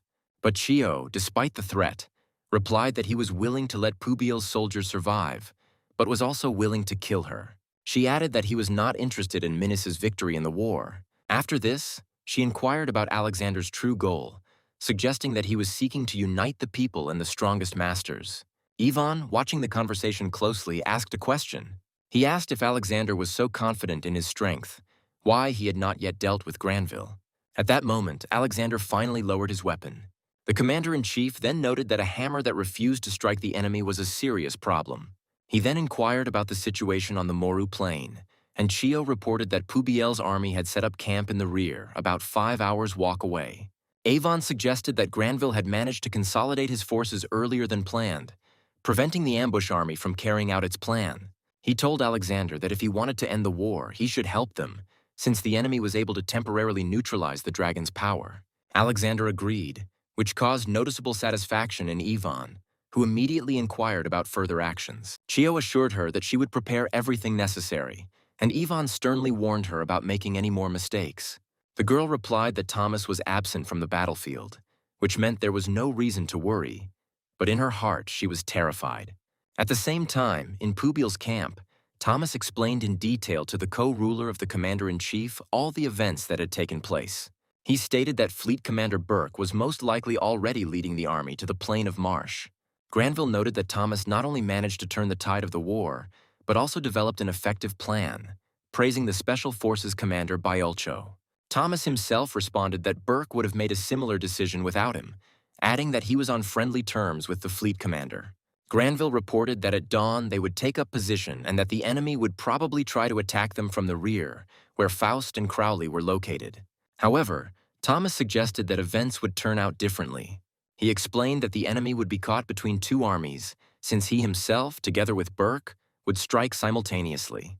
Granville praised the proposed plan and ordered Thomas to go and rest. After this, the main character left the tent. Outside, he ran into Ron, who asked him how he had managed to achieve a truce so quickly. He even jokingly invited him to join their guild, while Kay reminded him that Thomas was already a member of the Biolko squad. At that moment, Jiwon approached them, radiating obvious anger. He demanded to know how Thomas was going to take revenge for what had happened. But Thomas did not understand at first what was being discussed. Then an irritated Jiwon explained that due to their interference, he was unable to hold Alexander, whom he practically had in his arms. He added that he used the method they told him about and was confident that he would not have a second chance like this. Then Thomas remembered Kay's story about how Pubiel's best warriors joined forces to stop Alexander. After this, a huge frog summoned by Jiwon latched onto the dragon, forcing Alexander to defend his companion. It was at this moment that the truce notice appeared, allowing Alexander to escape. Despite this, the summoned creature proved to be an incredibly effective weapon against the Golden Dragon. Thomas realized how painful it was for Jivan to take what had happened, since reusing the soul binding required a 24-hour wait. Then the guy told the hero that there were 21 hours left until the next call-up. Thomas suggested that Alexander was probably aware of this restriction, as the dragon could have informed him of it. At that moment, Jiwon, feeling very angry, momentarily wanted to attack Thomas. However, looking at him, he realized that it was Thomas who had achieved a truce and was hiding many secrets, so he decided to leave him alone for the time being. Their conversation was soon interrupted. As it turned out, Kid approached them at that moment. He reminded that Alexander had the power to destroy them all, but he did not do so deliberately. When Thomas asked about the reasons for such behavior, Kidd relayed the writer's words that their power serves to protect humanity. He thought that it might be a question of a union of people. Kidd also suggested that there might be a being with significant knowledge next to Alexander. Thomas thought it might be the golden dragon Bailiffus himself. Unlike other dragons encountered during raids, he was a leader and defender of justice. Realizing this, Thomas came to the conclusion that the golden dragon was indeed trying to save their lives. In that case, perhaps in the future they might find an unexpected ally in him. However, the hero could not understand why he was overcome by an alarming and difficult-to-explain feeling of unease. Meanwhile, Jiwon stated that Alexander would no longer be able to act so self-confidently, since the balance of power had now changed significantly. Alexander most likely could not have known in advance about the unexpected alliance of the parties, but he most likely sensed the impending threat. Thomas was forced to admit that there was a man in Minos' army who had absolute control over events in the world of Midros. Thomas suggested that he would next propose moving Alexander to the front line before Pubiel's army could regroup. Realizing the possible consequences, Thomas came to the alarming conclusion that such a scenario would most likely come to fruition that very night. After this, Thomas ordered a general rise, emphasizing that they had no right to simply retreat. He stated that Minos' army was already preparing for an offensive. The soldiers, hearing the order, were at first confused, but the hero ordered them to advance towards the plains of March. The players, despite their fatigue and fear, obeyed the order, as they understood that without completing the current task, they would lose contribution points. The Byolko detachment, carefully observing the movement of the main army, also began to follow the troops. At the same time, Ji-won, having taken up an observation position, silently watched as the soldiers organized themselves into marching columns. Then Kay asked Thomas if the enemy would really appear, to which he confidently replied that the enemy would definitely make his presence known. He recalled that Minos' army had previously attempted to assassinate Granville. Kay, having thought about what he heard, agreed with his brother's conclusions, after which Thomas asked him if he felt any fear before the battle. Meanwhile, Biemi and Tyler had already taken up ambush positions, waiting for the enemy to appear. And here Kay emphasized that the most dangerous thing is not the fear itself, but the habit of perceiving it as something inevitable. Kay realized that you can't constantly think about how weak you are or that you won't succeed. The truth was that the dark thoughts were actually beginning to weaken his resolve to confront the enemy. Thomas, in turn, recalled that it is tanks like Kay that are the first to take the enemy's blow. Kay himself confidently stated that everything would be fine, and that one battle would be enough for them. Their group is able to withstand up to 3 strikes of dragon fire, while Biemi noted that withstanding 15 strikes can already be considered a miracle. Thomas, hearing such reasoning, admitted that such conversations only increased his anxiety. However, Kay assured him that even if he died, he would be able to protect Thomas. He added enthusiastically that Thomas was their main asset in this fight. Tyler noted that if Alexander is on the enemy's side, then Thomas is on their side, and Minos' army doesn't even suspect his return. Biemi reminded that the original purpose of the Byolko squad was to protect Thomas, and in a pinch, he was ready to kidnap him like a princess. Thomas was genuinely shocked to hear such a statement. However, at the same time, he realized what a dangerous opponent Alexander was. After that, I focused on the main task, hitting the target accurately. At this time, the enemy units were already preparing for battle. The commander-in-chief of Minis ordered to attack the enemy and destroy him completely. Ivan gave orders to stab in the back anyone who tried to escape. The Golden Dragon, watching what was happening, remarked mockingly that the people looked funny. In the darkness of the night, they can hardly see anything, but they still continue to fight fiercely. Then Alexander replied that people have trouble finding their way in the dark because they are focused not on overcoming the darkness, but on achieving their goal. But the dragon declared that he was not interested in human nature, since he sought to end this useless war as quickly as possible. Alexander called Jivan the strongest among people and asked if they really needed his strength to achieve their goals. However, Bailiffus replied that he had no intention of leaving alive anyone who could pose a threat. He added that Ji-won made a mistake by taming a creature that could control dragon mana. Alexander stated that he respected Bailiffus's opinion, and upon hearing this, the dragon declared its intention to destroy Jivan. After that, they quickly soared into the air. Watching the retreating enemies, the dragon noticed that the people were so focused on each other that they did not notice what was happening around them. Then Alexander, using the connection, informed the intelligence that he felt Jivan's presence. Bailiffus noted that he could previously easily find his mana, but now the swordsman feels threatened, so it has become much more difficult to detect him. Alexander stated that in this case there was only one course of action left. The dragon, agreeing with him, opened its mouth, preparing to attack in order to force Jivan to reveal his location. After this, he began to scream furiously. His scream was so loud that the warriors were forced to cover their ears. And then the dragon prepared for a new attack.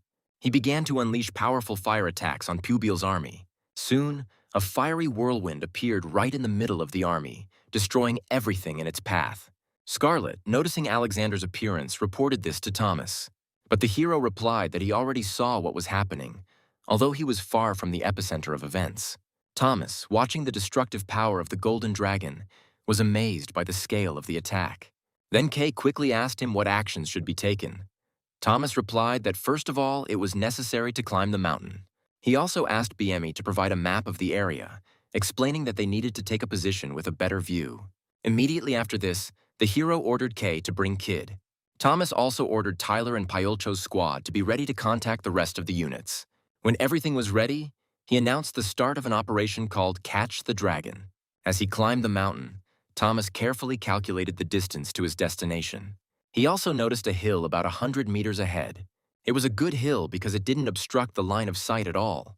After making sure the target remained stable, he decided not to use the night vision device. Thomas prepared to open aimed fire on Alexander. He realized that he needed high mobility, since even with the use of flight magic, he would not be able to catch up with the dragon. Taking aim, Thomas decided to force the dragon to rise higher. After that, he asked if there was any bait that could make Bailiffus rise into the air other than Granville himself. Kid replied that such a possibility existed, after which Thomas asked him about the distance to the target. Having assessed the situation, the shooter estimated that Alexander was approximately 2 kilometers away, which surprised Thomas with the accuracy of his vision. However, Kid suggested that the distance might be smaller since objects appear more distant at night.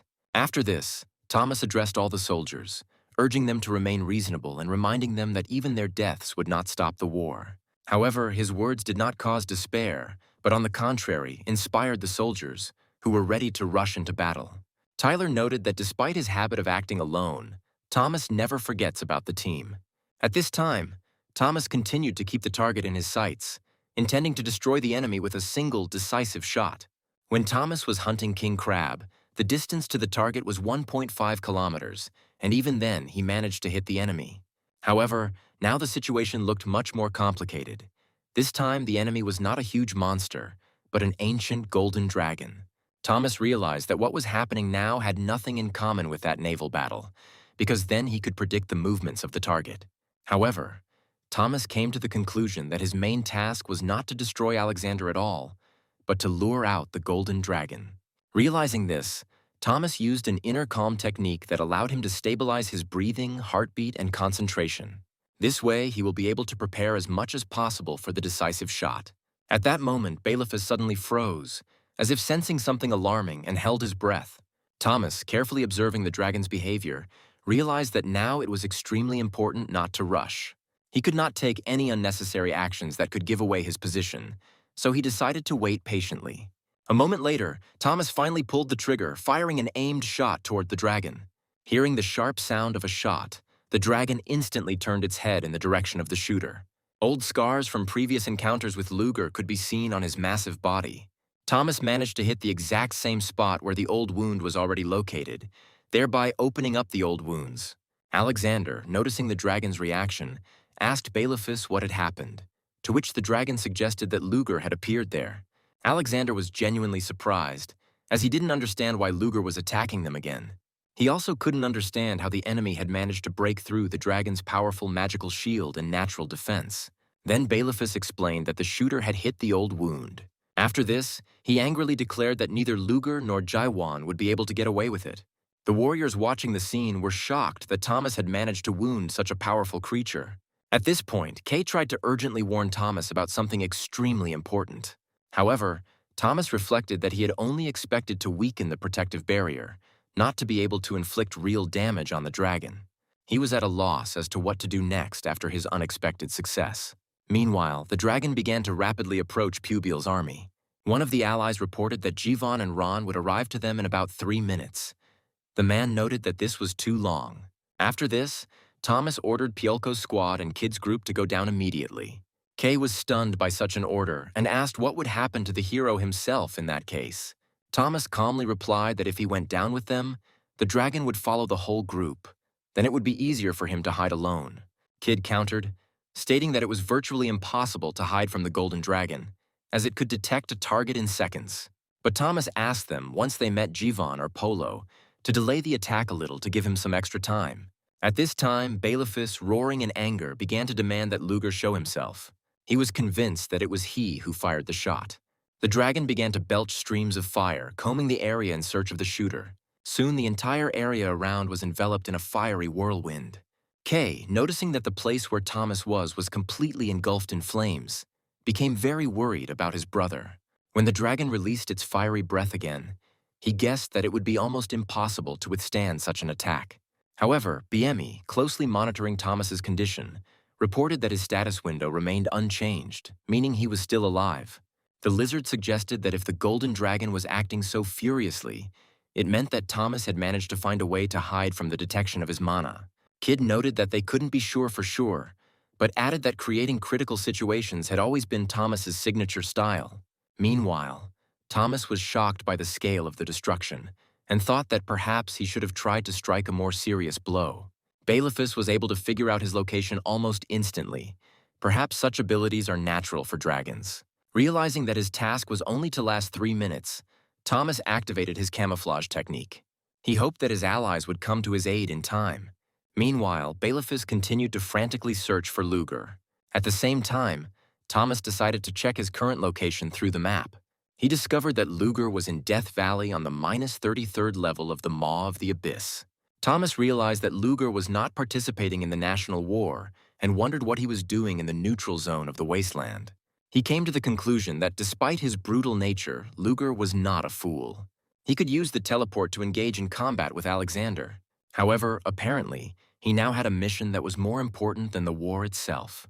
Throwing aside unnecessary thoughts, Thomas decided to focus on the current battle. At this moment, Scarlet used the marble torch technique to distract the enemy. She fired several fire arrows towards the golden dragon. However, Bailiffus scornfully remarked that such tricks were not even worth the effort to neutralize them. After this, he warned Alexander about a possible attack from below. Kay and Bielcho's squad rushed into battle with fury. He ordered a massive attack on the dragon. This attack utilized lightning-fast aura skills and the power of the keystone. But the dragon quickly used a reflection technique, repelling the enemy's attacks. After this, he demanded that Jivan and Luger be brought to him, stating that he was not interested in the other people. After this, BME released his blades at the dragon. However, Bailiffus managed to repel the attack. At the same time, Kid, reloading his weapon, stated that they too were not interested in a direct confrontation with the dragon. After that, I used the hail of bullets technique. Thus, he surrounded the golden dragon with a barrage of shots. In the end, one of the bullets managed to penetrate the dragon's defense, albeit slightly. At that very moment, Kay noticed a crack in the protective barrier and ordered Tyler to attack. The mage enhanced Tyler's physical strength and increased the flow of mana. After that, he tried to strike with a fiery sword. However, suddenly a protective barrier appeared in front of him. Alexander noted that the attack was quite worthy. Immediately after that, he used the lunge skill, attacking the man in return. However, Tyler still managed to block the enemy's counterattack in time. After this, Polo, using the Ascension technique, came to his aid. Thus, he managed to save Tyler, and now he himself was ready to confront Alexander. At this point, the dragon again demanded that Kid reveal Luger's location. However, the shooter asked why Bailiff needed this information at all. The dragon then cast a curse and grabbed Thomas, demanding an answer, threatening to destroy him if he refused again. Kid lied when he said Luger was in Esven. However, the dragon did not believe him and began to squeeze his body, demanding to know his true location. However, Kid replied that the dragon didn't even know who was actually attacking him. With these words, he greatly surprised Bailiffus. Then Thomas said that he was going to tell him everything, but since he didn't want to listen, he would have to hit him again. Bailiff froze, not understanding what was happening. At that moment, Thomas, deciding to take advantage of the situation, fired again, breaking through the dragon's protective barrier. The shot caused the wounded creature to let out another painful roar. Soon after, the dragon began to fall rapidly, and Polo took advantage of the moment and climbed onto its wing. Alexander noticed that something strange was happening to Balephus again. At that moment, the magic-holding kid gradually dissipated.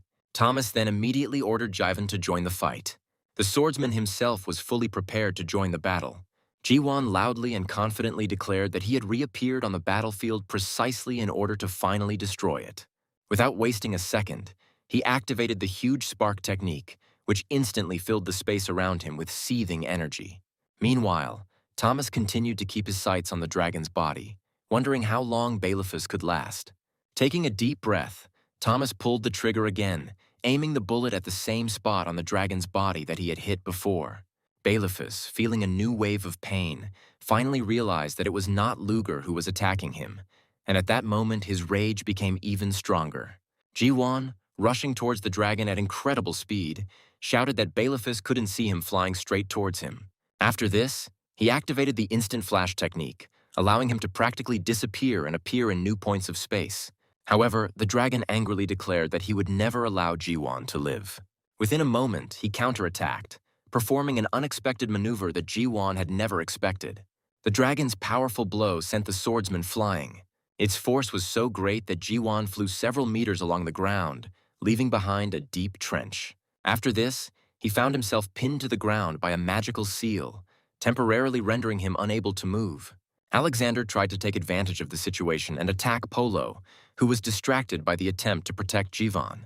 At the same time, Kay desperately tried to warn his comrade about the danger. He instantly cast the seal of protection, enveloping his ally in a protective barrier. As a result, this shield was able to absorb part of the destructive force of the blow. Realizing he had succeeded in protecting Polo, Kay landed on the ground with a loud sigh. At that moment, Thomas looked with horror at his cousin's condition. He then fired another shot, trying to support his allies. His bullet rushed straight towards the huge head of the golden dragon. However, Balephus activated absolute physical defense, causing Thomas's projectile to literally disappear, dissolving into thin air before reaching its target. Thomas was shocked by what he saw, as it was the first time he had encountered a defense that could completely neutralize his shot. The dragon mockingly stated that only Luger was capable of breaking through such a barrier. He said that Thomas was still too weak to be seriously harmed. At that moment, the hero began to frantically reload, not knowing what to do now. However, one of the allies shouted words of encouragement to Thomas, urging him not to give up, reminding him that it was he who had already managed to wound the dragon earlier. The man added that just 4 seconds would be enough for him. That man turned out to be Harvey, and he used the absolute zero technique. As a result, a powerful wave of icy energy instantly enveloped the dragon's body, sharply slowing its movements. Balephus was genuinely shocked that a human could use such powerful freezing magic. However, Harvey knew that freezing alone was not enough to stop the dragon completely, so he desperately shouted to Thomas, demanding that he shoot immediately. However, the dragon suddenly froze, seeing the hated enemy. Luger appeared on the battlefield, loudly ordering everyone to stop fighting immediately. He ordered Thomas to take his finger off the trigger. Luger even pointed his gun at him, confirming the seriousness of his order. Thomas looked at him in confusion, not understanding why Luger had pointed the gun at him, since they were fighting on the side of the same kingdom. Then Kid, knowing Luger's character, asked him what he was planning. However, the blonde ordered the shooter to shut up and not come closer. Luger announced that he had arrived as an envoy of the Holy Esven. He stated that he intended to stop the war between Pubiel and Minis. Having taken out the letter, he said that he had to deliver it to the most powerful ruler. He declared that anyone who continued to fight after the message was delivered would be excommunicated from the religion. At that moment, BME noted that Luger had pulled out his trump card. Harvey then immediately teleported away from the battlefield. Right at that moment, Thomas suddenly realized something. He declared with horror that he had no religion at all. Luger looked at him in bewilderment, not understanding how he could say such things. Kay and Kid also didn't immediately understand what Thomas meant. Luger then asked if Thomas was going to go against the bishop's will, but Thomas calmly replied that the bishop had no authority over him. Luger then sarcastically asked how Thomas could ever pass the marksmanship test with that mindset. At this point, Kay hastened to explain that in the world of Midros, religion is a system mechanic, not a real faith. Thus, all players automatically belong to a certain confession. Bayemi added that the excommunication would make Thomas an enemy of absolutely all players. Thomas replied that he understood this, but still saw no reason to obey. He also noted that the dragon that Alexander is riding is not human, which means that human laws do not apply to it. Thomas suggested that if it came to excommunication, both Luger and the dragon itself would be subject to it. He stressed that even if people lay down their arms, this will not stop the Bailiffus. So if he really came here to stop the battle, then he better do it properly. Then Bailiffus asked Luger what exactly the letter contained. However, he replied that he had no right to disclose the contents until the commanders-in-chief saw it. Luger then mentioned the maw of the abyss and asked the dragon if he understood how serious the situation was. Hearing this, the dragon became wary and asked if he understood the meaning of these words. Luger calmly replied that he had been there personally, so he understood everything. Hearing this, the dragon fell silent for a moment. Then Bailiffus, as the guardian of justice, announced that he would temporarily cease all attacks against humans. This even applies to those who tried to hurt him. He also ordered Jiwan to stop, stating that further fighting was pointless. The dragon declared that he intended to remain in this world to gather human forces. His words caused Chio great concern. The girl did not find this information in the system windows, and now she did not know what to do. Realizing that Luger did indeed have the power of excommunication, she became furious, realizing that he was ruining her carefully prepared plans. Even the commander-in-chief wondered what exactly the bishop's letter contained and for what purpose it was sent. Chio admitted that she did not know the contents, but suggested that everything would become clear when the bishop himself arrived, and then stated that she needed to leave. Stepping outside, she whistled loudly, calling for her allies. Sasuke appeared at her call, ready to listen to the order. Then Chio ordered Pietro to be called immediately and declared that Luger's letter could not be delivered under any circumstances. Sasuke asked if they just needed to intercept the message. However, Chio replied that it was no longer possible to stop Luger, so it was necessary to intercept the letter itself and destroy it. He will also need to eliminate all messengers with such messages. She stated outright that Luger needed to be eliminated. Sasuke replied that he was capable of destroying the letter, but killing Luger would be an extremely difficult task. The thing is that he is in Pubiel's camp. Hearing this, Chio asked if he was afraid of Biolcho, reminding him that Pietro would be acting together with him. She added that she would try to distract Alexander and not allow him to interfere. However, Sasuke stated that he was not afraid of either Biolcho or Jiwan. However, Thomas will be there, the very man who disrupted their plans. Hearing this, the girl first froze in place, and then laughed loudly and nervously. Chio replied that dangerous shoots must be nipped in the bud, and yet she couldn't help but admit that their forces were not yet sufficient to fully control Midros. Finally, the girl said something else to her subordinate. She strongly warned Sasuke to keep a close eye on Thomas, hinting that he posed a serious threat. The temple's message could not reach all the commanders instantly, as the system required physical delivery of the letter. The messengers were to first come to Lueger, receive copies of the message, and then distribute them to the camps of their armies. All this inevitably took a considerable amount of time and created the possibility of interception. Kid, watching what was happening, wondered why Thomas was acting like an older brother when he himself was an uncle.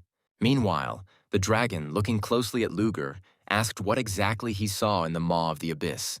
Luger, without rushing to answer, asked a counter-question, implying that there was something much more significant in this place than what they were talking about. Suddenly, a warrior ran up to the boys, shocking everyone present. He stated that Pubiel's army was ordered to retreat exactly 2 kilometers back. The troops that had recently been fighting the Golden Dragon were ordered to cease hostilities and await further instructions. The soldiers were stunned to learn that the commander of Minis was arriving, and that Pubiel's army was now obliged to completely disarm. But Thomas calmly told his cousin that they now had the opportunity to take a little rest. Kay, still tense from the battle, asked what Thomas was going to do next. The hero honestly admitted that he still has no idea about his future plans. He merely noted that the war, in fact, ended unexpectedly successfully. Soon, 2 commanders-in-chief of different states met on the battlefield. Evan told Granville that if a little more time had passed, they could have met on the execution field among the captured enemies. Granville noted that Ivan hadn't changed at all and added that he regretted not being able to help him lose a few more pounds. He reported that if the siege network had been prepared in time, Pubiel would certainly have been defeated, and he himself would have been taken prisoner. Granville coldly replied that if Pubiel's army had really decided to attack the capital of Minis, Ivan's head would have flown off his shoulders. After these words, the atmosphere between the commanders instantly became tense. The tension was literally palpable in the air. Soon, the commanders-in-chief took their seats at the round table and prepared to listen to Luger. Ivan looked at him carefully and asked if he was really Esven's messenger. In response to the questions, Luger silently placed the magic key on the table. Thomas, seeing this artifact, assumed that there was something monstrous in front of them, calling it a frightening object. However, Kay hastened to stop his brother, reminding him that he could not speak like that about a temple relic. Ivan, hearing that Luger was a citizen of Pubiel, was surprised and asked how he had managed to obtain the status of an envoy of Esven. But Luger calmly replied that it no longer mattered, and suggested that he be considered Esven's representative. Evan could hardly believe what was happening, but he still said that he trusted Luger's words. Then Granville noticed with a slight smile that Ivan remained just as calculating, and he asked him to watch his expression. Then the commander-in-chief of Pubiel inquired about the condition of Bishop Gaius IV. Luger reported that the bishop was extremely concerned about the situation and had therefore sent him here because he had discovered a problem that threatened the entire world. Granville then demanded that the contents of the message be made public. Luger stated that the letter spoke of the bishop's intention to personally act as a mediator and conclude a peace treaty between the states. At this moment, everyone at the table fell silent for a moment. When the warriors heard about the possibility of peace, they gradually began to realize that the war might actually end. Thomas was amazed that such a large-scale confrontation could end with diplomacy. In that case, he sincerely did not understand why this war had started at all. If all this happened because of events, then it sounds good, but it doesn't seem like a compelling reason to start a war. Granville then asked a reasonable question about why the bishop decided to intervene now, when the states had already entered into open conflict. In response, Luger merely repeated that these were the words of the bishop himself. He added that if commanders see evidence, they will understand the reasons for his decision. When the commanders-in-chief saw the object he placed on the table, they were horrified. Bailiffus informed those present that the item Luger had brought was an aristocrat's hat. But Luger corrected him, specifying that it was the hat of Count La, the ruler of the aristocrats. The dragon asked with interest where Luger found her, and he replied that he found her in the maw of the abyss. But Bailiffus angrily declared that he did not wish to acknowledge Count Lu with such a status. After that, he asked if Luger had seen Bluebeard. In response to this, the blonde only nodded silently. Ivan didn't believe what he heard, reminding that Bluebeard had died 30 years ago. Granville added that Ivan was right. The fact is that it was he who personally commanded the detachment that fought against Bluebeard's army in the last battle. Luger then noted with a sneer that Granville remained a rather funny old man. Ivan demanded to know everything in detail, and Luger rose from his seat and asked everyone to listen to him carefully. He said that while the armies were wasting their already limited resources, he went to the dead land of the abyss. There he met Count La, who faked his own death to hide underground and regain his power.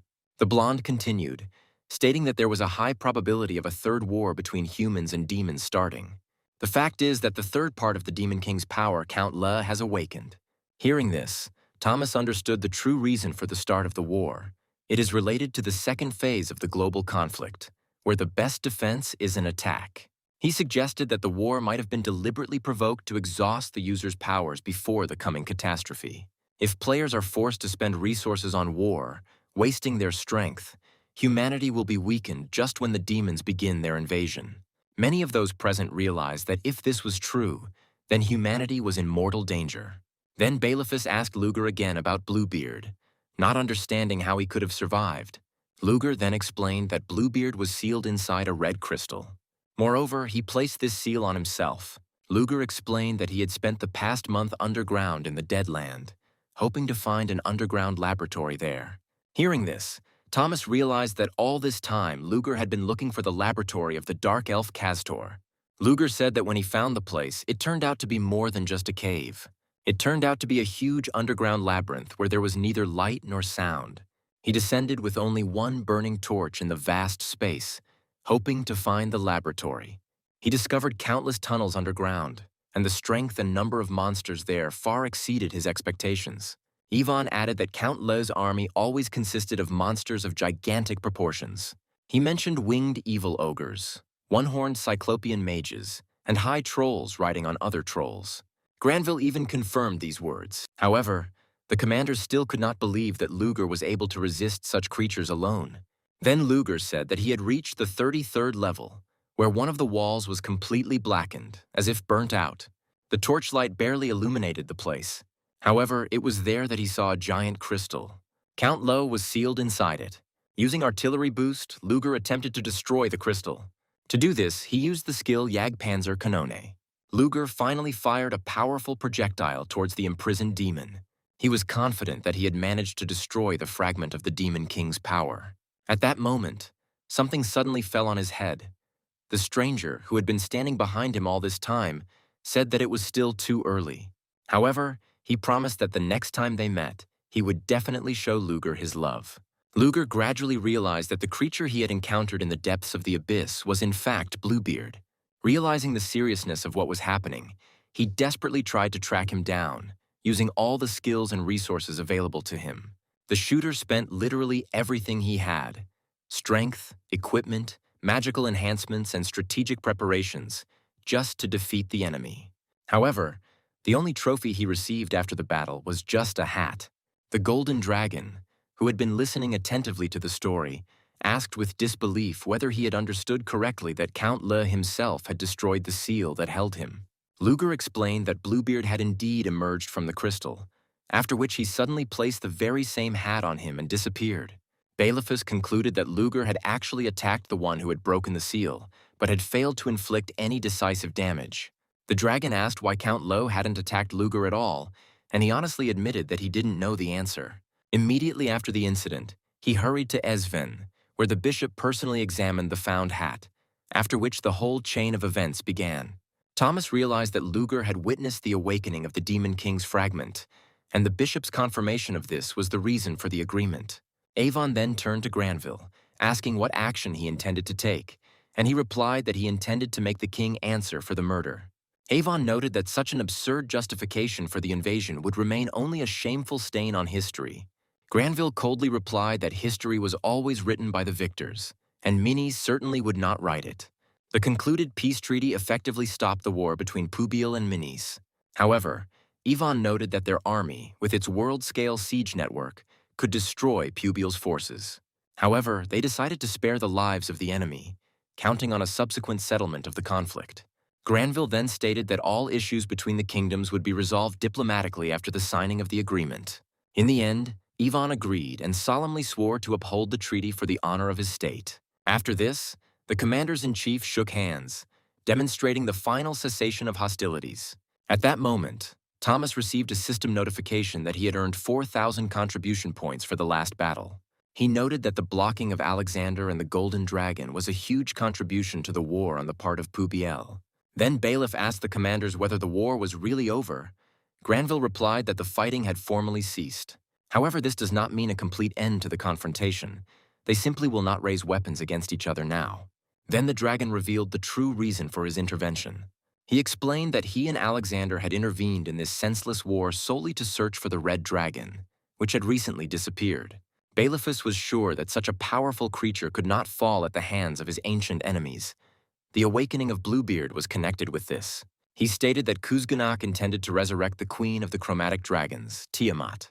Thomas became interested in the nature of dragons in the world of Midros, and Bailiffus explained that dragons are divided into metallic and colored. He emphasized that Tiamat, who was on the side of the demons, should not awaken under any circumstances. He called on people to find Kuzgunak for their own salvation. The dragon asked to collect any information about him, but at the same time he ordered that all this be kept in the strictest secrecy. After all, if this becomes known, it will be impossible to predict his actions. The dragon then asked for the name of Luger's young ally. In response, Thomas calmly introduced himself. Then Bailiffus quietly repeated his name and declared that he would remember it. He noted that Luger and Jivan's assistance would be necessary to protect the continent. He emphasized that the search for Kuzgunak was vital to preventing Tiamat's awakening. After this, the Golden Dragon released a stream of magic, bestowing a blessing upon the archers. Thomas was amazed to receive a permanent fire resistance buff. In response, he sincerely thanked the dragon for such a rare gift. Jiwan was surprised that after all the tense conversations, the dragon still gave them such support. At the same time, Luger decided to remain silent. After this, Bailiffus left the battlefield together with Alexander. Finally, the dragon once again reminded people not to forget his warning, after which he disappeared into the clouds. Thomas just watched silently as the dragon flew away, relieved that everything had ended without another disaster. At this moment, even Granville and Avon exchanged sly glances. The remaining warriors decided to go for items and basically check the area. Kay then noticed that, despite the end of the war, he still felt stressed. Biemi also reported that Kuzgunak is considered the most ferocious among the red dragons. Thomas asked to tell more. The lizard admitted that when he served in the Midnight Circus, he was given a task related to dragons. He was supposed to steal a dragon egg, but he refused, realizing that he was not capable of handling such a task. He explained the differences between metallic and chromatic dragons. They were roughly like Pubiel and Minis. Metallic dragons protect order and justice, and the most powerful among them is the platinum dragon Bahamut. Colored dragons are their complete opposite. They strive for personal gain and have a destructive nature. The most powerful among them is considered to be the six-headed Tiamat. She is essentially six colored dragons possessing one body. It was thanks to the alliance of Bahamut and the metallic dragons that humans once managed to defeat the fragment of the Demon King and drive out the chromatic dragons. Then Kay asked what kind of magic the golden dragon had cast on them. At this moment, their conversation was suddenly interrupted by a girl. Chio politely addressed the protagonist, asking if he was Mr. Thomas of Pubiel. Having received confirmation, she introduced herself and said that she was glad to meet him. Kay was surprised to learn that the person standing in front of them was the 7th-ranked dancer from the Minis Kingdom. However, Chio only modestly noted that she was simply lucky to find herself in this position. Thomas politely inquired about the purpose of her visit, noting that she was the only top user who had not participated in the war. Now he wanted to know what she was up to. Chio replied that she knew about his truce with Craven and that he defeated Alexander. Therefore, the girl admitted that she considered herself his fan and wanted to see Thomas in person. Hearing this, Thomas thanked her and then asked permission to ask one question. The girl assumed that he wanted to add her as a friend. However, he suddenly asked where she had been during the war. The hero noted that her strength could have significantly influenced the outcome of the conflict. However, Chio calmly replied that she could not reveal this information. Thomas then asked the reason why the girl couldn't tell him. And at that moment, Chio put her fan to his throat. She said with a slight smile that she had no right to divulge the killer's actions. Kay tried to intervene, but Thomas stopped him, assuring him that it was not an attack. Finally, Chio lowered her weapon, then smiled and remarked that Thomas was quite perceptive. She explained that she had only come today to get acquainted, after which she announced that it was time for her to leave. As they parted, the girl promised that the next time they met, they would definitely have a drink together in some beautiful place. Kay, still under the impression of the meeting, thoughtfully noted that Chio seemed simultaneously beautiful and at the same time frighteningly cruel. He inevitably came to the conclusion that rankers who had reached the highest positions in the gaming world were different from ordinary players. Biemi, who had been closely observing his friend's reactions, asked Thomas what exactly the woman had told them. The hero was alarmed that she directly called herself a killer, but she did not look like a hidden enemy at all. Otherwise, she would not have shown her face.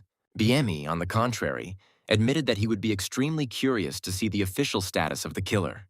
Meanwhile, Scarlet stated that men are the same because they can never stop admiring a beautiful girl. However, Thomas tried to understand in confusion why the girl was behaving so strangely. Scarlet, in turn, asked with obvious interest who exactly this girl was, since she was so freely invading their personal space. However, Thomas calmly explained that she only said her name, Chio. He noticed that Scarlet usually appeared completely unexpectedly at such tense moments. Moreover, he wondered why he was even trying to justify his behavior to Scarlet. Soon, Scarlet herself, changing her tone to a softer one, suggested that Thomas visit Pubiel and, if possible, look into Dale Castle. When he asked in surprise about the reason for the invitation, the girl admitted that she would like to personally thank him for the help and treatment he provided. After a short silence, Thomas promised that he would definitely visit her at the first opportunity. Scarlet was visibly pleased with his answer, after which she announced that it was time for her to leave. The remaining fighters watched with a slight smile as their friend, not even having time to catch his breath after the battle, had already managed to charm the girl. Jivan soon said goodbye to Thomas, but stated that if Thomas had to fight Alexander again, he could count on his help. Thomas was surprised by this decision, reminding that Ji-won had already received the Golden Dragon's blessing. However, he sharply replied that he had not asked the dragon for such a gift at all. He even called his action reckless if the dragon acted on his own whim. Hearing these words, Luger sternly ordered him to stop. However, Jivan only said a quick goodbye to Thomas, jokingly calling Luger an old man, and immediately teleported away. At that moment, the blonde man was taken aback and stopped abruptly. Luger honestly didn't understand why Jivan even called him an old man. Then Kid, sensing the growing tension, advised Thomas to leave as quickly as possible before Luger decided to pester them. After a friendly exchange of punches, the shooters parted ways and Kid hurried away from the meeting place. Thomas turned to Kay and calmly said that it was time for them to go back too. The boy agreed, and then ordered Bayulko's squad to return to base. He emphasized that they had done an excellent job today. However, their friendly atmosphere was once again destroyed by Luger. He screamed and tried to stop Thomas, saying that he needed to know details about his weapon. The hero, slightly irritated, asked why Luger had pointed the gun at him if he had only wanted to talk. As he spoke, he quietly tore the teleportation scroll and soon disappeared from the field. As the other players left the field one by one, Luger was left standing alone, still unanswered. Thomas quickly reached Ailstock. There, a peaceful life flourished in full swing, with players and NPCs moving freely around the square. Then he was finally convinced that the war was really over. Deciding to regain his strength a little, he left the game and went to rest in his room. Tired of the tense events, he went to bed, intending to at least briefly escape from the gaming world. When he woke up, his mother offered him something to eat, and Thomas was surprised to ask what time it was, and heard that it was already 8 o'clock in the evening. He realized that he had slept for almost 12 hours. In the end, he decided to spend the evening having a quiet dinner with his mother. Suddenly, his phone rang. However, the hero did not really want to answer and decided to leave this matter for later. Then Thomas, after thinking for a moment, asked his mother if there was a restaurant nearby that was going to close. The woman nodded in surprise, and he suddenly asked how much money it would take to open his own restaurant. Thomas explained that he wanted to make her life easier so that she could work in her own establishment. However, his mother kindly asked him not to rush into such decisions. She reminded him that even if he earned money, it didn't mean he could afford everything at once. Every time Thomas brought up the topic of finances, his mother tried to remind him that he needed to think about the future and stand on his own 2 feet. Returning to the room, Thomas noticed a missed call from Kay and immediately called him back. He excitedly asked why he hadn't answered and demanded that he urgently check the news on the internet. 9,210. He said that the minis community is already discussing a new war. Thomas, not understanding anything, opened the forums and was surprised to find many messages about himself. It turned out that he took first place in contribution among the players of Pubil's army. The news literally stunned him. It seemed like every single player was currently discussing the main character's achievements. Thomas himself did not even imagine that his contribution to the war would be even greater than Granville's. Kai took 10th place and thanked Thomas for his help, because thanks to him, their guild won an important victory. Eventually, Bielcho began receiving a huge number of applications, and Tyler admitted that he stayed up all night sorting through them. Thomas also learned that the NPC commander ranked 8th among the campaign participants. Moreover, many players filmed their battle with Alexander from afar, which is why their names reached the top of streaming platforms. Ron from the Rush Guild even gave an interview to American television where he mentioned Thomas. Then Kay advised him to return to the game quickly, since according to Game Time, the rewards were supposed to be issued in 4 days. Hearing this, Thomas said that he would log into the game right now. Soon the cousins met at the game and sat down on one of the benches. Thomas asked if Kay knew anything about a possible third war between demons and humans, but he replied that there was little information. However, he said that contribution points can now be exchanged for character stats. He also warned that items above rare level would become virtually inaccessible due to the huge amount of points accumulated. Thomas asked if this concerned heroic and legendary items, but Kay admitted that he knew nothing about them. However, he heard that someone was able to obtain a rare helmet worth 1,000 contribution points. He added that some players who went to minis received serious fines. They can only be withdrawn after a long period of playtime or payment in gold, which is why Midros is currently experiencing a currency shortage. After this, the guy asked the hero what he would do now that the war was over. Thomas announced that there would be an event at the palace in 4 days where special awards could be given out. Then Kay suggested that they should prepare and check their characteristics. Thomas admitted that during the war he didn't pay any attention to statistics and decided to invest all his points into agility. He explained that he had to make a deal with Craven, so he had no time to think at all. While looking through the hero's inventory, Kay suddenly noticed an unusual item and asked what it was. Taking it out, he showed his cousin the cloak. At first, Kay thought it was an ordinary blanket. However, Thomas explained that he received this cloak personally from Drake during the conclusion of the peace treaty. Kay was surprised to hear the name of the legendary naval commander. Then he asked the protagonist to show him the characteristics of the item. He assumed that such a gift must be of the highest rare rank. Thomas, noticing Kay's genuine interest, took his cloak from him with a slight grin. He noted that if he was so curious, he could stand right at the front line of the test. Thomas also asked how long he could withstand the onslaught of monsters above level 190 if they got really angry. Kay, clearly not sharing Thomas's enthusiasm for experimentation, replied dryly that it would be enough for him to simply see the characteristics of the object. However, Thomas, as if he had not heard his objections, calmly asked his cousin to simply hold his position while he prepared to shoot. Immediately after this, Kay rushed towards the giant monster. Having taken a convenient position on the hill, Thomas concentratedly aimed his sights at the monster, which was already moving in their direction. At this time, Kay began to attract the monster's attention by using defensive skills and loud provocations. The huge monster, having finally switched its attention to him, swung, preparing to deal a crushing blow. The blonde was barely able to defend himself from such a powerful blow with his shield. Thomas, without taking his eyes off the sight, irritably asked Kay to stop shouting, since any unnecessary sounds were disrupting his concentration. Kay, barely holding his ground, indignantly declared that it was time to stop joking, because he was no longer sure that he could endure it for much longer. Despite this, Thomas seemed to continue to view the situation as a kind of training exercise for his cousin. According to the Black Devil Seal quest, Thomas had to destroy a monster higher than level 190 from a distance of at least 2 kilometers. At that moment, the monster swung at Kay again. Finally, after several seconds of tense anticipation, Thomas fired an accurate shot. The bullet pierced the air and reached its target with astonishing accuracy. As a result, the huge monster literally lost its head from the force of the blow. After destroying the monster, Thomas received a notification that he had leveled up and completed the Black Devil Seal 3 quest. Without wasting any time, he distributed his points, putting 5 points into agility, realizing that mobility and reaction speed remained his advantage. Looking through the notifications, Thomas noted with satisfaction that he had achieved a B rank achievement. He quickly calculated that for a musket, the minimum range was 100 meters. At the same time, the requirements for a sniper rifle began at 2 kilometers. As he continued to study the rewards, he discovered a new ability, mana evaporation, which allowed him to use a special form of magical suppression. At the same time, the system offered him a new challenge, to destroy a monster higher than level 210 from a distance of 2 kilometers and 100 meters. The hero guessed that it was in vain, because 2,500 meters was beyond the Black Devil's effectiveness unless the sniper skill was used.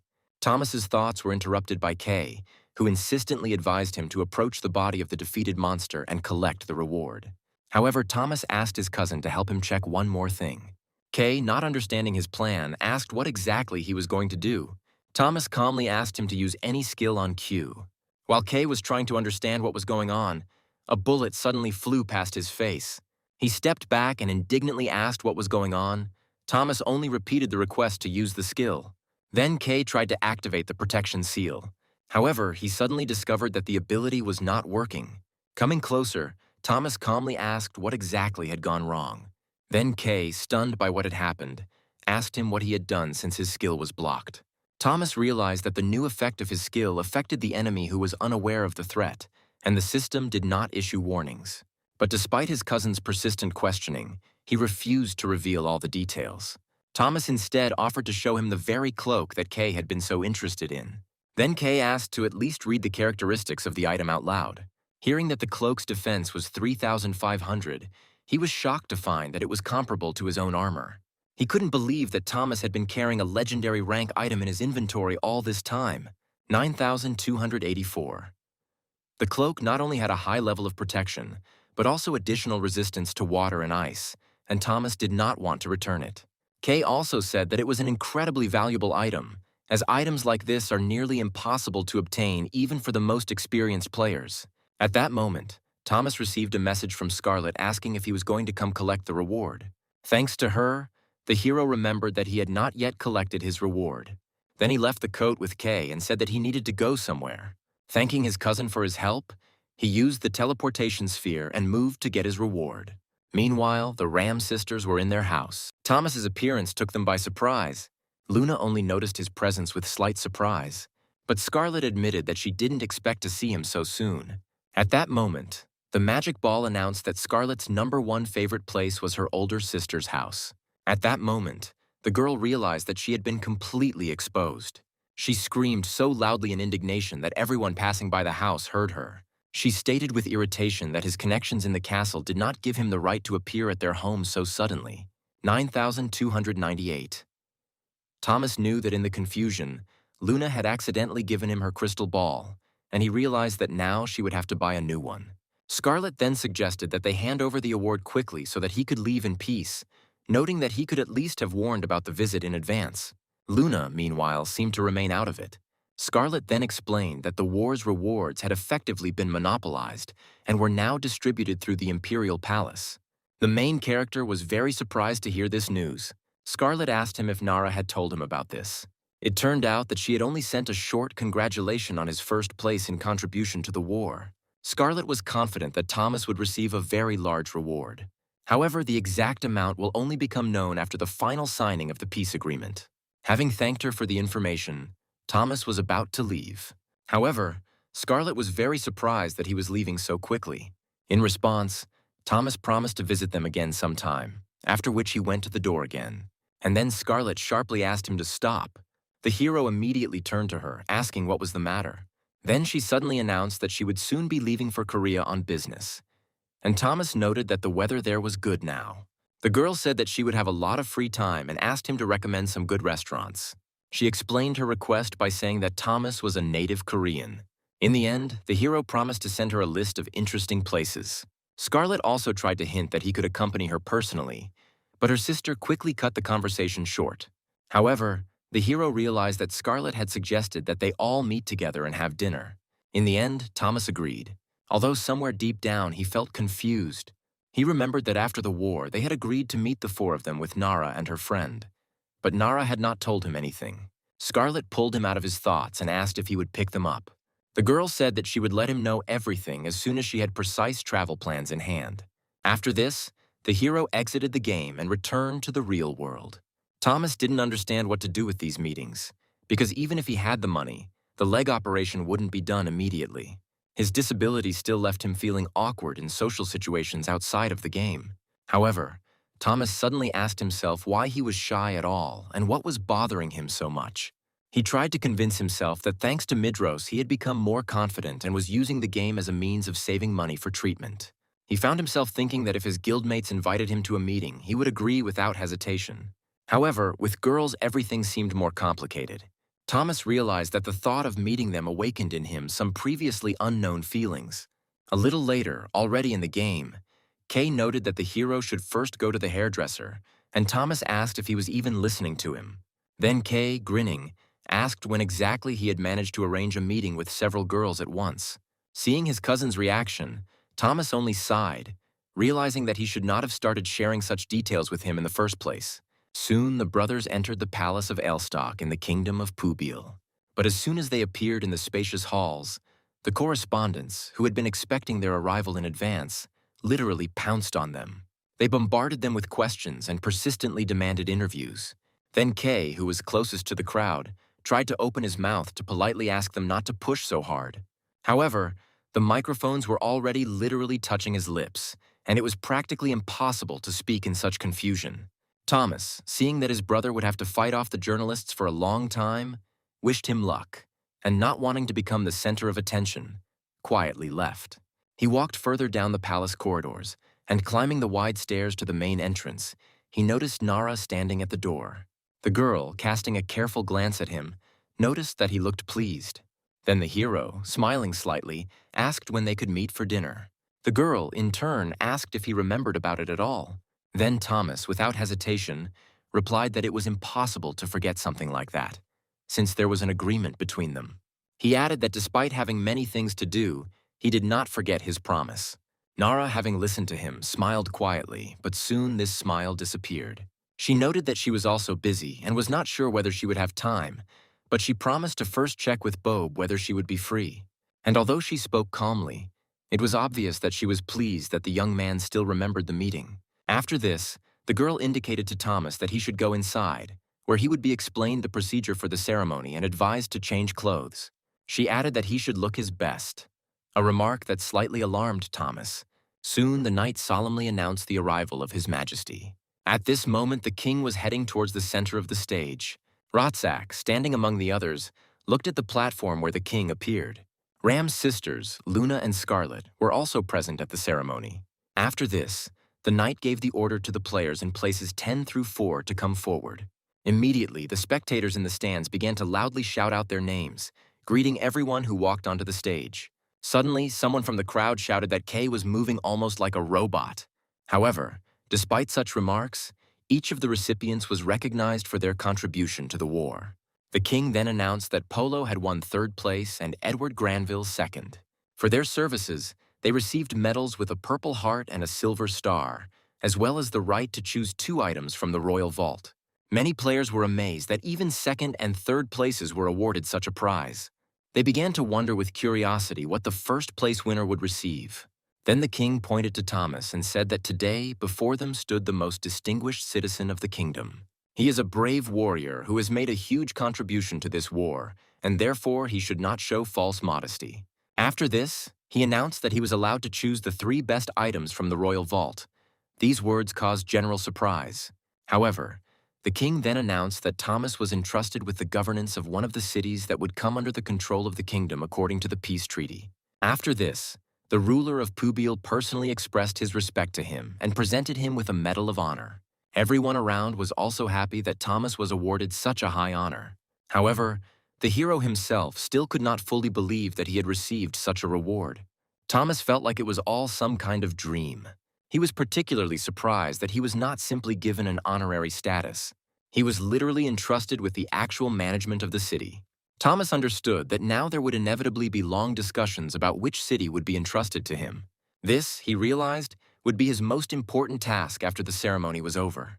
Later, returning to the Marksmanship Academy, Thomas noticed that the outside of the building had become much cleaner and more tidy. As soon as he entered, he immediately felt that a lot had changed. After that, he went to the director's office where a man was already sitting. The director, seeing him, was sincerely happy and asked him to come in. Bezbrawovi reported that the king allocated funds for the development of the academy. He then added that he had been following the news from the war and was genuinely rooting for them, while at the same time praising Thomas. To this, the hero replied that all his successes were made possible thanks to the director's instructions. At that moment, the door to the office suddenly opened. A moment later, 2 shooters familiar to the protagonist, Kid and Luger, entered the building. Kid immediately noticed that Thomas seemed to want to pretend that he had handled everything on his own. At the same time, Luger irritably reminded him that Thomas had run away from him last time, and this still made him unhappy. Thomas himself was genuinely surprised to see Kid and Luger in the director's office. Meanwhile, the man himself invited everyone to sit down, saying that he had something important to tell them. Bezbrawovi, watching them closely, understood that they already guessed why they had been gathered. Thomas assumed it was about Lee, and the director confirmed that Bluebeard Lee was alive. The problem is, however, that it is now on the mainland.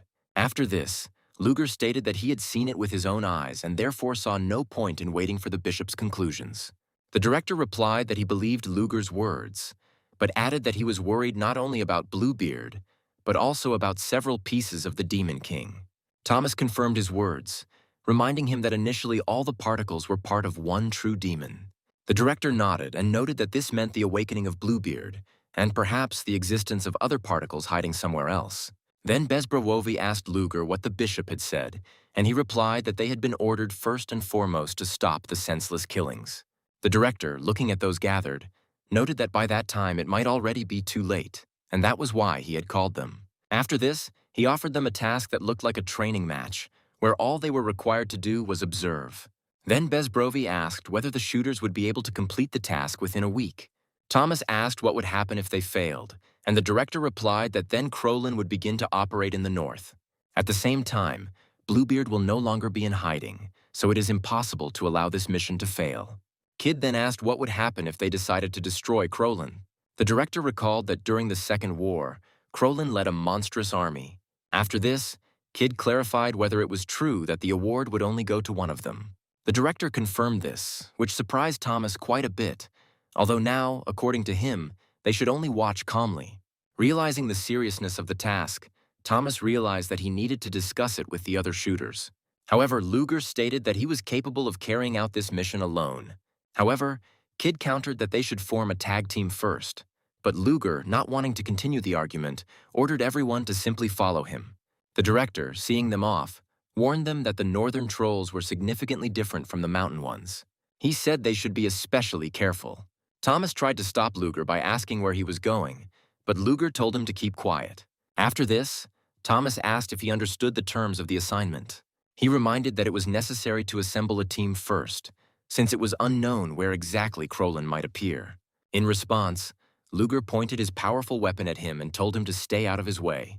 The man added that he would gather a team in the north himself while Kid tried to stop him. He said that they needed to stock up on ammunition and equipment. But Luger replied that he already had everything ready and that they would not need everything. After this, he ordered the shooters to simply follow him and take the items, while declaring that he would take the characteristic points for himself.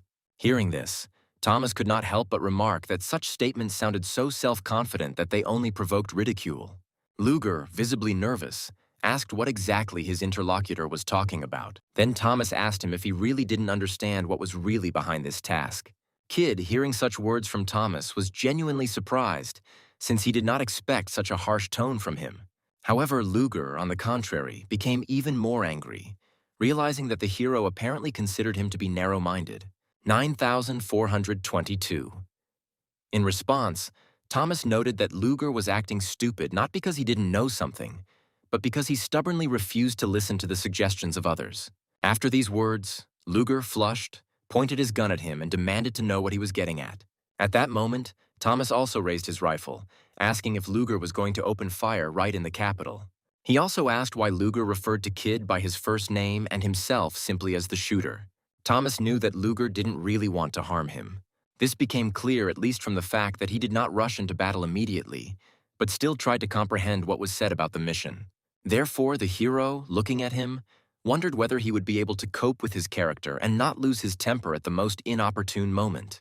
Kid, trying to defuse the situation, calmly noted that they all understood perfectly well that the task had two possible ways of completing it. The first option is to complete the surveillance 100%, and the second is to destroy Krolin, and it's best to prepare for both options. He also added that if the second plan was implemented, he would be able to take on the nearby monsters, while Thomas would watch from a distance. Luger, however, said he was not going to help for free. He advised others to earn their own bread. After this, Thomas suggested that everyone check the available information, prepare everything necessary, and meet at the agreed place. But in response, Luger only grinned, and without saying another word, walked away, leaving the rest of the shooters to watch him go.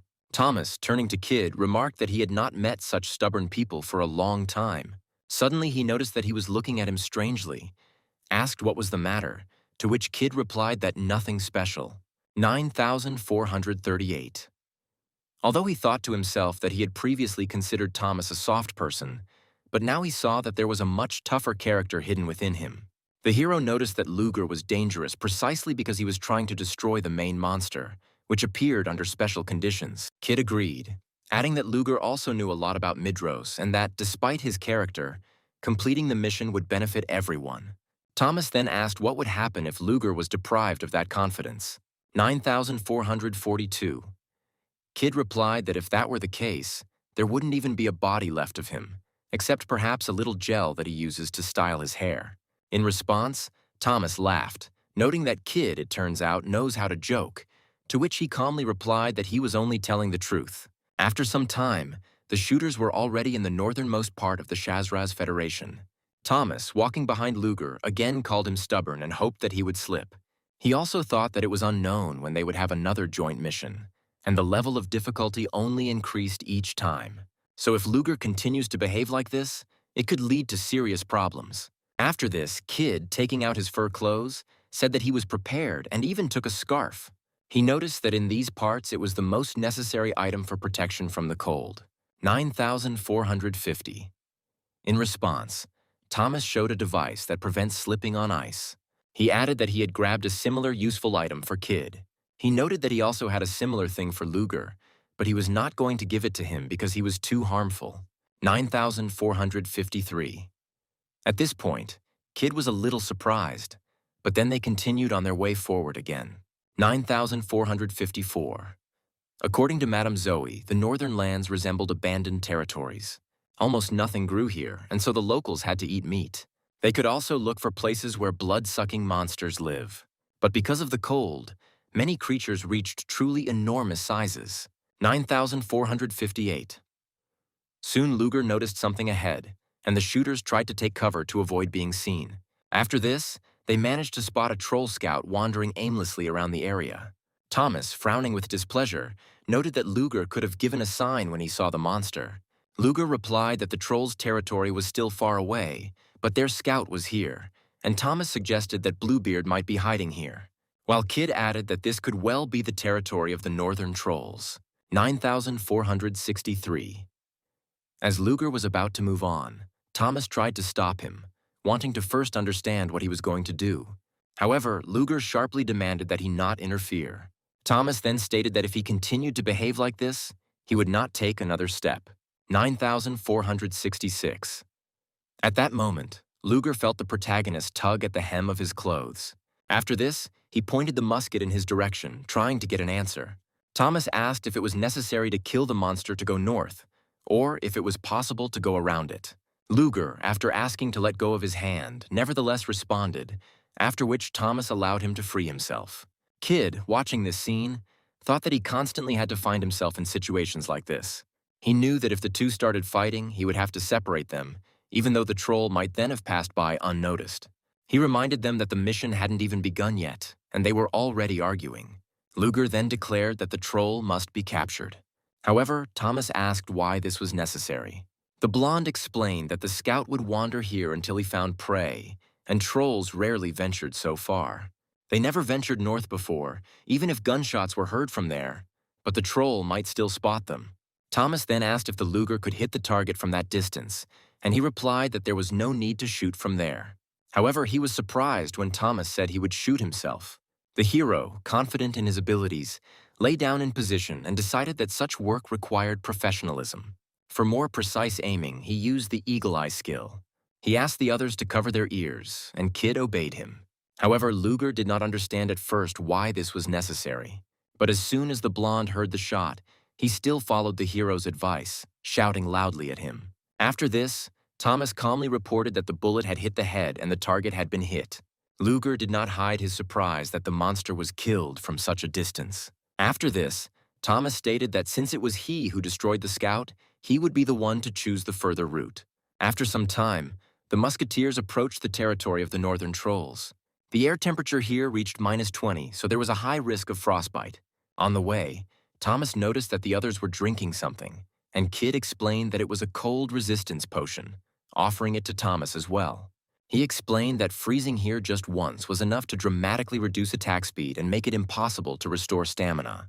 Thomas replied that he already had resistance, and then Kid, where did he get it from if he didn't drink the potion? However, the hero did not say that he was wearing a heroic cloak that protected him from frostbite, deciding to keep it a secret. Soon Luger asked everyone to be quiet. The thing is, there was a settlement of monsters ahead, and as they approached, they saw guard trolls guarding it. Thomas thought that as soon as they showed up, the monster soldiers would immediately rush to attack. He then asked Luger if the soldiers would come to them if they set up an ambush right here, because they could sit here in ambush and complete the mission. Luger quietly announced that they had taken up the third position, referring to the previously designated observation points. Thomas, hearing this, felt irritated, since Luger's manner of explaining himself seemed to him no less strange than Kid's formulations.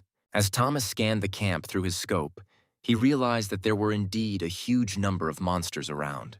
Moreover, most of them were large, massive, and well-armed with heavy crossbows. He also noticed that next to each crossbowman there was a troll with a shield, thereby compensating for his vulnerability in close combat. Then Thomas realized that these creatures were trained to act in a coordinated manner and compensate for each other's weaknesses, like real soldiers. Checking the quest interface, Thomas noticed that the completion rate had only reached 0.6%. At this rate, they would have to spend a week here. He noted that the appearance of a scout was an unexpected situation, but Kid replied that such accidents were quite common here. At the same time, Thomas suggested that perhaps they just need to sit there for a few days and see if the figure rises. He added that if progress starts to increase, they will be able to take turns logging out of the game to recuperate. However, Luger, without turning around, replied that the most important thing now was to determine Krolin's location. He explained that they first needed to find out where the leader of the troll clan was, and only then make further plans. Thomas agreed with this, but asked how exactly they were going to find out where the leader was. There were hundreds of trolls around, and it was impossible to just wander around the camp looking for them. However, Luger replied curtly that he knew the area and was not going to repeat it twice. This answer surprised Thomas a little, and he stated that he would not allow Luger to go alone. After all, if something happens to him, the responsibility will fall on both him and Kid. However, Kid himself, after thinking about it, agreed, noting that this time Luger was indeed right, and that the main thing now was to find Krolin. Realizing the meaning of what was said, Thomas realized that the task would not end with just surveillance of the camp. He knew it was too dangerous to wander around here alone, so he asked where the highest mountain point was nearby. Luger asked in surprise why this was necessary. Thomas replied that he wanted to take a position on the high ground because none of them could work the distance better than him. Meanwhile, watching them from afar, Chio thought that the task would probably drag on for a long time. However, after the shooters began to act in concert, she changed her mind, and Sasuke asked if it was worth finding out what they were doing. However, Chio replied that there was no need to rush, otherwise Thomas might suspect that she was acting strangely after the peace treaty was concluded. She noted that since this was Shazrasian territory, information could be passed on to the locals. Chio then ordered Sasuke to report Thomas's location and gather any useful information, to which he replied that he would do so immediately. After this, the girl continued to observe the actions of the shooters. Meanwhile, Thomas announced that he would climb to the highest point and assess the terrain. At the same time, he asked the others to explore the surroundings of the camp and return to him as soon as they found Krolin. If anything goes wrong, you should use the teleporter, because the death of any of them will result in the failure of the mission. Then Kid noticed that the northern trolls were extremely strong. Luger also added that Kid's bullets would be just scratches for them. After that, they went to inspect the area, while Thomas went higher and set up some traps to protect himself. After this, the hero began to explore the area through the sight. After some time, Thomas noticed something. He informed Kid that there were 2 trolls near the fence at about 1 o'clock in the afternoon. Kid quickly replied that he could escape. At the same time, Thomas warned Luger that there was an observation tower in the 11 o'clock direction from which he could be spotted. After spending about an hour and a half at altitude, Thomas realized that his observations were not yet bringing any noticeable benefit. He guessed that the rest of the shooters had already reached the camp about half an hour ago. After that, I contacted them and asked if there was anything new. Kid replied that he only saw ordinary trolls talking about something. Luger said dryly that he would let me know if he saw Krolin. However, Thomas did not like this harsh tone, but he remained silent, concentrating on observing. Now he understood why Bailiffus didn't react to his grumbling, because if he responded to every one of his barbs, it would only get worse for him. 9,543. Gradually, the progress of the task began to increase.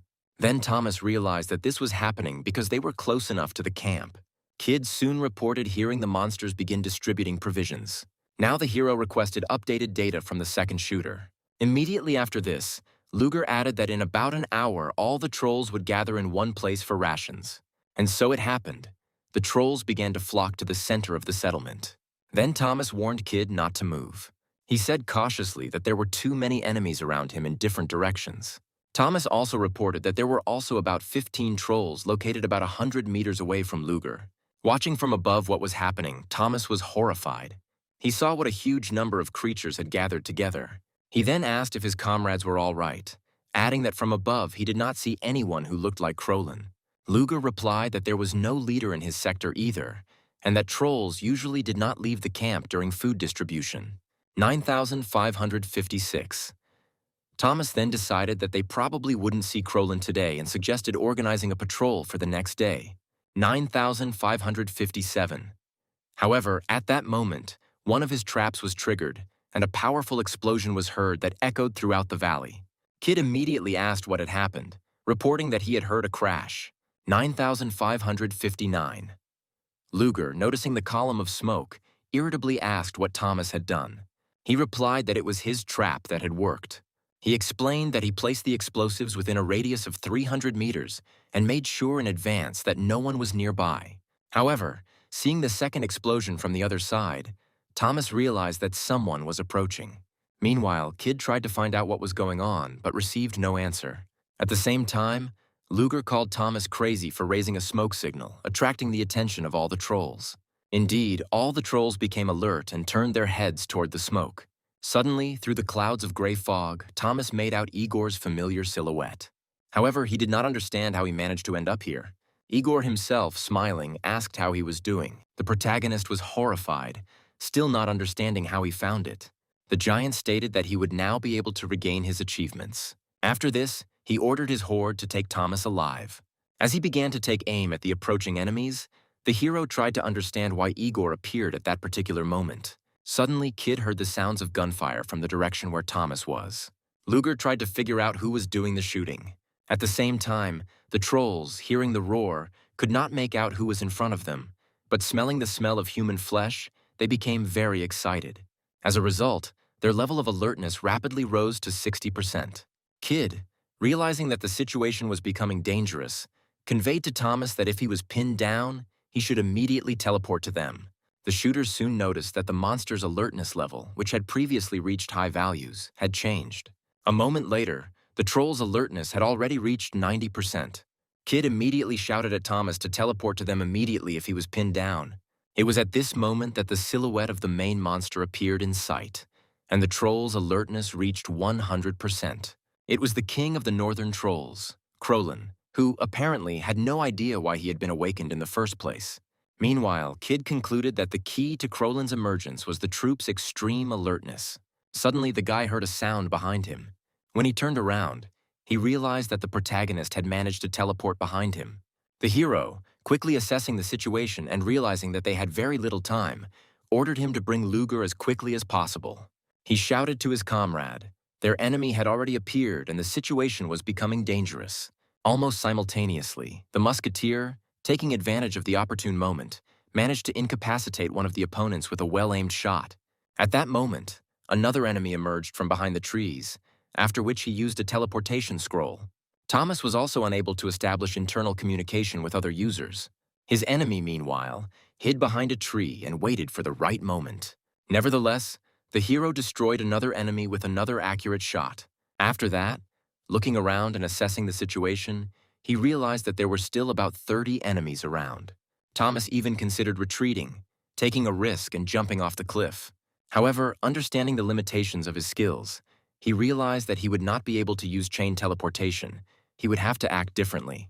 Moreover, it was necessary to act extremely carefully, since disorderly actions could lead to failure of the mission. Thinking about this, Thomas came to the conclusion that in order to confront Igor, he would definitely need the help of at least one of the musketeers. However, at the same time, he understood that waiting for the allies was fraught with serious risk, and that he would probably have to act on his own. It was at this moment that the first and second enemy detachments began their offensive. They realized that Thomas had missed, and now they had a chance to get to him. The enemy commander gave the order to break the hero's powerful weapon. Suddenly, one of the fighters stated that for some reason his skill was not working. Then the commander told them not to rely on skills and to act in the old way, using only physical force and weapons. The enemies, gradually approaching, forced the musketeer to open fire. Having drawn his weapon, the hero managed to literally blow off the head of one of the attackers with a precise shot. There was not a drop of pity on his face. Immediately after this, Thomas fired 3 shots at once, and the bullets flew dangerously close to Igor's face. Igor deftly dodged, watching what was happening and remembering Chio's words about there being too little time to get closer. Then he came to the conclusion that he just needed to wait for the right moment. Then, noticing that the musketeer was reloading, he ordered everyone to move forward at the same time. At this moment, the hero realized that the enemy had accurately counted his shots and understood the rhythm of the battle. So he decided to use the soul link technique. The next moment, a huge bear appeared next to him, and Thomas mentally ordered it to destroy the enemies. Obeying the order, the beast immediately began to attack the enemies with its huge paws. A second later, the hero fired towards the enemy approaching him.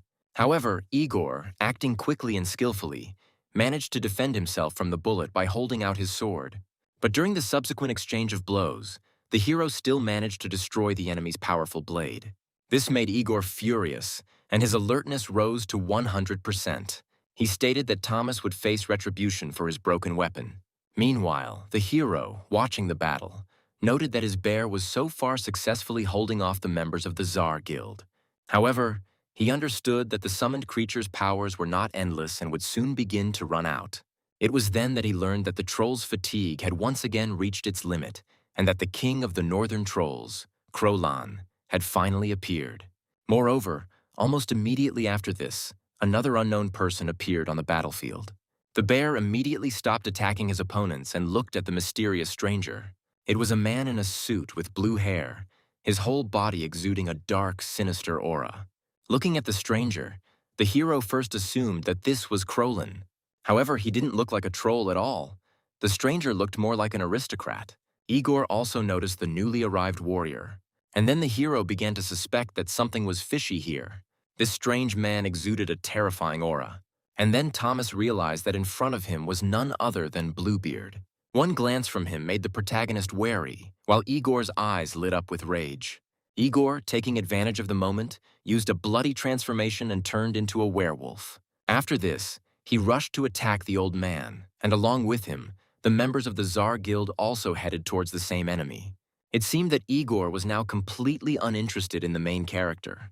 However, the old man himself, calmly observing what was happening, noticed that there was a certain beauty in this, although not to his taste. Seeing this, the hero realized that attacking this man was pointless.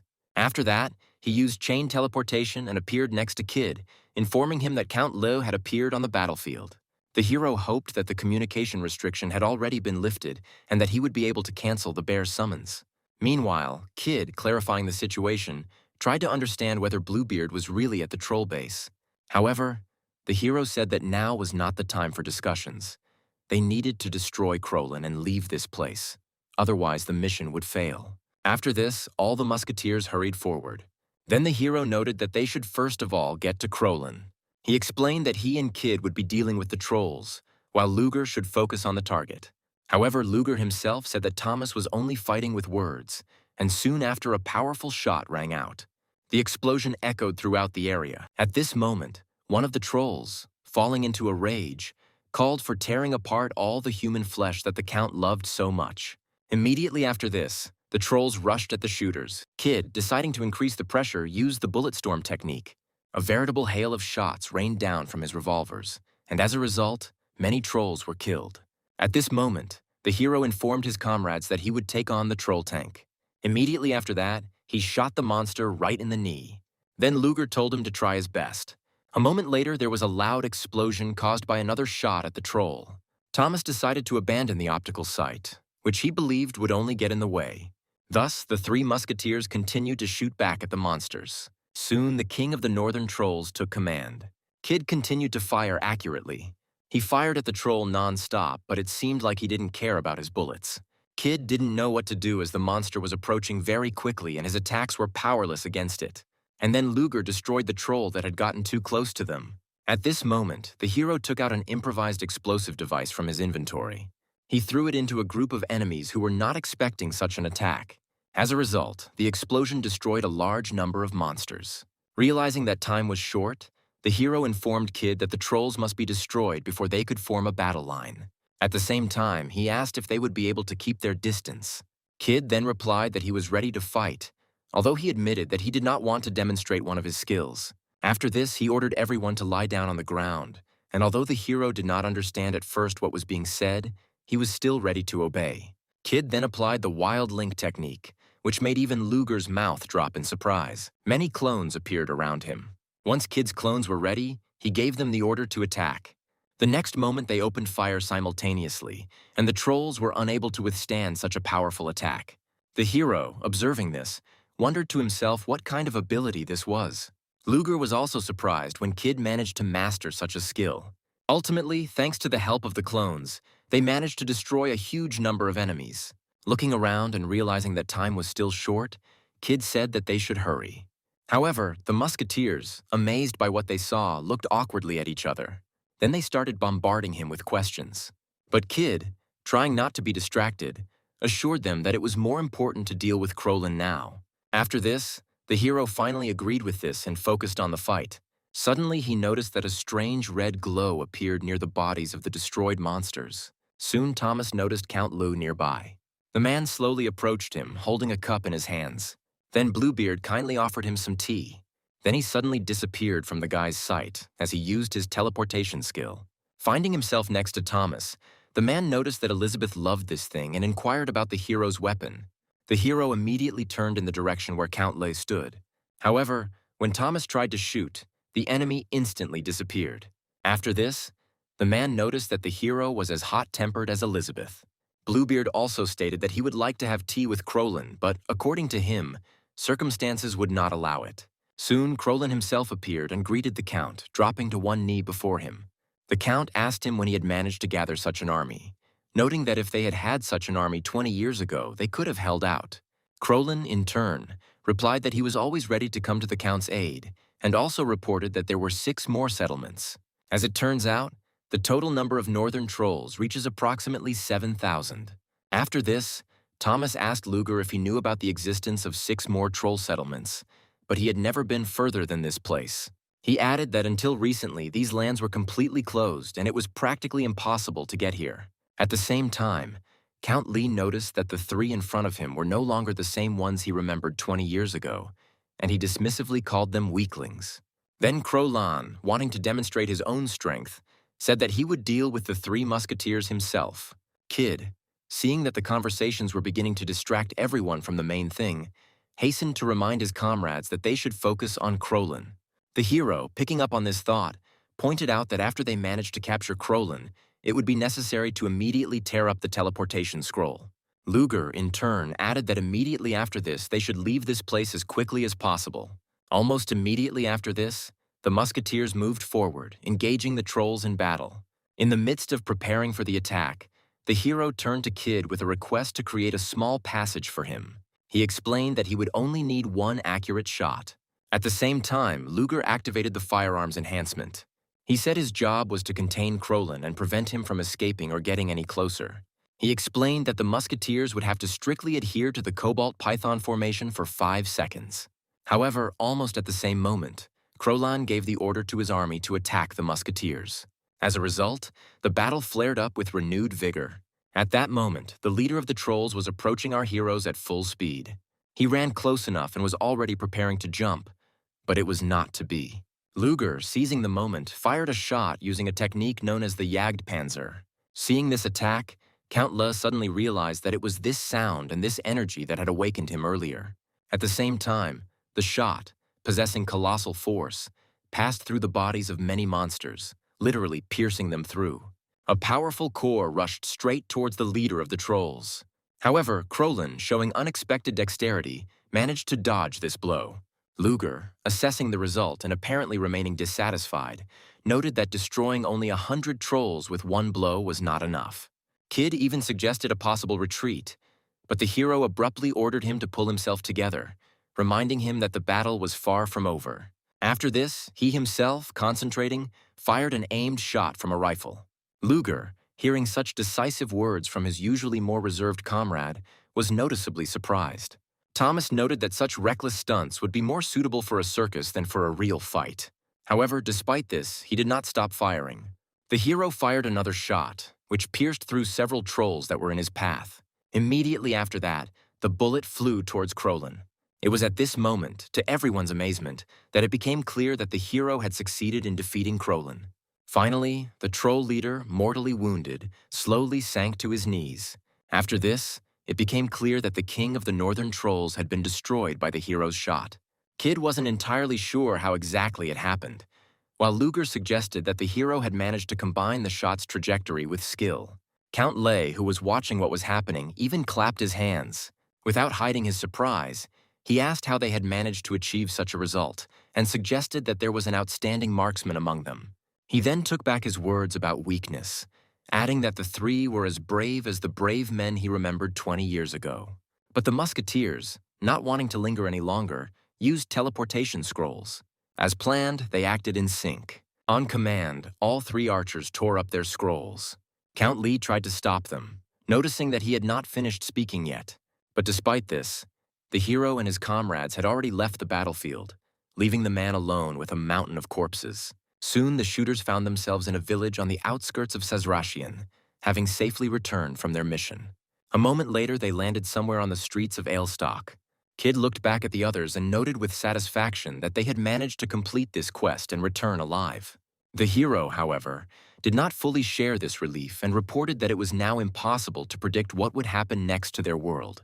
The enemy had learned too much about their weaknesses, and although they had managed to obtain valuable information, they had exposed themselves more than they should have. Then Luger, returning his thoughts to the fight, wondered how the hero had managed to hit Crowland so accurately. The question sounded so insistent that he repeated it again. However, the hero replied that he simply took aim and fired. But Luger, not satisfied with this explanation, asked what the skill was called. Kid just silently watched as his comrades argued about the hero's supposed skill. Luger, not believing Thomas, demanded that he stop joking and name the real skill. The hero, somewhat surprised that Luger had started calling him by his first name, remarked that he could have been a little more friendly. Luger, however, returned to his question and asked how the hero managed to hit Crowland after first breaking through hundreds of other trolls' bodies. However, the hero repeated again that he did not have any skills, adding that he would even like to complain to the Browlist director about this. Reflecting on this conversation, the hero involuntarily noted to himself that one side of Luger's character was distinguished by its striking straightforwardness. But at the same time, he began to better understand why people like Alexander and Jiwon took him seriously. Then Kid, trying to stop the argument, suggested that everyone calm down and complete the director's assignment. Not wanting to listen to excuses, he simply kicked Luger towards the academy. Meanwhile, Count Lo watched what was happening from afar.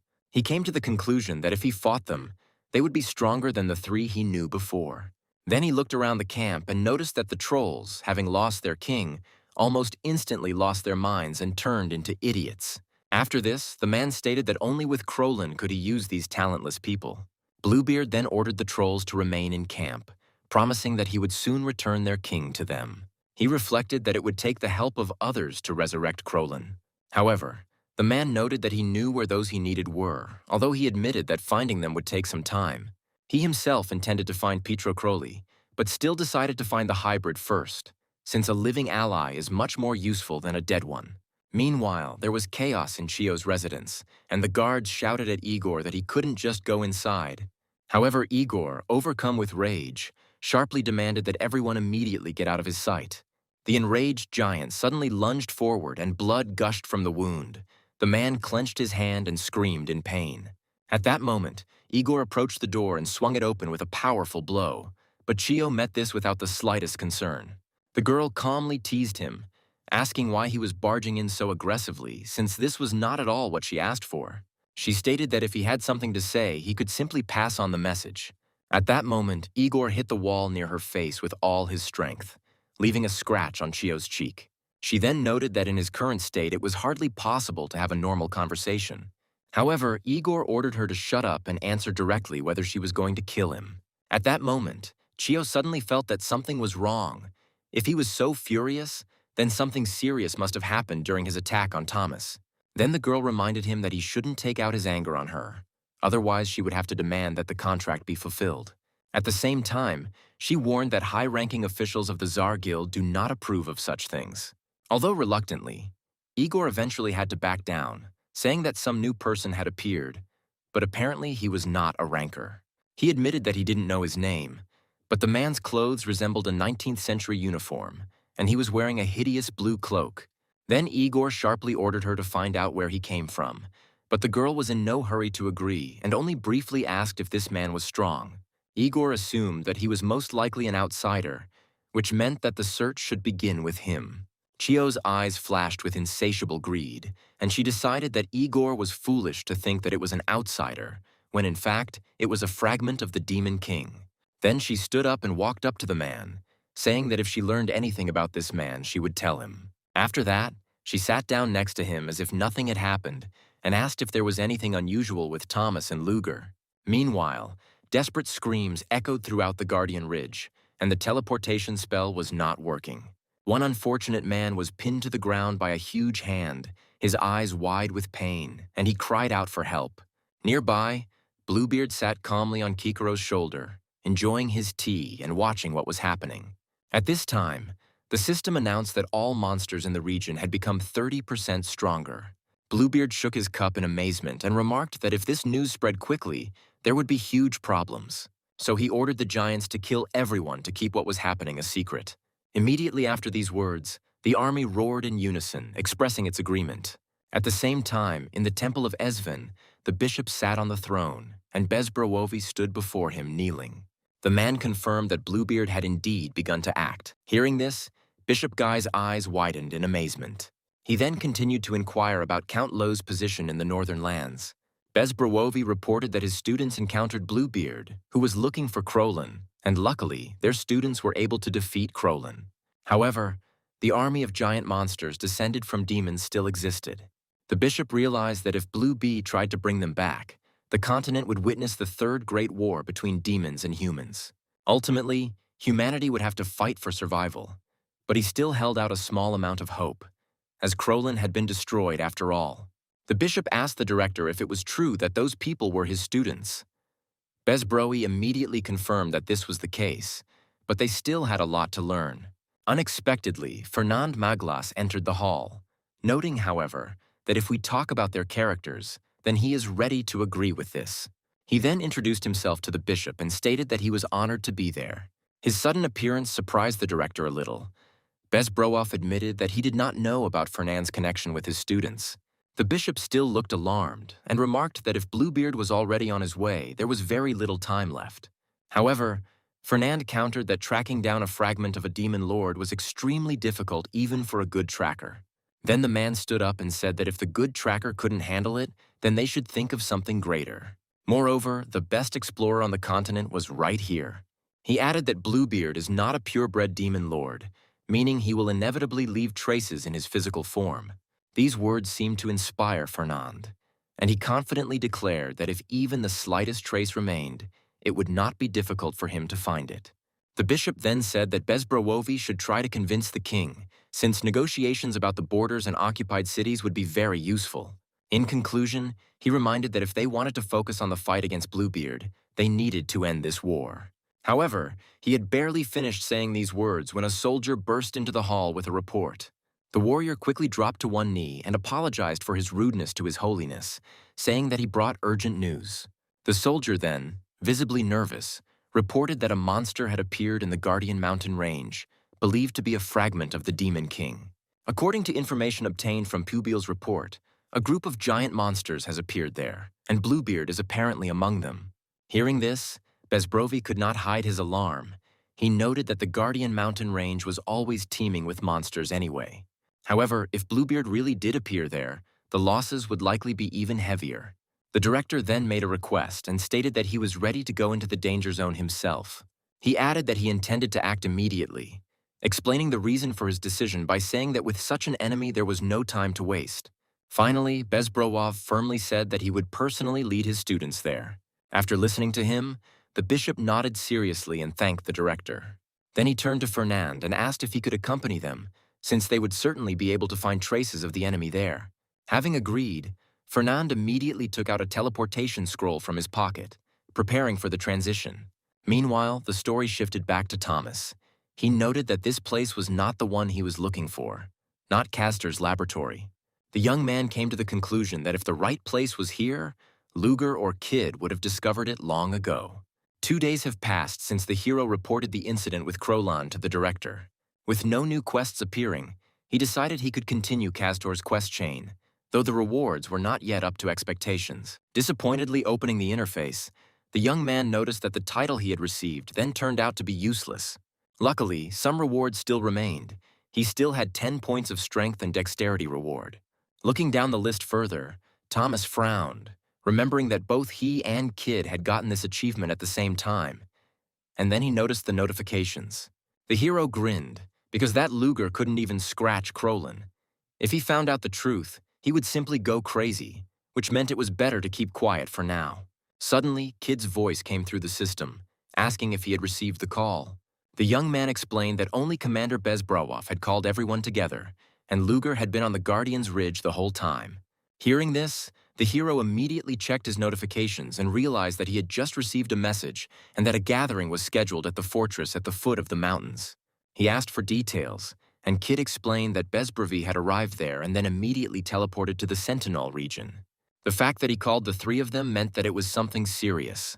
Thomas confidently stated that the matter was undoubtedly connected with Bluebeard, and his interlocutor confirmed that this was indeed the case. Then Kid began to hurry him, saying that if he understood everything, he should hurry and arrive as soon as possible. The hero was momentarily confused and thought that perhaps they were calling him for a ride, but the conversation suddenly ended.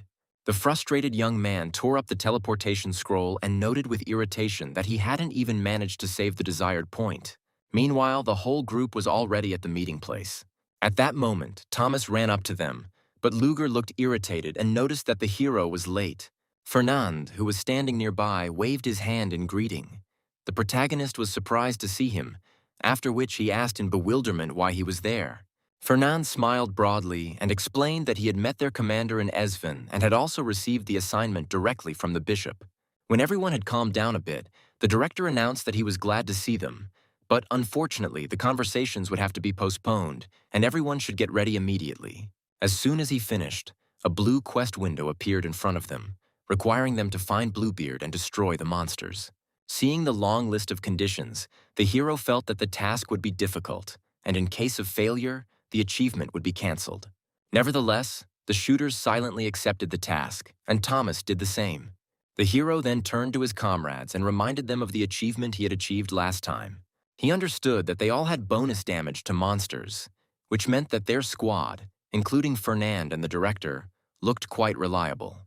However, Luger turned around and remarked with displeasure that there was no point in wasting time and suggested that they move on.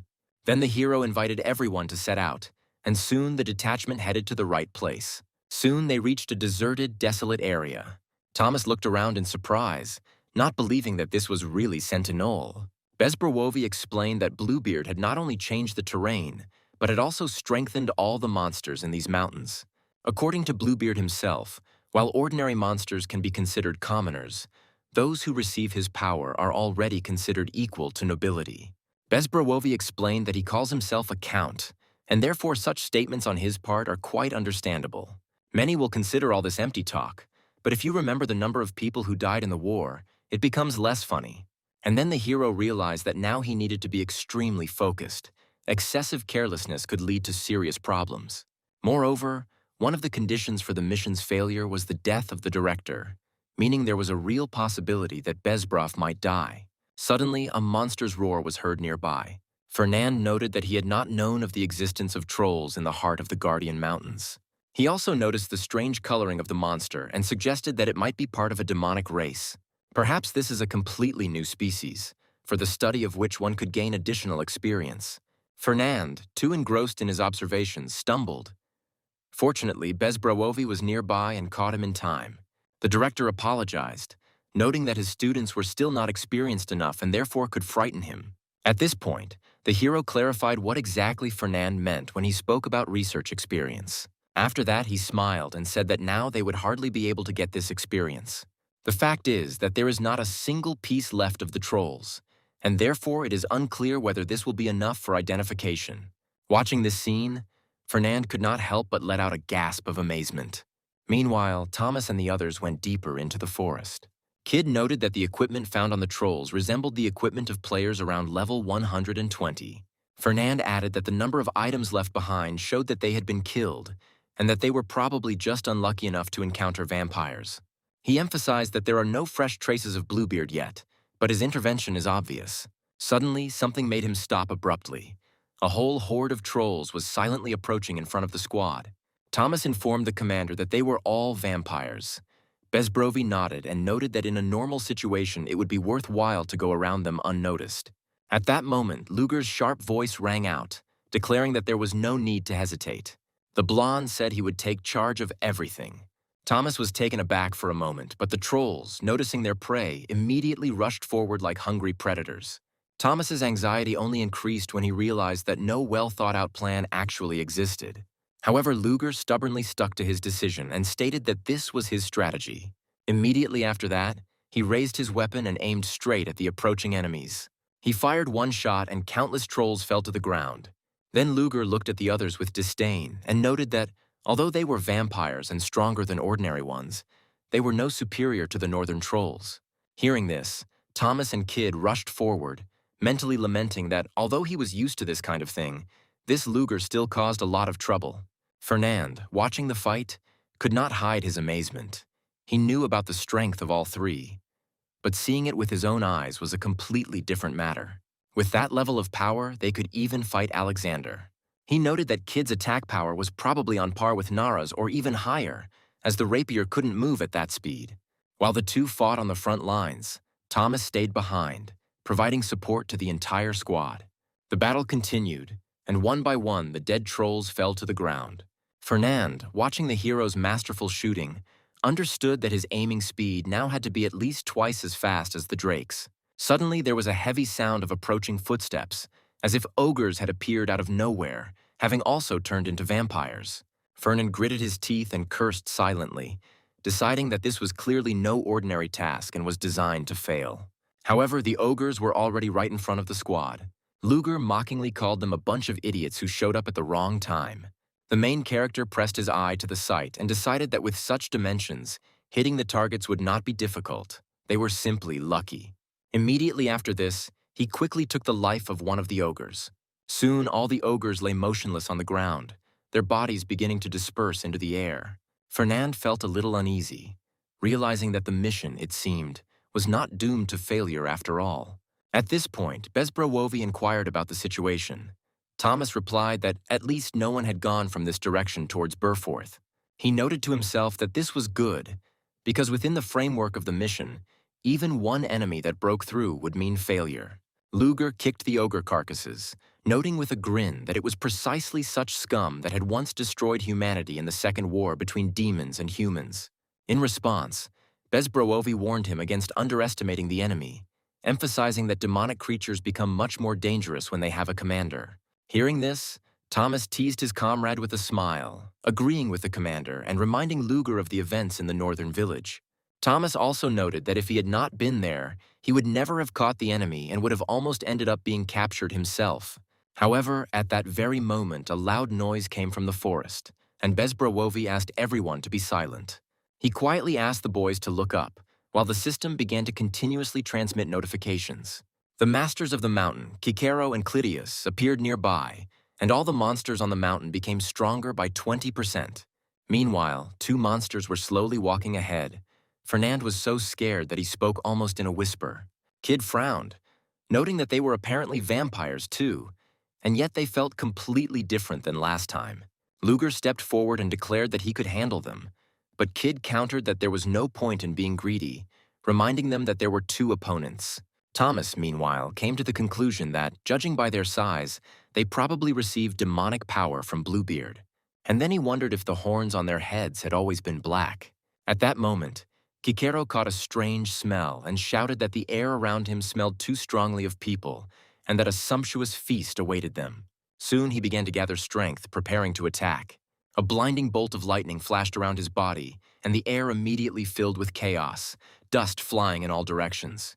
Then the system began updating messages again that the ruler of the mountains, Mimas, Phragra, and Hecaton had appeared, and the boost had reached 30%. Fernand was so scared that he started sweating when he realized that there were 5 bosses in front of them at once. The hero asked doubtfully if they were summoning others like themselves, and Kid concluded that now the 3 of them would have to fight 5 bosses at once. But Luger said it didn't matter. They just needed to destroy them all. Suddenly, the ogre's sharp horns flared, followed by a deafening explosion that echoed around them. The shooter's figure was barely visible through the thick clouds of dust. Luger glared at the monsters ahead, but it soon became clear that his attack was completely useless. In an instant, Kikero rushed forward and delivered a powerful blow, but fortunately, the young man managed to jump back in time and avoid it. Realizing he was at a disadvantage, he growled in irritation that he had missed. While he was still recovering from his surprise, A sudden flash of light came over Kid's head, and another ogre rushed to attack. Kid winced and quickly dodged, cursing in shock. Then Bezbrawovi reminded the others that these were not demons at all, but monsters on the level of commanders from the demonic legion of Bluebeard. The battle became more and more furious. The ogres attacked continuously, and the archers could only dodge. Shots thundered one after another, and the powerful fire swept away everything in its path. Thomas was barely holding on and was confused as to what was happening and why the opponents were so strong, even stronger than Crowlin. Nearby, Luger continued to shout that he would destroy them all and that it was their own fault for forcing him to use his skills. The ogres, meanwhile, looked at the people as if they had come to a free feast. Then Kid pulled out his revolvers, not allowing his opponent to get too cocky. Aiming straight at the eyes, he opened fire, each bullet causing the monster to scream in pain. The moment Kikero closed his eyes, Luger took advantage of the opportunity and unleashed a powerful barrage of attacks on him, but it had no effect. Luger and Kid stared at their enemy in amazement, not understanding how he was able to dodge even with his eyes closed, relying only on reflexes. The battle continued endlessly. Kid began to feel tired and thought that the Cyclops' body did not respond well until magic was used. Thomas noted that if there were thousands of such creatures, human survival would be a true miracle. He raised his weapon, took careful aim, and fired at the moment when the enemy opened his eyes. However, the ogre instantly dodged, and the bullet only slightly grazed his head, leaving a shallow wound. The hero didn't understand how it was even possible to aim for the eyes and hit with such a fast reaction time of the enemy. And then Kid came to the conclusion that it wasn't even Bluebeard, and yet they were having such a hard time resisting just 5 of his henchmen. Luger thought that if he could hit them, he would tear them apart, but now he couldn't even fire properly.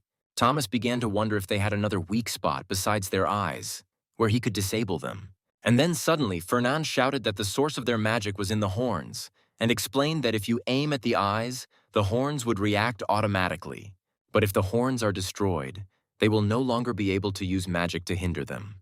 Fernand said that these creatures are not ordinary bosses. They are a new kind of monster, and therefore, instead of eyes, you should aim for the horns. Luger was furious at this point, thinking that this should have been said from the very beginning, but the protagonist, on the contrary, was happy. Meanwhile, Bezbrawovi noted with a grin that it took them 8 and 30-32 to discover the enemy's weakness. Then he looked at the shooters and reminded them that even with the help of the trackers, they still had a very long way to go. The director then approached Kid and, holding out his hand, asked to borrow his weapon for a while, which he agreed to without hesitation. Taking the revolvers, Bezbrowov immediately headed to the battlefield and along the way noted that this would be their first and last lesson together. He added that they should watch carefully and learn. Without wasting a second, the man took aim at one of the ogres and fired several shots. The bullets whistled through the air, shattering the monster's horns, causing them to scream in pain. Seeing their wounded comrades, the monsters howled in rage, making it clear that the Count had given them these horns, but the director completely ignored them. The monsters' horns glowed, and Bezbrowov noted that they should have suspected something was wrong when it became clear that these were not ordinary Cyclops. He explained that they should think about how they use magic, where its source comes from. You need to know what the cooldown is between spells, the range of their teleportation, and what other spells they can cast. Then Bezbrawovi coldly remarked that with such an attitude, Luger would become the first prey of Bluebeard's henchmen. The next moment, he dodged the powerful attacks with astonishing ease, ordering the others to watch more closely. The monster roared in rage as it missed, and it was at that moment that the director seized his chance. He jumped high into the air, then smoothly raised his pistols and fired straight at the ogre's vital point. This attack completely immobilized the Cyclops, and soon Bezbravi was already standing on his body. Thomas was shocked. Destroying 5 demonic Cyclops in less than 4 minutes seemed almost impossible. Bezbrawovi explained that the Cyclops' body structure is similar to that of humans, and their optic nerves are connected to the brain, leaving their eyes vulnerable. He recalled that Kid and Luger had been aiming for the eyes, but their attacks had been unsuccessful each time. The man explained that when using skills, the monster only reacts when its only weak point, the eye, is targeted. He added that if they tried to analyze the behavior of opponents while using magic, they would quickly understand the function of the horn. He then asked what would become of them without Fernand, and remarked that if this was the end of their options, he would have to reconsider a lot. Thomas clenched his fists, feeling that there was some truth in his words. If the attack missed, then no matter how powerful it was, everything would be in vain. Thomas felt ashamed to realize that a man renowned for his perfect accuracy could miss. At that moment, Bezbrowovi shouted angrily, asking what they were still doing there, and ordered them to start looking around immediately.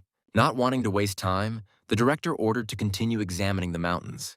For about an hour, the shooters caught the remaining monsters. Soon, Thomas and Kid discovered the last troll. The hero took aim with his weapon and opened fire, and soon a task completion notification appeared on the system screen. When everything was finished, the three immediately returned to Bezbrowov. The hero was forced to admit that, looking at his completely exhausted comrades, he understood even more clearly how experienced their director was. Bezbrowovi praised the team, noting that the ending was a bit muddled, but overall they did well and performed very well. He then turned to Fernand and asked if they had found any traces of Bluebeard. He replied that he had indeed found some clues, but it had not been easy, and the tracks were going in many directions. Fernand explained that he was monitoring the flow of magical energy, but the situation still seemed strange. However, Fernand explained that this seemed impossible unless the same source was in 4 places at once. However, the signal in the east is very weak, and the source has probably already left that area, so it makes more sense to check the other 3 directions first. When he finished, Bezbrowov came to one conclusion. He explained that there was no other way out, and the shooters would have to split up to search in different directions. At this moment, a new task appeared on the system panel. The goal was to collect information about the location of Bluebeard. Kid immediately chose his direction, declaring that he would go north, while Luger said that he would take on the land of death in the far west. Noticing that Thomas was still hesitating, Bezbrovi turned to him and ordered Thomas to head to the southwestern border of Minis. At that moment, he was overcome with anxiety, because he remembered that he was now the most hated player in Minis. While the young man was in a depressed mood, suddenly the phone rang. Kay asked where he was and reported that chaos reigned everywhere. Vampires are appearing all over Pubiel. The palace has already sent troops to suppress the unrest, and even elite troops are on alert. Then Thomas broke out of his thoughts and asked in amazement if it was true, after which he hastened to convey the news to the director. Bezbrowovi, hearing this, only calmly noted that if the enemy was acting so hastily, it meant that he was still acting alone. The director then added that he would report to the palace himself and instructed Fernand to immediately notify His Highness. After this, Bezbrowovi turned to the 3 shooters and sternly ordered them to begin their investigation immediately. Meanwhile, the story moves to a palace corridor. Nara walked confidently along the gallery and stopped at the doors of the audience hall, her eyes widening in surprise at the sight of the large number of soldiers. She wondered what was going on and accidentally met the gaze of a familiar figure. The girl hesitated for a moment, recognizing Bezbrowov. The director stood before the guard and with noticeable urgency asked him to convey an important message to His Highness. Listening to their conversation, Nara noticed that the unrest was getting worse, and she wondered if it was related to the demon fragment. Thinking about this, the girl turned to the guard, stating that she had an urgent request. The information the director brought relates to matters of capital security, so he should be allowed an audience with His Highness. Hearing this, the deputy security officer immediately turned around and hurried to report, replying that he understood everything and would do it immediately. Taking advantage of the fact that he had moved away, the girl immediately got down to business and noted that, judging by the situation, what was happening was connected with the appearance of the bosses. Soon, Bezbrowovi was already standing at the entrance to the hall and bowed respectfully to the king, greeting His Highness. In response, the king said that there was no need for formalities between them and ordered them to get straight to the point. At that moment, Rotzak and Nara's gazes met, and from the outside it seemed as if an invisible confrontation was about to break out between them. Bezbrowovi reported that he had arrived from the Sentinel Mountains on behalf of the bishop, and that one of the fragments of the demon named Bluebeard had been discovered there. Hearing this, the king became noticeably alarmed, and a noise arose in the hall. The courtiers began to whisper, amazed by the news that Bluebeard was in the mountains. Rotzak pressed his lips together and anger showed on his face. Nara, who was watching this from below, clearly noticed the expression on his face and wondered if there was any disappointment in it. However, when she looked at Rotzak again, he already looked completely calm, as if nothing had happened. Then the king asked where Bluebeard had disappeared to. Eyebrowless reported that he and his students had followed him, but had found only faint traces. According to Fernand, it is now believed that Bluebeard is moving between different regions. At first, he thought that he had awakened and called upon the royal army, however, when news of the rebellion spread throughout the country today. The director also pointed out the vulnerabilities he had noticed. The more the vampire's powers accumulate, the stronger they become. In conclusion, he concluded that the current threat from the nobility was essentially a war of attrition. Then Bezbrowovi added that in his opinion, the enemy was stalling for time in order to awaken another fragment of the Demon King's soul. After this, the man insistently asked His Majesty to allow his disciples to continue their pursuit of Bluebeard as soon as possible. However, before the king could respond, Rotzak remarked that it was strange that after so many years they were still looking for fragments of the Demon King here. Bezbrowovi admitted that the magician knew this story well. Bluebeard was one of those who accompanied the Demon King's escape. However, he was later discovered in the depths of the wastes, in a rift known as the Maw of the Abyss. However, Rotzak immediately asked the key question of how exactly his student found Bluebeard and how he managed to survive after meeting him. At the time, the director was able to explain the situation with just one phrase, stating that it was a coincidence. But Rotzak found this extremely ridiculous. He stated that Bluebeard's appearance could not be considered a fact, and that linking what happened with the fragments of the Demon King's soul was just a guess. He indignantly asked how it was possible to propose concluding a military aid agreement with Minis based on such unclear circumstances. The aristocrats immediately unanimously supported his position, declaring that nothing could justify a threat to the monarch's safety. Furthermore, without compensation for damages, land, wealth, and an official apology, the question of signing the treaty cannot be considered. As a result, almost everyone present secretly united against the lone Bezbrowov. Nara noted that cooperation with NPCs is always exhausting, when greed clouds their judgment, trying to convince them is useless. In this situation, the people may demand to start another war against the Minuses. Meanwhile, the main character was happily knocking on the door of the forge. However, after making quite a lot of noise, he received no answer. Thomas was puzzled as to what was going on and why no one was there. Thinking discontentedly, the hero decided that this was annoying and that he would probably have to come up with something new. Then the young man decided to shout again with all his might, saying that this time he had come not to interfere and asked at least for a response. However, the dwarf could no longer contain himself and interrupted him, explaining that Bottleneck had been banished for his pranks. This news shocked the hero, and he could hardly believe that he had really been kicked out. Then he began to ask where he was. Some time later, he found himself at a house where 3 strong dwarfs were diligently working in the yard. Thomas stood at the gate and, noticing the right person, called out to him loudly. Hearing an unfamiliar voice, the old man immediately became wary and asked who it was, assuming that they were enemies. However, Thomas quickly raised his hands and said that he did not come to fight. He looked around and asked what kind of trouble he had caused again that he had to be called here. However, he didn't have time to finish speaking. The blacksmith suddenly rushed forward, grabbed the hero by the collar, and began to accuse him in a rage. The man pushed the young man to the ground and continued to claim that everything that happened was his fault. The sudden collision caught Thomas off guard, and he too became indignant, not understanding what was happening and why he was being treated this way. Then the dwarf shouted again that the hero was connected with that creature, the Chimera. At this point, Bottleneck intervened and told the brothers to stop and go inside, adding that he would speak to the guest himself. The old man repeated the order, insisting that everyone enter the house. The hero stood up and looked around, still not understanding what was happening. He wondered why the Byord brothers were cursing him. Then he noticed the dwarf crying in the corner, and this increased his curiosity. He tried to find out what kind of chimera he was talking about. After some time, Bottleneck and the protagonist entered the house and sat opposite each other for a long time. The man carefully asked whether Thomas was indeed Elizabeth's descendant, and the hero confirmed this and added that his interlocutor already knew the truth. Then the old man asked if he was also connected to the fragment of the Demon King. Thomas did not respond immediately, not understanding what relation this had to the matter. He then admitted that he had met Bluebeard before, but was surprised why the conversation suddenly turned to the topic of the Demon King's fragments.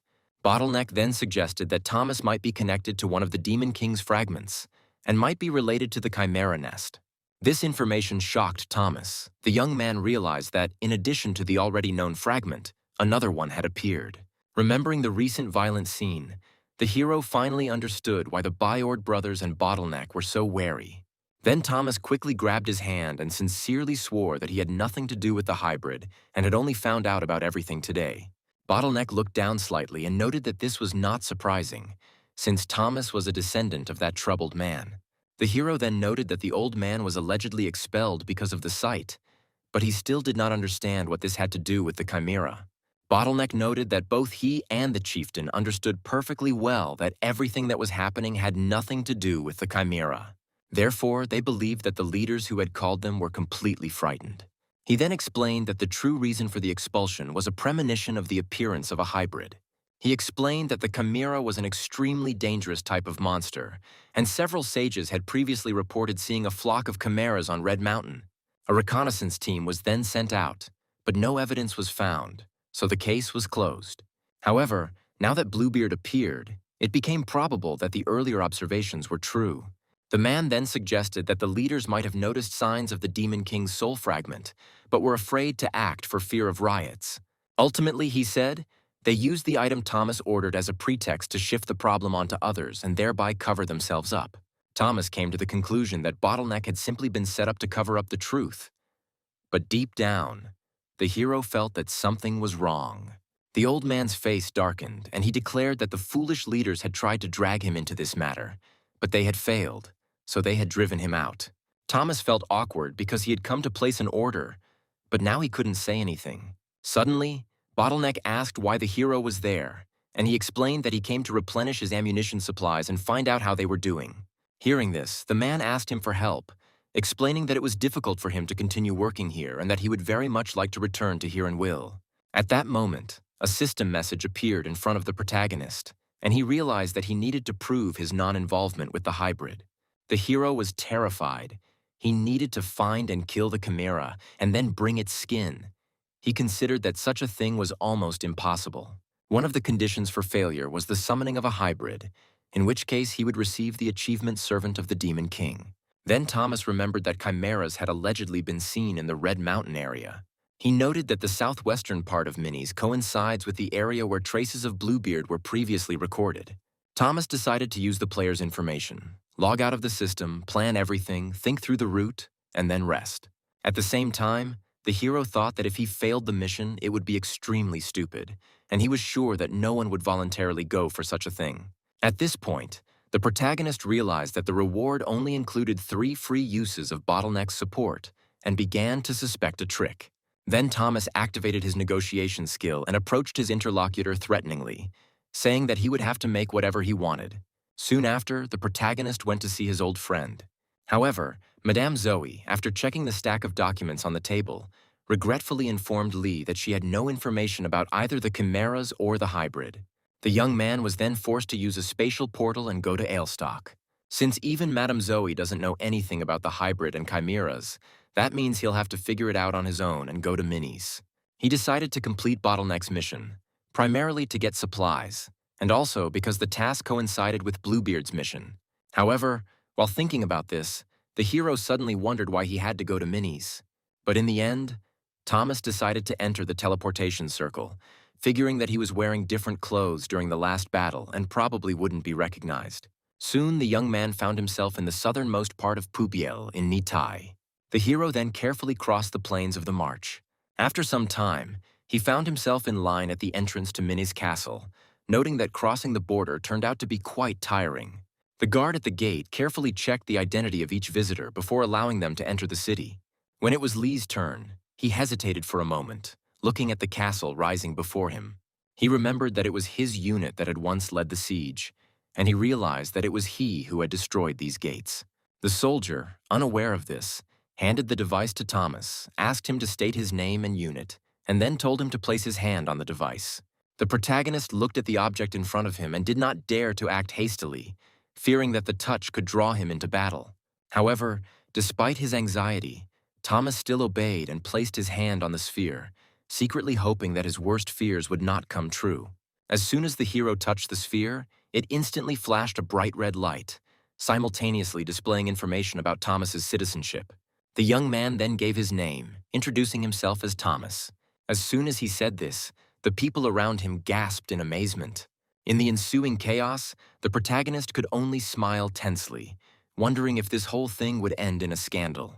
After this, Thomas immediately used the warp gate and soon found himself in Radcliffe, a city near Red Mountain. However, he was mercilessly driven out of these places. People shouted at him to get away and threw stones and fruits at him. Due to the hostile attitude of the NPCs and minis, gathering information for the quest proved nearly impossible. Thomas stood motionless in the central square of Cliff and knew that if things continued like this, he would not receive any information. Then he wondered if he should team up with other players. At that moment, a man's voice came from afar, noting that the young man looked like a tank and suggesting that they join forces. The hero noted that he looked strong and hot-tempered, and that his clash with Luger could be quite exciting. The hero then noticed the stranger's short red hair, which reminded him of a character from a legendary basketball manhwa. And then suddenly the stranger glared at Thomas with a sharp and furious gaze. This look was so heavy that the hero's face turned pale with fear. He panicked and looked away, afraid that he had accidentally looked straight at him and that he might now recognize that the hero was from Pubiel. As the crowd gradually dispersed and the tension eased a little, he came to the conclusion that forming a team was not suitable. Suddenly, the hero had an idea and a smile appeared on his face. He decided to turn to a friend. Thomas told Fernand that he was on another mission and asked if he had heard of a monster like a chimera. This question surprised Fernand, and he said that he had been in that area. He shared a memory of a mission with a dwarf to find a mine, during which they were scared by a chimera. The guy warned that if the hero was really going to look for this creature, he should be careful. He then added that, although no one knows for sure, there is a dragon living in the northern mountains. Fernand clarified that it could be a red dragon, but since the dwarves were looking for copper veins, the creature could be a metal dragon. This assumption made the hero tense, but he thanked his interlocutor for the information. Thomas thought that if it was a bronze dragon, then encounters with a bronze, tin, or brass dragon might be profitable. The blessing of Bailiffus accelerated the establishment of communication with metallic dragons. But the hero wondered what if it was a red dragon after all. Moving forward without hesitation, Thomas tried to calm himself and convinced himself that he needed to check everything first. However, as soon as he approached the gate, a cold voice stopped him. The hero shuddered when he saw the heavy gaze of the red-haired man, and he said that he recognized him as a guy named Beko. However, the hero said that he was mistaken, and then asked him what he wanted. The stranger pointed at him and asked if he intended to leave Radcliffe and go to Red Mountain. This behavior irritated Thomas, and he became indignant, deciding that his interlocutor had no right to speak in such a way. She said she was not obligated to answer such questions without being politely addressed. Thomas was about to leave, saying goodbye to the rude man. However, the stranger suddenly grabbed him. This action became a trigger for Thomas, and the hero demanded to let him go, warning that otherwise he would regret it. The aura emanating from him made the guy quickly retreat. Then the man apologized, explaining that he was just hoping to help. The hero looked at him in confusion, and he hastened to explain that he was exploring Red Mountain, and it would be wiser for them to go together. The guy's harsh manner of speech left the hero speechless. He wondered if he was a player, as his previous attempts to assemble a team had hinted at this. The man frowned and stated that if the hero did not believe him, no one would know about it, and then added that there really was a dragon living in the Red Mountains. These words greatly surprised Thomas. The young man thought that if he had information no worse than Fernand, then perhaps he also knew something about the chimera. Despite his suspicions, the hero decided that such an ally could be useful, so he suggested that they join forces and go together. After this, Thomas suggested discussing everything on the way. He asked the stranger to name the level and nickname required to create a team, and he replied that his name was Kutsi and his level was 183. Thomas thought that the NPCs did not understand the concept of levels, and finally became convinced that his companion was indeed a player. Thomas then asked why he was heading to Red Mountain, and Kutsi explained frankly that he needed to find a task. Hearing this, the hero decided to ask another question, wondering why he was traveling with him and not showing any curiosity about his identity. The man openly admitted that he was genuinely interested, after which a sudden silence fell between them. Thomas wondered to himself why he, while claiming to be curious, didn't ask anything. He even wondered if his companion was going to sacrifice himself to complete the mission by going to the dragon. However, he then decided that he was probably just imagining things too much, since they had only just met. The hero then decided to consider him a backup ally in case of unforeseen circumstances. Soon they reached Red Mountain and were suddenly attacked by a griffin, but the creature was quickly defeated and fell to the ground. Thomas noted how quickly it all happened, although he felt a slight disappointment, thinking that it would have been better if it had been a chimera. Kutsi watched the hero's attack closely and admitted that his weapon looked quite terrifying, while Thomas explained that it was a musket. The name of the weapon clearly caught Kutsi off guard. The man noted that he had heard of flare guns, but this weapon looked different. Thomas then suggested clarifying the purpose of the study and asked what area they were going to inspect, since they needed to define the task. Kutsi admitted that they needed to go to the dragon's cave. Upon hearing this, the hero decided to find out if there were other creatures nearby, such as chimeras. Kutsi asked Thomas if he had really come for the chimeras, but the hero replied that he simply thought he might know something. Then Kutsi offered a deal. If the hero promised to help him, he would tell him everything he knew. He explained that he only needed to conduct an investigation near the dragon's cave and asked to accompany him to that place. On the way, Kutsi continued to assure his companion that she had nothing to worry about. He only needed to inspect the dragon's lair. However, these words did not reassure Thomas, who was afraid that the dragon might appear. The man noticed his anxiety and explained that they could use the teleport if necessary, since his goal was not to meet the dragon. He added that if the hero agreed to wait until he finished his business, he would definitely tell him the location of the chimera. Despite this, Thomas continued to have doubts. The companions knew very little about each other and hardly spoke, which aroused suspicion. The young man then wondered whether Kutsi's style of behavior was reminiscent of a system similar to the one used by Fernand. In this case, he will need a long period of research or training, which is why he needs outside help. These thoughts upset the hero, but he decided that he had nothing to lose anyway, so he suggested first catching the chimera and only then moving on. Kutsi immediately agreed and decisively offered to follow him. Such straightforwardness momentarily stunned the hero. Then Thomas wondered if his companion was the kind of person who took their words seriously. After some time, they arrived at the designated place. The lifeless landscape made the hero doubt the veracity of the information received, since it was here that chimeras were first discovered. The young man wondered where these creatures could be hiding in such a place. Kutsi seemed to read his thoughts and explained that the chimeras were indeed nearby, but they usually hid behind barriers. He then drew his sword, preparing to destroy the chimeras, for that was precisely the purpose of his companion. Then Kutsi's tone hinted that he should prepare for battle, and the young man quickly drew his weapon. Looking at his partner's weapon, he couldn't hide his surprise as he watched him swing two huge swords at once. The protagonist wondered what kind of system was behind such abilities and what exactly this person was going to do.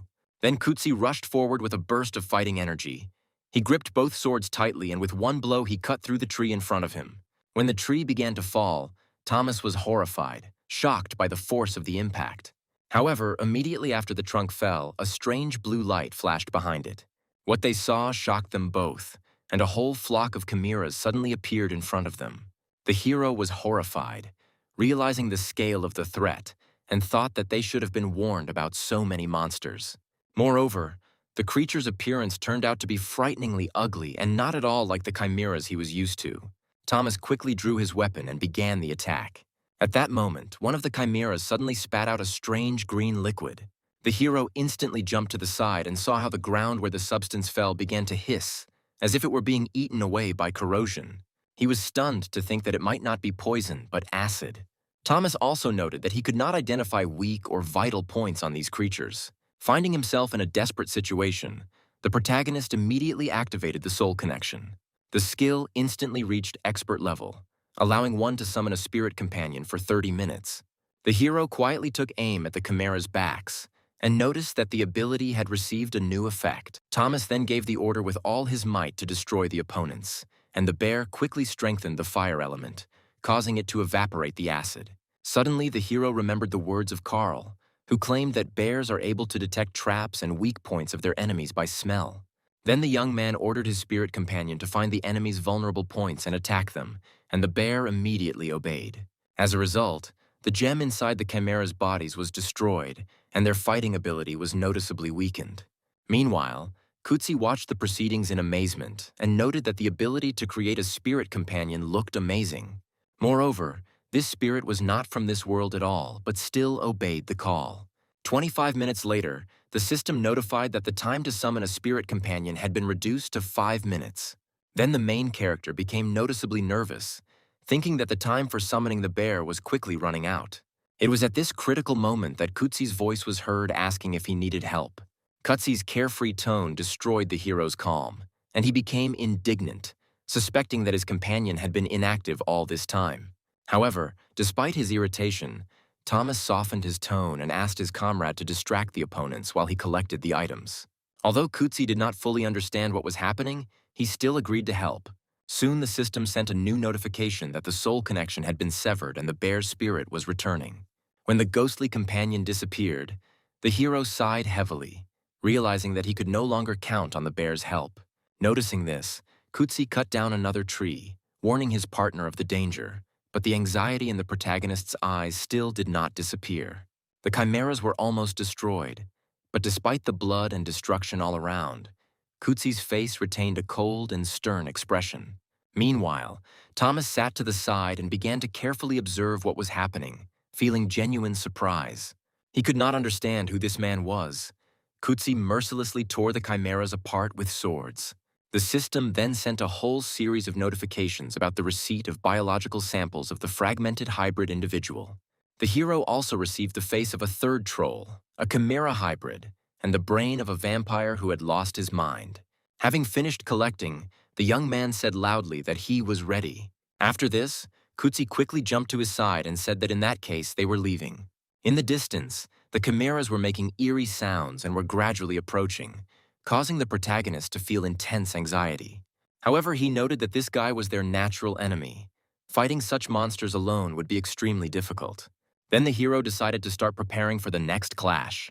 After the battle, Thomas thanked his companion for his help, but Kutsi's indifferent expression only increased his depression. The hero noted to himself that not a drop of the chimera liquid had gotten on his clothes, and again wondered who this man was. He then wondered if his companion was a ranker, but immediately realized that he had never heard the name Kutsi. The protagonist even suggested that the outcome of the battle between this man and Alexander would be difficult to predict. When Kutsi directed a cold gaze at him, the hero involuntarily froze. Then he pointed to a distant mountain peak and said that it was now his turn to act. Looking at his companion's back, Thomas felt like he was capable of handling everything on his own, and he began to doubt that he really was level 183. Finally, the hero could not stand it any longer and asked if Kutsi had participated in the national war.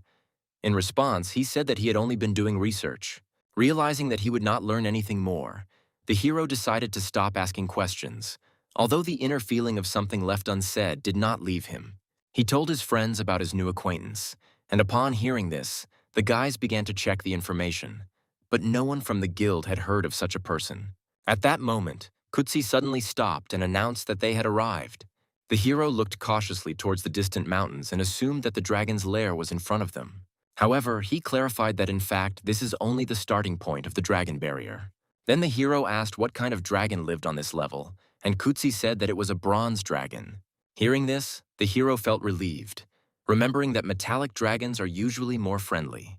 Then Thomas inquired about his companion's plans, since he had previously asked to deal with the monsters, which were not currently visible nearby. However, Kutsi explained that the dragon's mana probably spread even through the barrier, so normal monsters did not dare to approach. These words surprised the hero, as he noticed a possible contradiction and even suggested that everything could be connected with a translation error.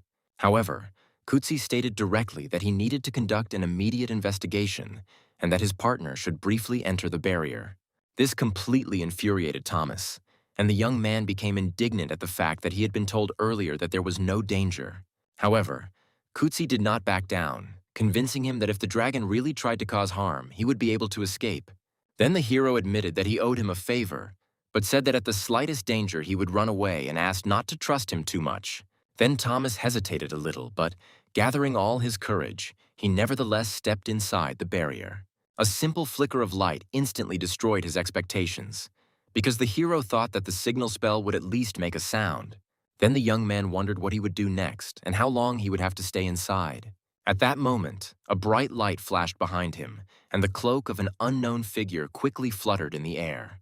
A stranger appeared before Thomas, looking at him with surprise. after which he said that he sensed a man marked with a blessing. Then he curiously asked who he was. Thomas sweated in fear and cautiously inquired about the stranger's identity, who calmly introduced himself as the owner of the place. He admitted that he was a bronze dragon, Blaugrun, after which he clarified whether the guest was an envoy of Bailiffus. Blaugrun explained that he chose human form so as not to frighten Bailiffus, as using his true form would be considered impolite. Then he thought about dragons that could transform into people. But the next moment, a huge shadow covered the earth. Thomas jumped up abruptly and started running, screaming loudly, his thoughts completely confused. The young man suspected that Kutsi might be a rancor or an outsider, and began to doubt whether he had been mistaken in his assumptions. He remembered the conversation near Radcliffe and realized that the satellite knew the location of the chimeras in advance and deliberately lured him inside the barrier. Then the hero finally realized what was happening. But when Kutsi went on the attack, Thomas panicked completely. Even Blaugrun couldn't keep his cool, outraged at how this scoundrel had managed to appear here. The dragon Kutsi looked pleased and shouted that he owed it to that idiot Bailiffus. After that, he immediately released a giant pillar of fire, but the hero instantly grabbed Blaugrun's clothes, bending down along with him. He then quickly pulled out a special protective ring, and the system notified him of the barrier activation. Thomas remembered that he had known since the World War that it was impossible to completely stop a dragon's breathing. But he was still surprised by the monstrous pressure that he felt even before the impact. Soon the magical barrier was destroyed and the ground exploded. Then Thomas and Blaugrun jumped down at the same time. Kutsi seemed surprised by this maneuver and noted that the hero not only received the mana of Bailiffus, but also learned to resist the dragon's breath. However, he then activated a mana lock, and now if the target has superior skills, the zone cannot be left for 30 minutes. Kutsi continued to shout, declaring that now they would be unable to break the space or contact their allies. Then he demanded that they give up their lives, promising a quick and painless death. Thomas remembered that Blaugrun sensed the energy of Bailiffus immediately after his entrance, meaning that dragons were capable of sensing the power of other creatures. Then the young man realized that Kutsi had planned everything since their meeting in Radcliffe. The hero realized that while it was possible to team up with NPCs, he didn't know that it was possible to team up with monsters. But now it all seemed logical. Feeling guilty, Thomas turned to Blaugrun and apologized, admitting that everything that happened was his fault. However, the dragon objected that the fault was not his, but their carelessness, since Kuzkunak's refuge had not yet been discovered. Blaugrun admitted that he became an adult dragon approximately 300 years ago and is unable to fight Kutsi on equal terms, as he has reached an ancient level. The protagonist thought for a long time, clutching his weapon tightly, and then suddenly stood up. He asked Blaugrun if he could hold off the enemy for at least 15 minutes. Thomas added that he is not so kind as to sacrifice himself for others. Meanwhile, Kutsi was beginning to lose patience, contemptuously calling the bronze dragon and the man liars. Then the hero looked at the enemy and thought that even dragon breath cannot be absolutely flawless. A moment of weakness is sure to come. Then Kutsi opened his mouth again, forming another fireball, but the hero calmly appreciated the short moment of recharging his breath. At the right moment, he took aim at the enemy and activated the mana-evaporating bomb skill. The system immediately confirmed the activation, and the shot wounded one of Kutsi's wings. He screamed in pain, shocked by the damage to his scales. He even startled Blaugrun with his cry. Then the hero immediately took advantage of the moment and asked the dragon to begin praying for him. An enraged Kutsi swore furiously that he would not let this golden boy get away, and then tried to attack with fire. However, before he could complete his attack, his actions were suppressed. Seeing the success of his plan, Thomas watched with enthusiasm and was convinced that everything was working.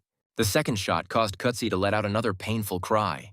Then Thomas realized that the bomb was indeed capable of affecting dragons, since this skill belonged to the legendary weapon. However, Blaugrun still reminded that even being a fighting red dragon, Kutsi still remains an ancient dragon. But the hero asked him not to waste time, reminding him that they were facing a dragon, so they needed to use magic while they had the opportunity. After this, the dragon immediately raised his staff and activated the skill, summoning lightning energy waves. A strange light suddenly flashed in the sky and a powerful discharge fell on Kutsi. Blaugrun continued to maintain the attack using 4 great thunder strikes, and then more lightning began to continuously strike the target. Kutsi, covered in wounds, was still trying to speak and sarcastically noted that for some brat the attack was pretty good. Thomas then looked coldly at his opponent and mentally doubted whether this was the right moment for such remarks. His attitude remained extremely calm thanks to the cold mind skill, which even made Kutsi wary. Seeing that the enemy was momentarily at a loss, Blogrun immediately took advantage of the opportunity. Meanwhile, Kutsi managed to escape, but the energy waves continued to hit him. Meanwhile, Thomas gradually pulled the trigger. A loud explosion shook the sky, and another huge hole appeared in Kutsi's body. After such a brutal attack, the enemy gradually lost resistance and collapsed right onto the green grass. Because of the thick smoke, the protagonist could not clearly see the situation. Thomas began to doubt whether the enemy was really dead. Blaugrun then used his ability to check the condition of the ancient red dragon. He soon reported that he could no longer sense Kuzkunak's magic. Hearing this, the hero decided that everything was finally over and assumed that the enemy had been completely destroyed. However, a noise behind him made the young man turn around, and he saw a huge metal dragon in front of him.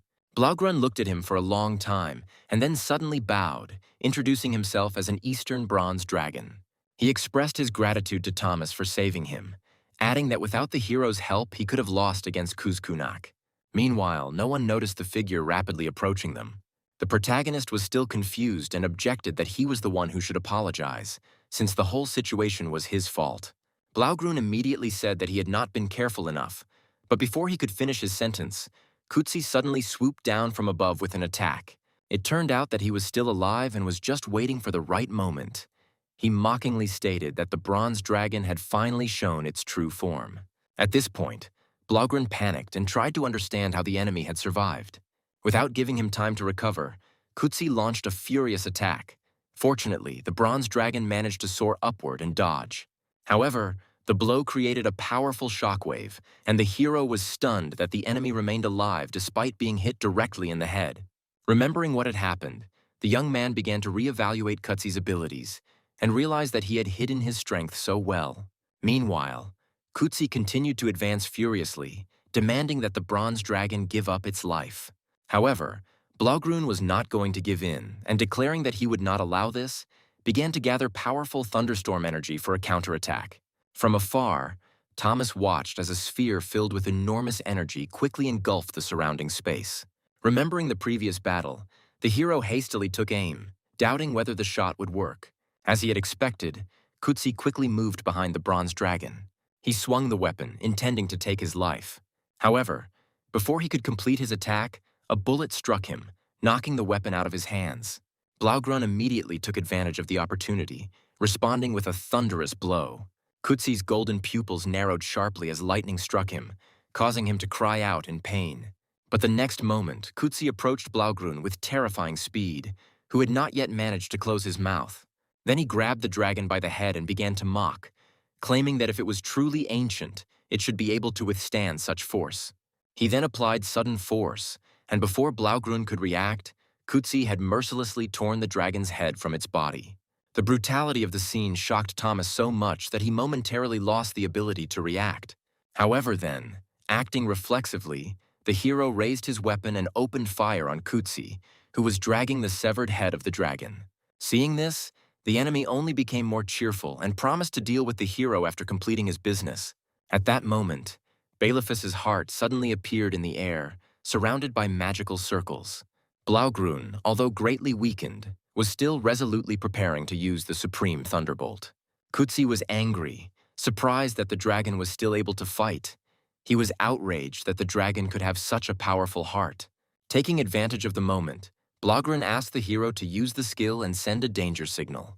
At the same time, Thomas was tensely counting down the time until the end of the communication blockade.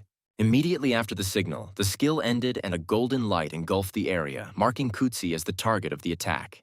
Thomas just stood there and watched in horror, hoping he had made it in time. The next moment, a fair-haired man appeared who, seeing the enemy, clenched his teeth dangerously. Without wasting a second, he rushed into the attack, waving his sword, while Kutsi was noticeably surprised by the appearance of Bailiffus. Their collision created powerful shockwaves, throwing both opponents back. Kutsi landed, still grinning provocatively, and promised to pay back the bailiff's offspring for the humiliation. The enemy's figure soon disappeared into the distance amidst the furious cries of Balefus. Suddenly, he noticed the body of the tin dragon and realized in horror that it had lost its head. The hero himself was very sorry that he couldn't stop Kutsi, and at that moment the system issued a notification about receiving an achievement. Meanwhile, Balefus sat down next to the body of the tin dragon and began to persistently call his name, trying to understand whether he could hear him.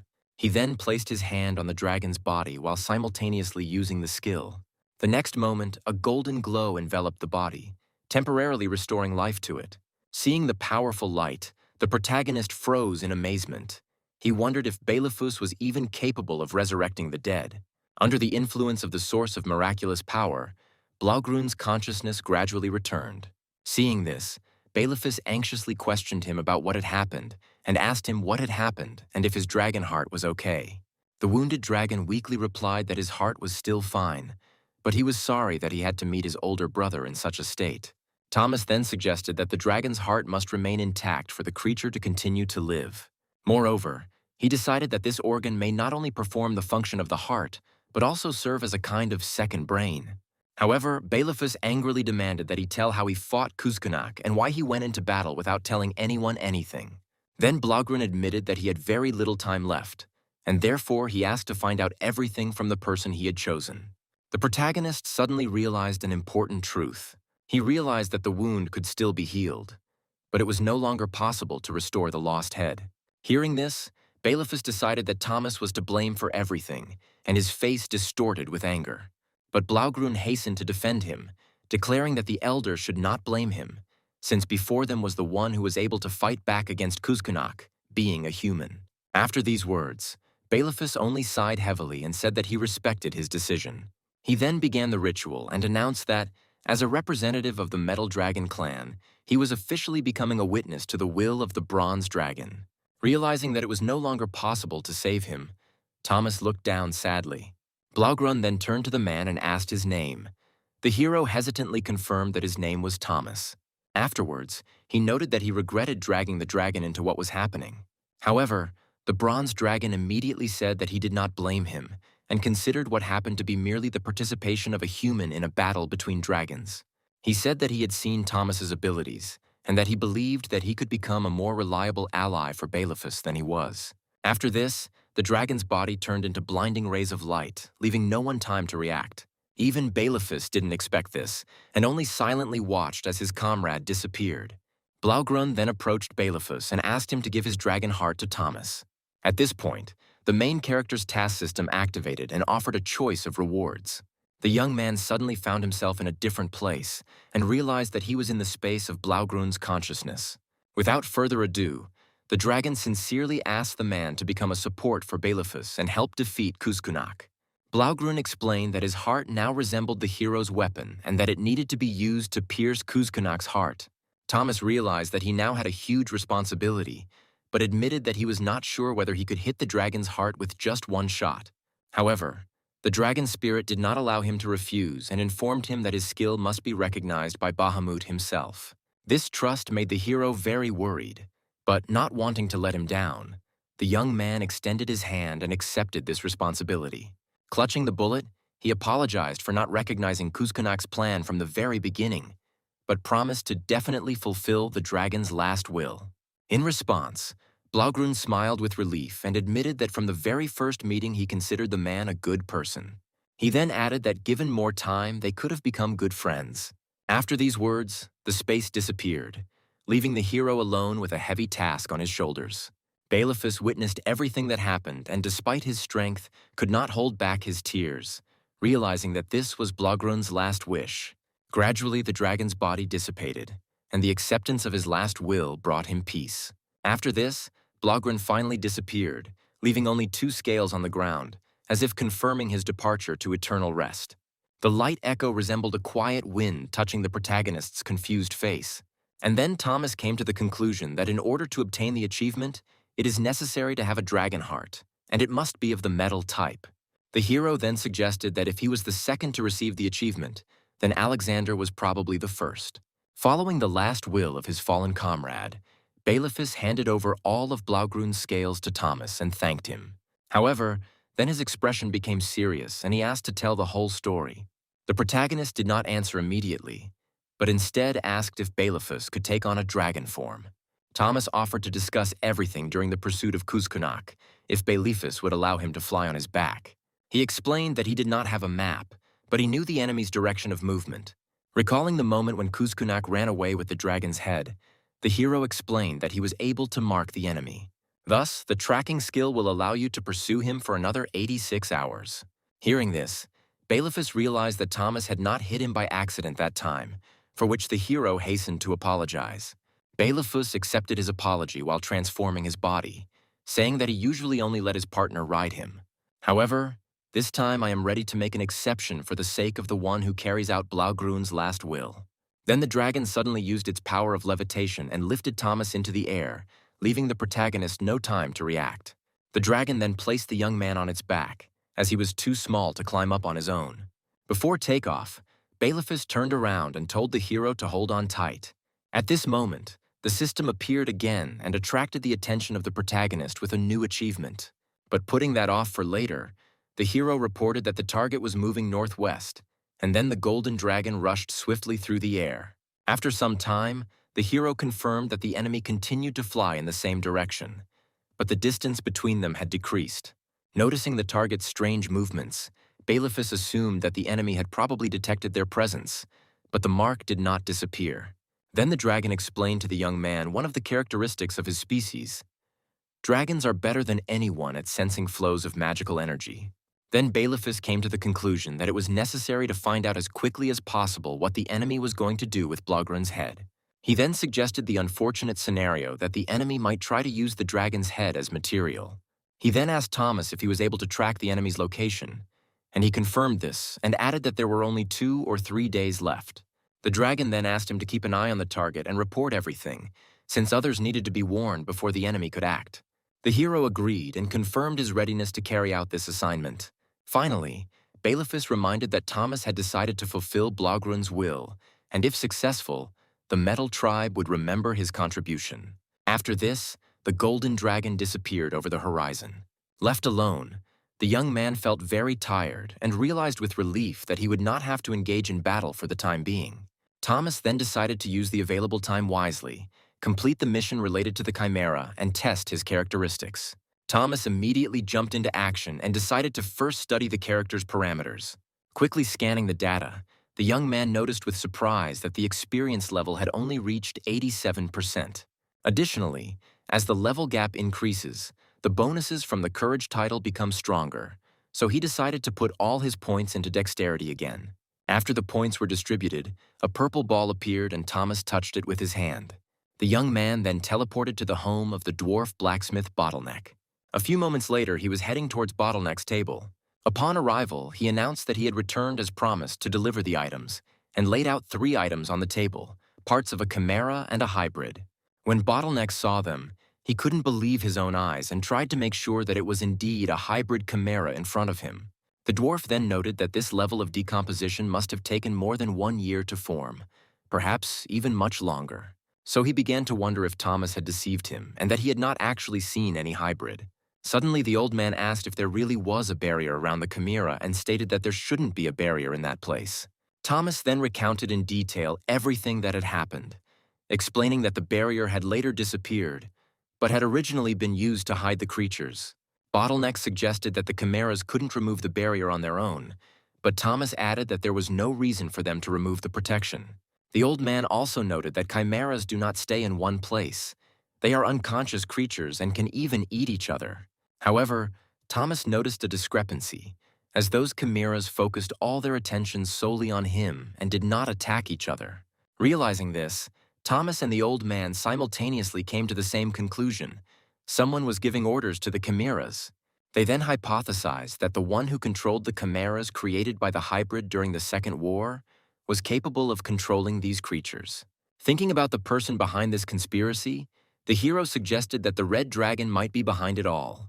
Thomas reported that one of the Demon King's soul fragments, linked to the chimeras, is likely capable of controlling the hybrid creatures. Continuing the logical chain, the young man came to the conclusion that the true organizer could be Bluebeard. He confidently decided that it was almost certainly him.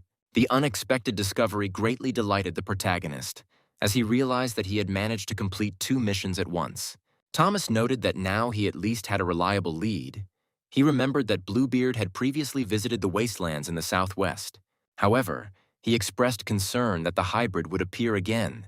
But the old man replied that if it returned, he would not use the old chimeras. Thomas previously spoke of 50 chimeras, but in reality there should be more than 300. From this, he concluded that the chimeras most likely devoured each other, meaning Bluebeard had appeared there relatively recently. After this, the hero clarified whether all this meant that Bottleneck was innocent. In response, the old man abruptly put the cup on the table, making a loud sound. He stated that the elders may be short-sighted, but they are not stupid, and that Thomas's testimony would make it difficult for them to convict them. The system quickly notified the protagonist that the mission had exceeded all expectations and issued a generous reward. At that moment, the hero thought that perhaps he should thank this bastard for finding the chimera and thus making the task easier. However, after this, Thomas remembered the 2 Blaugrund scales, and he thought about how exactly to use these items. At the same time, a bullet with the power of a dragon came to mind, especially since such a bullet could only be fired once. The hero hesitated whether to show the find to Bottleneck, but in the end, he decided that it was better to tell the old man about the existence of the item. Then Thomas casually mentioned that he had something worth showing. The bullet created from the heart of the Blaugrund dragon sparkled under the light. He wondered if they had seen anything like this before. The object instantly caught the attention of 3 pairs of eyes on the other side of the table. The men looked closely at the find, and soon, realizing what was in front of them, they froze with their eyes wide open. This reaction slightly frightened the hero. He asked if they recognized the object and understood what it was. At that moment, the dwarves screamed in horror. It was unthinkable to them that he could just take the dragon's heart out of his bag. His catch delighted all 3 of them, and this day became the happiest for Bottleneck, who could not take his eyes off the precious objects. A dragon's heart and a dragon's scale, especially when they came from the same creature, a bronze dragon, seemed like a true miracle. But Thomas claimed that he did not kill the dragon, but received these things as a gift from the dragon itself. Thomas clarified that he would later explain how exactly he got the pool, as the story was quite complicated. These words made the old man's head spin. He didn't expect at all that Thomas could communicate calmly with the dragon. Then a glimmer of hope lit up Thomas's eyes, and he asked if it was possible to divide the item. Hearing this request, Bottleneck turned noticeably pale. The hero explained that he meant returning the heart to its original shape and dividing it into the bullet and the remaining part. He gave the example of an iron sword, which could be melted down and used to create another tool, such as a hammer. At the same time, Thomas did not allow the old man to refuse, reminding him of his previous words that there were no things that he was not capable of creating. The old man was especially captivated by the words that he was the best blacksmith in Heronville. Feeling challenged, the old man declared that although he had never done it himself, his grandfather had been the first in Heronville to split a dragon's heart. Realizing that his interlocutor had taken the bait, Thomas remarked that this was simply wonderful, meaning that Bottleneck was also capable of something similar. Then he moved towards him not only the heart, but also 2 scales, adding that he would need help for many other things as well. He asked if it was true that this form contained breath energy, and Bottleneck explained that dragon breath was not just pure mana. It is an energy created by the combination of scales, mana control, and the dragon's own breath. Hearing this, Thomas went to the drafting table and decided to create sketches of possible options. When the first sketches were ready, the director was stunned. The old man looked at the drawing with wide eyes, and Thomas casually asked if it was possible to create something similar. Bottleneck was silent for a long time, clearly in shock. Having come to his senses from what he saw, he finally admitted that the hero's imagination was simply incredible. He wondered if this was really what they wanted from him. Thomas also understood the old man's fears. When this item first appeared, it was often called a real miracle. Bottleneck then asked what it was planned to be used for. The young man calmly explained that he was going to use it for his own protection. Upon receiving the reply, Bottleneck noted that he was not used to treating those who helped him badly, and therefore promised to do everything possible. He also noted that no one does anything for free, and then Thomas reminded him that he had free coupons to use. These words completely confused Bottleneck. He couldn't believe that all this was actually happening. While the old man was trying to comprehend the situation, The hero had already taken advantage of the moment and quietly slipped away, saying at the end that he was counting on him. He emphasized that this would use up all 4 of his free coupons and asked that this be recorded. Meanwhile, Bluebeard was at Radcliffe Rock, which now lay in ruins. Thick clouds of smoke rose above the ruins, and the chimeras mercilessly hunted and destroyed everything around them. The man bitterly complained about what was happening. Sitting on top of a tall building, Bluebeard noted that moving around with such an old body was not easy at all. Countless fallen soldiers lay on the ground, and the flames spread around them as if devouring their souls. The man noted bitterly that even 30 chimeras hadn't managed to cope, which meant there was no point in waking him up. Moreover, he himself was very busy. A sudden movement behind him distracted Bluebeard, and he managed to block the surprise attack. He noted that if an uninvited guest has something to say, he should say it directly and not surreptitiously. Then Kuzkunak put away his sword and asked if he really knew everything in advance, and seeing who exactly had appeared, the old man broke into a grin.